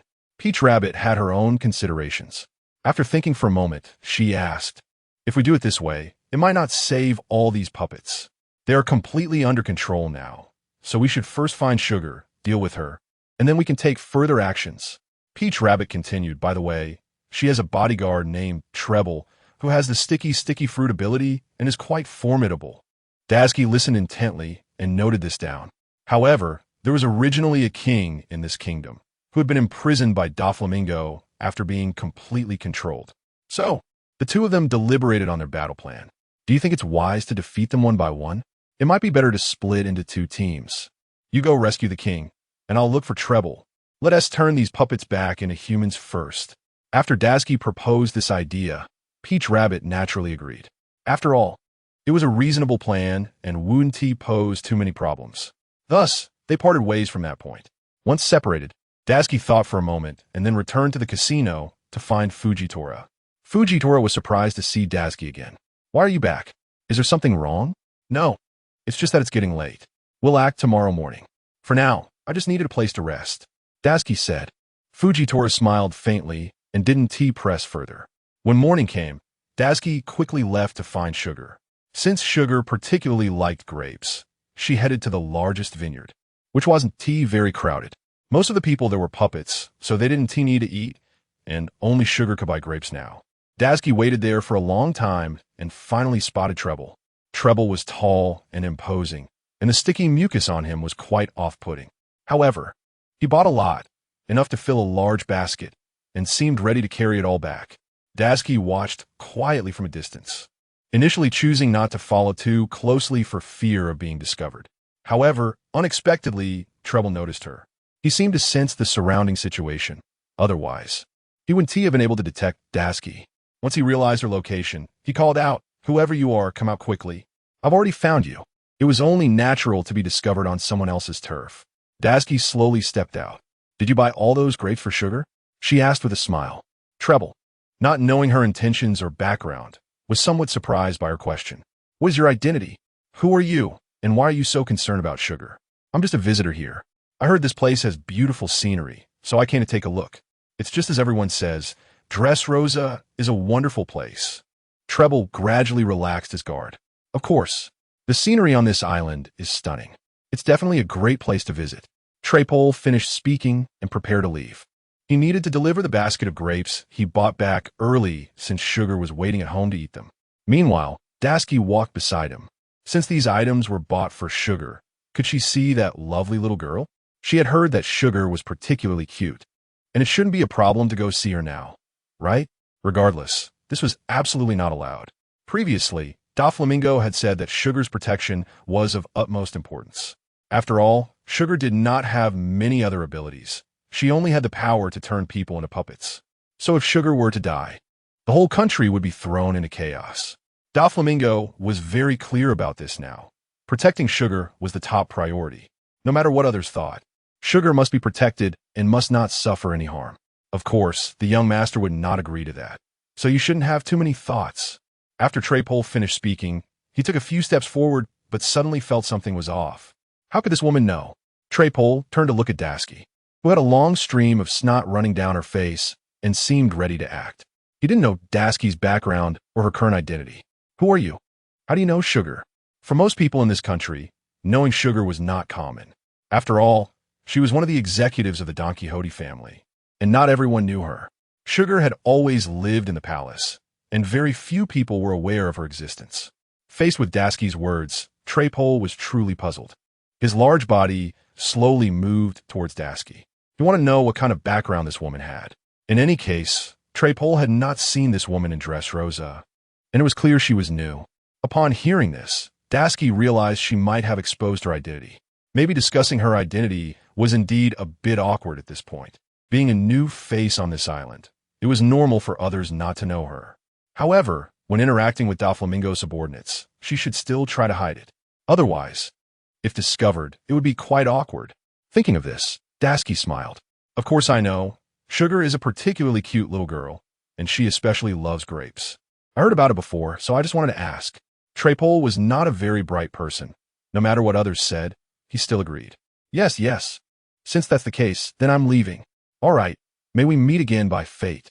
After Treble finished, he sniffed and turned around, slowly leaving. There might not be many people aware of the issues they would face in the current situation. However, for Dasuki, there was still a slight confusion in her heart. Finding Sugar was currently the only solution because that could resolve all the puppet problems. Due to Sugar's abilities, everyone was turned into puppets, and if she was dealt with, then those people would revert to their original forms. This would cause unrest among everyone and reveal Doflamingo's true nature to all present.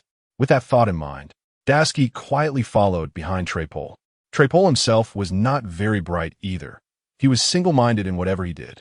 So after leaving Dasuki, he didn't think much about it, and instead found her quite beautiful and cute.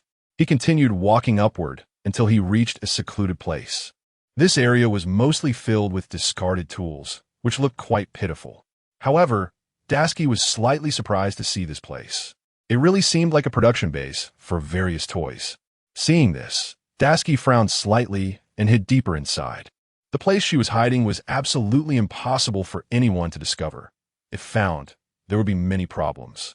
At least there were quite a few people guarding the area.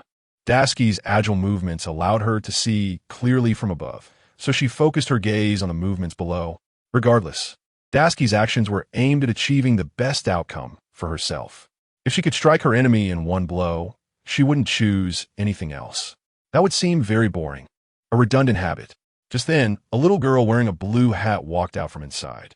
Seeing this little girl, Daski found her particularly cute, with big eyes that looked quite obedient. Trapole placed the cleaned grapes directly in the basket and handed them to the little girl. "You weren't seen by anyone when you went out, right?" asked the little girl.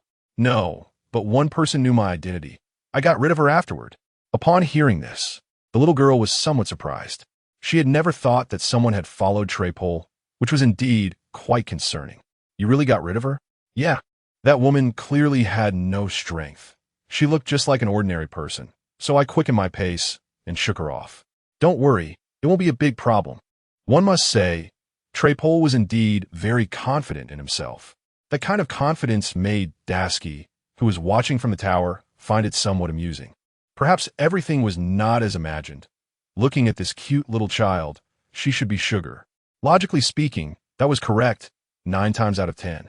So Daski didn't think too much and planned to go down directly. However, at that moment, Sugar also spoke up. "Recently, it seems there has been a naval invasion.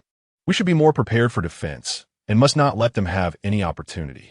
If they do, it will be a huge blow to us." After Sugar finished speaking, the soldiers under her intensified their vigilance. One must say that since they learned that Daski's warship was about to reach Dressrosa, they had already prepared for defense. They were determined to ensure the peace of the entire country. However, that level of preparation didn't seem to have any effect. Daski and Peach Rabbit managed to blend in with ease. So far, Peach Rabbit had gone to gather information, while Daski was here to deal with Sugar. Thus, the two had parted ways, and now it seemed that her side was quite manageable. At that moment, Sugar poked a grape with her finger and put it into her mouth. With a smile, she said, "For those disobedient prisoners, just bring them here. I'll turn them into puppets and make them work here." Trapole finished speaking and ordered his subordinates to bring in 4 or 5 prisoners. These prisoners looked fierce and brutal, but once they arrived, they became somewhat subdued. Perhaps they had heard the rumors that someone would turn them into puppets. Each of them was a bit worried, as everyone wanted to be a living person, not a puppet.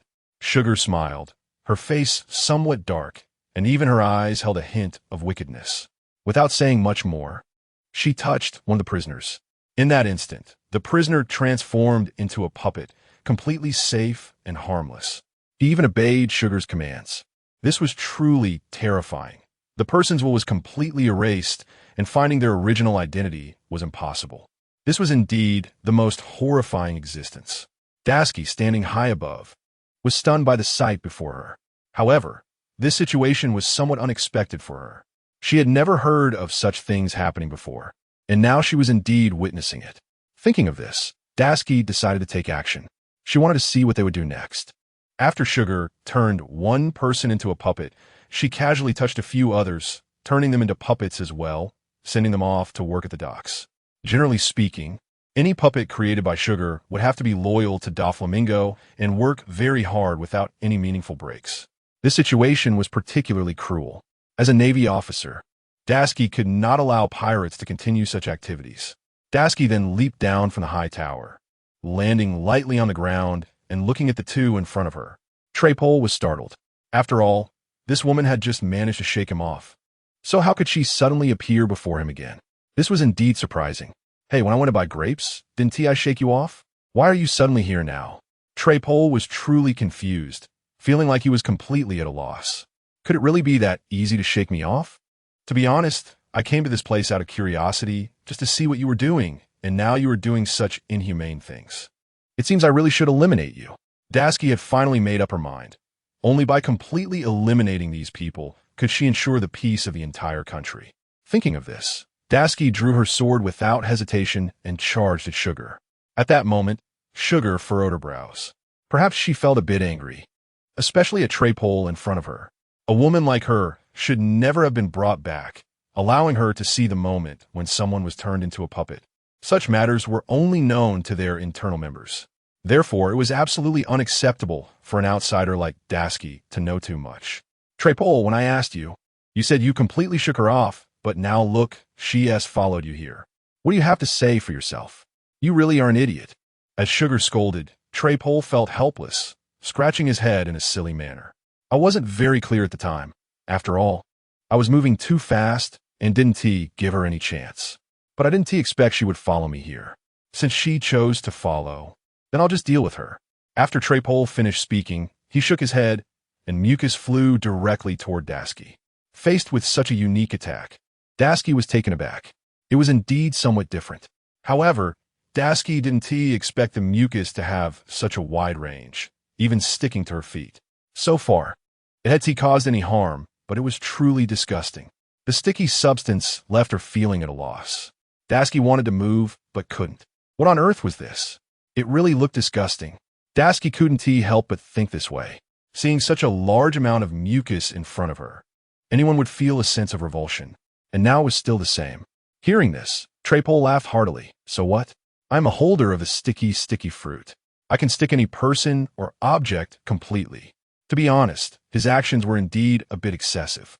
It would be one thing to use other parts of his body to stick someone, but using mucus was truly disgusting. Tashigi still couldn't move. The power of this fruit was indeed special. It rendered people unable to move at all. Moreover, it mainly made one feel very tired, even giving a sense of being at the mercy of others. Thinking of this, Tashigi asked, I really didn't expect it to be quite powerful, but for me, it seems to have little effect. We're just here wasting time, and it won't affect me, right? After hearing this, Sugar laughed and slowly walked over, eating grapes while looking at Tashigi. Although Trapole doesn't have much of an impact on you, I might have a significant one on you. Tashigi knew that if Sugar touched her now, she would indeed become a puppet. If she became a puppet, it was possible that this place would be truly impossible to break through. She didn't know when she would be completely rescued. I can't just give up. Thinking of this, Tashigi felt a bit scared. However, she smiled and said, It's useless. You're still quite far from me. If you just rush over like this, it would also be dangerous for you. Little sister, don't do that. Tashigi smiled faintly. Perhaps now, only Tashigi was not afraid of Shadang at all. Tashigi's conqueror's haki gave off a somewhat terrifying feeling, as if thousands of troops were surrounding her. Moreover, even when controlled, Tashigi remained unworried, which made people feel a bit fearful because no one knew how many people stood behind her. Realizing this, Shadang asked, So, do you have other companions? Not anymore. Can't I be alone? Maybe it's rare to be so arrogant and domineering alone. It made people feel quite uncomfortable. Since there are no other people, then I really have to take action. After Shadang finished speaking, she directly walked over and even reached out to touch Tashigi. As long as she made contact for an instant, she would surely become a puppet with no chance of escape. Although Tashigi couldn't move, she had already sensed the slow movement of Lu Feng beside her. As long as Lu Feng was ready to move at any moment, Tashigi felt at ease. Thus, Lu Feng directly exited his body. A beam of light shot toward Shadang. Shadang didn't expect such a sword to suddenly appear, one that seemed to have its own soul and thoughts rushing straight at her. This was the most helpless situation. Treble, seeing this scene, instantly stuck the sword in midair. Haha, I thought you had some special abilities. What do you have to say now? Regardless, Tashigi didn't expect such a situation to occur suddenly. Normally, the sword in her hand would never be restrained, but now it was suddenly stuck. What should I do? At that moment, Tashigi was a bit flustered, but just then, Lu Feng spun around completely. Although the entire sword was stuck, it was not a problem for Lu Feng. After spinning rapidly, the sticky liquid was instantly cut off. Although some remained on his body, it was no longer a threat. Then the sword jumped into the air again, cutting through all the sticky liquid, entangling Tashigi. It looked exceptionally fierce. Treble's eyes widened as he watched the sword operate by itself, feeling quite confused. Normally, a sword shouldn't be able to do so much, which would be overwhelming. It was just a sword, lacking much personal emotion. Yet, this woman's sword seemed to have its own emotions and thoughts, able to assist its master in everything. Faced with this situation, Treble naturally wouldn't choose to surrender. He even maximized his mucus. The power of the sticky fruit reached its peak, like a gigantic wave crashing down. Suddenly, Lu Feng unleashed his conqueror's haki, and a flame shot out from the sword's body. When it collided with the sticky liquid, it was burned completely. Treble didn't expect such a result. He couldn't believe that he had no way to deal with this person. Even his fruit's power was completely restrained. Looking at it this way, he had no options left. "Who are you?" Treble asked again. "Admiral Akainu." As Dashiki blurted this out, Treble and Shitang's expressions instantly became dazed. They had never thought that this person in front of them was an admiral. They had heard before that this admiral's strength was indeed extraordinary, having defeated 2 Yonko and even slightly surpassed red-haired in swordsmanship. Could it be that they were talking about this person? No one expected such a result. Shitang's eyes widened even more, as she knew this person was definitely not to be trifled with. Moreover, recently there had been some issues between Doflamingo and the Navy. This issue had existed previously when Doflamingo drove the Navy out of Dressrosa, so by now, everything was clear. The Navy headquarters sent such an admiral to eliminate Doflamingo. In this view, there was indeed nothing to discuss. For now, Dashiki smiled, as she found the expressions of the two somewhat amusing. She wondered what was going through their minds. "Let's move on. If you don't take action, then it will be my turn." Dashiki then smiled and continued, regarding these matters. There is now a different outcome, as no one knows what will happen next. Therefore, Treble was fully focused on protecting Shadang. No matter what happened afterward, he would always be in a protective stance, as this was the task entrusted to him by Doflamingo. "Of course, I can see that you intend to protect Shadang. But so what? My strength is completely above yours. If I want to kill you, it would be very easy, and I will not give you any chance." Upon hearing this, Treble slightly shook his head. He even asked, "Regardless, protecting Shadang is my duty, and no matter what you do, I will defeat you, even at the cost of my life." After saying this, Shadang felt no sense of gratitude. After all, their relationship was one of protection and being protected. Treble regarded Shadang as a friend, but Shadang did not necessarily feel the same. Treble then exerted the maximum power of his fruit, spreading all his mucus on the ground. The main purpose of this was to stop the opponent's attack. Similarly, this mucus intertwined in the air like spider silk, enclosing both him and Shadang within. This way, they could be completely protected. Then Treble set off a firework. This firework could only be used by members of the Don Quixote family and had a certain distress signal effect. The puppet is reborn. As long as there are problems in someone's heart, after the fireworks are set off, someone will definitely come to help. Sure enough, after the fireworks were released, Dashiki shook her head. She understood these matters better than anyone else. And the most urgent task now was to quickly resolve the problem at hand. There must not be too many things happening. If too many issues were involved, the consequences would be unimaginable. After considering this, Dashiki said nothing, tightened her grip on the sword, and directly thrust it forward. Although it was stuck by mucus, the domineering aura on Lufeng's body instantly cleaved through it. Then, it shot straight towards Treble. Not only that, Treble thought his move was sufficient for defense. But he was mistaken. The person in front of him was a Marine admiral who could easily take down a bunch of weaklings. Therefore, Dashiki felt no mercy at all, because this group of people was indeed quite rebellious, capable of turning everyone into puppets. There was nothing they couldn't do. Thus, Treble was completely insignificant in front of Dashiki. With one sword thrust, he was instantly killed on the spot. At this moment, Sugar was also somewhat dazed because she didn't know if anyone would come to save her. "Are you waiting for someone to ask for help? From my perspective, there's no need for that. What I need to do now is to kill you directly. After all, you turned so many puppets into what they are. So once you are eliminated, everything can be resolved." After Dashiki finished speaking, she aimed her sword at Sugar again. The speed was quick, leaving no chance for mercy. As long as she could kill her, it would be considered accomplished.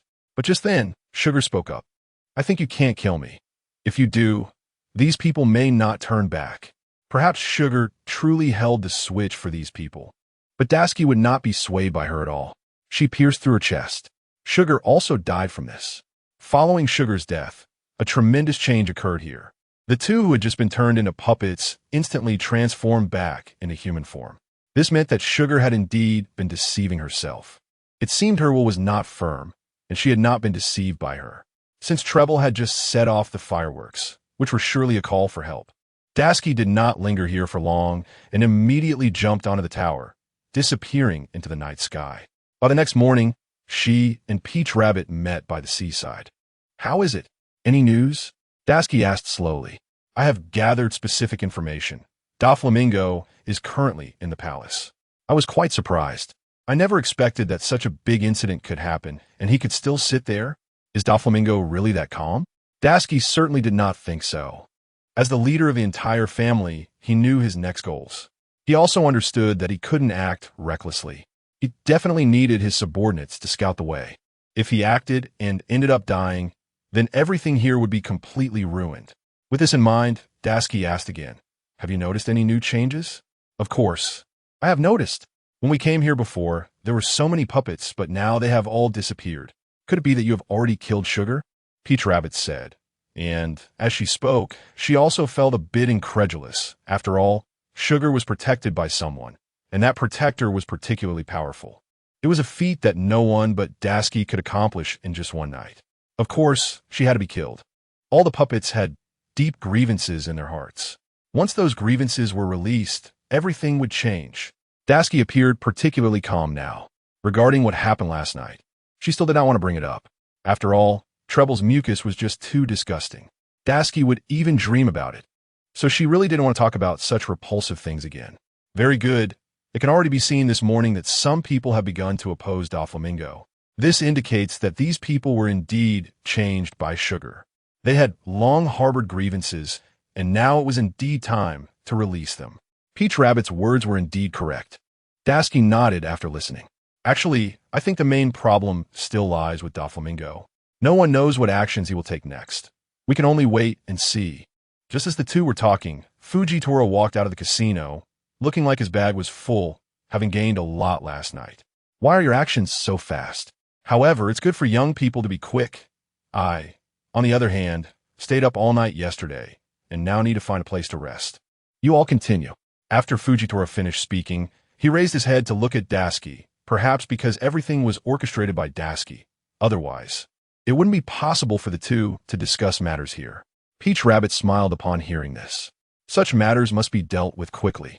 No one knows what Doflamingo will do next, so it's better to eliminate his subordinates first, making our subsequent actions easier.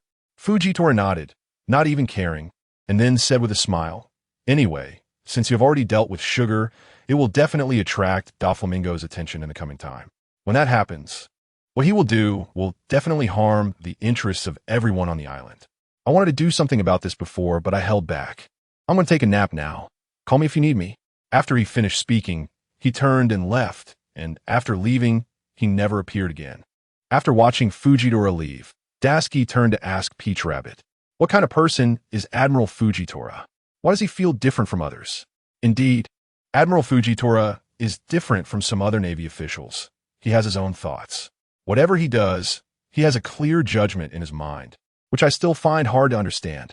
This means that Fujitora truly has his so-called sense of justice, which is completely different from what others say. Dasuki had nothing more to say at this point. Such matters were truly beyond debate. Even so, Dasuki also noticed that up to now, the people on the entire island had undergone a tremendous change. A large portion of people have even begun to rebel against Doflamingo, as they have transformed back from puppets. It's completely normal to resist Doflamingo. At this moment, Doflamingo received such news in his palace, and his smile gradually faded. What were these people thinking? To do such things at this point, do they really not fear dying? It must be said that, indeed, this was the case so far. Doflamingo already knew that several of his subordinates had died, and he felt an overwhelming sense of grief. However, he didn't know where to start. He only knew that people from the Navy headquarters had arrived. So he planned to secretly move out to see who had the audacity to do such things in front of him. Thus, he began to use his parasite string, allowing him to manipulate many people on the island. With them fighting for him, everything would become clear. Doflamingo, standing high in the sky and using his parasite string, could see everything particularly clearly. He discovered Dasuki and Peach Rabbit. However, at this moment, Dasuki was in a restaurant and wasn't thinking too much. Perhaps she didn't notice that Doflamingo had long been watching her. Now, she felt particularly relaxed. In this situation, the full-scale uprising had already begun. Almost everyone had started to attack Doflamingo. Initially, people had some reservations about him, but now it was completely different. They were utterly furious at him. If they could capture Doflamingo, they would definitely kill him without leaving any future troubles. Everyone in the organization began to surge toward the royal city. Upon seeing this, Doflamingo raised his chin, completely unafraid of them. They were merely cannon fodder. Very few could actually get close to him. Tashigi had now finished her breakfast and was preparing for the next course of action. However, she realized that there were many things she could no longer control, which surprised her a bit. Yet, the sword in Tashigi's hand seemed to sense something different. It felt as if someone was watching them. That feeling was indeed somewhat helpless. Luffy sensed Doflamingo in the sky, but he still couldn't speak. He could only helplessly shake his head. With this movement, Tashigi even sensed Luffy's intentions. Perhaps every time Luffy made such a decision, Tashigi would think that a great enemy was approaching. But now she realized that there was none. Moreover, Tashigi then comforted Luffy, saying there were no enemies around, so there was no need to act like this. Naturally, Luffy was speechless after hearing this. After all, Tashigi's observation haki was still far from sufficient. She hadn't even noticed Doflamingo in the sky. At this point, Doflamingo quickly returned to his palace. Since Treble and Sugar were already dead, there were very few personnel among his subordinates. However, at this moment, Bellamy had already returned to Dressrosa. After hearing this news, he immediately sought out Doflamingo. "Young master, I don't think a person like her is scary. If I can kill her, can I join the family then?" Doflamingo looked at Bellamy with a furrowed brow. Bellamy's strength wasn't strong, and if he really got entangled with that Red Shadow, it could lead to disaster. Doflamingo said repeatedly, "I think it's best to let this matter rest. I will deal with him personally. If you help, it could very well cost you your life." Bellamy, after hearing this, completely disregarded it. He even thought that his own life was not as important as he had imagined. "Of course I know about this matter, but if I can join the family, then I think I know what to do about someone like him." Doflamingo couldn't refuse Bellamy's sincere heart at this moment. After thinking for a moment, Doflamingo finally said, "Of course, if you're confident as you just said, then you can go ahead. I have faith in you." Hearing this, Bellamy became even more spirited. Perhaps after resolving this matter, he could join the Don Quixote family, and at that time, he would be one of them. Thinking of this made him extremely excited. Bellamy's idol had always been Doflamingo from before until now. Now, hearing this, Bellamy said, "I definitely want to let you down." After that, Bellamy walked out alone, heading towards the town center. His main purpose for coming here was Tashigi. He had never fought against Tashigi before. This was the first time, so Bellamy was genuinely worried about whether he could defeat the person in front of him. However, with the condition of joining the family, he felt overwhelmingly happy. Everything else seemed trivial in comparison. Tashigi and Peach Rabbit were particularly relaxed at this moment. Since most of the residents on the island had already revolted, they had nothing to worry about. After thinking of this, Tashigi asked, "It seems that this uprising by the residents will cause Doflamingo some problems, so under these circumstances, let's wait and see." After saying this, Peach Rabbit nodded. At least regarding what Tashigi said, she completely believed it. From their time spent together, Tashigi was not someone without brains. No matter what she did, she would consider things very thoroughly, just like the current situation.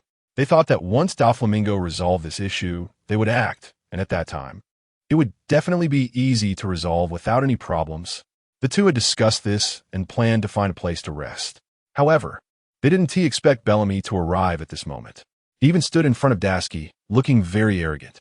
Bellamy had the idea of joining the family in his heart, and this thought had supported him all the way to the present, living diligently.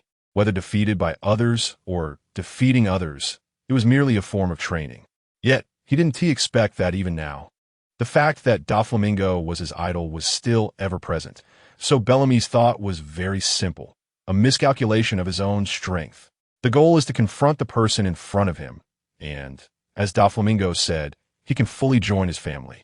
After thinking this through, Bellamy looked at Tashigi and said, "I know your strength is formidable, but for someone like you, I also know what to do. Accept my punishment now." The sudden challenge truly startled Tashigi. It's not something anyone can accept when someone suddenly wants to duel. Tashigi shook her head and asked, "What do you want? We don't know each other. Are you really going to fight on our first meeting?" Tashigi's point is valid. This is indeed their first encounter. They had never met before, So, is it really necessary to fight on their first meeting? My purpose is simple. I want to kill you. After killing you, there will be no future troubles. Hearing this, Dasuki felt somewhat helpless. After all, this was indeed excessive. So, you must be a subordinate of Doflamingo. If that's the case, then killing me makes sense. If not, then tell me your background. At least let me believe you. Upon hearing this, Bellamy nodded. Of course, I am a subordinate of Doflamingo, and after killing you, I can enter Doflamingo's family. He is my idol for life, so I can't wait to kill you. No matter how you look at it, Bellamy is indeed anxious. To fulfill his wish of joining the family, he is ready to tear Dasuki apart. Dasuki hesitated for a moment, initially thinking that such a person wasn't much. However, now it seemed a bit tense, because every time she fought, she never appeared particularly relaxed. This time was no different. Peach Rabbit, watching Dasuki's demeanor, patiently said, "Actually, I don't think it's a problem. You should be able to handle this person easily. Although it seems he has eaten a devil fruit, he definitely can't match the 4 emperors." This statement is undoubtedly correct. For any powerful individual, the 4 emperors represent the ceiling of their abilities. No matter how strong this person is, he cannot reach Kaido's level. Dasuki thought about this and even had her own ideas. Looking at Bellamy in front of her, she asked again, "If that's the case, then bring it on. This fight between us seems inevitable, but I won't hold back. I will definitely kill you." After saying this, Dasuki jumped and took the initiative to draw her sword and attack. Dasuki has indeed experienced a certain enhancement in her strength. Over this long period, her strength has grown rapidly. Besides Lu Feng's help, the rest is entirely the result of her own efforts. Initially, her battle with Kaido did not go well. She had even been defeated. But now, during her fight with Kaido, she has become adept and can even defeat Kaido again. So, Dasuki now has a new recognition of her strength. She knows what she needs to do. After considering this, Dasuki smiled calmly. Then she charged forward. Seeing this, Bellamy smirked, revealing a toothy grin. "Since you came at me, don't blame me for being ruthless." Bellamy's arm instantly transformed into a spring. Then, as the spring compressed, he threw a punch. As a spring human with a devil fruit, Bellamy is very aware of his own strength. The person in front of him surely doesn't know what he is capable of, giving him an advantage in this battle. However, Bellamy also knows that this person is strong, and if he wants to win, he will need some other methods. He can't just be defeated in this fight. If he loses, he will truly miss the opportunity to join the Don Quixote family. So, this confidence has made Bellamy's fighting spirit increase. And he's even putting in extra effort. As the punch came towards him, the moment they made contact, Dasuki realized that the opponent's strength was not to be underestimated. At this moment, Dasuki did not intend to rely on Lu Feng, but wanted to deal with anyone in front of her on her own. Because sometimes relying too much on the sword in her hand would significantly weaken her strength. Doing so would create a dependency. Therefore, Dasuki decided to engage in a real fight, relying entirely on herself rather than on others. If she could win this time, her strength would indeed have advanced by leaps and bounds. If she couldn't win, it would mean she still has room for improvement. With this in mind, she wasted no time and fully applied her swordsmanship in the battle against Bellamy. During the fight, she found that Bellamy's strength was indeed formidable. Moreover, Bellamy's explosive power was strong. In this battle, his springs played a significant role. A few springs even left Dasuki feeling a bit flustered. That feeling was truly hard to resist. After thinking this, Dasuki applied her observation haki to the fullest. Her observation haki had only recently awakened. Since its awakening, Dasuki has realized that many things could be solved through this haki. For example, she should consider from which direction Bellamy's next attack would come. In that instant, she could sense the source of Bellamy's attack. Peach Rabbit quietly watched from the side. She hadn't expected Dasuki to use this method. Although it seemed a bit clumsy, it was definitely quite effective. However, Peach Rabbit still didn't understand. If it were earlier, perhaps she could have resolved Bellamy in just a few moves. But why hasn't she used her original techniques until now? Instead, she is focused on swordsmanship. Peach Rabbit looked helpless and didn't know what to say. Dasuki, on the other hand, was having a great time. Even her observation haki allowed her to dodge attacks with ease. Every time Bellamy jumped around, Dasuki could easily evade. This only made Bellamy increasingly angry. Bellamy's persistence. At least this approach undoubtedly made people feel uncomfortable. It gave off a sense of being looked down upon.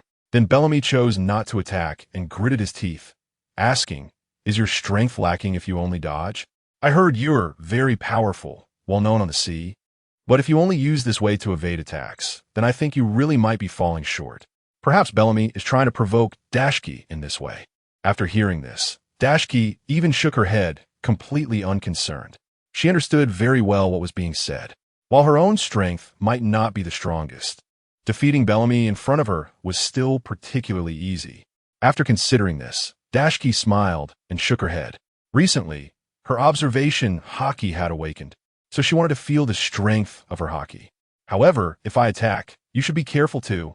After Tashigi finished speaking, she slashed forward with her sword. The speed was extremely fast. Due to Tashigi's superb swordsmanship, she was considered a top-tier fighter in this regard.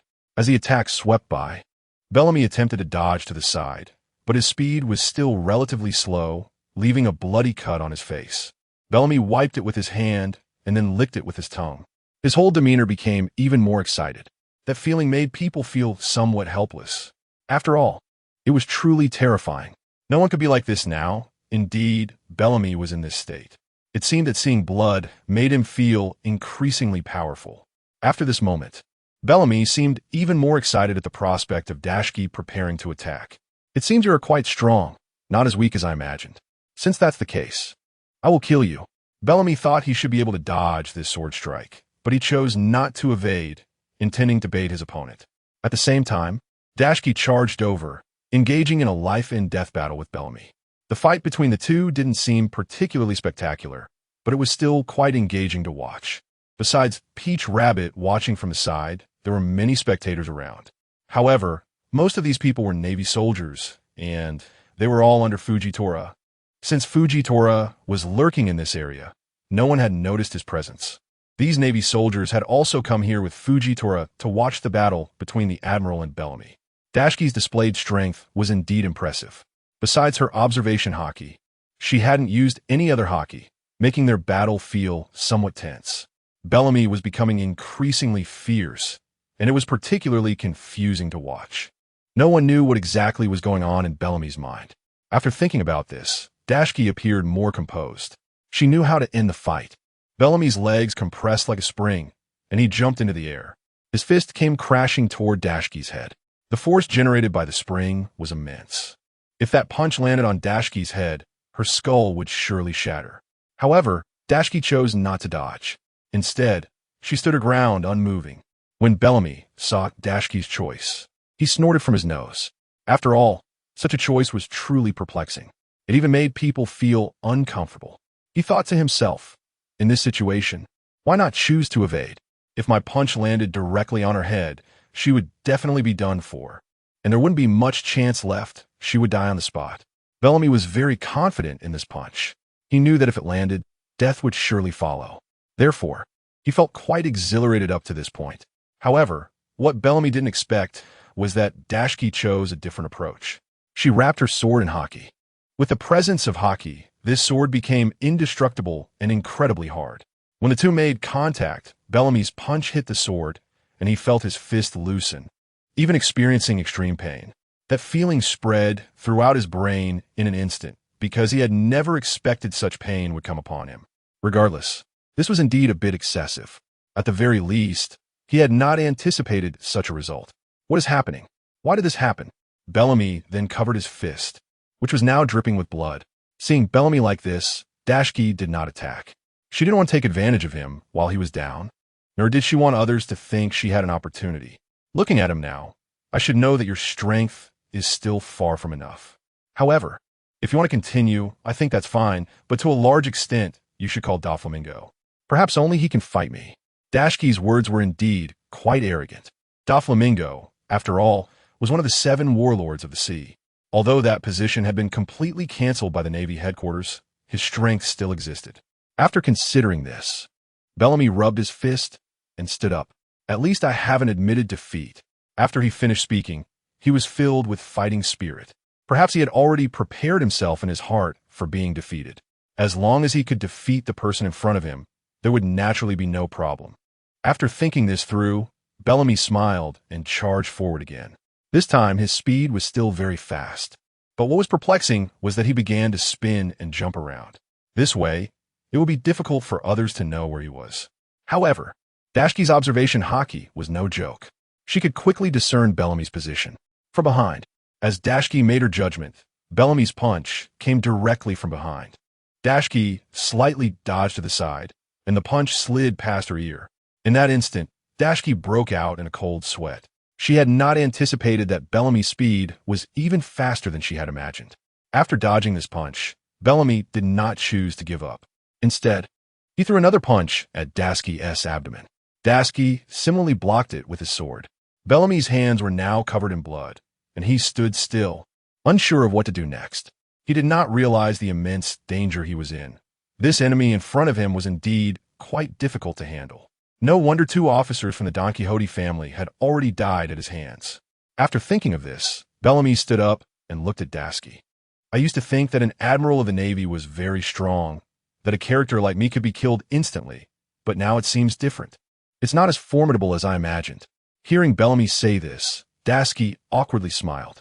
At least up to now, he had merely not used his full strength. Although Bellamy was severely injured, he still had an indomitable spirit when looking at Dashiki. Bellamy knew in his heart that in order to win, he had to exert all his strength. Otherwise, it would be very difficult to defeat Dashiki. However, thinking of this made Bellamy smile helplessly. I heard you were very strong before, but I hope you can show your ultimate move. It seems your current strength is not that impressive. Bellamy knew that if he did this, it would come off as underestimating himself.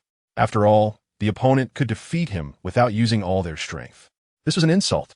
As someone with pride, Bellamy certainly cared deeply about such insults. That's why he directly said such things to Dashiki. Dashiki smiled helplessly.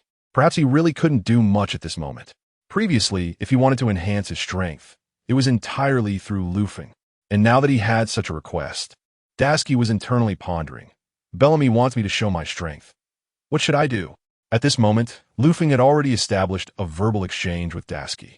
Of course, this communication was one-sided. After thinking of this, Loofing immediately activated a 10x amplification. The 1x amplification state instantly invigorated Dashiki, making his strength and speed much faster than before. That feeling was genuinely unexpected, especially since he showed obvious visible changes. Bellamy widened his eyes at this sight, unable to believe that Dashiki now appeared even taller and more imposing, which intimidated him a bit. Bellamy, I know you want to join Doflamingo's family, but his family is not something you can join just by winning this battle. The young master has already promised me that as long as I win, you can directly join the family and will also give me a position as a family officer. So this is what I should do now. Hearing this, Dashiki smiled helplessly. Perhaps this situation had indeed become a bit excessive. The officers of the Don Quixote family had generally spent a long time together. They had emotional bonds with each other. Therefore, it would be quite difficult for Bellamy to join their family at this point. However, even so, since Bellamy had such thoughts, Dashiki couldn't directly interrupt him. Subsequently, Bellamy charged up with spring-like power in his legs and leaped into the air. His fists were also fully charged like springs. He charged towards Dashiki at incredible speed, so fast that it was overwhelming, because no one knew what this speed would bring. At this moment, Dashiki stood still, relying on his current observation haki to accurately judge Bellamy's position. Thanks to the 10x amplification state, Dashiki had indeed become somewhat formidable. He had almost reached an invincible state. Even in this condition, fighting Kaido didn't seem to pose too many problems. Therefore, at this moment, Dashiki had no fear facing someone of Bellamy's caliber. Not only that, the two confronted each other directly. The Spring Man's fist collided forcefully with Dashiki's fist. Dashiki's fist was enveloped in haki, and when Bellamy's punch hit it, he didn't suffer any harm. Instead, Bellamy was knocked back, feeling as if his arms had been thrown away. Up to this point, Bellamy had realized that if he wanted to defeat Dashiki, it was indeed a pipe dream. However, Bellamy truly had no way out. His whole body was already severely injured, and such injuries could not be healed in a short time. Bellamy lay on the ground, thinking about many things, but what he thought more about was disappointment. Because after this defeat, he could no longer join the Don Quixote family. For Bellamy, it felt as if his life had lost all direction. Indeed, there was nothing more to say at this point. It would even be better to let himself die. Tashigi did not do that. He did not kill Bellamy. For a pirate like him, there was still a firm belief. Tashigi believed that Bellamy must have his way of doing things next. Thinking of this, Tashigi looked at Bellamy and then turned to leave with Peach Rabbit. Peach Rabbit was somewhat confused. Regarding such a pirate, if he were to be killed directly, it would prevent future troubles. It was impossible to leave him to become powerful later and attack the Navy headquarters. Tashigi seemed to see the confusion in Peach Rabbit's heart and then said, "Actually, for someone like him, there is no need to take action anymore. He is already severely injured, and even if he goes back, Doflamingo won't let him join the family, so he is basically finished." Peach Rabbit nodded. Likewise, Peach Rabbit looked at Tashigi, who had activated the 10x amplification, and felt a bit envious. However, it didn't matter. After all, whatever they did was a joint effort. At least now, he could be considered to have made great achievements. If there were any vacancies for admiral positions in the future, he would naturally rise in rank. At this moment, Bellamy was seriously injured. The birdcage gradually shrank. However, under these circumstances, he had no way out. Dragging his injured body, he returned to Doflamingo's presence. Seeing Bellamy in this state, Doflamingo had already guessed the outcome. "I told you before that Tashigi is definitely a very strong person, and you have no chance of fighting her. But you insisted on doing so. Do you have anything to say now?" Faced with Doflamingo's reprimand, Bellamy felt a bit awkward and even guilty towards his master. "I'm sorry, master. I didn't anticipate this, but looking at it now, she is indeed very strong. I just didn't find her weakness. If I had found her weakness, I would definitely win." Doflamingo only laughed at what Bellamy said. After all, these words sounded quite different and uncomfortable. Everyone knew that Tashigi could defeat one of the 4 emperors, while Bellamy was just a rookie. How could that be? With this thought, Doflamingo ordered someone to help Bellamy down to rest. This situation was indeed difficult to handle. Up to now, no one knew what would happen next. The opposition was growing stronger throughout the morning, which made Doflamingo feel a great headache. Even so, no one knew what to do about the situation ahead. However, Doflamingo decided that even so, he would make a big move. He would never allow this group of people to directly oppose him, as that would make him seem incompetent. Considering this, Doflamingo directly created a massive birdcage above him. This huge birdcage completely surrounded the entire island. Doflamingo had his reasons for doing this. With the increasing voices of opposition against him, it was making him very awkward. The situation was becoming increasingly difficult. So, for this group of people, he planned to kill them all. After eliminating these people, he wouldn't have many problems left. Then he could change his identity and continue with his arms business. With this in mind, Doflamingo smiled even more happily. The birdcage began to shrink little by little. The people on the island were running around in a panic. Among them, the voices opposing Doflamingo grew louder, but by now they were truly overwhelmed. They all knew that life was the most important thing. Opposing Doflamingo would not bring them any good results. So, this group of people began to flee for their lives. When Tashigi saw this scene, she felt somewhat helpless. At least from what she could see, Doflamingo was the first to prepare to take action. Since he was ready to act first, Tashigi certainly could not just back down. Seeing the huge threads of the birdcage, Tashigi immediately drew her sword. She struck down at the threads of the birdcage. The moment her sword came into contact with the threads, Tashigi realized she truly regretted it. This thing was completely unbreakable. Moreover, it was made of special materials. It was even created using Doflamingo's stock market abilities. It looked truly different. Upon seeing this, Tashigi felt even more unwilling. She then wrapped her sword with haki and struck again. This time, Tashigi used all her strength, combined with a tenfold increase, so this slash was earth-shattering. The huge sound caused the surrounding buildings to collapse. However, even so, it still could not stop the birdcage from shrinking. Peach Rabbit looked at this scene with some doubt. She asked again, "Will this birdcage really keep shrinking?" From the current perspective, it certainly would, but isn't the speed a bit slow? From the edge of the island to the center of the palace, calculating this way, it indeed took quite a long time. It should take at least 10 days to half a month to completely shrink back. It must be said that Peach Rabbit's intelligence was always at the forefront. and her analysis of such things was well-founded. At this moment, Fujitora suddenly appeared. He didn't know where he had been recently, and his sudden appearance surprised both of them. Don't be surprised by this. The closer the birdcage shrinks to the center, the faster it goes. Logically, it should take about a day's time to fully shrink inside. So what we need to do next is to stop the birdcage from expanding and ensure that these civilians do not die. After Fujitora finished speaking, he drew his sword. Wrapping it with haki, he pressed it against the birdcage.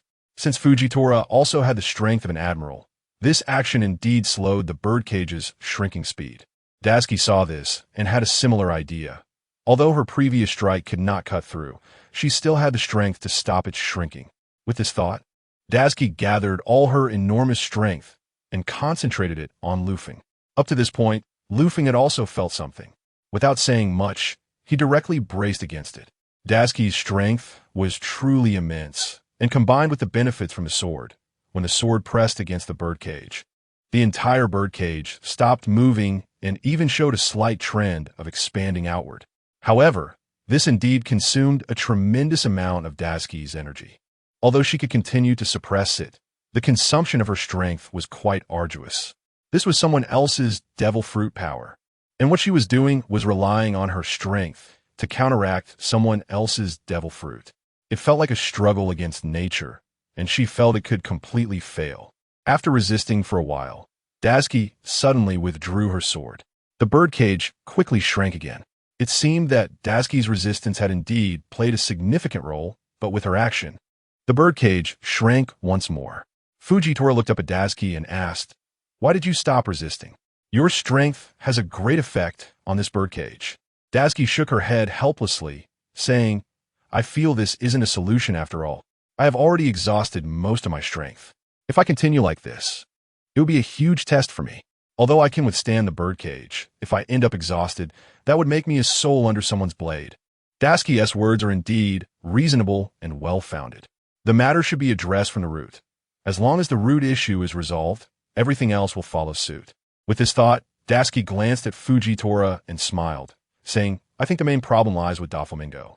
Once he is completely eliminated, the birdcage will cease to exist." Fujitora nodded in agreement, but really didn't want to take further action. Given his current ambiguous relationship with the Navy headquarters, he didn't want to rely on the Navy's reputation to exert power. If you think you can take him down, then hurry up, otherwise, many people will die because of this birdcage.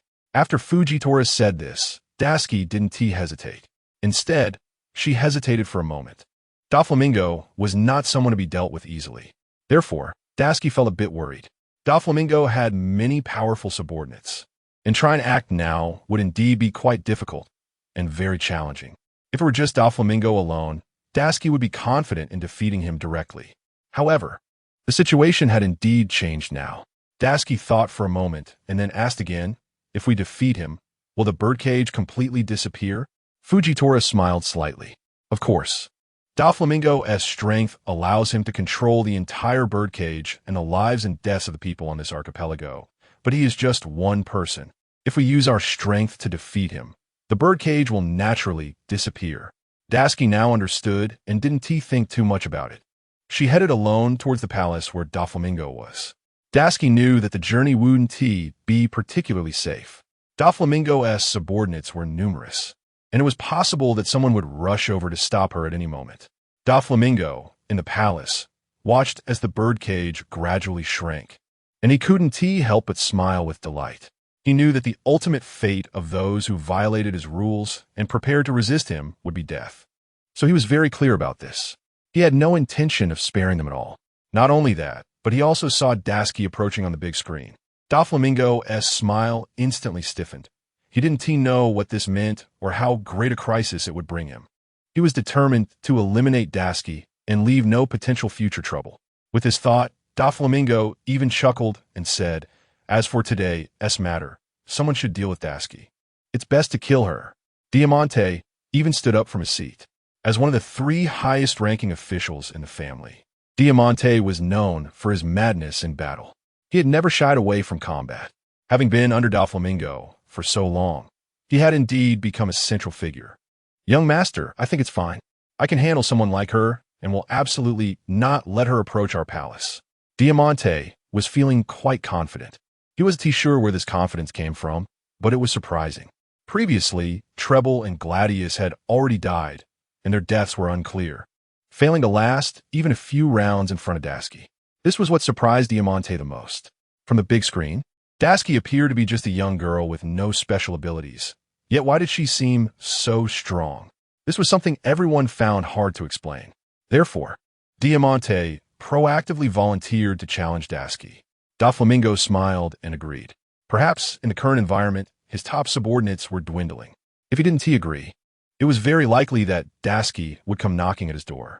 If that happened, the consequences would be unimaginable, and he was completely confident that he could defeat Tashigi. Diamante charged out directly, running right up to Tashigi. Tashigi was still asking for directions, having only seen the High Palace but not knowing where it was. Even though she kept asking for directions, no one was willing to answer her. In a shrinking birdcage environment, everyone was more concerned about their own fate. No one cared about others' inquiries. In this helpless situation, Tashigi could only watch the palace and look for different paths. Unexpectedly, at that moment, Diamante stood right in front of her. "You are Tashigi?"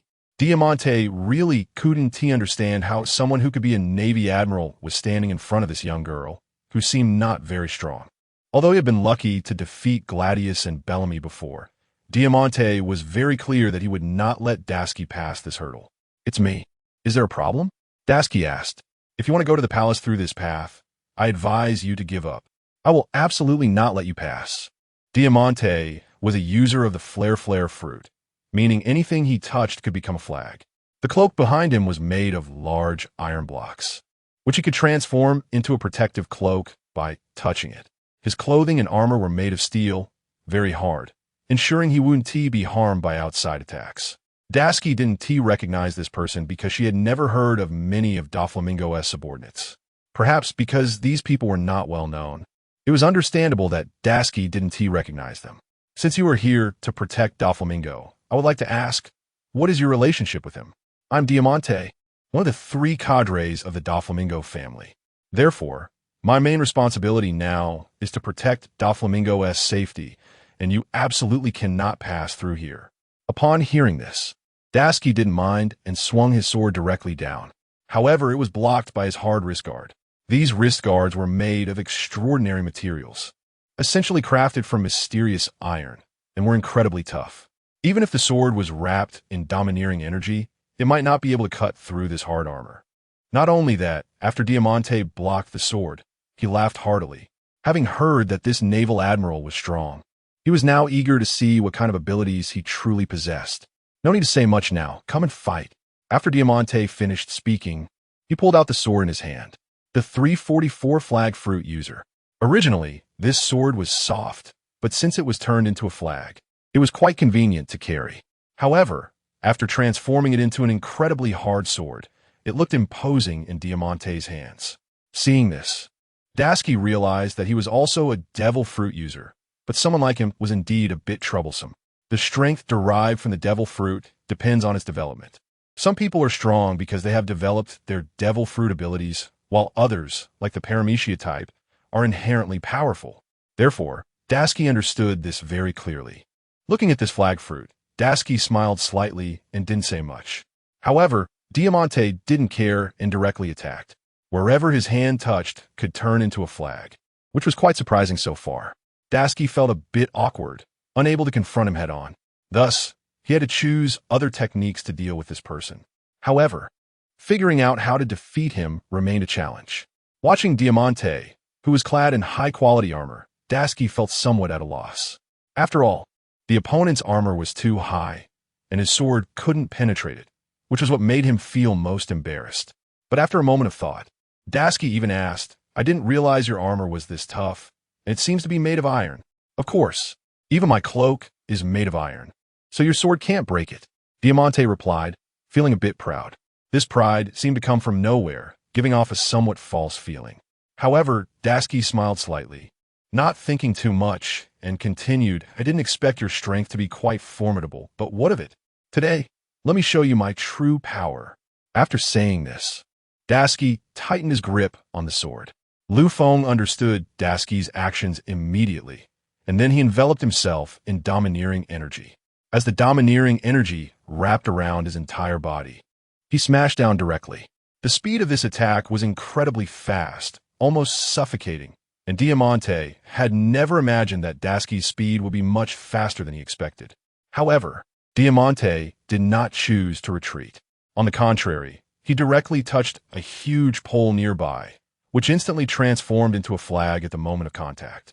He then spun this massive flag around him, creating a protective shield. It was indeed somewhat impressive. After all, developing his fruit to this level was not easy. Daisuke didn't think too much because she could clearly see every move from the other side. With everything Diamante was doing now, Daisuke snorted through her nose. Although it didn't differ much from what she imagined, it was already surprising. Daisuke's attack came crashing down fiercely. The iron pole in front of her was instantly smashed into two pieces by Daisuke's sword. At that moment, Diamante's eyes widened in disbelief. How could this be? My speed is already fast enough, but how could his eyes discern my movements? Diamante's mind began to ponder how Daisuke could distinguish his actions.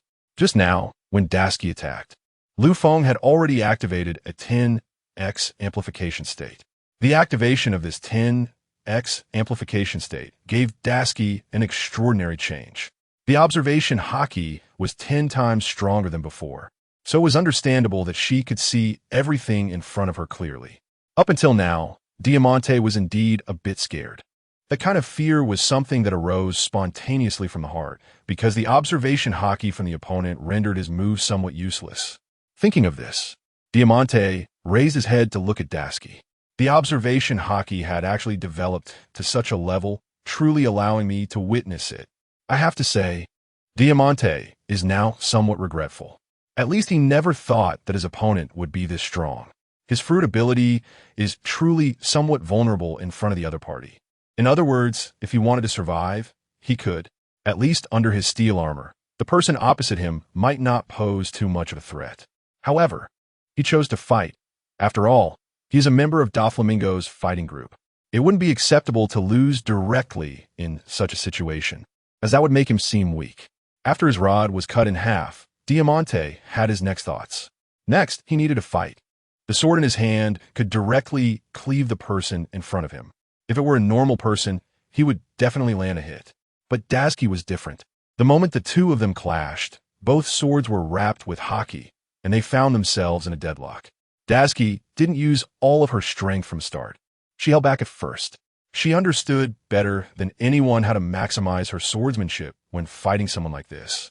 Previously, she learned swordsmanship just for self-defense, but now, she never expected it to become a winning asset. So far, looking at Diamante, Daisuke felt a little mocking. Her earlier confrontation with Shanks had shown her swordsmanship to be somewhat weak, lacking the brilliance of Shanks' skills. But compared to Diamante in front of her, she felt her swordsmanship was much better. Diamante, relying on his brute strength, began to swing his sword continuously, showing no signs of technique. In Daisuke's eyes, these moves were completely breakable and full of flaws. However, the flaws in Diamante's technique were precisely where his armor provided protection. Thus, his armor compensated for the shortcomings in his swordsmanship. Daisuke was not in a hurry. After all, fighting someone like this should somewhat consider a war of attrition. The longer they fought, the more flustered he would become. At that point, she would find a way to deliver a fatal blow. This was everything Daisuke had considered so far. But sometimes, things do not go as one wishes. Up to now, the outer birdcage began to shrink rapidly, and the speed of contraction was much faster than before. Just as Fujitora had said earlier, the closer one got to the center, the faster it would shrink. So by now, the speed had increased significantly. Daisuke did not expect this situation, but looking up at Diamante, she asked, "How fast will this birdcage finish shrinking?" The completion of the shrinkage Daisuke referred to meant that the birdcage would completely return to a point. Diamante chuckled after hearing this. He even thought that Doflamingo's method indeed had some mechanism to it. This approach could make everyone currently present be concerned about their safety. The consequences of arrogance. This is the young master's business, so I don't know the details. But in this situation, you should be clear about one thing. Your enemy right now is me. Do not think about anything else, or I will kill you. Diamante was also known for his ruthless nature. He easily got carried away in whatever he did. Moreover, he was quite skilled at killing. Therefore, he was very confident in being able to kill Tashigi. At that moment, Diamante even fantasized. If he were to kill Tashigi, he would gain fame. At least taking down a Marine admiral would instantly increase his bounty significantly. Thinking of this, he couldn't help but laugh happily. Tashigi, seeing this, didn't think too much about it. She continued to wield her sword to counter him. Although their confrontation did not immediately determine a victor. The reason was that Tashigi was both testing and looking for this person's weaknesses. When taking down someone, it's impossible to allow them to expose flaws repeatedly. If one could hit the throat, that would indeed be quite feasible. After thinking this, Tashigi didn't dwell on it too much and fought with great ease. As Tashigi pressed on, Diamante began to struggle to defend himself. After all, Tashigi's strength was still too strong for him to handle. However, Diamante ultimately chose to retreat. Due to his high defense, Tashigi's weapon might not be able to completely defeat him, so he chose to turtle up inside. Everything seemed fine. Even so, Tashigi remained calm and had her own plans. After a moment, she said, "This won't have much effect. In front of me, your defense is utterly useless." Diamante, however, was unconvinced. He believed Tashigi was talking nonsense. His defense was already quite high. How could it be considered utterly useless? Then Diamante laughed and said, "Is my defense really that useless to you?" Tashigi did not respond to this. She already had a clear conclusion in her heart. She knew better than anyone how to make a choice. Following that, Tashigi jumped up and struck down with her sword. This strike had the force of thunder and looked quite terrifying. Diamante had no choice but to brace himself with his sword, with his iron helmet. Perhaps this strike wouldn't take his life. However, Diamante was indeed overthinking. Due to not considering his position clearly, when that sword came down, it truly cost him his life. It cleaved him from top to bottom, knocking him to the ground, dead on the spot. Diamante did not expect such an outcome. He thought he would be fine, but now it seemed Tashigi was indeed very strong.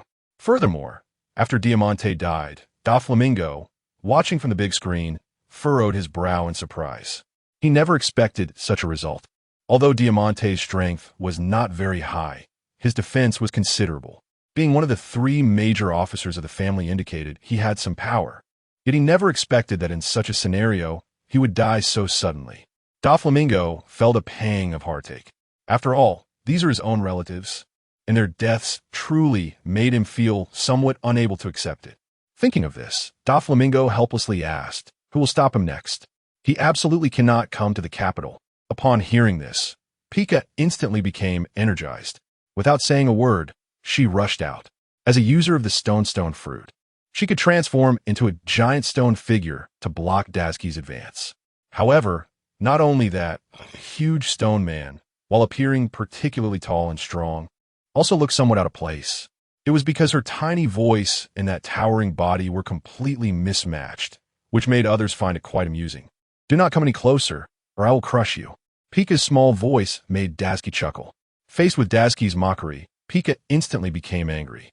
Pika had always cared a lot about others' opinions of her, and this kind of perception really made her feel a bit of anger towards Tashigi. "You mock me this time," Pika reprimanded loudly.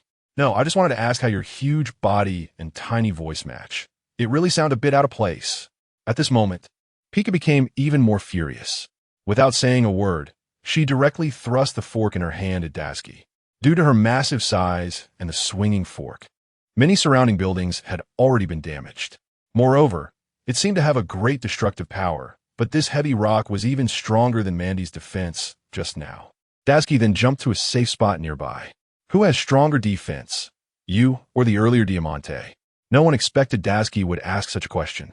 At least asking such a question was somewhat awkward.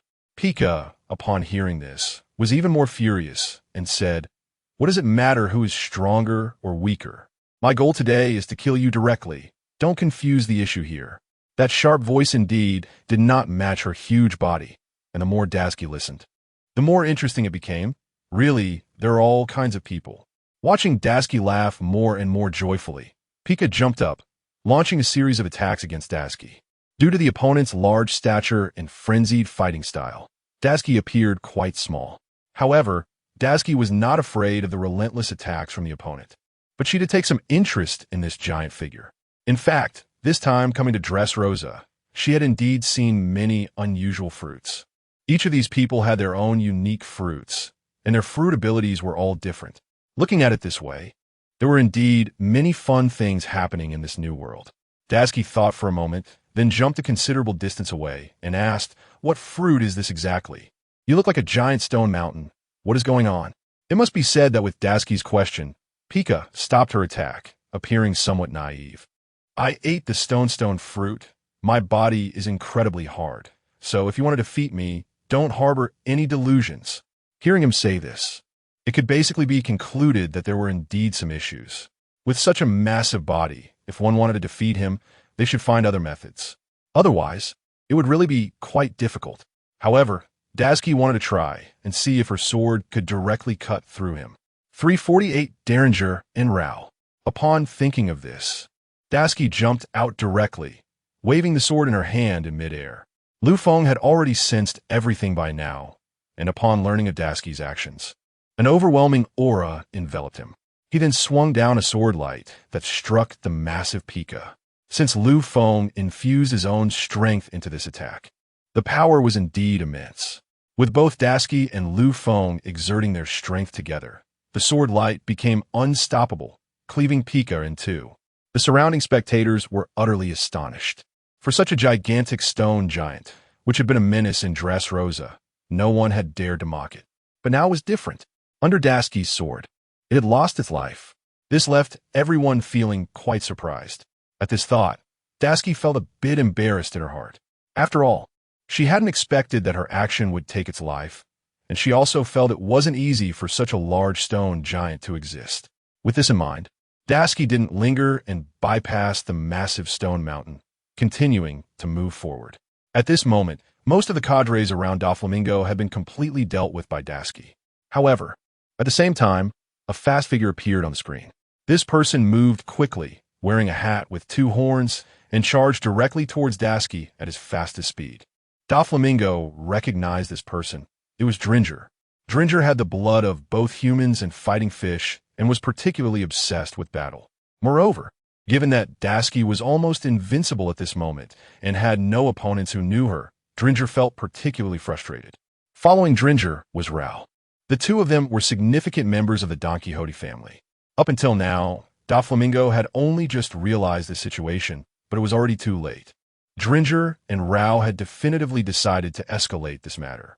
Essentially, their leading family members had all died. The only thing left for their group was to fight as much as possible.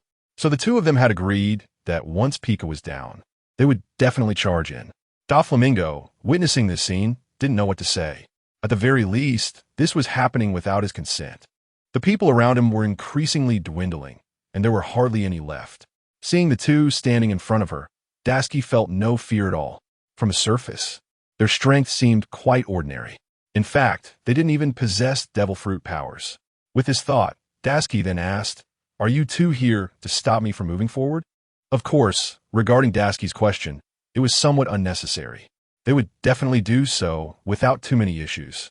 After hearing this, Dringer smirked, revealing a row of sharp teeth. This indeed looked somewhat bloody and terrifying. There were even traces of blood on his teeth, which not everyone could clearly see. Dasuki had now activated a tenfold amplification. Her vision was much better than before, allowing her to see those blood traces from a distance. She couldn't help but be taken aback. After all, such a person was indeed a bit frightening. Who knows when they might eat someone? Of course, our purpose in coming here is to find you. We know you are strong and that one person can't handle you, so we came together. I don't think there's anything wrong with that. At this moment, Rao stepped forward to speak. It was clear that both of them were masters of physical techniques. In this Grand Line era, without devil fruits, one could only practice other techniques, and both of them appeared to be physical experts, which Dasuki naturally needed to respond to correctly. After thinking this through, Dasuki calmly smiled and said, "In that case, I'll see what you two can do." Dasuki then took the initiative to act. He knew that the speed of the birdcage was increasing rapidly and was compressing towards the surroundings. If this continued, the people here would essentially be doomed. Rather than letting that happen, It was better to resolve the immediate crisis himself and deal with Doflamingo later to alleviate the current dangers.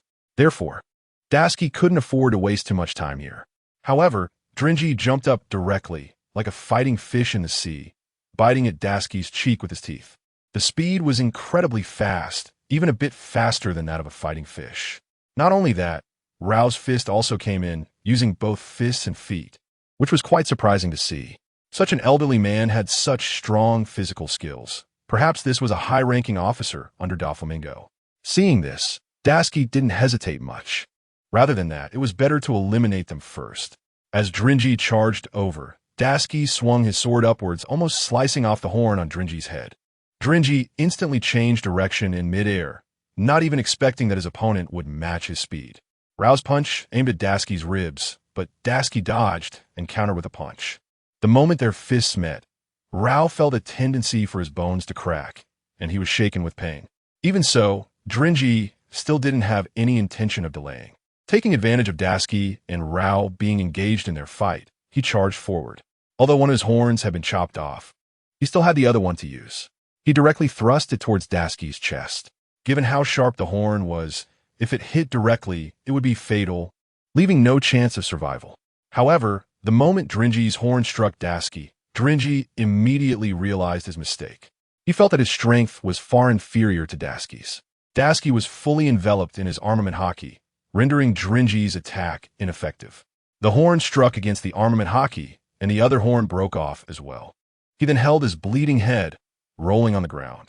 It must be said that it was indeed quite painful. Originally, these two horns were part of him, but now they had been shattered.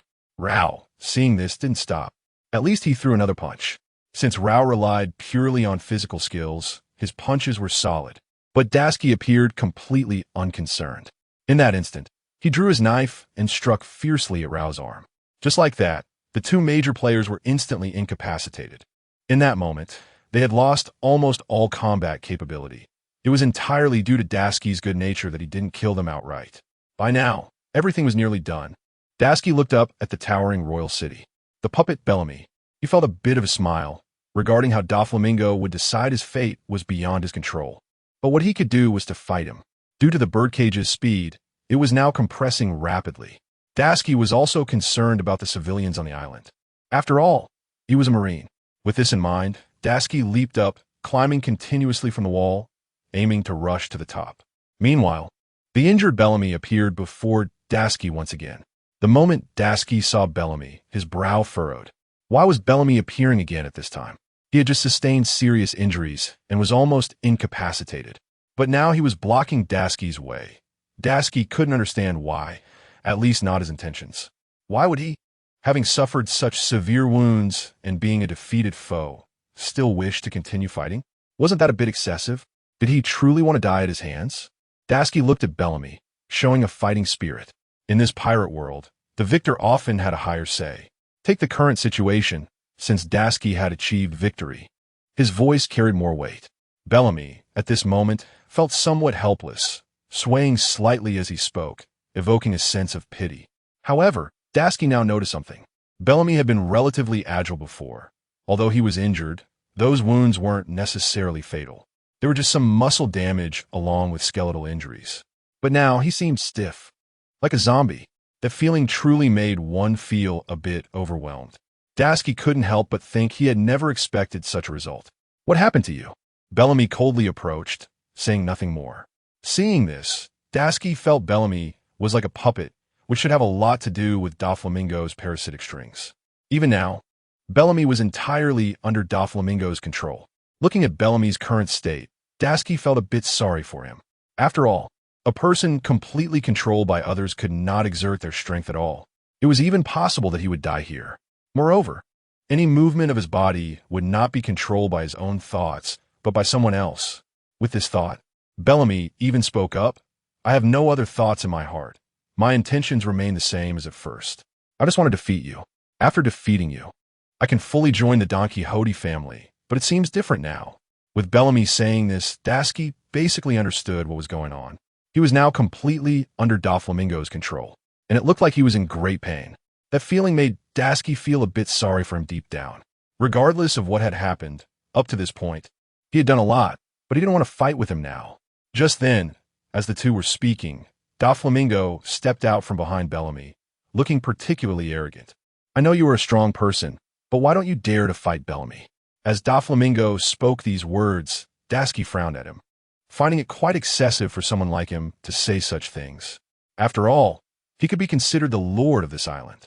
Yet now, he was using tricks like a birdcage, which was really over the top. If I'm not mistaken, haven't you basically controlled the king of this country? And what you're doing now is merely treating them as puppets. Dasky naturally had her own judgments. From hearing about Doflamingo to now encountering him, he gave off a sinister and cunning vibe, which only made people feel more disgusted. The main thing was Doflamingo's swaggering gait, which had an irritating air about it. Doflamingo didn't say much in response.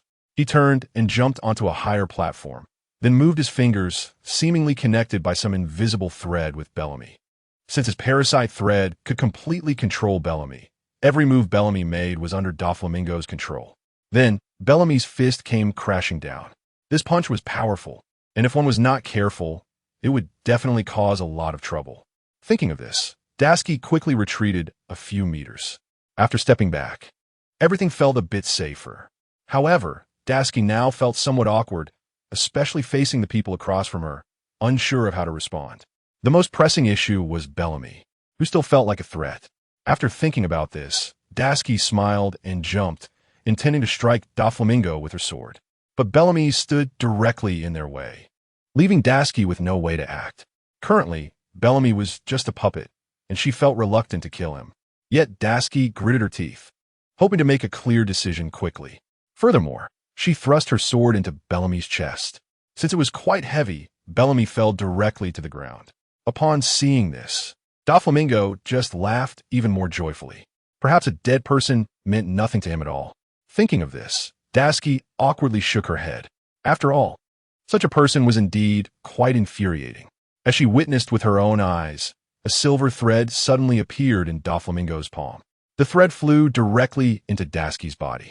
In that instant, Dasky found herself unable to move, as if connected by thousands of strings, and every movement of the thread forced her to move as well. That feeling was as if she was completely controlled, like a puppet. Now, Dasky could fully feel what Bellamy had just experienced. This feeling was indeed strange, and made one feel worse than death. Nevertheless, Dasky tried her best to break free. Since she didn't know Doflamingo's techniques, and suddenly found herself in this situation, she felt some regret. She had clearly seen the initial movement of Doflamingo's technique. Unfortunately, she didn't choose to resist and didn't expect so many consequences. After considering everything, Dasky calmed herself and thought, "So this is what you call a parasite thread." Then she quietly said, "But honestly, this method really has no effect. It doesn't control me at all." Although Dasky said this, she couldn't find a suitable way to escape from such control for a moment. She only said it to put some pressure on Doflamingo. After all, she was still a Marine admiral. If she really angered the Navy, and they all showed up, Doflamingo would indeed have no way to operate in these waters. Doflamingo, on the other hand, was smiling even more happily now, and it felt as if he had nothing to worry about. But what could that mean? Up to now, the position of Warlord of the Sea had already been revoked from you all, and I am no longer a member of the Navy. For me, I am now a pirate, so we have always been enemies. Do you really think I would let you go? Doflamingo's mind was quite sharp, and he quickly analyzed the pros and cons of the situation. At least his analysis was reasonable.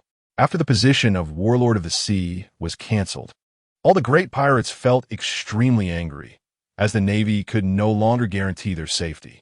Just like Doflamingo now, this had indeed become a point of his fury. Dasky still couldn't move, and that feeling made her even more fearful, as she didn't know what this would bring her. But the only thing she was relieved about was that Lufeng seemed to be unaffected by the control so far. Perhaps Lufeng would bring her a miracle. Doflamingo slowly approached Dasky and even circled around her. The pink cape fluttered in the wind.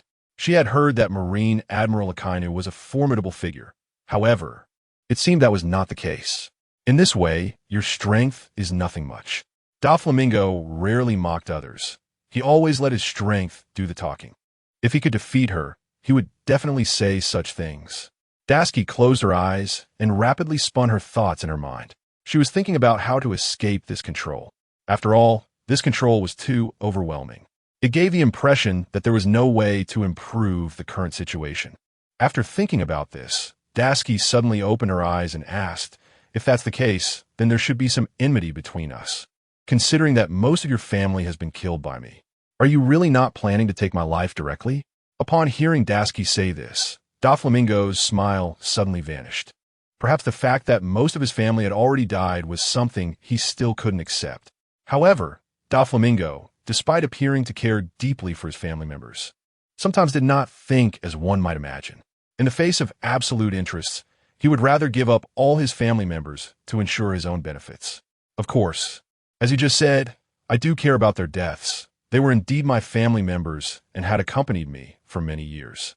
But in this society, it is a survival of the fittest, the strong thrive, and the weak perish. What I said is not unreasonable. It was clear that Doflamingo had his own thoughts. Now hearing this, Dasuki calmly shook her head.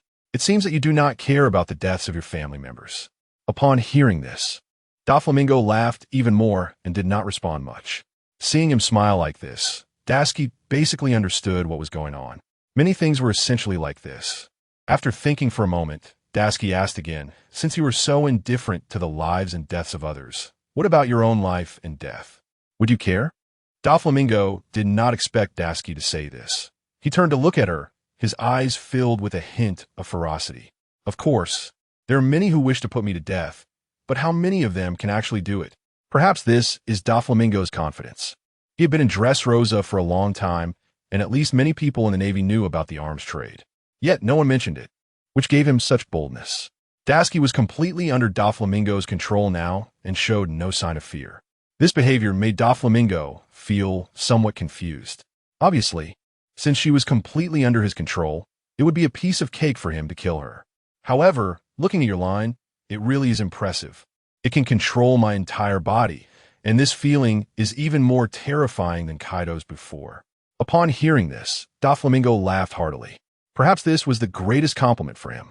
For any warlord of the sea, their ultimate goal is to reach a different height, and that height is the position of an emperor. Doflamingo was also self-aware. He knew that his strength was far inferior to Kaido's, but since such words could come from Dasuki's mouth, it indicated that he was still somewhat recognized. After thinking of this, Doflamingo tightened the thread in his hand. Dasuki felt her hands suddenly lift up, pointing at her own chest. This feeling was truly overwhelming. If Doflamingo's finger moved slightly, the sword would surely stab her. Dasuki felt somewhat embarrassed. She had never thought she would die by her own sword. Thinking of this, Dasuki closed her eyes. Perhaps it was due to her carelessness. She did not have a clear understanding of a warlord like Doflamingo. If she had understood clearly back then, she would never have fallen under his control. At least now she felt a bit bored and somewhat resentful. Dasuki closed her eyes, quietly waiting for it all to end, because she knew that no matter what method she used now, there was no way to change the reality of the parasitic thread. This indeed felt somewhat terrifying. In any case, Dasuki now closed her eyes, and the calmness in her heart made Doflamingo feel a bit fearful. Logically speaking, at such a moment of life and death, anyone would either choose to escape or cry for help. But Dasuki chose to do nothing, even allowing Doflamingo to execute her. However, in that moment, Doflamingo stopped the movement of his fingers. "What's wrong? Are you not afraid of death at all?" After asking this, Doflamingo raised his head to look at Dasuki, quietly waiting for her answer. In fact, it was nothing. After such a long time, if death was an option, it would be feasible. After all, having defeated an emperor, she was now quite famous, and dying at the hands of a warlord would naturally go down in history. Dasuki spoke with a sense of calmness, truly putting life and death aside. Not only that, but Dasuki felt no fear at all, although she knew that Don Quixote Doflamingo would definitely execute her in this manner. She had long been prepared for it. The game was coming to an end, because she and Lu Feng had communicated clearly, no matter what. Lu Feng would never kill Dasuki. Dasuki understood this better than anyone else. Therefore, even now, she showed no sign of fear, even with the sword pointed at her chest. She believed that Lu Feng would not strike. Doflamingo then released his grip, looked up at Dasuki, and leaped away. As for why, Daki was unsure, but she shouted, "This is your chance to kill me. If you choose to escape, there won't be another opportunity." As Doflamingo left, his voice echoed. "Choosing not to kill you now is because the birdcage game has not ended. Once the birdcage has trapped everyone to death, that will be the true end of the game." After Doflamingo fled, Daki felt a slight regret. Someone like Doflamingo really had some issues. In this situation, choosing to let her go instead of killing her was what raised questions. After considering this, Daki planned to remove the parasitic thread from her body. However, she was unsuccessful. The threads had wrapped around her arms tightly, making it difficult to remove them. If she didn't get them off, she would be stuck here, unable to move at all. Lu Feng, seeing this, understood Daki's thoughts. If the threads were removed, Daki could walk normally again. With this in mind, Lu Feng jumped out himself. In midair, he used his sword to dig out all the fine threads from Daki's arms. The pain surged into Daki's brain in waves. Daki had not expected such a result. The parasitic threads were indeed powerful. If they remained in her body for a while longer, her entire body would have been completely parasitized, perhaps even hollowed out. After everything was over, Daki moved her body and found that there were no major issues. These minor injuries were nothing, but she was surprised. Doflamingo's fruit was too intriguing. She still didn't know what secrets lay behind it. Even now, it was even more astonishing. Daki smiled calmly, not thinking too much about it. Regarding this battle, the two had only exchanged glances and had not engaged in deeper communication. Daki simply shook her head calmly. The war would continue. But Doflamingo's choice not to engage now indicated that he truly wanted to shrink the birdcage completely. If that time came, most people on the island would be dead, leaving only him alive. Perhaps such a person was truly heinous. Perhaps such a person should be completely eliminated. After Doflamingo left, Daki did not continue searching, but instead returned to Fujitori's side. Fujitora and all his troops began using haki to resist the contraction of the birdcage. Many residents had gathered together. The birdcage's lethality was too great, and only fleeing could ensure their safety. Daki now appeared somewhat relaxed. She did not rush to deal with Doflamingo. After all, under these conditions, Doflamingo intended to play the entire birdcage game to the end.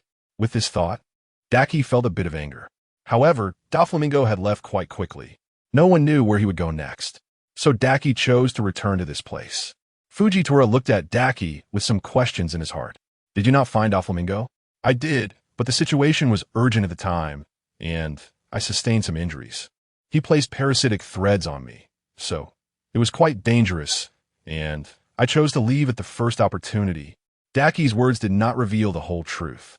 The situation had indeed been tense, but because of that, she had been trapped in place. So Doflamingo had not intended to act against her, which she did not mention. Fujitora nodded slightly, seemingly understanding everything. However, he then smiled faintly and said, "In this situation, I think we should remain calm. At least his strength is still somewhat formidable. So consider carefully what to do next." As a Marine Admiral, Fujitora sometimes did not want to get involved in marine matters. This made Daki feel a bit of a headache. If Fujitora were more direct now, it would greatly simplify things. Fujitora's strength could easily defeat those subordinates. And even with Doflamingo, he might not be a match. So Daki understood this situation better than anyone. After thinking for a moment, she said, "It seems that Doflamingo is indeed somewhat different. At least his strength is much stronger than average, and his abilities are truly beyond my imagination." Daki said this calmly. Regarding this matter, Fujitora had nothing to say, as he had thought Daki would quickly resolve Doflamingo. If she could quickly deal with him, it would ensure the safety of the entire town's people. However, things seemed to be quite different from what he had imagined. With this in mind, Daki asked again, "He has already left. Where exactly did he go?" "I don't know, but what method should I use to find him?" Fujitora had been in this place for a long time. Besides being stationed here, he was responsible for all matters related to the Seven Warlords. Since the current Navy had completely abolished the position of the Seven Warlords, everything had undergone new changes, and this change had become quite pronounced. Doflamingo had directly driven all the Marines away. Now Fujitora was hiding here, never revealing his identity. He had a good understanding of this place, even more so than others. There had previously been an arena here, but it was quite complicated. However, Beneath the arena was a place for making dolls, but now Sugar had been killed by you. So the arena should be completely useless. If one wanted to find Doflamingo, it would be somewhat challenging, but he surely wouldn't have escaped this place. The birdcage game has reached a stalemate. No one knows what Doflamingo will do next, but everyone else's lives seem precarious at this point. This feeling is truly overwhelming. The arrival of Pepper and the others. Listening to Fujitora talk about the arena, Daisuke calmly nodded. Recently, many people have indeed been competing for the latest fruits in the arena. Daisuke doesn't know what fruit it is, nor does she have any interest in it. After all, she's a swordsman and doesn't need to eat the mellow fruit, as she is more aware of her own strength than anyone else. Given the current situation, if you think it's possible, you can go check that place out. There are many people in the arena, and perhaps when you get there, you will discover something different. With Fujitora saying this, it seems he already knows a lot about such matters.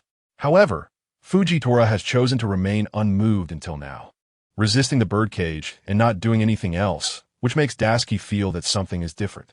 Fujitora, since you're now a Marine Admiral, why don't you deal with Doflamingo?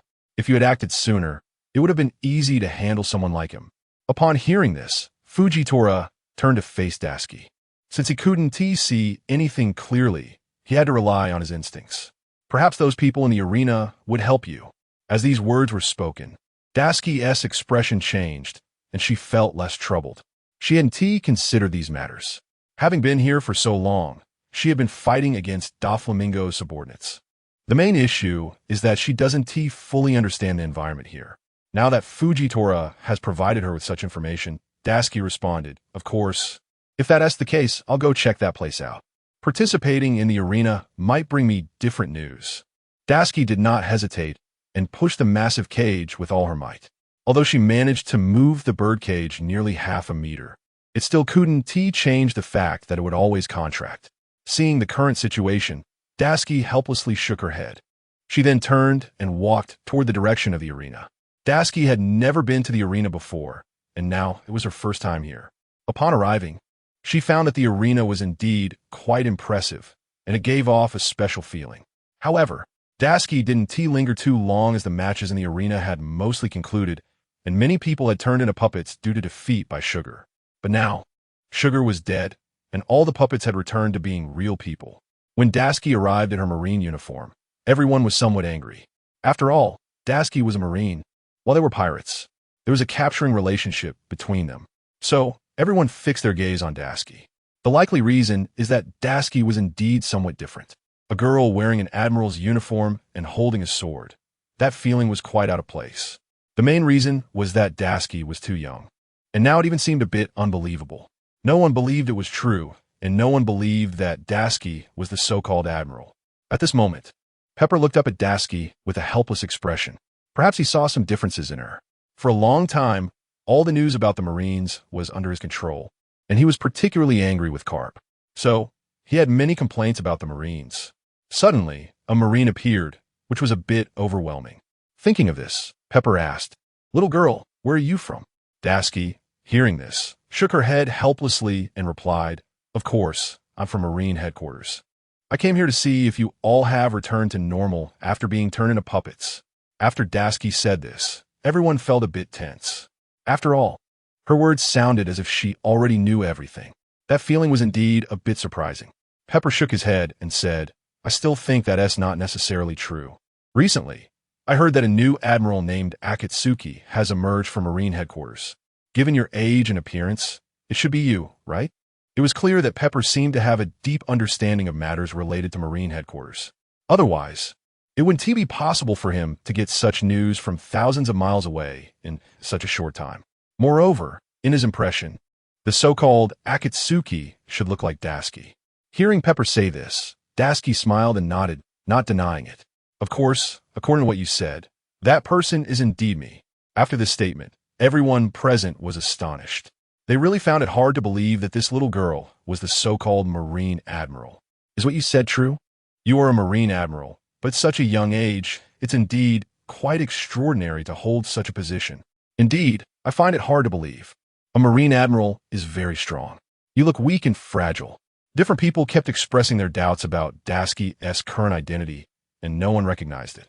Dasuki wasn't in a hurry to shake off the situation. Instead, she smiled slightly and said, "Recently, I've learned everything about what Doflamingo has done to you. Clearly, there is still a certain enmity between the Marines and pirates. However, I believe you and I don't have any grudges. So our common goal now is Doflamingo. Shall we join forces to act together?" With Dasuki saying this, everyone felt a bit surprised. After all, it was somewhat unbelievable for everyone to work together. The Marines are the Marines, and the pirates are the pirates. They each have their own positions. So, if they were to cooperate, it would bring about many issues. Thinking of this, Dasuki smiled calmly and asked, "If you think there are major problems, then I won't say much more. But you'd better leave this place quickly. Otherwise, if you commit heinous crimes here, I will definitely arrest you and throw you into Impel Down." Dasuki's aura is still present. As a Marine Admiral, whatever she says must be fulfilled. In the current situation, everyone knows that Dasuki's strength cannot be underestimated. However, everyone looks at her and find it a bit hard to believe. They are even eager to challenge Dasuki, at least to prove whether this so-called Marine Admiral is genuine. Green Pepper takes the lead and rushes forward, his head instantly surrounded by haki, his sharp head truly looking fierce. If he were to collide with her, he would undoubtedly die. After Green Pepper charged in, Dasuki slightly sidestepped and gently tapped his head with her sword before jumping slightly to the side. Green Pepper did not expect this little girl to be so skilled. Moreover, the main point is that he really had no way to deal with her. He had just exerted all his strength and moved quickly, but he did not expect her to dodge effortlessly. The worst part is that his head is now completely stuck in the arena's stone bricks. When he pulls his head out again, there is already blood on it. Green Pepper is somewhat at a loss as to how he got injured. He even recalls how Dasuki lightly grazed him with her sword, which truly displayed the demeanor of an admiral. Green Pepper's eyes widen, completely unable to believe everything that just happened. But even if he can't believe it, there is nothing he can do. At this point, he raises his head and looks at Dasuki, feeling increasingly helpless. He has already lost, and he lost to Dasuki without even being given a chance. If Dasuki had decided to attack him just now, he would have undoubtedly died at her hands, and no one would have known about it. Green Pepper shakes his head helplessly, looking at Dasuki with a face full of resignation. She truly has the caliber of an admiral, but right now, he feels somewhat unconvinced. What exactly does she want to do? After Green Pepper admits defeat, everyone present dares not speak further. They all know the strength of a Marine Admiral. It is almost beyond this group. All the pirates in the arena are ready to fight, but they may not even be able to match a Marine Admiral. So, everyone is well aware of the situation. Seeing this, Dasuki gives an awkward smile and says again, "Actually, I don't think it's a problem. In this situation, you must have a deep grudge against Doflamingo, and I also have some hatred towards him. So would it be better for us to join forces to overthrow Doflamingo?" After hearing this, Green Pepper wipes the blood from his head and continues to think. A Marine saying such things definitely has their own ideas.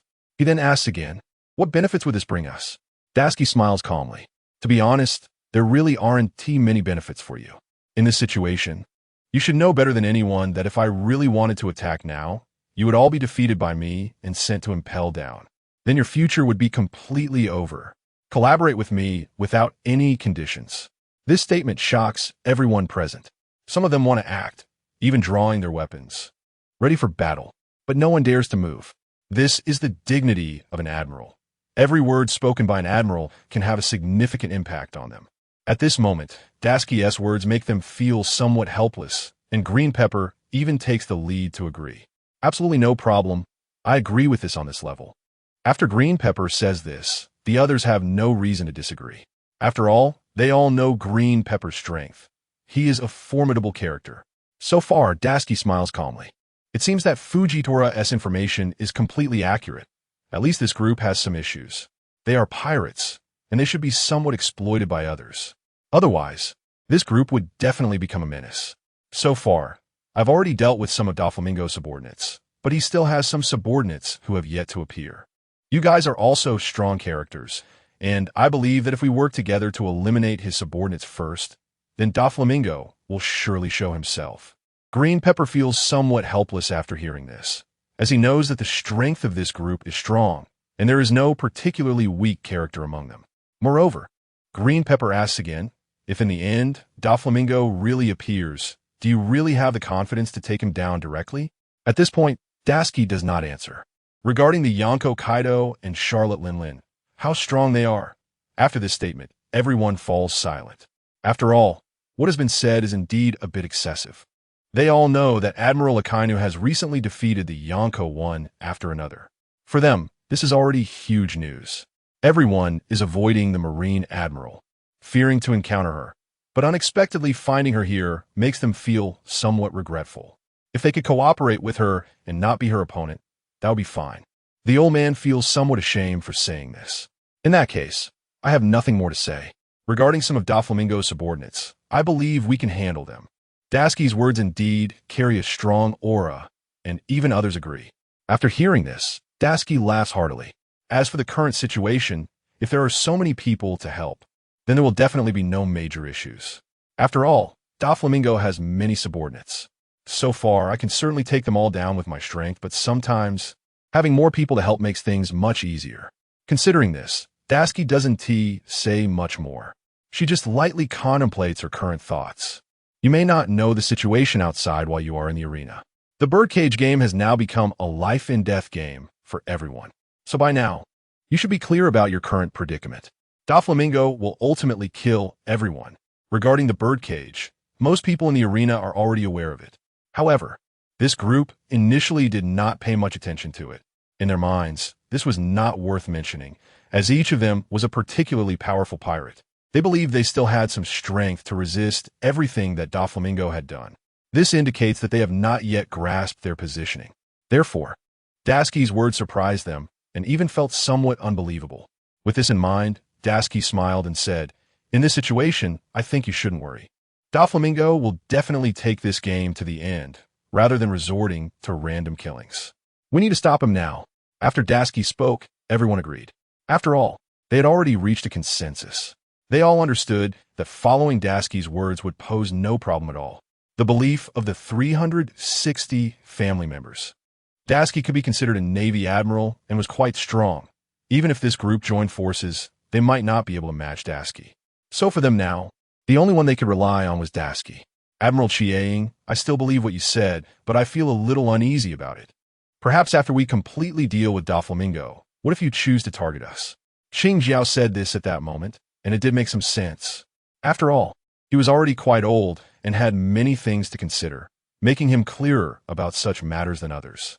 Daisuke raised her head to look at Qing Jiao and pointed at herself at the shoulder insignia of her Navy Admiral uniform. "You may not believe others, but you should believe me now. After all, this is the shoulder insignia of a Navy Admiral. As an Admiral, would I lie to you? Don't worry. Regardless of whether others can do this, at least I won't harm you." What Daisuke said was indeed important. After hearing this, everyone nodded in agreement. Perhaps Daisuke's words were indeed a shot of confidence for everyone, guiding them on what to do next. In their group, pirates often find themselves in a dilemma. They neither want to confront Doflamingo nor have any entanglements with the Navy, so their actions often feel helpless. Daisuke's arrival provided them with a new direction, one that could determine their next steps. Once they clarified the current situation, Daisuke led them away. By now, the arena had basically no guards left. Everyone had long since dispersed from this place, so they began to part ways. This group also started to stop Doflamingo's subordinates. Doflamingo was somewhat cunning in his actions, and his subordinates were extremely loyal to him. Up until now, it was particularly questionable. Many were desperately trying to join the family, which Daisuke had not fully considered. Take Bellamy, for example. He was a strong person, yet until now he was wholeheartedly wanting to work for Doflamingo, even planning to join the family, which led to his current predicament. It must be said that there were indeed significant issues for these people. After Daisuke left, she did not directly seek out Fujitora, nor did she go to the edge of the birdcage to stop its continued contraction. The only thing she could do now was to find Doflamingo and defeat him. After all, this birdcage was created by Doflamingo. If Doflamingo was defeated, the birdcage would naturally disappear. Until now, Daisuke still held this thought in her heart, but she had not found anyone to do it. Just as Daisuke was wandering around the city, she suddenly encountered a woman. This woman looked somewhat terrifying. primarily because she had a pair of wings and a fierce appearance, showing her fangs. From this perspective, she should also be one of the so-called subordinates. Otherwise, it would be impossible for her to block Dasuki's path. A normal person would never choose to do so. Dasuki reminded herself. Reading has 3 things: collecting, recommending, and the final struggle. After all, she was particularly conspicuous now, wearing the uniform of a Navy admiral. Other pirates would definitely choose to leave upon seeing her. However, this woman in front of her seemed unfazed. After seeing this, Dasuki awkwardly smiled and asked, "Are you here to stop me?" Dasuki's words genuinely piqued the interest of the woman opposite her. At least from Dasuki's current perspective, she was indeed a formidable figure. Most of Doflamingo's family members had already been dealt with. Now, this woman appeared to obstruct Dasuki's progress. She was unsure if she could further impede Dasuki, but at least she was a subordinate of the young master and definitely needed to protect his safety. With this in mind, the woman said, "It's simple. My current task is to intercept your path directly. I'll do my best to delay you. When your throat constricts, let's see what you will do." Hearing this, it was clear that she came here just to buy time for Dasuki. It was impossible for her to inflict any actual harm on Dasuki. Dasuki smiled lightly. "Looking at your current strength, you should be quite far from being my match. However, I must say one thing. If you want to stay alive, keep your distance from me. After all, I really kill without blinking. If I defeat or kill you, anything is possible. For a pirate like Dasuki, there's always been no good tone. As long as she can kill, she will definitely not let it go." The woman smiled and said, "My fruit is not to be eaten." Dasuki had previously heard others say that this woman should be the snow woman Monet, and sure enough, after Monet finished speaking, 2 huge ice spikes instantly appeared in her hands. These 2 massive ice spikes then shot directly toward Dasuki. Due to the movement of her wings, she was somewhat casual in the air, but it did make it difficult for people to grasp her next direction. However, Dasuki ultimately knew. She was certain that she would come looking for her again. That was beyond doubt. So Dasuki did not think too much about where she would appear next. Just stood still, quietly waiting for her attack. As the huge ice spikes charged toward Dasuki, she lightly flicked her knife. In an instant, the massive ice spikes were completely shattered. Monet did not expect that she would be defeated in this round. She even had no more weapons to attack with. Monet stood there, looking at Dasuki in shock. She had only heard that this Navy admiral was very strong. They had never fought before, but now that they had, she felt truly inferior. Realizing this made Monet feel helpless, and she looked up at Dasuki. In her heart, she felt some fear, but she still held on to her pride. Then, Monet conjured another ice spike in her hand. As a devil fruit user, these were also part of her powers. Don't think that just because you shattered my ice spikes, I have none left. As a user of the snow fruit, I have plenty of weapons. Dasuki did not expect this woman to be so stubborn. The fact that she planned to continue attacking truly gave her a headache. If she thought about the final resolution, this woman in front of Doflamingo must be dealt with first. So Dasuki thought of this and said nothing more, even directly jumping forward, her knife slicing through Monet's wings. The speed was incredibly fast, making it seem almost untouchable. Monet only felt a chill in her body after her wings fell to the ground. She had no other significant sensations.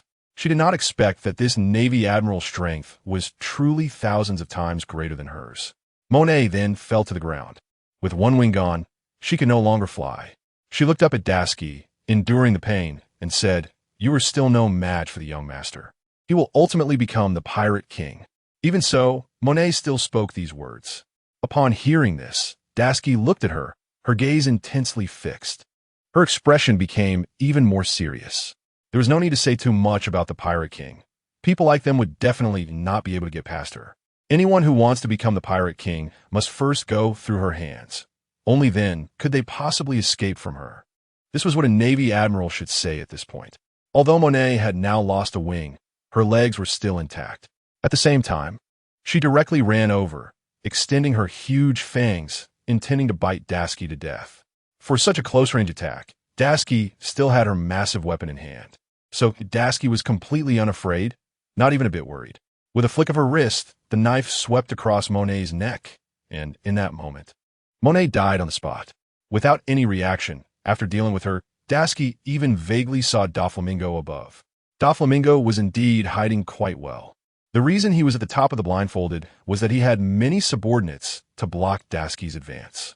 The birdcage game was still ongoing. So as long as enough time was delayed, and the birdcage continued to contract, to a certain extent, everyone would die. Thinking of this, Daski hesitated no longer, exerting her legs to fly directly into the air. Then she flew towards the palace. Daski's strength was now formidable. She was already adept at such sudden assaults. Doflamingo did not expect Daski to reach here so quickly. He was somewhat surprised. The speed was indeed fast. At least, I did not expect it.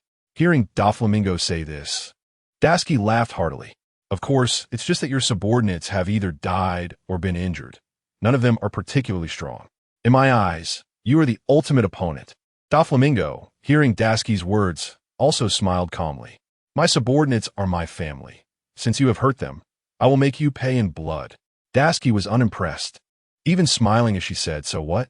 The main reason I came here is to defeat you, to end this birdcage game, so that everyone on the island will be safe. Upon hearing Daski's explanation, Doflamingo laughed wildly. You Navy people are really interesting. Do you know how many pirates in this arena are utterly wicked? If you save them, they will still become your enemies. Doflamingo's words had some truth. As the Navy, it was absolutely impossible to do such a thing. It would seem particularly foolish. However, as an admiral, Daski had the authority to make such decisions and knew how to act. But so what? I just went to the arena and basically reached an agreement with the people there, so it's not a problem for everyone. Doflamingo was truly feeling a headache by now. He did not expect Daski would mobilize these pirates in such a way, even reaching an agreement with them to deal with him. It seemed he had indeed underestimated these Navy people. Of course, if they had not reached an agreement, how could they possibly help him eliminate his subordinates? If he had to fight them one by one, who knows how long that would take. Now it's great, he encountered Daski directly. Daski's expression even carried a hint of mockery, and there was also a touch of pride. Doflamingo forcibly suppressed the anger in his heart, still wearing a cheerful smile on his face. In that case, it seems I really underestimated you. But how did you break free from my parasite strings? Logically, you should have been under control for a long time. How did you get rid of it? This was something Doflamingo found quite unbelievable up to this point. Earlier, Daski was completely under control, and there were no other people around. How could she have freed herself? Daski did not hesitate and threw the sword in her hand directly into the air. Lufone also understood Daski's intentions. After being thrown into the air, it did not fall directly, but hovered in front of Daski. Now you should see, this sword in my hand has its own consciousness, and after I was injured, it could completely pull out the strings from my body. Once your parasite strings are severed, I will be free. Doflamingo frowned deeply. He never expected the people in front of him to be so formidable. It even seemed that this sword had different powers. Doflamingo had heard of Daski before. He also knew that Daski's sword was difficult to deal with. But now, it really was becoming a headache. Thinking of this, Doflamingo smiled awkwardly. Since that's the case, then I am ready to make my move. The pink cloak then jumped into the air, pointing a finger at Daski. String gun. A faint silver thread shot towards Daski's heart. Fortunately, when she arrived here, Daski had already activated a tenfold amplification state. She could see the enemy's attack clearly. If she hadn't had this tenfold amplification, she would have been done for by now. But now things look quite different.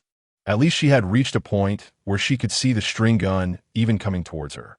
It was possible that Daski's observation haki had been completely enhanced due to the tenfold amplification.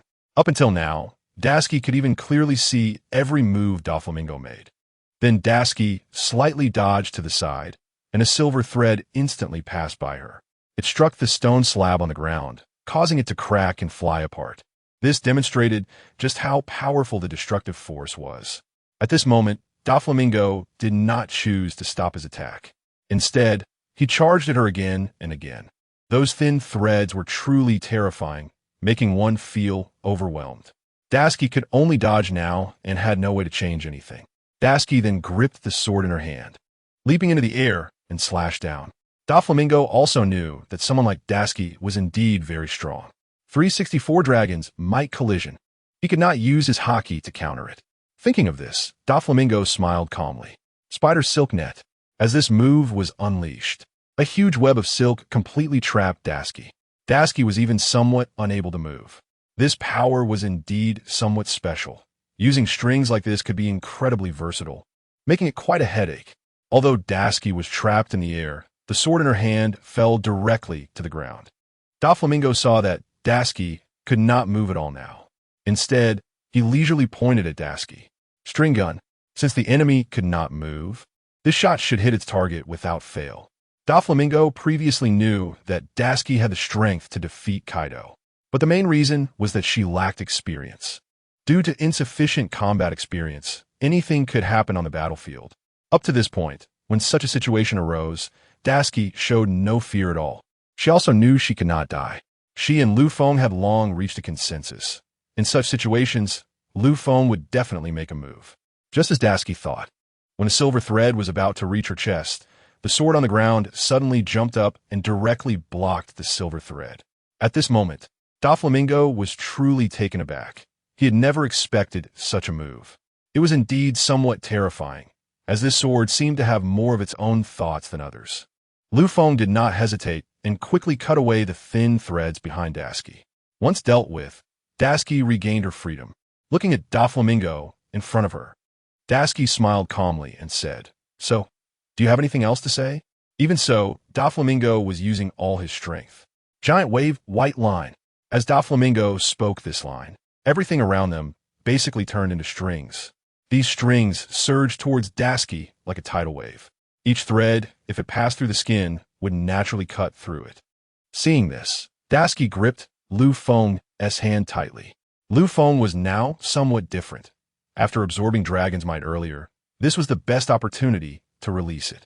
As Dragon's Might collided with the giant wave white line, the enormous shockwave shattered all nearby buildings. Even the floor was completely destroyed. There was not a single good object around. Everything had become fragmented. Tashigi stood there silently watching all this, wanting to see what Doflamingo would be like after this confrontation. As the smoke cleared, Tashigi discovered that Doflamingo was lying on the ground. He had basically been completely defeated. Moreover, this was Doflamingo's strongest move after awakening. Looking at it now, he ultimately was not Tashigi's opponent. He was still defeated. Doflamingo said lightly, and even so, that trademark smile remained undiminished. Blood flowed from his mouth, and his body could no longer move. With Doflamingo now unable to move, he even lacked the strength to support the giant birdcage. At that moment, the birdcage in the air instantly vanished, marking victory for everyone on the island. At this moment, Doflamingo was lying on the ground. However, he still had an indomitable spirit. After all, losing to someone like this was something he could never accept. This person had previously been unremarkable, only recently gaining prominence, which made Doflamingo feel somewhat embarrassed. How strong can you truly be? Doflamingo, despite the blood flowing from his mouth and nose, managed to ask this question with all his might. For Doflamingo, understanding his opponent was essential. Yet, with someone like Tashigi, he found himself at a loss. An apparently ordinary woman, yet her strength was exceptionally formidable. This left Doflamingo in a difficult position. After thinking about it, Tashigi looked at him and said, "To be honest, I might not even know how strong I really am, but one thing is for certain. You are indeed not my opponent." Doflamingo slowly closed his eyes. After all this time, the kingdom of Dressrosa he had built was now crumbling. If that was the case, everything would be in vain. However, he wasn't too surprised. He had thought his family subordinates could delay things a bit longer, but it was clear they lacked the strength to do so. At that moment, Doflamingo even directly asked, "And how did you manage to rally those pirates in the arena?" There were many questions like this regarding Doflamingo, many situations he had never considered, and even now, he was still somewhat unclear. As for these pirates, it's simple. If they don't follow what I've said, I will definitely capture them later, and there won't be any hesitation. They all fear the Navy. Isn't that a straightforward matter? I doubt it. People like us, who have already decided to become pirates, will definitely not fear any Navy. Doflamingo countered. Regardless, he still had some doubts about these matters. It was just that he had not found clarity at that moment. It might also be because my strength is indeed greater than theirs, which intimidated them.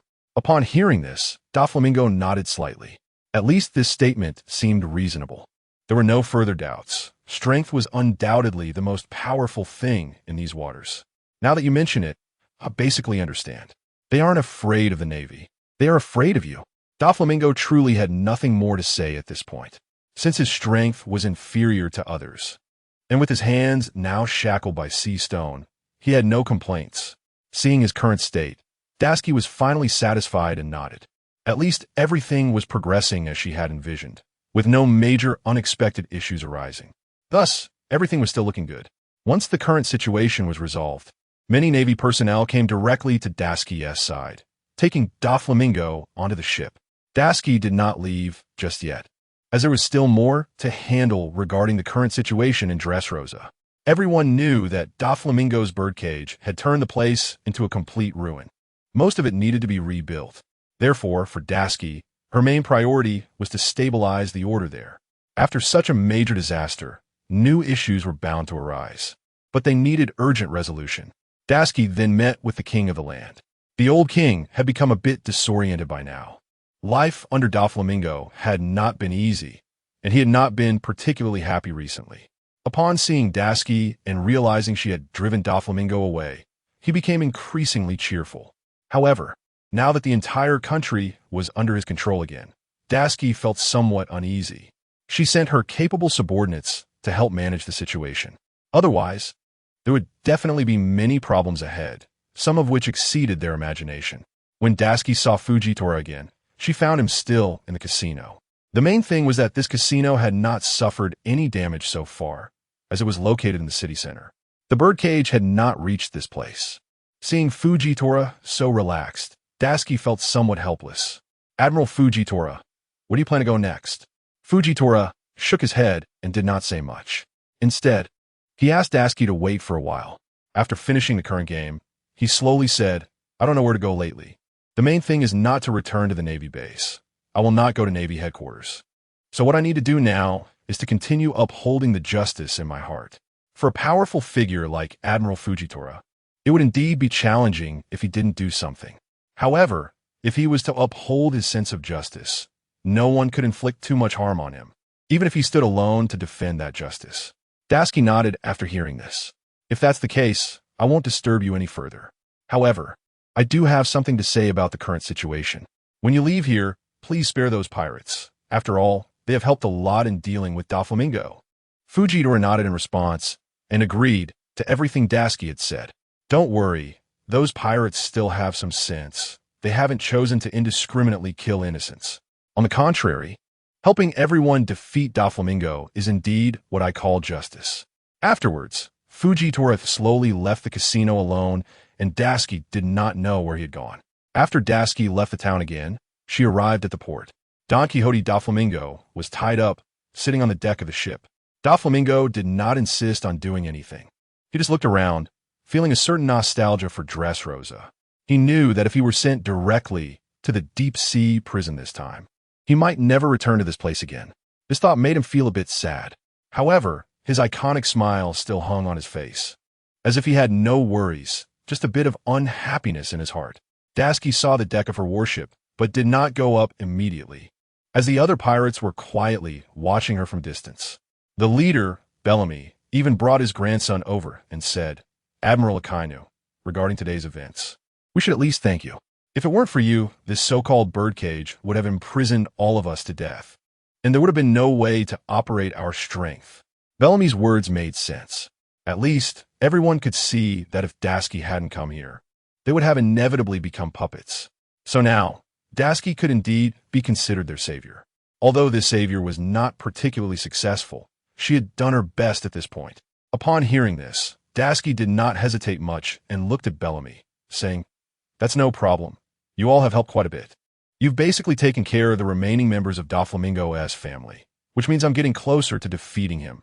So thank you. She had explained the current situation quite thoroughly. After Daisuke finished speaking, Bellamy had nothing more to say. Then we'll part ways here. If we meet again in the future, there might be some issues between us, and it's possible we could clash. But when that time comes, we will choose to retreat. After all, you are too strong. Daisuke did not expect to receive such praise from them. Since they praised her, she had nothing to say. Meanwhile, The pirates boarded their ship and left. The entire Dressrosa had now returned to its former tranquility. The fear from the previous period had left everyone unsettled, but now things had basically returned to normal. Dashiki then boarded the ship. Peach Rabbit had been waiting there for a long time.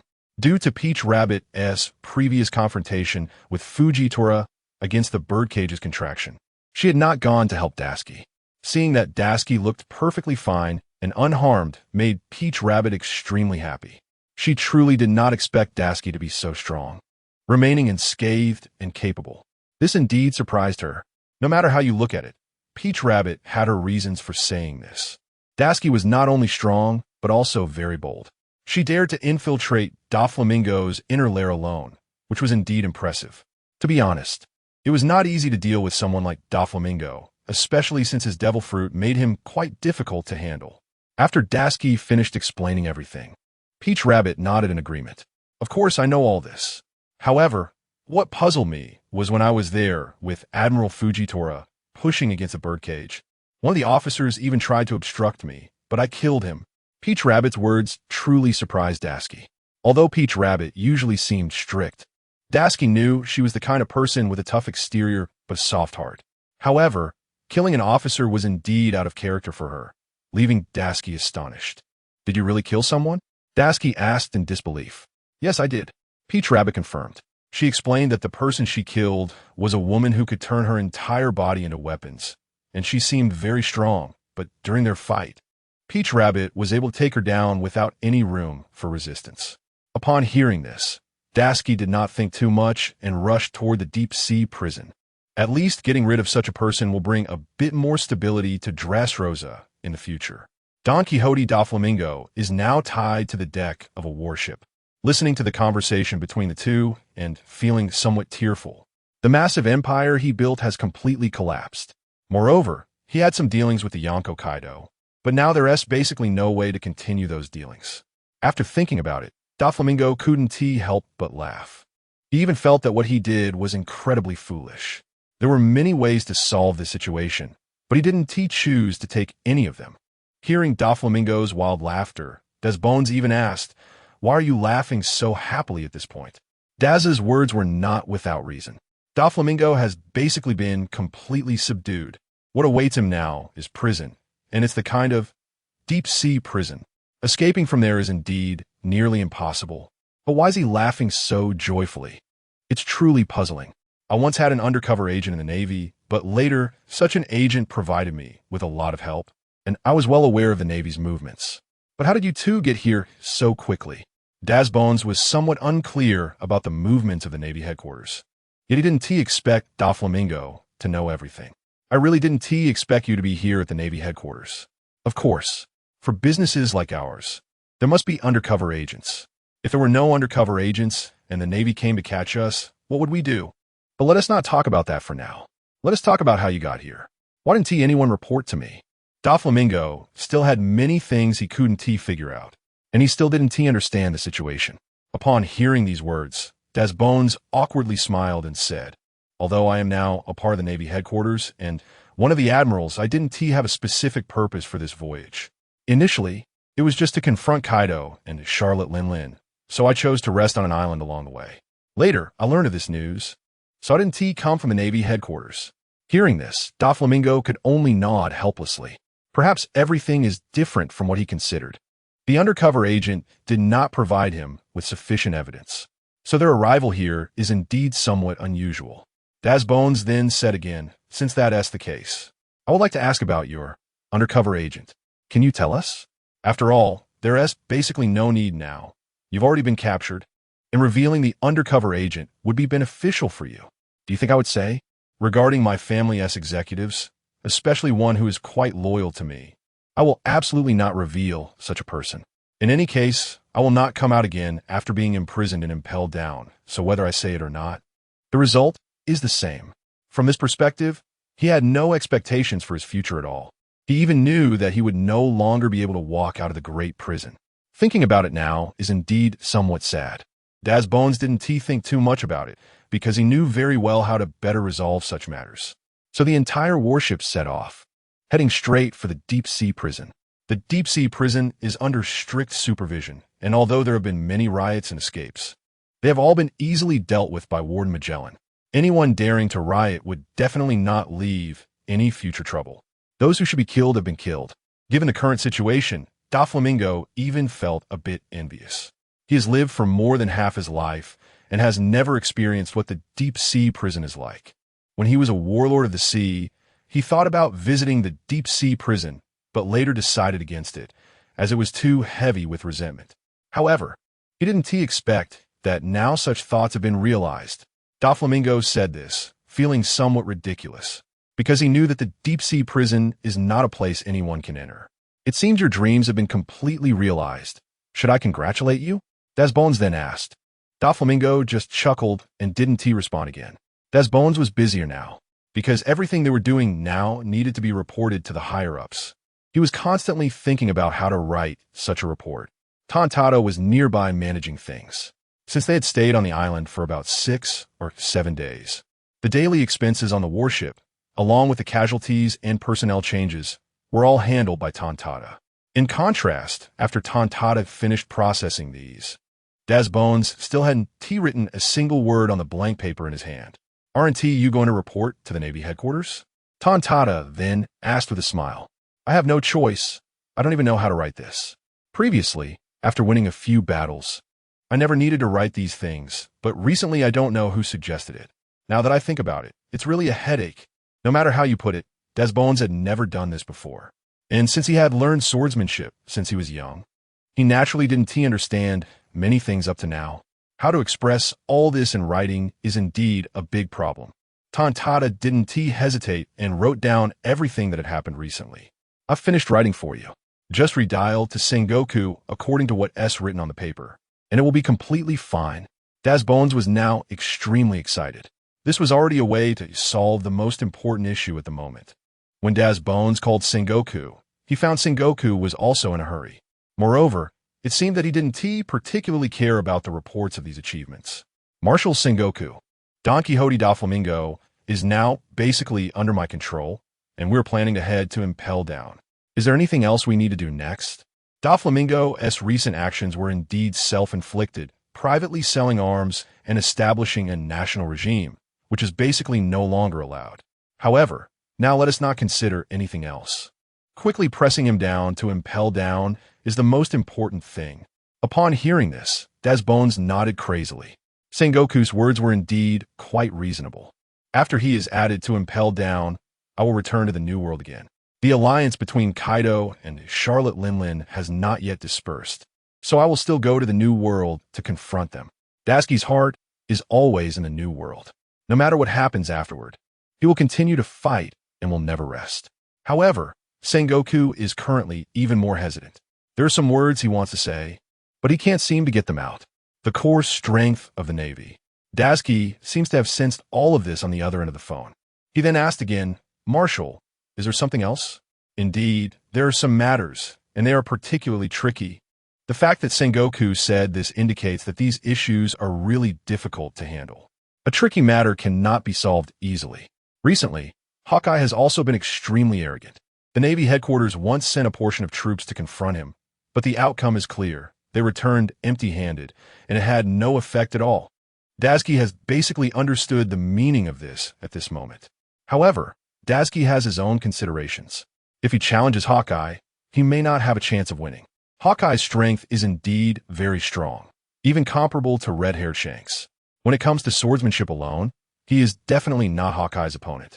Daisuke increasingly yearns for a swordsmanship master like Hawkeye, but he is also somewhat afraid. With his thought, Daisuke appears somewhat awkward and hesitant. However, Daisuke asks again, did the people we sent not defeat Hawkeye? Of course not. Hawkeye's strength is indeed formidable. The troops sent out were basically wiped out, so now we need your help. Daisuke feels obliged. Since Sengoku has said such things, he will certainly agree.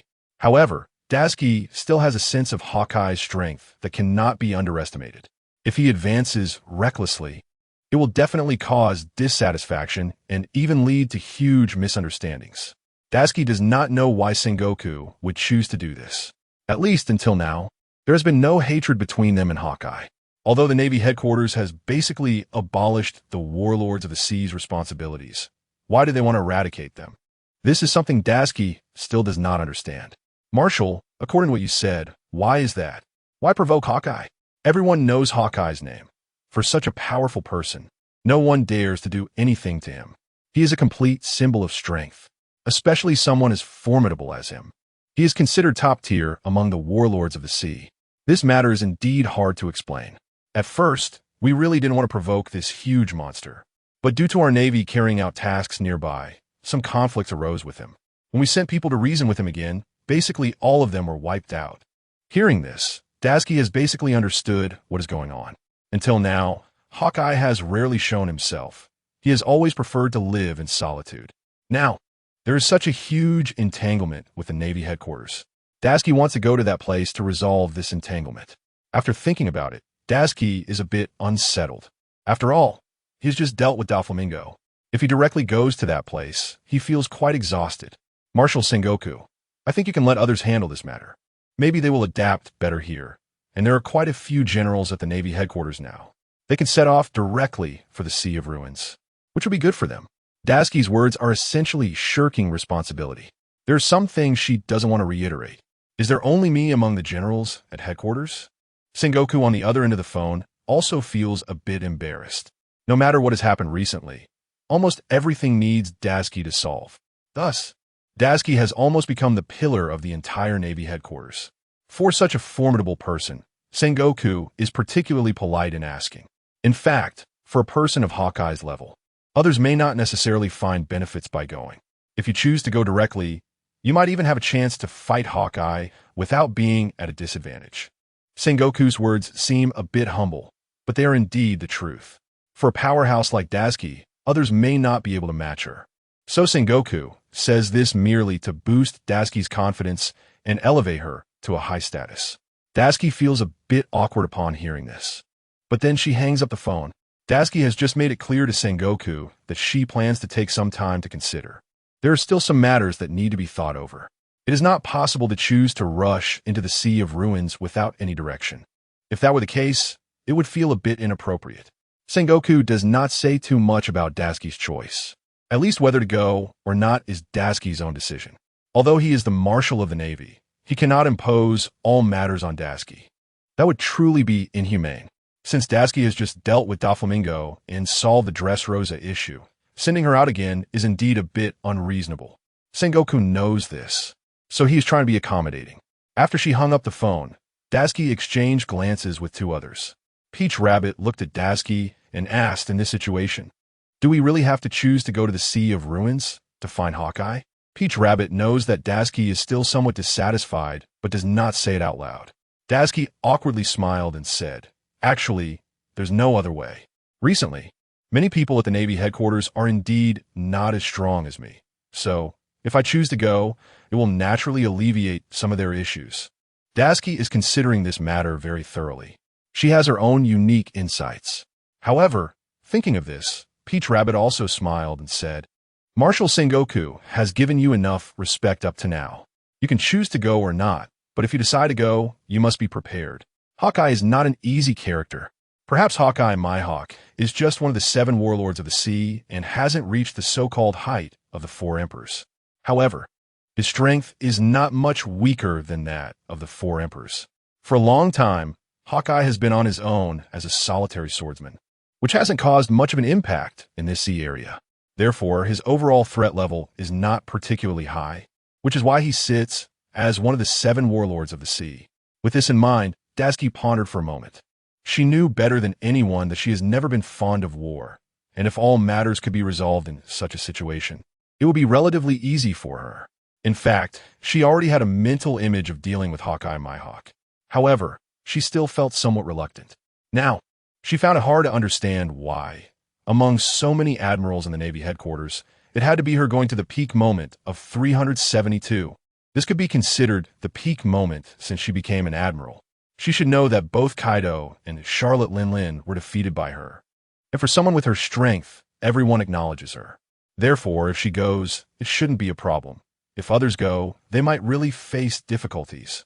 As a quasi-admiral, Peach Rabbit's analysis of these matters is absolutely problem-free.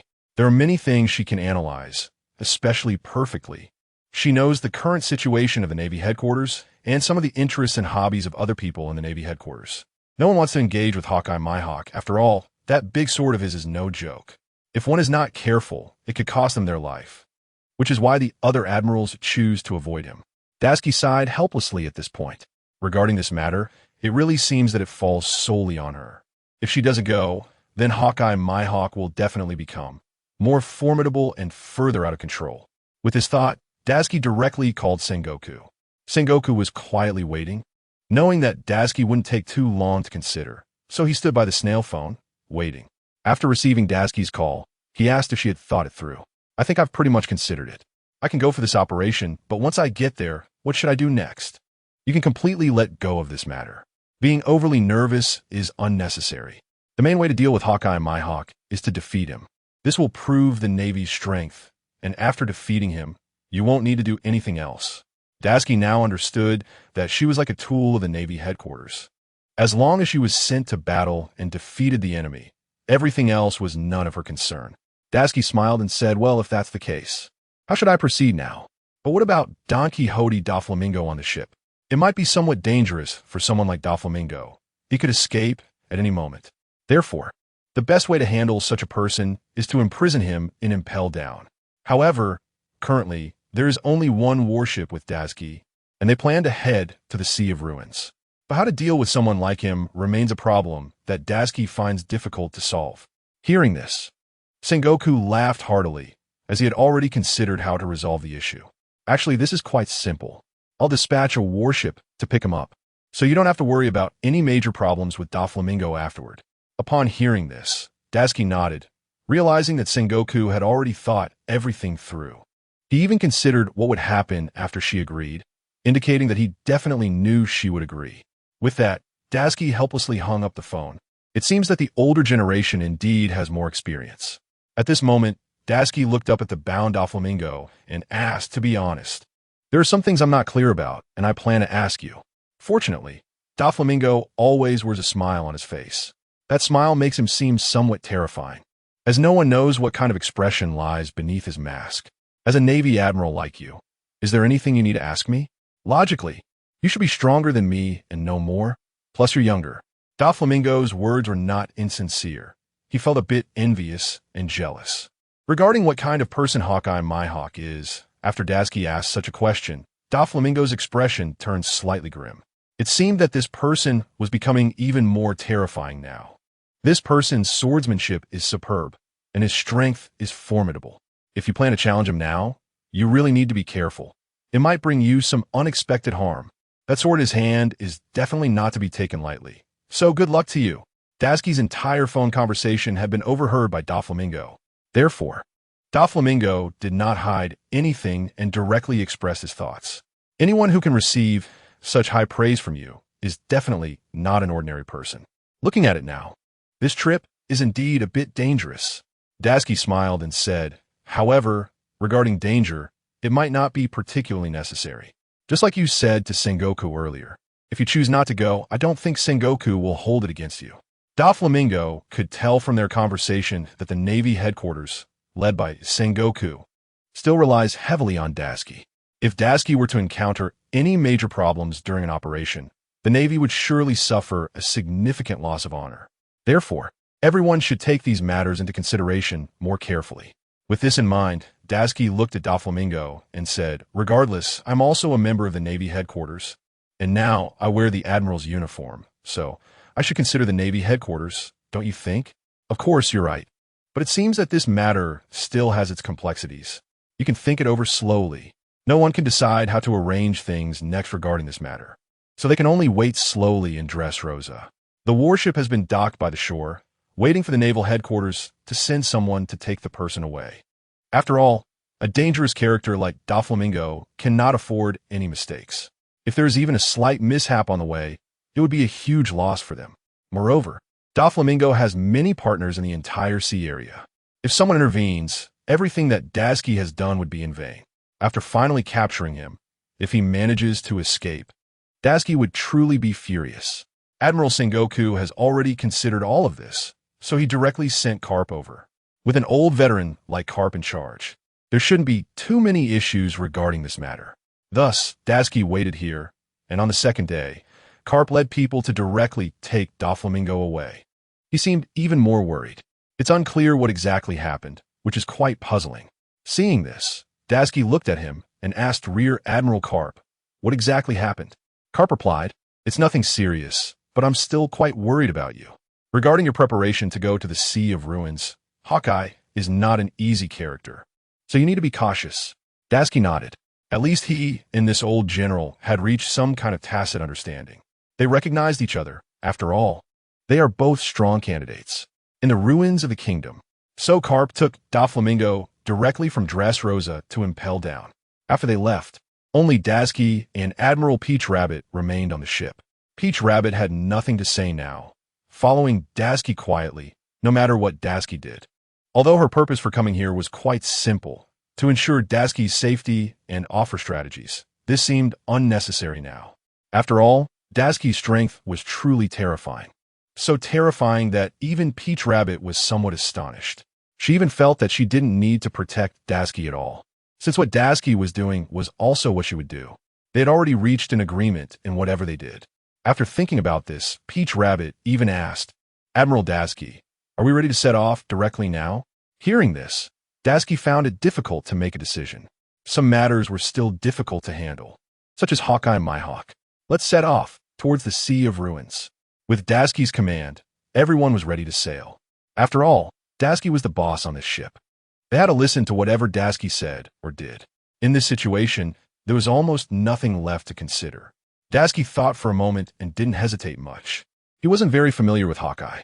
However, it was still necessary to understand him better during this time. If he didn't conduct a thorough understanding, there would only be more questions later on. With this in mind, he directly asked Peach Rabbit. Since Peach Rabbit had spent a long time at the naval headquarters, she had some understanding of the 7 warlords. How strong is Hawkeye? Dasuki asked.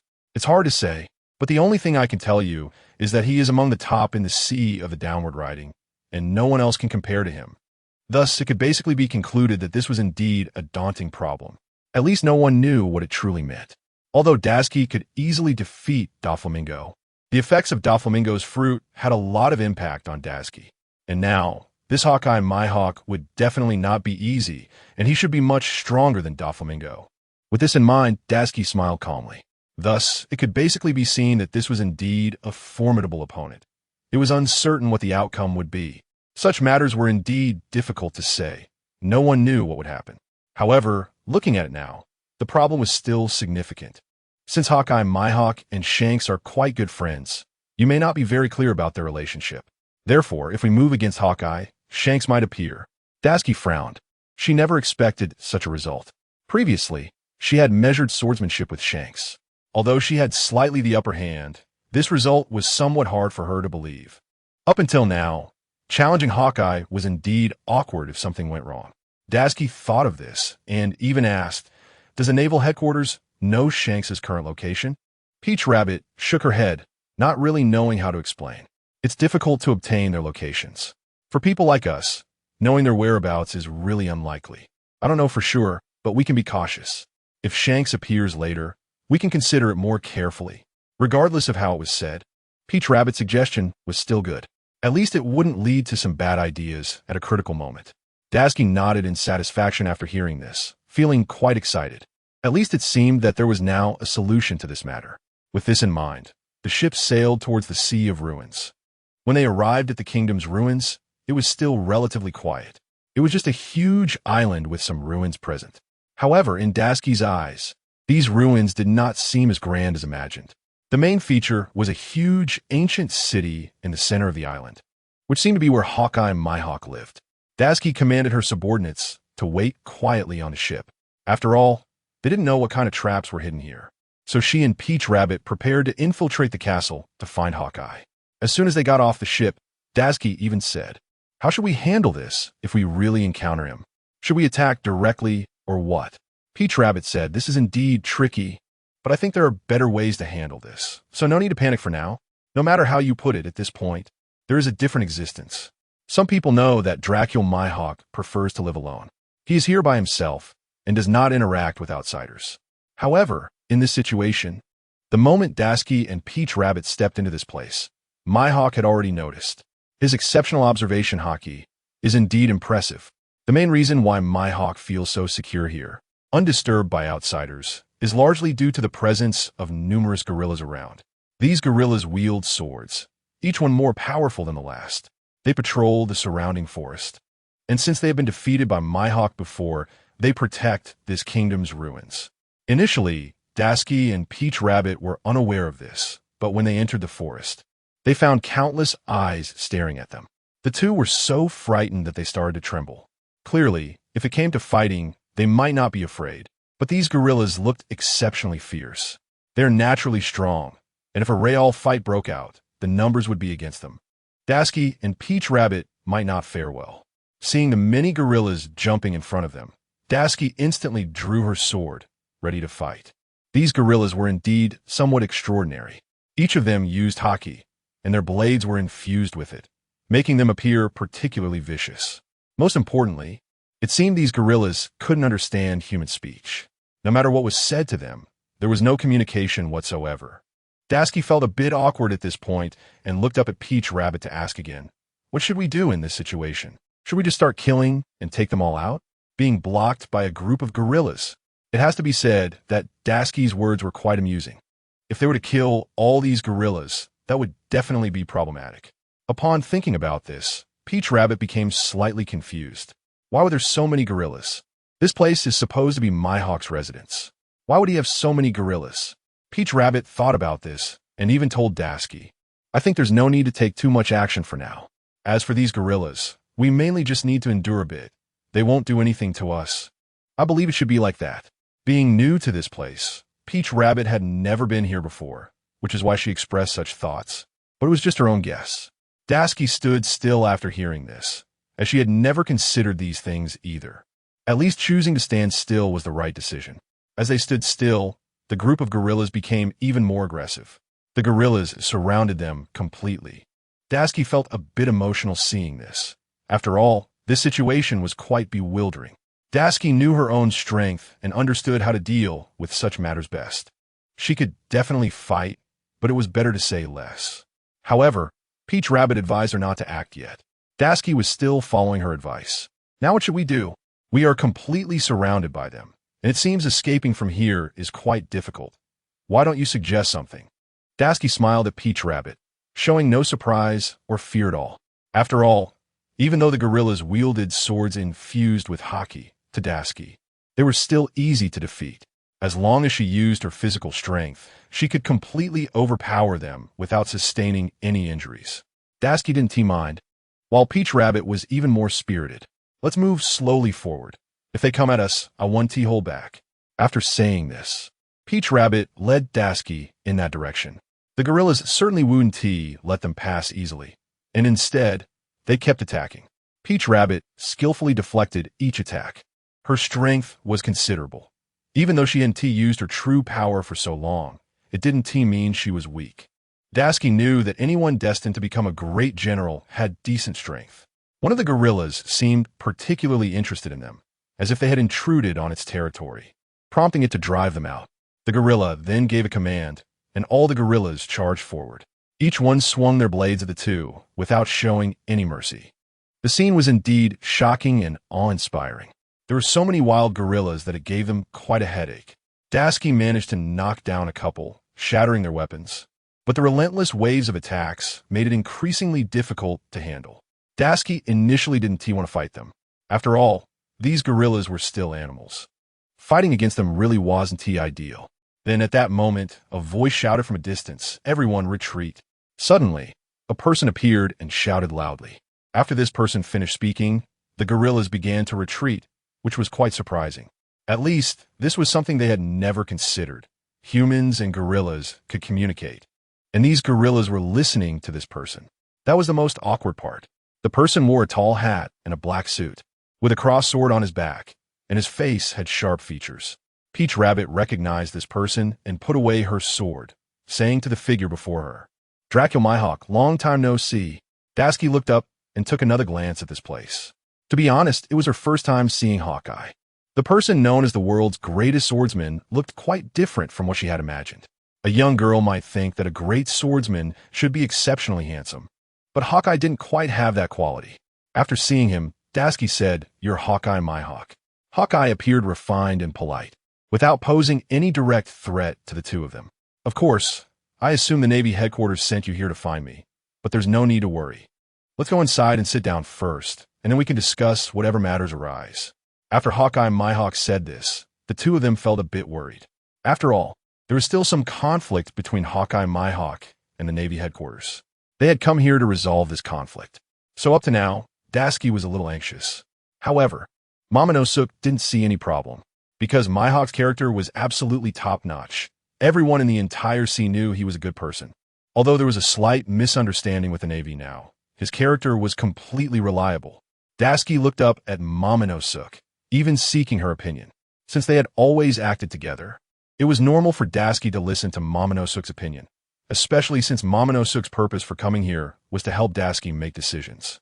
"Of course we can go in. I don't think there will be any issues." Hawkeye Mihawk is a reliable person. They soon arrived at the kingdom's ruins. Once they got there, they found it was really spacious, especially the tall castle inside, which had everything one could imagine. After seeing this, Dashiki calmly smiled and asked, "Mr. Hawkeye, your current lifestyle is quite unique. Living alone in this place is indeed enviable." Hawkeye knew Momonosuke, but he didn't know Dashiki. However, how could there be anyone in the entire sea who didn't know about Dashiki? After sizing her up several times, Hawkeye then asked, "I believe you must be the now famous Dashiki. It seems that heroes emerge from youth." Dashiki had fully adapted to such compliments from others. At least for her, these were completely unproblematic.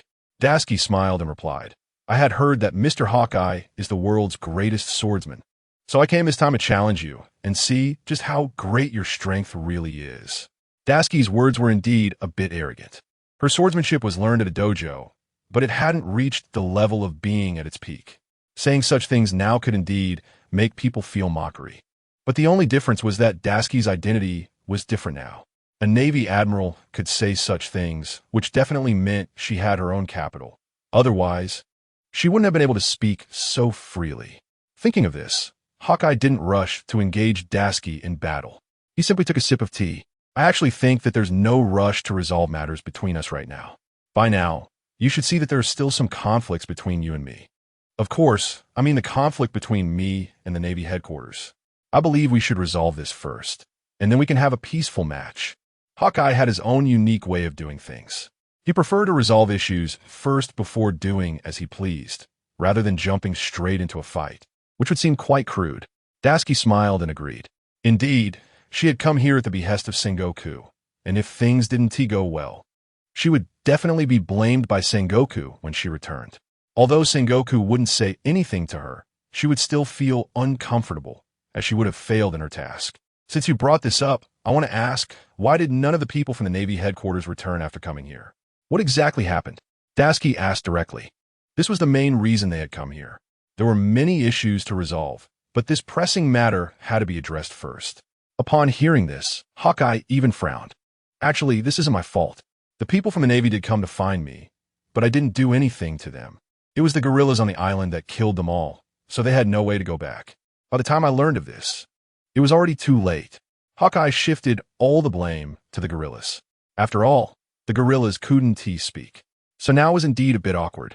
At least Hawkeye didn't acknowledge this fault. After he finished speaking, he took another sip of tea, looking more spirited. His eyes shone with a golden light. And Hawkeye's reputation in this sea made people feel a sense of awe. If a swordsman could reach Hawkeye's level, he would be able to roam the world freely. The essence of learning swordsmanship is just that. Previously, Dashiki had fantasized about living like Hawkeye, wandering the new world alone. But ever since she joined the Navy, everything had changed. Her initial dream had been completely shattered. She chose to eliminate pirates instead. So for Dashiki, there was still a bit of envy in her heart. She envied Hawkeye's lifestyle and admired the courage of guarding a city alone. So up to now, Dashiki had little else to say. She greatly respected someone like Hawkeye. However, Dashiki thought for a moment and didn't dwell too much. She asked again, regarding the current situation, How do you intend to resolve it? To be honest, I'm quite curious about this. Clearly, the missing Navy soldiers had mostly been killed by those guerrillas. Although Hawkeye was unaware, he still bore some responsibility for this matter. Tashigi considered carefully and directly wanted Mihawk to think about the current and upcoming actions. Mihawk, however, did not elaborate too much. Perhaps he had been contemplating this for a long time in his mind. Mihawk knew that Tashigi was definitely not someone to be trifled with. Anyone who could defeat Charlotte Linlin and Kaido must be exceptionally strong. Therefore, Mihawk did not dare to completely hand over his life. If he really died here, no one would know. Upon thinking of this, Mihawk slowly said, "Of course, this matter is indeed my fault. Perhaps I did not anticipate things clearly. I cannot escape responsibility for these matters now. However, relying on the two of you to come here to demand an explanation might be a bit naive." It was clear that no matter what, Mihawk would not admit to anything he had done before. Even if all the sins were his, he still would not acknowledge them. Tashigi anticipated this outcome when he heard this. But Tashigi smiled slightly and even said, "Actually, it's nothing. I've heard you are the world's #1 swordsman. And I have practiced swordsmanship since childhood, even growing up in a swordsman's dojo. So I really want to challenge you and see what the world's #1 swordsman is truly like." After these words were spoken, Mihawk closed his eyes even more. Perhaps very few people had come to challenge his strength. Others knew how strong he was and what abilities he possessed. It now seemed a bit excessive. Although Tashigi had his unique strength, his swordsmanship might not reach Mihawk's level. "Do you really want to challenge me?" Mihawk asked again. Tatu was also shocked by Tashigi's statement. She did not expect Tashigi to say this, nor did she expect him to come up with such a thing. Logically, they came here just to resolve matters and seek an explanation. If they really fought, no one knew how strong Mihawk truly was. If anything serious happened, it would be difficult to explain. Tatu did not expect Tashigi to speak so straightforwardly, which indeed shocked her even more. The main point was that after these words were spoken, the two could really end up in a confrontation. If they really fought, Tashigi would not gain any advantage in terms of swordsmanship. Looking at the tense atmosphere between the two sides, Mihawk seemed uninterested. Perhaps he had seen many people like Tashigi. Many had challenged him, but the best way to deal with such individuals was to defeat them with strength, because only in this way could others understand how strong he truly was. The title of the world's #1 swordsman was not given lightly. With this in mind, Mihawk looked at Tashigi, smiled helplessly, and said again, "If you want to compare swordsmanship with me, of course, that is fine. But if you want to play for real, that is fine too, but I do not recommend it." After Mihawk finished speaking, he poured 2 cups of tea for them, appearing somewhat gentlemanly. He then took 2 wooden swords from his weapon rack.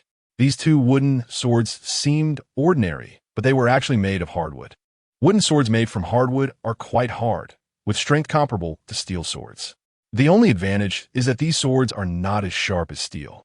That is why Mihawk took out these 2 swords now. Tashigi felt a bit hesitant upon seeing this. Perhaps his main strength still relied on Luffing.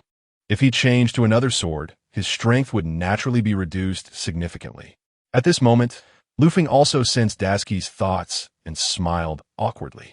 At least regarding such battles, Luffing had experienced too much, so he could see what was going on at a glance. Mihawk did not intend to do anything to Tashigi because he was quite comfortable here. For a long time, no one had disturbed his life. Therefore, Mihawk was clear in his considerations. If he could reconcile with the Navy, that would be great, but he did not intend to get too entangled with them. He just hoped to defeat Tashigi in this way and make him abandon the idea of causing trouble for him. With this in mind, Tashigi smiled and said, "Are you saying you plan to determine the victor with these 2 wooden swords?" Tashigi clearly had seen through everything long ago, but by saying this, he tried to buy time. She did not know if Luffing had sensed her inner thoughts, so she tried to delay, which would give Luffing enough time and increase her own state. How could Luffing not know her inner thoughts? At this moment, he instantly activated a 10-fold amplification. Under the 10-fold amplification state, even without Luffing's sword, Tashigi could still greatly enhance her strength. So when the 10-fold amplification state was activated, Tashigi felt that she was somewhat different. At least all her attributes had increased, but the only thing that had not increased so far was her swordsmanship. This made Tashigi feel a bit awkward. Mihawk could be considered the world's #1, and if she compared swordsmanship with him, she might not win. So Dasuki was somewhat at a loss even now. What are you afraid? Mihawk then placed the other sword in front of Dasuki and stepped back a few paces. Dasuki now had the amplification state, and her strength was clearly much stronger than before. Regarding such a battle, she had nothing to fear.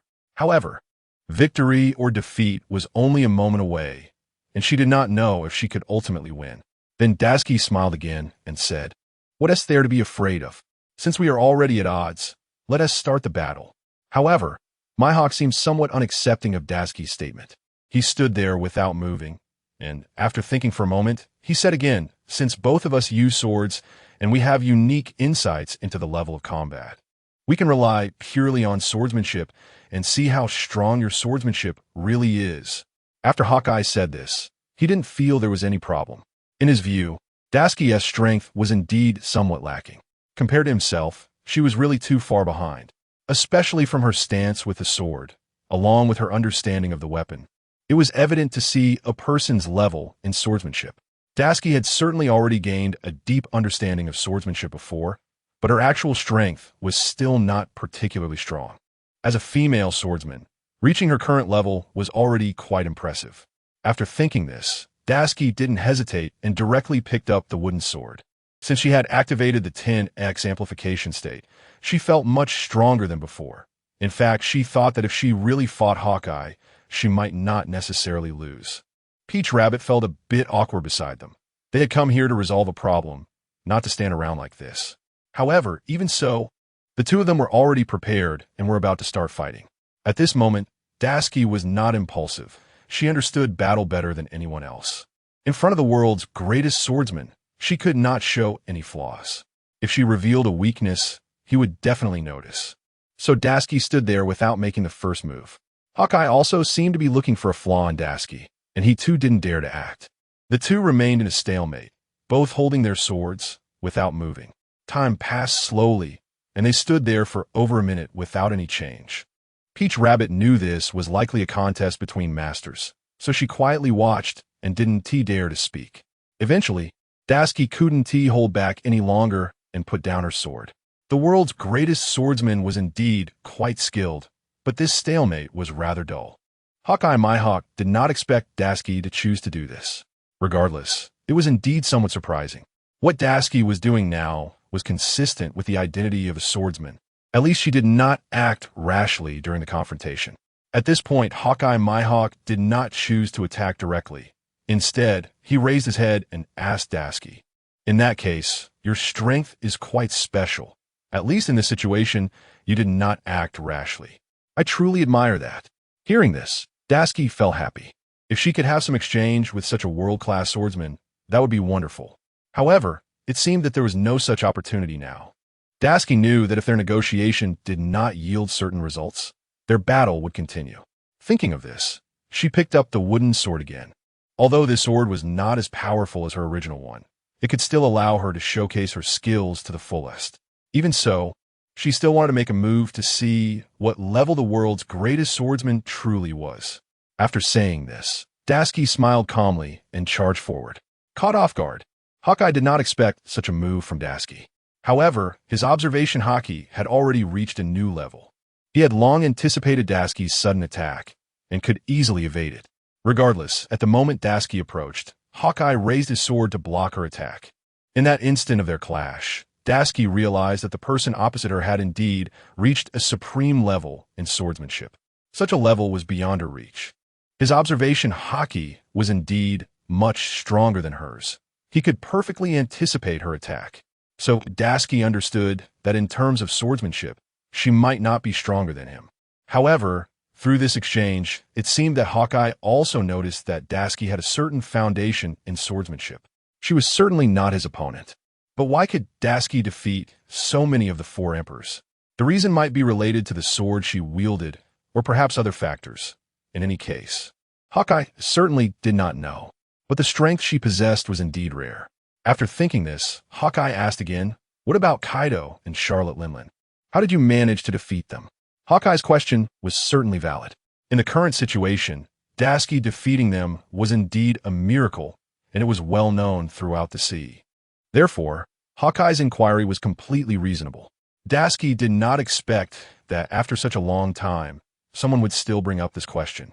After all, for Hawkeye, everything needed to be carefully considered. He needed to evaluate what kind of opponents they were and then make a decision.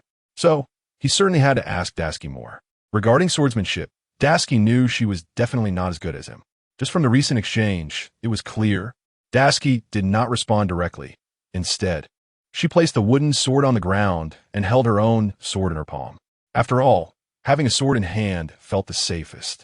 It is because of this sword in my hand that I was able to deal with them. Although these two are strong, they are not at an unbelievable level. Hearing such a declaration, that kind of spirit was not something everyone possessed. Hawkeye stared intently at the sword in Dasky's hand for a long time. As the world's greatest swordsman, he was well aware of every sword. But regarding the one Dasky was using, he found it somewhat unbelievable. The sword looked particularly ordinary, even lacking any striking features. However, upon closer inspection, he felt the sword gave off a rather ominous feeling. It was as if looking directly at the sword meant facing death. After noticing this, Hawkeye glanced at it and then turned his head away, no longer staring. Instead, he looked at Dasky with a puzzled expression and asked, "What exactly is this sword? Why does it feel so frightening, as if there are eyes watching me from within?" I have to say that after hearing Hawkeye's words, Dasky also examined the sword in her hand repeatedly. Sometimes, Dasky didn't pay much attention to it. At least this sword wouldn't harbor any malice towards her, which was the most important thing for Dasky. However, now that she heard Hawkeye say such things, Dasky felt a bit awkward. She was not an embodiment of evil. Similarly, the kind of magic this sword exhibited was truly important to her. After thinking this through, Dasky looked at the sword in her hand and smiled, shaking her head. "I think the situation is not as you think. I've been with this sword for a long time, so I'm already used to it and don't find it that creepy." Hawkeye smiled calmly and then sat back in his seat. Just then, Perona walked in from outside. Perona had been here for a long time, even receiving care from Hawkeye. It was also a good protection for her. When Perona came out, she was startled to see the other two women. The main reason was that she saw Dasky holding a weapon and thought there was going to be a confrontation with Hawkeye. "Who are you and why are you here?" Perona asked, feeling a bit at a loss. Upon hearing this, Dasky didn't recognize her. She had never imagined that there was a woman hidden in Hawkeye's house. Peach Rabbit looked for a while and seemed to have some impression. She had indeed seen this girl in some pirate-related drawings, but she couldn't recall the name at that moment and felt a bit embarrassed. After thinking for a moment, Dasky took the initiative to ask, "And who are you? I've heard that the world's greatest swordsman likes solitude, but I didn't expect him to have a hidden beauty." With Dasky's words, the floating woman appeared a bit awkward, her face turning slightly red. "Admiral Red Shadow, I hope you don't say too much. My relationship with Perona is quite normal. It's not as special as you might think." Upon hearing this, the woman was suddenly startled. She had not expected this person to be Red Shadow, especially since Red Shadow had been gaining notoriety across the New World recently. All pirates here knew of this figure. If you didn't know Red Shadow, it would be difficult to make a name for yourself here. "I didn't expect it to be Red Shadow. You seem strong, but what are you doing here? Are you here to cause trouble for Mihawk?" Perona chuckled, holding a teddy bear, looking particularly romantic. Dasky felt even more confused about who this woman was. Floating in the air, with her feet never touching the ground, she was quite terrifying. In such a situation, if she encountered someone like this in the middle of the night, Dasky would naturally think of how to deal with her. "You may not know me, but I must clarify. My name is Perona. I was once under Gecko Moria, but now I've fallen to this place." Upon hearing this, Dasky understood. She had heard of Gecko Moria before. He was one of the Shichibukai, but his strength was somewhat lacking, not as strong as she had imagined. Dasky had always thought that the Shichibukai represented strength, but later learned that this was not the case. Some pirates had high bounties not due to their strength, but because of their influence. For example, the scientist Caesar, whose strength was almost zero, but whose gas fruit was indeed very powerful, having a huge impact on the world. So his bounty had reached over 300 million. Dasky had completely resolved this misconception during her time at the Navy headquarters. After thinking this through, Dasky smiled calmly and said, "Since you are under Gecko Moria, then you and Hawkeye have nothing to do with each other. So I advise you to leave now and not hinder us here. Otherwise, if I get angry, I might kill you." After Dasuki said this, Perona laughed even more happily. Perona was also quite strong. At least her fruit abilities could make one feel a sense of despair. She had been called the Ghost Princess before, so she was not afraid of anyone. As long as someone was hit by her negative ghosts, they would surely become negative themselves. Therefore, Perona was not afraid of any opponent stronger than herself. Of course, if she encountered someone who was already negative, then she naturally had no way to deal with it. Thinking of this, Perona laughed heartily. Summon the giant ghost. As an admiral of the Navy, how could she casually kill someone? However, I can see that your strength should be quite strong, but to what extent, I still don't know. So I plan to communicate with you first to see if you are indeed as rumored in the world. After Perona finished speaking, she became increasingly agitated. Her eyes widened instantly, and some ghosts started swirling around her. That feeling indeed gave off a ghost princess vibe. Dasuki quickly drew her sword. After all, in a moment of battle, it was indeed thrilling. Preparing all defenses was the most important thing. Hawkeye, at this moment, sat quietly watching the battle. He did not intend to intervene, knowing that Perona likely was not Dasuki's opponent, so there was no need for him to step in. Thinking of this, Dasuki smiled and then asked, I heard your ghosts have a certain negative effect. I want to see just how strong they are. Perona chuckled, and then commanded her ghosts to charge forward. Since there were quite a number of these ghosts, with more than 10 floating in the air, it made it difficult for others to predict their next moves. Dasuki, however, was unfazed, as his observation haki had reached a new stage. Coupled with a tenfold amplification state, he could easily predict the ghost's movements. Thus, even with so many ghosts attacking simultaneously, Dasuki found it trivial and dispatched all the ghosts quickly, allowing himself to escape effortlessly. In response to Dasuki's actions, Mihawk, who was seated, nodded slightly. There was indeed nothing wrong with Dasuki's approach. As a swordsman, evading attacks and countering was standard practice. On the other hand, Perona, floating in the air, felt somewhat uncomfortable. After all, the sudden swarm of ghosts had not posed any threat to Dasuki, which left her feeling quite annoyed. She hadn't expected that these ghosts would be ineffective against him, but she thought to herself that she would see what would happen next. At the same time, Perona summoned a massive ghost. This ghost was enormous and had a translucent white appearance, which made it seem particularly intimidating in front of everyone. After all, people inherently fear certain aspects of nature, especially ghosts, which can be quite frightening. Moreover, after summoning this huge ghost, Perona commanded it to attack Dasuki. Initially, Dasuki was unaware of the true strength of this opponent or how it would attack, but it seemed that all the attacks were summoned through the ghost. However, as the massive ghost prepared to crash into Dasuki, he sensed something was off. The ghost appeared to be slowly expanding, and its speed was quick, giving the impression that it might explode at any moment. Dasuki swiftly stepped back and threw his sword, which pierced the enormous ghost. The ghost did not make any further moves. Instead, it exploded. With a loud bang, the explosion shattered the tables in the room. Even so, Mihawk remained seated unmoved. Observing this, Dasuki smiled calmly and pointed his sword at Perona, intending to deal with her first. Perona, shocked by her opponent's strength, realized that her negative ghosts were completely ineffective against him.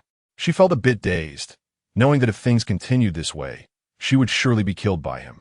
Nevertheless, Mihawk would never allow such a thing to happen in his presence.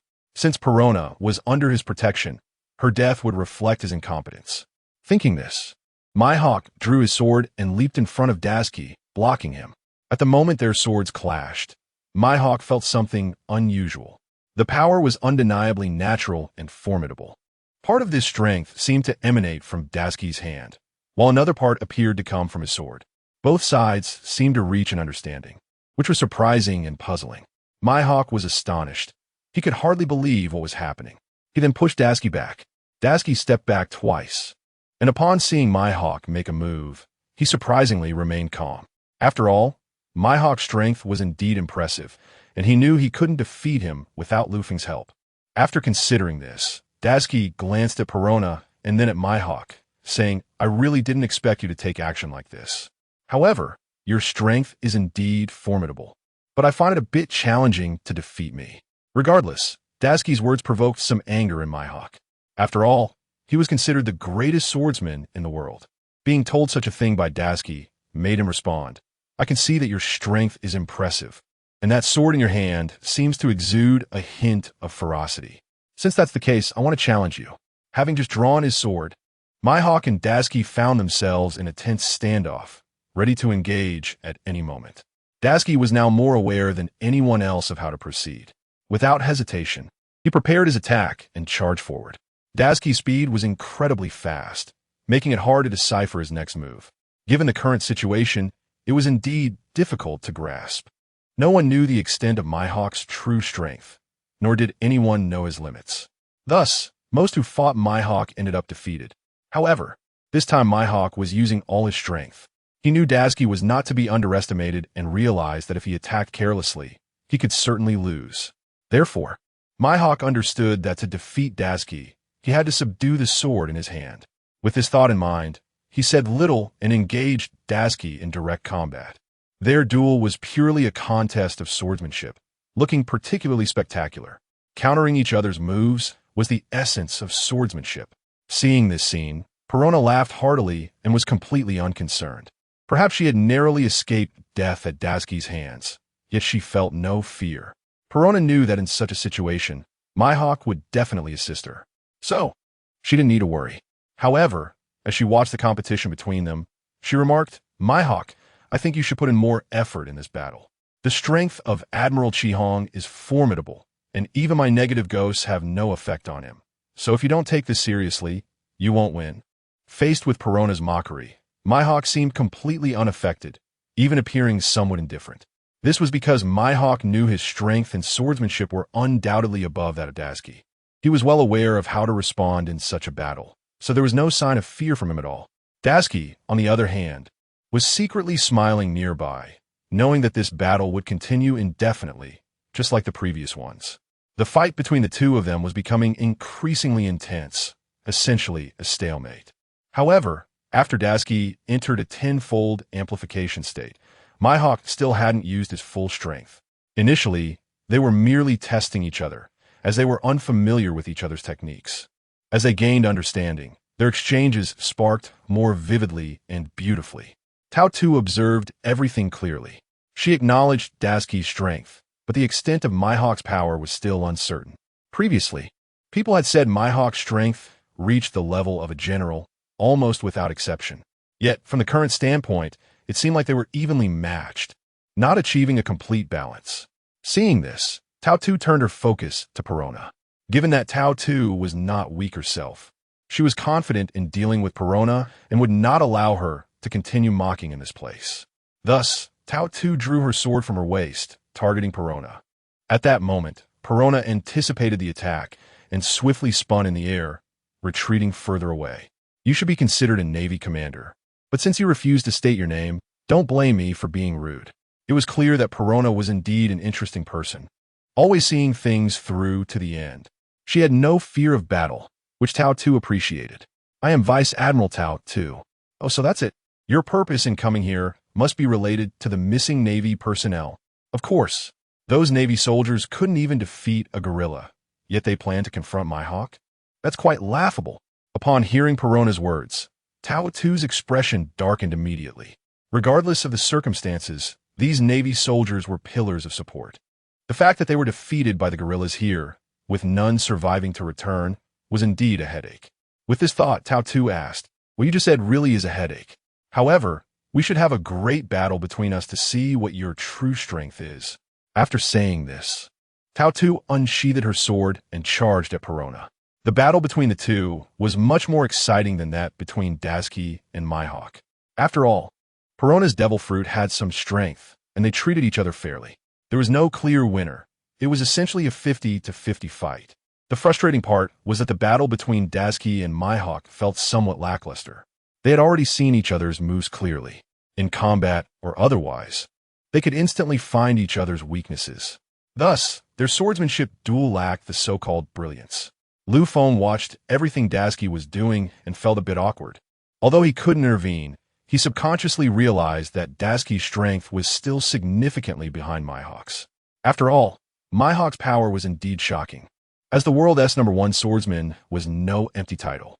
Therefore, Dasuki was still somewhat worried.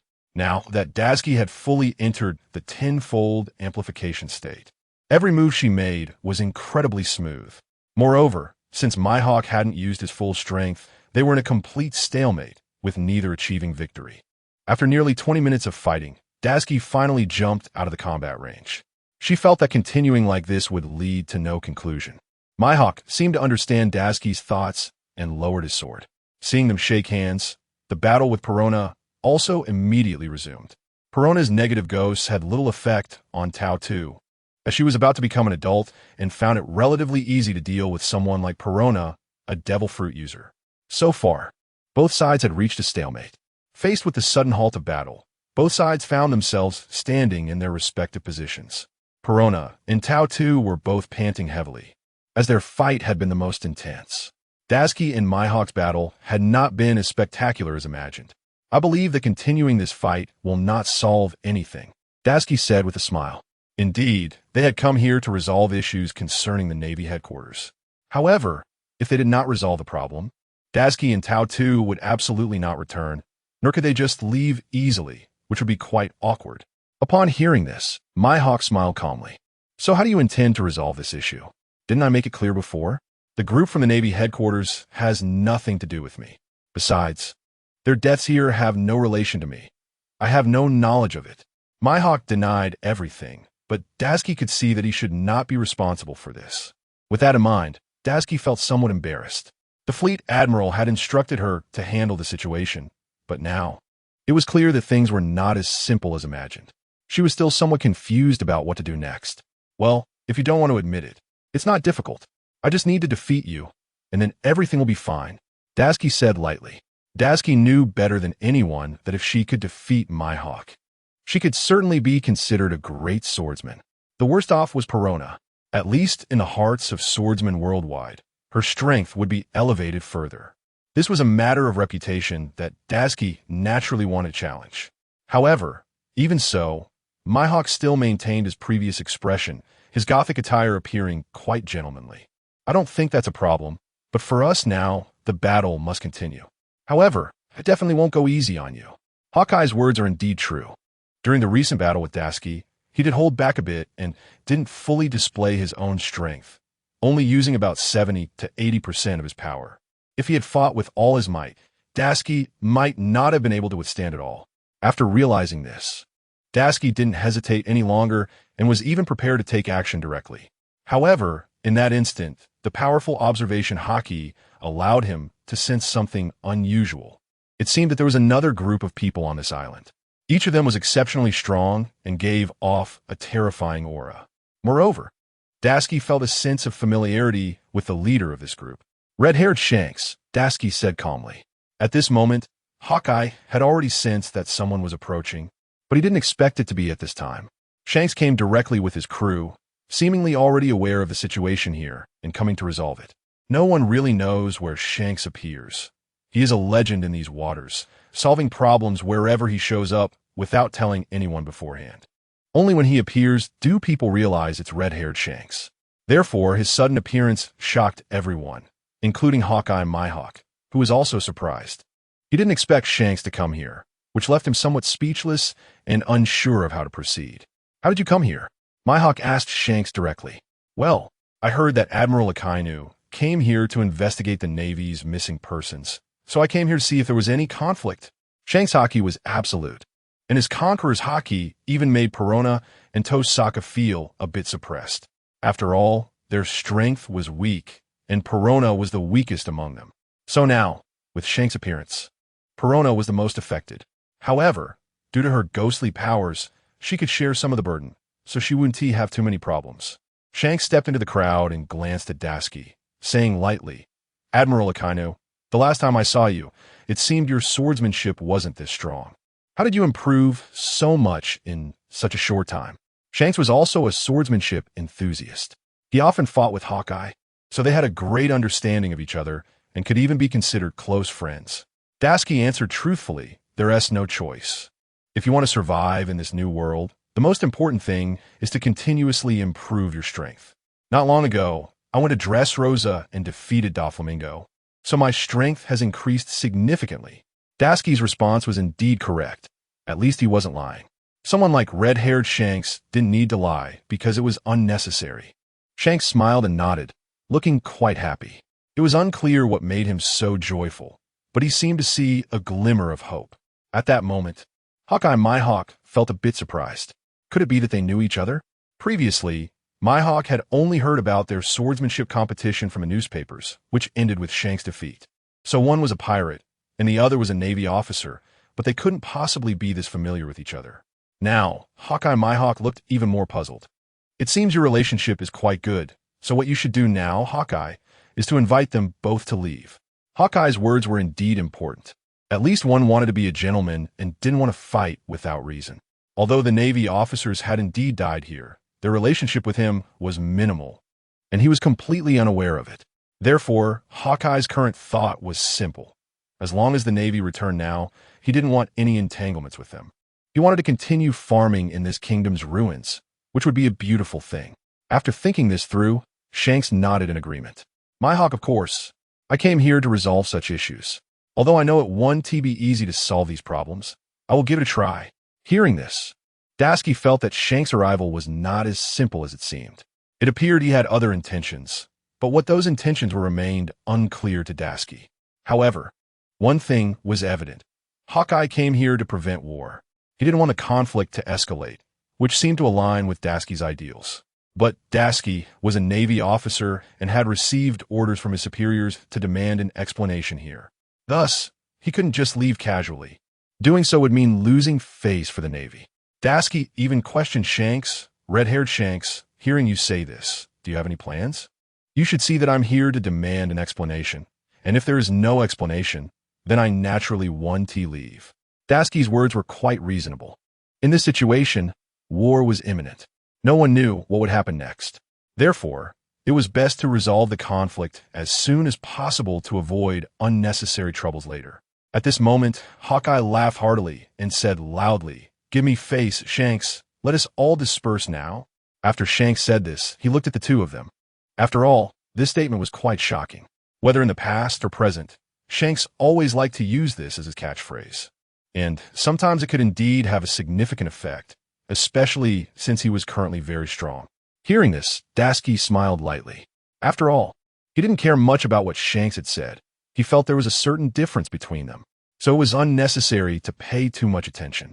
Hawkeye Mihawk nodded. He also didn't want the conflict between himself and the Navy headquarters to escalate further. If these matters could be resolved in front of Shanks now, that would indeed be wonderful.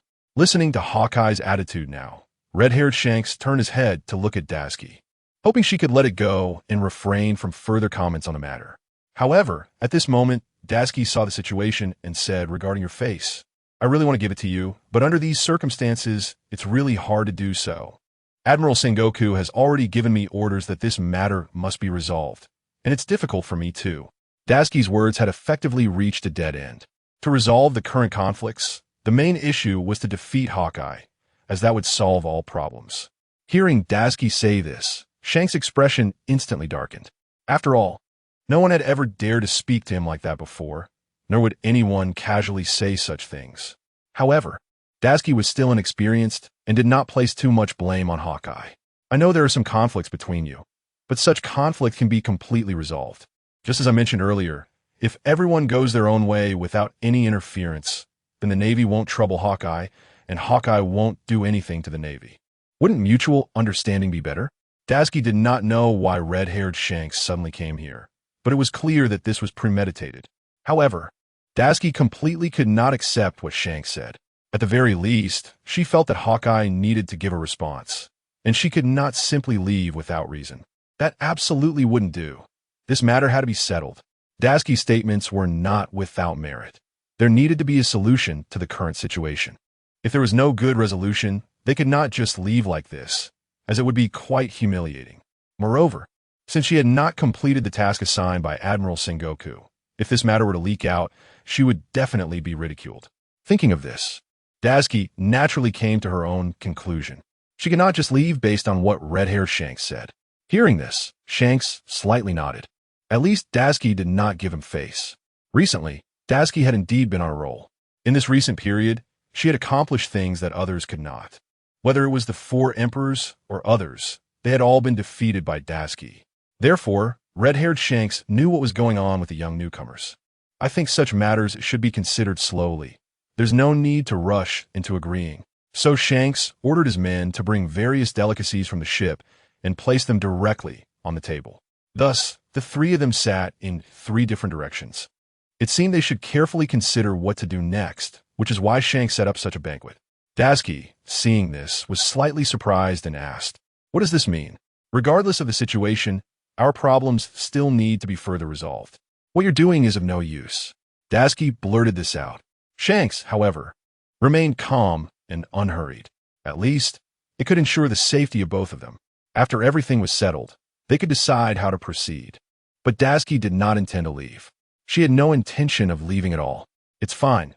Since we're here, we should resolve the matter before leaving. Don't worry. I believe I can handle this situation." Tashigi's confidence was innate. In this situation, she had full confidence to win against either of them. But suddenly, Tashigi recognized a new problem. If the two of them teamed up against her, her chances of winning would drop significantly. Even so, Tashigi still had no complaints and showed strong fighting spirit. Shanks did not pay attention to Tashigi speaking and instead poured himself a drink. "I know the swordsmanship of Admiral Akainu. It's quite exquisite. You two just cross swords. Who is stronger?" Shanks even asked. At this moment, Hawkeye did not speak. He always knew that Tashigi's swordsmanship was still lacking compared to his. However, Hawkeye had never truly experienced Tashigi's strength, so he still had some curiosity. Now, Tashigi did not think too much about it. Some matters were not entirely well thought out.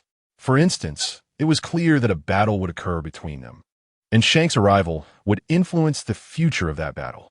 So now Tashigi smiled slightly and said again, "The swordsmanship competition has long ended.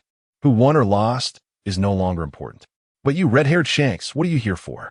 Clearly, Tashigi's directness made Shanks feel a bit awkward. Shanks valued talent greatly.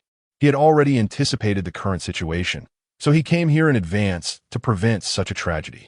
At least there would be injury in the battle between Hawkeye and Tashigi, and Shanks absolutely would not allow that to happen. Therefore, he hurriedly came here. But he did not expect Tashigi to be so ungrateful. Even in Tashigi's mind, her thoughts were quite clear. At this moment, Tashigi looked at him and said again, "I know your intentions, but as a Marine Admiral, there are some things I must change my attitude about. I must obey the orders from above." Tashigi's words also expressed her stance. No matter what, she was always a member of the Navy. Similarly, regardless of the situation, there was still a lot she could do. It was definitely not as simple as everyone imagined. Considering this, Shanks nodded.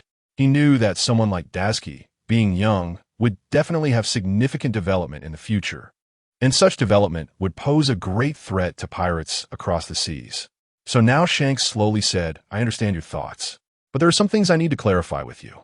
Shanks took a sip of his drink and continued, "The new world has various dangers, which you may not be very aware of.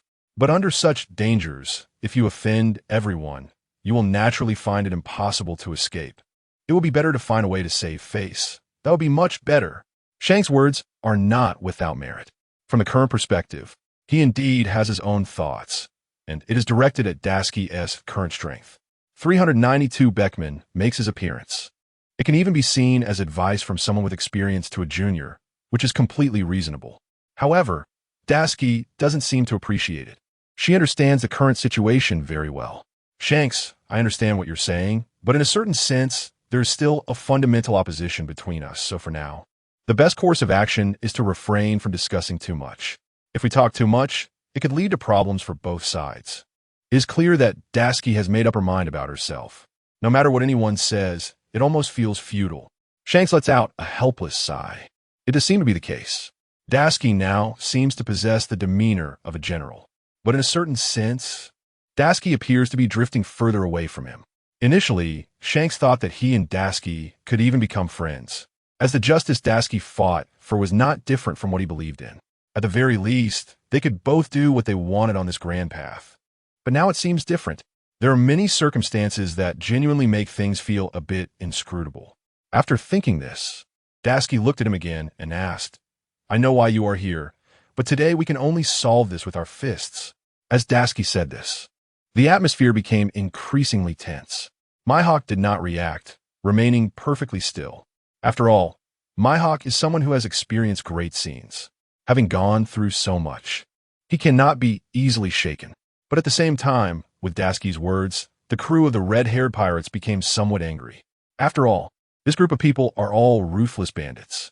They have never encountered any difficulties in these waters. Since Shanks became one of the 4 emperors, their lives have indeed improved significantly. At least everyone feels particularly envious and proud. In this situation, Beckman, as the first mate, looked up at Dasuki with a disdainful expression. Perhaps Dasuki is simply too young.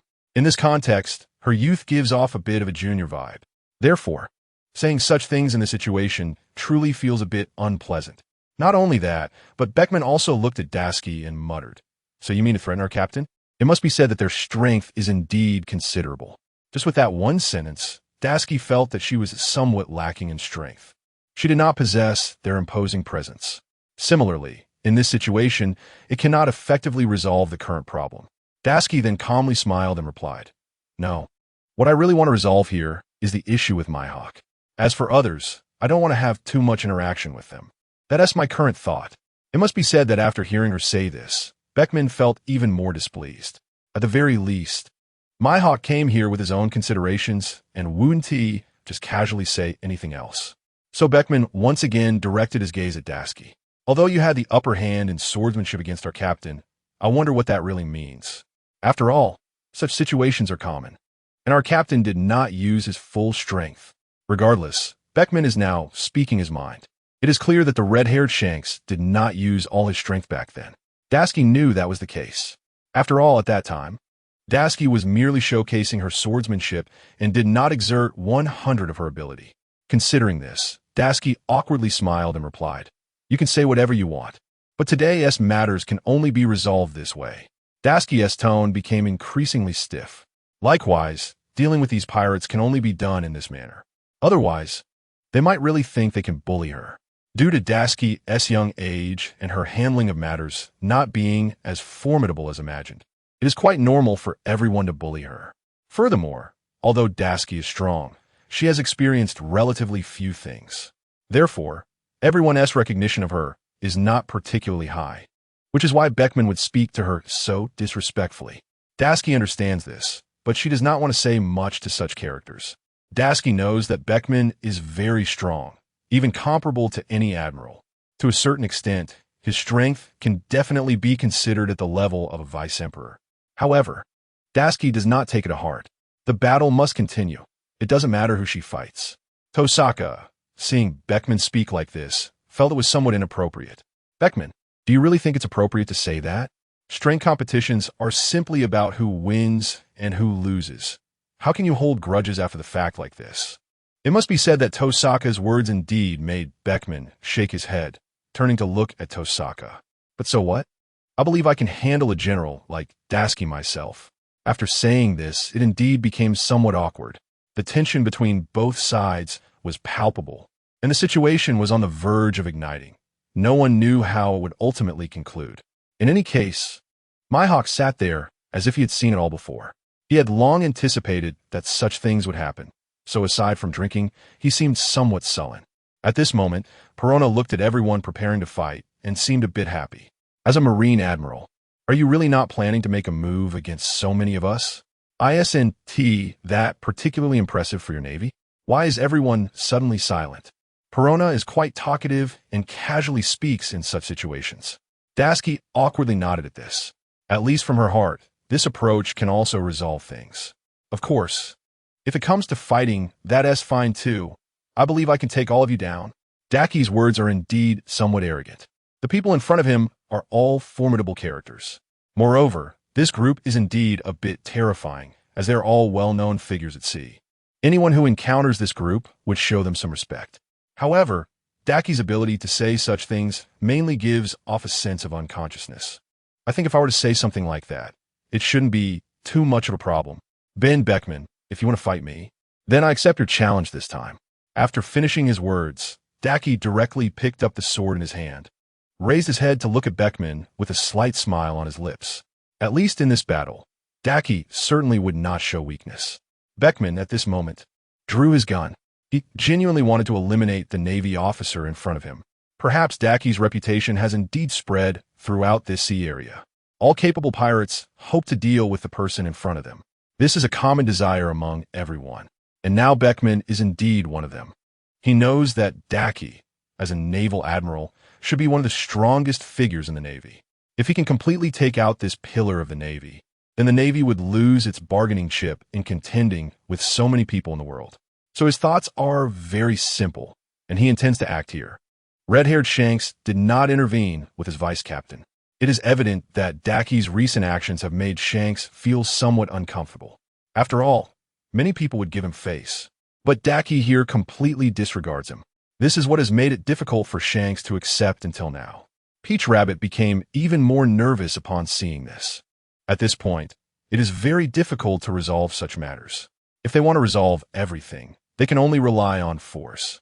Peach Rabbit then stepped forward, standing in front of Daki. I will deal with Ben Beckman. The battle with him should be quite exciting. Peach Rabbit, full of fighting spirit, drew her sword and faced Ben Beckman.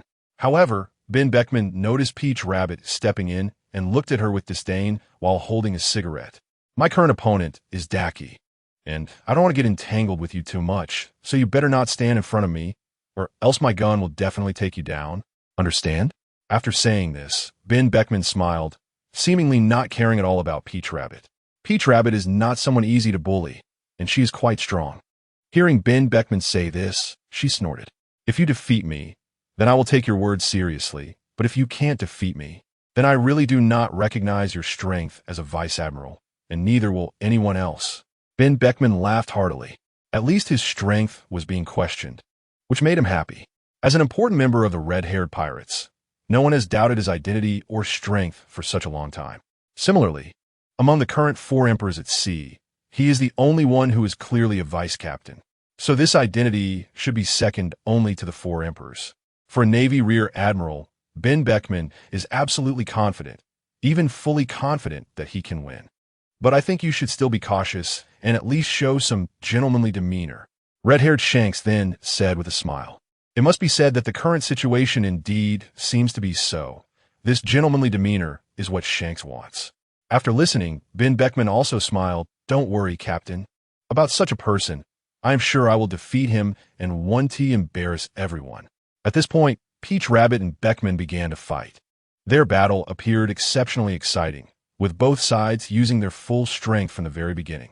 Within the ruins of this kingdom, they fought fiercely. It was evident that both sides had considerable strength. Daki was still clear about Peach Rabbit's strength, but it seems that Ben Beckman's strength is indeed very strong as well. Therefore, their battle could not determine who was superior in a short time. On the other hand, at this moment, Mihawk turned his head to look at Daki. It seems that this battle is definitely not going to end. With both sides so evenly matched, for you and me, we can only use swordsmanship to conclude this. It is clear that Mihawk is contemplating whether to engage. Moreover, he is indeed planning to defeat Daki. Mihawk also wants to prove himself. He cannot lose to Daki. And this is all for Shanks to see. Daki picked up the sword in his hand and directly charged towards Mihawk. Daki is still in a tenfold amplification state, so he is not at a disadvantage in their battle. On the contrary, he is becoming increasingly strong. There is also a situation that Daki did not expect. The 0 amplification state, until now, seems to have allowed his strength to make a leap forward. That feeling is as if the previous tenfold state was much weaker than now. Daki is also unclear about what is happening.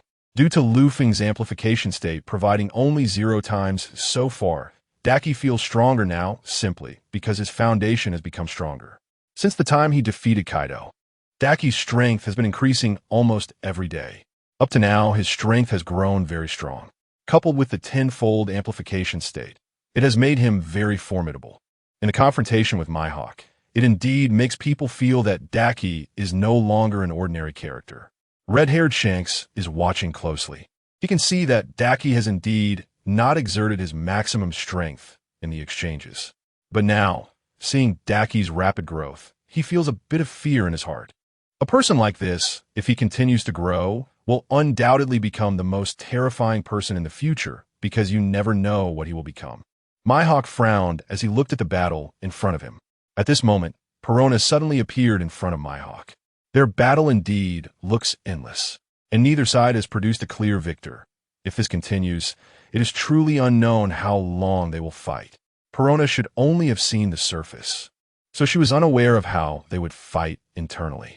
Red-haired looked at Perona and smiled, saying, "I never thought their swordsmanship would be so similar. Perhaps swordsmanship in the world is all alike. In such a close match, it's really hard to determine the winner." As a master swordsman, Red-haired certainly knew how to distinguish victory and defeat in such a situation. In the current circumstances, if one wanted to win, both needed to come up with some unexpected ideas during the fight, creating some clever moves to defeat the opponent. Otherwise, with their comparable strength, it would indeed be very difficult. At the moment when their swords touched, Lu Feng felt some issues. At least, Daisuke's swordsmanship was still a notch below that of Mihawk. These skills are innate from childhood, combined with continual practice. Daisuke had plenty of combat experience, but in terms of swordsmanship, she was lacking. Since Lu Feng had activated a 10x amplification state, Daisuke was not at an absolute disadvantage during their fight. In fact, their duel was quite splendid. Therefore, Lu Feng was not worried about anything. However, what Daisuke feared most was that Red-haired might intervene. If that time really came, the battle might not be able to continue. It would definitely be a 2-on-1 situation, and Daisuke might not be able to withstand it. Considering this, Lu Feng made no further plans, as he was unsure what the next battle would entail. Recently, Mihawk seemed very strong, but compared to someone like Daisuke, he was still slightly lacking. They had been fighting for quite a while, and after some time, Mihawk even showed signs of fatigue. Not only that, but Red-haired also observed everything from a distance and felt somewhat puzzled. Why did Mihawk look so strained? What was going on? It seemed Perona noticed Red-haired's confusion as well. With an awkward smile, she said, "Mihawk is injured right now. Although it's not a serious injury, it does affect his performance." Perona had been here for a long time and was very clear about everything. However, upon hearing this, Red-haired frowned, feeling somewhat confused. He truly didn't understand the situation. Why did this happen suddenly? Why was Mihawk injured? Recently, Mihawk had been in a place and hadn't gone out. So how could he be injured? A while ago, Kaido had come here, and he seemed to be in a bad mood, looking like he had just returned from defeat. Wherever he went, there was a storm, and after arriving here, he even fought with Mihawk. Kaido's strength was naturally still very formidable, which is why Mihawk got injured at that time. However, after some recent adjustments, he thought he had recovered well, but unexpectedly, it relapsed during such a battle. Upon hearing all this, Red-haired finally understood. No wonder the battle between Daisuke and Mihawk had not determined a winner. Even now, Mihawk was at a disadvantage, which indeed should not be the case. As longtime friends, Red-haired and Mihawk understood each other's styles and strengths. Red-haired's doubts about Mihawk not showing full strength were resolved. "Mihawk, if it really comes to it, I think I can help you." Hearing Red-haired say this, Mihawk felt grateful. After all, he was the world's #1 swordsman, and if he lost to Daisuke like this, his reputation would be ruined. Therefore, the only thing he could do now was to follow Red-haired's advice, step back 2 steps, and jump out of Daisuke's attack range. Daisuke was in the heat of battle and did not expect Mihawk to suddenly stop fighting, which left her quite confused. This sudden change made Daisuke a bit flustered, completely unaware of what they were thinking, and even wondered what trick they were pulling by suddenly not fighting. Daisuke whispered to ask, but at this moment, Mihawk did not explain the reason. After all, he was injured, and if he continued fighting, he would definitely lose. Then Red-haired spoke up, "Since Mihawk is injured now, your battle seems a bit unfair." This made Daisuke even more incredulous. Looking at Mihawk, he did not seem injured at all. Moreover, Mihawk's every move remained steady and firm, making it impossible to tell how serious his injury was. Hearing Red-haired say this, Daisuke began to have some concerns. After all, Mihawk was injured now, so it was clear that someone would not let her rest. In any case, there would still be someone to deal with her. Considering this, Daisuke calmly shook her head. At least today's battle could not be avoided. She did not know how long it would last, but it would happen regardless. At this moment, the battle between Peach Rabbit and Beckman was exceptionally thrilling. Their fight was deadly with each move, and it looked terrifying. Daisuke could clearly see that Beckman was stronger than Peach Rabbit. Moreover, The fight between Peach Rabbit and Beckman seemed a bit strenuous. Sometimes she had no choice but to endure the blows. From Dasky's perspective, that feeling was quite heartbreaking. Seeing this, Dasky did not hesitate and stepped forward 2 steps, then asked, "Peach Rabbit, steady yourself. It's okay. If you unleash your full strength, maybe you can have a chance to fight him." Dasky has a clearer perspective on combat than others, and she knows how to continue such battles. Therefore, she is constantly teaching Peach Rabbit what to do. After listening, Peach Rabbit nodded. Fighting a character of this level indeed makes her feel a bit anxious. The pirates she fought before were mostly weak. Now, the strength of Beckman is too strong, even beyond her imagination. It feels like her sword is striking against a rock, making no sound and posing no threat to anyone. After thinking about this, Peach Rabbit steadied her mind, prepared some moves, and got ready to continue the fight. Dasky was quite satisfied to see this. At least Peach Rabbit's strength is not to be underestimated. She just lacks some combat experience, particularly against these strong opponents.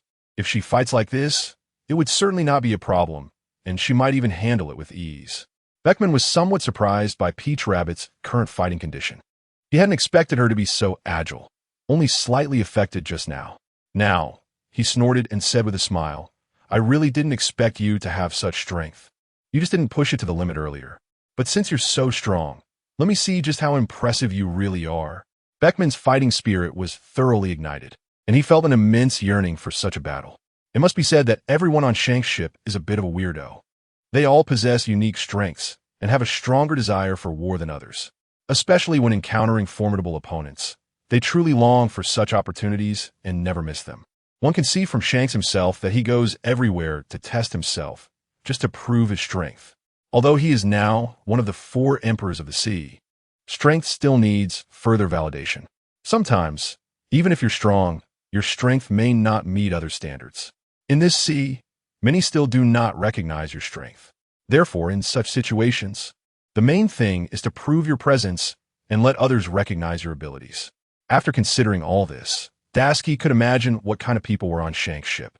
After that, Dasky didn't think too much more because she knew that Peach Rabbit could resist for a while. Although she couldn't defeat this person, at least she wouldn't be defeated quickly. Thinking of this, Dasky looked at Mihawk again and said, "I don't care whether you're injured or not, but our battle must continue, and I will not compromise. At the very least, you need to give me an explanation and then come back to Marineford with me. What happens to you afterward, I can't control." Dasky's words were very clear. It meant that if he didn't want to fight now, he could just leave with her. Otherwise, they would fight to the death. For such a choice, Mihawk just chuckled. As the world's greatest swordsman, no one had ever dared to speak to him like this. Previously, he was the one who created situations, and others kept their distance.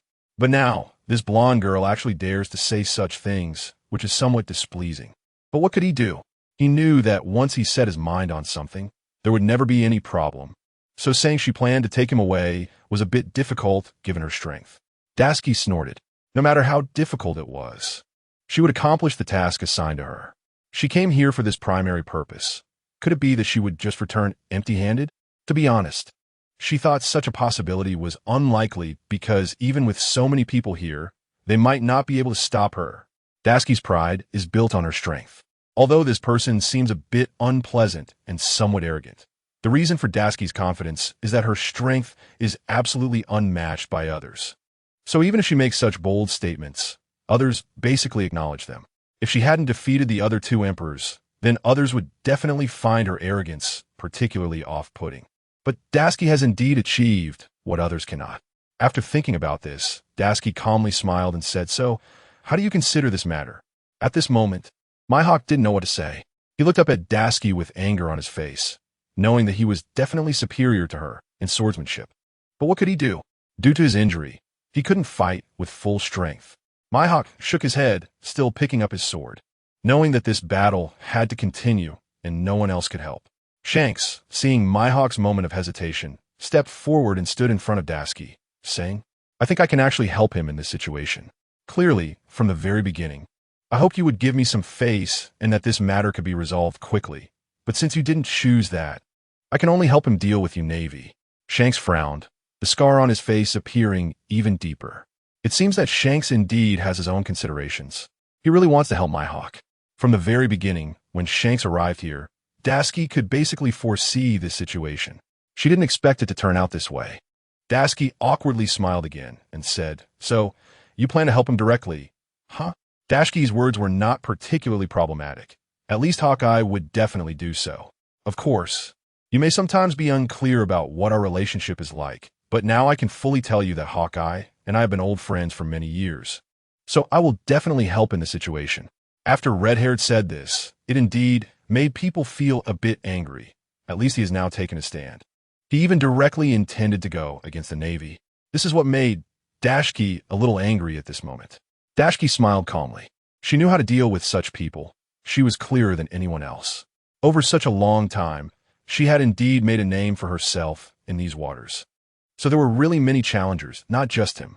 Moreover, whoever could defeat her would definitely lead to a different situation afterward. Her reputation would spread instantly, and people would admire her even more. It must be said that up to this point, it indeed seemed so. Dashky did not think too much about it. She just smiled slightly and asked again, "No matter what, our battle could be considered well known. If our battle ends, or if I win, will you still interfere in matters between me and Hawkeye?" This made Red-Haired feel a bit embarrassed in front of so many people. Red-Haired had never thought that he would be questioned by Junior. The current feeling indeed made his face uncomfortable.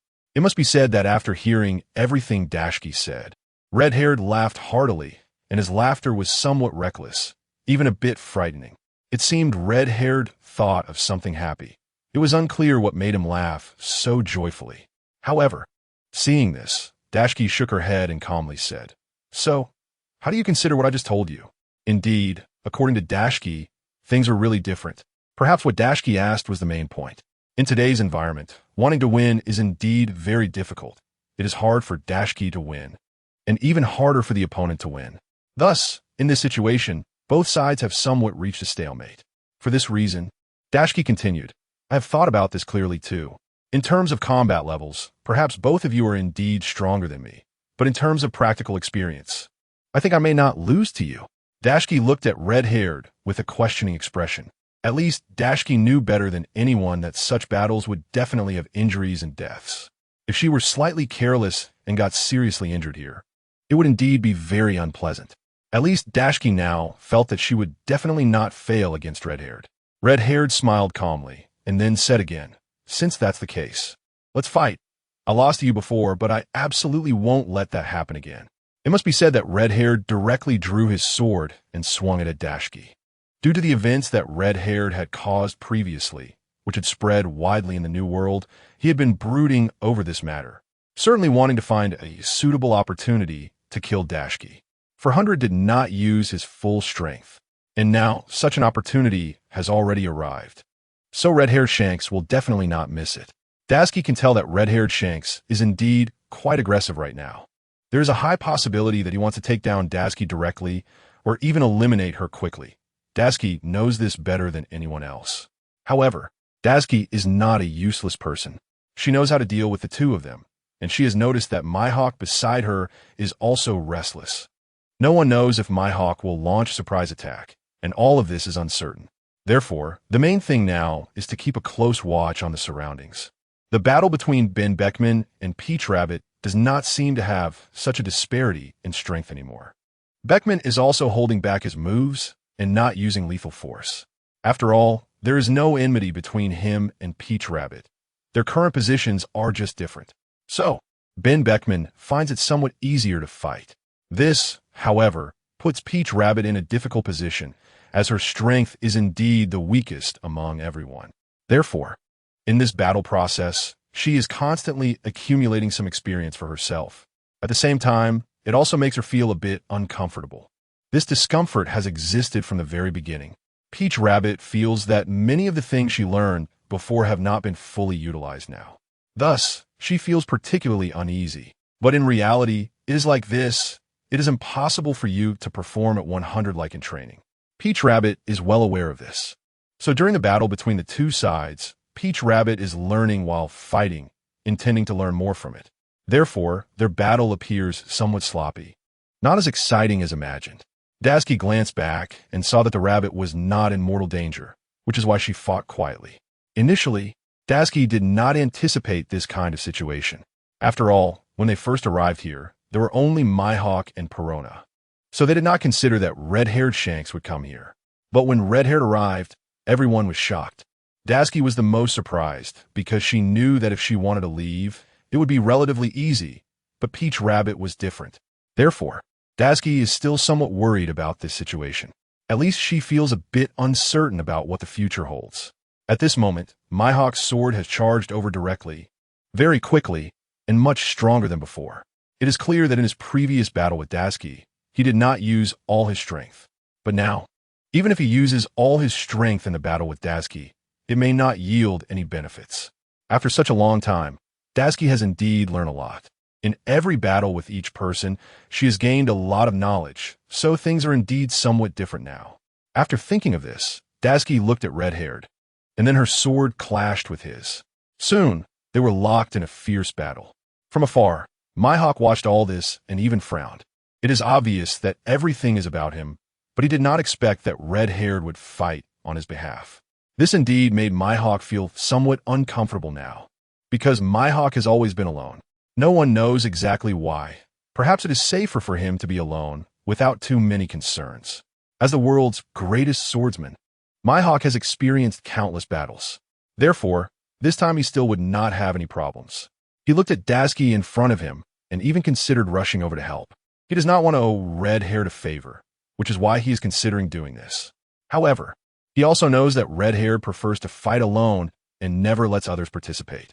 If he were to help, red-haired would definitely blame him. Therefore, Mihawk is somewhat uncertain about what to do next. Perona and Mihawk have lived together for some time, and at least Perona knows what Mihawk is really thinking. She looked at Mihawk and smiled, while the ghosts around her were running around chaotically. It is clear that Perona understands Mihawk very well. She knows what he is all about. I think in this situation, you better not intervene. Mihawk is indeed very strong, and from my perspective on their battle, it is uncertain who will win or lose. If you intervene, red-haired will definitely blame you, and he might just leave. If red-haired leaves, Mihawk will definitely be captured. That is beyond doubt.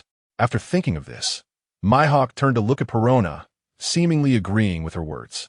At least there are no major problems arising, and nothing will cause them too much obstruction. Considering this, Mihawk smiled and asked again, I really didn't expect you to think so much. But regarding the battle between the two of them, who do you think will win? It can be seen that Mihawk is indeed particularly caring towards Perona. A person like Mihawk, who is generally displeased with the world, never considers too much. But now, since he can say such things, it is indeed not easy. At least he has understood everything and considered it clearly. Perona watched the battle closely, even more than anyone else.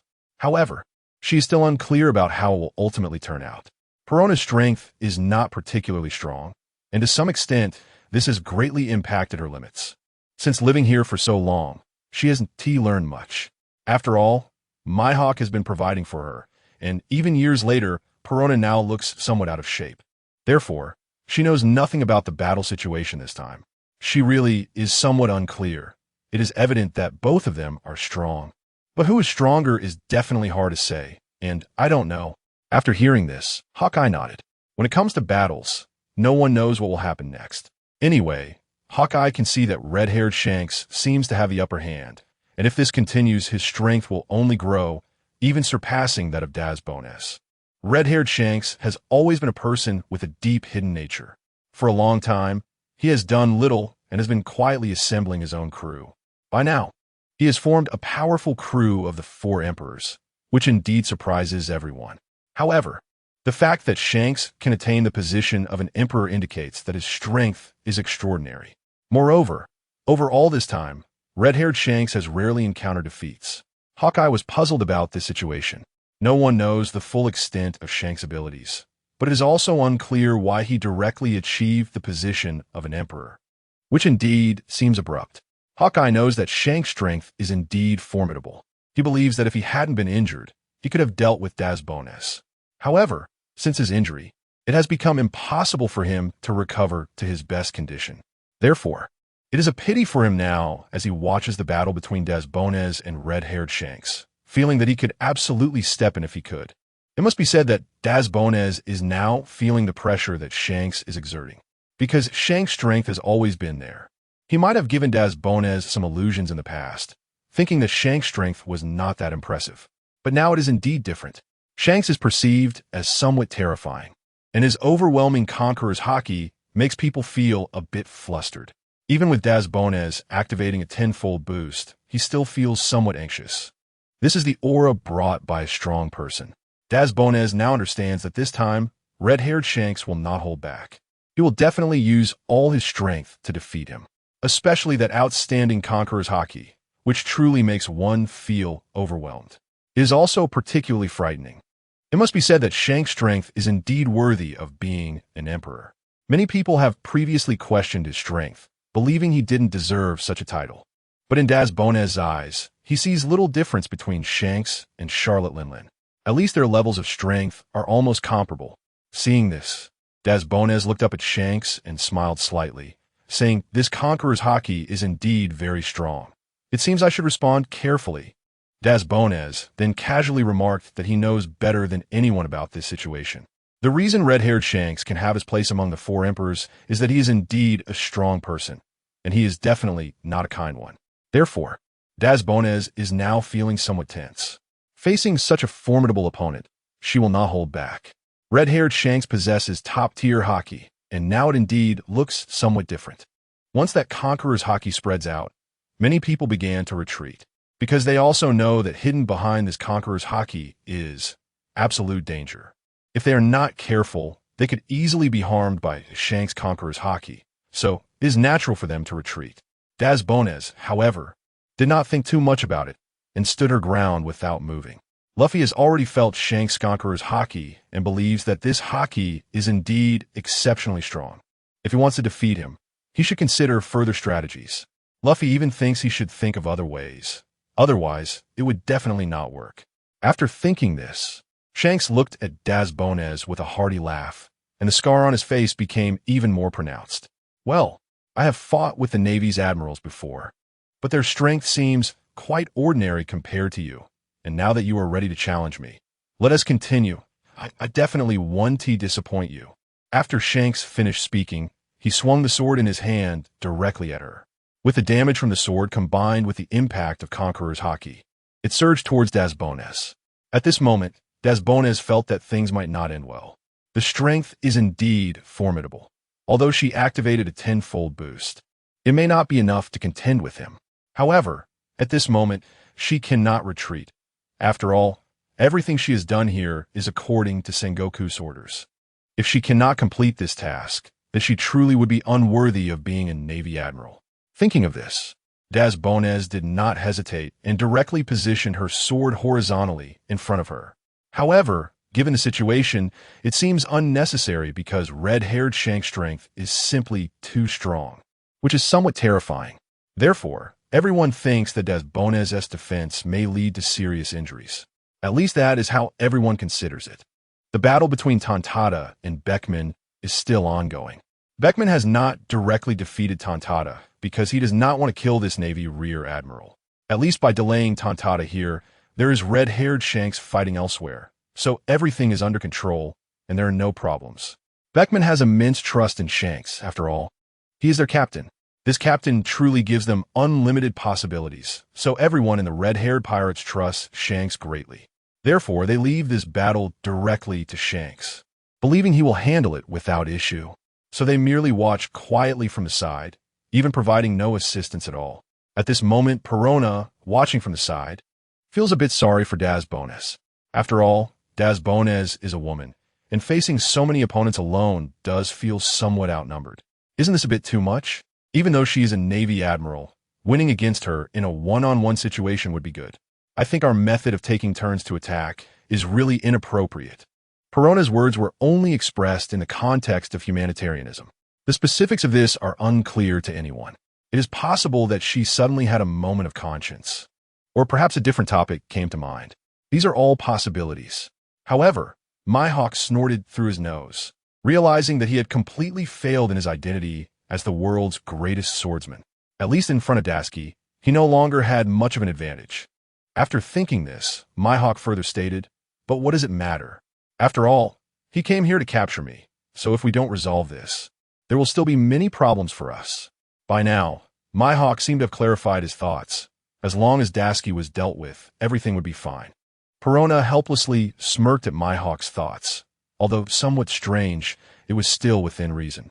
They were opposites, so it made sense for Mihawk to want to eliminate the person in front of him. If such a person were dealt with, the Navy headquarters would no longer come to disturb them, as Tashigi was currently considered the Navy headquarters' strongest combat force.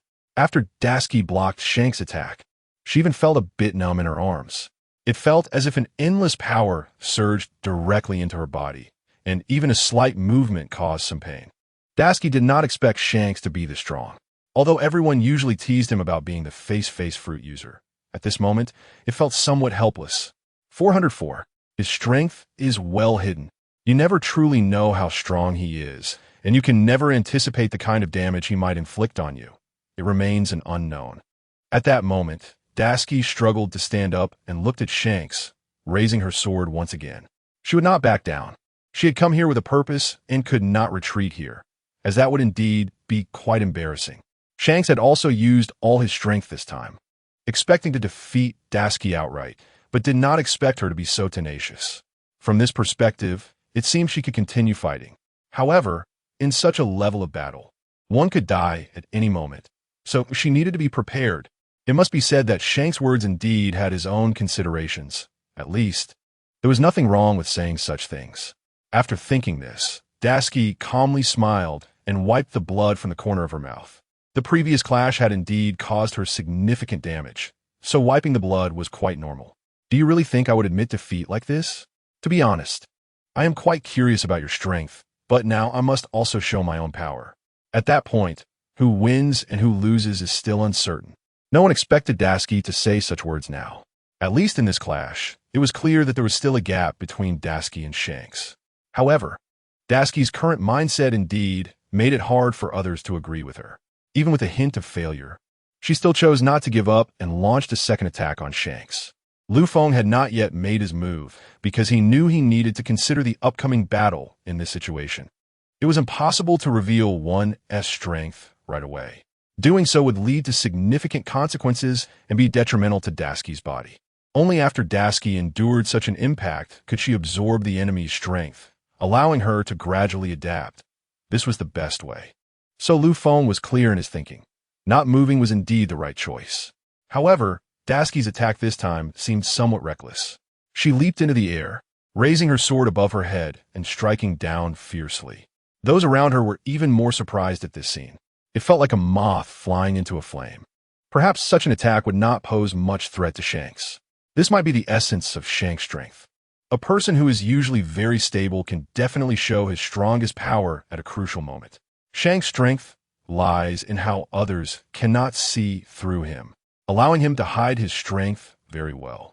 As Tashigi swung down her sword, Shanks' Conqueror's haki erupted around them. The moment they clashed, Tashigi was instantly knocked back a meter. Perhaps the powerful Conqueror's haki was truly impenetrable. Tashigi, with her strength, could not break through it. That feeling was quite terrifying.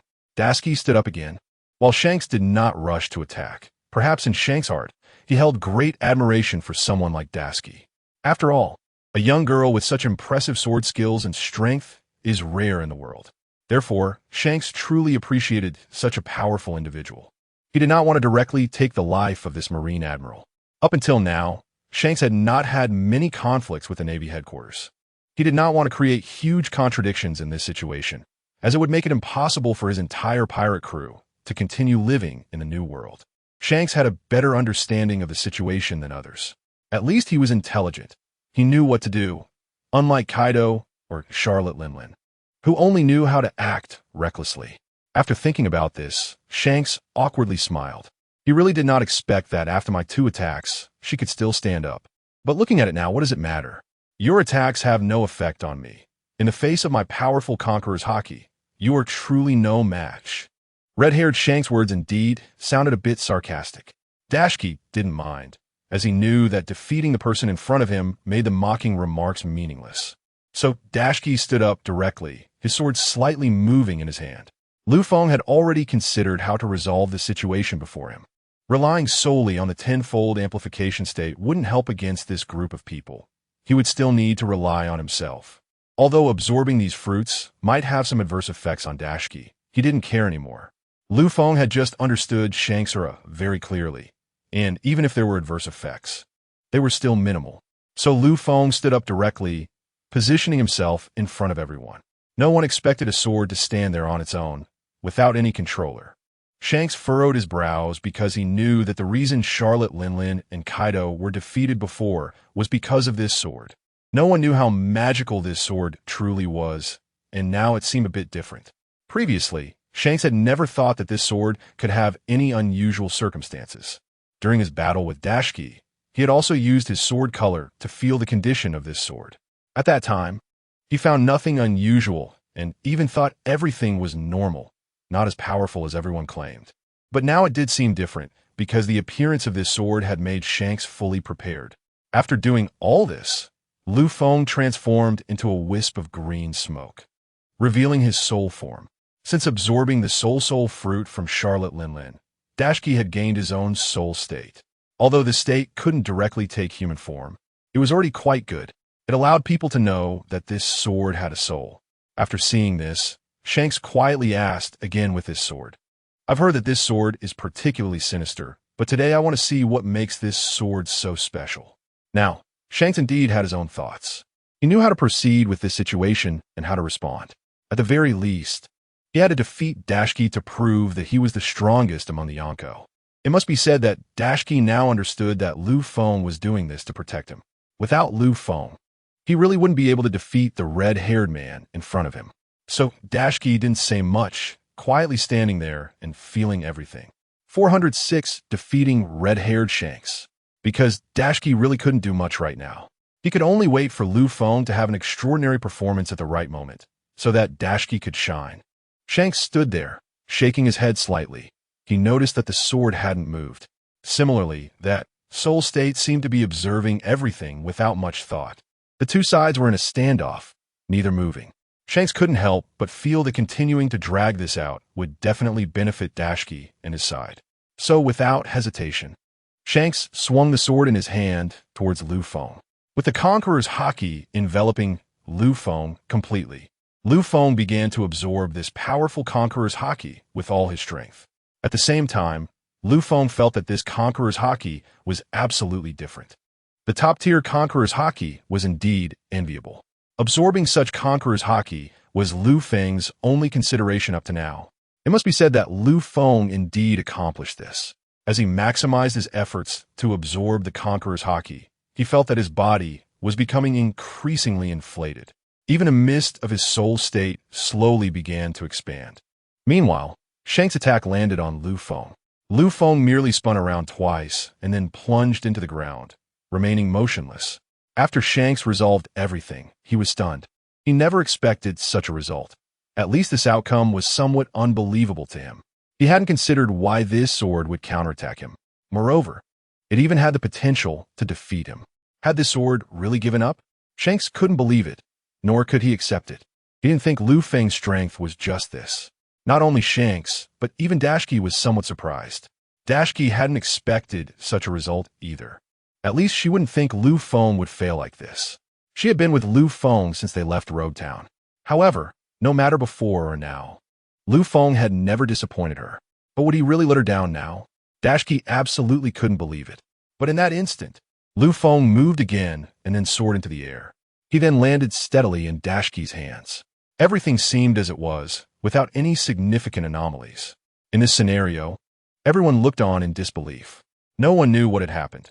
It seemed that everything Lu Feng experienced was just like before the battlefield, calm as water. The atmosphere on the scene was exceptionally peaceful, with the exception of the battle between Ben Beckman and Peach Rabbit. Everyone else was focused on this fight. No one paid attention to anything else. Moreover, when Tashigi held the sword, she instantly felt her strength seem to double. The Conqueror's Haki emanating from this sword was even more terrifying. Compared to Shanks, just now it was even stronger. How this happened, Tashigi naturally couldn't know. But she understood that this might be a skill that Lu Feng had provided up to this point. At least it could definitely lead her to victory. After thinking this, Dashiki steeled herself and looked at Shanks, asking, "What exactly did you do to this sword?" Shanks looked even more puzzled. He didn't even know what he had done. He had just swung it once, but didn't expect the sword's soul to vanish. Instead, Shanks appeared helpless. "Why did Shun-T be questioned by you? This sword is yours. You know it better than I do." Red-haired Shanks was completely stunned. At least in such an environment. How did Dashiki quickly absorb his conqueror's haki? Shanks was truly baffled, having no idea what was going on.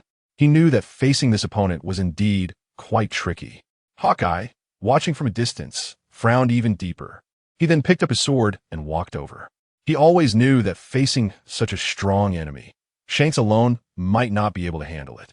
Hawkeye had been waiting for this opportunity, as he knew Dashiki's strength was beyond their imagination. At this moment, Perona was trembling in fear. The overwhelming conqueror's haki made the people around them feel anxious and breathless, with some even fainting. The intense pressure was truly terrifying. Shanks glanced at Hawkeye beside him and realized there was nothing more to say, at least regarding this battle. He knew he couldn't win alone. So the two of them picked up their swords and charged towards Dashiki. Their speed was incredibly fast, coming in from both sides. Their sword tips aimed directly at Dashiki's head. Dashiki felt an immense surge of power coursing through her. She swung her arm fiercely, and her conqueror's haki expanded around her. It even demolished the surrounding buildings. The combined attack from Shanks and Hawkeye was instantly thwarted, and they were knocked to the ground without any chance to retaliate. Shanks looked at Dashiki's overwhelming conqueror's haki and genuinely felt a bit regretful.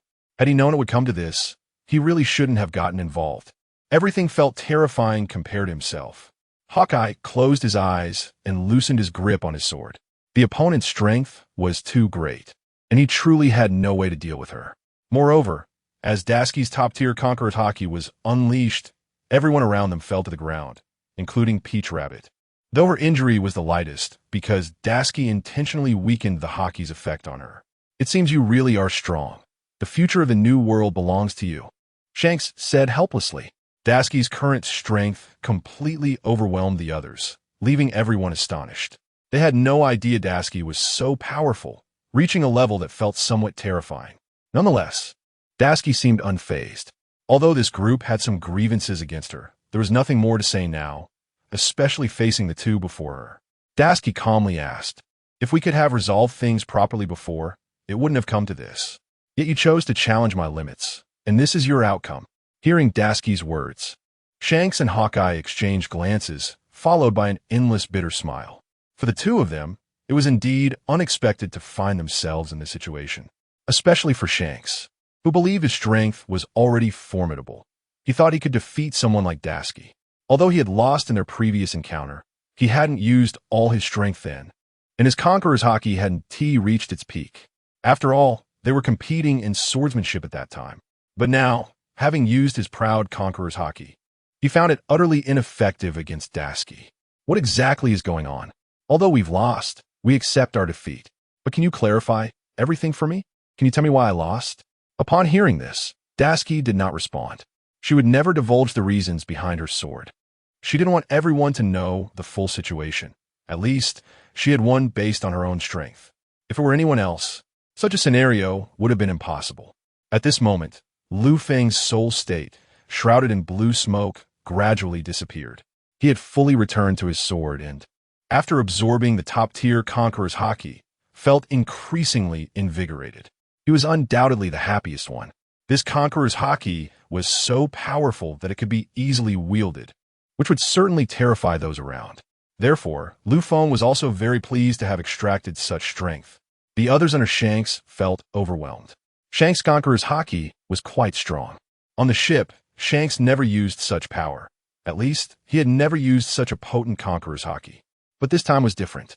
Not only did he use his conqueror's haki in front of Dashiki, but he also lost in such a baffling manner. Everyone looked at Dashiki with a puzzled expression. They never understood just how strong Dashiki was, even thinking she was extraordinarily powerful. In this sea, in this new world, no one could be stronger than Dashiki. Perhaps this was the consensus among them all. However, Dashiki smiled, looking at the group. Since they had been defeated, she wouldn't allow them to make any more decisions. At this moment, Hawkeye's old injuries flared up again, making it difficult for him to move. Although Shanks was affected by the Conqueror's Haki attack, he could still somewhat recover. He stood up from the ground, looking at Dasky with a rather difficult expression. "So, do you want to continue fighting?" Dasky asked once more. Such a question was a complete humiliation for an emperor. Shanks never imagined he would lose to Dasky. Losing before had already made him furious, and he was ready to regain his face this time. But now, it seemed there was no way to reclaim that face, which left him feeling quite embarrassed and uncomfortable. For Dasky, however, everything wasn't as complicated as it seemed. Looking at Shanks, she said, "So far, the Navy headquarters hasn't issued many pursuit orders against you four. Therefore, your best option now is to leave quickly. Don't linger here too long, or it will definitely be unfriendly for you." After Dasky said such words, red-haired Shanks could only shake his head helplessly. It seemed he truly wore a look of disdain. Perhaps because he lost this time, his perception of Dasky had somewhat changed. At least he was no longer as friendly as before. With this in mind, red-haired Shanks slowly said, "Although I was seriously injured this time, you can at least tell me how you absorbed my Conqueror's Haki." Shanks's face showed some anxiety, and he genuinely wanted to know the answer to this question.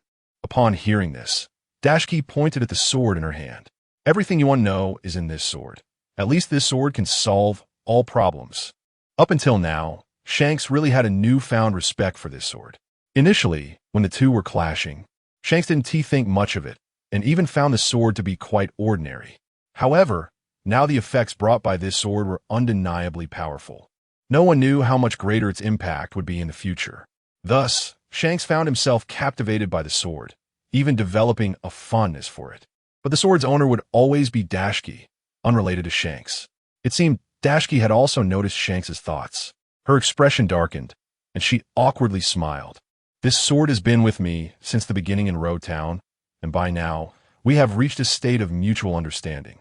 Therefore, in any battle, we can resonate with each other. Sometimes it will unleash its power. You can see that."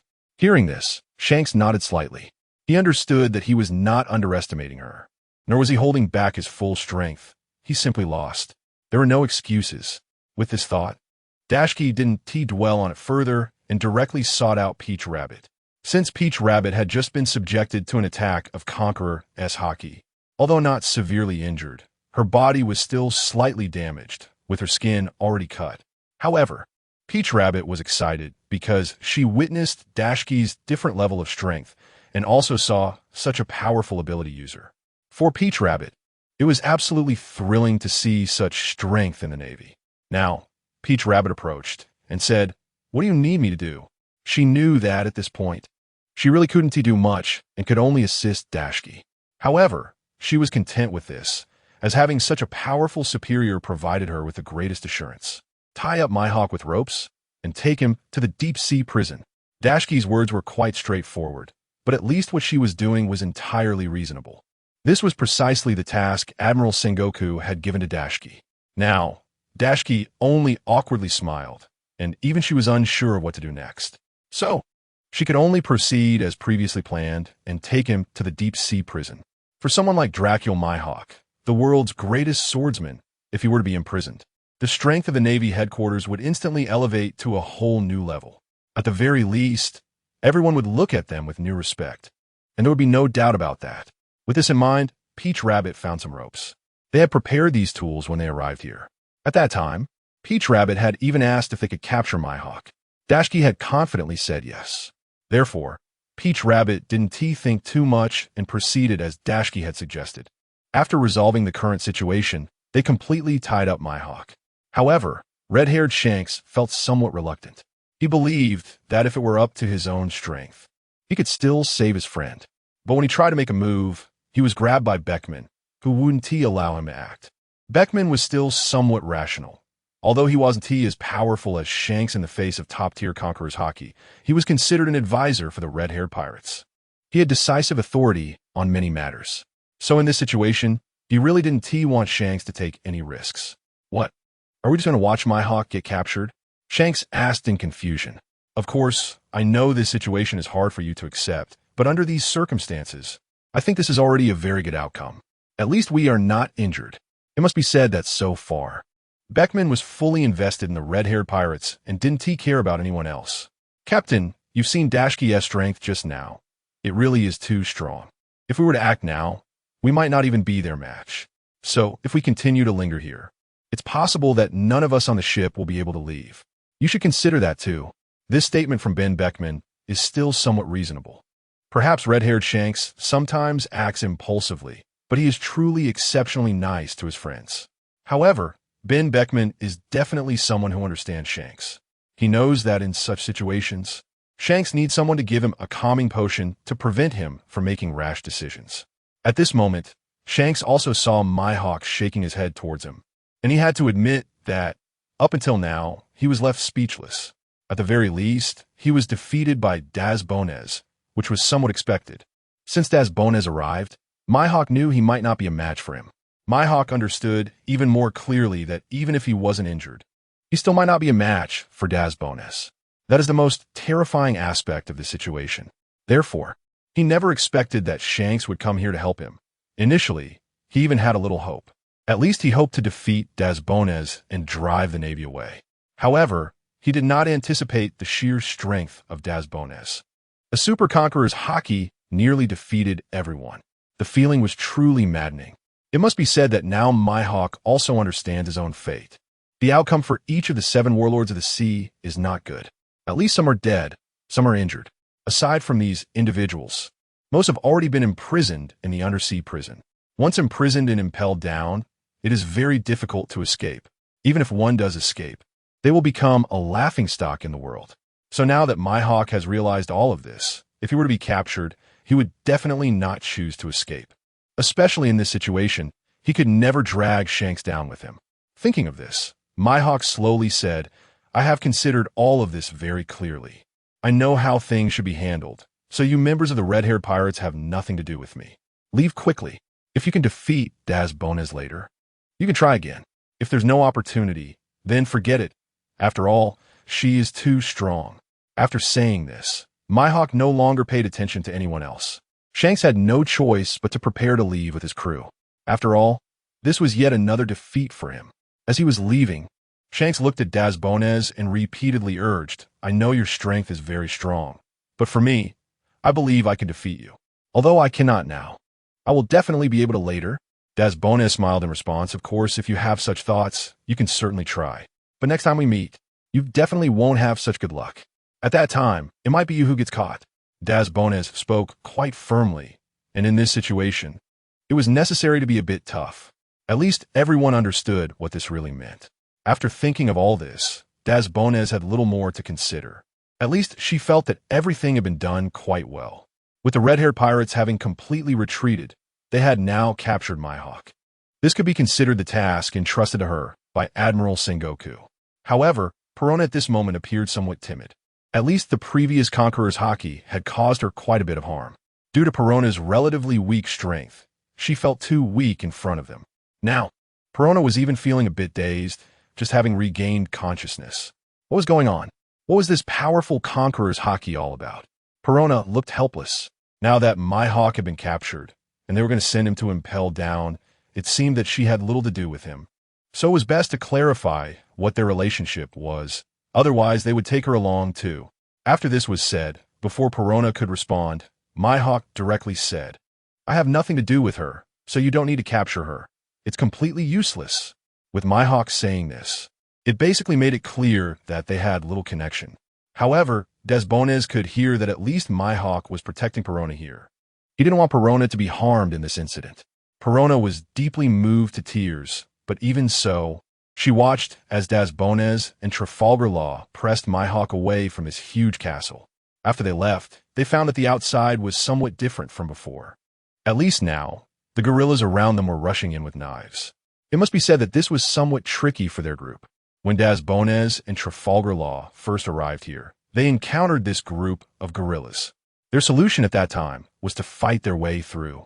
After all, these beasts would never understand if you spoke nicely to them. So fighting their way through was the best solution. However, it was unexpected that now everything seemed to have changed. This group of guerrillas was now standing there without any fear. It felt as if they were determined to cut Mihawk down. Dasbones could also see that there seemed to be some affection involved. However, Dasbones had no thoughts about this at all. She knew better than anyone that while Mihawk was strong, he wasn't terrifyingly strong. This group of guerrillas had guarded this place with Mihawk for a long time, so there was some bond between them. At this moment, Dasbones looked up at Mihawk and asked, "I think you should be able to handle this, right? If you can't, then I'll step in." Now everyone knew that as long as Dasbones made a move, someone would either die or get injured. So Mihawk nodded. He spoke to the guerrillas for a long time, asking them to clear the way. In the end, they did as Mihawk instructed. The three of them moved directly along the path to the previous warship. So far, the warship had not sustained any damage. At least it was evident that Shanks and his crew acted with principles. If they had encountered some unruly pirates, they would have destroyed your ship before leaving.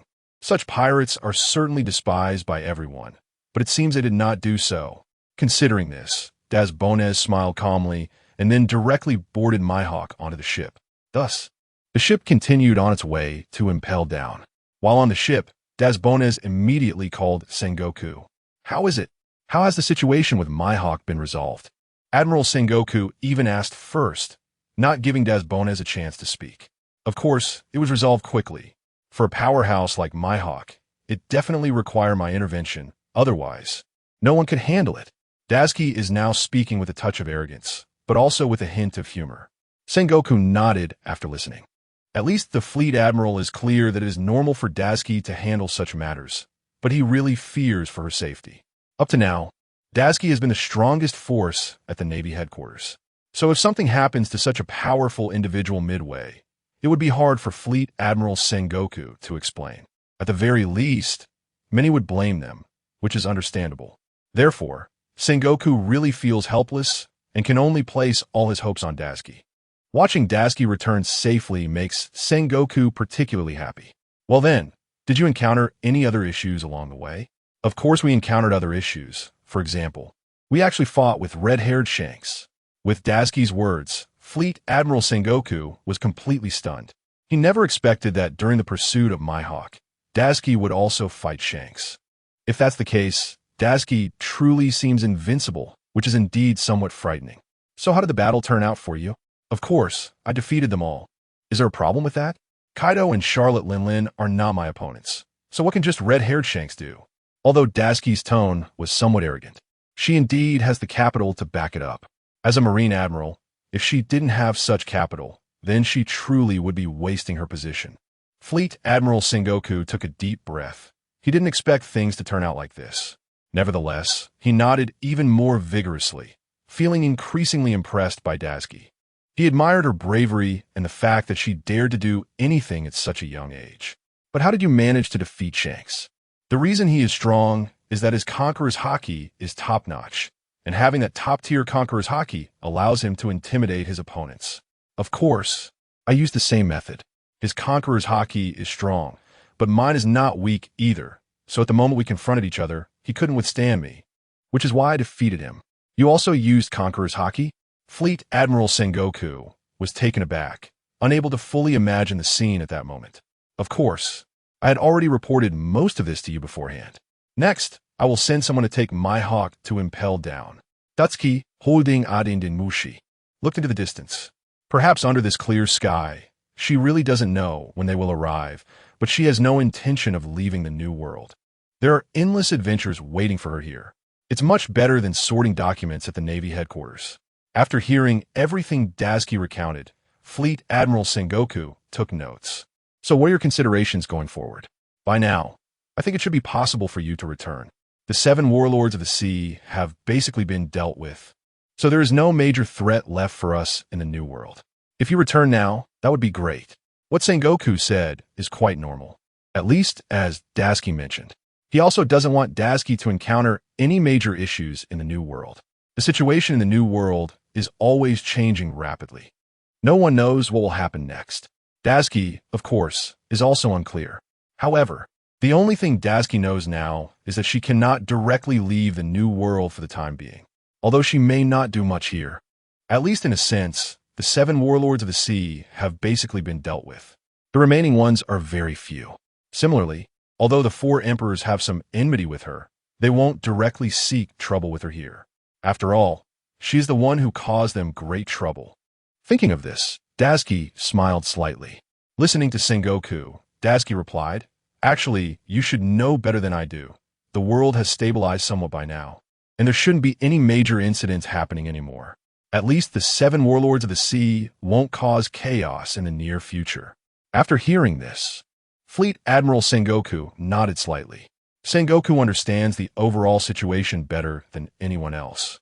He knows when to do what, and overall, he is clearer than others about it. Really? Now that Daisuke has said such things, Sengoku nodded and continued, so there's basically nothing left to do in the new world. Let's resolve this matter as we discussed earlier, and then you can return to the Navy headquarters. Daisuke doesn't understand why Fleet Admiral Sengoku keeps insisting on her returning. Clearly, everything is not following her intentions. So after thinking about it, Daisuke asked again, "Things in the new world have been quite good recently, and there haven't been any major problems, so I plan to stay here a little longer. Kaido and Charlotte Linlin are still in the United States, so I need to find a way to break their alliance." Regardless, Daisuke's words do make some sense. If Daisuke is not here, then the 2 emperors will definitely create a bloody storm. If that happens, the consequences would be unimaginable. That's why Daisuke said such things and made such a decision. Fleet Admiral Sengoku knows that Daisuke always acts according to her own thoughts, regardless of what she says or does. So expressing any wishes here has almost no credibility. After thinking of this, Sengoku replied, "Of course, that's fine. If you want to stay in a new world a little longer, that's completely okay." Thus, the matter is basically resolved now. However, as for Mihawk, who is now tied up on the ship, the next step is to take him to Impel Down. The legend of Impel Down is the place that all pirates least want to aspire to. After all, that place is extremely dangerous, and it is indeed possible to die on the spot. Moreover, almost no one who enters ever comes out. So the danger of Impel Down is truly frightening. Everyone has thought this legend through carefully. Many know what to do, and some know how to avoid such situations. No one would choose to go there, yet Mihawk still does. However, Mihawk now knows that the gap between him and Dazbones is too large. From a moment Dazbones started to absorb the top-tier Conqueror's haki, Mihawk could tell that his strength was indeed not on the same level as hers.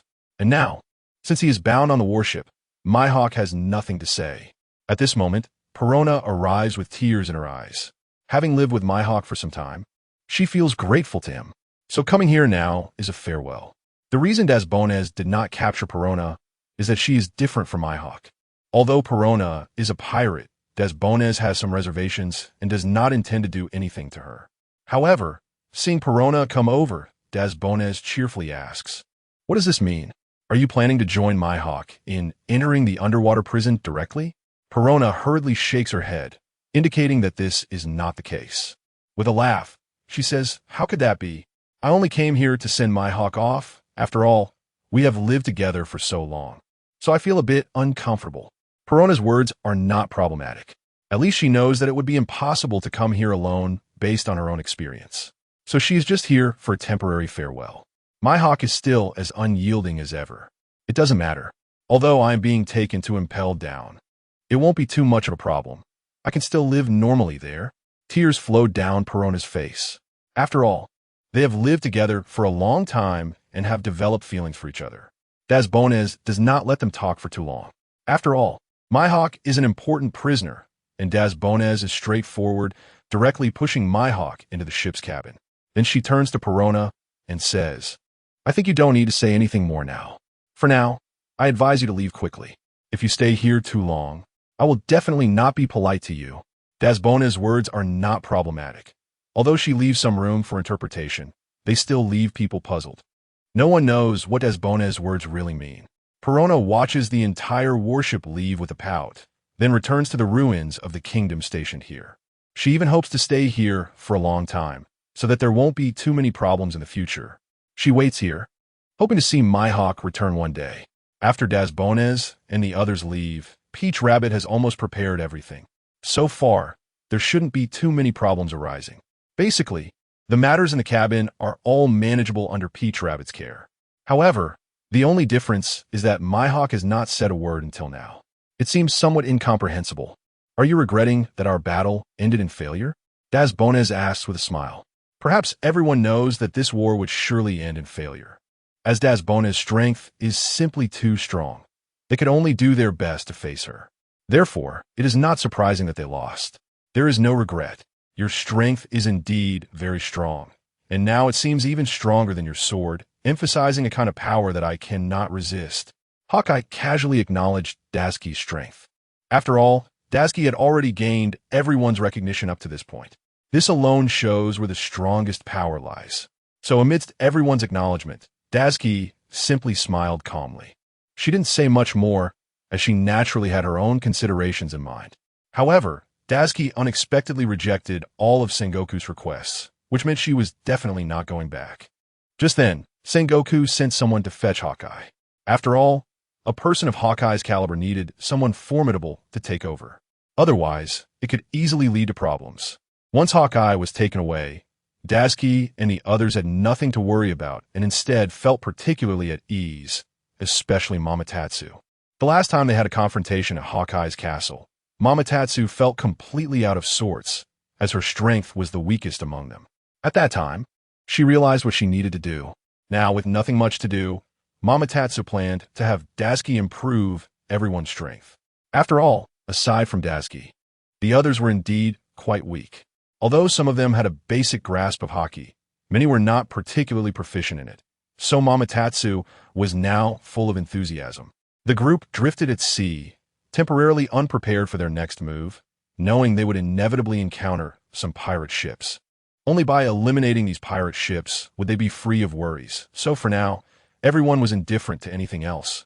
Momotatsu found Dazki and asked, "Since there hasn't been much going on lately, how about you directly train the Navy? At least it would improve our combat power, and when it comes time to fight, it won't cause you much trouble. What do you think?" Dazki was surprised by her suggestion. Indeed, there hadn't been much for Dazki to do recently, so she had been reflecting on some recent events on the warship. Hearing Momotatsu's words, it piqued her interest. After all, if they wanted to strengthen the overall power of the Navy, various methods were indeed required. It was simply about diligent practice. However, Dazki frowned at Momotatsu's suggestion, unsure how to respond. While she could teach everyone, her strength was largely due to the sword she wielded. Without that sword, her strength would be nearly on par with Momotatsu's. After thinking this through, Dazki didn't refuse and instead happily agreed. "All right, but I have some other ideas. For this training, we can't do it on the warship. We need to find a small island for that." Momotatsu understood Dazki's thoughts. Training on the ship would pose problems for everyone, considering there were many naval soldiers aside from the two of them. Moving around would also cause irreversible damage to the warship. So, they sailed directly to a nearby, small island. Due to the island being quite populated, Dazki discussed with the mayor and found an unoccupied area in the northernmost part. They set up camp there. Since the Navy spent most of their time on the ship and only came down for training, nearly 60 people came down this time. Looking quite impressive. These Navy personnel were dispatched from the Navy headquarters, and each one was exceptionally strong, with most being at least lieutenants. And some might even qualify for the rank of Rear Admiral in the future. Dazki couldn't afford to be careless with these individuals. If she could indeed teach them something, it would be a joy. Dazki cleared her throat and said, "I believe everyone hopes to strengthen their abilities, but this is a process, so you don't need to worry. During this training, you may face hardships, but don't choose to give up, and you will definitely succeed." Dazki initially fed them a bunch of motivational talk. After all, she was also a student when it came to teaching, and she wasn't sure how to teach. This time, according to Momotatsu, she was practically stepping into the role of a teacher. Momotatsu listened attentively, wanting to improve her own strength. Although it seemed inappropriate to learn from Dazki, given her age and the length of time she had spent in the Navy headquarters, she should technically be Dazki's senior. Previously, Momotatsu had thought of herself as Dazki's elder and had no reservations about it, even looking down on this junior. However, since Dazki defeated Charlotte Linlin and considering Kaido's actions afterward, Momotatsu's perspective changed drastically. After all, she realized Dazki's strength was indeed formidable and emphasized a level of power she could not resist. Since then, Momotatsu had clarified that her actions should revolve around Dazki. When challenging Ben Beckman in Hawkeye's Kingdom Ruins, Momotatsu had her own considerations, knowing that no matter whether she was defeated, Daisuke would definitely save her in the end. This was the greatest trust she had in her companion. Now, looking at Momotatsu, Daisuke smiled slightly, unsure what to say next. But at the same time, Daisuke said to everyone again, regarding observation haki, I believe no one has awakened it yet. There are many ways to awaken haki, and one of them is through continuous training. Upon hearing about the sword door haki, everyone perked up. After all, this haki was one of the 3 types. Daisuke possessed top-tier conqueror's haki and observation haki, so if she could pass on such techniques to everyone, they would all be excited. If someone possessed 2 types of haki simultaneously, they would certainly be among the strongest. With that thought, Daisuke turned to Momotatsu and said, now you can hit me. Momotatsu's mind was still processing everything Daisuke had said. Suddenly, Daisuke turned to her and said this, leaving Momotatsu momentarily stunned. She didn't have time to think clearly or understand what was going on. I said, you can hit me now. Peach Rabbit shivered a bit, knowing Daisuke's conqueror's haki. That kind of haki that can completely crush those around her. If she were to strike Daisuke, even if Daisuke didn't intentionally use her conqueror's haki, she would instinctively defeat Peach Rabbit. There was a possibility that she could be killed instantly. So upon hearing Daisuke say this, Peach Rabbit hesitated even more and dared not to attack. It's fine, up until now, I won't do anything, don't worry. I'm just going to show everyone what observation haki is. The best way to learn this haki is through constant practice, so I'll share some methods with everyone. After Daisuke said this, Peach Rabbit nodded in agreement. Then she drew her sword and slashed at Daisuke. Daisuke was not in her 10x amplification state, so her current strength was just her own. Until now, Daisuke didn't know how strong she really was for a long time. Due to the 10x amplification state and the sword in her hand, she had experienced many different things. At this moment, she couldn't clearly recognize her own strength. But now, it was somewhat different. Since Peach Rabbit's strength was close to hers, she needed to face her own progress in strength. With Daisuke's observation haki already awakened, as Peach Rabbit's sword thrust came in, Daisuke slightly turned her head to the side, causing the attack to miss. One had to say, this scene left everyone in shock. This group of people had not awakened the so-called observation haki. They had only just begun to come into contact with it. But seeing Daisuke's current movements made them even more astonished, and they completely didn't understand how she did it. After all, the sword was aimed at her head, and if she were a little careless, it would definitely pierce a hole in her skull. Therefore, everyone was even more surprised by what Peach Rabbit had done. After Daisuke dodged the sword, she shouted at Peach Rabbit, "Continue. Speed it up." Peach Rabbit also realized that her sword had not succeeded. She also quickened her pace, repeatedly thrusting her sword at Daisuke. However, her strength was still lacking. In front of Daisuke, she was completely toyed with, as if in applause. Perhaps Daisuke's strength was just too strong, or perhaps the different things she showcased were remarkable. In any case, Daisuke felt that her observation haki had indeed reached a new stage. She didn't know when this increase in strength began. It seemed to have started during her competition with Mihawk, and she might have learned a lot from him. In any case, Daisuke was very excited now.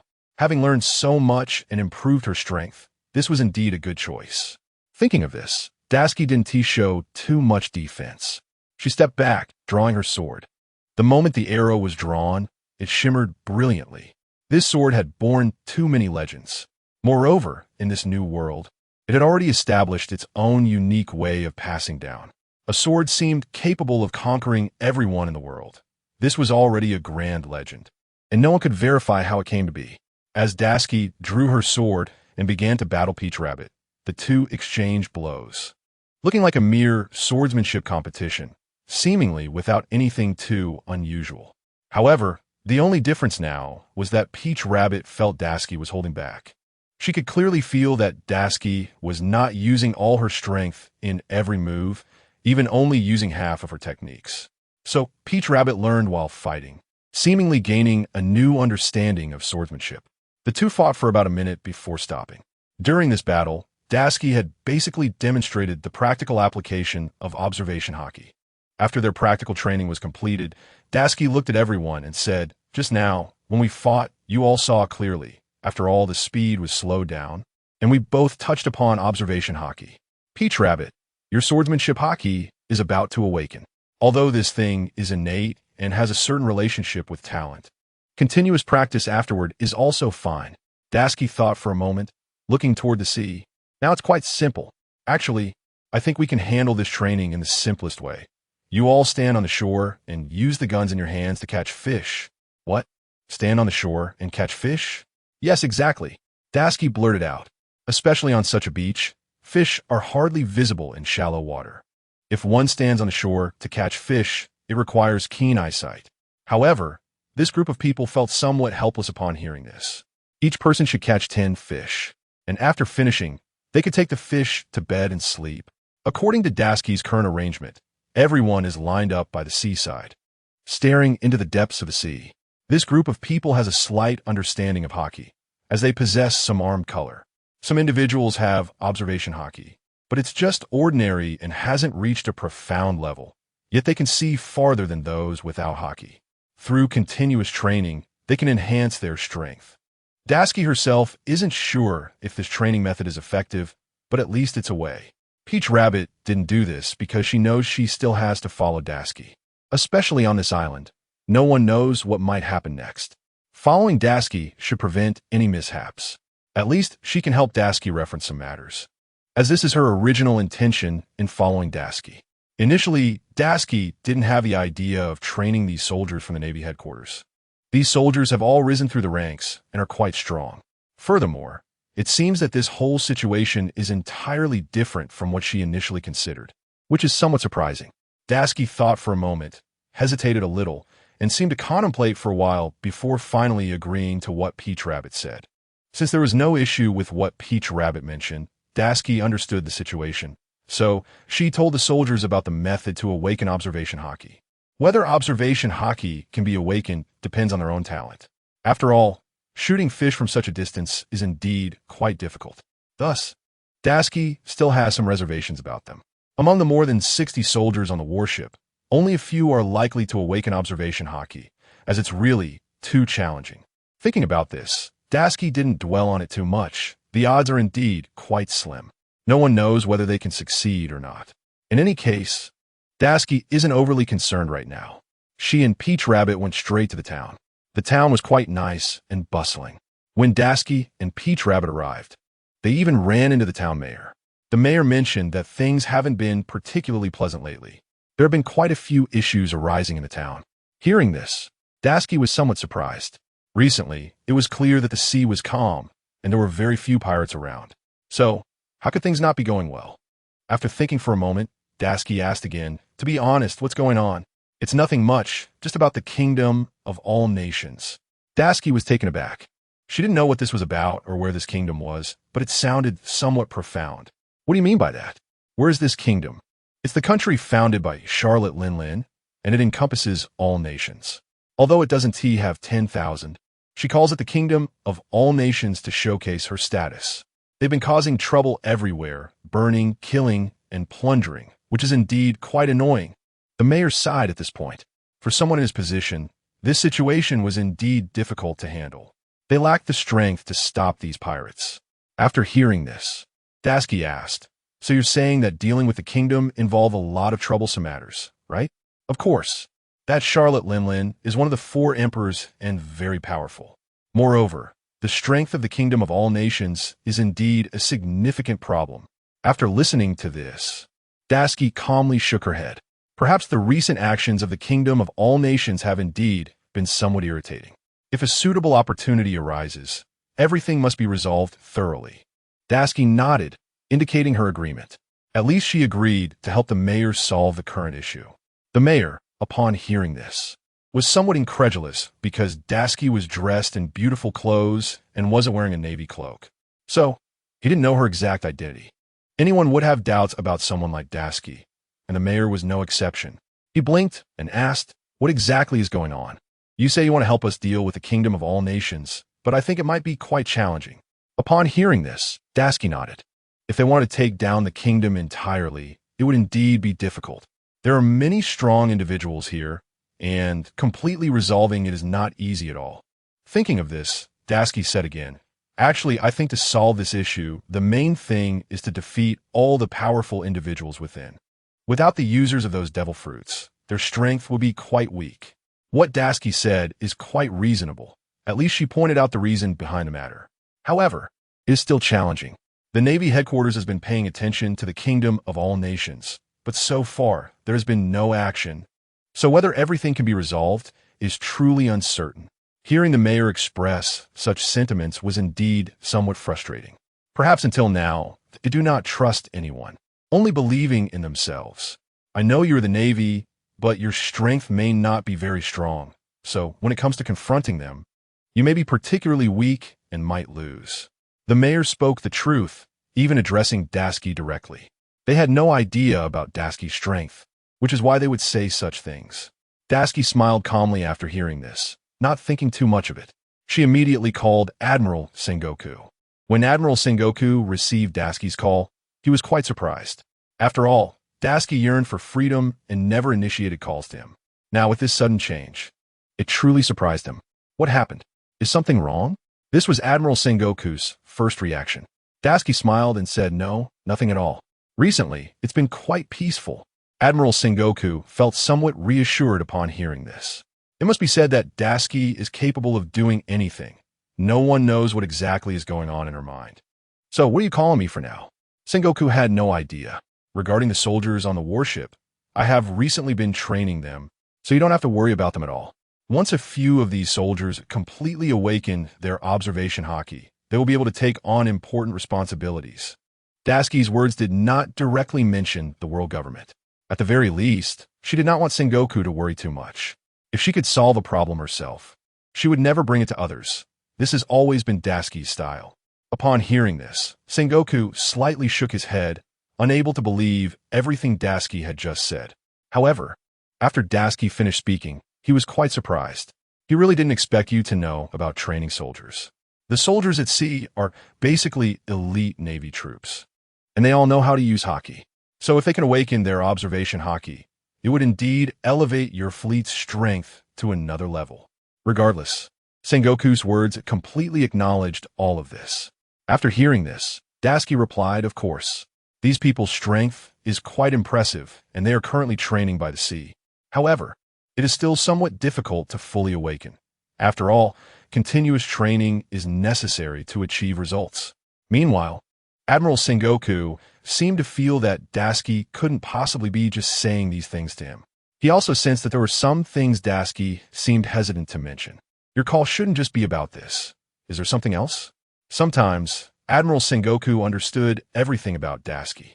He also knew that Tashigi was much stronger in handling matters than others. If she could take action, then Tashigi would definitely not choose to argue with you. "Although it has been peaceful lately, you must have heard about the world government, right?" Tashigi asked first. At least the world government has indeed become stronger recently, and all the nations have basically merged together, protected by Charlotte Linlin. Therefore, the expansion of the nation has made its power increasingly formidable, and they can do anything. So, the next step should be to improve defenses. That is the most important. When Admiral Sengoku heard this, he nodded and even agreed, "Of course I have heard about it. But the Navy headquarters hasn't received much news about it. With so many countries merging together, I truly don't know what they will do next." It is clear that Admiral Sengoku's considerations were not as thorough as Tashigi's. At least Tashigi knew a lot of things on the front lines, whereas Admiral Sengoku was not aware. "Actually, I think these matters should be considered carefully. If the world government poses a threat to some people in the nearby sea, what should we do? Should we dismantle it?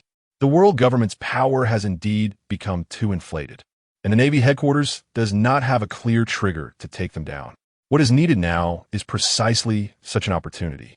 Upon hearing this, Admiral Sengoku instantly became energized. From Tashigi's response, it seemed she had already found such a contradiction. "Are you saying that you have already had a conflict with the world government and are now enemies?" Sengoku asked excitedly and urgently. "Not at all. It has been quite stable lately. Aside from the battles with Mihawk and Shanks, there hasn't been any other contact. So now we're just training soldiers at sea, intensifying their training. Otherwise, when the time comes, everyone will be on edge, and we will be the weakest ones," Tashigi said.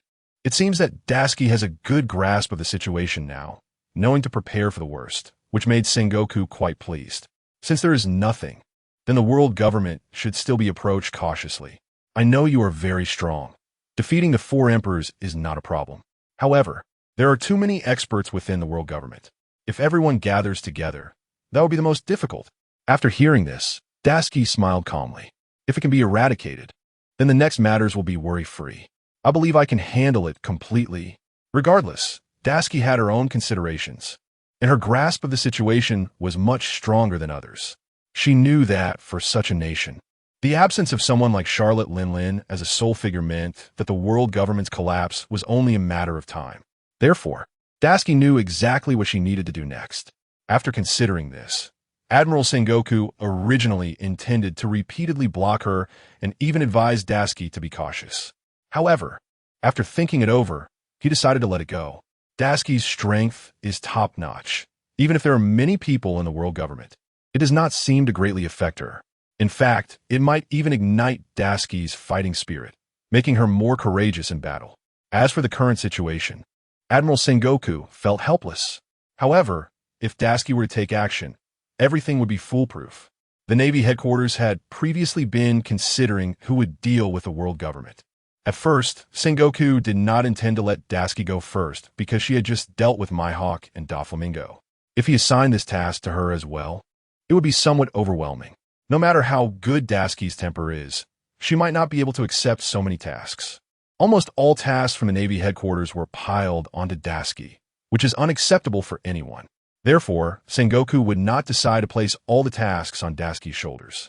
However, after researching for a long time at the Navy headquarters and holding meetings with other generals, ultimately, no one could make a final decision. Many people would choose not to go. The world government is simply too dangerous. Thus, this matter was completely shelved. No one would choose to continue with such a situation. By this point, Sengoku did not expect Dasuki to take the initiative to act. He felt somewhat relieved. So if we want to completely eradicate the world government, it still requires some capability. I trust you with this, so do your best. After finishing the current matters, Dasuki directly hung up the phone. Tao, too, who was nearby, seemed to be in deep thought and even considered for a long time. This matter indeed has some difficulties, and she truly did not know what to do next. Why do I feel like Admiral Sengoku seems to have known about these matters long ago? He just hasn't grasped how to proceed, and no one is willing to act. But after you agreed, it feels completely different. Tao Rabbit understood what Dasuki meant. She wasn't foolish and completely grasped the situation. In fact, it didn't matter much. I came here to maintain the order of the New World. Although Charlotte Linlin and Kaido have completely united, I still need to find a way to thoroughly defeat them. Right now, the target to defeat is the nation of Wano. If we can bring down this united kingdom, their alliance will weaken. However, taking advantage of this opportunity to defeat Wano is quite challenging. There are so many countries, including the technologically advanced Germa and some strong warrior nations. Many of them are quite unexpected. If Dasuki were to rashly go to war now, there would definitely be numerous problems. Therefore, Dasuki understands the situation better than anyone else. Upon hearing Dasuki say this, Tao Rabbit awkwardly smiled and said, "Actually, I have a feeling that Admiral Sengoku seems to have known about these matters for a long time. It's just that he hasn't found a suitable candidate to solve it yet, which might be the reason." After hearing this, Dasuki simply replied, "Of course I know this. I understand what kind of person Sengoku is, and whether he really doesn't plan to trouble me this time is just because there isn't a suitable candidate at the moment." Dasuki had already sorted out the pros and cons long ago. At the very least, she wouldn't casually agree to anything. Tao Rabbit also knew that Dasuki was more serious about handling matters than herself at times. Moreover, Dasuki's main strength lies in her power. Whether it's Wano or the alliance of Kaido and Charlotte Linlin, these seem somewhat flimsy before Dasuki. Therefore, Tao Rabbit naturally didn't try to stop Dasuki's decision too much. Now, considering the situation regarding Wano, Dasuki felt a bit of a headache. The journey to Cake Island from here isn't particularly short. Additionally, the seas haven't been as peaceful as imagined lately. After the defeat of the warlords of the sea, their legends have basically disappeared from the world. As a result, pirates have surged everywhere, and no one knows what might happen in the future. Thus, Sending their warship to Cake Island now seems to have some difficulties. At the very least, they would face some obstacles along the way. Dasuki wasn't sure who would obstruct them, but she felt it was unsafe. However, according to Dasuki's plan, she wouldn't care too much. But looking at the many soldiers under her command, Dasuki felt a bit apprehensive. If she were to truly engage in battle against a strong enemy, she wouldn't have time to take care of so many people. Dasuki had initially planned to train these soldiers to become stronger fighters. Ever since the last time, she realized that if the people on the ship were a bit stronger, they could help her a lot. So, thinking of this, Dasuki awkwardly smiled again and asked, "I know what to do about this. But how are you all doing with the training of your observation haki? Has anyone awakened yet?" As soon as Dasuki said this, the soldiers looked at each other, feeling a bit guilty towards Dasuki. They even felt they had somewhat let down her expectations. After seeing this, Dasuki seemed to understand something. Perhaps this group really hadn't awakened yet. Not only hadn't they awakened, but it also seemed that there hadn't been much positive effect. Dasuki wasn't surprised. She thought this was quite normal. Everyone has different qualifications, and their talents are certainly not the same. If anyone could awaken in such circumstances easily, they would definitely be exceptionally strong individuals, either with absolute talent or a powerful lineage. If these people were just ordinary soldiers trained at Navy headquarters and deployed with the fleet, it was quite normal for them not to have awakened. Thinking of this, Dasuki decided to test their observation haki to see what level they had reached. Meanwhile, she noticed a tree about 100 meters away. The tree on this island appeared quite lush, and there were 4 or 5 birds chirping and hopping around on it. Since Dasuki's observation haki had already reached the first stage, observing the tree from afar was a routine operation for her. Thus, she didn't describe it in detail and casually said, regarding the tree directly in front of our ship, "You all should see it. How many birds are there on that tree? Can anyone tell me?" Everyone looked out, but 100 meters was indeed quite far. Although they could see the general outline of the tree, distinguishing the birds was somewhat difficult. Everyone shook their heads. At least they were all clear that under such circumstances, seeing clearly required absolute strength. If one's strength was slightly weaker, it would be impossible to achieve much. Therefore, Dasuki wanted to test their capabilities to see how far they had come. After Dasuki said this, everyone looked over, but no one was able to see the birds above. This made Dasuki feel a bit disappointed. At least what this group expressed was completely different from what she had imagined. That feeling of disappointment instantly arose. It seemed that among this group, it was indeed difficult to cultivate a stronger individual. Dasuki had this thought because although her strength was great, to some extent, she needed many helpers. The more helpers there were, the simpler it would be to solve certain problems. Sometimes, she wouldn't even need to act herself. After considering this, Dasuki began to take action. However, so far, everything seemed different from what she had imagined. At this moment, a young person stepped out from the crowd. He looked quite young and was already a lieutenant in the Navy. "Admiral Chiang, I can see clearly what's on that tree," the young man said, lowering his head, appearing to be around 15 or 16 years old. Moreover, he seemed a bit inexperienced. "What? You can see clearly?" Dasuki was taken aback. No matter how she looked at the young man in front of her, he seemed quite ordinary, and there was nothing particularly surprising about him. How could he see everything as he claimed? This seemed a bit puzzling. Regardless, after he spoke, Dasuki asked again, "In that case, show us how many birds are on that tree." Dasuki's eyes were fixed on him, wanting to verify whether what he said was true. Just now there were 4 birds, but just now one flew away. Now there are only 3 left. Dasuki looked up, and as expected, there were basically only 3 birds hopping around in that tree now. From this, it could be concluded that this person's observation haki had awakened. For anyone, awakening a type of haki would significantly enhance their strength. As Dasuki looked at this young man, he still found it a bit hard to believe. However, regardless of belief, the young man had already demonstrated everything in front of him, leaving no room for doubt. "What's your name?" "Rock. I came from the East Sea. I'm a lieutenant in the Navy there, and later I joined the Navy headquarters. This time, I was assigned to your warship." Hearing that Rock was from the East Sea, Dasuki felt a special warmth. After all, Dasuki was also from the East Sea, so he was a bit pleased with Rock. At least he had now mastered observation haki, which for him didn't have much of an impact, but for the entire warship, it was significant. Thinking of this, Dasuki looked up at the sky. Although it was clear and sunny now, no one on the sea could predict what might happen in the next second. Clouds could suddenly gather, hail could fall, or they could enter a windless zone. All of this made it difficult to consider. However, Daki, relying on his observation haki, seemed to have already sensed the impending storm. So Daki looked at Rock and asked, "Since your observation haki has awakened, what do you see about the weather? What will the climate be like next?" Upon hearing Daki's question, Rock looked up at the sky. He was still young, and his serious demeanor while observing the sky was quite earnest. After thinking for a moment, Rock smiled and said, "I don't think much will happen. It might rain soon." The people around them burst into laughter. It was hard to argue with the current weather. The sun was shining brightly on the deck of the warship, and the trees on the ship were already in bloom. Everyone knew that the weather would remain sunny. With such clear skies, there wasn't a hint of cloud in sight. However, Taudu did not join in the laughter at Rock. She understood the terror of a person whose observation haki had awakened. Previously, Katakuri's observation haki had awakened, allowing him to foresee the future. His observation haki could only be described as terrifying.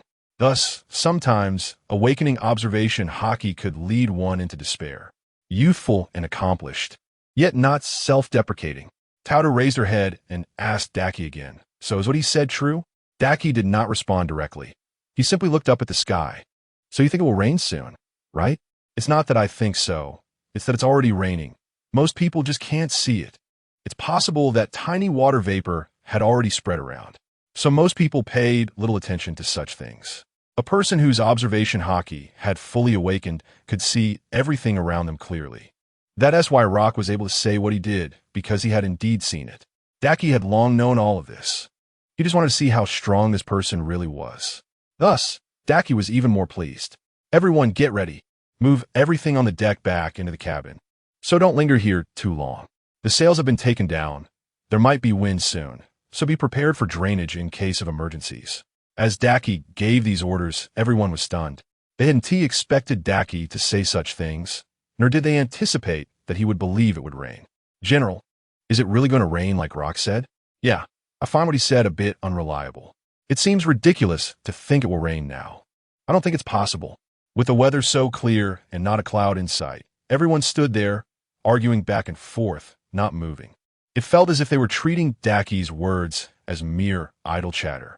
However, Taudu was even more skeptical about the situation. Could it really rain heavily like Rock said? "I can't see it at all." Taudu possessed Conqueror's haki, so she was somewhat weaker in observation haki. She hadn't reached a particularly high level of awakening, so it was understandable that she couldn't see it now. Therefore, she was naturally unaware of the situation. Daki smiled calmly and replied, "Of course, under such circumstances, you should know that something different is bound to happen. The dark clouds will come, followed by a torrential downpour." Once Daki finished speaking, almost everything was validated. Dark clouds appeared from somewhere in the distance. Raindrops the size of beans began to pelt the ship. Everyone panicked instantly, realizing they hadn't expected Rock to be this strong. In fact, there was hardly any difference from what Daki had predicted. Daki looked up at Rock and felt that his face still seemed somewhat youthful, not like a pirate undercover agent. If he were truly an undercover agent, they wouldn't send someone so young, and they certainly wouldn't send someone with such strong observation haki. Such a level of observation haki would be considered top tier even among the 7 warlords of the sea. Thus, Daki directly grasped Rock's shoulder. Due to Daki's overwhelming strength, Rock couldn't bear the pain from just a light grip and cried out in shock. The people around, busy with their tasks, paused in the rain to watch this scene, as they didn't understand why Daki chose to do this. Daki had his own reasons for doing so. He himself was unsure of the background of the person in front of him, so he tested him in this way. "Everyone stay on the ship. If I could test whether he is someone else's confidant or just an undercover agent here, that would naturally be good."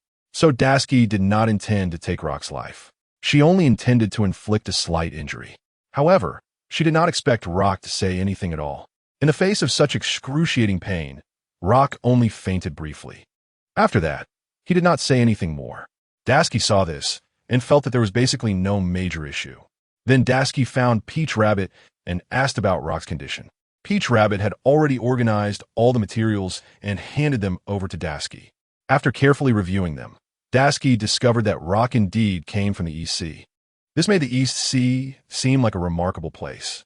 Previously, there was the pirate King Roger, and now rock also hails from the East Sea. This indicates that the East Sea is indeed more likely to produce some talents compared to other seas, just like how she, as an admiral, emerged from there. Thinking of this, Dasky smiled and then sent the doctor on the ship to treat Rock. Dasky did not go too hard on him because in a contest between experts, she could easily gauge how strong the other party was. If the opponent was also a master, they would instinctively retaliate. However, Rock did not do this. He reacted like a normal person, feeling pain first. Thus, Dasky did not overthink it, and the ship continued its journey to the land of Wano. As for the situation at Cake Island, Dasky still did not know what to do. After all, there were so many people involved, and it felt a bit overwhelming. No wonder the admirals at Navy headquarters would not choose to handle such matters. This was almost a task bigger than eliminating the warlords of the sea. But since Dasky had taken the initiative to undertake such a task, she was determined to complete everything. Otherwise, it would truly be a waste of Sengoku's trust in her. Therefore, Dasky was now somewhat spirited, preparing to head directly to Wano. A day later, Rock fully awakened, and the pain in his shoulder was still quite sharp. Rock could not figure out what was going on. He had barely said anything, yet Dasky had actually gone hard on him. This was something he had been considering inadequately until now. After seeing that he was awake, Dasky approached him. I really feel a bit sorry about what happened yesterday. I was just curious to know your strength, but it seems it was quite easy. So without further ado, at least part of the affairs on this ship will be handed over to you to manage. If you handle things well, you will definitely be promoted when we return. Upon hearing this, Rock was completely excited. After all, his biggest dream was to reach the rank of admiral.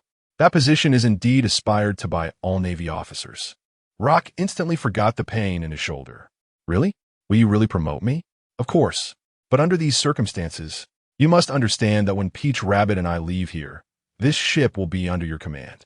However, if this ship suffers even a little damage, then don't even think about it. Rock felt a bit of a headache upon hearing these words. After all, such a responsibility had fallen on him. He didn't know if it was a good or bad thing. Although such a significant task would not be too much trouble for him. There were indeed many things that were hard to consider comprehensively. What if the pirates only attacked the ship, and he had no way to protect the entire warship? Naturally, he would face criticism at that time. Thinking of this, Rock's expression darkened, while Dasky left with a smile. Dasky was quite fond of Rock's current behavior. After all, as a young person who had awakened the observation haki, he was indeed rare in this sea area. However, given the current situation, Dasky was somewhat worried. No one knew what would happen next. In any case, looking at the current situation, Dasky felt a bit excited. Subsequently, Dasky called Sengoku. At that moment, Fleet Admiral Sengoku was sleeping, and he was somewhat surprised to receive Dasky's call. After all, Dasky had never reported her specific situation to Navy headquarters during her missions. But this time was different. Suddenly, the call came to him, which truly surprised Sengoku. I have something very important to tell you, Dasky said slowly. Whatever it is, just say it. If you need help, I can send many assistants to assist, because Wano is indeed difficult to handle. Sengoku had no worries at all at this point. Moreover, he appeared very generous. As long as there was a problem on Dasky's side, he would immediately go to help without any hesitation. After Dasky finished speaking, she even shook her head and smiled. There are some things you don't know, but it must be stated now, regarding the group of people you left on my warship. Can I keep them on my ship without needing to report back to Navy headquarters? Sengoku was taken aback by this statement. At least Sengoku had not reacted yet to what Dasky was trying to say. It seemed that these soldiers were somehow different. What do you mean by that? According to protocol, these soldiers are supposed to be dispatched by Navy headquarters. However, if you really want this group of people to stay on your ship, then naturally, I cannot refute it, because as an admiral, you do have the capital to have some soldiers under your command. Since that's the case, then it's settled. Anyway, you have already agreed, and I really don't want to say more. Otherwise, I would hang up right now. Sengoku did not hang up. Instead, he continued to inquire. What do you mean by that? Is that all you wanted to ask? Of course. My question was just to seek your opinion. I know you would definitely agree, but I still wanted to push for it. But what makes this group of people different? I know they're all very powerful and skilled. So having them on your ship is beneficial for everyone. Is there something else? Not really, but during my training a while ago, I found that there is indeed a particularly strong person among them, young, and his observation haki has already awakened, so I just want to keep them on the ship. Oh, I see. The Warring States general was completely stunned upon hearing this. He never expected such a situation to occur, and even more surprising was that someone had awakened such domineering power in this context. Normally, awakening such power is a standard for a strong individual. If viewed this way, this young man is definitely bound to achieve something in the future. After thinking of this, the Warring States general asked again, I really didn't expect that your training results have indeed shown some effects. Of course, but now that you've agreed, all the soldiers will have to be on my ship. They cannot leave. The general now understood Daisuke's intention. This meant that Daisuke wanted to take such a powerful individual as her crew member. The general had just agreed, and there was no way to go back on it now, so he could only smile helplessly. Okay, but you should treat these crew members a bit better. Each of them has their own peculiar temperament. Treating them well will definitely not be a problem. Daisuke smiled on the other end of the phone and even nodded, saying, Of course, just wait for my good news later. After Daisuke finished speaking, she hung up the phone. She was indeed a bit joyful about this matter, but such joy was something she couldn't share with others. After all, these people were under her command and had awakened their domineering power. This undoubtedly had a lot to do with her, so her excitement was quite normal. At this moment, Peach Rabbit saw Daisuke and smiled at her, saying at first, I just wanted you to train the troops, but I really didn't expect that we would have such a talent here. This will have a great impact on our future development. Peach Rabbit was also excited, as this was perhaps the result of their collective efforts. After all, this was all carried out at Peach Rabbit's suggestion. Daisuke smiled and nodded in agreement with everything Peach Rabbit said. If that's the case, when we go out to do our business later, we can leave the entire battleship to him to manage. It shouldn't be a problem at all. At least it won't have too much of an impact, and he can also anticipate some dangers in advance. So, it's a win-win. Now, Daisuke was considering things quite optimistically, but who knew what would happen next? However, at least with more and more power users on her battleship, there was no need for Daisuke to worry too much in the future. Once the current issues were resolved, their battleship would head towards the direction of the world nations. Recently, the world nations had already received some notifications that a navy intended to come to them. So the people in the entire world nations had basically prepared for defense. They knew that the Navy headquarters was not easy to deal with, but with so many people in their country and being united as one, how could they not withstand the bullying from the Navy headquarters? So up to now, they were not too afraid.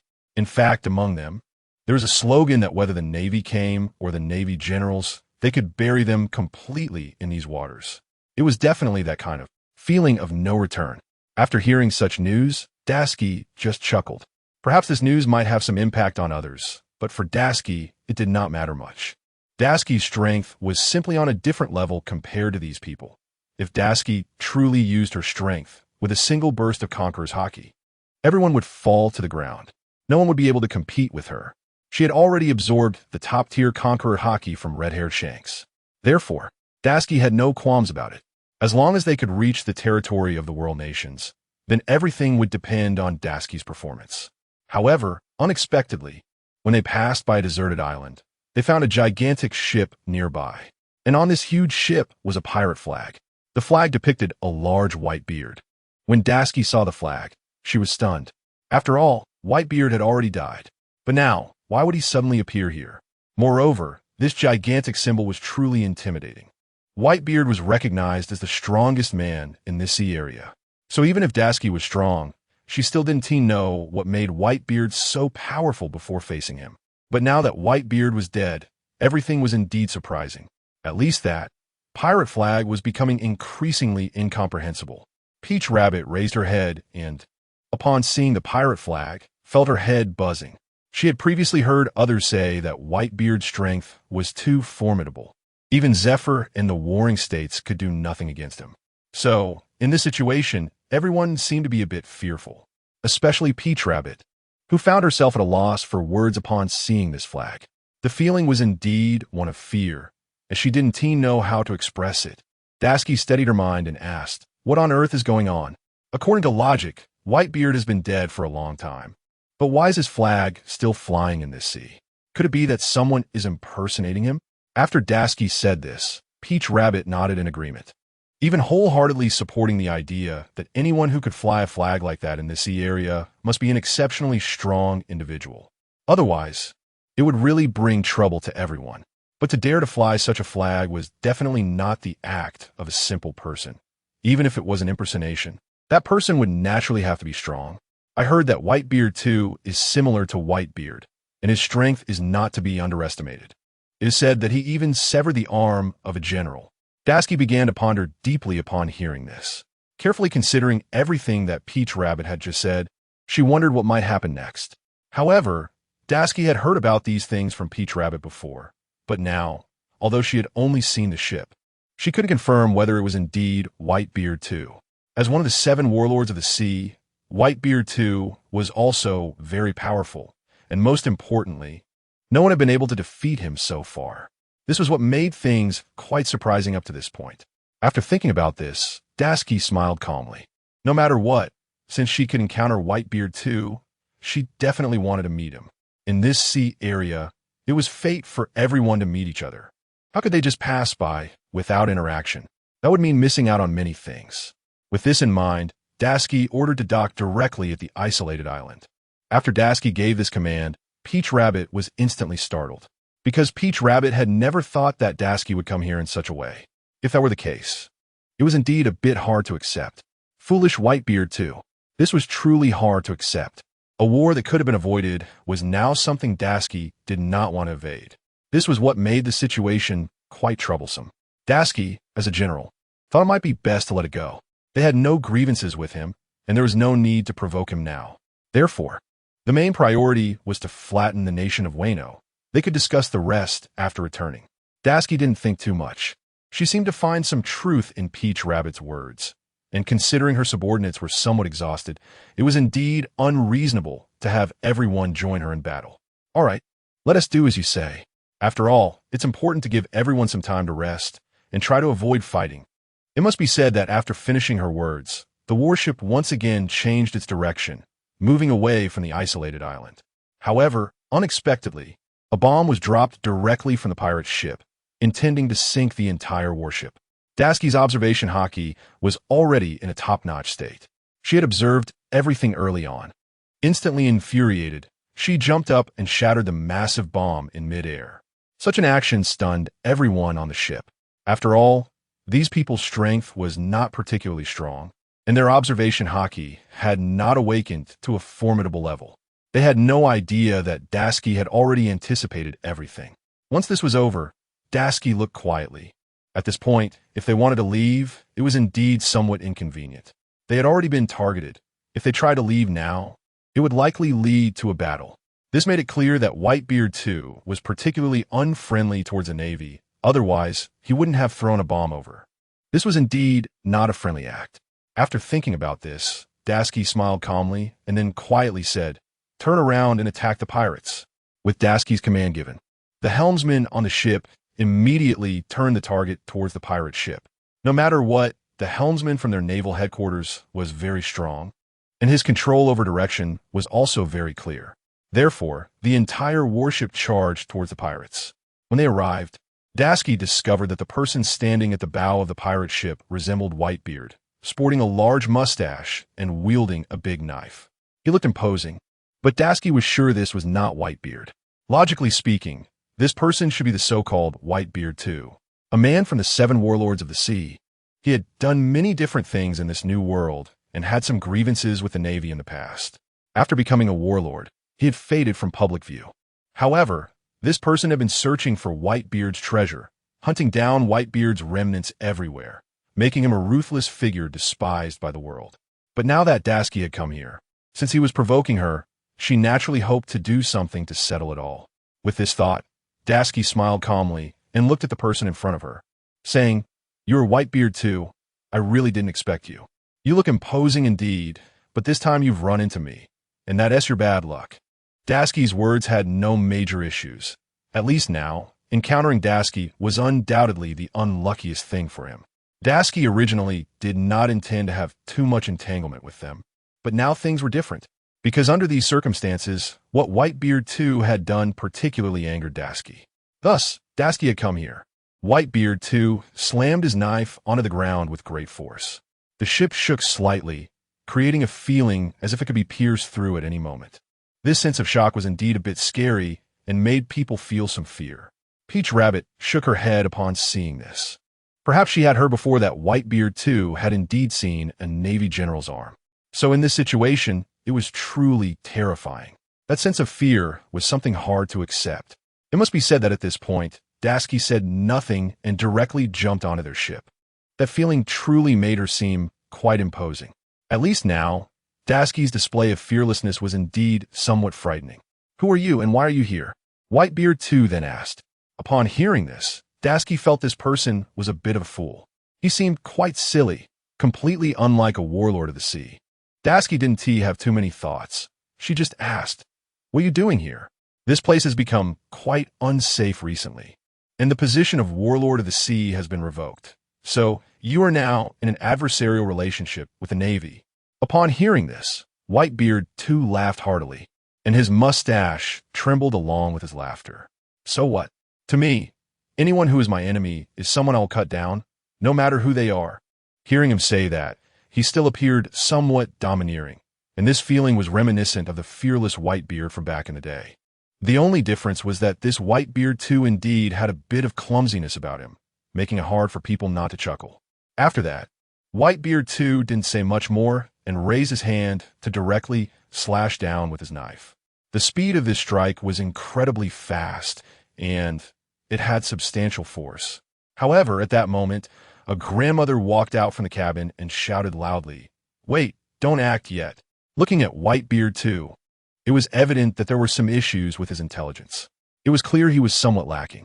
However, since he could sit in the position of a warlord of the sea, it showed he still had some strength. But sometimes, Tashigi couldn't believe this was the case. But after the grandmother walked out from the cabin, Tashigi understood that all of this was supported by her behind the scenes. "Don't act yet. Let me ask a few questions." After the grandmother finished speaking, she directly walked in front of Whitebeard 2. It should be noted that there was some relationship between them. At this time, Peach Rabbit also jumped over because Tashigi had come alone, and she was somewhat worried. After arriving here, Peach Rabbit nodded upon seeing the grandmother, understanding the situation.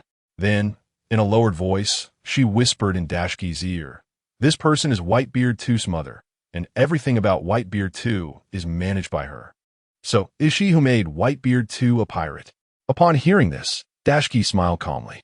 Regardless of the circumstances, since she had encountered this, she naturally had to face it head-on. It wouldn't be her style to run away upon encountering a strong enemy. It was evident that you should have a certain position in the Navy headquarters. What exactly is that position? The grandmother then asked. That's laughable. From this, it was basically clear that this grandmother had a rather different approach to handling matters. It seemed she wanted to clarify everything before proceeding further. Thus, this grandmother directly asked about Tashigi's situation. Meanwhile, Tashigi knew that under these circumstances, there was no need for her to hide anything. Tashigi smiled calmly and then said, "I am Admiral Chiang from the Navy headquarters." After Tashigi blurted this out, the grandmother was instantly dumbfounded. Perhaps she had heard this name long ago, but encountering it again now felt somewhat disconcerting. Moreover, it felt as if they were facing some kind of crisis, which truly made it hard to see through. At this moment, Tashigi saw the grandmother's current expression and smiled calmly, then said, "Actually, we don't have much hatred between us. I was about to leave this place, but then your bomb was thrown over, which made me quite displeased, so I came to resolve this with you." Tashigi spoke straightforwardly. The only way to resolve these matters was to completely eliminate these pirates, since all positions of the warlords of the sea had been revoked. Whitebeard 2 was now just an ordinary pirate. Rather than saying he was ordinary now, it was more accurate to say that Tashigi had the right to kill him. The grandmother did not say much, but Whitebeard 2 stroked his white beard with his hand. Then he smiled calmly and said, "But what can you do? You may not have seen my strength. A young person like you is definitely not my opponent. I could take you down with one slash." It must be said that Whitebeard 2 was indeed very confident. Besides that confidence, there was even a hint of arrogance. as if he was the strongest in the world and everyone else was far inferior to him. The grandmother, upon hearing Whitebeard too, made him close his mouth. Don't speak now. I need to discuss the specific situation with this person, so you better not say anything. After this grandmother, named Bakine, finished speaking, Whitebeard too didn't have much to say. After all, she was his mother, and everything was under Bakine's leadership. Though Whitebeard too was somewhat dull and silly, he understood these matters better than anyone else. Seeing the current situation, Tashigi smiled calmly. At least it was clear how their relationship was. Regarding now, we don't want to make enemies with the Navy. After all, in this situation, if we have more grudges, it won't be beneficial for us. Hearing this, Tashigi smiled calmly. Regardless of how things were, the grudges were theirs to resolve. Coming here to say these good things to her truly made her want to laugh. We initially planned to leave this place, but a cannonball directly blocked our way. What do you think we should do about this? Tashigi then looked at her with a grin, hoping she could provide a reasonable explanation by now. The grandmother didn't know these things would happen. It was definitely Whitebeard 2's doing. So now she scolded Whitebeard 2 again. I told you not to cause trouble, but you wouldn't listen. Now look, they've come knocking. Let's see how you handle it. Whitebeard 2, upon hearing this, seemed completely unconcerned, as if he was the only one who mattered in the world. Looking at Tashigi in front of him, he shook his head and said foolishly, "So what? To me, it's nothing.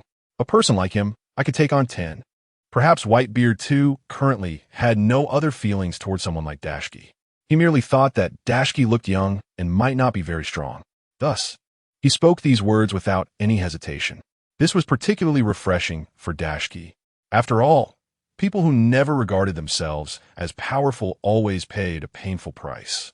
The more he treated her this way, the more confident Tashigi became in defeating him. At this point, Tashigi didn't think too much and turned to the grandmother, asking, "Regarding today's matter, I won't say much for now, but you must give me an explanation. Otherwise, I will definitely tear this entire ship apart." Tashgi's words indeed carry such strength. Bakine knows that Tashigi is one of the Marine admirals. Recently, she has been continuously resolving issues in the New World, and Tashgi's reputation has long been established. However, no one has truly experienced the extent of Tashgi's power. At least, everyone only knows rumors. As for Whitebeard too, he is also very strong, so Bakine naturally does not want to have too much conflict with Tashigi. He has already apologized. If that's not enough, then war is the only option. Moreover, the position of the warlords of the sea has long been abolished, so we are just pirates now, and there is no need for compassion. As Bakine spoke, he grew more spirited, as he had Whitebeard 2 backing him up. After all, the strength of Whitebeard 2 is truly formidable, which is why Bakine felt more confident in his words. However, after making such a strong statement, Bakine shook his head helplessly and said, "You may not understand what we have gone through recently. We, the remnants of Whitebeard, have to kill them all to eliminate our worries." Hearing Bakine say this, Tashigi was taken aback. She never expected they would choose to do this, to look for Whitebeard's remnants. In fact, you don't need to tell me about this. This is your matter, not mine, and I don't want to have too much entanglement with you, Tashigi said lightly. As for what Whitebeard 2 and his group would do next, where they would go, or what they would do, Tashigi didn't want to ask further, as it had little to do with her. Upon hearing this, Bakine even showed a proud smile. You may not know that there are more secrets surrounding Whitebeard's death. Whitebeard's subordinates indeed hid many treasures. So do you know where they are hidden? If we could get our hands on all that money, we could become the richest in the world.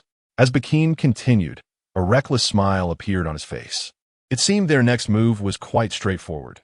They should find Whitebeard's former subordinates, locate his trusted allies, and ultimately extract the whereabouts of Whitebeard's treasure. Therefore, Tashigi was quite clear about this series of processes. Peach Rabbit, upon hearing everything that Bakine had said, turned to Tashigi and silently said, according to legends, after Whitebeard's death, most of his wealth was scattered across the world, and only a few of his captains know about it, choosing to take direct action. After hearing this, Tashigi had a clear decision in her heart. The only thing they could do now was to find that money and then build their own massive army. Otherwise, they wouldn't be so eager to pursue wealth. Hearing you say this, I feel like my responsibilities have increased. Regardless, I must take you down today. Even apologies won't help. Dasuki said calmly. Clearly, I don't know how strong you really are.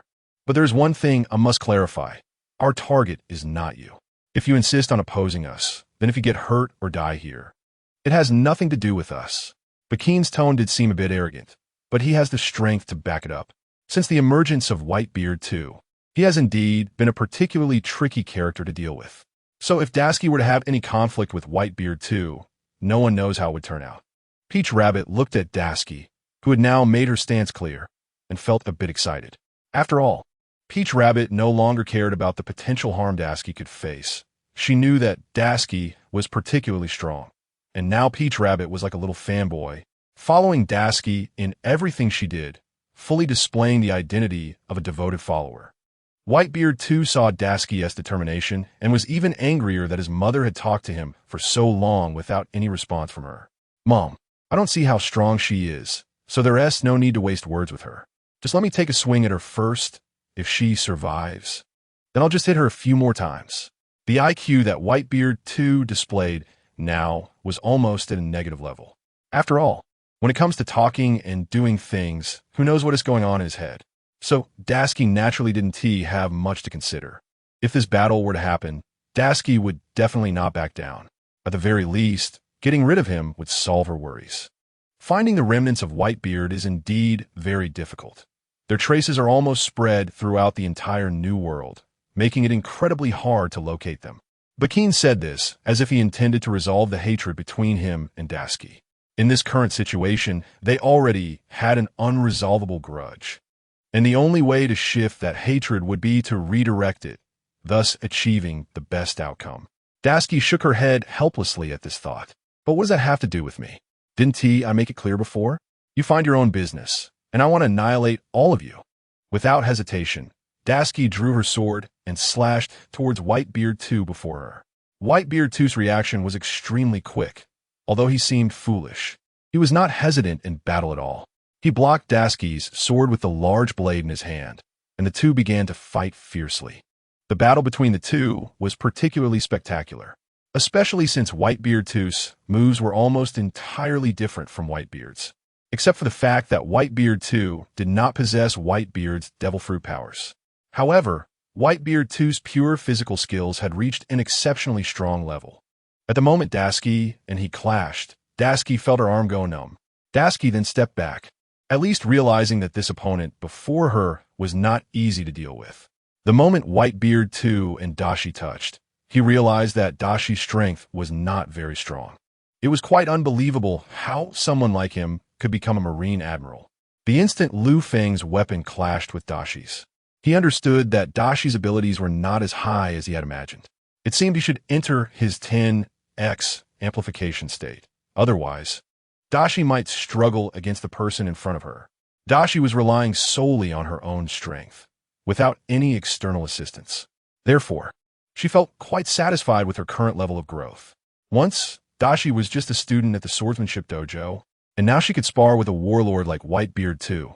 It felt like a dream.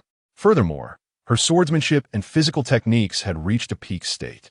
After activating the 10x amplification state, Dashi instantly transformed, her speed and power increasing significantly.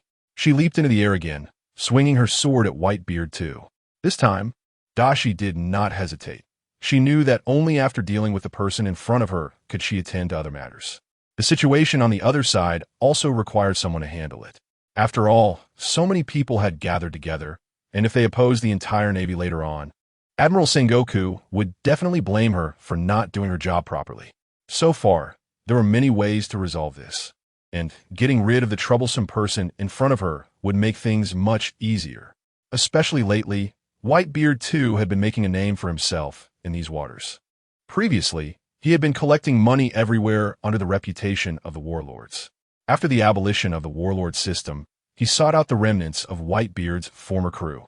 Dealing with someone like him was like stirring up trouble. It was essential to eliminate him thoroughly to avoid more problems. With this in mind, Dashi's sword clashed with Whitebeard too once again.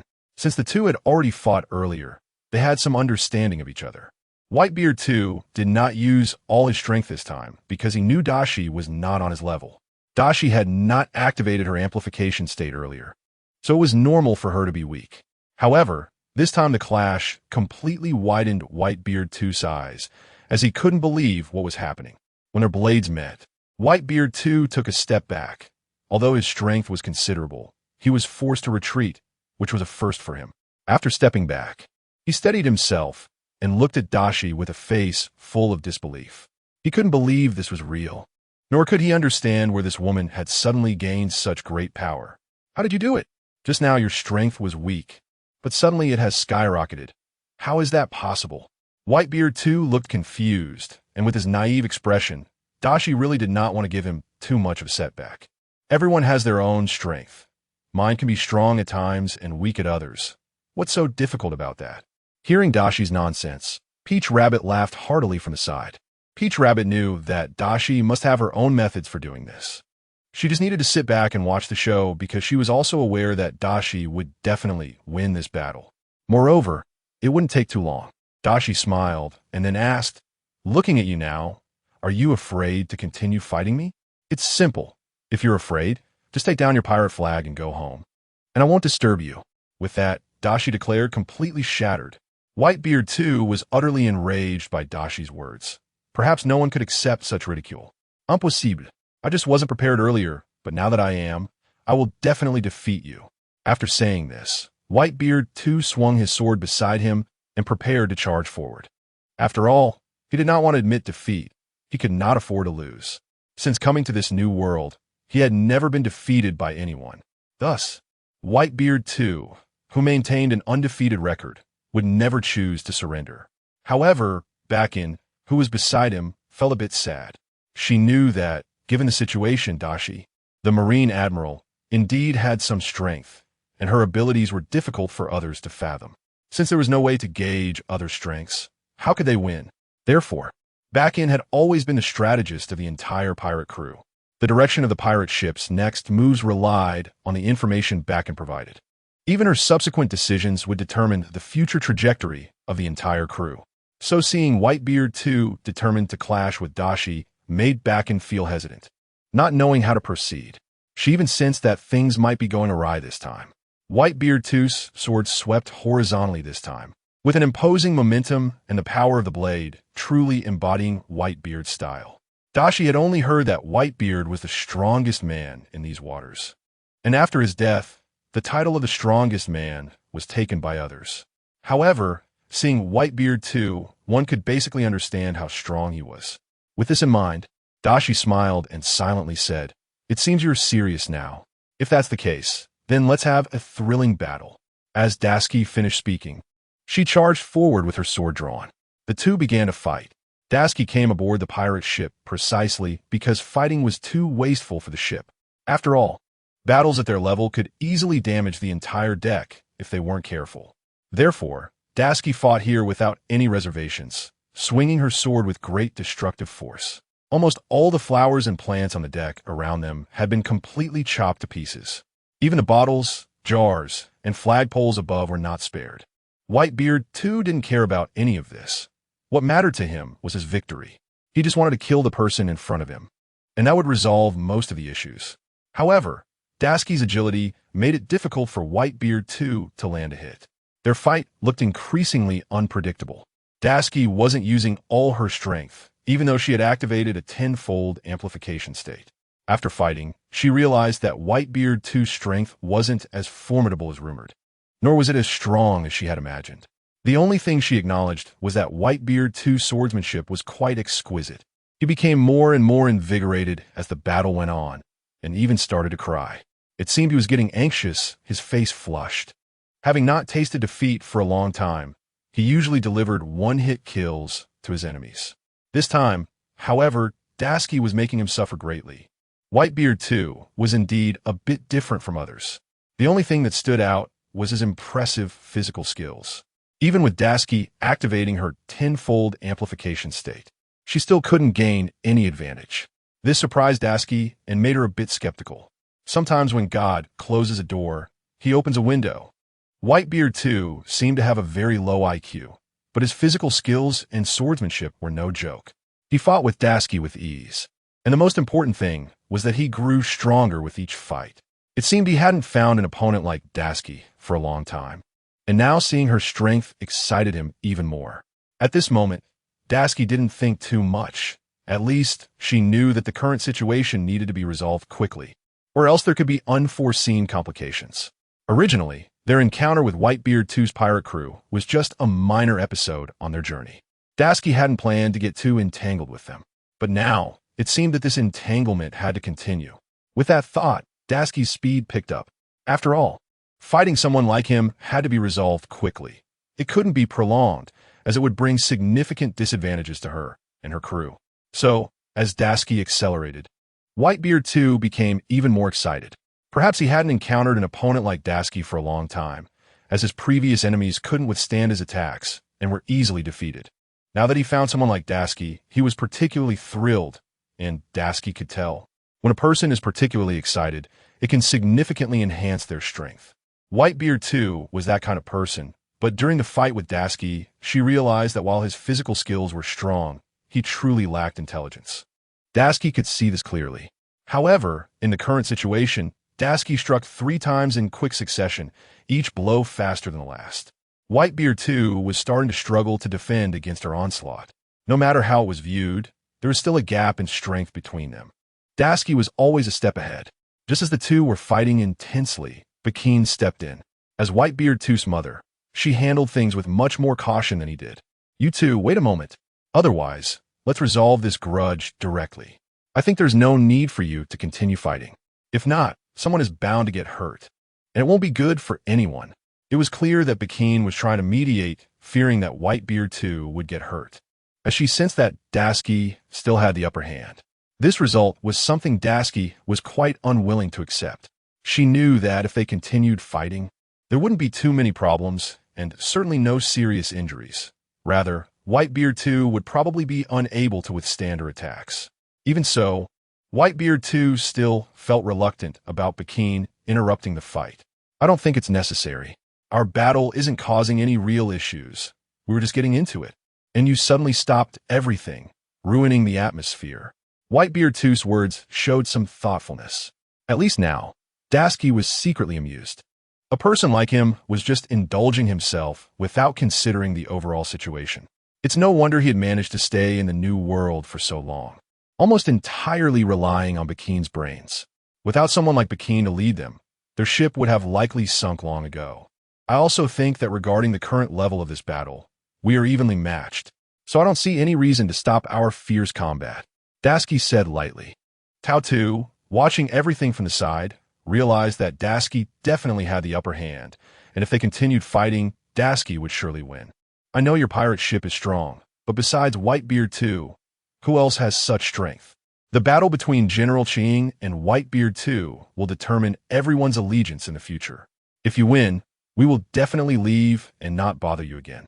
But if you lose, you will naturally have to accept the Navy's punishment. Tao 2's words sounded somewhat overbearing, which was actually a bit pleasing. After all, Tao 2 and Dasuki had been through so much together for a long time, and Tao 2 had experienced all kinds of huge battlefields.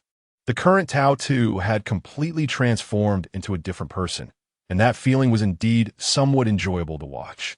Even if Dasuki were not present, Tao 2 could still stand on her own. Bakine raised her head to look at Tao 2 and smiled slightly, saying, "You are the Vice Admiral, the Acting Admiral." Tao 2 did not expect Bakine to recognize her and even state her position so clearly. Of course, but how do you know me? Tao 2 is slightly skeptical, completely unaware of why Bakine would know her. At that moment, Bakine helplessly shook her head.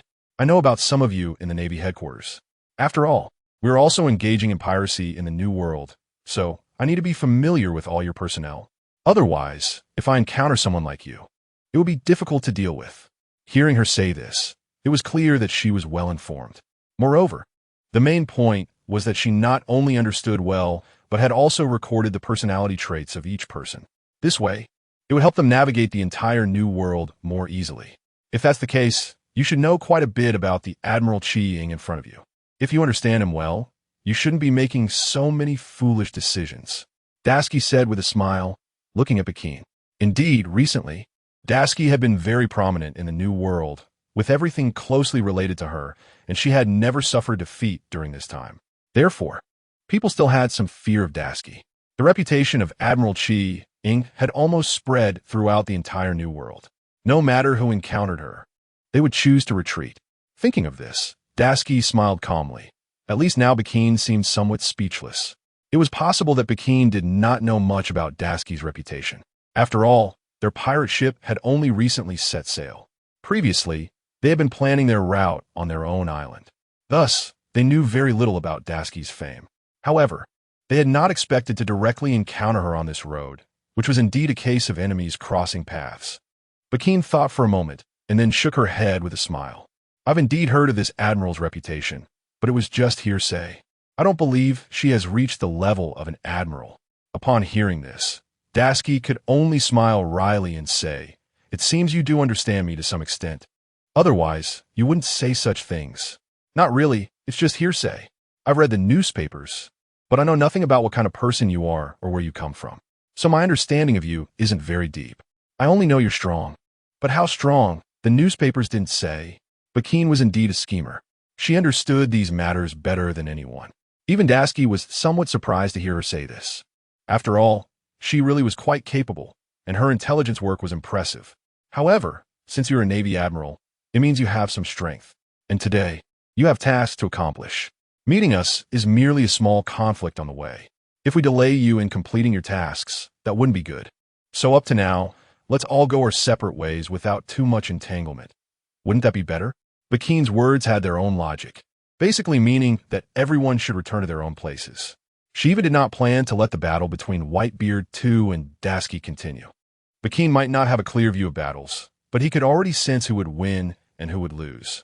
At that moment, he seemed to have felt that Whitebeard II might even lose. That was why he made the current choice, not wanting Whitebeard II to continue fighting. Dashiki would naturally not agree. To put it bluntly, she had given them a chance, but these people were completely unassertive. Since they were not going to fight for it, Dashiki would not say much. She understood better than anyone that it was absolutely impossible. Since we have encountered each other, what I do next is not to be blamed on me for being impolite. At the same time, after Dashiki finished speaking, she revealed the weapon in her hand, intending to continue the fight. If these pirates did not surrender, the best way was to defeat them all and send them to the underwater prison of Impel Down. This was indeed a good plan. At least Dashiki believed she could make it succeed. Bakin wanted to say more, but after Dashiki's bold words, Whitebeard II found it hard to accept. Whitebeard II always had a high and proud demeanor. Although he was somewhat foolish, he was never afraid of any battle. Now, seeing Dashiki say such things, he was even more furious. To be honest, during our earlier confrontation, I did not realize how strong you really are. But I think I can agree to your challenge. It was unclear who had given him such courage up to this point. After these words, Dashiki smiled and nodded. All right, since you have that idea, then let's fight. After Dashiki provoked Whitebeard II, Bakin intended to make him stop, but it failed. Subsequently, the large sword in Whitebeard II's hand swung towards Lu Feng, and this time it erupted with powerful conqueror's haki. This was the most powerful aspect of physical techniques. Now, with everything surging forth, Dashiki dared not slack off. The two sides engaged in a fight, with both individuals exchanging blows without anything particularly remarkable happening. Lu Feng felt that the strength of Whitebeard II was still slightly inferior compared to Dashiki. Therefore, Lu Feng had not exerted himself for a long time. Instead, he believed that with his swordsmanship and Dashiki's strength, he could resolve the situation without having to intervene himself. Lu Feng's considerations were exceptionally thorough, and he had his unique insights on everything, just as he did now.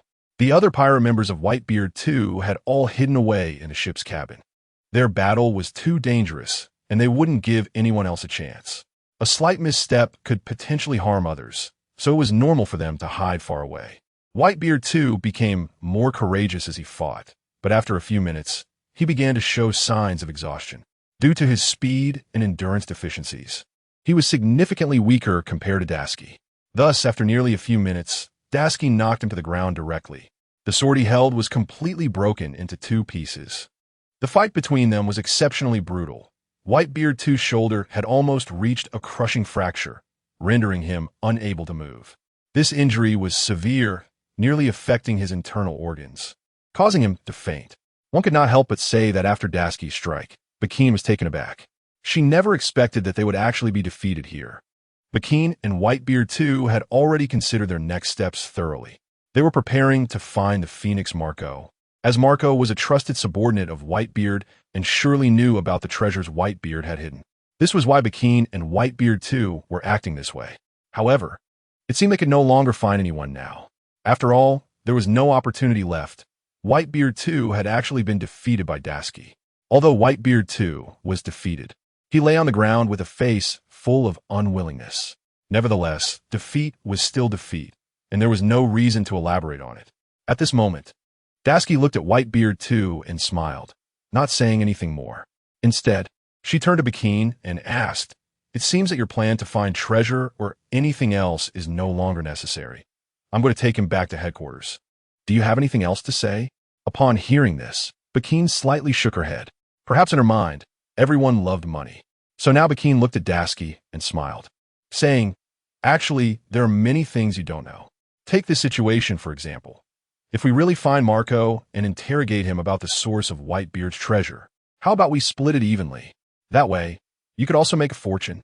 Bakine's words were undoubtedly an attempt to bribe Tashigi. However, Tashigi had never been interested in money, as she came from a swordsmanship background and had never cared much for wealth. After Bakine's suggestion, Tashigi replied with a wry smile, "It seems you've really chosen the wrong person. I truly do not care about money, so let's not discuss it further. Today's events end here." Regarding everything about Whitebeard too. After hearing Tashigi say this, Bakine became even more anxious and continued to ask, "You might not be aware, but Whitebeard is extremely wealthy, almost rich enough to rival a nation. If you were to gain all his money, wouldn't that be better? Collaborating with me is far better than the salary you earn at the Navy headquarters." One must say, after such a statement, Tashigi could only reply helplessly with a smile. "It seems such matters are indeed negotiable, but do you really know where Marco is located?" Bakine seemed to think that Tashigi had caught on. At least she wouldn't say much more, but after considering, Bakine said, "Of course I know. We came out to sea this time specifically to find Marco." "Oh, from what you're saying, it seems you really do know where he is. However, I personally don't like trouble, and the Navy headquarters didn't assign me to find them, so I don't wish to have too much entanglement with them. Marco is also difficult to deal with, so I will try not to provoke him. As for money, it depends on your luck. If you can escape from impelled down later, consider yourself fortunate." She then directly used Sea Prism Stone to bind the two of them. As for the specific strength of Whitebeard too, Tashigi still did not know. She also did not know if the Sea Prism Stone would have much effect on him. However, after binding him with the Sea Prism Stone, she found it indeed had a strong effect. This meant he might also possess some devil fruit powers. Some people, although they had eaten some devil fruits, did not exhibit their effects directly. It was possible that Whitebeard too was one of those people. Once they bound both of them, they imprisoned the other pirates in a nearby Navy base. Regarding these two individuals now, they even contacted Sengoku. Recently, Sengoku had been quite troubled about the situation in Wano, which had now threatened the Celestial Dragons. Thus, the Celestial Dragons ordered the complete eradication of Wano. When the order reached the Navy headquarters, Admiral Sengoku was quite anxious. From the beginning, when no one came to resolve this issue, Sengoku had considered leading an expedition. However, later, Tashigi accidentally set out to resolve the Wano situation. Thus, Sengoku's mood improved significantly, as at least someone could help share his worries. However, he still felt some concern, not knowing how Tashigi was handling the situation. Just then, Tashigi's call came in. "How's it going? Have you reached Wano?" Sengoku asked hurriedly. "Not yet. Please don't panic. We encountered some irreversible issues on the way, so I need to discuss this with you."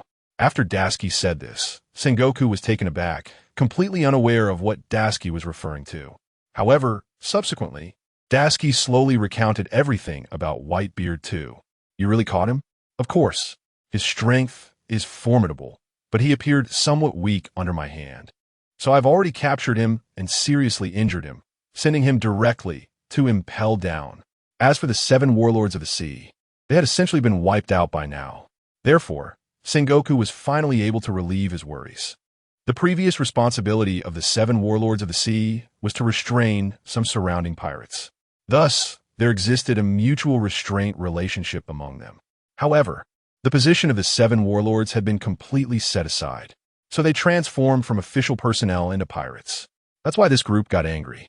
Similar to the previous Mihawk, the Eagle Eye, Whitebeard too, has now been completely captured. He was even directly sent to the deep-sea prison of Impelled Down. Admiral Sengoku let out a long sigh. Perhaps this was good news, but he still felt a bit disappointed that he hadn't heard about how Tashigi dealt with Wano. Is there something wrong with what I've done? Why, Haven T, I heard your praise. Tashigi asked with a smile. No, of course it's impressive. It's just that I hope you can resolve the situation in Wano a bit faster. After all, that's the most important matter. Don't worry. Our warship is already on its way, and I'm very familiar with the route to Wano. I had an interest in Cake Island before, so this time it won't be a problem. The two of them asked a few other questions before hanging up the phone. After they finished their conversation, Admiral Sengoku sat in his chair, increasingly unsure of what to say. Perhaps Tashigi's strength really has no ceiling, reaching a level that is somewhat frightening. That feeling is truly terrifying because you never know just how strong she is or whether she might betray the entire Navy in the future. These are things he, as an admiral, must consider. However, the only thing he's relieved about now is that Tashigi grew up in the Navy. There is absolutely no problem in instilling the Navy's justice in her, so she wouldn't choose to betray them. With this thought, Admiral Sengoku felt a weight lift from his heart. He didn't have to worry too much about the various issues that arose in the doldrums. It's basic knowledge at sea that everyone knows how to navigate in this area, so the appearance of this ship here surprised Tashigi a bit. Moreover, it was a large ship, which shouldn't be the case. Following what Peach Rabbit had just described, Tashigi shook her head and didn't agree. She was unclear about the origins of this large ship, so it was even less likely that she would rashly proceed. They couldn't get too involved with this ship. What if they encountered another brainless person like Whitebeard too? That would be unfortunate. Tashigi looked at Peach Rabbit, smiled, and said, I think it's better to pass on this one. There's really no need to help the ship over there. I don't see any necessity. Tashigi then smiled again. It must be said that Tashigi's thinking was quite natural. She knew that she had no obligation to help the people over there. Although she was in the Navy, she was not a benevolent bodhisattva. Peach Rabbit nodded in agreement, understanding Tashigi's thoughts, and thus refrained from saying anything further. Just then, the large ship across from them slowly approached. It had likely been stationary for quite a while, seemingly waiting for some prey. But now, this large ship was directly heading toward the Navy's warship. Although its speed was somewhat slow, its target was very clear. When Tashigi saw this large ship coming toward her, she was rather surprised. At least she hadn't expected that the target of this ship was actually her. This made her somewhat worried. However, what surprised her even more was that this ship did not display a pirate flag. If that's the case, it shouldn't be a so-called pirate ship. Tashigi felt a bit more at ease. At least she didn't have to worry too much and wouldn't consider what kind of enemies might appear next. Revolutionary Army Chief of Staff. Tashigi smiled and looked at Peach Rabbit again. It seems this group is here to find us. I don't know why, but I have a feeling about it. Peach Rabbit stood up, drawing his sword. In such a situation, one must always be prepared. You never know when a battle might start, which can catch you off guard. Looking at Peach Rabbit's current state, Tashigi just smiled slightly.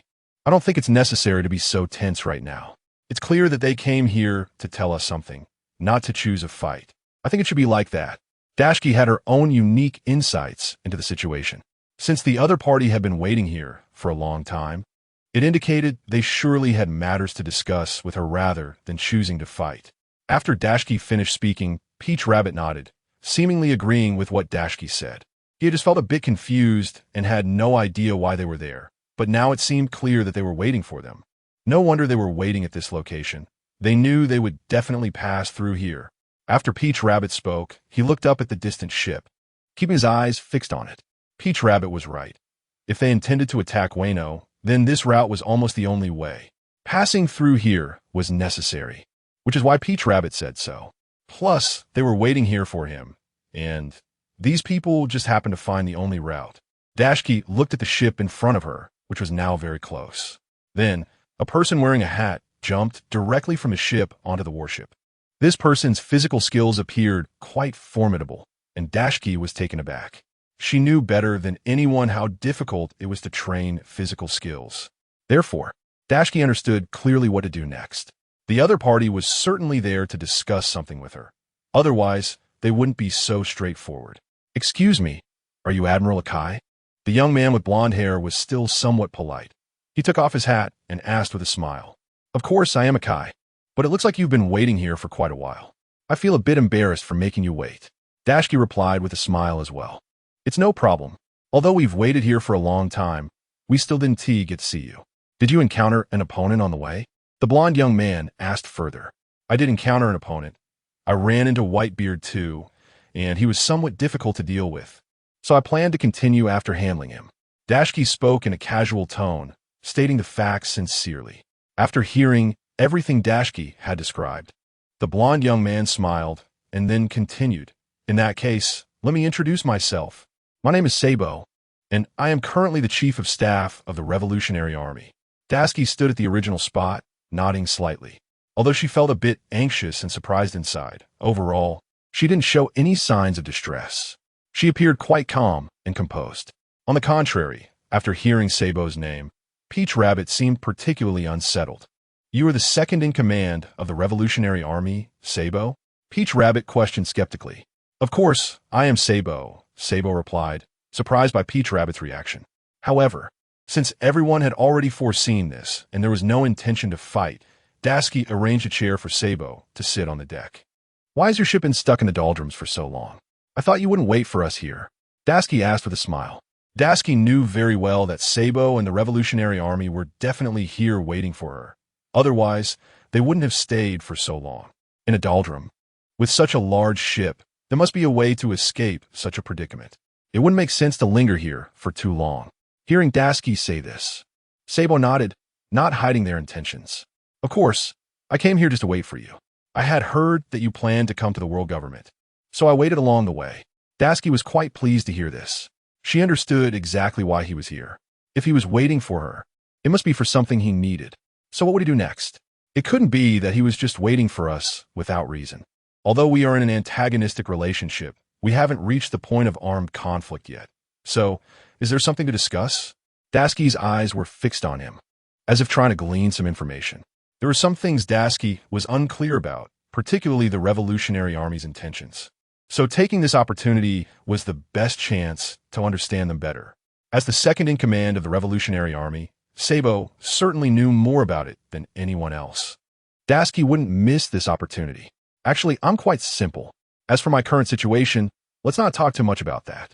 I know you are very capable and now a Marine Admiral, but regarding everything the Navy is doing and under the rule of the Celestial Dragons, the people are indeed suffering. If you are an ambitious person, I hope you join us, join the Revolutionary Army, and help overthrow the Celestial Dragons." After Sabo said this, Dashiki was stunned. She never expected to hear such words from him. Originally, they were just in an antagonistic relationship, but now it seemed to make Dashiki suddenly unable to accept it. Dashiki just wanted to resolve things simply, without too many complications. But now, after these words were spoken, it left her standing there in a daze for a long time. "About what you said, I absolutely cannot agree. No matter how you put it, I'm also a Marine Admiral and won't conspire with you. The primary task is to catch pirates." After saying this, Dashiki smiled and continued. "What you said doesn't work on me, so don't waste your breath here. Let's not talk too much about anything else.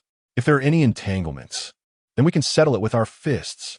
Dashiki's words were naturally reasonable. She didn't want to have too much verbal exchange with Sabo, as their positions were different.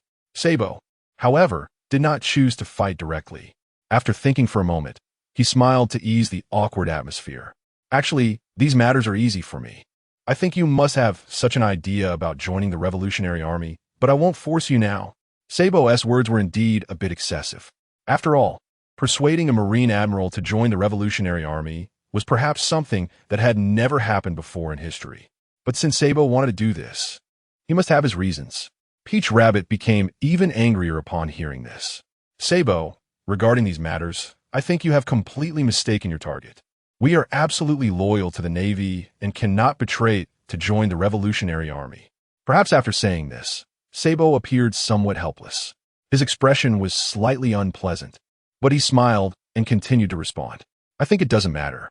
You must have heard about the Celestial Dragons, who treat some people as slaves and persecute them at will. You should have heard about all this. Perhaps the purpose of the Revolutionary Army is to push back against that, which is why their power has grown so strong. Many people have joined the Revolutionary Army. So although their strength is not particularly strong now, one day in the future they will surely be able to compete. Dasuki had heard about this before, but at that time, she didn't believe the Revolutionary Army was their opponent. Dasuki had previously focused on catching pirates as her main task, but now, catching pirates seemed to have become particularly easy. Meanwhile, the Revolutionary Army was growing more and more intense. Dasuki's heart was a bit shaken. If there were any issues, she would definitely eliminate the Revolutionary Army. She would absolutely not allow such a reactionary force to gradually grow in the New World. Don't worry, I will never allow such things. Regarding myself, you may not know well. Before becoming a Marine Admiral, I had always worked in the Navy. I have my own thoughts about the justice of the Navy, so don't think too much about it. At least I am not the kind of person you imagine. Dasuki's words basically confirmed her position. No matter what others said, she would never agree. This was Dasuki's biggest response so far. Hearing this, Sabo still did not give up. I know that most people trained by the Marine headquarters have feelings for the Navy. However, such feelings cannot bring you too many benefits. So I still advise you to join the Revolutionary Army. It would be greatly beneficial for your development. We are fighting for the interests of the people. Sabo's words did indeed evoke some emotion. If Dasuki were just a free person, she might have chosen the Revolutionary Army. But now it was different. Dasuki had her own thoughts and considerations. As a Marine Admiral, her every word and action represented the Marine headquarters, so she couldn't say too much nonsense. This is our first meeting, right? Dasuki raised her head to look at Sabo, smiling as she asked. As Dasuki's words came out, Sabo was somewhat surprised, his face turning a bit pale. Perhaps the kind of conqueror's haki that Dasuki exuded was indeed difficult to withstand. Even the feeling of sitting across from each other made one want to retreat. He even had no intention of stepping forward. After hearing this, Dasuki smiled and said, "If this is our first meeting, I think you don't need to say so much. Even if the Revolutionary Army has countless benefits, it really doesn't give me any sense of belonging, so I need to think about this myself." You make a good point. But the Revolutionary Army also has many advantages. If you don't know much, I hope you can learn more. Or I can tell you about the recent developments of the Revolutionary Army. Sabo, under the pressure of Conqueror's haki, kept speaking. Sabo had reached an extraordinary level of physical prowess, having trained in the Revolutionary Army since childhood, naturally making him strong. However, at this point, Dasuki had no significant concerns because she knew that Sabo was definitely not her opponent.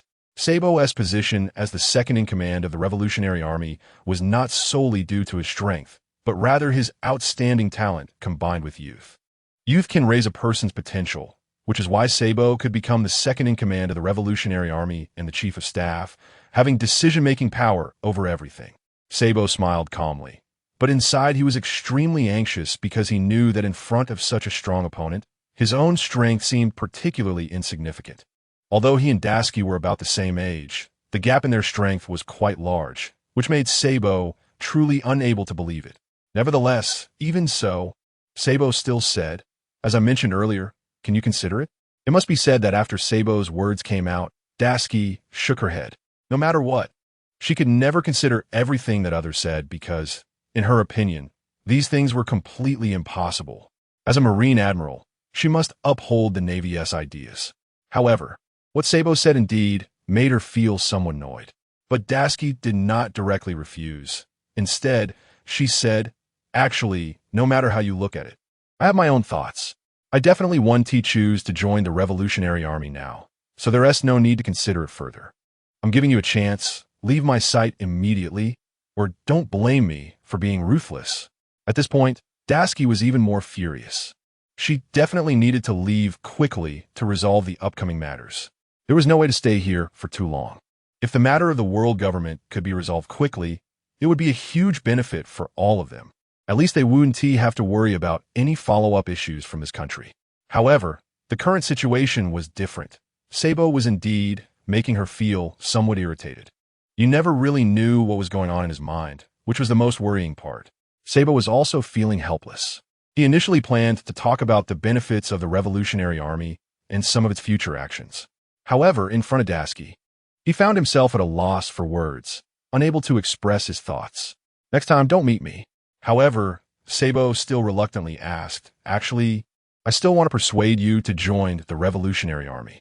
If you can join, it will be the best way to resist the Celestial Dragons and also allow you to pursue your own justice. No need to say more.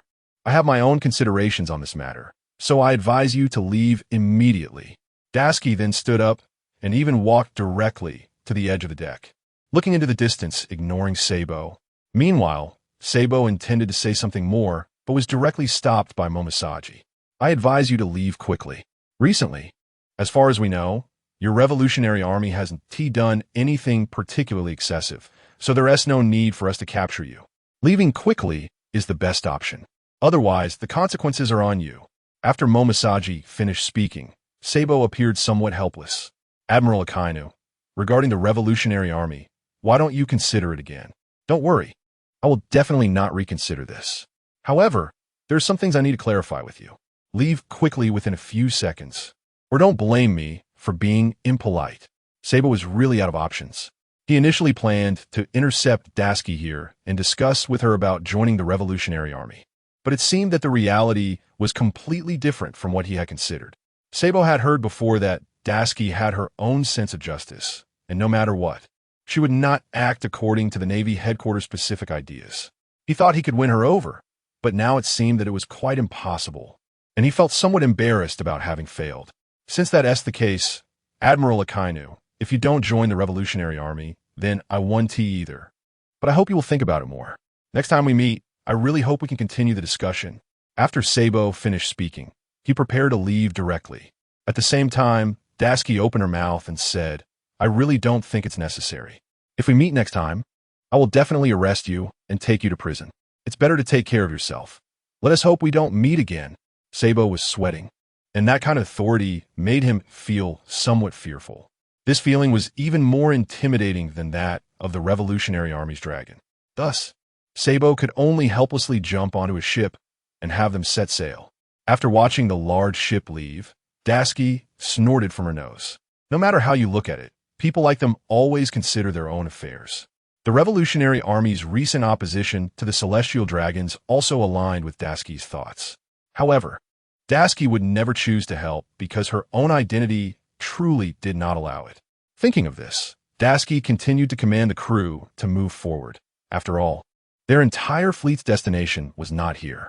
Momosaji was very satisfied to see Tashigi directly reject Sabo's invitation.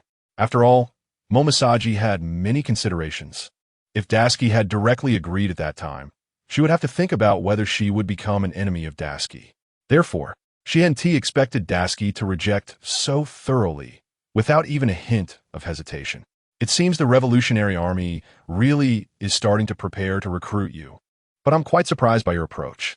Directly choosing to refuse is indeed very decisive.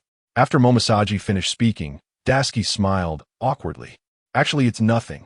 I really want to consider the Revolutionary Army for the time being, as I have many things to do right now. So I definitely want to pay attention to their matters. 448 out of the doldrums, continue moving forward. Tashigi really doesn't care much about the Revolutionary Army. After all, the Revolutionary Army hasn't done anything particularly heinous for a long time. So recently, Tashigi's reputation regarding them has been quite good, at least not as excessive as other pirates. However, Peach Rabbit is somewhat dissatisfied with Tashigi's current attitude towards the Revolutionary Army. After all, Peach Rabbit has always been part of the Navy headquarters. She has invested almost all her thoughts and beliefs in the Navy headquarters. She has always looked down upon other civilian organizations.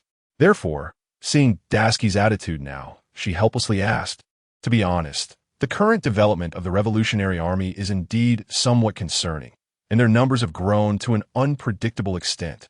With Peach Rabbit's statement, Tashigi was taken aback. She had only heard about it before, but didn't know their actual strength. Could it be that there's no way to recharge? Tashigi said slowly, that's not the case. There's still many issues recently, and the Revolutionary Army has always been recruiting talents and planning to expand internally, which will strengthen their combat power. After Peach Rabbit finished explaining everything, Tashigi finally got a clearer understanding of the Revolutionary Army situation. However, Tashigi didn't mind and smiled at Peach Rabbit, saying, I don't think it's a problem. I know our Navy headquarters is probably stronger than them, and lately, there haven't been any major incidents from the Navy headquarters, so we can compete with the Revolutionary Army. Daski's confidence radiated from within.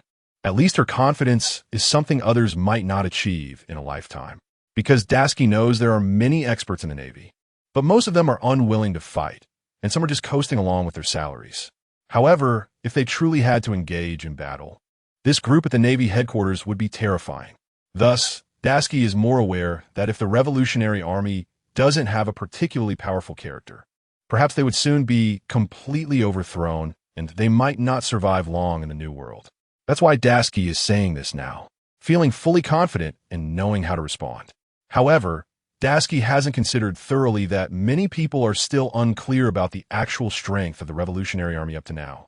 The Navy headquarters had previously sent some people to deal with the Revolutionary Army, but they all went and never returned. Peach Rabbit is aware of this and has even heard of such incidents. Regarding the Revolutionary Army, I think we shouldn't think too much about them recently, but we also shouldn't be too lenient. They are indeed formidable, so we should be cautious. Peach Rabbit now repeatedly advises. Peach Rabbit understands the entire situation better than anyone else, because she knows in the waters of the New World, there are 3 powers at play. Besides the Navy headquarters and pirates, the only remaining force is the Revolutionary Army. Therefore, the strength of the Revolutionary Army should not be underestimated.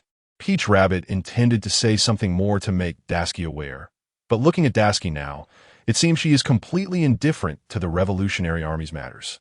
449, a new situation arises. So Peach Rabbit swallowed the words that were on the tip of her tongue and did not say them. As they passed through the doldrums once again, everything seemed to return to normal. The air and the sky, the soaring seagulls. All of this evokes a long-lost memory. It felt like they had been stuck in the doldrums for an unusually long time, as if a century had passed. Daski smiled and shook her head, enjoying the feeling of the wind brushing against her face. After all, this kind of sensation is not something that can always be enjoyed, because previously in the doldrums, everything had to rely on the ship's natural power. So now, it feels like everything is a gift from nature. After experiencing all of this, Daski nodded with a smile and didn't say much more. She understands better than anyone how to solve the issues of the nations, and she is aware of it. However, the Revolutionary Army suddenly inserting themselves is the most perplexing aspect for Daski. But since there is no way around it, she can only proceed with luck. Thinking of the support afterward, Daski didn't think too much and wouldn't plan to continue focusing on the Revolutionary Army's matters. However, at that moment, Admiral Sengoku's call came through. What on earth is going on? Well, I just called you back. There was even no sound. Is the signal not getting through? Admiral Sengoku is genuinely a bit frustrated. Under normal circumstances, such tension would surprise people. Hearing this, Daski calmly smiled and said, "There's no choice. We were just in the doldrums, and that place has no signal. Is there something major going on? Regarding the matters of the nations, I think we should temporarily put that on hold and reconsider later." Sengoku's words hit Daski like a bolt from the blue, leaving her somewhat unable to function. Because what Sengoku said indeed made it hard to believe. After all, this is one of the orders she received, but it's the first time she has heard of having a chance to backtrack after receiving an order. This makes it the hardest for her to accept. After hearing this, Daski asked in surprise, "What is going on? Shouldn't the eradication of the nations have been part of the plan? Why has it suddenly changed?" Due to the recent activities of the Revolutionary Army, we need to focus on finding them. Upon hearing the words Revolutionary Army, Daski instantly lost her spirit. After all, she had just dealt with the Revolutionary Army, and suddenly this situation arose, which is unacceptable for anyone. Thinking of this, Daski complained even more, "Admiral Sengoku, you may not be aware that I just encountered the Revolutionary Army's second-in-command, Sabo, and he even intended to invite me to join the Revolutionary Army, but I rejected him." After this statement, Admiral Sengoku was even more astonished. He had not expected that Daski would encounter them first. It seems they truly missed an opportunity. Logically, the Revolutionary Army should have a huge transaction recently, and if we disrupt such a transaction, it could greatly weaken their strength. So this is my current thought. Sengoku's information. I don't know where he got it from, but after listening, Daski felt there seemed to be some truth to it. 450 The strength of the Revolutionary Army. Dasuki smiled awkwardly and replied, "Actually, these are not a problem for me. I'm not sure what they are planning to do next, but where is this trading place? I don't know. I only received information from undercover personnel within the Revolutionary Army. But our internal personnel do not have enough authority to know exactly where they will be trading." Hearing everything that Sengoku said, Dasuki slowly nodded. Perhaps the recent momentum of the Revolutionary Army is indeed a bit terrifying. It is clear that finding a reasonable way to completely suppress them would be particularly difficult, if not impossible. After thinking this, Dasuki smiled and shook her head, saying, "Am I supposed to handle matters related to the revolutionary circles?" As soon as Dasuki said this, Sengoku felt somewhat awkward. After all, almost everything in the new world was entrusted to Dasuki, which indeed put her in a difficult position. Hearing Dasuki say this, Sengoku shook his head awkwardly and even helplessly said, "There's really no other way. Almost everything that has happened recently needs you to handle it. Even the trading location they are at is relatively close to you, so you need to gather some information. After all, the capable do more." Dasuki appeared even more helpless upon hearing this, but there was nothing she could do but accept it. The only thing Dasuki knew was that the Revolutionary Army was still quite powerful, especially their leader, Dragon. The only thing different about Dragon is that his strength remains unknown up to this point. Therefore, the Navy headquarters has no way to deal with this group of people and can only watch from a distance. If they really prepare to take action, they might not even find a way to do so. However, this time it seems a bit different. They have almost put all their bets on Dasuki and asked her to find Dragon. After hanging up the phone, Dasuki felt a bit sad that night. She was unsure of her next direction and where to go. Previously, her goal was very clear. After the world government reached Cake Island, she would completely eliminate everyone from the world government. But now it seemed a bit different because she had a new task, and the matter concerning the world government might really need to be put aside. So Dasuki felt a bit helpless. But she thought for a moment and chose her course of action. After considering it, Dasuki said, "It seems that I really should continue to look for the Revolutionary Army. After all, this is a major issue." After hearing this, Tontada immediately ordered to change the direction of the entire warship. After all, Dasuki was the one they cared about the most. Whatever happened, they had to listen to her. However, Tontada expressed doubt and asked, "Are we really planning to confront the Revolutionary Army directly? These people from the Revolutionary Army are quite formidable. If we confront them head-on, it may not bring us much benefit." Tontada was well aware of the strength of the Revolutionary Army. That's why he said such things and even planned to let Dasuki reconsider. Dasuki shook her head slightly. At least in her heart, she had already considered these matters thoroughly. She knew how to handle these issues, but there was no clear conclusion at the moment. However, Dasuki knew that she came here to resolve issues, not to engage in combat. At this moment, Dasuki smiled awkwardly and then asked, "Let's not talk about anything else for now. What exactly are you from the Revolutionary Army doing here? Can you tell me your specific actions so I can see what you are up to?"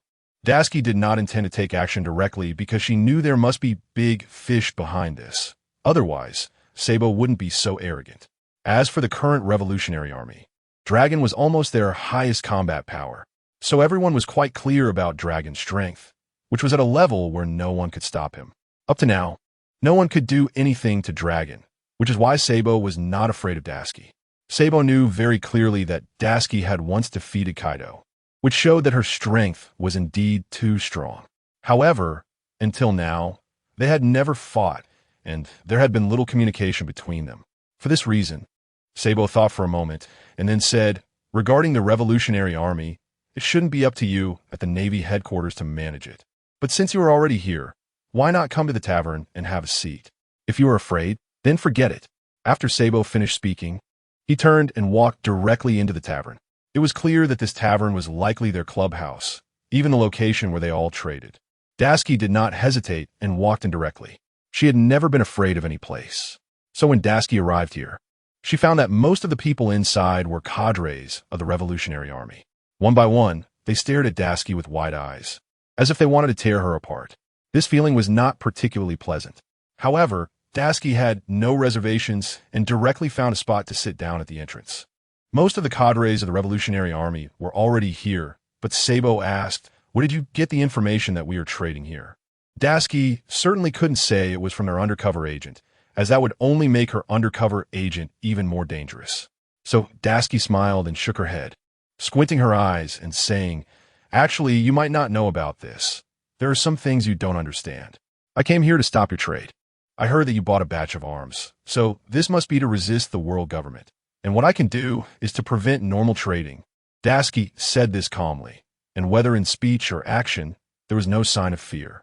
Even though she was alone inside their revolutionary army, she appeared very at ease, which was indeed surprising. Sabo didn't say much, just thought for a moment, and asked again, "To be honest, you might not know much about the revolutionary army.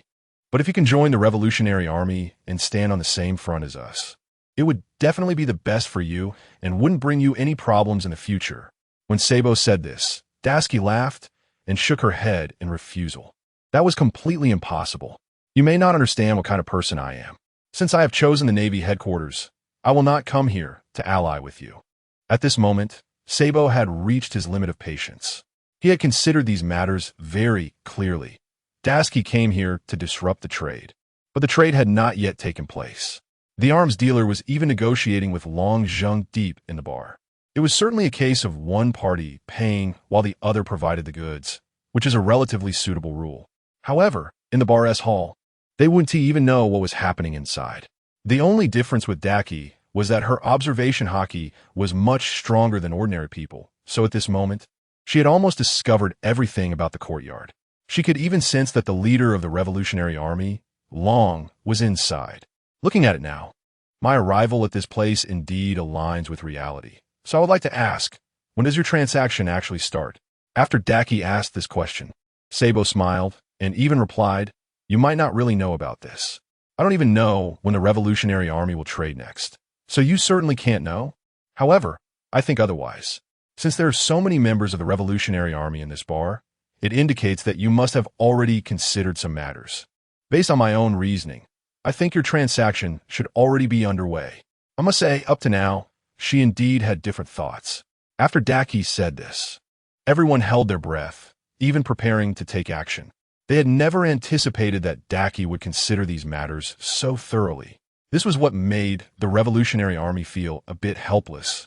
They hadn't understood what this meant before, but now it seemed particularly different. Thinking of this, Dasky smiled and said, "Now you don't have to worry at all. I'm just going to say a few words along. So it's fine for me to go in now, right?" After saying this, Dasky stood up, ready to head from the bar to the courtyard. But Sabo blocked her path, saying, "It seems you already know about this, but I'm still a bit curious. How do you know our boss is negotiating inside?"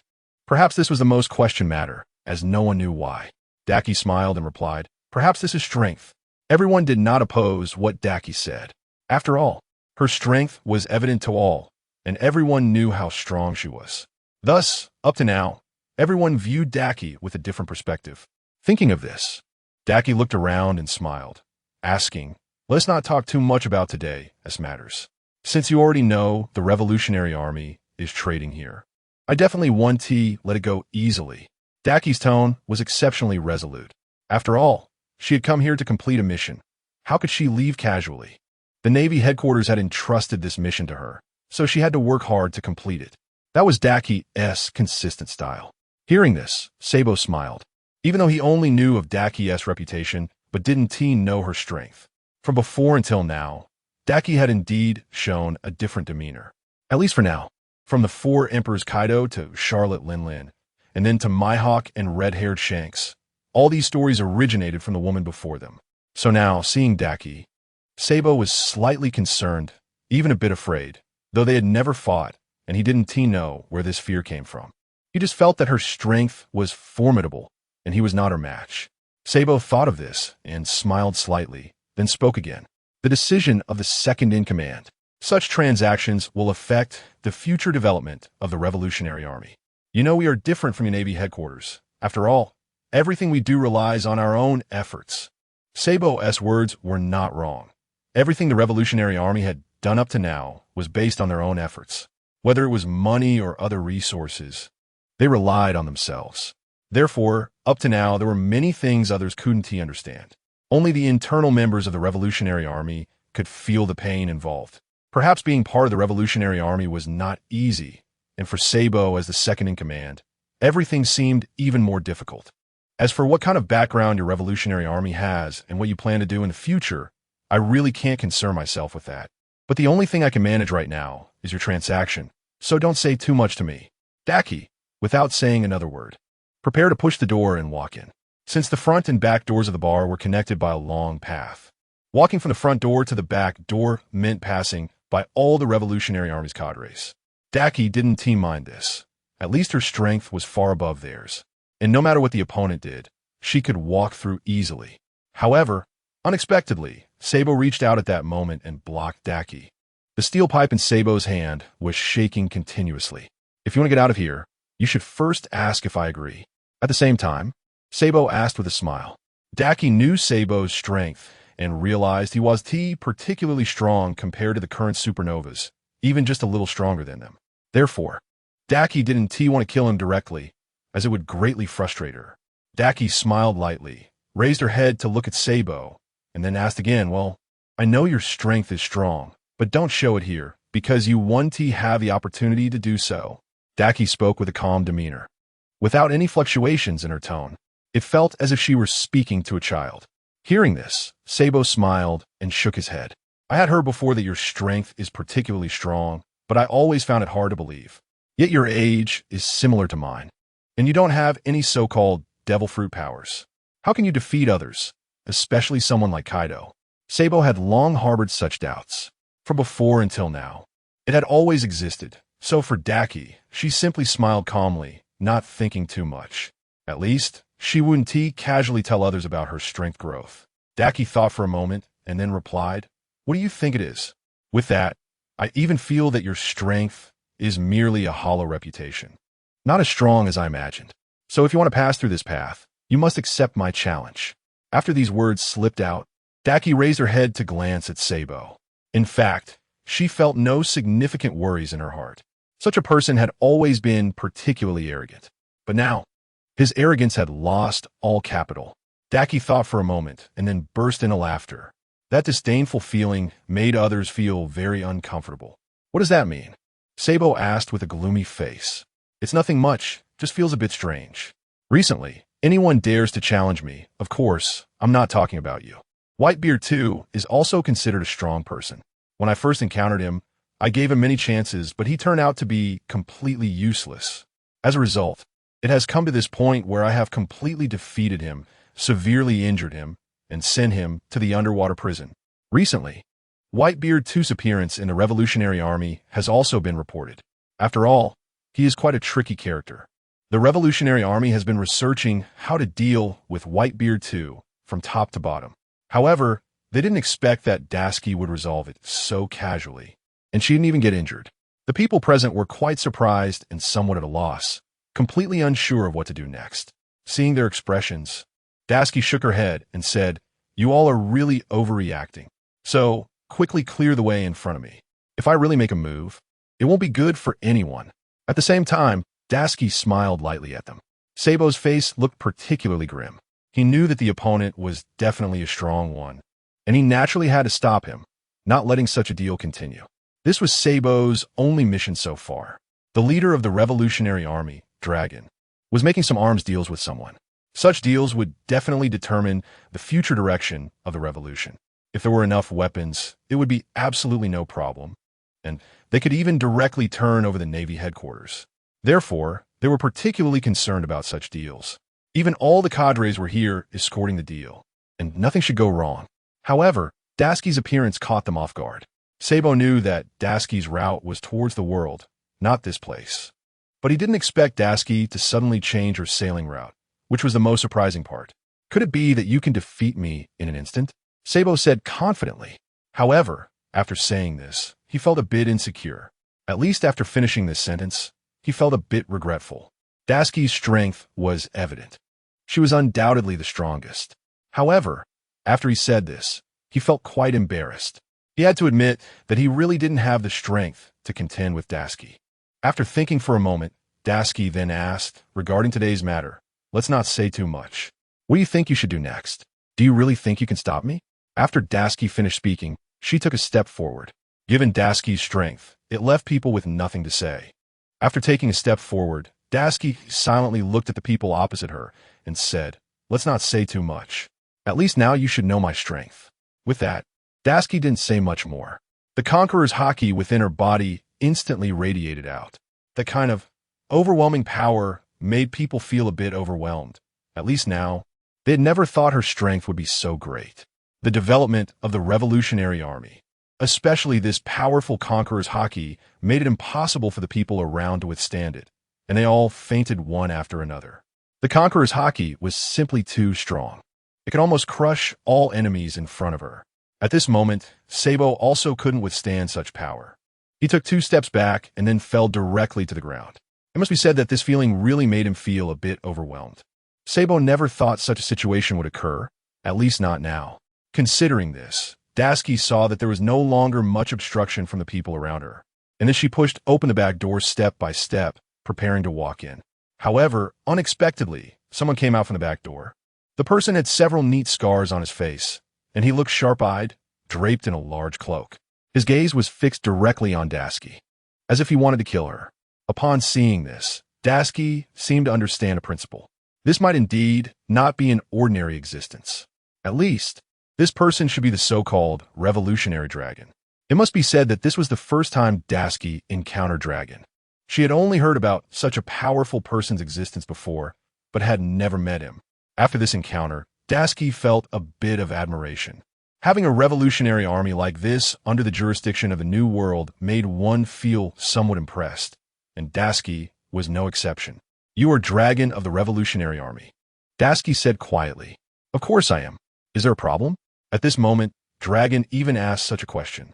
Upon hearing him say this, Dasuki smiled awkwardly and even shook her head helplessly. "I have to say, under the attention of the world government, the Revolutionary Army has developed so much until now, which is really beyond my expectations," Dasuki said lightly afterward. "You are Admiral Akahoshi?" Dragon then asked. Dragon looked at Dasuki a few times, and for someone like her, he had never thought her strength could be so formidable. At least now, he felt a bit wary. After all, Dasuki was so young yet so powerful. The conqueror's haki that Dasuki had just emitted was indeed terrifying. So now, Dragon was even more concerned about Dasuki. Because Dragon knew, Dasuki's strength did not rely solely on herself, but also on the sword in her hand, which was already well known throughout the New World. Dragon then looked down at the sword Dasuki held and silently shook his head. "I really didn't expect you to be such a person. I never knew what kind of person you were before, nor had I seen you, but now that I have, I find it quite surprising that your strength is so strong. It seems we will inevitably have some conflict today." At this time, Sabo and other cadres of the Revolutionary Army were also slowly getting up from the ground. Due to Dasuki's overwhelming haki just now, they had all fainted. Only now were they returning to normal. It must be said that after this, Dasuki looked at them and silently smiled, saying, "Weren't you planning to stop me? But now you're all lying down. From this perspective, your strength is really nothing much. I want to say more. You all take care of yourselves." Introduction: traveling to the pirate world, transforming into a rusty dagger, evolving into a quick knife, obtaining 36 basic sword techniques, evolving into a big knife, obtaining the seal of the demon sword Ghost Cry, evolving into the supreme big knife. Zoro: "Damn, my Sandai Kitetsu is broken." Shiryu: "Damn, my Murakumō is broken." Mihawk: "Damn, my Great Knight is broken."